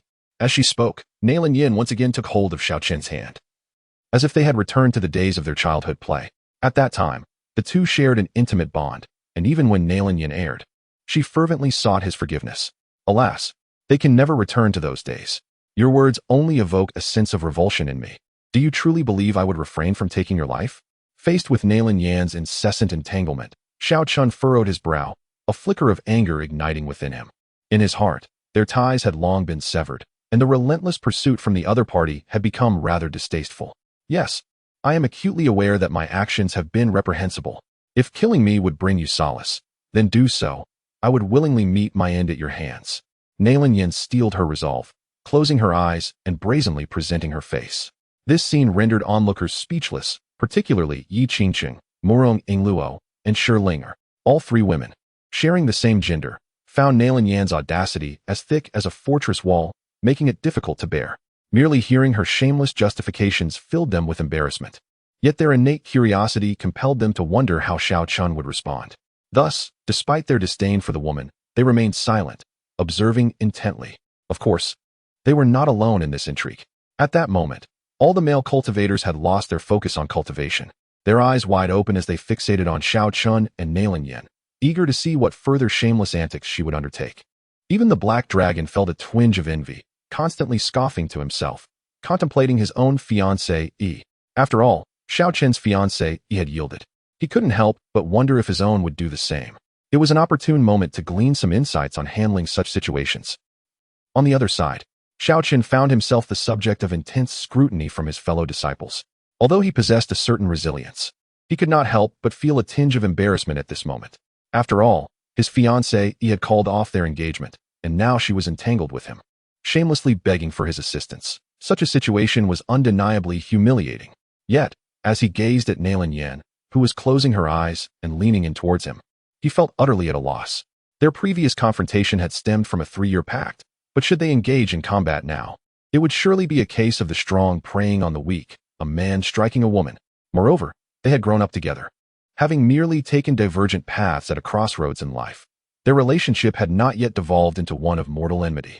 However, witnessing her brazen demeanor left Xiao Chun feeling helpless. He clenched his fists but ultimately refrained from acting, stating coldly, "I already mentioned that killing you would only soil my hands. If you do not leave now, do not blame me for my lack of courtesy." Upon hearing this, Nailin Yin slightly opened one eye, and indeed, she noticed the darkening expression on Xiao Chen's face. She realized he had yet to forgive her, but his reluctance to harm her presented a significant opportunity. Thus, Nailin Yin provocatively challenged him. "Xiao Chun, I publicly renounced our engagement before your entire family. Do you truly think that merely defeating me would satisfy you? Do you not desire to vent your frustrations upon me? Have you become so cowardly in recent days?" Boom. With these words, Xiao Chen's expression turned even darker. Memories of the moment he was spurned flooded his mind. At that time, he had stubbornly proclaimed, 30 years on the east bank of the river, 30 years on the west bank. Do not underestimate the young and impoverished. Yet what of it? After the outburst, the elders continued to point fingers at him, and his kin still regarded him as a mere jester, forcing him to ultimately depart from his homeland to cultivate and grow stronger. Now that he has vanquished her, she belittles him, questioning his manhood. There are limits to what a gentleman can endure. Boom.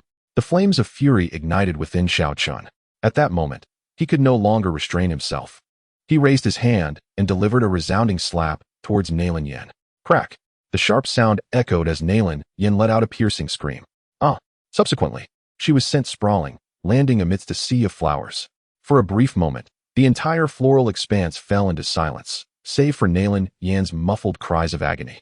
It took her several seconds to shake off the daze brought on by the pain. Then, lying in the flower field, she struggled to raise her head, revealing a bloodied corner of her mouth. In this moment, rather than fear, her eyes sparkled with mischief as she pouted. "That hurt, Brother Xiao Chun. You're quite powerful." Chapter 118. Xiao Chen's fury against Nailin Yin. The secret realm closes, and everyone returns that hurt. "Brother Xiao Chun, you're quite powerful." Nailin Yin pouted, her eyes twinkling with mischief. Upon hearing her words, the others were all rendered speechless, particularly the black dragon. He seemed taken aback by Nailin Yan's outrageous remark. Despite being struck, she still praised her assailant. Good heavens, is she a masochist? The mere thought of treating his fiancée in such a manner sent shivers down the black dragon's spine, and he found himself inexplicably exhilarated. Meanwhile, Xiao Chun, with a darkened expression, stood in stunned silence. In the past, Nailin Yin was synonymous with an icy, captivating demeanor, especially after both had matured. Nailin Yin transformed into a cold goddess, an entity that ordinary individuals could only revere from afar. Even her fiancé felt a sense of inadequacy in her presence. It was unexpected for her to utter such audacious words. This stark contrast left Xiao Chun momentarily at a loss. Yet, strangely, a flicker of satisfaction surged within him, though it was but a mere whisper of delight. The humiliation from their broken engagement still lingered in his mind, etched deeply and far from fading. Consequently, Xiao Chun furrowed his brow and admonished Nailin Yin once more. "This is your final opportunity. Leave. Otherwise, I truly shall strike you." With that, his hand slowly rose. However, Nailin Yin remained unfazed, tilting her chin and leaning in closer. "Brother Xiao Chun, was that slap earlier quite invigorating? If you seek to vent your frustration, feel free to strike me again." As she spoke, she shut her eyes once more. Xiao Chun. Others. Black Dragon. In that instant, everyone was left utterly speechless. With his hand raised, Xiao Chun found himself engulfed in profound embarrassment. Despite his relentless threats, She refused to budge, inviting further provocation. If he hesitated to act now, what would his senior brothers, senior sisters, and junior brothers think of him? What would that dragon perceive him as? Surely, they would deem him a mere softy, a coward. With that thought, Xiao Chen cast aside his reservations and brought his hand down upon Nailin Yan. Boom. Instantly, Nailin Yan's entire being trembled, and her seated form amidst the sea of flowers was propelled into the air. A piercing pain suddenly surged from her chest, enveloping her entire being. In an instant, her body was propelled upwards, soaring towards the heavens. The force was immensely greater than the slap that had preceded it. At this moment, Nailin Yan believed she was on the brink of death. Yet, she made no attempt to resist. Instead, she gazed at the rapidly receding valley, silently contemplating. To perish by your hand would be acceptable. Whoosh. Nailin Yan's figure transformed into a fleeting meteor, vanishing in an instant, ultimately descending precariously upon a mountain peak, stirring up a cloud of dust. Am I not dead? Feeling excruciating pain throughout her body, Nailin Yan slowly opened her eyes. Although she was in immense agony and her injuries were severe, she was undeniably alive. As expected, I knew that Brother Xiao Chun could never bring himself to kill me. Even within the secret realm, Brother Xiao Chen, wait for me. I shall earn your forgiveness. Nailin Yan murmured confidently, then struggled to rise. Retrieving the soul flower that Yuan Tua had given her, beginning to absorb it to aid her recovery.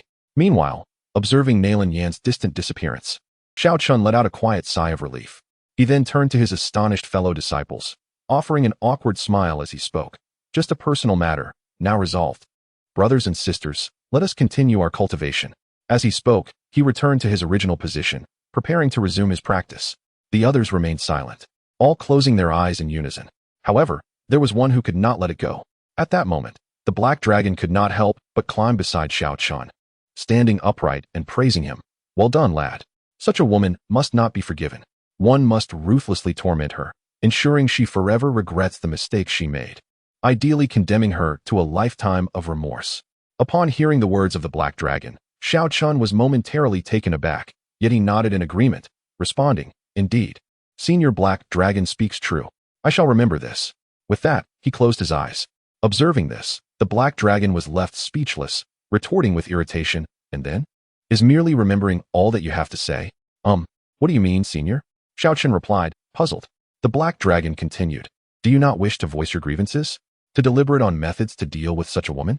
Perhaps next time you encounter her, you could deliver a severe beating, or even break her legs so that she can never live a normal life. The black dragon spoke with earnestness. Xiao Chen was at a loss for words. Others around him thought, who would have guessed that this dragon harbors such malice? It seems he has been deeply wounded by his fiancée, clearing his throat.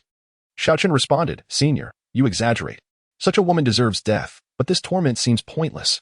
Meanwhile, he struggled to comprehend the black dragon's intense hostility towards his betrothed, who even suggested crippling her for life. However, as soon as Xiao Chen finished speaking, the black dragon expressed dissatisfaction, stating, killing her outright would be too merciful for such a scoundrel. Moreover, the grievances endured previously, along with the subsequent injuries, must find an outlet for release.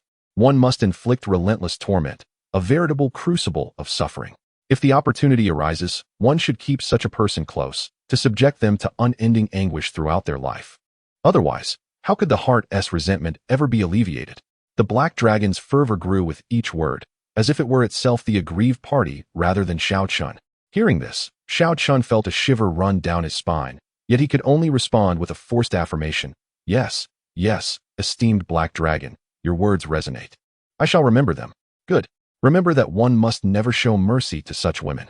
With this, the black dragon nodded in satisfaction and swiftly returned to Lin Fan's side.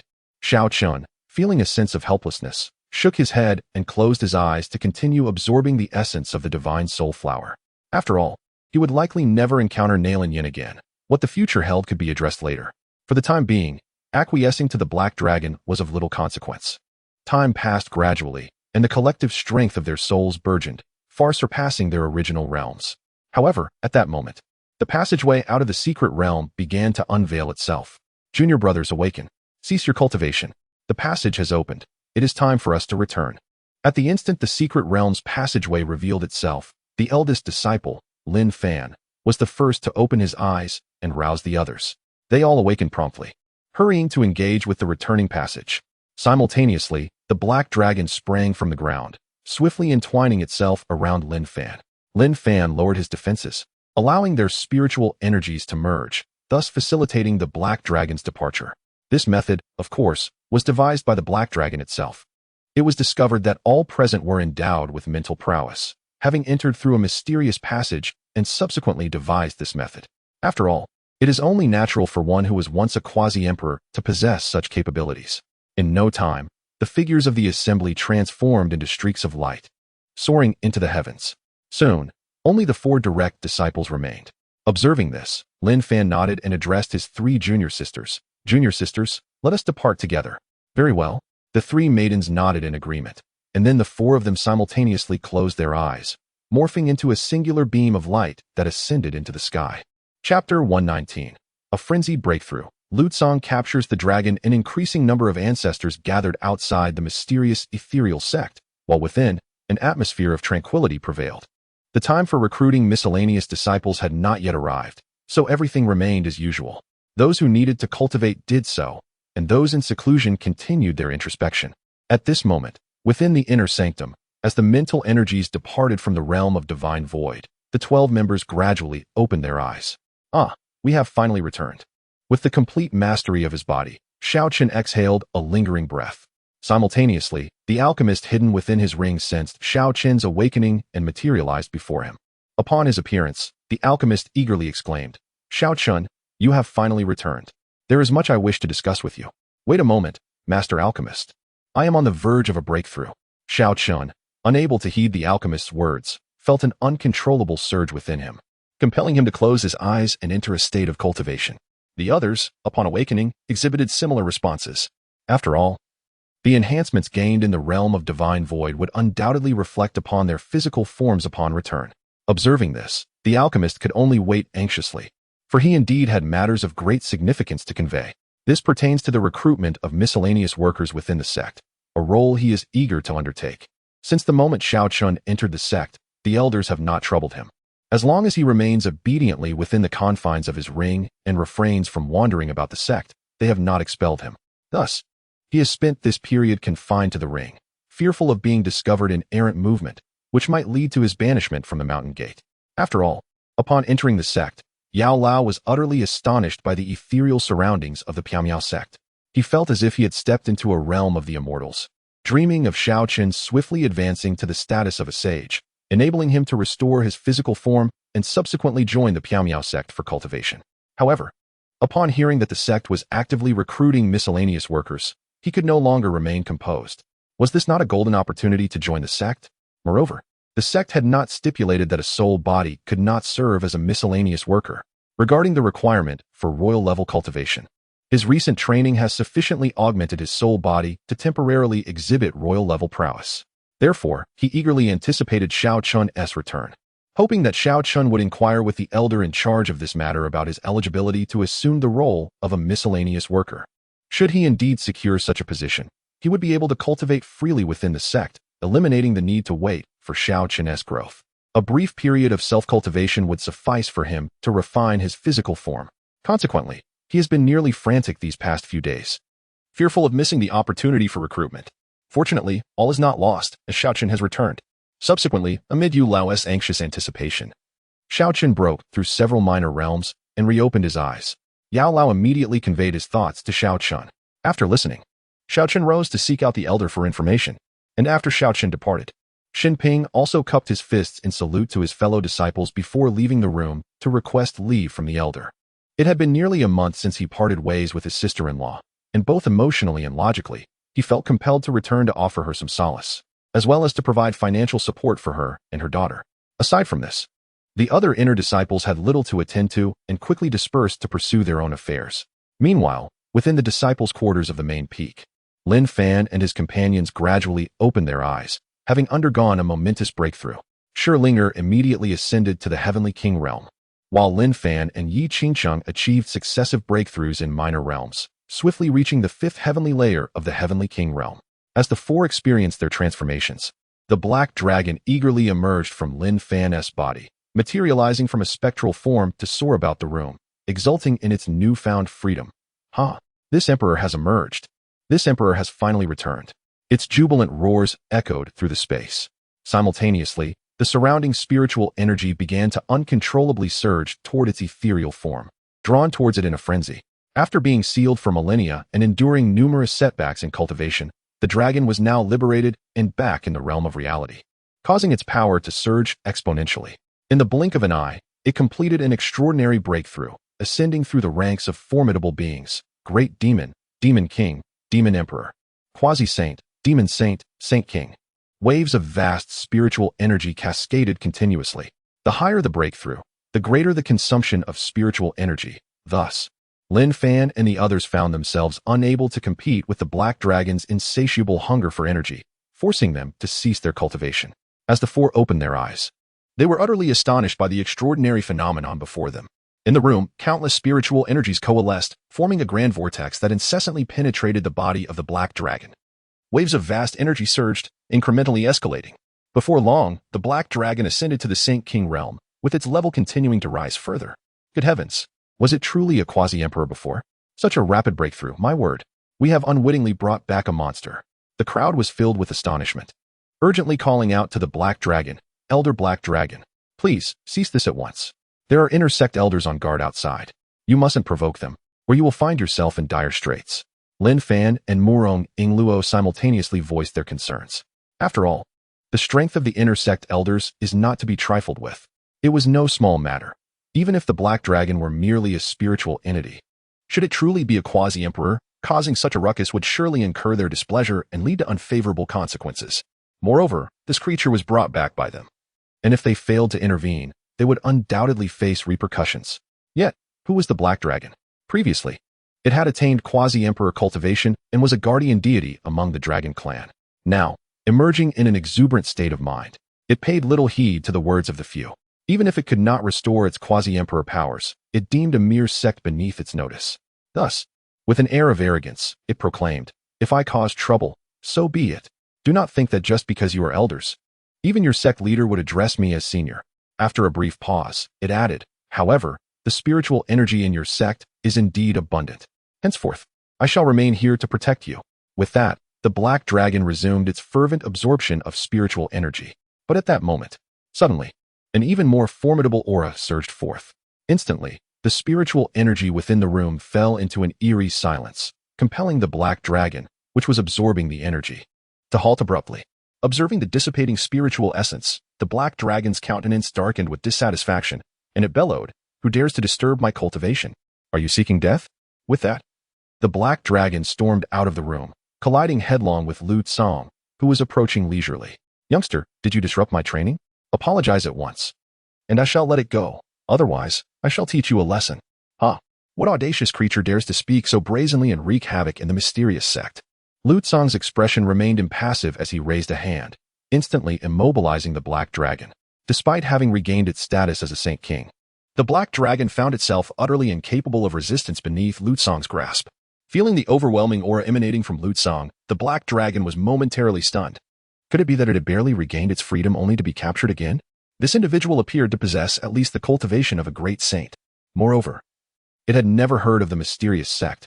How could such a powerful sect exist? In a flurry of panic, the Black Dragon stammered, wait a moment. I am not a demon dragon.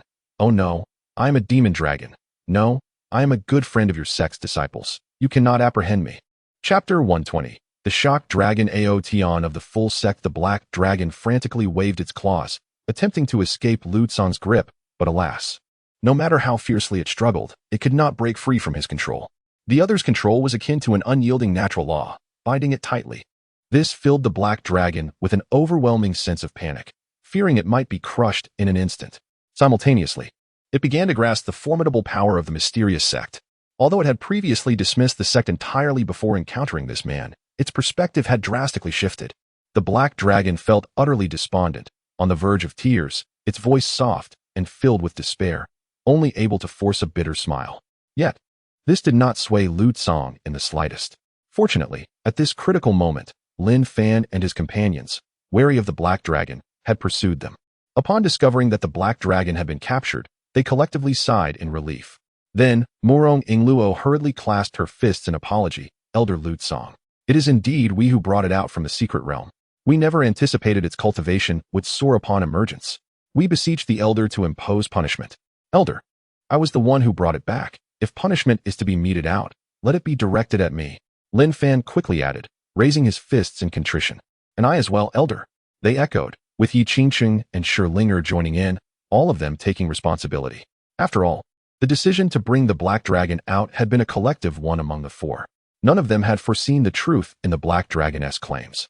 Nor did they expect it would experience such a surge in power upon its release.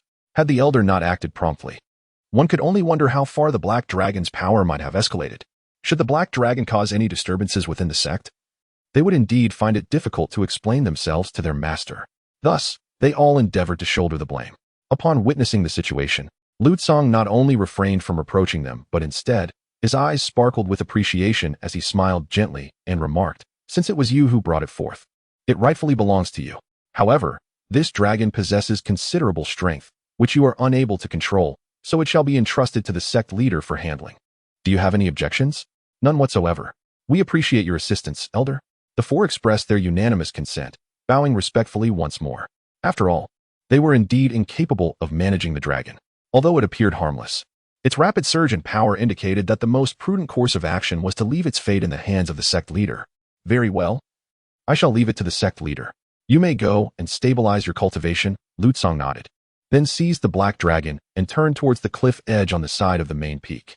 This action sent the black dragon into a state of sheer panic.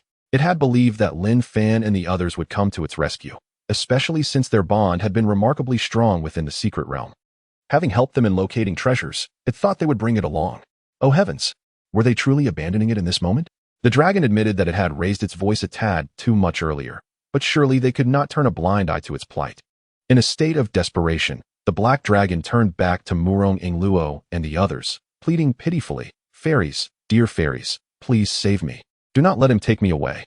We are good friends, are we not? Oh, fairies, please rescue me. The four remained utterly silent, allowing Lu Tsong to carry the dragon away. This left the black dragon in a state of tearful despair, trembling with fear and hopelessness. What would become of it in the hands of such a formidable being, whose realm was unknown? Would it face the grim fate of having its soul refined? Or perhaps enchanting some peculiar weapon to enhance its power? Goodness, why are there so many uses for dragon souls? Who on earth conceived this? At this moment, the black dragon's mind conjured countless ways to perish. Yet, who truly desires death? Moreover, as a dignified quasi-emperor black dragon, even if merely a spiritual entity, it could restore itself to the great sage realm. All it needed was a chance to regain its corporeal form, and perhaps there remained a possibility of ascending to emperor status. If it were to die, that would indeed be a tremendous loss. Contemplating this, the black dragon forced a rather unsightly smile and addressed Lu Hao with a conciliatory tone. Esteemed elder, how do you intend to deal with me? I was once a quasi-emperor. I can swiftly return to the great sage cultivation. What if you set me free, and I join your esteemed Piao Miao sect instead? Lu Tsong remained unflinching, offering no response. Observing this, the black dragon grew increasingly anxious and continued, Esteemed elder, I am a creature of my word. Once I regain the great sage status, I shall hold no grudges against you. Besides, having more powerful allies opens up numerous paths. Esteemed elder, could you perhaps utter a single word? Also, is your sect leader male or female? Have there been any recent activities involving weapon forging or other peculiar actions? The black dragon continuously lowered its voice in supplication. Yet, Lu Tsong offered not a single reply. This left the black dragon on the brink of despair. Fortunately, at that moment, Lu Tsong slowed his pace and walked towards the edge of the cliff. The black dragon sensed something amiss and lifted its gaze to the cliff's brink, where it beheld a young man reclining in a rocking chair. He appeared youthful, reclining with eyes half closed, seemingly unremarkable in any way. Yet, this very man commanded profound respect from Lu Tsong, who cautiously approached his side and, with a respectful clasp of his fists, addressed him, Sect leader. When Lin Fan and the others returned, they brought back the soul of a black dragon from the secret realm. This black dragon has currently regained its Saint King level, and my subordinates are uncertain how to handle it, hence I seek your guidance. Upon finishing his words, Lu Tsong waved his hand, drawing the black dragon before Chen Xuan. Chen Xuan, merely lifting his eyelids slightly, cast a nonchalant glance at the black dragon. The black dragon, far from being dull-witted, quickly discerned the identity of the figure before it. With a swift roll of its eyes, it hurriedly clasped its claws and smiled ingratiatingly. I am Long Ao Tian. Honored to meet the sect leader of the Misty Sect. I share a friendship with several of your disciples. I assisted them in uncovering numerous treasures within the secret realm. Might I implore the sect leader to grant me my freedom? I am willing to join the Misty Sect as an elder, safeguarding the sect and ensuring its peace. Such audacity. Does the Misty Sect permit anyone to join at will?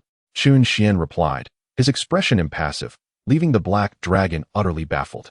However, this location was indeed a suitable place for cultivation, and it realized that to restore its power, it must remain here. Moreover, Lutsong was immensely powerful.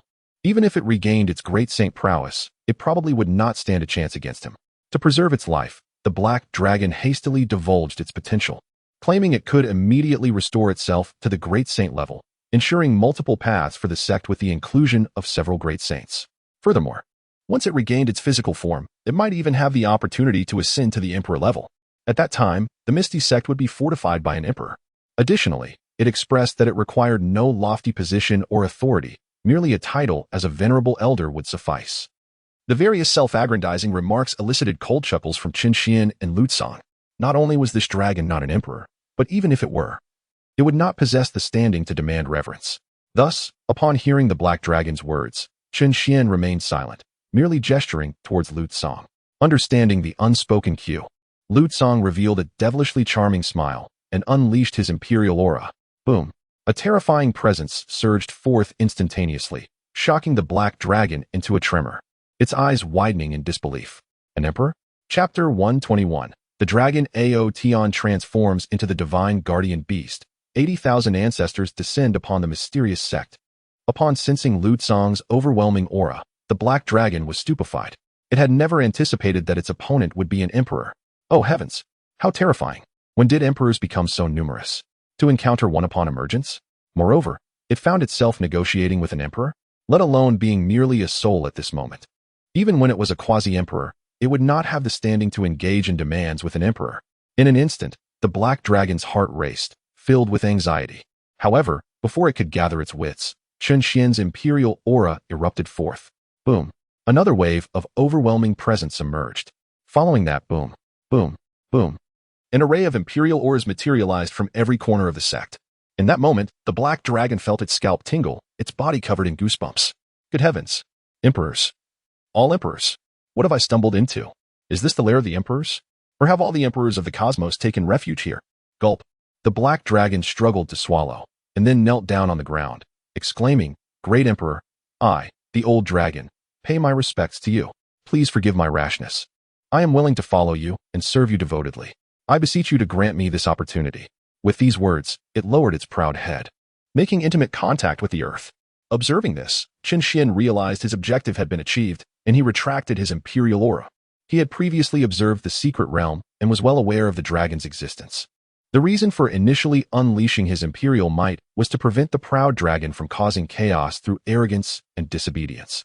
Moreover, a sect's development would indeed be lacking without a guardian beast, which prompted his desire for subjugation. After all, finding a dragon with the potential to reach the imperial realm was quite challenging.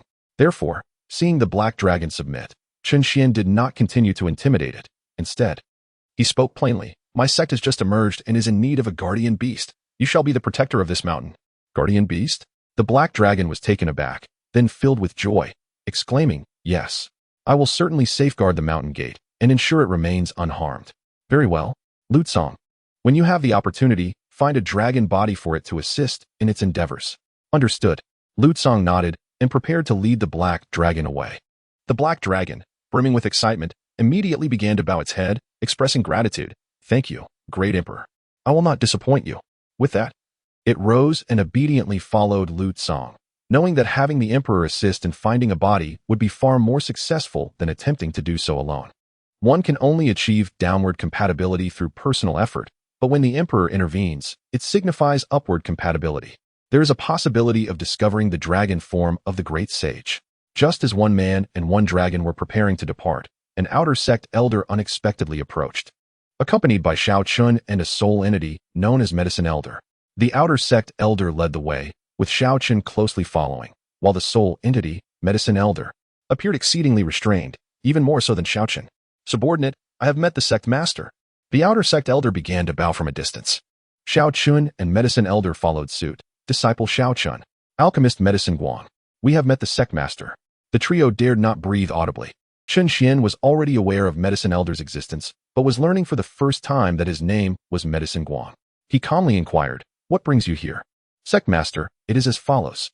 Upon the sect master's inquiry, the outer sect elder promptly relayed Medicine Guang's desire to participate in the servant trials, mentioning that although he was a soul entity, he could exhibit royal-level strength and possess the capability to concoct all elixirs below the level of a saint.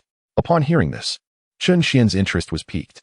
After all, alchemists are not easily found, and the development of the sect indeed relies on their expertise. After a moment of contemplation, he turned to Medicine Guang and remarked, "Given this, it would be a waste of your abilities to serve merely as a servant. Instead, how about remaining in the sect as an elder of the alchemy chamber? Would you be willing?" Boom. Medicine Guang trembled with excitement, having initially sought only a servant position. Yet unexpectedly, he was offered the status of an elder. Without a moment's hesitation, he raised his trembling arm and, filled with enthusiasm, clasped his hands in salute, exclaiming, "Yes. Thank you, esteemed leader. I shall strive diligently to excel in the art of alchemy." "Indeed. Lu Tsong, please find a suitable body for him as well." "Certainly." Lu Tsong nodded, then departed the precipice with the others. After all, it was merely a matter of procuring a body. He inquired about Yao Guang's capabilities and subsequently dispatched individuals to seek a physique. The task of searching for a body was entrusted to Wang Yetian, who was prompt in his endeavor, returning swiftly. That very night, he ventured forth and, by midnight, returned bearing a dragon's body of the great sage realm and a physique of a saint. One body belonged to a deceased saint, while the other was the long-expired remains of a great sage dragon. Fortunately, both corpses were remarkably intact. Neither the man nor the dragon expressed any discontent, and they were utilized that very night. On this night, a terrifying aura enveloped the Piaomiao sect. They gained a saint proficient in alchemical arts and a great sage guardian beast. The four direct disciples, upon learning that the black dragon had become the guardian beast, all sighed in relief. After a period of acquaintance, they realized the dragon's nature was not malevolent. It had even assisted them in discovering numerous treasures, enabling all of them to ascend several minor realms, with even the least accomplished, Shiling achieving the third heaven of the king realm. If it could remain within the sect, it would undoubtedly be a fortuitous outcome. As time swiftly passed to the following day, news of the sect acquiring a master of alchemy and a guardian beast spread throughout the Piaomiao sect. Many disciples flocked to the main peak to witness the creature. The black dragon, grinning, playfully teased these inexperienced outer disciples. All was harmonious and joyful. However, while everything seemed customary within the sect, recruitment for miscellaneous roles was about to commence at the entrance of the sect. In the heavens above, countless venerable elders, their beards frosted white and figures stooped, have gathered. Although the number pales in comparison to the last recruitment of disciples, it is important to recognize that those before us are all esteemed ancestors of their respective realms. Even if they are not true ancestors, they are formidable solitary cultivators of the highest caliber. A mere glance reveals that at least tens of thousands of such venerable beings have arrived. Their ages range from a few centuries to over a millennium, with some even surpassing 2,000 years, a breath away from death. If one were to sum their ages, it would likely exceed the combined inheritance of all the sacred places in the primordial continent. Their strength is unfathomable, and should they unite, even the sacred grounds would tremble. Moreover, this assembly represents only a small fraction of the eastern domain. Numerous factions, hindered by their distant locations, could not arrive within mere days. Otherwise, the gathering would undoubtedly be even more substantial. Alas, the turnout today is rather overwhelming. Indeed, it is said that the mysterious sect requires just 1,000 participants. Yet it appears that at least 80,000 have come. Who would have thought that this old man would one day vie for a mere position as a servant? How absurd. With so many present, I wonder how they will conduct the assessments. If it comes down to strength, I am certainly at a disadvantage. Look, an elder has emerged. Suddenly, amidst the murmurs of the crowd, Lu Tsong stepped forth from the sect, ready to announce the requirements for servant recruitment. Chapter 122, 5,000 servants shake the eastern domain. A second opening of the mountain shocks the world. The requirements for servant recruitment are quite simple. One must attain the Emperor's Peak in cultivation, followed by a test with the mother-child heart-questioning mirror to enter the sect. Upon concluding his words, tens of thousands of ancestors descended in unison, each behaving like obedient students. After all, Lu Tsong is capable of annihilating a Saint King with a single blow, as well as obliterating the supreme sacred land. At such a terrifying level of power, mere numbers cannot compensate. Thus, this group of emperor-level beings dare not act recklessly. Soon, as everyone landed, Lu Tsang raised his hand and unleashed the heart-questioning mirror, beginning to expel those with insincere intentions. Before long, under the scrutiny of the mirror, only 5,000 individuals remained. Among them were several half-saints, and these 5,000 were entirely without fault. Upon witnessing this, Lu Tsang felt helpless. After all, the sect leader had requested 1,000 individuals, and he had continuously increased the difficulty of the hard examination to reduce the numbers.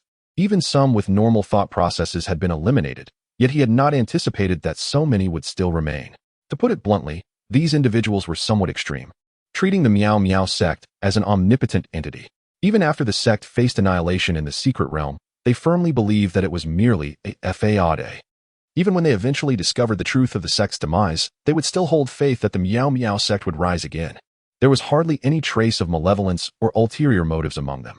With no other recourse, Lu Tsang could only transmit a message to Chen Xuan, allowing him to decide the fate of these 5,000 individuals. Sect leader, we have 5,000 applicants who have passed the test, having undergone several layers of hard examinations. Should we increase the difficulty further to reduce the numbers, or accept them all? So many? Chen Xuan, upon receiving the message from the main peak, was momentarily taken aback. After all, he had not anticipated that so many would apply for the auxiliary roles. Indeed, the number of powerful individuals who came to register exceeded 80,000. Please, sect leader, clarify. 80,000? Chen Xuan, what a surprise.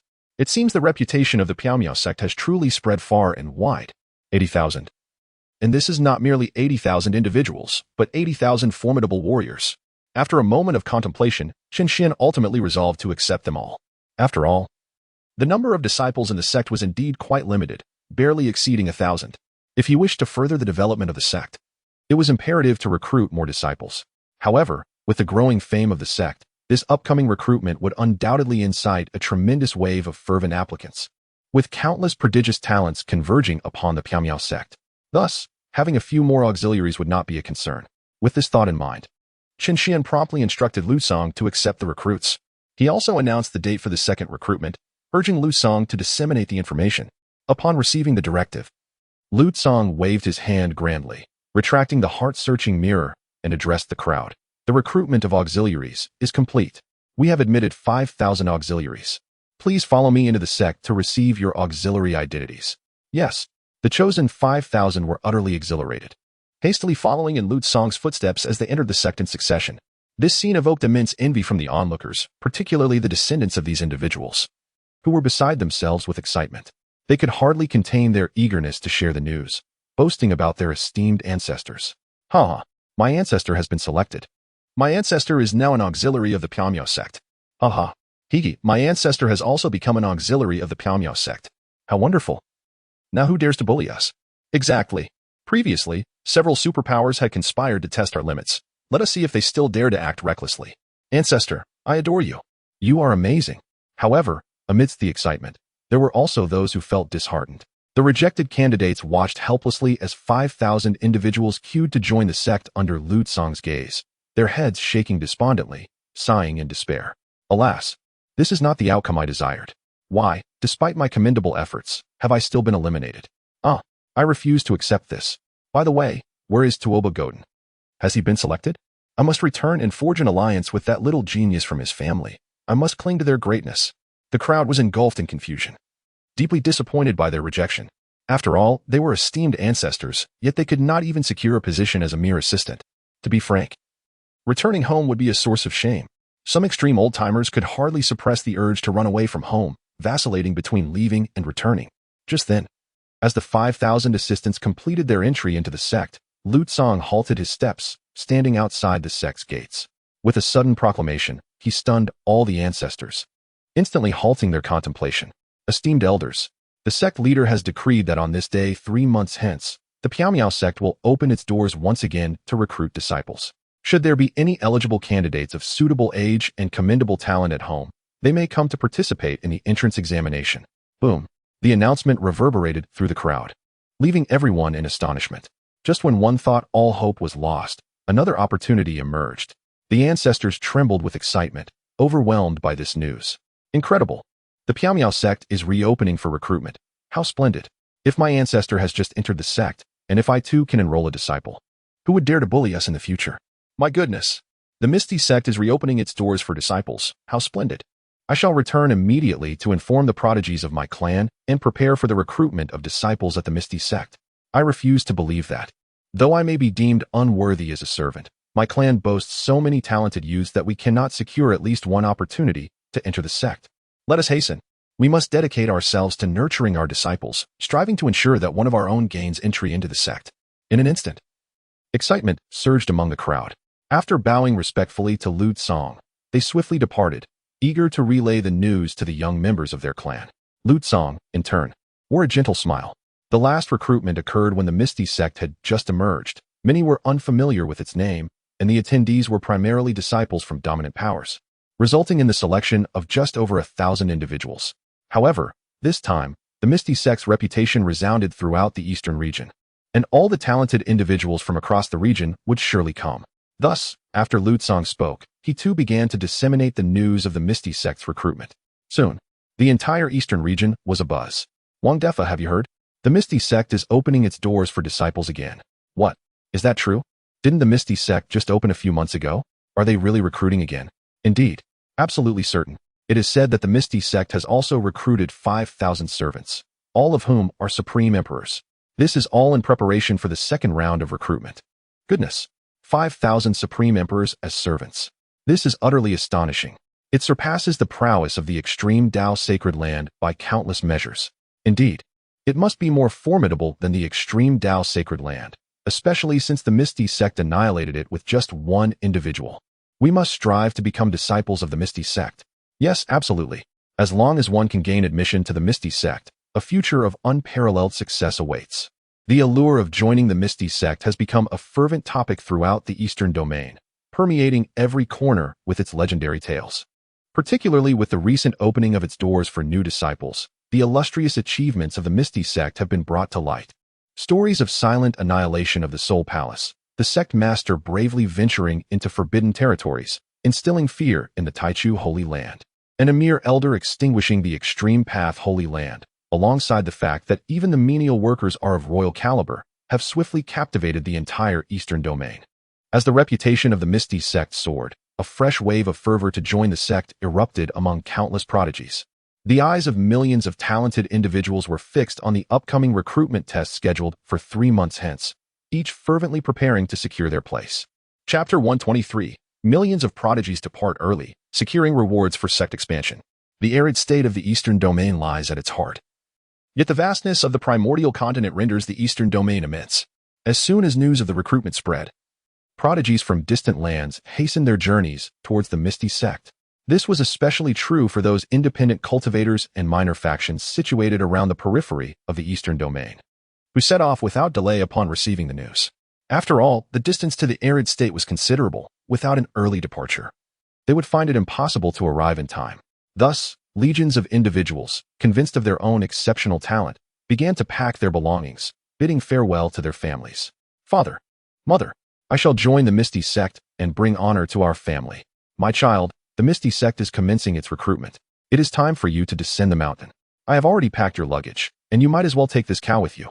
This journey will span millions of miles. Eldest brother, second brother, you must take good care of our parents and sister. This time, I am determined to prove myself to everyone. My child, grandfather will not live to see the day you grow up. Here are the spiritual stones that grandfather has saved. Take them to buy a ticket to the wasteland of Huangzhou. Grandfather cannot accompany you any longer. Grandfather, please do not leave us. Oh, I have lost my grandfather. I am all alone now. On this day, countless individuals departed from their hometowns. Some emerged barefoot from the wild mountains, journeying westward. Others, clad in tattered garments, set their sights east. Young children wandered aimlessly, remembering only their desire to reach the elusive sect of Huangzhou. The wheels of fate began to turn for these souls. Naturally, those who set out early hailed from modest backgrounds. In contrast, individuals from powerful families, possessing warships or the means to afford tickets to sacred warships, displayed less urgency. Unburdened by concerns of the journey ahead, they retreated into seclusion or entered secret realms to cultivate themselves, striving diligently to enhance their abilities. At this very moment, in Yunzhou, at the Yun sect, even Nailin Yen was stirred with excitement upon hearing the news that the elusive sect would commence accepting disciples. Without hesitation, She sought out her master to request a period of seclusion in the ancestral grounds to prepare for the entrance examination of the sect. The sect leader of Yin naturally did not refuse her request and, in fact, was quite pleased to oblige. Ever since the return from the Divine Void secret realm, the illustrious Yuan family had shown much more courtesy to the two of them. All of this originated from Nalin Yan's former fiancée, who is a disciple of the esteemed Piaomio sect, and moreover, the foremost among its inner disciples. Although they have called off their engagement, a semblance of discord still lingers. Who can truly ascertain whether the engagement has been genuinely annulled? Moreover, it is innate for a man, once disengaged, to seek to reclaim his dignity and showcase his growth. As the saying goes, to return home in glory is akin to donning fine garments under the cover of night. It remains uncertain whether Chen, upon maturing, will rekindle his relationship with Nalin Yan. The future is shrouded in ambiguity. Consequently, upon learning of these developments, the Yuan clan exhibited a complete reversal in their stance towards the Yun sect. Otherwise, if Chen were to fabricate a reason to obliterate them in the future, they would find themselves bereft of recourse for justice. Thus, upon Nalin Yan's return from the secret realm, she immediately sensed an intangible elevation in her status, and her infatuation with Chen deepened exponentially. Seated in the ancestral grounds of the sect, she clenched her fists and murmured, "Brother Chen, wait for me. I shall earn your forgiveness." The eastern region became utterly enraptured in the excitement surrounding the Piaomio sect's recruitment of disciples. Within the Piaomio sect, everything remained as usual, yet the number of laborers had notably increased. Throughout the sect, one could frequently observe elderly men with graying beards diligently attending to various tasks, their faces radiating joy without a hint of complaint. The environment here is simply too delightful. It is difficult not to feel elated. In just a few days since their arrival, even though they labored during the day and could only cultivate at night, some have already sensed a loosening of their realms. It is well known that for a royal-level powerhouse, each breakthrough in minor realms typically necessitates years or even decades of arduous cultivation. Yet, some individuals, having only been present for a few days and merely practicing at night, have already experienced a shift in their realms. It is easy to imagine the immense strength of this place. Not to mention performing menial tasks, even the daily chore of cleaning excrement is embraced with enthusiasm. Many individuals fear that their contributions may fall short, leading to their expulsion from the sect. Each person strives to showcase their dedication. After all, the sect leader previously proclaimed the need for 1,000 laborers, yet now a staggering 5,000 are required. No one wishes to be cast out. In summary, the progress of the Piaomio sect is on a continuous upward trajectory. Atop the main peak, Chen Xuan sat on the edge of a cliff, gazing at the scenes within the sect, filled with contentment. Particularly noteworthy was Long Out Yin, who had swiftly integrated into the Piaomio sect. Aside from sleeping, he spent his days wandering about, causing everyone in the sect to be aware of the presence of a guardian beast within. Moreover, the alchemical prowess had commenced in earnest, producing a steady stream of low-grade elixirs to be stockpiled in preparation for the upcoming second recruitment of disciples. Ding! Congratulations to the host for developing the Piaomio sect into the foremost sect of the eastern region. A special reward for sect development is as follows. Suddenly, a familiar voice interrupted Chen Xuan's contemplation. Upon hearing the system's reward announcement, he immediately became more alert and began to attentively peruse the list of rewards displayed before him. He had not anticipated that merely becoming the leading sect in the eastern region would yield rewards. He had thought that at least achieving the title of the ancient era's foremost sect, or something even more formidable, would be necessary to receive a reward. As Chen Xuan regained his focus, the virtual panel revealed the rewards for this occasion. Meanwhile, the system diligently reported the details displayed on the panel. Congratulations to the host for receiving the sect development reward, Golden Silk Jujube Tree X1, ripening once every 1,000 years. Each jujube can extend life by a century. Congratulations to the host for receiving the sect development reward, Sect Renovation Card X, transformable peaks for the sect. The transformed peaks possess a powerful spirit-gathering formation, enhancing the sect's prestige and cultivation environment. Congratulations to the host for receiving a sect development reward of 10 tons of enlightenment tea, providing the host with some supplies.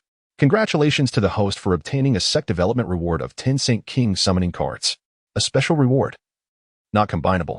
Congratulations to the host for acquiring a sect development reward of 1 Emperor Body enhancement card. This can enhance the Emperor Body to its utmost limits. Soon, all rewards were distributed. Upon witnessing these rewards, Chen Xuan's eyes gleamed with satisfaction. He never anticipated that elevating the sect to the foremost in the eastern region would yield such substantial rewards, and they appeared quite impressive, especially the Emperor Body enhancement card. If utilized, Would he not become the strongest in physical form among the great emperors? It is known that he already possessed the most formidable cultivation talent in history. Now, with an enhancement of the emperor body, it would be a perfect amalgamation, unstoppable in all endeavors. He pondered silently about the magnificent rewards that might await when the Piao sect reaches the pinnacle of the ancient era or even the supremacy of the myriad realms. Chen Xuan thought to himself, and then raised his hand to extract the first reward, the golden silk jujube tree. As the golden silk jujube tree was extracted, it floated in the void, with thousands of jujubes radiating a lingering aura of Tao, appearing extraordinarily remarkable. Chapter 124, Transforming the Piao Sect, New Discipleship Mission. Although the golden silk jujube tree is merely a tree, it possesses the potential to elevate an individual of decent talent to the status of a great emperor. For a single jujube can extend one's lifespan by 100 years, and this tree bears thousands of jujubes. Even if the efficacy diminishes with excessive consumption, the sheer quantity is formidable. Moreover, it takes a millennium to fully mature. With such an extraordinary lifespan, one could indeed ascend to the status of an emperor. This is far more impressive than a solitary elixir of immortality, which only extends one's life by a mere 10,000 years. Any household fortunate enough to cultivate such a tree would surely find themselves blessed with an emperor. However, for the time being, Chen Xuan was not in need of extended life, so he casually planted the jujube tree at the edge of a distant cliff. Shortly thereafter, he retrieved the sect transformation card. As he did so, he remembered that he also possessed a sect expansion card. He took both out and activated them simultaneously. After all, with the impending establishment of the mountain, it was indeed time for a transformation of the sect.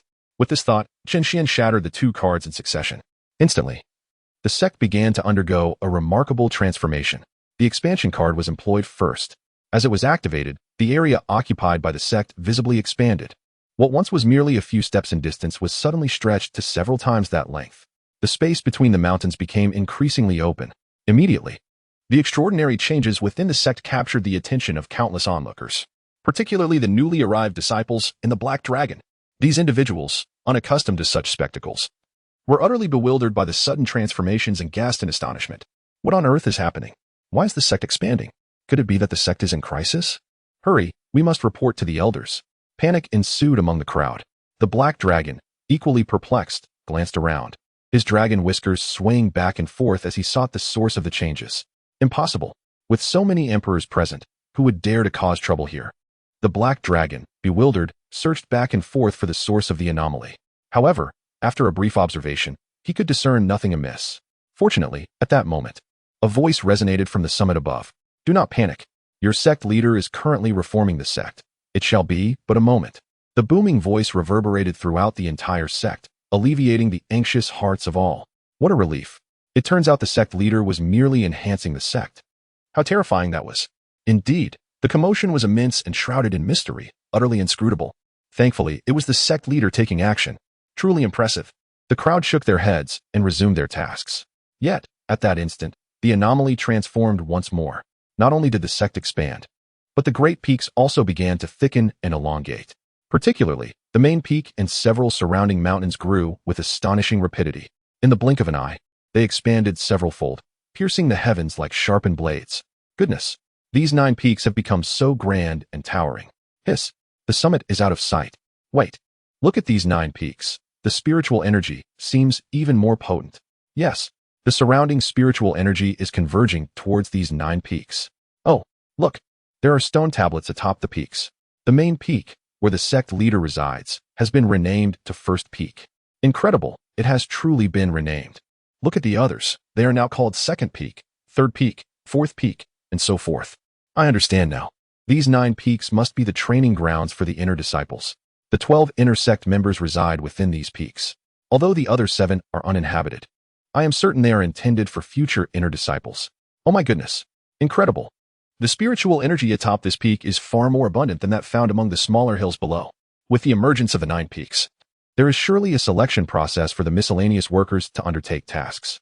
I wonder if the 9 peaks will indeed hold a recruitment of sorts for these workers. Wow. You are absolutely right. We must hasten to complete our tasks and return to inquire with Elder Yi about any updates.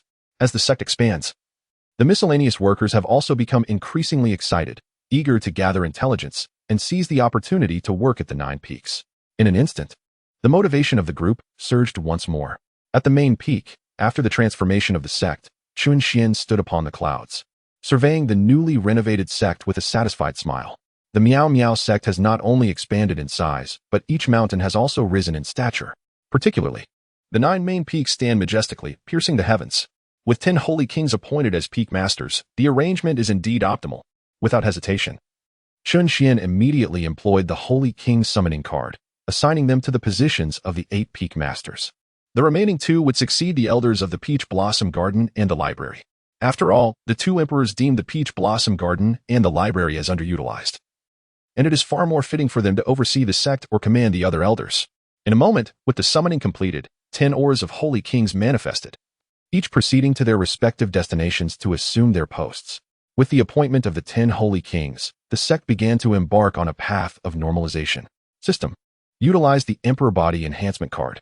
After expending the other rewards, Chen Xuan commenced the use of the final reward. Ding. The Emperor Body Enhancement card has been successfully activated, and the enhancement of the Emperor Body is underway. 1, 5, 20, 99, 100. With a muffled roar, the body of Emperor Chen Xuan underwent yet another transformation. At this moment, his physical form had reached an unparalleled pinnacle of strength. Even Chen Xuan himself found it arduous to break free from his own corporeal confines. Astonishing. This physique is truly formidable. Just based on this body alone, I could easily contend with several emperors of the same rank. How impressive. As he reveled in the sheer power of his form, Chen Xuan gazed in astonishment, marveling at the overwhelming might. Suddenly, a prompt from the system interrupted his moment of elation. Ding. A 10-star potential disciple has been detected in peril. Please, host, take action to recruit this disciple. Chen Xuan, jolted from his excitement, steadied himself and glanced toward the system's designated location. To his dismay, the distance was far from trivial. Goodness. This position must be near the southern region. Upon observing the indicated location, Chen Xuan felt a twinge of resignation. Ding. The location is on the outskirts of the southern region. The system promptly replied. Chen Xuan mused. Well, it truly is in the southern region. After a moment's hesitation, he gradually rose from his rocking chair, ultimately deciding to undertake the journey himself. Although he could easily send a subordinate to retrieve the disciple, he realized it had been quite some time since he last ventured beyond the sect. It would be refreshing to inhale some invigorating air and take a break from the confines of the sect. Remaining cooped up within the sect would indeed become monotonous. With this thought, Chen Xuan left a brief message for Lu Cong and tore through the fabric of space, departing from the Misty Sect. On the edge of the southern domain, atop a vast mountain, a bleat of a sheep echoed, resonating towards a sunken valley. At that moment, the valley split open with a gaping chasm, resembling the monstrous maw of an abyss. Within the fissure, an ancient tomb revealed itself, merely the entrance peeking through. Yet it emanated an overwhelming aura that surged skyward, manifesting a colossal lotus phenomenon in the heavens. This lotus stretched across the sky for miles, strikingly conspicuous. Countless formidable forces from the southern and eastern domains hastened to the site at the very instant the lotus appeared. Outside the valley, factions gathered, gesturing and whispering among themselves. Chapter 125. The emergence of the Demon Emperor's tomb. The malevolent divine thought a tomb lies here, undoubtedly belonging to a saint king or a great saint. Just look at this azure lotus phenomenon. It's earth-shattering. Surely, there must be immortal elixirs within. No, this phenomenon does not seem to arise from a treasure. Look at the entrance of the tomb. There appears to be a stone tablet inscribed with the words Azure Lotus Emperor's Tomb. Did you see that? Azure Lotus Emperor's Tomb. Azure Lotus Phenomenon. Does it ring a bell? Goodness. Indeed, Azure Lotus Emperor's Tomb. Could this be the tomb of an emperor named Azure Lotus? How outrageous. The Azure Lotus Phenomenon. Azure Lotus Emperor's Tomb. It bears an uncanny resemblance to the tomb of the Azure Lotus Demon Emperor. It is said that the last demon emperor of the demon race, the Azure Lotus Demon Emperor, had his true form as an Azure Lotus. This must be the burial site of the Azure Lotus Demon Emperor. What? The Azure Lotus Demon Emperor? My heavens, this cannot be true. The Azure Lotus Demon Emperor, unparalleled and unmatched, vanquishing all foes across the cosmos. How could he possibly be dead? It appears to indeed be the tomb of the Azure Lotus Demon Emperor. Behold the celestial phenomenon. Is that not the very essence of the Azure Lotus Demon Emperor? Who would have thought that the Azure Lotus Demon Emperor had perished? Good heavens, this is the mightiest emperor among the demon race. For eons, the azure skies have been adorned with the blue lotus, its 9 leaves fully unfurled to obscure the heavens. The last great emperor of the demon race has found his final resting place here. If anyone were to inherit the legacy of the Azure Lotus Emperor, they would undoubtedly ascend to greatness. Quickly, summon our formidable warriors to explore the tomb of the Azure Lotus Emperor. Expedite the notification to the elders of the sacred land, informing them of the discovery of the Azure Lotus Demon Emperor's tomb at the fringes of the southern domain. My word, it is indeed the sepulchre of our demon race's emperor. We must immediately inform the demon clan to recover the relics of the emperor. In an instant, as speculation swirled, the identity of the tomb's master was thoroughly unveiled. Countless powerful factions, upon learning that this was the tomb of the Azure Lotus Demon Emperor, descended into a frenzy, hastily sending messages to their sects and sacred lands. The excitement was particularly palpable among the talented individuals of the demon race. After all, this was the tomb of their great emperor, and it was only fitting for the descendants of the demon race to claim the emperor's relics. Others, wishing to stake a claim, would find themselves at a distinct disadvantage. Soon enough, as various tidings spread, the southern domain trembled in response. Countless strong figures from the sacred lands set forth, especially those from the superpowers closest to the tomb of the Azure Lotus Emperor, who could hardly contain their eagerness to arrive before the sacred warriors and seize a share for themselves. However, alas, by the time these superpowers took action, formidable beings of the extreme Tao had already arrived. Thunderous roars reverberated through the sky as a woman clad in white, her face veiled, led several female attendants soaring through the air. The women, adorned in pure white, each possessed a flawless figure that even the garments could not conceal their captivating allure. A mere glance stirred the soul. Particularly striking was the leading woman, whose veiled visage could not obscure the enchanting beauty gleaming in her eyes. Coupled with her slender waist, reminiscent of delicate willow branches, she resembled a celestial being from a painting. Upon their arrival, the various factions gathered in the valley instantly recognized the identity of these women, the formidable Jade Maiden Pavilion. What could have brought them here?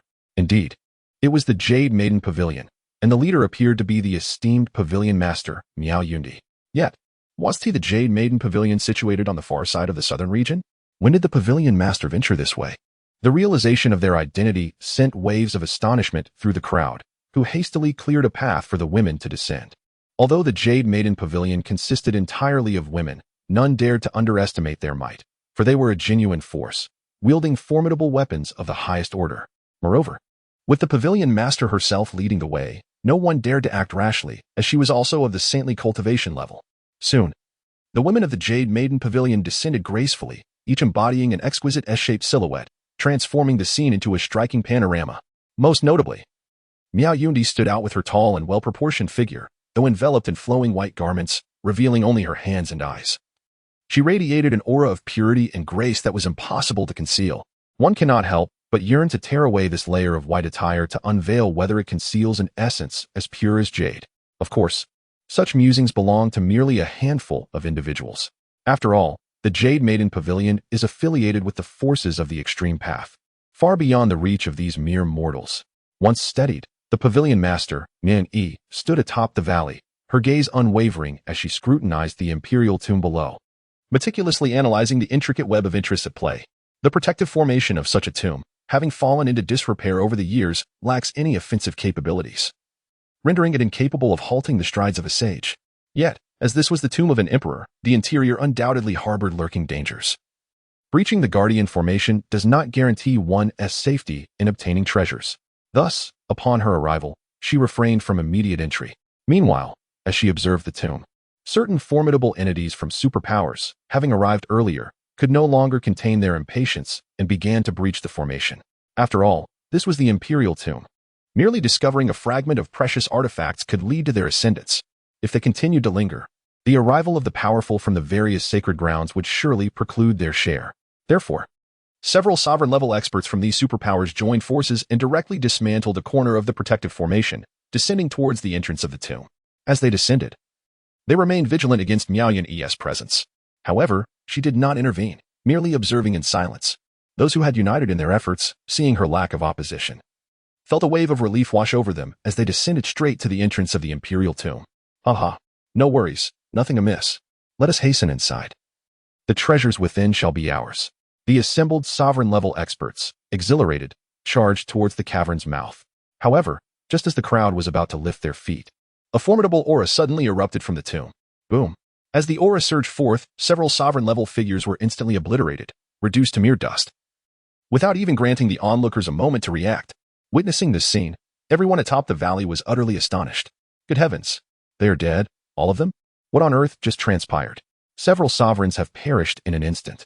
My word, is the Emperor's tomb truly this terrifying? At that moment, dread engulfed the crowd. The other sovereign-level warriors who had intended to follow suit were equally terrified, suppressing their impulsive urge to advance. Some elderly figures, having already ascended into the air, promptly turned on their heels and fled back to their original positions. Goodness, how horrifying. The divine will, that is the will of the Emperor. What? The will of the Emperor? Does this imply that we are indeed within the genuine Emperor's tomb? After all, a false Emperor's tomb would not possess such divine will. Hiss. The divine will, dear heavens. Is that not something only the most powerful of emperors can manifest? The Azure Lotus Emperor is so formidable. Has he reached the level of manifesting divine will? The Azure Lotus Emperor truly deserves his title as the mightiest of the demon race, even giving rise to divine will. It appears that the resurgence of the Emperor's tomb may not bode well. In an instant, some knowledgeable individuals began to analyze the source of that aura. For within a typical tomb, it is inconceivable to have a living guardian. The divine will is a manifestation of an emperor's unwavering obsession, born after their death, eternally safeguarding the emperor's remains and annihilating any who dare approach. Chapter 126. The crystal clear body and the emergence of the void rift. Although the divine thought exists to guard the emperor's corpse, it is far from a benevolent entity. Should its power surpass that of its original form, it will seize the opportunity to possess a body and fulfill the unaccomplished wishes of its former self. The divine thought, in its fervor to fulfill the emperor's desires, is merciless and will stop at nothing. Historical records recount a tale of a divine thought that transcended its original cultivation. Upon possessing a body, it completed the former's unfulfilled wishes and began to emulate its original self, masquerading as the true entity. To conceal its true identity, it eliminated anyone who had known the emperor, sparing not even a solitary worm from the emperor's lineage. This illustrates the terrifying nature of the divine thought, a being capable of instilling fear in anyone. At this moment, sensing the emanation of that formidable aura, everyone was taken aback, including the esteemed Maya Yunyi of the Jade Maiden Pavilion. The potential strength of the divine thought was disconcerting. If it were excessively powerful, none could venture into the tomb, left only to witness the divine thought's growth, ultimately leading to its possession of a body. All would be subjected to the tyranny of the divine thought. However, its emergence also attests to the presence of the emperor's corpse within the tomb, a genuine imperial burial site. Contemplating this, Maya Yunyi furrowed her brow and instructed her attendants. You must return to the pavilion at once to summon reinforcements. I shall proceed to test the divine thought's cultivation. With that, several of the women promptly departed to gather assistance. Although other means of communication were available, the considerable distance necessitated their journey back to the pavilion. Subsequently, Maya Yunyi slowly turned to face the emperor of the valley. Immediately, she raised her hand and summoned the profound weapon she had brought along, the Inyang Bagua furnace. In an instant, the furnace appeared, evoking gasps of astonishment from the crowd. Oh my goodness! Look, is that not the Inyang Bagua furnace from the Jade Maiden Pavilion? Incredible! It truly is the supreme weapon of the Jade Maiden Pavilion. How did she manage to bring such a formidable artifact? Could it be that the legacy of the Demon Emperor is about to be seized by the Jade Maiden Pavilion? Upon the emergence of the Inyang Bagua furnace, the crowd was struck with disbelief. Meanwhile, Miao Yundi waved her hand to envelop the furnace above her head, shielding herself with it. Due to her veil, onlookers could only catch a glimpse of her exquisitely beautiful eyes, utterly unable to discern her expression. Naturally, Miao Yundi paid no heed to these mundane onlookers. Her gaze remained steadfastly fixed on the imperial tomb as she soared towards the valley below. However, at that moment, another figure suddenly streaked across the sky, positioning himself before Miao Yundi. This man possessed golden wings. He obstructed her path and coldly declared, Miao Yundi, the Qinglian Demon Emperor is a great sovereign of our demon race and has no business with you. Depart from this place at once. The thunderous sound reverberated through the valley, shaking the spirits of those from other factions. As the spectators beheld the man's countenance, astonishment swept through them. With wings? Could he possibly belong to the Golden Winged Dapeng clan? Indeed, he is from the Golden Winged Dapeng clan. They are the royal family among demons. And it seems this individual is none other than the clan leader, Peng Wanli. What? He is the esteemed demon saint, Peng Wanli? I have heard that he possesses an extraordinary weapon. Remarkably, just as the tomb of the great emperor has emerged, two such weapons have surfaced. This promises to be quite the spectacle. Indeed, it is not merely a spectacle. The Daping clan stands as the bitter rival of the Jade Maiden Pavilion. Do you truly believe the leader of the Jade Maiden Pavilion carries extraordinary weapons for no reason? I understand the rivalry. The Daping clan is notorious for their lustful pursuits, having abducted numerous beauties from the Jade Maiden Pavilion to serve as concubines. Thus, the animosity between the two clans is long-standing. However, as for the reason the leader of the Jade Maiden Pavilion frequently carries extraordinary weapons, that I truly do not know. You are unaware, are you? The explanation is quite simple. It is said that the leader of the Jade Maiden Pavilion possesses unparalleled beauty, revered as the legendary ice crystal jade body. Once one engages in dual cultivation with her, their cultivation level ascends rapidly. Countless individuals across the southern region yearn for her. Although she is a saint, if she ventured out without an extraordinary weapon, she could easily be whisked away for dual cultivation. Is that so? I had no idea. It is perfectly normal for you to be unaware. Many are oblivious, as few have succeeded in their pursuits. It is rumored that every time the leader of the Jade Maiden Pavilion steps out, she encounters saints attempting to abduct her. In our southern region, half of the holy lords are said to have disguised themselves and made attempts against her. Is it truly that sensational? Half of the holy lords have secretly attempted to abduct the leader of the Jade Maiden Pavilion? Indeed, yet none have succeeded. This is precisely why she wears a veil wherever she goes and carries extraordinary weapons with her. Otherwise, she would be taken away for dual cultivation in the blink of an eye. As this news spread, the surrounding individuals erupted into a cacophony of astonishment. However, concerning the secrets of Miao Yundi, those privy to the details dared only to whisper among themselves, fearing the wrath of Miao Yundi should she overhear and suppress them with a mere gesture.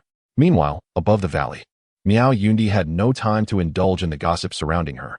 After all, she found herself confronted by a formidable adversary of the demon race, equally equipped with supreme weapons, leaving her little inclination to heed the chatter of others. When she encountered the audacious leader of the rock clan, Ping Wanli, blocking her path, Miao Yundi was compelled to halt, her laughter ringing out like silver bells. Ping Wanli, this is not the domain of your great rock empire. This is the tomb of the Qinglian emperor, and you are overstepping your bounds. Her voice, akin to celestial music descending from the heavens, stirred the hearts of those who heard it, evoking a deep-seated longing.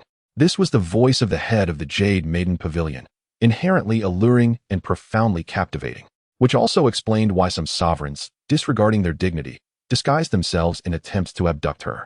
Yet, the frustration of only hearing her enchanting voice while being unable to glimpse her visage left many yearning to unveil her veil. Alas, Peng Wanli, despite his inner turmoil, was confronted by the tomb of the demon emperor. He swiftly summoned his supreme weapon, the Thunder Staff, as a testament to his resolve to claim the tomb. In an instant, a long staff of white jade materialized in his grasp, affirming his determination. All demons, despite their diverse paths, converge here. The Qinglian Demon Emperor is also the revered emperor of my great rock clan. This matter does not concern you. His voice resonated with strength and stoicism.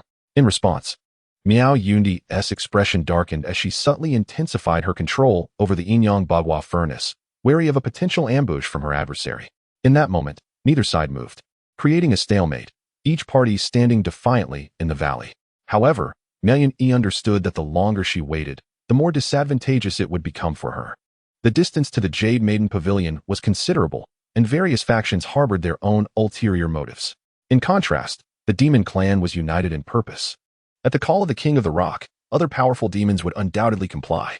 Should other formidable demon warriors arrive ahead of time, the situation would turn exceedingly unfavorable for her. Thus, with a furrowed brow, Miao Yunyi contemplated taking the initiative to delve into the demon emperor's tomb, hoping to uncover some valuable treasures. Just as she was secretly gathering her energy to act, a sudden fluctuation in the void emerged from the opposite side of the valley. It seemed as if someone was tearing through space to facilitate a transmission. Instantly, everyone present, including Miao Yun-yi and Peng Wanli, turned their gazes toward the source of the disturbance. After all, this was the site of the emperor's tomb. While it would be acceptable for a powerful being to appear from the void, the emergence of something terrifying would spell disaster for all. So no one dared to take it lightly. As the crowd watched intently, the void split open, forming a rift. Soon after, a remarkably handsome man stepped forth from the fissure. Chapter 127. Chen Xuan enters the emperor's tomb alone, a clash of extreme paths then. A dashing man emerged from the rift. Upon seeing this unexpected figure materialize from the void, those around him were momentarily stunned, lost in disbelief. What on earth? How did someone come out? Well, if someone is transmitted through space, what else could it be but a person? No, This doesn't quite resemble a typical spatial transmission. It feels different. Who is this? It appears he might be lost. Could he truly be lost? The crowd was left in utter bewilderment, particularly Miao Yunyi, whose curious gaze was fixed upon the man emerging from the rift in space, surveying his surroundings with a sense of intrigue. Similarly, Peng Wanli furrowed his brow, feeling a tightening in his chest. Both he and Miao Yunyi sensed that the recent spatial rift was not a mere teleportation through an array. Rather, it was a raw tearing of space itself, a feat only attainable by a saint. The greater one's power, the farther one could rend the fabric of reality. The aura emanating from the rift was vastly more potent than their own strengths combined. Furthermore, the figure stepping forth from the void was of the human race, prompting him to adopt a wary stance. Could it be that this individual was also drawn to the imperial tomb? Peng Wanli instinctively tightened his grip on the thunder staff, bracing himself against a potential alliance between this newcomer and Miao Yunyi. On the opposite side of the valley, Chen Xuan, having just stepped through the fissure, found himself the object of scrutiny. He was bemused by the attention, especially from a pair of individuals wielding supreme weapons, a man and a woman, who were fixated on him. However, Chen Xuan was there to take on disciples and chose to disregard such trivial matters. He promptly activated his system locator to seek out his future apprentice. After all, the system had indicated that this disciple was currently in peril, and any delay could lead to the unfortunate loss of a potential student. Thus, Chen Xuan began to scan his surroundings and swiftly pinpointed the location of his disciple. To his astonishment, the apprentice had ventured into a tomb. The disciple recommended by the system was proving to be rather troublesome indeed.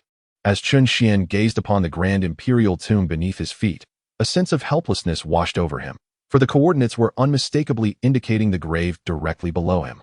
Furthermore, observing the multitude surrounding him, it was evident that these individuals had gathered to excavate the tomb in search of treasures. His sudden appearance indeed bore the semblance of an intruder seeking to claim the riches for himself. No wonder they regarded him with suspicion, mistaking him for a rival. In that instant, Chen Xuan comprehended his predicament. However, he dismissed such concerns, for his sole purpose was to recruit disciples. With a swift glance around the assembly, he descended directly towards the entrance of the Qinglian imperial tomb. As he passed through, it appeared as though the protective barrier of the tomb had faltered, offering no resistance whatsoever.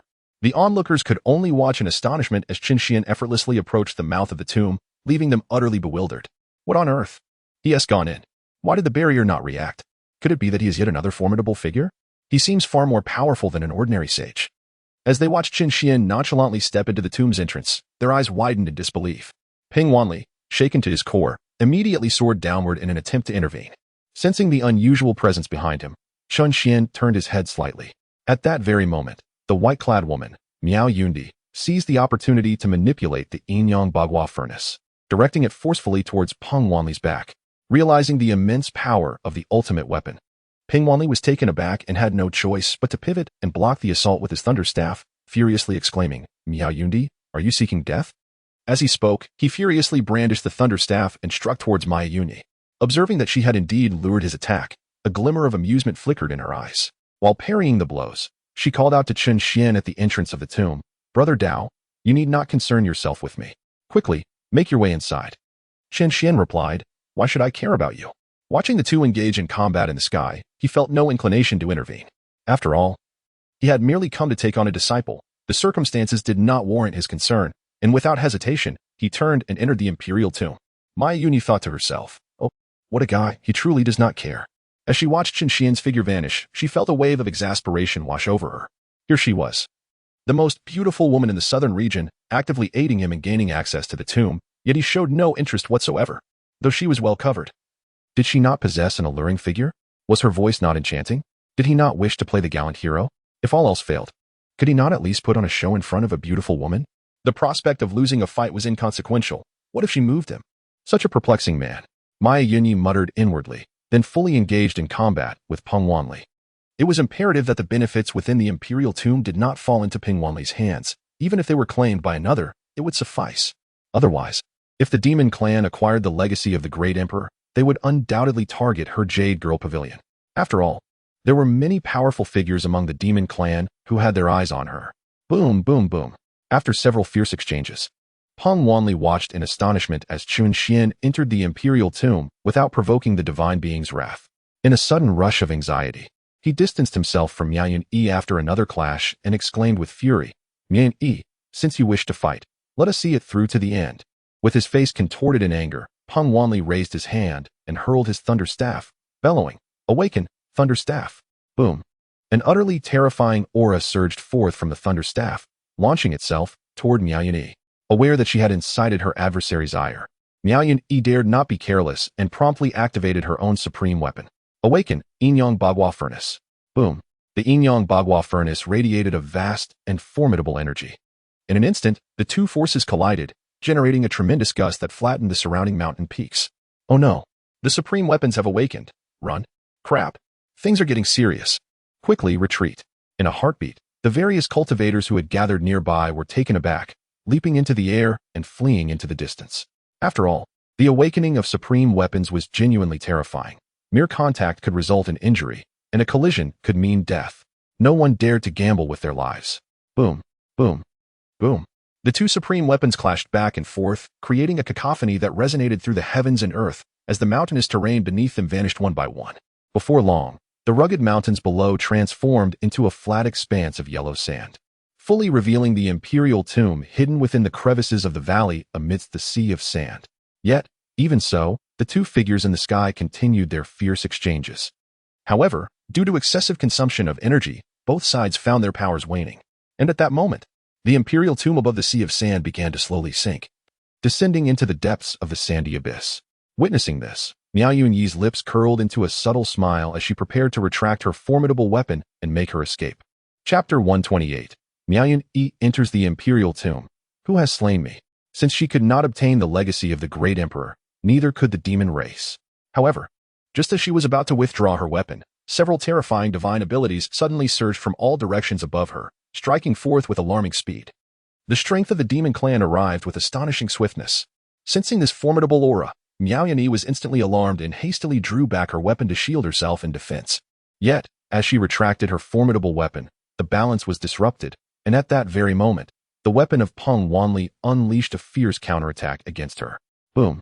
The immense force penetrated the defenses of the Yinyang 8 trigrams furnace, striking Miao Yunyi's body with tremendous impact. A soft grunt escaped her lips, and her veil was instantly stained crimson. At that moment, 6 formidable saints had already converged from the heavens, forming a natural encirclement around her. Observing the approaching saints of the demon race, Miao Yanyi furrowed her brow and caught a glimpse of the imperial tomb, which now had but a half-remaining entrance. Without a moment's hesitation, she, armed with her formidable weapon, turned and dove toward the entrance of the tomb, which was being devoured by the yellow sands. Although the imperial tomb was perilous, a young man had just entered without triggering any divine attacks, indicating that the internal divine defenses might not be particularly strong. Or perhaps they dared not strike easily. Thus, entering the imperial tomb was her sole hope of survival at this moment. After all, she had just endured a fierce blow from the thunderstaff, leaving her severely injured. Coupled with the forced activation of the supreme weapon, her spiritual energy had been drained to an alarming extent. Now, with 6 saints from the demon race providing support, she was utterly outmatched. Even if she managed to escape using the supreme weapon, she could not guarantee whether this group of demons would choose to pursue her or remain at the imperial tomb. If they decided to chase her, the consequences would be unfathomable. After all, Ping Wanli belonged to the great Ping clan and wielded a supreme weapon, granting him a natural advantage in speed. As the saying goes, the great Peng rises with the wind, soaring to heights of 90,000 miles. Injured as she was, she could neither outrun her pursuers nor withstand the onslaught of their supreme weaponry. Thus, seizing the moment of the imperial tomb's downfall, Miao Yundi resolutely dashed inside. Even if it meant death, she was willing to perish within the demon emperor's tomb, dying with honor. Oh no, she has entered the imperial tomb. The demon emperor's tomb is sinking. Quickly, let us rush in together. I shall clear the way with the thunder staff. As the demon emperor's tomb rapidly descended, the demon race was thrown into a state of alarm. Peng Wanli furrowed his brow, immediately grasping the thunder staff and leading the charge toward the tomb entrance, eager to enter before the demon emperor's tomb was completely submerged. However, just as Ping Wanli reached the cave's entrance, he discovered that Miao Yundi, who had already stepped inside, did not venture deeper right away. Instead, she concealed herself in the shadows, waiting for the moment Peng Wanli descended, at which point she emerged with all her might and activated the Yinyang 8 trigrams furnace, launching a lethal strike against him. Boom. The Yinyang 8 trigrams furnace trembled violently, emanating an overwhelming aura of pressure. Miao Yundi spat out another mouthful of blood, completely staining her veil red. Nonetheless, This strike was immensely powerful, a culmination of her strength. Surging with an extraordinarily fierce force towards Peng Wanli, who was preparing to descend from the tomb. How despicable to ambush me. Peng Wanli's pupils contracted as he hastily raised his thunderstaff to defend himself. Boom. The tremendous force collided with the thunderstaff in his grasp, instantly propelling him several miles back. Boom, boom, boom. At that moment, the Demon Emperor's tomb emitted a series of thunderous roars, subsequently sinking into the yellow sands, fleeing towards an unknown destination. Ah, damn it. The Demon Emperor's tomb has actually escaped. Quickly pursue. As he gazed at the vanishing tomb, Peng Wanli's eyes reddened with fury, and he immediately led 6 allied demon saints in pursuit of the tomb's escape route. However, after a brief chase, the tomb had completely vanished beneath the southern lands, leaving no trace. Ah, Miao Yundi, I shall eventually destroy your Jade Girl Pavilion, rendering you a mere servant. The passageway of the tomb was shrouded in darkness. Inside the entrance lay a long corridor leading directly to the outer chamber of the tomb. The outer chamber was simply arranged, filled with ancient, weathered tables and chairs, adorned with murals of the starry sky that had endured countless millennia, imbued with the marks of time. Even the luminous pearls suspended high upon the walls appeared somewhat dim. Yet, within this dimly lit tomb chamber stood 2 figures. No, to be precise, there was but one figure. As for the other, it was the ethereal Shindinian, for she cast no shadow. Standing there, she resembled a specter, instilling a sense of dread in all who beheld her. Before the divine apparition stood a figure that truly cast a shadow. The boy, draped in tattered garments, wore a face marked by sheer terror, trembling under the piercing gaze of the divine entity. In stark contrast, the shadowless apparition glared with fierce intensity, repeatedly uttering a haunting refrain, "Who killed me? Who killed me?" The echo reverberated throughout the crypt, sending shivers down the boy's spine. In a panic, he stammered, "I do not know. I do not know who you are. But you are not dead, are you?" Yet the apparition persisted, its relentless questioning driving the boy to the brink of despair.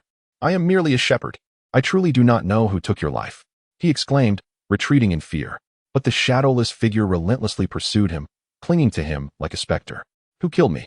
Who killed me?" it repeated. "Elder, I genuinely do not know who has harmed you." The boy found himself cornered, his heart racing violently, his very clothing quivering with trepidation. Yet the apparition seemed convinced of the boy's knowledge of the murderer, its inquiries unceasing. Suddenly, as if sensing something, the divine entity ceased its repetition, turning its gaze toward the passageway of the tomb. In that moment, an aura of unfathomable terror emanated from the apparition, surging toward the corridor. Within the passage, Chen Xuan strode forward with deliberate grace, approaching the crypt. Unfazed by the overwhelming pressure that rushed toward him, he continued his leisurely pace, allowing the oppressive force to wash over him without resistance. Boom. The oppressive aura dissipated upon contact with Chen Xuan's body, leaving even the slightest hem of his garment unscathed. It was indeed the divine concept of the great sage realm. Given a few more millennia, one might truly ascend to the throne of an emperor. Sensing this profound essence, Chen Xuan found it rather intriguing. After all, he had only encountered the notion of divine concepts in literature until now. This marked his inaugural encounter with a genuine divine concept. Taking a step forward, he slowly traversed into the tomb chamber, his figure illuminated by the faint glow of the pearl. The divine concept seemed to sense Chen Xuan's formidable presence, immediately exhibiting a human-like panic and retreating towards the inner sanctum. "Do not approach. Do not come near," it echoed. A faint chuckle escaped Chen Xuan's lips. It was rather amusing to witness such fear. With each deliberate step he took, the divine concept recoiled further. At that moment, the terrified youth nearby, already trembling with fear, observed the horrifying divine concept being intimidated by the sudden arrival of Chen Xuan. It was as if a beacon of hope had appeared, compelling him to dash towards Chen Xuan's side. He then fell to his knees with a thud, repeatedly bowing his head in desperate supplication. "Senior, save me. I truly do not know who killed him." Chapter 129. The Shepherd Li Qie, a beauty beyond compare. Upon the youth's approach, Chen Xuan paused, slowly examining the boy's details. Name, Li Qie. Realm, ordinary person. Physique, average body. Potential, 10 stars. Experience, a shepherd boy who, while herding, slipped and accidentally fell into a valley, entering the imperial tomb. Due to the lingering dark aura from the imperial tomb, Li Qie was mistakenly identified by the divine entity as one of the Dark Kindred.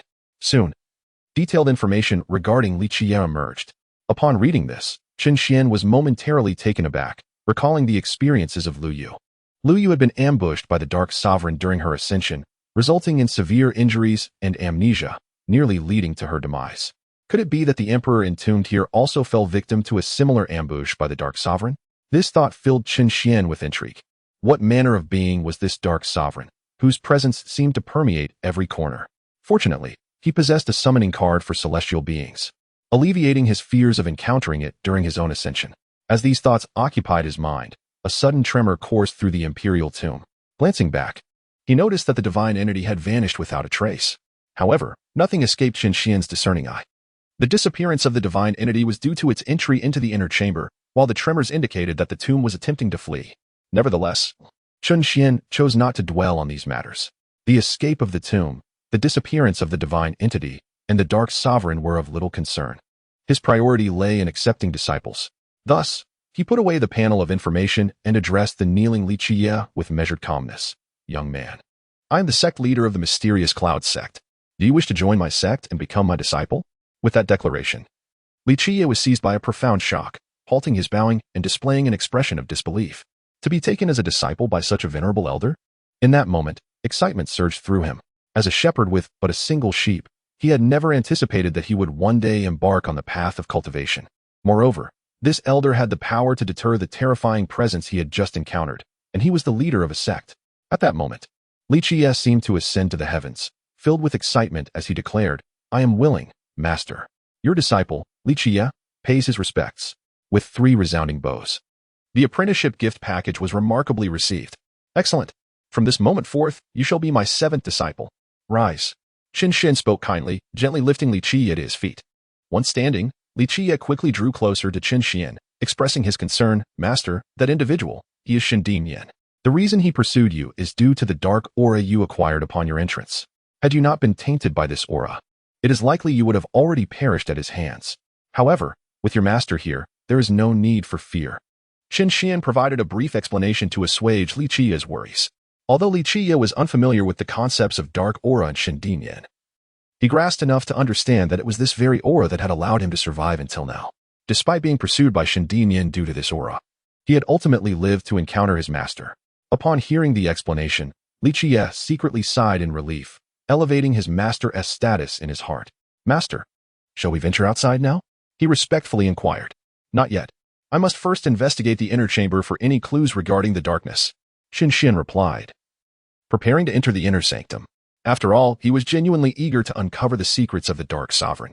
This great emperor must have had a burial site, suggesting he did not perish immediately at the hands of the Dark Sovereign. Perhaps, like Lu Yu, he ultimately succumbed to his own demise. At that moment, a sudden flurry of footsteps echoed through the corridor behind them. Startled, Li Qiye swiftly concealed himself behind Chen Xuan. Tap, tap, tap.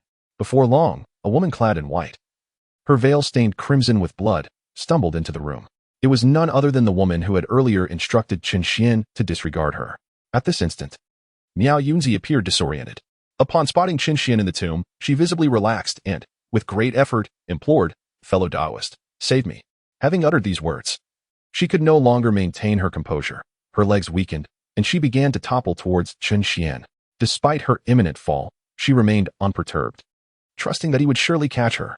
Yet, with a resounding thud, Chen Xuan remained motionless. Miao Yunzi, instead, found herself in a rather intimate encounter with the stone slab. Miao Yunzi lay prostrate at Chen Xuan's feet. Chen Xuan, Li Qiye, Master, it seems she has sustained grave injuries. Suddenly, Li Qiye, regaining his senses, pointed at Miao Yunzi, his face etched with concern. At that moment, Miao Yunzi lifted her head, her eyes filled with helplessness. Fellow Taoist, why didn't you catch me? Why should I catch you? Chen Xuan rolled his eyes in response. Miao Yunzi, what a truly unromantic man. Silently lamenting, she gradually rose from the ground and shot Chen Xuan a pointed glare. Then, she slowly removed her blood-soaked veil. In an instant, an unparalleled beauty emerged, stunning the entire tomb. Even Chen Xuan found himself momentarily taken aback by her exquisite visage, for even he had never encountered such an exquisite visage.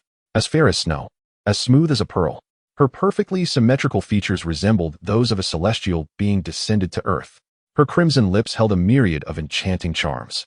Certainly, despite her extraordinary beauty, Chen Xuan merely paused momentarily.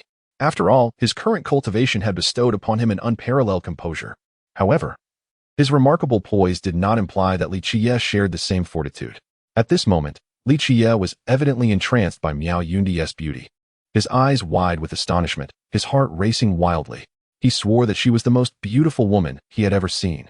On the other side, Miao Yundi was quite pleased with Li Qiye's reaction, although she felt somewhat dissatisfied with Chen Xuan's response. After all, she had rarely encountered anyone who could remain so composed in the presence of her beauty. This man exhibited a calmness that was almost unmanly. Nevertheless, Miao Yundi brushed off her disappointment, rolling her eyes before delicately wiping the blood from the corner of her mouth.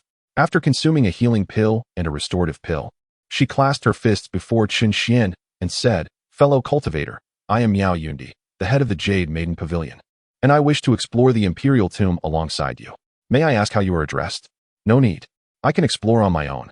Chen Xuan shook his head, taking a moment to appraise Miao Yundi's face before slowly turning away. "Disciple, let us enter." Not receiving a response. Chen Xuan halted and turned back to look at Li Qiye. He found Li Qiye still lost in a daze, staring at Miao Yundi. Meanwhile, Miao Yundi regarded the master and disciple duo with a sly smile, exuding a sense of pride. Her expression seemed to convey the message. Just because you do not admire beauty does not mean that everyone else shares your sentiments. Look at your disciple, completely entranced. The reason for her composure lies in Miao Yundi's confidence. Even though she is currently injured, the possession of a supreme weapon renders her unafraid of any actions from Chen Xuan. After all, the difference in combat capability between wielding a supreme weapon and not is as vast as the heavens and the earth. On the other hand, Chen Xuan, irritated, reprimanded sharply, instantly awakening Li Qiye. Mortified by his earlier demeanor, Li Qiye hung his head in shame and approached Chen Xuan, speaking in a tone filled with remorse. "Master, let us go." Chen Xuan, not bearing any grudge, prepared to leave once more. Seeing this, Miao Yundi grew anxious and hastily exclaimed, "Fellow cultivator, please do not depart yet. This tomb harbors divine thoughts, and there are surely imperial corpses within. Such corpses cannot be approached by mere sages. Shall we not join forces? I possess a supreme weapon that can aid you. When treasures are acquired, shall we not split them equally?" Chapter 130. The Supreme Holy Pill Rescues Yundi. An instantaneous annihilation of divine thoughts. Miao Yundi expressed her desire to collaborate, revealing her possession of a supreme weapon. However, Chen Xuan had no need for such cooperation. Moreover, he held little interest in the legacies or treasures of emperors. His sole curiosity lay in the true nature of the Dark Sovereign. Thus, Chen Xuan calmly declined. "No need. I do not require your supreme weapon." "No need." Miao Yundi was taken aback, momentarily dazed. Could it be that there exists someone who does not require a supreme weapon? After all, this pertains to the body of an emperor. Without a supreme weapon, which sage could dare to approach? Miao Yundi assumed that Chen Xuan did not believe in her possession of an ultimate Dao weapon. Thus, she did not hesitate and immediately summoned her ultimate Dao weapon from her spiritual sea.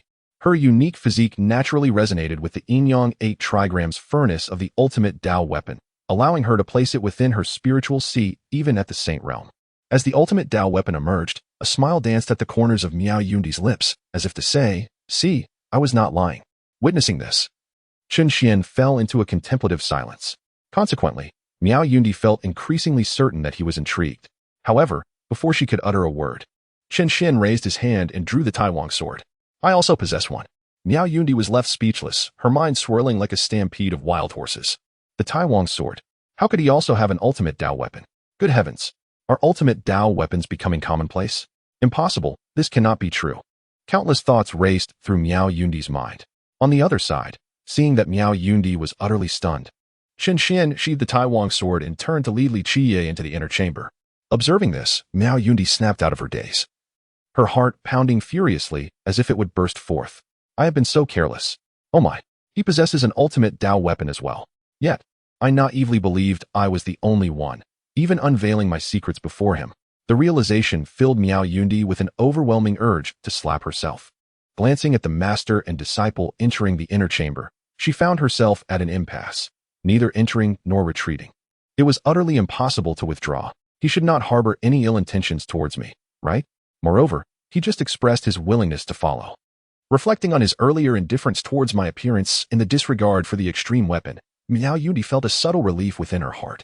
For, from any perspective, he did not seem to be a person with malicious intent. Otherwise, he would have acted against her the moment she unveiled her face or brandished the extreme weapon. With this thought, Miao Yundi's worries dissipated, and she followed Chen Xuan, armed with the extreme weapon. The inner chamber was vast, exceeding the outer room by several folds. It boasted a vaulted ceiling adorned with countless gemstones of varying hues, creating an impression akin to an endless starry sky when gazed upon. At the lowest point of the circular dome lay a stone coffin, quietly resting. The coffin had been pushed open slightly, emanating an overwhelming and terrifying pressure. As the trio stepped inside, that dreadful force surged forth, threatening to crush them into dust. Unprepared, Miao Yundi was startled and instinctively wielded the extreme weapon to shield them all from the onslaught of pressure. However, given that Yun Miaoi was already injured, her sudden action inflicted considerable harm upon herself as well. She felt a sweetness rise in her throat, nearly spitting out blood, but managed to suppress it. Be cautious. There is the pressure of an imperial corpse. Without the extreme weapon, we cannot withstand it. She swallowed the blood and warned Chen Xuan. Chen Xuan cast a gentle glance at Miao Yundi, surprised. This woman, it seemed, possessed a surprisingly kind heart. Despite her injuries, she had encompassed him and his disciple within her protective barrier. Thus, Chen Xuan raised his hand and tossed a pill, crafted by an inner sect elder, saying, "This pill can heal your wounds.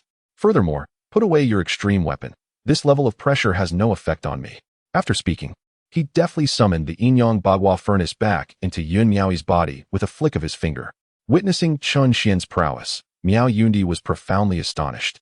Particularly as she sensed the absence of pressure around her, she was utterly amazed by Chen Xian's strength. No wonder he possessed an extreme weapon capable of withstanding the pressure of an imperial corpse. With this realization, Miao Yundi secretly exhaled in relief and then lowered her gaze to the pill hovering before her. However, upon noticing the radiant glow emanating from the pill, she trembled once more and gasped softly, "A supreme, holy medicine. Don't be so surprised. Just consume it." Chen Xian admonished curtly.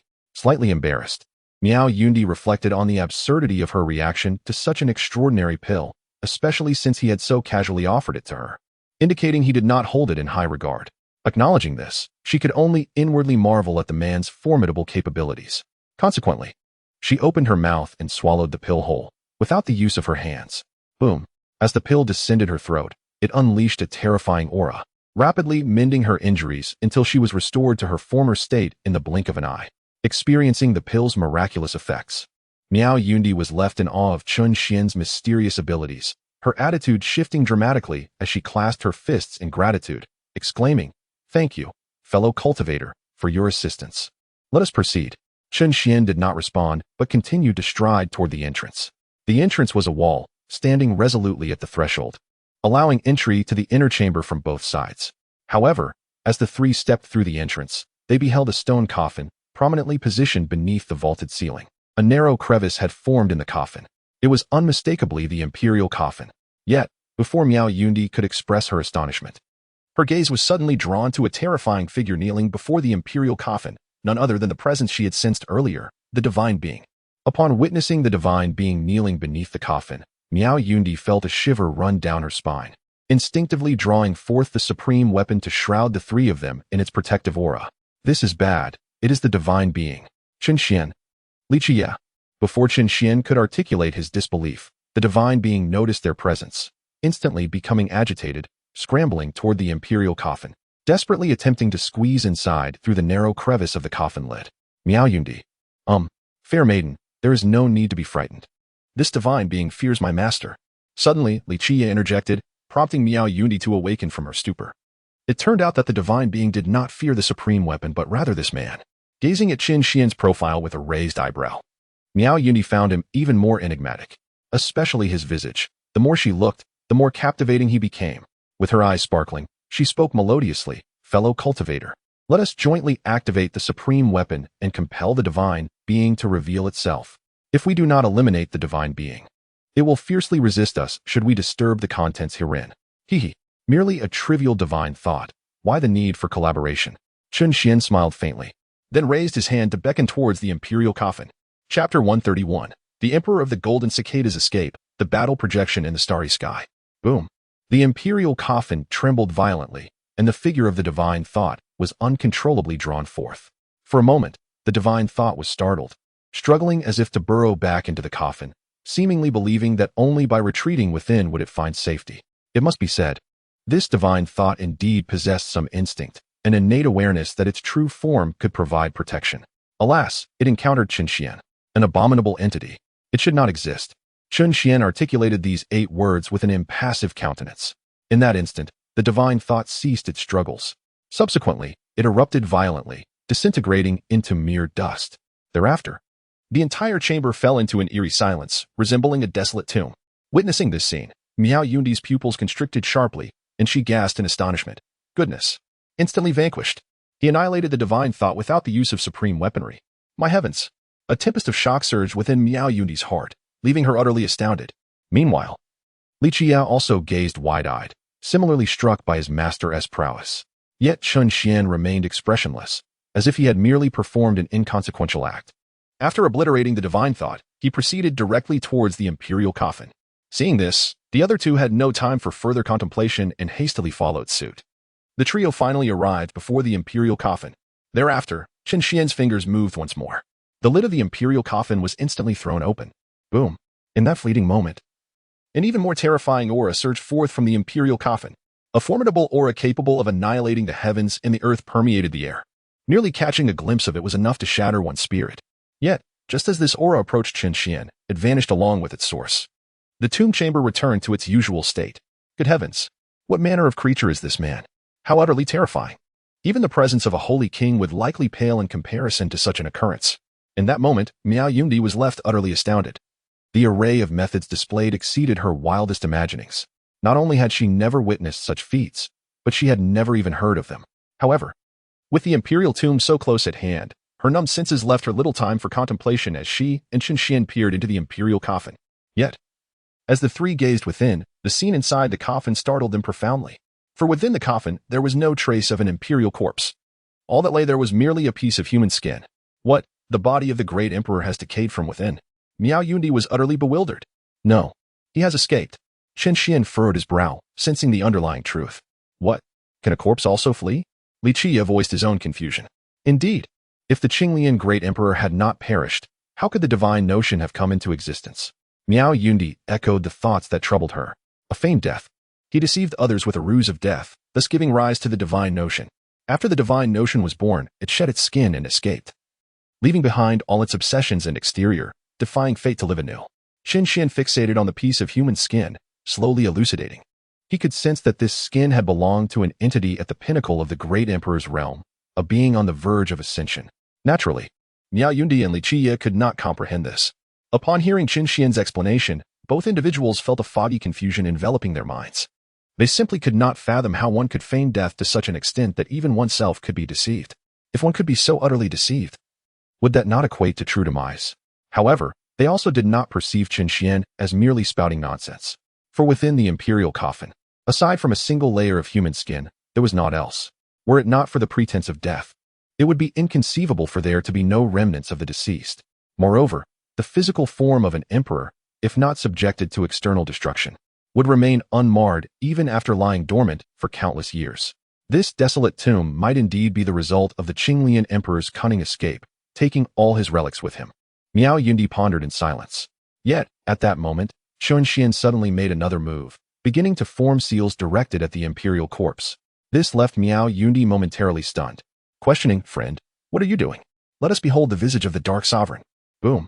As the words fell, the air above the imperial coffin erupted with a tremendous ripple, swiftly distorting to unveil a vast expanse of starry sky. Witnessing this spectacle, the three retreated a few paces, gazing into the celestial realm. At that very moment, the starry sky appeared dim and foreboding. Only a handful of close stars, along with a few distant, luminous points, were clearly visible. Furthermore, upon the observable stars, an omnipresent stillness reigned, devoid of any signs of life. The entirety of the cosmos was imbued with a suffocating, timeless silence that rendered one breathless merely by gazing upon it. Amidst this celestial panorama, suddenly, two figures, one dark and one azure, intruded into the scene. Two silhouettes engaged in combat.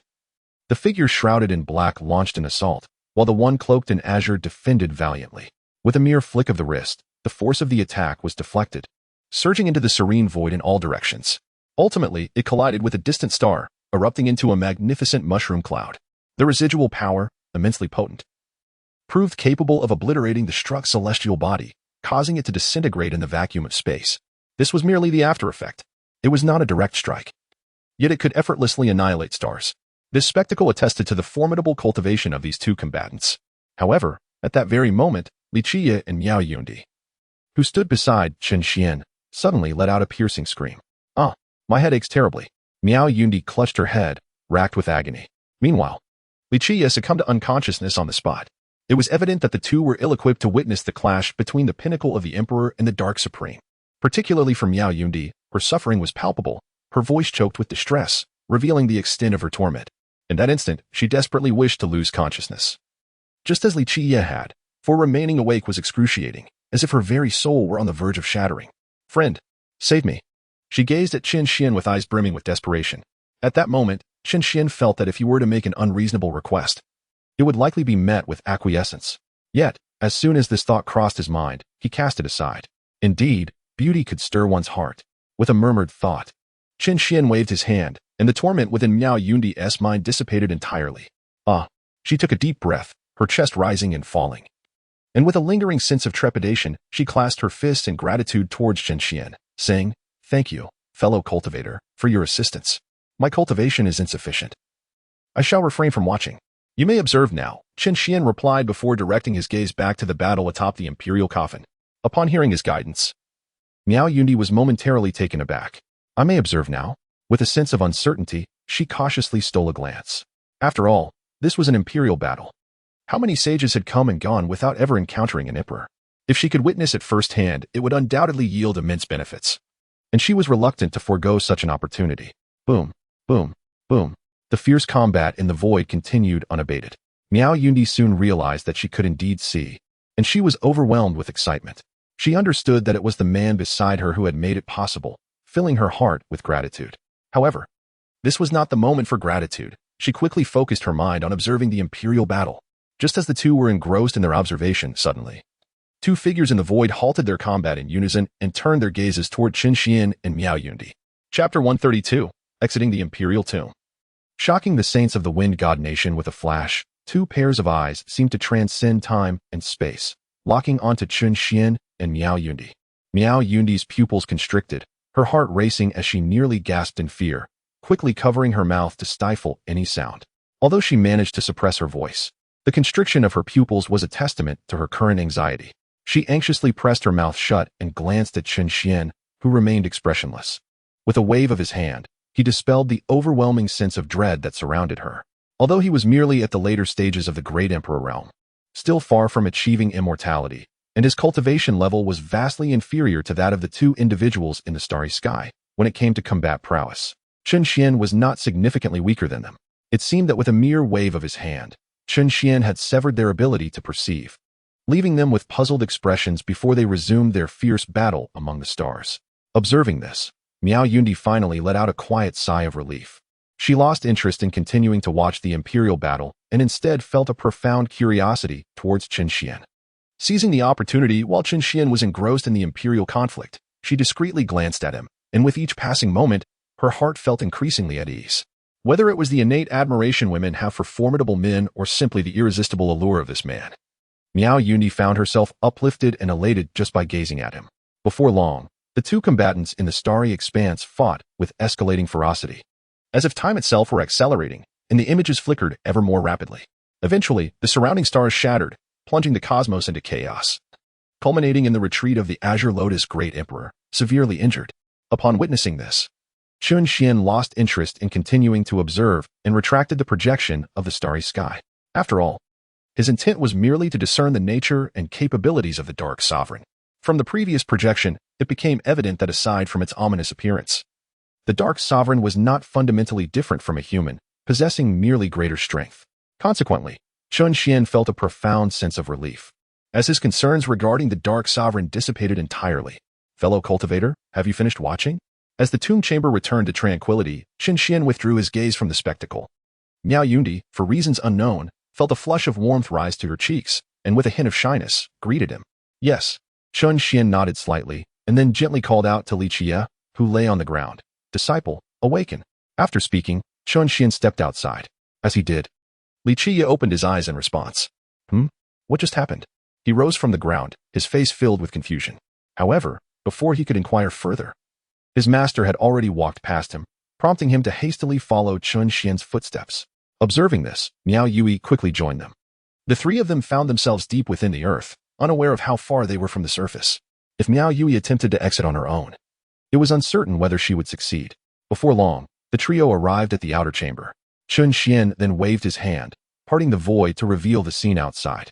With a single step, their surroundings shifted, and they found themselves standing beyond a range of mountains. We are at the 10,000 Great Mountains. We have arrived at the southern edge of the southern region. Miao Yui was taken aback by the familiar scenery, for she had once traveled here by interregional ship to reach the boundary of the northern region, which had taken her several days. Yet, they had returned in less than an hour. This astonishing speed left her utterly astounded. Casting a glance at her departing master and disciple, Miao Yui, still in shock, quickly extended an invitation to Chen Xuan.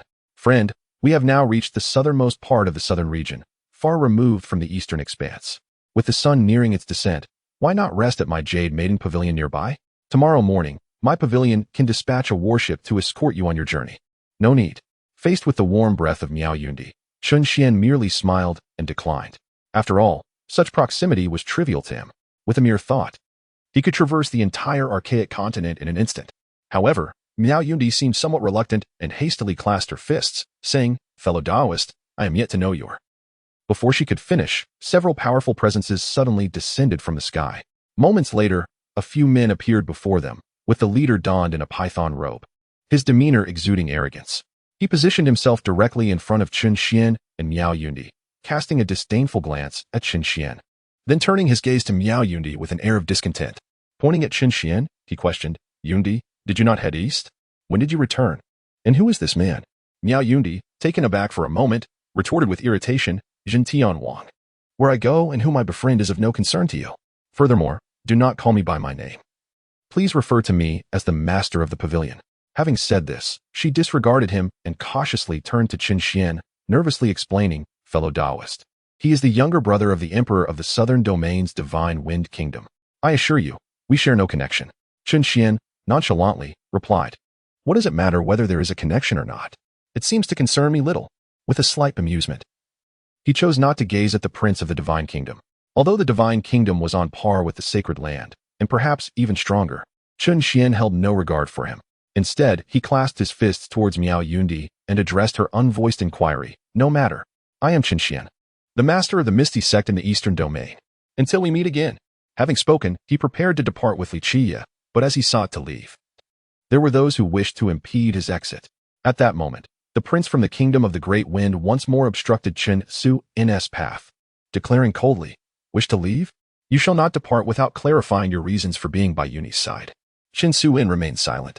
Before Chen Xuan could respond, Miao Yui swiftly stepped beside him, her expression tinged with indignation as she addressed Feng Jintian, "Prince Jintian, I have shown you respect due to your status as a prince of the Great Wind Kingdom, yet your actions are utterly excessive. My friend wishes to leave, and this is of no concern to you." With that, she unleashed her formidable weapon to assert dominance, then turned to Chen Xuan with a gentle smile, saying, "Taoist Chen, you may proceed. I shall handle the rest." Chen Xuan thought to himself, "This young lady possesses a remarkably kind heart. Despite my neglect, she has offered her assistance time and again." Contemplating this, he hesitated to depart, shaking his head as he extended his hand to forcibly retract Miao Yui's powerful weapon. He then addressed Feng Jintian with a cool demeanor, "Would you care to repeat that?" In a flash, Feng Jintian felt a tremor within, startled by the intensity of Chen Xuan's gaze. Yet, recalling his status as a prince of the Great Wind Kingdom, a formidable sage, and the biological brother of the Divine Kingdom's sovereign, he steeled himself. His standing was comparable to that of a holy master. Who would dare show him disrespect? With a furrowed brow, he dispelled his trepidation, slowly raising a finger to point at Chen Xuan, coldly asserting, "I declare, unless you clarify your intentions, you shall not leave." "Is that so?" Chen Xuan replied with a chilling smirk. In an instant, laughter transformed into a formidable aura, resonating violently within Feng Jintian's heart. Boom, boom. Feng Jintian shuddered, his pupils constricting, and then he was engulfed in a cloud of smoke. Chapter 133. The Crisis of the Jade Maiden Pavilion. The alliance of the two underworld sects launches an assault. Hiss. Suddenly, a collective gasp echoed around, as no one anticipated that the derisive laughter concealed such annihilating energy capable of extinguishing a saint. Particularly, Feng Jintian's subordinates were seized by terror, fleeing towards the heavens. In response, Chen Xuan did not pursue them. He merely observed with an expressionless demeanor. Then boom, boom, boom. The figures in the sky erupted one after another, dissipating into wisps of azure smoke. At this sight, Miao Yundi was left utterly stunned, for those in the sky were also formidable beings of the Saint Realm. They had been dispatched with such effortless ease by Chen Xuan. My goodness, how powerful is this man? For a moment, Miao Yundi stood there, her face a mask of shock and numbness. Daoist Miao, have I caused you any trouble? Suddenly, Chen Xian's voice jolted her from her stupor. Miao Yundi stammered, and no. Not at all. That's good to hear.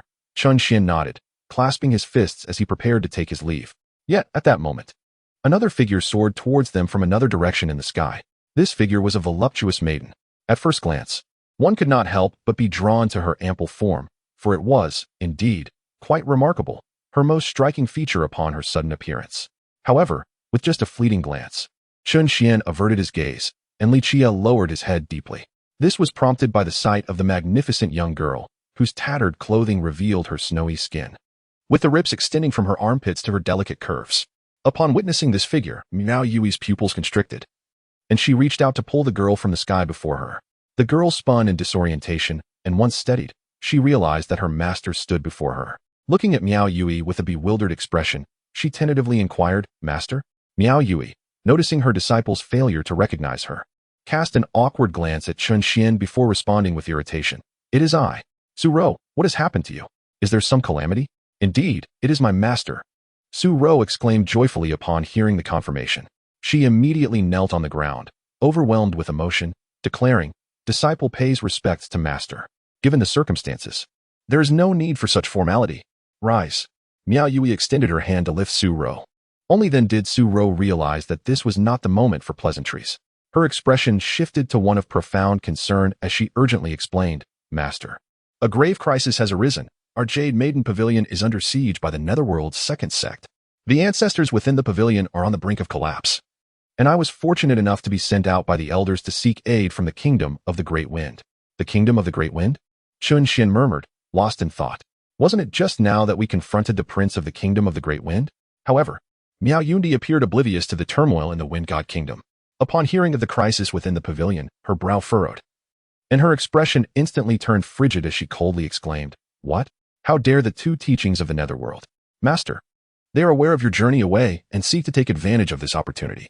Su Rou hurriedly began to explain, but suddenly seemed to sense something amiss. Pausing for a moment before inquiring, Master, did you not leave? How could you be here? These matters can be discussed later. The two teachings of the Netherworld have now joined forces, and their ultimate weapon is surely unified. I must return at once. With a wave of her hand, Miao Yundi turned to Chen Xian, her face filled with apologies as she clasped her fists. Friend, I have matters to attend to in the pavilion and must take my leave. Should you visit the southern region again, please do not hesitate to rest at the Jade Maiden Pavilion. Having said that, she eagerly took to the skies with her disciple, Su Rou, heading towards the Jade Maiden Pavilion. Observing this, Chen Xian felt a sense of helplessness. This woman, not only strikingly beautiful but also courteous in her speech, was now unaware that he had inadvertently severed her retreat by eliminating her intended ally. Shaking his head at this thought, Chen Xian took flight alongside Li Chia, swiftly catching up to the duo of Miao Yundi and her disciple. Upon seeing Chen Xian approaching, Miao Yundi was momentarily taken aback, her surprise evident as she said, Friend, I shall accompany you to witness the situation, Chen Xian replied, his gaze unwavering, stirring a tempest of emotions within Miao Yundi. Although the two teachings of the Netherworld each wielded half of the ultimate weapon, their combined forces would pose a formidable challenge to the Jade Maiden Pavilion. However, they had chosen to strike during her absence, undoubtedly resulting in significant casualties among the pavilion's formidable experts. In such circumstances, she realized that to successfully expel the second sect, she would undoubtedly have to pay a price. Otherwise, the longer the delay, the more the second sect could attract other forces, and her Yu Pavilion would be utterly doomed. Thus, having Chen Xian accompany them could, to some extent, serve as a deterrent to others. Moreover, Chen Xian possessed a formidable weapon. Contemplating this, Miao Yun felt a slight sense of relief in her heart as she discreetly glanced at the steadfast Chen Xian. Secretly mused, this person is rather commendable. Before long, the quartet arrived above the Yu mountain range, heading straight towards the heart of the Yu Pavilion. The Yu mountain range is the very locale of the Yu Pavilion, where many peaks appear to embody the silhouettes of women, hence the name Yu particularly. The peaks housing the Yu Pavilion are vividly realistic and lifelike. Some mountains resemble enchanting maidens with partially concealed garments, while others appear as women reclining gracefully. And some even resemble two women engaged in conversation. Together, they create a remarkable spectacle. However, at this moment, the Yunnu mountain range was shrouded in an atmosphere of foreboding, permeated by an air of hostility. In the sky directly before the Yunnu pavilion, thousands of formidable figures were gathering, the disciples of the Yinming second sect. The two revered leaders of the Yinyang sect were jointly wielding an extraordinary weapon, launching an assault on the already cracked protective formation of the Yunnu pavilion. At this instant, thousands of strong warriors were dispersed around, silently encircling the entire Yunnu pavilion. Observing the two leaders manipulate the supreme weapon, the onlookers were filled with excitement, eagerly anticipating the shattering of the formation to rush in and wreak havoc. After all, the young women of the Yunnu pavilion were truly enchanting. Merely hearing others describe them could drive a person to madness. At this moment, the two sect leaders jointly urged the formidable weapon, the devouring heaven demon cauldron, to unleash a powerful strike against the protective array of the Jade Maiden Pavilion. Boom! The cauldron trembled, emanating an aura that surged towards the heavily cracked protective formation. Instantly, the array quivered, the fissures deepening, while the elderly women maintaining the formation atop the main peak spat blood. Witnessing this scene, the onlookers from both sects became increasingly exhilarated, rubbing their hands in anticipation. It's about to break. One more strike, and this formation will surely collapse. Who would have thought that the incomplete imperial formation possessed such formidable power, allowing a group of elderly women to withstand several assaults from the supreme weapon? However, without the defense of the supreme weapon, this formation is destined to fall. Indeed, in the past, the Jade Maiden Pavilion relied on its imperial formation and supreme weapon, fearless of anything. Soon, we shall charge in and see if they still have the courage. They will undoubtedly be terrified. One more strike, and this formation will be shattered. Once we enter, whoever captures the most will be the victor. We must not let a single one escape. Understood. Let us see who can capture more. All right, let us compete. Let us prepare quickly. With the next strike, the Jade Maiden Pavilion's formation is certain to fall. I must capture several semi-saints to bring back for my own. The thousands of powerful individuals around discussed the enchanting women of the Jade Maiden Pavilion with fervor, then focused their attention on the two sect leaders, silently readying themselves. For the sect leaders were once again controlling the supreme weapon, preparing to launch a new, lethal strike against the Jade Maiden Pavilion. This strike would undoubtedly shatter the formation. Chapter 134. A single word slays thousands. Chen Xuan strikes again to retrieve the demon jar in the heavens above.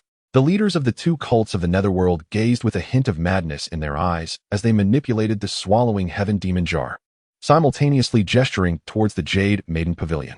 With a resounding roar, the demon jar trembled violently, unleashing a formidable force that surged towards the pavilion's already fractured imperial formation. It was over. Atop the main peak of the Jade Maiden Pavilion, witnessing the immense power emanating from the demon jar, countless semi-saints and even the venerable elder began to feel despair. They envisioned the destruction of their protective mountain array and the horrifying scene of tens of thousands of disciples falling victim to abduction. In that moment, a leading elder closed her eyes and conveyed a message to the young female disciples. Once the formation is breached, do not resist. You must immediately rush out to seek the pavilion master. The pavilion master possesses an unparalleled weapon and will surely restore the Jade Maiden Pavilion. This command is absolute. With this proclamation, all eyes turned towards the main peak of the Jade Maiden Pavilion. The Grand Elder. A multitude of women wore expressions of despair, their eyes misty with sorrow as their hatred surged to a boiling point. Many had already resolved that whoever avenged their pavilion would earn their undying loyalty, willing to serve as companions or handmaids for life.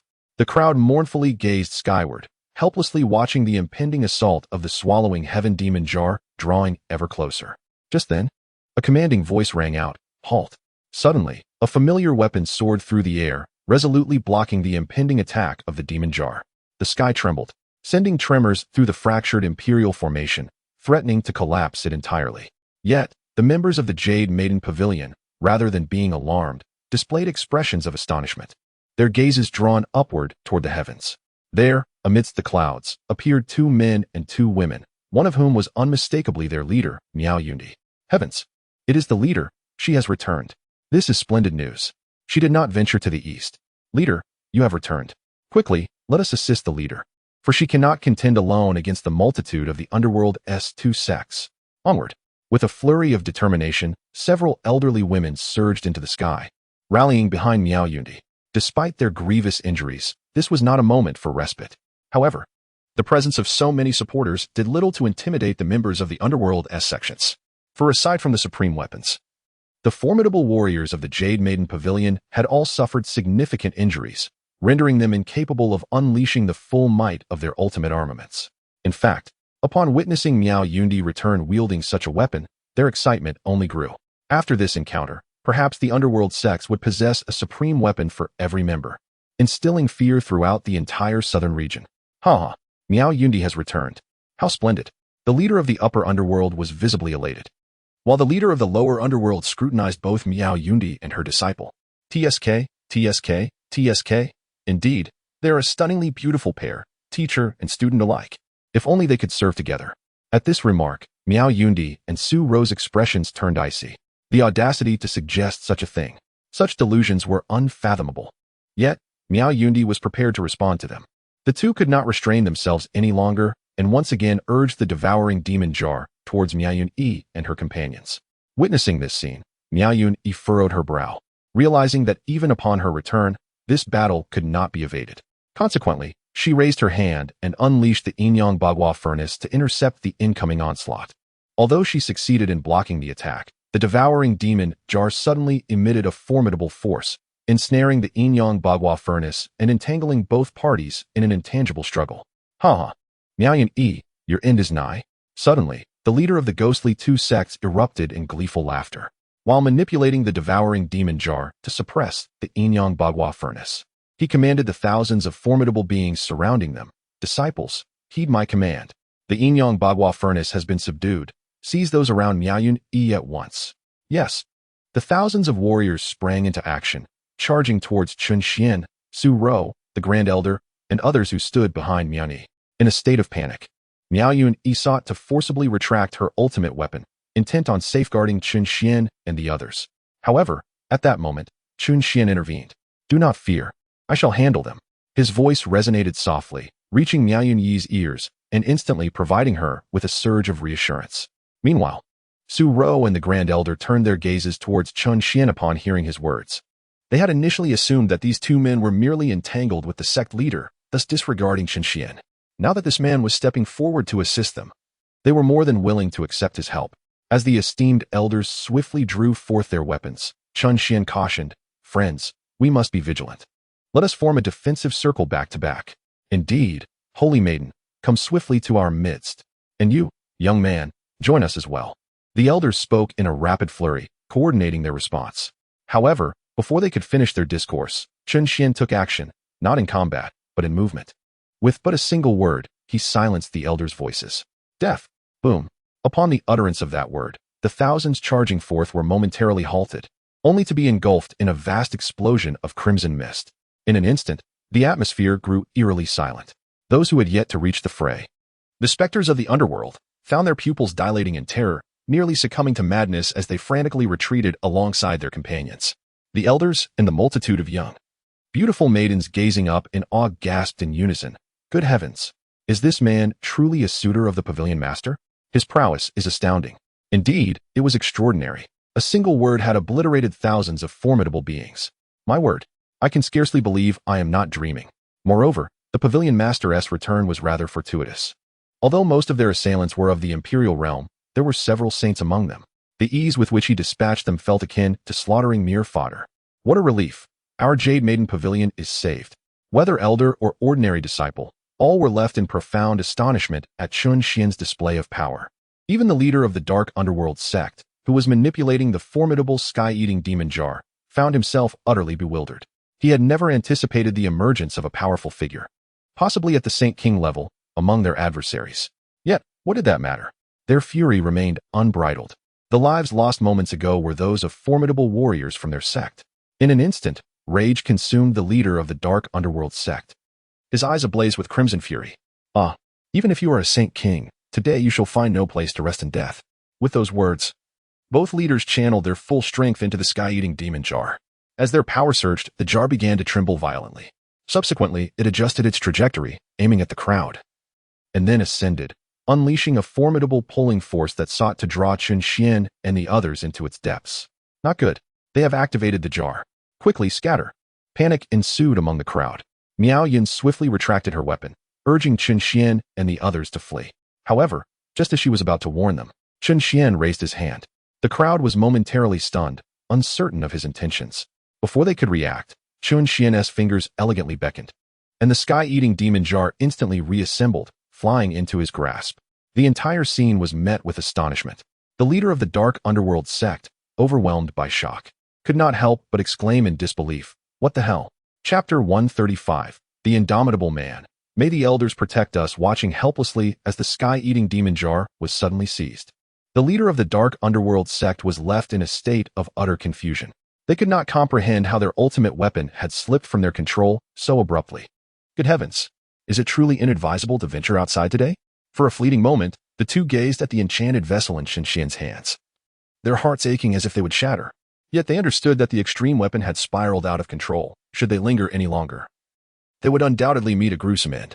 Thus, exchanging a glance, they declared in unison, "Let us depart." Without further delay to lament the extreme weapon, they turned and fled, determined to escape first before contemplating their losses. Witnessing this, the remaining subordinates were left in a daze, watching helplessly as their leaders made their escape.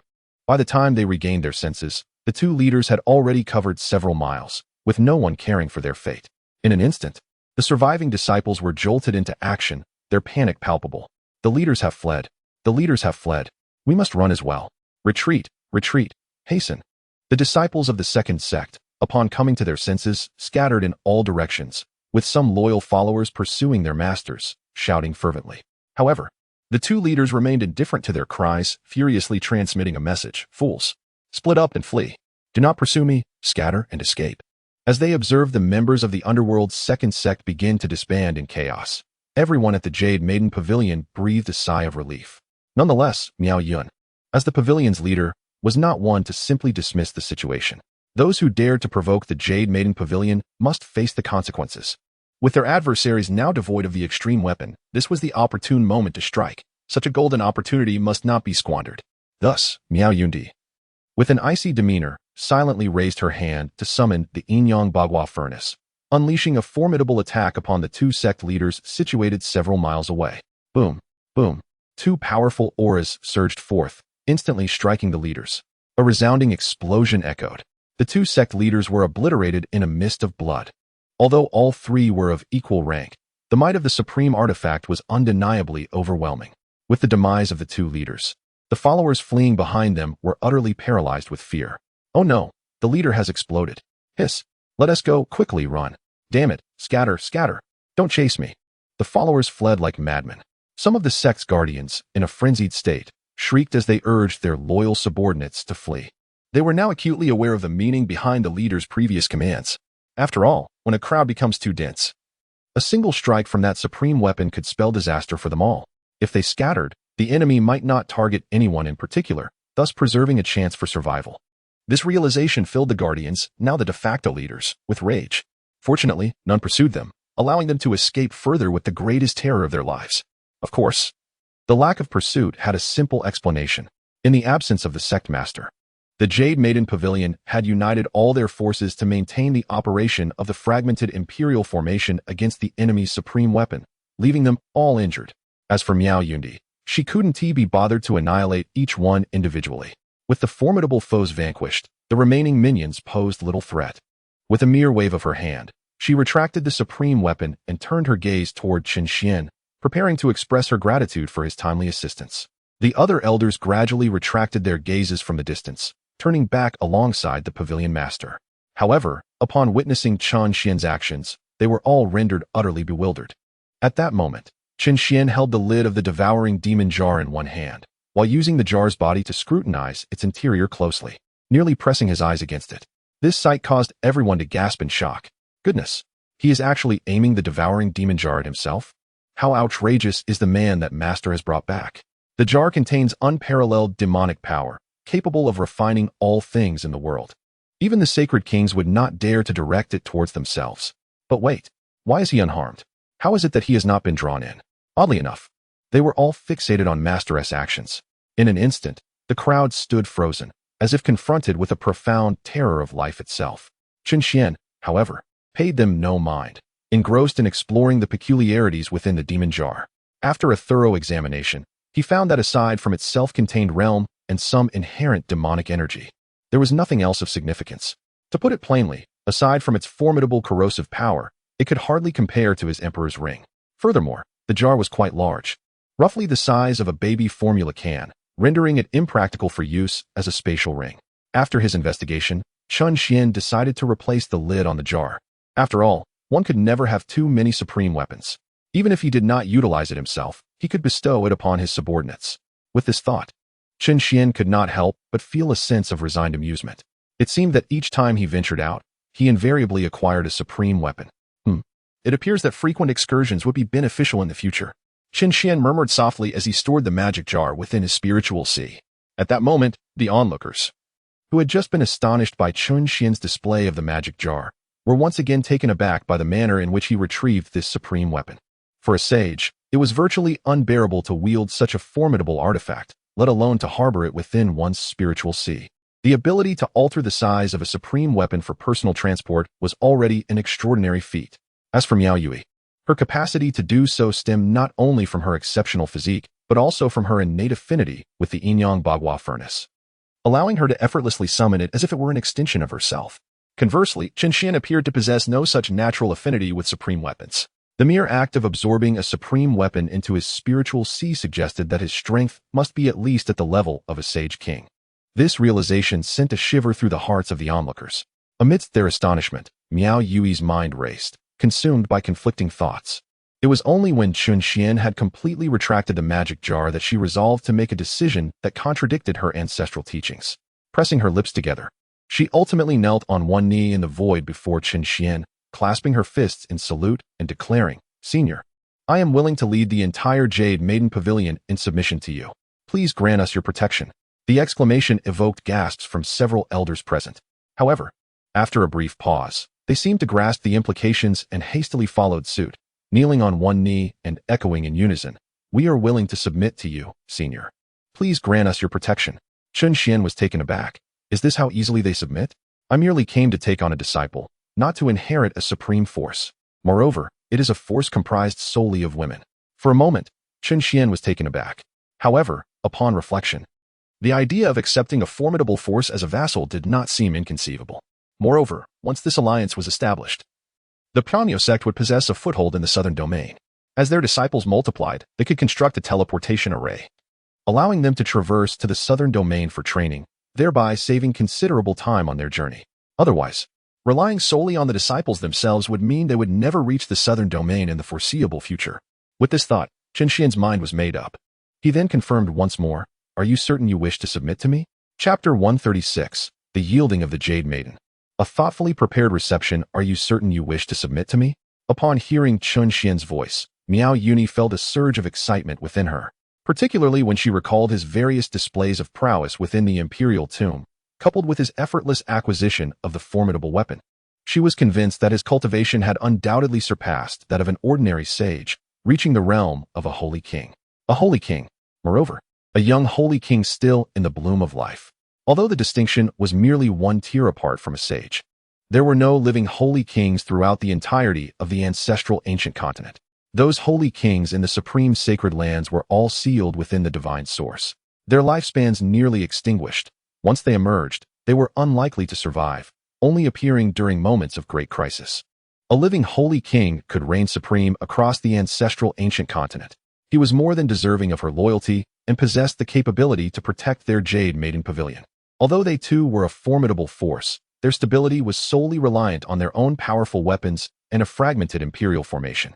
Nonetheless, there are those who regard the Jade Maiden Pavilion with disdain, secretly abducting its disciples, believing that the pavilion's brief lineage renders it vulnerable. Now, coveting the pure and crystalline constitution of its leader, they plot to seize her. Although the immediate crisis has abated, the losses within the pavilion are grievous. Many strong members have perished or been gravely injured, compounded by the fact that the imperial formation lies in tatters. Without a powerful ally, the women of the Jade Maiden Pavilion are destined to become mere playthings of others. Thus, upon hearing Chen Xuan's response, she was overwhelmed with excitement and replied without hesitation, "Absolutely. We are willing to serve you, esteemed senior, with utmost loyalty." "Very well. From this moment forth, you shall be a vassal force of my mysterious Cloud Sect." Rise. Chen Xuan nodded, acquiescing to her request. Miao Yun, brimming with enthusiasm, exclaimed, yes. Sect Master. She then rose with the others and continued to invite, Sect Master. As night has fallen, please consider resting in our pavilion for the evening. It would allow us to extend our hospitality. Since that is the case, I shall stay for one night. Furthermore, seeing your imperial formation in disrepair, I shall assist in its restoration. Chen Xuan nodded and began to descend. Upon hearing the news of the formation's repair, a wave of shock rippled through the crowd.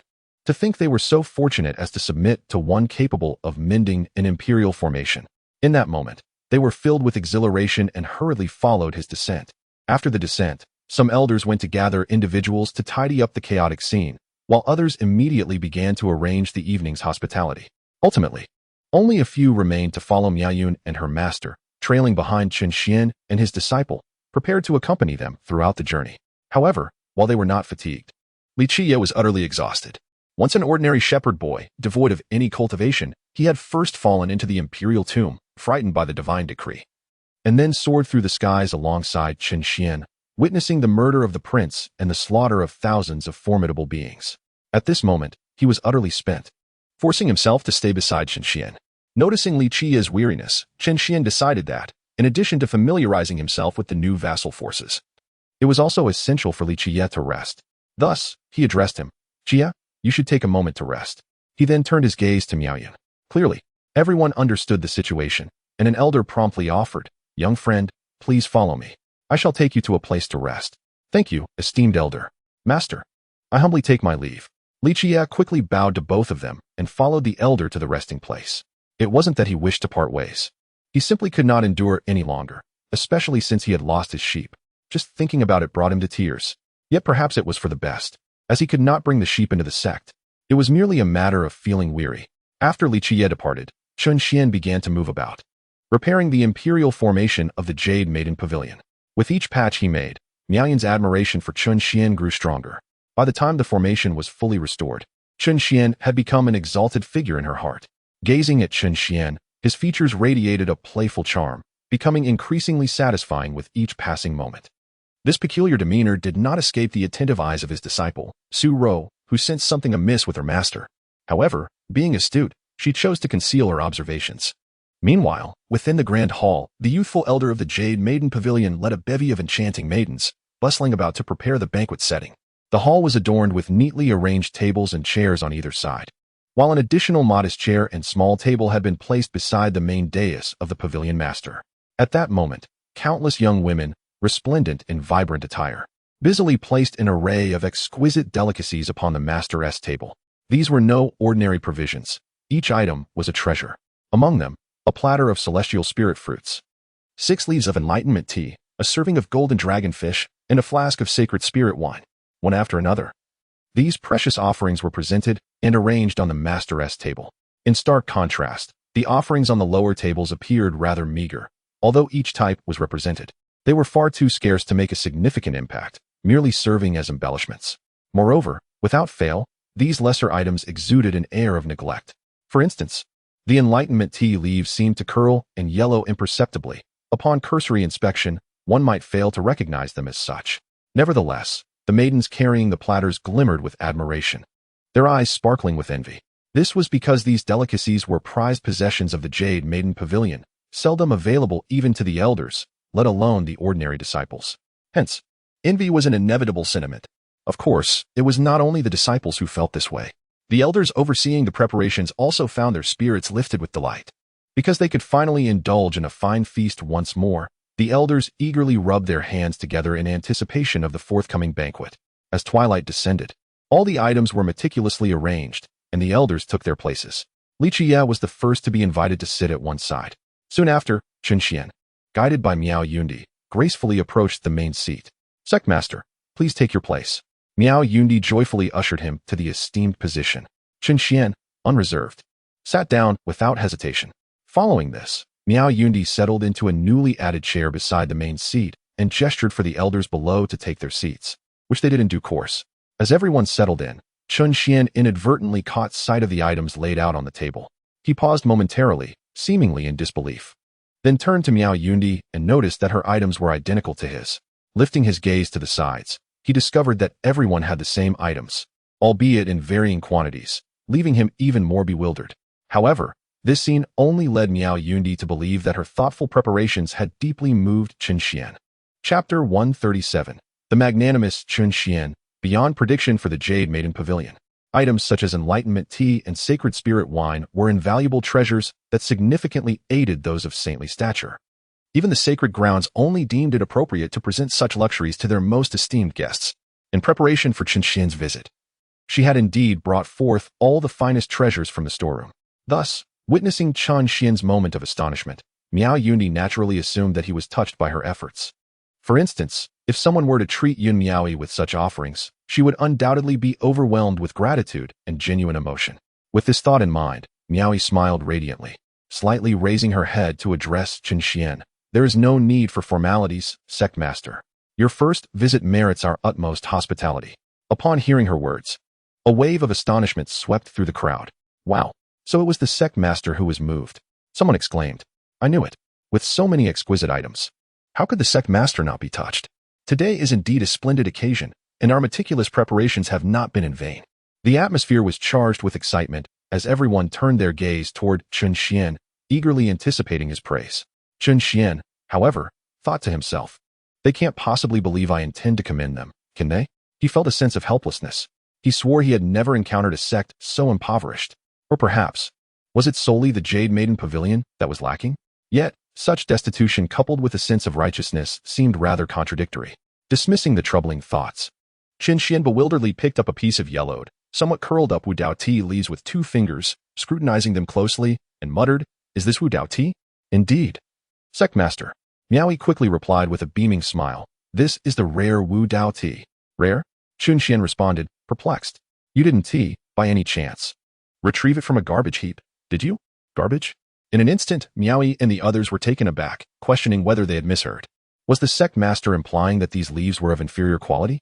Yet, the essence of Dao contained within them remained intact. Realizing the peculiar shift in the atmosphere, Miaoi soon understood that she had been disparaged. But who, while appreciating the wayfinding tea, would concern themselves with its appearance? It is the essence within that truly captivates. Thus, Miao Yundi, feeling a hint of grievance, explained, Master, this is all premium wayfinding tea. Its essence has not diminished in the slightest. Indeed, Master. These are cherished treasures of our Jade Maiden Pavilion. Although the appearance may not be impressive, it undoubtedly contains the complete essence of the way. Please rest assured. Others, sensing the awkwardness, hastened to provide their reassurances. Chen Xuan, after a moment of silence, chose not to trouble them further. Perhaps, to others, wayfinding tea was indeed a rare delicacy.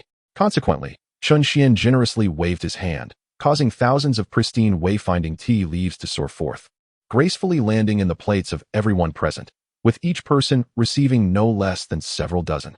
In an instant, the crowd was taken aback, their expressions shifting to astonishment. Even some composed elder women could not restrain themselves from uttering exclamations of surprise. What? Fresh wayfinding tea? Oh my, so much. Good heavens, is this for us? No wonder the master dismissed our tea. It turns out he is extravagantly wealthy. This is simply overwhelming. The astonishment among the crowd was palpable. Even Miao Yundi, who had been intently watching Chen Xuan, could not hide her surprise. Observing this, Chen Xuan waved his hand and said, Enjoy some fresh tea. Keep the old ones for yourselves. With that declaration, the crowd erupted in excitement. They quickly rose to express their gratitude to Chen Xuan, secretly pondering the source of their pavilion master's newfound wealth, marveling at his lavish generosity. Certainly, Miao Yundi had never anticipated that Chen Xuan would be so affluent. She felt increasingly fortunate about her choice. After all, such a young powerhouse, a leader of a sect, possessing an extraordinary weapon and an abundance of enlightenment tea. And most importantly, devoid of any lecherous tendencies. To be candid, individuals like him are virtually non-existent in this world, especially his lack of carnal desires. Aside from those with peculiar preferences, such people are simply rare. This was also the reason she dared to submit. If it were any other man, even if equally powerful, she would not have had the courage to yield, as submission signifies adherence to the majority of the other's commands. For a moment, a smile involuntarily graced the corners of Miao Yundi's lips, as she reveled in her good fortune. With such thoughts, a group of dozens of beautiful women soon entered the grand hall, commencing a dance performance. It is a fact that women are inherently disinclined towards rivalry. They often prefer the arts such as music, chess, calligraphy, and dance. Thus, the most fitting form of entertainment was, indeed, a display of talent. Before long, the hall was filled with an atmosphere of revelry and merriment. Chen Xuan observed for a while before choosing to depart early, seeking rest. It was not that he lacked masculine interest in dance. Rather, he found the formal performances rather uninspiring. Consequently, after the first dance concluded, he rose and left his seat. The others, witnessing this, could only gradually disperse. Meanwhile, in the southern domain of the great wind divine kingdom, the sound of the jade cup shattering upon the floor echoed, scattering shards everywhere. The sovereign of the great wind divine kingdom, with a cold expression, addressed the kneeling figure before him in fury. My brother has been dead for several hours, and yet the murderer remains unfound. What are you all doing? That was, indeed, my brother. Oh, dear brother of the same mother, my sovereign, we are utterly at a loss for any trace. Perhaps we should beseech the esteemed national master for assistance. If the venerable sage can discern the identity of the perpetrator, I shall brave fire and water to bring the culprit to justice. The kneeling figure, with a countenance full of grievance, replied with utmost caution. They were acutely aware that the prince of the northern town was the sovereign's own brother. Yet, they genuinely could uncover nothing. It seemed as though the thunderous king had vanished into thin air, leaving no clues behind, rendering their search futile. Thus, they could only place their hopes upon the national master. The subordinate cautiously cast a glance toward the esteemed sage seated in the distance. Upon hearing his name mentioned, the national master slowly rose to his feet, offering his services. In that case, allow me to perform a divination to assist the sovereign in locating the fiend. Having said this, the sage closed his eyes, a confident expression adorning his face as he began to calculate, murmuring ancient incantations under his breath. As he continued, he produced the relics of Fengzhentian, enhancing the direction of his divination. Soon, the void before him began to ripple, as if a revelation were about to materialize. Observing this, the sovereign of the great wind kingdom lost all inclination to reprimand his kneeling subordinate, and instead gazed intently into the ether, his eyes brimming with anticipation. Gradually, the void became increasingly distorted. The sovereign's heart surged with elation, his eyes widening in astonishment. Yet, at that very moment, the sage abruptly opened his eyes and, in an instant, was beset by a violent bout of coughing, spitting forth a mouthful of blood. In an instant, blood gushed forth, and the distorted scene vanished. The national master stiffened, collapsing to the ground with a resounding thud. The opponent was far too powerful, beyond comprehension. I have suffered. Backlash. With that, the national master tilted his head and fell silent. Chapter 138. The sovereign has no younger brother. Turmoil in the southern region, the adversary is overwhelmingly strong. The sovereign was taken aback, unable to contemplate further when the national master tilted his head and, with a soft thud, ceased to make a sound. Before the sovereign could utter a word, a subordinate who had been kneeling hurriedly crawled over to assist in assessing the national master's condition. After a thorough examination, he anxiously lifted his gaze. Your Majesty, he is dead. What? Dead? A thunderous shock coursed through the sovereign's body, leaving him utterly stunned. How could someone die from merely extrapolating? Was it not said that even when one reached the level of a holy king, they would only incur severe injuries? How could this result in death? Suddenly, the sovereign trembled again, incredulously pondering. The backlash from a holy king results in severe injuries. Could it be that the opponent surpasses the holy king? By heavens! Could the one who killed my brother be from the central divine realm? Apart from the central divine realm, there are no beings of strength surpassing that of a holy king. With this thought, the sovereign was struck with alarm, and concern for his own safety began to swell within him. He took a deep breath and urgently gestured to his subordinate. Quickly, find a place to bury the national master. Claim that he perished due to a mishap in his cultivation. What about the matter of the Thunder King? The subordinate, momentarily taken aback, asked in confusion. However, this inquiry only served to infuriate the sovereign, who coldly retorted, What Thunder King? When will our Wind Nation have the Thunder King? The subordinate was utterly bewildered by the sovereign's words, completely failing to grasp their meaning. He continued, in a state of confusion, Your Majesty, the Thunder King is your biological brother. Silence. The subordinate was abruptly interrupted before he could finish his sentence. The sovereign, with utmost seriousness, clarified. This sovereign has no biological brother. I have only an elder sister and a younger sister, but no elder brother or younger brother. There is no need to investigate the matter of the Thunder King any further. Dismissed. The subordinate, perplexed, recalled that the Northern Guardian King was indeed the sovereign's brother. Could it be that his memory was faulty? His expression was one of utter confusion. However, Since the sovereign had spoken, he could only comply. Yes, I take my leave. He respectfully lifted the corpse of the national master and exited the scene. Watching the subordinate depart, the sovereign secretly exhaled in relief. Regardless of whether it was a divine domain's intervention, as long as he refrained from further entanglement, this matter could be considered thoroughly resolved. In the Jade Maiden Pavilion, Chen Xuan's resting chamber was exquisitely arranged. However, it seemed that the cleaning had taken too long, as the room was permeated with the lingering fragrance of women, which left Chen Xuan somewhat helpless. It must be said, the Jade Maiden Pavilion truly was a sanctuary for women. Even though the room was currently occupied solely by him, one could still sense the remnants of feminine presence. System. Open the luxurious disciple recruitment gift package. Sitting on the bed, Chen Xuan did not rest. Instead, he seized the opportunity to open the package, hoping for some splendid rewards. Ding. The luxurious disciple recruitment gift package has been successfully opened. The system's voice rang out, followed by a series of notifications detailing the rewards received. Congratulations to the host for acquiring 2 Emperor Summoning cards and 2 Sage Summoning cards. Furthermore, the host has obtained a 1-to-1 replica clone. This clone perfectly mirrors the host's cultivation and aura, enhancing alongside the host's growth. It possesses the ability to autonomously repair itself if damaged. However, flawless replication requires the host's mental control. Additionally, the host has received 10 tons of enlightenment tea. Ding. The rewards have been successfully distributed. Please check. Host. Chen Xuan. Is that all? Just this? Damn it, I can overlook the meager rewards. But can I at least have some variety next time? More enlightenment tea? I now have accumulated over 20 tons of it.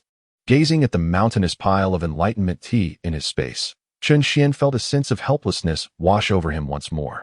Clearly, the system adhered strictly to its protocols, merely responding with a nonchalant "oh" before falling silent. Chen Xuan, I can't be bothered to argue with the system.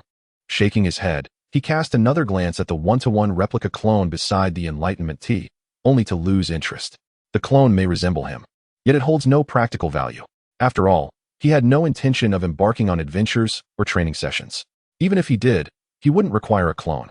His own cultivation was sufficient to sweep away any obstacle, not to mention the several immortal summoning cards residing in his space. Never mind. I never expected to receive anything of great worth. I shall keep the enlightenment tea as rewards for my disciples. Chen Xuan contemplated silently. A night passed without incident. As dawn broke the following day, Chen Xuan awoke from his meditation and summoned Li Qiyao, preparing to set off back to the Eastern Domain sect. At that moment, Miao Yuni received the news of his departure and immediately set aside her tasks, bringing her disciples and several esteemed elders to bid him farewell.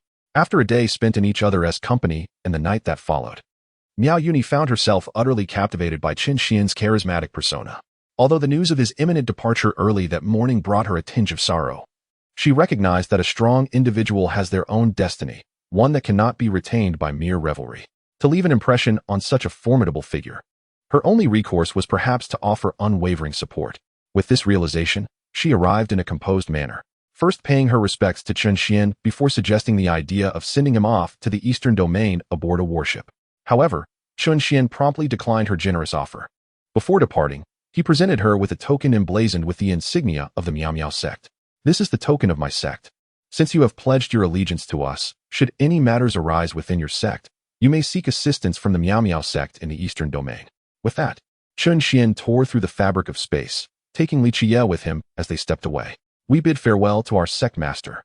The assembly quickly clasped their fists and bowed. By the time they straightened up, the rift in space had vanished, leaving the courtyard in tranquil silence once more. Yet, Miao Yuni remained fixated on the space that had just been torn open, reluctant to avert her gaze. It was only when her disciple, Su Ro, gently reminded her that she snapped out of her reverie. Master, you're still watching. The sect master has likely already gone far. Miao Yuni suddenly realized that her disciple was gazing at her with a smile that was neither entirely genuine nor false. Her cheeks flushed, a rare occurrence, and she immediately adopted a serious demeanor, saying, "What is it? Are you quite idle? If so, go assist the elders with their aftermath tasks. Be quick about it." "Very well, I shall take my leave," Su Ro replied, nodding helplessly, accepting the consequence of her playful banter. Nevertheless, as long as everything remained stable at the Jade Maiden Pavilion, Su Ro was willing to endure any hardship or fatigue. However, events seldom unfold as one wishes. After Chen Xuan departed for a period, news began to spread throughout the southern region like mushrooms after rain, claiming that Miao Yuni, the head of the Jade Maiden Pavilion, had obtained the inheritance from the imperial tomb. Alas, have you heard that the imperial tomb has emerged? Miao Yundi of the Jade Maiden Pavilion entered it. I have heard as well. It is said that the imperial tomb contains the divine artifact, and it is indeed the authentic imperial tomb. Goodness. The divine artifact has even appeared? Is chaos about to descend upon our southern region? It is rumored that after Miao Yundi emerged, she annihilated the leaders of the two underworld sects and seized the supreme weapon, the devouring demon cauldron. She must have acquired the great emperor's inheritance. Humph. The inheritance of our demon clan's great emperor must belong to us. Immediately inform all demon forces in the southern region. We must reclaim the great emperor's legacy. Chapter 139. Returning to the sect. To live as an ordinary person. News regarding the Jade Maiden Pavilion's acquisition of the great emperor's inheritance continued to proliferate. Sanctuaries began to direct their attention towards the Jade Maiden Pavilion, particularly the demon clan of the southern region. Although, on the surface, the southern region appeared tranquil, clandestinely. It had already commenced a large-scale coordinated effort. Of course, that is a tale for another time. At this moment, the southern region was still enveloped in the recent news of the imperial tomb. Miao Yuni had not yet become the target of everyone's ire. Meanwhile, Chen Xuan returned to the Piao Miao sect accompanied by his novice disciple. Upon arriving at the main peak of the sect, the master and disciple stepped forth from the rift in space. Li Qie gazed upon the opulent sect, blessed with an extraordinary environment, and felt as if he were floating in a realm beyond the mundane. He could scarcely fathom how he had transformed from a humble shepherd to a disciple of a sacred sect. It all felt like a dream. This transformation, however, left him feeling rather restrained. At that moment, from a distance, Lu Yu, who was nestled beneath a tree engrossed in a novel, noticed her master returning with a young boy and approached out of curiosity. "Master, you're back," she greeted, before turning her gaze to Li Qie, her eyebrows knitting in confusion. "Is this my little junior brother?" "Greetings, senior sister." Li Qie promptly bowed, unable to meet Lu Yu's eyes. Observing Lu Yu's presence, Chen Xuan nodded toward her and said, "Yes, his name is Li Qie. Since you have some free time, why don't you help him familiarize himself with the sect and assist him in selecting a cultivation technique?" "Of course, master," Lu Yu replied with a nod, leading Li Qie to arrange for his accommodations and to become acquainted with the sect. Meanwhile, Chen Xuan busied himself by summoning Lu Tsang to discuss the promotion of outer disciples. After all, a disciple's status should not remain static. Avenues for advancement must be established. Furthermore, the criteria for inner disciples were exceedingly stringent, and their numbers were too sparse, necessitating supplementation. After a thorough discussion, it was ultimately decided that the criteria for recruiting inner disciples would be lowered by one tier. Those with an 8-star potential would now be eligible. Furthermore, all outer disciples would undergo assessments every 5 years, and upon meeting specific requirements, they too could ascend to the inner circle. As for the specifics of the evaluations, Chen Xuan did not delve deeper, entrusting Lu Tsang with the entire process. Thus, the recruitment standards for the Piao sect were established: 67 stars for outer disciples, 89 stars for inner disciples, and 10 stars and above for direct disciples. In the interest of fairness amongst the disciples, Chen Xuan also instructed Lu Tsang to initiate the pathway for outer disciples to advance, commencing evaluations for the inner disciples without delay. Upon the announcement of this news, the outer disciples were electrified, akin to having been injected with a surge of energy, fervently dedicating themselves to their cultivation in hopes of joining the inner circle. Meanwhile, Luo Feishuan had also broken through to the Saint Realm. Upon learning of this news, Chen Xuan promptly elevated her to the position of formal elder of the outer sect, enhancing her benefits as a form of encouragement. There was no alternative. She was the sole female elder within the sect, and matters concerning female disciples and female attendants were inextricably linked to her. Thus, upon her emergence from seclusion, Luo Feishuan found herself ensnared in a whirlwind of activity, assisting female disciples with health assessments and guiding the frustrated female attendants who harbored unrequited affections for the sect's elders. Meanwhile, Chen Xuan could only hope that this recruitment process would attract some female elders to rectify the sect's deficiency in this regard. Within days of Chen Xuan's return, Li Qie began to settle down as well, gradually becoming acquainted with Lin Fan, Yi Qingcheng, and all his senior brothers and sisters under Lu Yu's guidance, subsequently immersing himself in the busy world of cultivation. As an individual of ordinary constitution, he relied solely on cultivation, which did not afford him rapid advancement in his cultivation level. After several days of training, he merely managed to attain the second level of qi refinement, a pace even slower than that of newly arrived outer disciples. Nonetheless, despite this, Li Qie felt that his progress was astonishingly swift. On this particular day, having just entered the second tier of qi refinement, He eagerly sought out his senior brothers and sisters to share his joy. However, he was disheartened to witness his sixth senior brother, Tang Yin, deeply immersed in the comprehension of boundless divine mysteries. This sight weighed heavily on Li Qia's spirits, leading him to retreat to seek solace from his master. Master, do you think I am too slow-witted?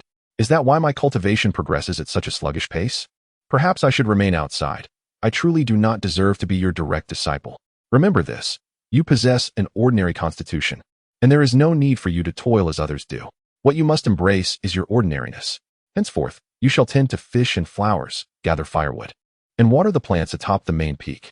Thus, under Master Chen Xuan's guidance, Li Qia reduced his cultivation time and began to engage in these simple tasks.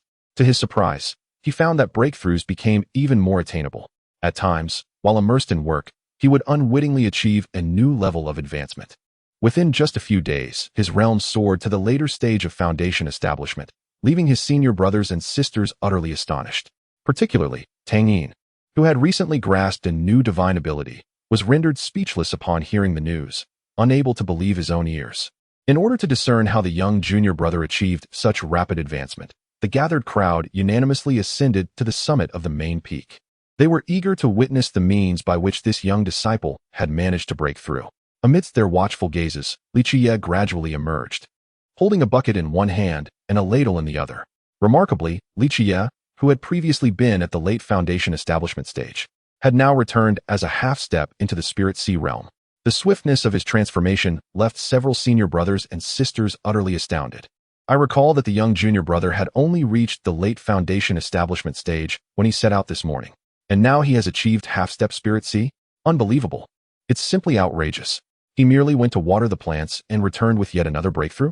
Good heavens! Where did our master find such an extraordinary prodigy? To break through without any training, and yet the process seems as effortless as drinking water. As the crowd stood in shocked silence, Li Qia rolled up his sleeves and ascended the winding path, noticing the bewildered expressions of his senior brothers and sisters. He promptly greeted them with utmost politeness. Good morning. Esteemed seniors, are you not practicing today? The five were left speechless. Young junior brother, how have you advanced so swiftly these past few days? Have you discovered some technique that you could share with us? Murong Ingluo smiled faintly, presenting what she believed to be a gentle demeanor. Subsequently, Yi Qingcheng could no longer contain her curiosity and inquired, Indeed, young junior brother, what has the master imparted to you? How is it that you can break through without engaging in training? Upon hearing the inquiry from his senior sister, Li Qia paused slightly, casting a glance at the others. Although others remained silent, their gaze was fixed upon him, clearly awaiting his response. Thus, Li Qia candidly admitted, I have no idea either. My master instructed me to refrain from excessive cultivation and instead engage in simple tasks like tending to fish and flowers, chopping wood, and drawing water. As I immersed myself in these activities, I inadvertently experienced a breakthrough. Are you certain? You achieved a breakthrough merely through your chores? Surely you were not cultivating while working? One questioned. Junior brother, do not entertain notions of secretly surpassing us. We are already exerting ourselves to the utmost. Indeed, junior brother, if we are to cultivate, let it be in a straightforward manner. Skepticism lingered among the group, prompting them to jest with Li Qia. Misinterpreting their light-hearted banter as doubt, he grew anxious, fearing a misunderstanding from his senior brothers and sisters. He hastily clarified, I truly did not engage in any secret cultivation. I assure you, I was genuinely working. The group responded with bemusement. Chapter 140. The disciple emerges, entering the divine realm of Central Land, observing the flustered and earnest defense of their junior brother. The others felt exasperated. There's no harm in secretly cultivating. They thought they were merely jesting. Reluctantly, they offered words of reassurance. Junior brother, we believe in you. Yes. Seventh night, do not overthink it. We harbor no ill intentions, merely curiosity. With patience, they explained, their tone softening. It was only then that Li Qia comprehended their lack of reproach. After a quiet sigh of relief, he continued, Seniors, the reason I experienced a breakthrough while working is that my mind was solely focused on the task at hand, free from distractions. Why don't you join me in my labors and see for yourselves? As the words were uttered, the crowd collectively rolled their eyes, silently pondering. Ah, you arrogant one. Knowing we cannot master this, yet insisting we try. Is it merely to show off? We shall not witness your pretense. Thus, they tactfully declined his invitation. Observing their response, Li Qia resignedly shifted his focus back to his tasks, saying, Since you choose not to join, I shall return to my work. I have yet to feed the goldfish I nurtured yesterday."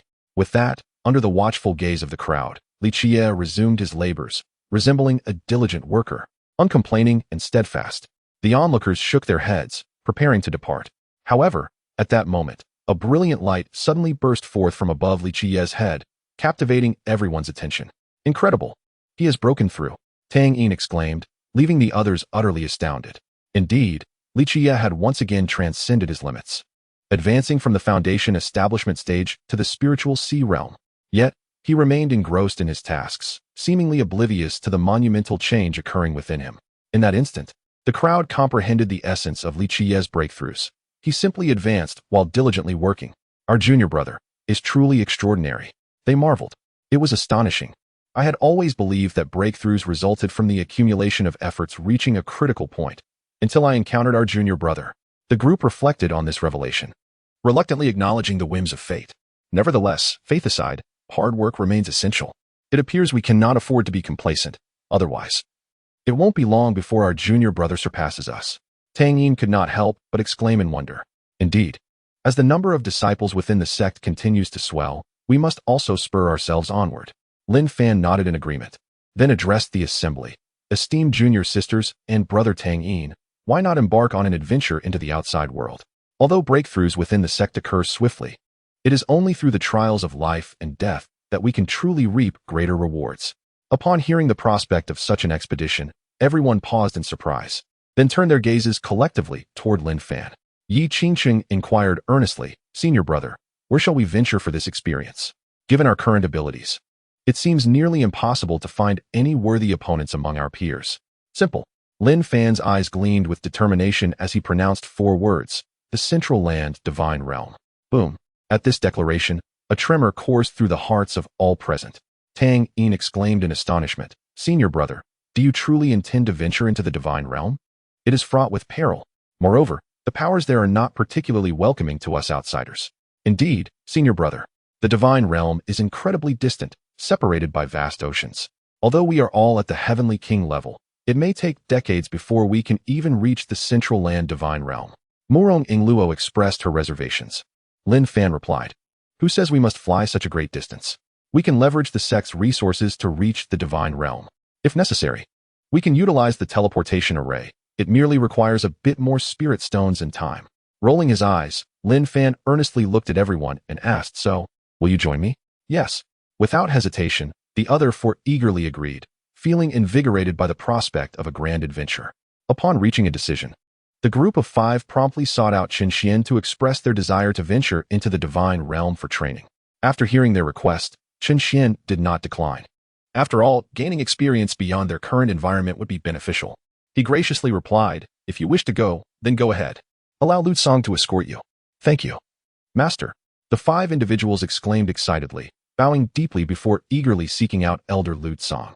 Meanwhile, Chen Xuan did not neglect his 5 disciples. Instead, he issued an order to the Black Dragon, Long Outyin. "Long Outyin, my 5 disciples are to embark on their training in the Divine Realm. I command you to protect them covertly. Do not intervene unless it is a matter of life and death. This supreme weapon, the 7-star bell, is temporarily bestowed upon you for your protection. Should you perform admirably, it shall be yours." A resounding voice echoed in the mind of the Black Dragon, who was coiled upon the mountainside of the main peak, sending a thrill through its body and causing it to open its eyes wide in excitement. Gazing at the 7-star bell before it, the dragon felt a surge of exhilaration. A supreme weapon, could it truly be within its grasp? "Ha ha ha!" Long Outyin exclaimed joyfully, nearly beaming with delight. It was known that during its time as a quasi-emperor, its fiancé he had covertly refined its physical form to acquire materials for a supreme weapon. Thus, the notion of obtaining such a weapon had become an obsession over time. Now, with an opportunity to possess a supreme weapon presented before it, the dragon's emotions soared. With a solemn nod, Long Outyin promptly responded, "Yes, Sect Master. I shall diligently guard them, and I will not reveal myself unless it is a matter of life and death." Having spoken, Long Outyin sheathed his supreme weapon and eagerly set off in search of Lu Song, albeit stealthily, evading detection by the 5-member group. Observing this scene, Chen Xuan felt reassured and withdrew his gaze. After all, it was imperative for his disciples to be accompanied by a protector in the Divine Realm, otherwise, they would be vulnerable to the covetous eyes of others, potentially leading to perilous situations. Moreover, in ordinary sacred lands, or among formidable superpowers, protectors were a commonality. As the direct disciple of the foremost sect across the realms, he could not afford to be without a guardian, lest he lose face. However, enlisting an inner sect elder, akin to an emperor, would be an extravagant use of resources, while engaging an outer sect elder, a sage king, might not suffice for comprehensive oversight. Thus, deploying a great sage-level black dragon was the most fitting choice. Furthermore, Long Out Yin was among the few adept at the Great Void technique, allowing him to conceal himself within the void without leaving a trace. As the rift in the void closed, the five from the mysterious cloud sect firmly set foot upon the sacred land of the divine realm. They marveled at the rich spiritual energy in the unique environment surrounding them. Is this truly the divine realm? It feels rather unremarkable, one mused. Indeed, this environment pales in comparison to our mysterious cloud sect, Morong Ing Luo and Tang Yin whispered as they surveyed their surroundings. Just as their words faded, the distant sounds of battle erupted, with formidable divine powers clashing violently across the sky. Someone is fighting. Let us investigate, Lin Fan declared, his gaze sharpening as he led the group toward the source of the commotion, completely oblivious to the black dragon stealthily trailing them through the void. Chapter 141. The arrogant divine son of the divine realm. As the five members of the Pyamyao sect arrived at the battlefield, they were met with a multitude of cultivators gathered around. At the center of this assembly stood two combatants, one elderly and one youthful. The young cultivator bore an expression of haughty disdain, exuding an air of superiority, while the elder, with one arm shattered, clutched a token inscribed with the words Yao Wang Ling. It was evident that the formidable spells exchanged moments ago had originated from their duel. However, the battle had now concluded, with the elder sustaining grave injuries and suffering a complete defeat. The onlookers buzzed with fervent speculation, their conversations revolving around the two combatants. Whispers of the Yao Wang Ling's emergence and the subsequent unveiling of the secret realm had spread widely. It was astonishing to witness even the divine son seeking the coveted token. Did you just learn of this? Countless prodigious talents have ventured into the endless mountains in search of the Yao Wang Ling during this time. So far, hundreds of these tokens have been unearthed. Such a multitude. It seems the rumors hold merit. The Yao Wang's secret realm has lain dormant for thousands of years. Should it resurface now? One can only imagine the potency of the herbs within, perhaps even transcending into sentience.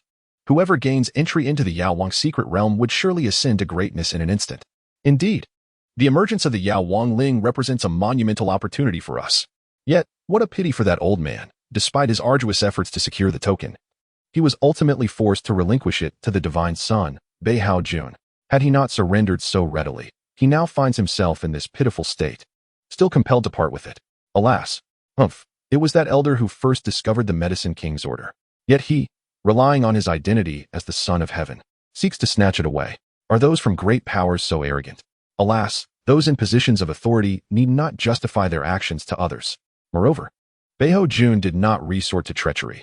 He struck openly, and with a single move, he severely wounded an elder of the 9th level of the Heavenly King realm, despite being only at the 7th level. Such prowess renders us all ashamed.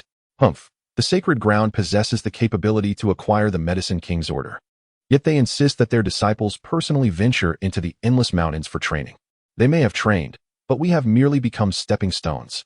The crowd murmured among themselves, expressing their astonishment and concern. Amidst them stood the elder, blood trickling from the corner of his mouth, his face contorted in agony. Indeed, he was the elder of the Heavenly King realm spoken of by many. Before him stood a man, unscathed, who was none other than Beihao Jun, the Son of Heaven.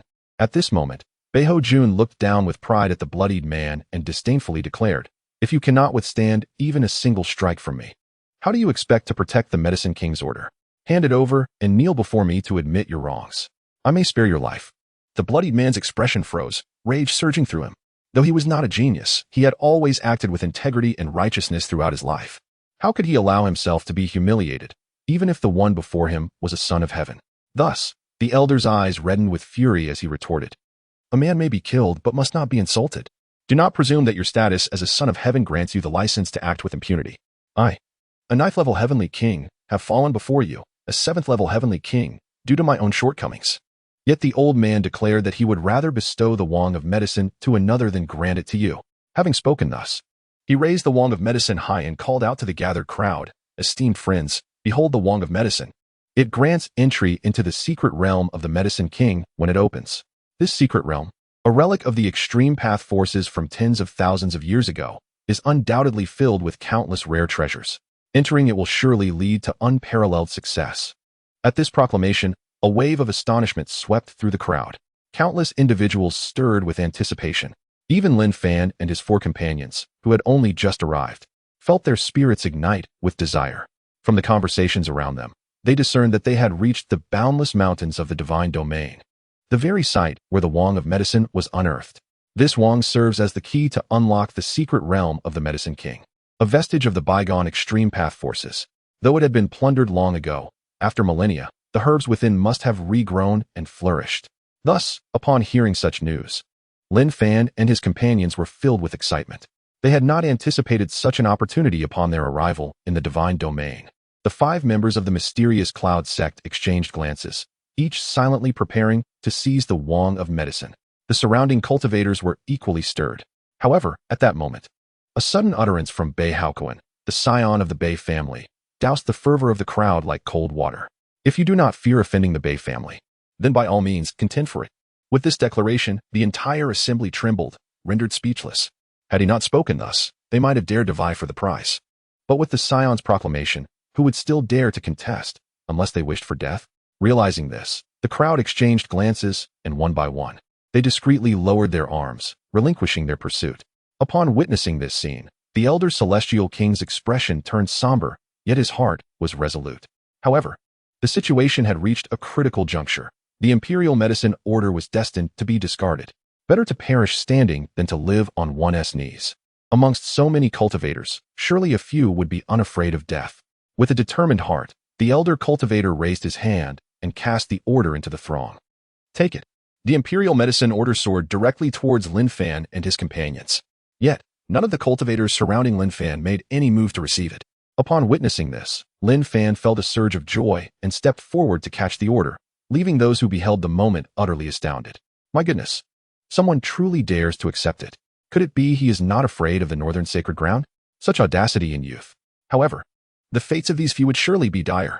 Whispers circulated among the crowd as they quickly retreated, creating a wide space around Lin Fan and his companions, making them appear somewhat distinguished from the rest.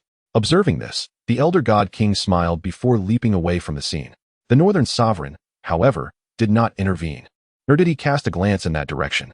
With a swift motion, he struck the sky, sending the departing elder crashing down. Turning his gaze upon Lin Fan and his companions, his expression darkened. You possess remarkable courage to disregard my words? With that proclamation, the surrounding crowd trembled, their concern for the 5 individuals mounting. After all, the cultivation level of these 5 was not to be underestimated. The leader possessed the prowess of a 6th heaven celestial king, while the others, though slightly lower, were also celestial kings in their own right. They were undoubtedly figures of exceptional talent. Should they perish, it would indeed be a tremendous loss. Yet, it was evident that the crowd had gravely underestimated the 5 from the mysterious sect. Although the 5 of them may not possess the same level of cultivation as the esteemed Bei Haojuan, each one is undoubtedly endowed with exceptional talent. As for battling beyond their means, they had commenced such endeavors even during their time in the Yuku realm. Thus, they held Bei Haojuan in utter disregard. The vivacious Morong Luo was the first to retort, "Who do you think you are? Does everyone have to heed your words?" Indeed, that item was bestowed by another. It does not belong to you. Yi Qingqing nodded in agreement, offering her own rebuttal. Lin Fan, with a tone laced with hostility, warned, I advise you not to meddle in affairs that do not concern you. Junior brothers and sisters, let us depart. With that, Lin Fan intended to lead everyone away. However, at this juncture, if they were to leave smoothly, Bei Haojuan would no longer be the illustrious figure he is. In a swift motion, Bei Haojuan advanced, coldly stating, I, Bei Haojuan, am not unreasonable. A mere medicine king order holds no significance for me. Wishing to leave? Then defeat me. Upon hearing these words, the crowd erupted in astonishment, all eyes turning towards Lin Fan and his companions. Chapter 142, The Rules of the Protectors, The Legend of 5 in the Face of the Divine Domain's Scion's Provocation. Although Lin Fan and the others were slightly lesser in cultivation, there was not a trace of fear among them. Among them, the junior disciple Tang Yin eagerly volunteered. Senior brother, senior sisters, allow me to take on this challenge. Grant me a chance to prove myself. Junior brother Tang Yin, your cultivation is still modest since you have just entered the sect. Allow me to handle this. Morong Luo countered without hesitation. Do not quarrel. I shall take care of it, Yi Qingsheng asserted, stepping forward. Even Sherlinger obediently stood up, addressing everyone. I can also participate. The onlookers, bewildered by the heated debate among the few individuals, found themselves at a loss. After all, none of them possessed the formidable cultivation level of Beiho Jun. Furthermore, Beiho Jun was the scion of the sacred land. Those who attain such a status are invariably the most extraordinary among their peers. It is not merely that those of the same realm would shy away from provoking the scion, even those slightly above them in cultivation would tread carefully. These five, whose skills were hardly exceptional, exhibited such audacity. What could possibly be their background? Surely, they couldn't be unaware of the Beiho family's prestige. As the crowd remained in a state of confusion, Beiho Jun's expression darkened, as if he felt deeply insulted. He declared with indignation, "There's no need for discussion. You may all come at me at once." The five were momentarily taken aback, then turned in unison to Beiho Jun, asking in unison, "Are you certain?" "Ah, to deal with you, one hand suffices," Beiho Jun proclaimed, a sense of pride returning to him. "If you can compel me to use my other hand, I shall let the matter rest." With that, he raised one hand, his hair billowing as if caught in an unseen wind, gazing down upon the crowd with haughty disdain. Seeing this, the five exchanged knowing glances, their laughter resonating with confidence. Why bother with pleasantries? They simultaneously directed their most formidable attacks at Beiho Jun's invincible sword intent. The void of eternity, chaotic divine light, heavenly calamity light, endless entanglement. In an instant, five devastating auras surged forth, bearing down upon Beiho Jun, who trembled involuntarily, his pupils constricting in shock. He had never anticipated that the assault from these five individuals would be so ferocious. Each breath they took seemed intent on his annihilation. Consequently, he had no time to react and immediately summoned every ounce of his strength to form a defense at an unprecedented speed. A flicker of exhilaration sparkled in his eyes as he braced himself against the arcane powers of these five adversaries. Ha! How formidable! I never expected to encounter worthy opponents. Splendid! You shall serve as my stepping stones. Madness danced in his gaze as he endured the first wave of mystic energy that entangled him. The force struck him without evoking any sensation. Initially, he thought his foes were feeble, but as he felt himself ensnared by an invisible force, he paused in surprise. Yet, this surprise was fleeting, and he dismissed it with ease. Although he found himself ensnared and hindered in movement, he believed breaking free would not pose a significant challenge. Thus, he began to gather his strength, preparing to shatter the bindings and confront the second surge of mystic energy. However, as he exerted his efforts, Beiho Jun soon realized that the more he struggled, the tighter the restraints became. Moreover, before he could accumulate sufficient power, the second wave of energy arrived. Boom! The temporal essence surged past him. In an instant, Beiho Jun's cultivation plummeted by 2 minor realms, leaving him weakened to the 5th tier of the Heavenly King realm. What the hell? What the hell? Where has my cultivation gone? Startled by the sudden decline in his power, Beiho Jun was taken aback. After all, with a drop in his realm, breaking free would become even more arduous.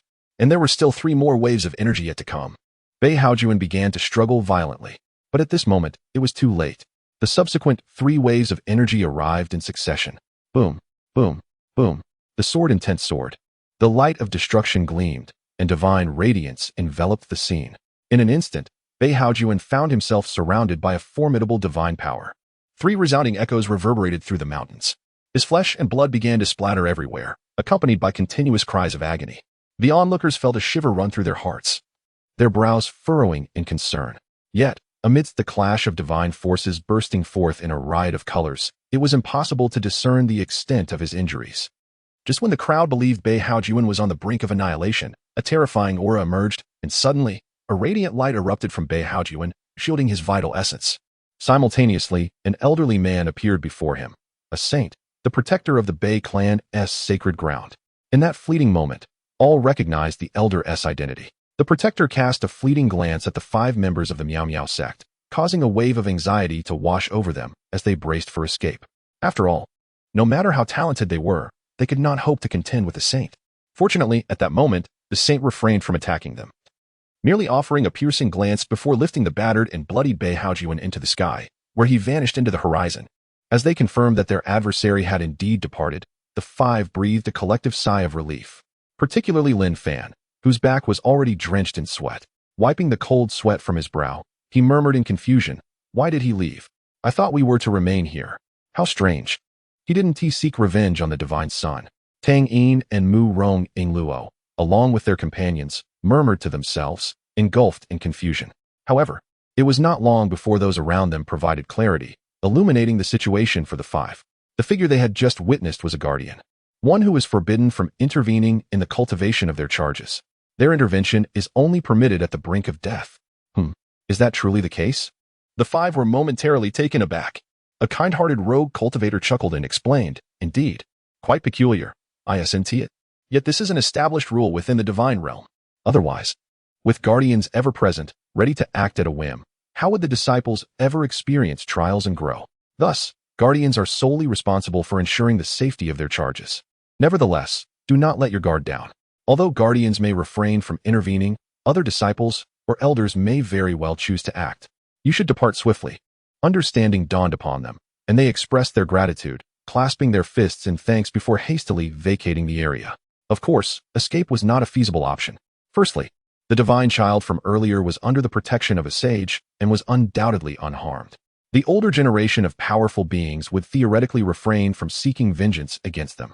Moreover, with the imminent emergence of the Medicine King's secret realm, the five possessed but a single token and needed to acquire 4 more. They could not afford to miss this opportunity to enter the Medicine King's domain. Thus, the five continued to wander through the endless mountains, embarking on a quest to discover additional Medicine King tokens. Naturally, to avoid offending any formidable individuals, they adopted a more discreet approach. Regardless of whom they encountered, their objective was not to slay, but to gather. As long as they secured their gains, they would depart without delay. They were not inclined to linger in battle. Thus, in pursuit of the coveted Medicine King token, the five embarked on a legendary treasure-hunting odyssey. Together, they traversed mountains and forded great rivers, delving deeper into the boundless mountain ranges. Their journey was replete with vibrant experiences, aptly encapsulated in a single phrase: they slayed dragons in the marshlands, raided beast dens for their young, bathed amidst the mists, and even rested in the tombs of their forebears. One by one, the Medicine King tokens fell into their possession, each opportunity fostering their growth. As time elapsed, the once quiet mountain ranges burgeoned with activity, drawing an increasing number of prodigies. The five continually reaped rewards, their renown swelling with each passing day, particularly after the tale of their victory over the North family's divine scion spread. An influx of other divine youths sought to engage with them. This unforeseen attention, which disrupted their initial intention to remain inconspicuous, compelled the five to confront various challengers, ultimately vanquishing several other divine scions and maidens who sought conflict. They had presumed that defeating these adversaries would diminish their troubles. However, they were met with an escalation of complications. Each triumph only amplified their notoriety, inviting further challenges from an ever-growing assembly of divine youths. Even seasoned veterans began to perceive them as bearers of coveted treasures, plotting against them with ill intent. In a bid to establish their reputation, the five had, at times, shown no mercy to the avaricious. Yet this only seemed to embolden more reckless souls. Left with no choice, the five retreated into obscurity, biding their time for the opening of the secret realm while occasionally venturing forth to seize fleeting opportunities. Chapter 143, The Grand Feast of Sea and Sky. The second test of the mysterious sect officially commences. In the eastern region, outside the mysterious sect, a multitude of figures densely populated the area, overwhelming in number. Whether atop mountains or nestled in valleys, a glance reveals an endless sea of humanity, with billions converging here. In stark contrast to the initial recruitment of disciples by the mysterious sect, this gathering has undeniably evolved into a vast and magnificent celebration. Most of the attendees are youthful boys and girls, while the older individuals present are either accompanying family members or pursuing business ventures. Despite the immense crowd, the order amidst the mountains and fields has improved significantly compared to the previous occasion. Essential facilities such as inns, restrooms, and taverns are plentiful. Moreover, the event has seen the emergence of larger and more regulated establishments. In light of this gathering, powerful factions have been astonished by the influx of people and have chosen to capitalize on the opportunity for commerce. When these formidable forces engage, they unleash extraordinary establishments, grand restrooms, luxurious inns, and opulent taverns. Not only do these venues boast greater capacity, but they also exude an air of sophistication and extravagance, instantly becoming sought-after high-end establishments among countless cultivators. Although the creation of these lavish amenities required considerable effort and the modification of existing treasures, which left the powerful factions somewhat dismayed, the commencement of operations led to an explosive surge in popularity for these establishments. The immense profits generated brought smiles to the faces of the major factions, allowing them to momentarily forget their earlier discontent. as the substantial earnings were sufficient to fund the creation of even more extraordinary treasures. Yet, as the influx of guests continued, a new wave of concern emerged. With all rooms occupied, how could they continue to earn? Although the costs were swiftly recuperated, who would ever wish to settle for a mere fixed profit? Thus, after considerable research, various inns began to roll out services such as wake-up calls, notification services, overnight accommodations, and meal provisions, thereby continuously reaping profits from the affluent patrons. Naturally, the guests residing at the Divine Warrior Inn were all individuals of substantial wealth, eagerly placing their orders. Once again, the powerful elite reveled in their triumph. On this day, the moment had finally arrived for the second official commencement of the mysterious sect. Although no one had yet emerged from within the sect, many innkeepers had already begun to rouse their guests, drawn by the sight of arranged tables, chairs, and tea. Bang! Bang bang! Guests awaken. The mysterious sect's evaluation is about to begin. With this announcement, the inn's patrons, one by one, spiritedly opened their doors and stepped outside. Among them, from an opulent room, emerged a meticulously adorned and enchanting woman. She leaned against the railing of the second floor, gazing intently at the mysterious sect's main square, softly murmuring, "Brother Chen, I have come to find you." Indeed, this woman was none other than Chen. Radiantly attired and exceptionally alluring, she had clearly undergone extensive preparation. The reason for her newfound confidence in being accepted by the mysterious sect was straightforward. She had cultivated a secret method, sacrificing a portion of her lifespan to forcibly enhance her innate talent. Though the enhancement was modest, it was sufficient to ensure her successful entry. Regardless, she had resolutely decided to seek Chen's forgiveness during this endeavor. Regardless of the cost, I shall not hesitate. With a resolute click, as Chen made her decision, the doors of the adjoining rooms gradually swung open, revealing a procession of gifted young men and women who turned their gazes towards her. It must be said that Chen beauty is undeniably striking, particularly when she is meticulously adorned, captivating the attention of many men who find it difficult to look away. However, her thoughts were solely occupied by her brother, Chen, within the Misty Sect, oblivious to those who stole glances at her. Thus, while all eyes were on her, hers were fixed upon the Misty Sect, creating a stunning tableau in that moment. "Awake! Awake! Rise and shine, for the testing is about to commence," cried out a voice. "Ping'an, my brother, awaken. The test is imminent." Soon, as the commotion spread, countless cultivators were roused from their slumber. Those without the means to stay at an inn or who had not secured a room emerged from their tents, caves, behind boulders, or from haystacks, hastily arranging their appearances. Once everyone was fully prepared and ready to embark on the day's trials, the sky brightened completely. Several elders slowly emerged from the Misty Sect, making their way towards the square in front of the doors. However, the figure of the sect leader was conspicuously absent. Leading the group was still Lutsong. Following closely behind the elders were several disciples and miscellaneous workers who had come to assist, creating a formidable presence. Among these helpers were Chen and his companions, who took their places beside the elders in need of assistance. Upon catching sight of Chen, Chen was instantly taken aback. Her grip on the railing tightening ever so slightly, her emotions surging with excitement. Particularly noteworthy was the fact that Chen was seated beside an esteemed elder, a clear indication of the regard in which he was held. In that moment, Chen felt as though her very soul was soaring. However, due to the overwhelming number of participants and the distance of her inn, Chen remained blissfully unaware of her presence. Soon enough, everyone took their seats. With a grand gesture, Lutsong unveiled the celestial ladder designated for the test. At the sight of the ladder, the atmosphere erupted into a fervor. All cultivators instantly ignited with enthusiasm. The celestial ladder! It is said that this was utilized in the last assessment. Are we about to commence? The anticipation is palpable. It is rumored that ascending to the 600th level grants one the status of an outer sect disciple. 600 levels? Ha ha ha. Fortunately, I have been preparing for this, having practiced mountain climbing at home for over a month. Such a mere ladder cannot possibly be that difficult. In an instant, countless gazes fixated upon the magnificent celestial ladder. Lutsong did not delay, promptly announcing the commencement of the test. He conveyed the recruitment rules and the modified details of the sect entrance assessment, before dramatically declaring the test officially underway. The test has begun. Boom, boom, boom. The sound resonated, and in an instant, countless cultivators surged forward like a frenzy, racing towards the celestial ladder. These fervent practitioners swarmed like a locust plague. The spectacle truly awe-inspiring. Charge forth, my comrades. We must gain entry into the sect. Oh, who is trampling on me? Ouch, someone stepped on my head. Alas, where are my shoes? Who has knocked them off? Charge forward. Do not falter. Trust in yourself. I can do this. Beyond the heavenly ladder lies a vast multitude. A dense cascade of individuals descending, only to surge upwards once more. Witnessing this scene, Lutsong felt an overwhelming sense of satisfaction, stroking his beard thoughtfully. Subsequently, emulating Chen Xuan, he cheerfully picked up the Dao Ti and savored it slowly. Meanwhile, the cultivators exhibited commendable determination, climbing higher and higher. However, in contrast to the inaugural mountain opening, the influx of prodigies this time was markedly greater. Some, who had just ascended to the 6th tier and were exuberantly shouting, were inadvertently jostled by another, causing them to tumble down and necessitating a tedious climb anew. Chapter 144. On the first day, 2,000 disciples recruited. Summoning 200 saints. The latter test resembled a tumultuous wave sifting through sand.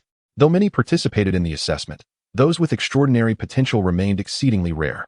As countless individuals ascended the ladder, Nailin Yin reached the 600th tier. Yet, her approach diverged from the rest. While others pressed forward or endeavored to ascend further, she, fully aware of her own gifts, settled into a corner upon reaching the 600th tier, awaiting the conclusion. In truth, having attained the 600th tier and passing the introspective examination would secure her entry into the sect. Acknowledging the difficulty of gaining admission to the outer gate, she harbored no intentions of climbing higher. Soon, waves of individuals surpassed Nailin Yin, continually forging ahead. Among them was a frail youth who appeared to have expended considerable energy. Seated on the steps, drenched in sweat, taking a moment to rest. Upon catching sight of the young lad, Nailin Yin cast a fleeting glance, dismissing him with indifference. After all, for a youth devoid of cultivation, ascending more than a few levels was undoubtedly akin to scaling the heavens. The boy, however, paid her little mind. Pausing momentarily before resuming his ascent, this time, he climbed several hundred steps in one breath, taking another brief respite before continuing his journey upward. Such an astonishing spectacle swiftly captivated the attention of all present. Who is that young man? Someone exclaimed. He seems rather formidable. Li Pingyan? No way. How can it be him? Isn't he merely a one-star talent? The most ordinary and feeble of mortals. One is mundane, 10 are celestial. It's impossible. How could a mere one-star talent ascend to 800 levels? Good heavens. A one-star mortal has indeed reached the 800th tier. Is that not Li Pingyan above? The boy we encountered along the way? Indeed, it is Li Pingyan. Huh, it truly is him. I was the one who brought him along. Father, look. The boy we generously assisted along the way has reached the 800th level. In that instant, Li Pingyan's silhouette appeared as a majestic mountain, capturing the gaze of every cultivator present. Though he seemed diminutive within the celestial ladder, his relentless spirit and unwavering determination to ascend were profoundly inspiring. Even as sweat poured from his brow and his legs trembled, he pressed on with resolute vigor. Those cultivators who were climbing alongside him, those he was surpassing, could not help but lift their heads, following the movement of his figure. Grandfather, I have ascended to the 800th level. I have become a disciple of the mysterious sect. The world claims that mortals cannot cultivate. Yet I am determined to prove to them that even a mortal can slay demons and vanquish evil. Li Pingyan clenched his fists, allowing his fervent sweat to flow. As he continued to climb higher, propelled by the light of hope within his heart, his diligent figure instantly inspired countless onlookers. Who would have imagined that a boy, once burdened by poverty and nearly perishing from hunger on his journey, could now radiate brilliance that pierced the vast sky, leading the way? In that moment, heart surged. Li Pingyan surpassed one cultivator after another, finally pausing at the 998th level, before turning resolutely. At that moment, he resembled a king atop a peak, gazing down upon an endless sea of humanity. Witnessing this, all were left astonished, fervently striving to ascend. Meanwhile, on the sect's plaza, Xiao Chen's gaze narrowed slightly, for he understood that, barring any unforeseen circumstances, the figure above would soon become his junior brother. Before long, a day had swiftly elapsed. Those who passed the initial test began to line up for the second introspective examination. However, this time, the number of successful candidates was significantly greater than during the first ascent, with no less than 20,000 individuals reaching the 600th level. While no one achieved the coveted 10-star rating, over 200 had reached the inner sect, marking a bountiful harvest. Consequently, during the subsequent introspective examination, the assisting disciples and menial workers were particularly busy, with even Nailin Yin among them, unnoticed by Xiao Chun. Alas, the chaos of simultaneous cues left him too preoccupied to observe the others. After the heart testing concluded, the crowd gathered once more, and he paid little attention to his surroundings. resulting in his failure to notice the presence of Nailan Yin. As the evening approached, the first day of testing came to a complete end. The elders ushered the 20,000 newly initiated disciples into the sect, commencing the allocation of accommodations, personal tokens, and garments. Meanwhile, Lutsong brought the enrollment data to the main peak for reporting. Master, on this inaugural day of the sect's establishment, we have received a total of 20,000 external disciples and 200 internal disciples. Among them, there is one disciple named Li Pingyan who ascended to the 998th level. Ah, excellent. Nurture them well. You may leave now. Yes. Lu Song departed with utmost respect. Chen Xuan, seated on a rocking chair at the cliff's edge, cast a silent glance at the incoming gifts. Deluxe Enrollment Gift Package X20,000. Luxurious Enrollment Gift Package X200. Chen Xuan was taken aback by the sheer volume of enrollment packages, momentarily at a loss for how to utilize them. Although the deluxe and luxurious packages contained nothing of particular note, the sheer quantity was overwhelming. Should he open them all, it was likely that a considerable amount of rubbish would ensue. Taking a deep breath to prepare himself, Chen Xuan silently uttered, "System, open all the packages." Ding. All packages opened successfully. Congratulations to the host for obtaining 180 King Summon cards. Congratulations to the host for obtaining 40 Sage Summon cards. Congratulations to the host for obtaining 10,000 Millennium Snow Ganoderma. Congratulations, host, on acquiring a staggering 2 million various foundational elixirs. The rewards are arriving in rapid succession. However, upon witnessing the influx of these rewards, Chen Xuan felt a sense of resignation. Although the quantity was considerable, most of the items were intended for those below the saint level. Moreover, the sheer number of summoning cards was overwhelming, over 20,000. Fortunately, they could be synthesized, otherwise, with more than 20,000 disciples already received, adding another 20,000 elders would surely drive anyone to madness. System, synthesize all summoning cards for me. Congratulations, host, synthesis successful. Current summoning cards, for Emperor summoning cards, non-synthesizable. 201 Saint summoning cards, non-synthesizable. 8 Monarch summoning cards, can still be synthesized once. Chen Xuan was taken aback. On the very first day of establishing the sect, he had obtained 4 Emperor cards and 200 Saint cards. If he were to recruit disciples for 7 days, would he not end up with saints in abundance? After a brief moment of contemplation, he decided not to dwell on it further. After all, the system aimed for him to develop the foremost sect across the realms. Having a few more saints seemed quite reasonable. Thus, Chen Xuan retrieved all the Emperor summoning cards he had previously accumulated and began the synthesis process once more. To his surprise, he synthesized yet another immortal card. From this point onward, Chen Xuan possessed 3 immortal summoning cards, 4 Emperor summoning cards, and approximately 200 Saint summoning cards. With this realization, Chen Xuan slowly tucked away the immortal summoning cards and, without a moment's hesitation, initiated a new wave of large-scale summoning. System, summon all cards that cannot be further synthesized, except for the immortal cards. Ding. Character Batch Portrayal, Chapter 145, The Establishment of the Criminal Law Hall, The Crisis of the Jade Maiden Pavilion. Boom, boom, boom. As the system delineates the summoners, formidable figures materialize within the Misty Sect, conjured from thin air. In a mere moment, for great emperors, accompanied by 200 semi-saint kings, majestically arrived at the summit. Wherever they passed, countless gazes were cast upwards, especially as the presence of over 200 emanated. It sent tremors through the hearts of the newly initiated 20,000 disciples and 5,000 miscellaneous workers, as if they were confronted with unfathomable terror. What was that group that just flew by? I couldn't discern their forms, yet I sensed an overwhelming dread. Is the sect in peril? Goodness. I've just entered the sect. I've never seen those figures before. Could it be that the sect truly faces a crisis? That aura, it seems to possess a saintly presence. My word, among that throng, there appear to be many saints. What on earth has transpired within the Misty Sect? Why are there so many saintly auras? In an instant, the newly arrived disciples and the several thousand workers were engulfed in a tumult of shock, each startled and commencing to speculate about the unfamiliar powerhouses that whizzed past. However, before they could utter more than a few words, Lutsong's explanation resonated, causing everyone to shudder in unison, their astonishment deepening. Silence. What just passed by were the elders of our sect who had been in seclusion. Now that we are opening our doors to accept disciples, with an increase in numbers, the elders have merely emerged from their retreats. Boom. Upon hearing this, the 20,000 disciples and 5,000 workers were instantly astounded.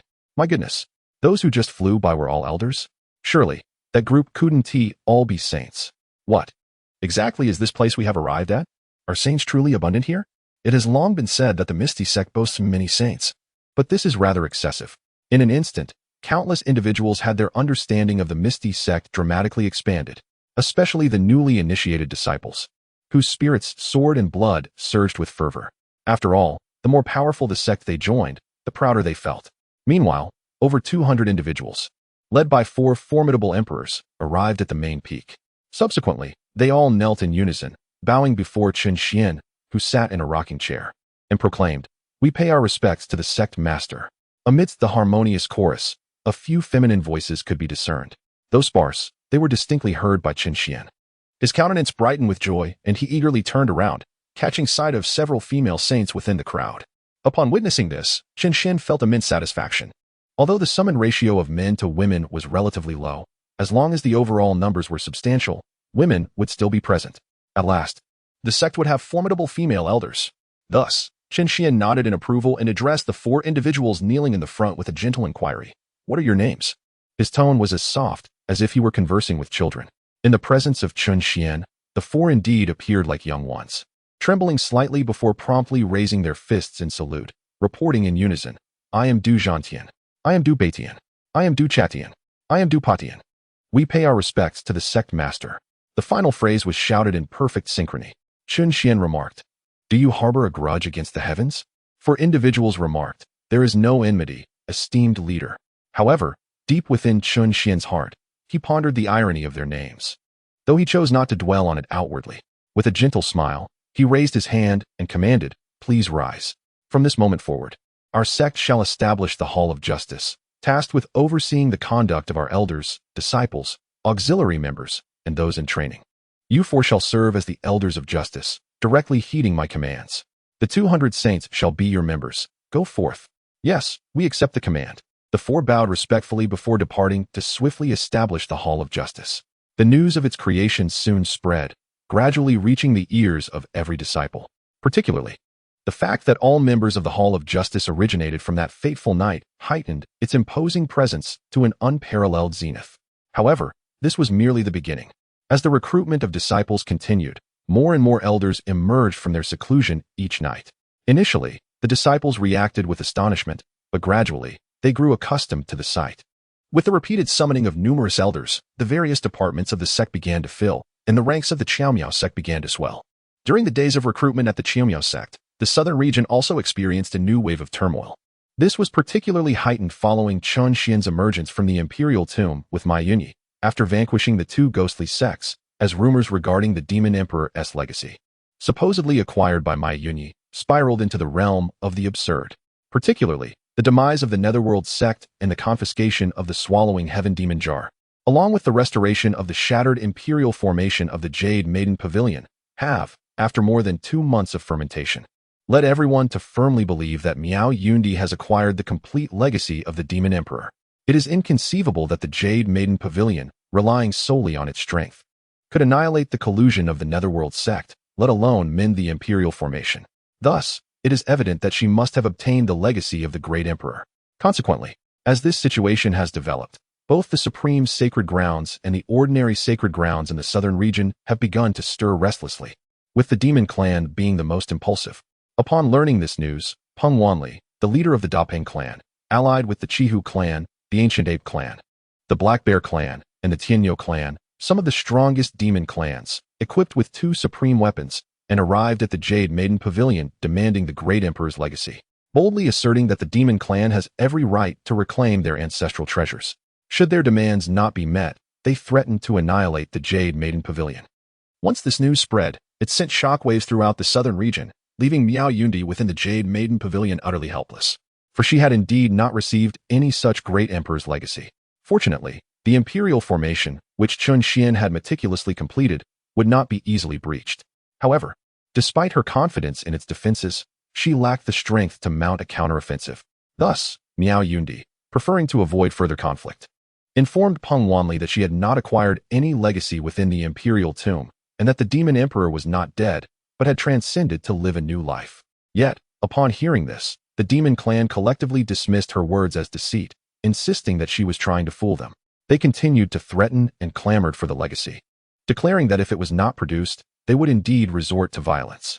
Left with no other choice, Miao Yundi could only reach out to other sacred grounds for assistance in uniting against the demon clan of the southern region.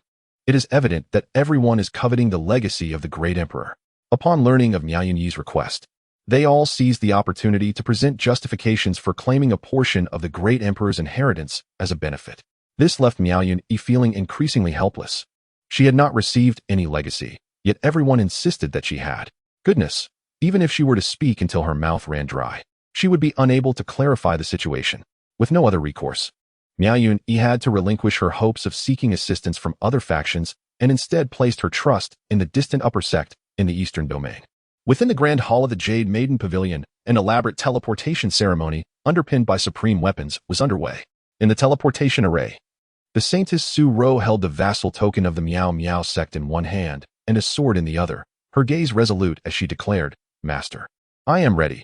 We may commence the teleportation." Very well. The journey to the eastern domain is long and treacherous.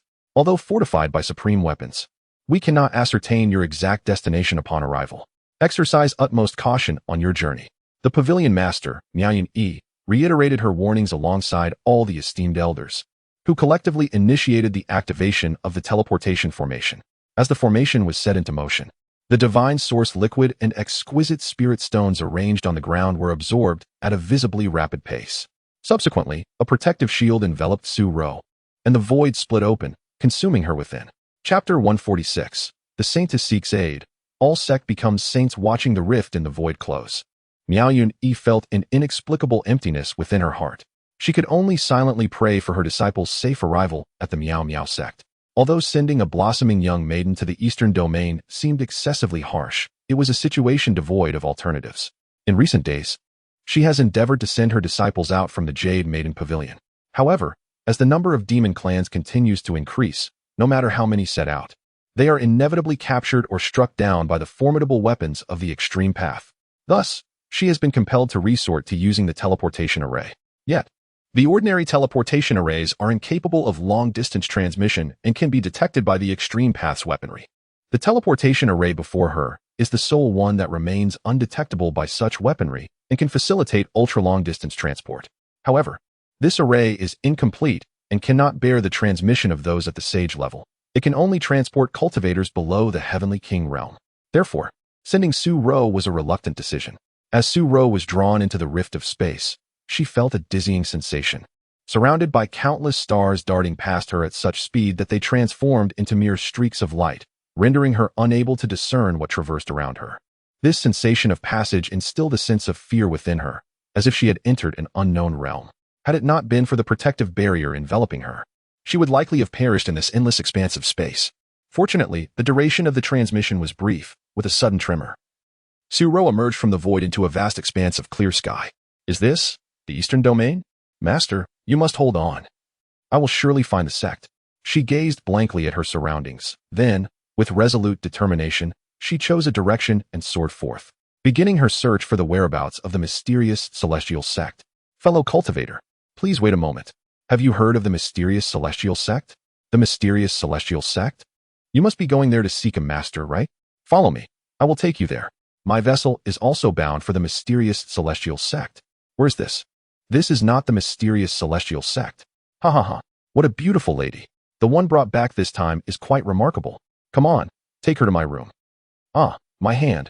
My hand is broken. Oh no, she is a formidable opponent. Run, run. Fellow cultivator, may I inquire about the location of the mysterious sect?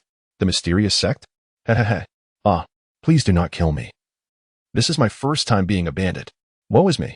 Shopkeeper, have you ever heard of the mysterious sect? The mysterious sect?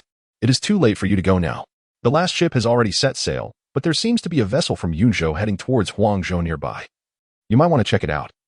Within the mysterious sect, Chen Xuan had not anticipated that, in the vast eastern region, there was a woman searching for him. Moreover, she had been deceived several times along the way. Fortunately, she was a saintess, and through vigilance and various inquiries, after numerous twists and turns, she was drawing ever closer to the mysterious sect. Of course, Chen Xuan was blissfully unaware of this. For today marked the conclusion of the mysterious sect's recruitment of disciples. As the sect master, although he did not need to engage directly, he still had to listen to numerous reports. At this moment, Lu Tsang had just finished reporting on the disciple recruitment matters. After a 7-day evaluation, the mysterious sect successfully accepted 100,000 outer disciples and 1,000 inner disciples this time. Among the inner disciples, 100 possessed 9-star potential, and 900 had 8-star potential. While no direct disciples emerged, Chen Xuan was quite satisfied with this outcome. After all, stabilizing the foremost sect in the myriad realms and maintaining a substantial number of disciples is of utmost importance. After Lu Tsang completed his report, he did not leave immediately, but began to discuss the matter of the new disciples' initiation ceremony. The implication was that the new disciples had yet to meet the sect leader, necessitating an initiation ceremony to allow them to behold the leader's visage, ensuring that they could recognize him. Furthermore, the ceremony would include a speech to deepen the disciples' loyalty to the sect and to elucidate their future paths. In essence, it was merely a welcoming event for the newcomers. Chen Xuan did not refuse this proposal and readily agreed, entrusting Lu Tsang to take full responsibility for the arrangements. He would simply make an appearance to greet everyone. Upon hearing Chen Xuan's consent, Lu Tsang promptly began organizing the initiation ceremony for the new disciples. At this juncture, Chen Xuan found the opportunity to summon the remaining powerful summoning cards. System: summoned the recently synthesized card. A chime echoed. Character depiction successful. En route to the host. Please be patient for a moment. Soon, another wave of elders, numbering in the hundreds, materialized and soared through the skies above the mysterious sect, heading straight for the main peak. However, this time, the disciples of the mysterious sect remained unfazed, accustomed to such occurrences. If one were to find it peculiar, it would be the sheer number of elders emerging. It seemed that new elders appeared every night, an abundance indeed. Yet, the exact number of elders remained a mystery, likely only known to the sect leader. At the main peak, observing yet another group of elders coming to pay their respects, Chen Xuan waved his hand, directing them to report to the appropriate elders, while he quietly began to tally the number of elders currently within the mysterious sect. To his astonishment, the total exceeded his expectations.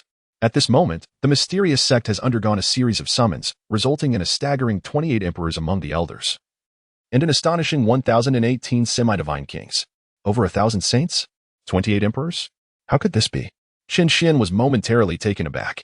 Despite diligently opening packs and synthesizing summons every day, he had not anticipated such a multitude. Thus, he quietly recalculated. The initial recruitment yielded 100,000 disciples, equating to 100,000 heavenly king cards.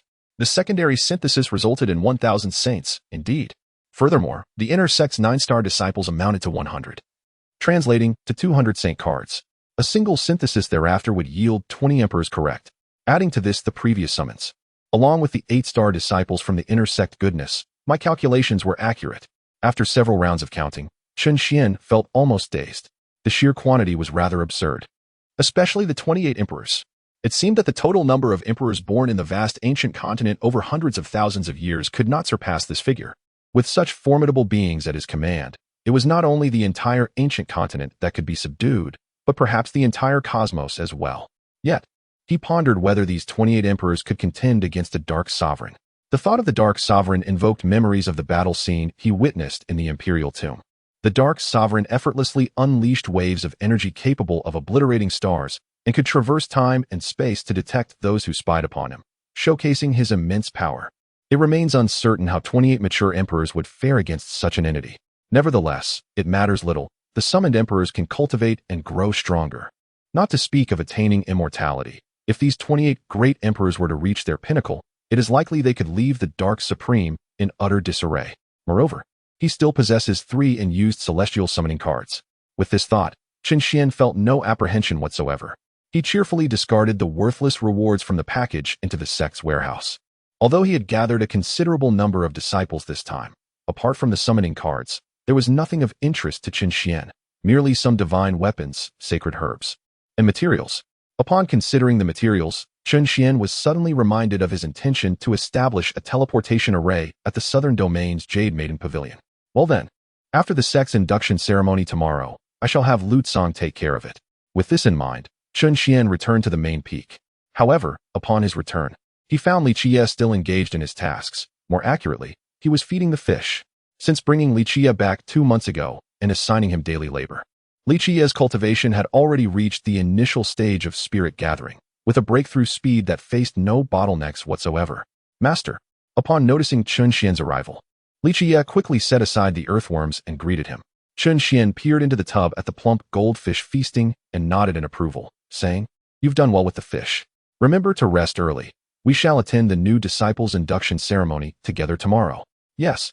Li Jie respectfully clasped his fists and watched Chen Xuan depart before returning to his room to rest. Yet, on this night, he dreamt once more of his sheep. Chapter 147, The Youthful Bravado of the Young, the Tenacious Nailan Yin. The new disciple initiation ceremony of the mysterious Cloud sect was held in the combat arena. 100,000 disciples donned their neatly arranged sect robes, standing in formation, each exuding an air of youthful exuberance. On the stage of battle, Chen Xuan occupied the main seat, surrounded by elders, akin to stars encircling the moon, making the scene unmistakably clear. Upon the appearance of the sect leader, the 100,000 new disciples erupted with excitement, simultaneously clasping their fists in greeting. The synchronized movements produced a sharp, resounding sound. Following this, the multitude of disciples shouted in unison towards Chen Xuan. Disciples pay respects to the sect leader. The voice, filled with fervor, coalesced into a powerful wave, instantly piercing the heavens. This marked their inaugural encounter with the leader of the mysterious Cloud sect, as it was also Chen Xuan's first sighting of them. Observing the radiant brilliance emanating from the youthful disciples, Chen Xuan gently pressed down with his hand, subsequently gesturing for Lutsong to proceed. Noticing this, Lutsong hurriedly stepped forward, retrieving a sheet of paper from his pocket to commence the speech for the initiation ceremony. Although the event had received Chen Xuan's nod of approval, he did not anticipate that Lutsong would directly read from a prepared script. Thus, feeling slightly taken aback, Chen Xuan chose to remain silent and return to his seat of authority. Seeing this, Lutsong finally felt emboldened to speak. Clearing his throat, Lutsong held the paper and began to read. As the red sun rises, its path shines brightly. Chen Xuan. For some inexplicable reason, Chen Xuan suddenly felt a sense of familiarity with this script and cast a glance towards the corner, where Elder Yi Junlin, the errand elder, stood. Indeed, in the corner, Yi Junlin listened to the content of the speech with a beaming smile, nodding his head in delight, as if the script were his own creation. With a slight shake of his head, Chen Xuan chose not to dwell on it. After all, it was to be expected that the Yi family could produce such a remarkable manuscript, a talent that was evident even in their patriarch, Yi Chongqing. Thus, Chen Xuan redirected his gaze and continued to listen to Lutsong's speech. The river flows forth, a vast torrent. The hidden dragon rises from the abyss, its scales and claws soaring. The young tiger roars in the valley, instilling fear in 100 beasts. Youth embodies freedom. Youth embraces fervor. Lutsong's voice grew increasingly powerful, his emotions surging alongside it. Especially as he recited the final line, the atmosphere erupted with a formidable energy, soaring to the heavens. All the young disciples were enraptured, their hearts swelling with fervor, their expressions aflame with passion. The exuberance of youth was palpable. It echoed the sentiment, "My fate is dictated by me, not by the heavens." Ah, such a magnificent proclamation, such a formidable elder, such a commanding sect leader. I have suddenly fallen in love with this sect. Historically, sects have often suppressed their disciples, fostering a cycle of self-doubt. Yet, this was the first time I witnessed such encouragement extended to the disciples. I am overwhelmed with excitement. Who would dare to claim that youth is feeble? In 30 years, the river shall flow east and then west. Do not underestimate the impoverished youth. The elder's words resonated profoundly. The young tiger roars in the valley, instilling fear in 100 beasts. Today belongs to us, the youth. Youth can indeed vanquish demons, eradicate malevolence, carve mountains, and sever rivers. In that moment, 100,000 disciples were filled with indescribable exhilaration. Though they appeared calm on the surface, their eyes were aflame, their blood surging within them, their lofty aspirations ignited as if they were ready to pierce the very skies. One cannot deny that the Yi family's script was exquisitely crafted, imbued with words that stirred the soul. Upon witnessing the scene, Lutsong continued, "When the youth is strong, the sect thrives. Now that you have joined our ranks, I hope you will diligently cultivate and not disappoint the expectations our sect has for you. Next, let us invite the sect master to speak." With that, Lutsong stepped down from the podium and approached Chen Xuan, whispering, "Sect master, would you like to say a few words?" "I have a draft prepared here," Chen Xuan replied. "Then I shall speak briefly. There is no need for the draft." With a wave of his hand, he dismissed the manuscript and gradually ascended the podium, gazing upon the congregation of 100,000 disciples. In an instant, the disciples were filled with excitement. Standing tall and proud, clearing his throat to gather his thoughts, Chen Xuan began, "Your success in passing the sect's assessment attests to your extraordinary potential. Though you may be young now, you shall undoubtedly shine brightly in the future." I urge you to maintain your original aspirations and strive earnestly in your cultivation. No matter where life takes you, do not easily relinquish your aspirations in the face of adversity. You must believe in your ability to succeed and trust that you will surely attain the path to becoming an emperor. Although the journey to becoming an emperor is fraught with challenges and thorns, remember that the wind arises from the edge of the green rushes, and waves form amidst the gentle ripples. The path to enlightenment and imperial ascension is no different. So strive on, young disciples. His voice soared upon the winds, reaching the ears of every disciple. In that moment, the entire assembly of 100,000 disciples, along with 5,000 miscellaneous workers, trembled with inspiration from Chen Xuan's words. The wind arises from the edge of the green rushes. Waves form amidst the gentle ripples. How true, how profoundly true. Indeed, the sect master's words resonate. Every great emperor also began their journey from humble beginnings. One must never underestimate oneself. I too can ascend to greatness. Roar, roar, roar. With fervor, 100,000 disciples raised their voices, their faces flushed and throats hoarse, passionately echoing the word effort in response to Chen Xuan's encouragement. Even as Chen Xuan declared the conclusion of the assembly and the elders began to disperse, many disciples remained, still fervently shouting effort with flushed cheeks and strained voices. This left the elders of the sect with a profound recognition of Chen Xuan's remarkable ability to stir emotions, igniting the passionate spirits of countless youths with just a few words. Let us practice. Strive. Strive. Moments later, the disciples in the square gradually regained their composure and began to disperse, hastening towards various training facilities. Among them was Xiaochen, who was excitedly making his way to the illusion tower with his 3 close brothers and the newly joined Ping and brother. However, not far into their journey, someone noticed Nailin Yin stealthily following behind them. Upon being discovered, Nailin Yin, in a state of panic, quickly concealed herself behind a tree, peeking out with half her body, pretending to admire the scenery. Witnessing this, Xiao Chun was taken aback, perplexed as to how Nailin Yin had entered the sect. Regardless of how she managed to join, their past grievances had long been resolved, leaving no need for further entanglement. After a brief moment of hesitation, Xiao Chun decided to let his brothers continue ahead while he approached Nailin Yin directly, intending to clarify matters with her. However, before he could utter a word, Nailin Yin broke into a joyful smile and exclaimed, "Brother Xiao Chun, I thought you would pretend not to know me. I am so happy that you came over." "Xiao Chen, Nailin Yin, since you have joined the sect, I have nothing more to say. Our grievances are now resolved, and I will no longer trouble you in the future. I have come merely to remind you to uphold the dignity of our sect and not to betray its expectations of you." After leaving these cold words, Xiaochen turned to leave, showing no regard for her whatsoever, not even glancing at her deliberate attire for the day. This left Nailin Yin feeling a pang of grievance in her heart.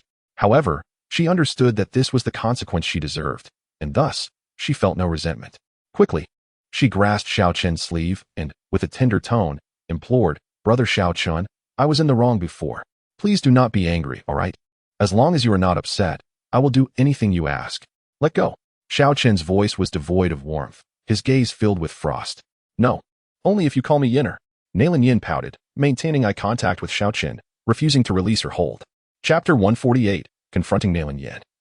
Seeking the sect's aid, observing Nailin Yan's playful demeanor, Xiao Chen could not help but recall the days of their innocent childhood. Back then, Nailin Yin would cling to him, calling him Brother Xiao Chun and playfully insisting he call her Yinner. Yet, all the sweetness was shattered by a subsequent engagement annulment. Remembering the arrogance of that moment, Xiao Chen's brow furrowed, a sense of distaste surging within him. With a slight exertion of his arm, he forcefully shook off Nailin Yan's delicate hand and coldly stated, "Junior sister, please do not behave so shamelessly." "Shameless? Junior sister?" Nailin Yin was momentarily taken aback, before breaking into an unabashed smile and saying, "Brother Xiao Chun, do you wish for me to be humble?" Xiao Chun replied expressionlessly, "Your words only serve to increase my aversion. Is that so? Why don't you continue to strike me then, and teach this wretched person a severe lesson?" As she spoke, Nailin Yin leaned in closer, her eyes narrowing into slits. Observing her provocative demeanor, for reasons unknown, Xiao Chen suddenly felt an itch in his palm. Instinctively, he clenched his fist to alleviate the sensation. Xiao Chen, wishing to say no more, turned to leave. However, this action did not escape Nailin Yan's notice, and she swiftly blocked his path, once again pressing her face forward. "Brother Xiao Chun, you wouldn't truly be unwilling, would you?" "Unwilling?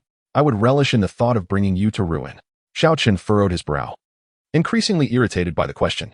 Yet, he refrained from lashing out, for the grievances between them had long been settled. To strike now would leave him without justification. Nevertheless, events seldom unfold as one anticipates.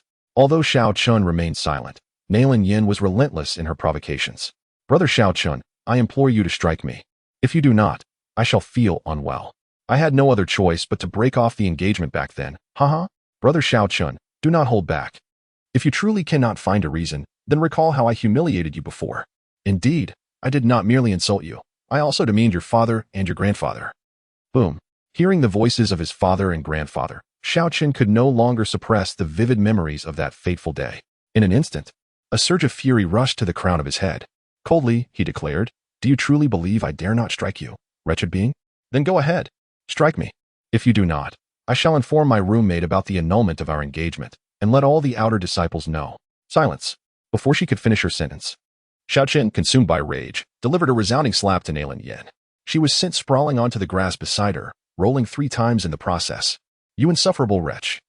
Is that how much you crave punishment?" Xiao Chen's eyes burned with intensity as he stepped closer, crouching before Nailin Yin. Yet, instead of cowering under his gaze, she defiantly leaned forward, saying, "I must declare, you are nothing but a worthless boy whom I have discarded." With that, Xiao Chen retaliated with another slap, silencing her and turning her face to the side. Still undeterred, Nailin Yin twisted her head back to meet his gaze. However, before she could unleash another taunt, Xiao Chen seized her collar and raised his hand once more. Smack, smack, smack, smack. Yes, just like that. It hurts. Please, stop. After a series of slaps, Nailin Yan's cheeks were swollen and tears streamed down her face. Xiao Chun, having acted on impulse, finally released her. As he gazed at her bruised visage, an inexplicable sense of satisfaction welled up within him. Of course, he was also aware that deriving pleasure from this was inappropriate. Thus he did not reveal it on his face and hurriedly departed after leaving a remark. "Dare to entangle with me again, and this shall be your fate." "Humph, I am unafraid. I am determined to pursue you," Nailin Yin retorted defiantly. Unfortunately, her cheeks were swollen, and her words were indistinct. She could not ascertain whether Xiao Chen had heard her. As she gazed at Xiao Chen's vanishing figure, Nailin Yin gently touched her fiery red cheek. Ouch, how painful. She instinctively recoiled at the sudden pain. Yet, despite the agony on her face, her heart brimmed with joy. For she understood Xiao Chen's disposition. The fact that he was willing to strike her indicated that there was still hope for her. If he were to refrain, even from hitting her, then she would truly be without prospects. Contemplating this, she cheerfully practiced her techniques to reduce the swelling on her cheek, then set off to the illusory tower to cultivate, preparing to seek him out again after a few days, once the pain of the beating had faded.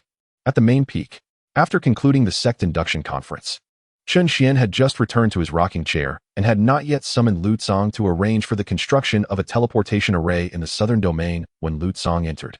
Holding a token, "Sectmaster, a female cultivator has arrived at the mountain gate, claiming to be the holy maiden of the subordinate power, Jade Maiden Pavilion.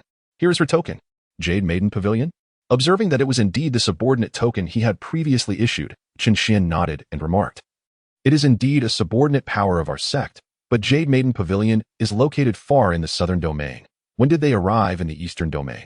Though somewhat skeptical, Chen Xuan nonetheless instructed, "Bring her to me. I shall meet her personally." "Yes."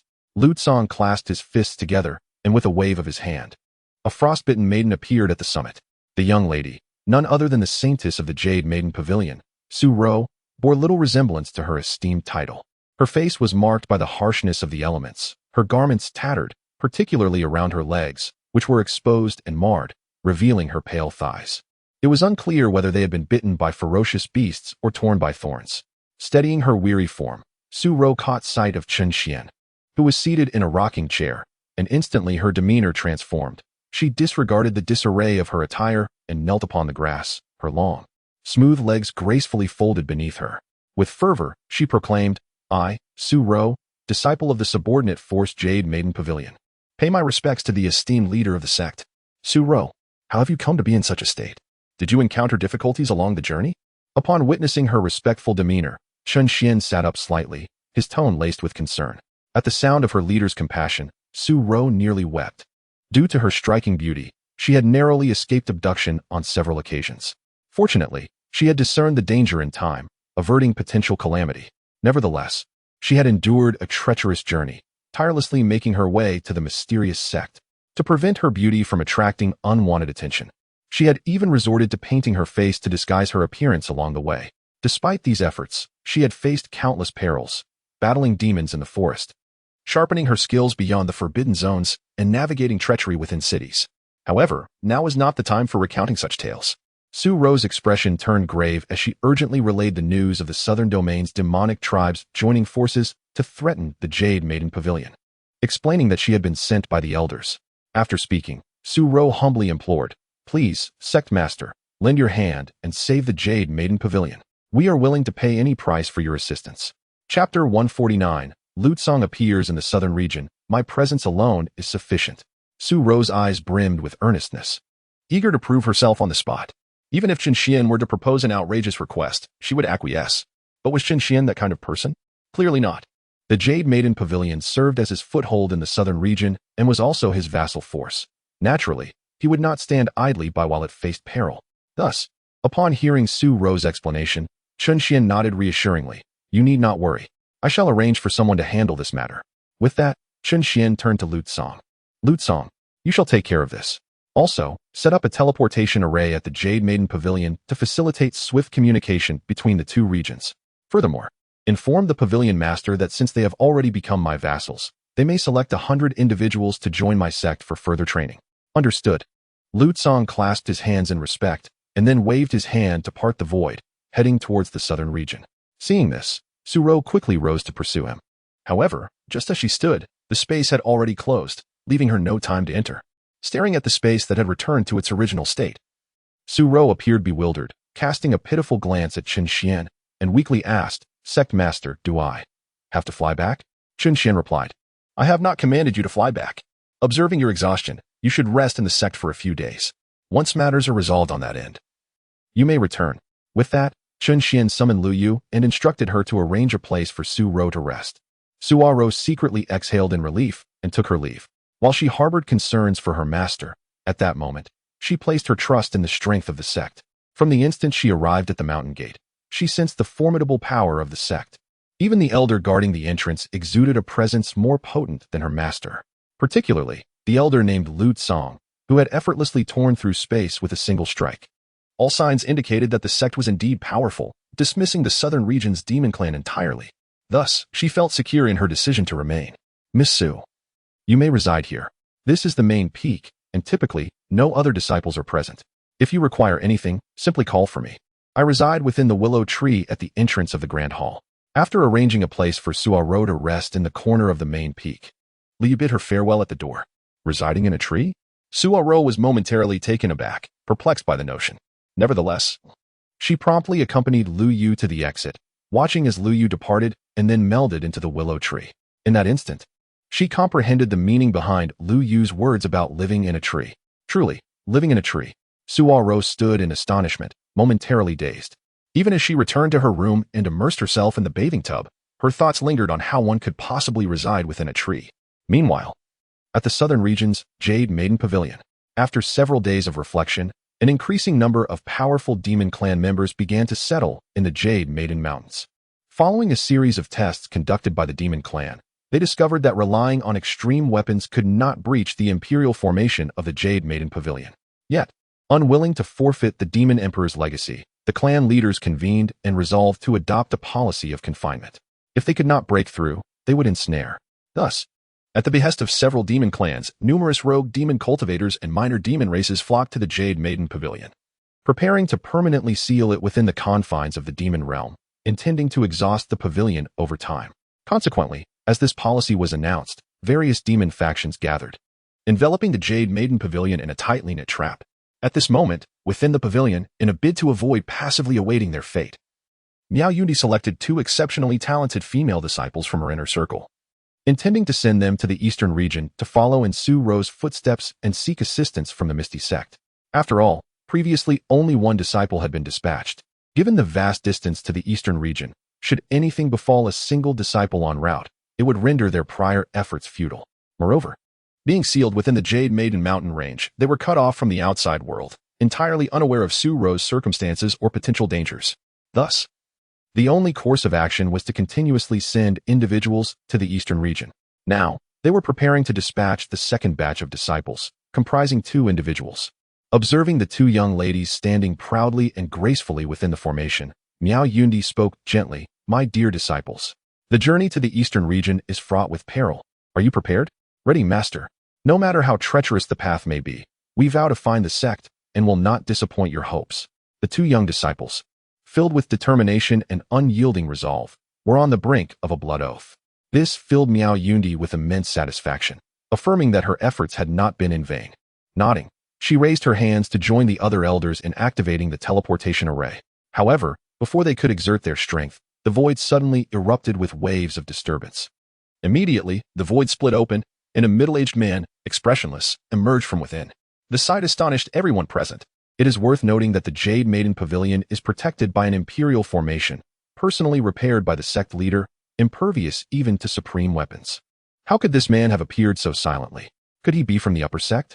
Suddenly, the mention of the upper sect stirred excitement in Miao Yun-yi and the esteemed elders. After all, given the performance of the upper sect's leader, it indeed possessed such strength. With this thought, Miao Yun-yi quickly clasped her hands in salute and inquired, "May I ask who you are, and what brings you to our Jade Maiden Pavilion? Is this truly the Jade Maiden Pavilion? Who among you is the pavilion master?" Lu Tsong responded ambiguously, casting a glance at the crowd. Observing this, Miao Yun-yi promptly replied, "I am Miao Yun-yi, the pavilion master of the Jade Maiden Pavilion." "Oh, here, take this back," Lu Tsong said, looking at Miao Yun-yi as he casually tossed the vassal token back to her.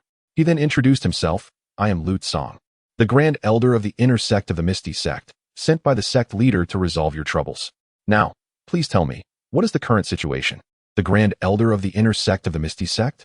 A wave of joy surged through the hearts of the crowd, especially upon receiving the vassal token, which solidified their belief in Lu Tsong's identity. "Thank you, upper sect. Elder of the upper sect, please take a seat." Miao Yun-yi, filled with excitement, expressed her gratitude to the upper sect, while simultaneously inviting Lu Tsong to sit, all the while explaining the current circumstances. Lu Tsong, not one to stand on ceremony, took his place at the head of the table. After listening to Miao Yun-yi's explanation, he grasped the situation at hand. In essence, the southern domain is teeming with demon tribes, effectively besieging the Jade Maiden Pavilion. In response, Lu Tsong immediately rose and declared, "These mere demons are hardly worth my concern. Lead me there, and I shall disperse them." "Ah, Elder Lu, the opposing demon forces are numerous and formidable. Perhaps we should wait for the arrival of the other elders from our sect before proceeding together?" Miao Yundi cautiously suggested, noticing Lu Tsong's eagerness. However, Lu Tsong's subsequent remark left her utterly dumbfounded. "There are no other elders. Only I shall go." "Only one?" Miao Yundi responded, speechless. The other elders echoed her surprise, leaving everyone in the grand hall momentarily bewildered. Even Miao Yundi's two apprentices appeared stunned.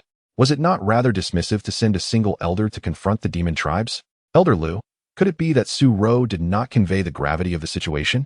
The demon tribes possess two supreme weapons, and the gathering strength among them only continues to swell. Relying solely on us may be insufficient." Miao Yundi did not express her concerns too definitively, yet her meaning was unmistakable. Lu Tsong merely smiled lightly and replied, "Huh? Who said I was relying on you? One is more than enough. Lead the way."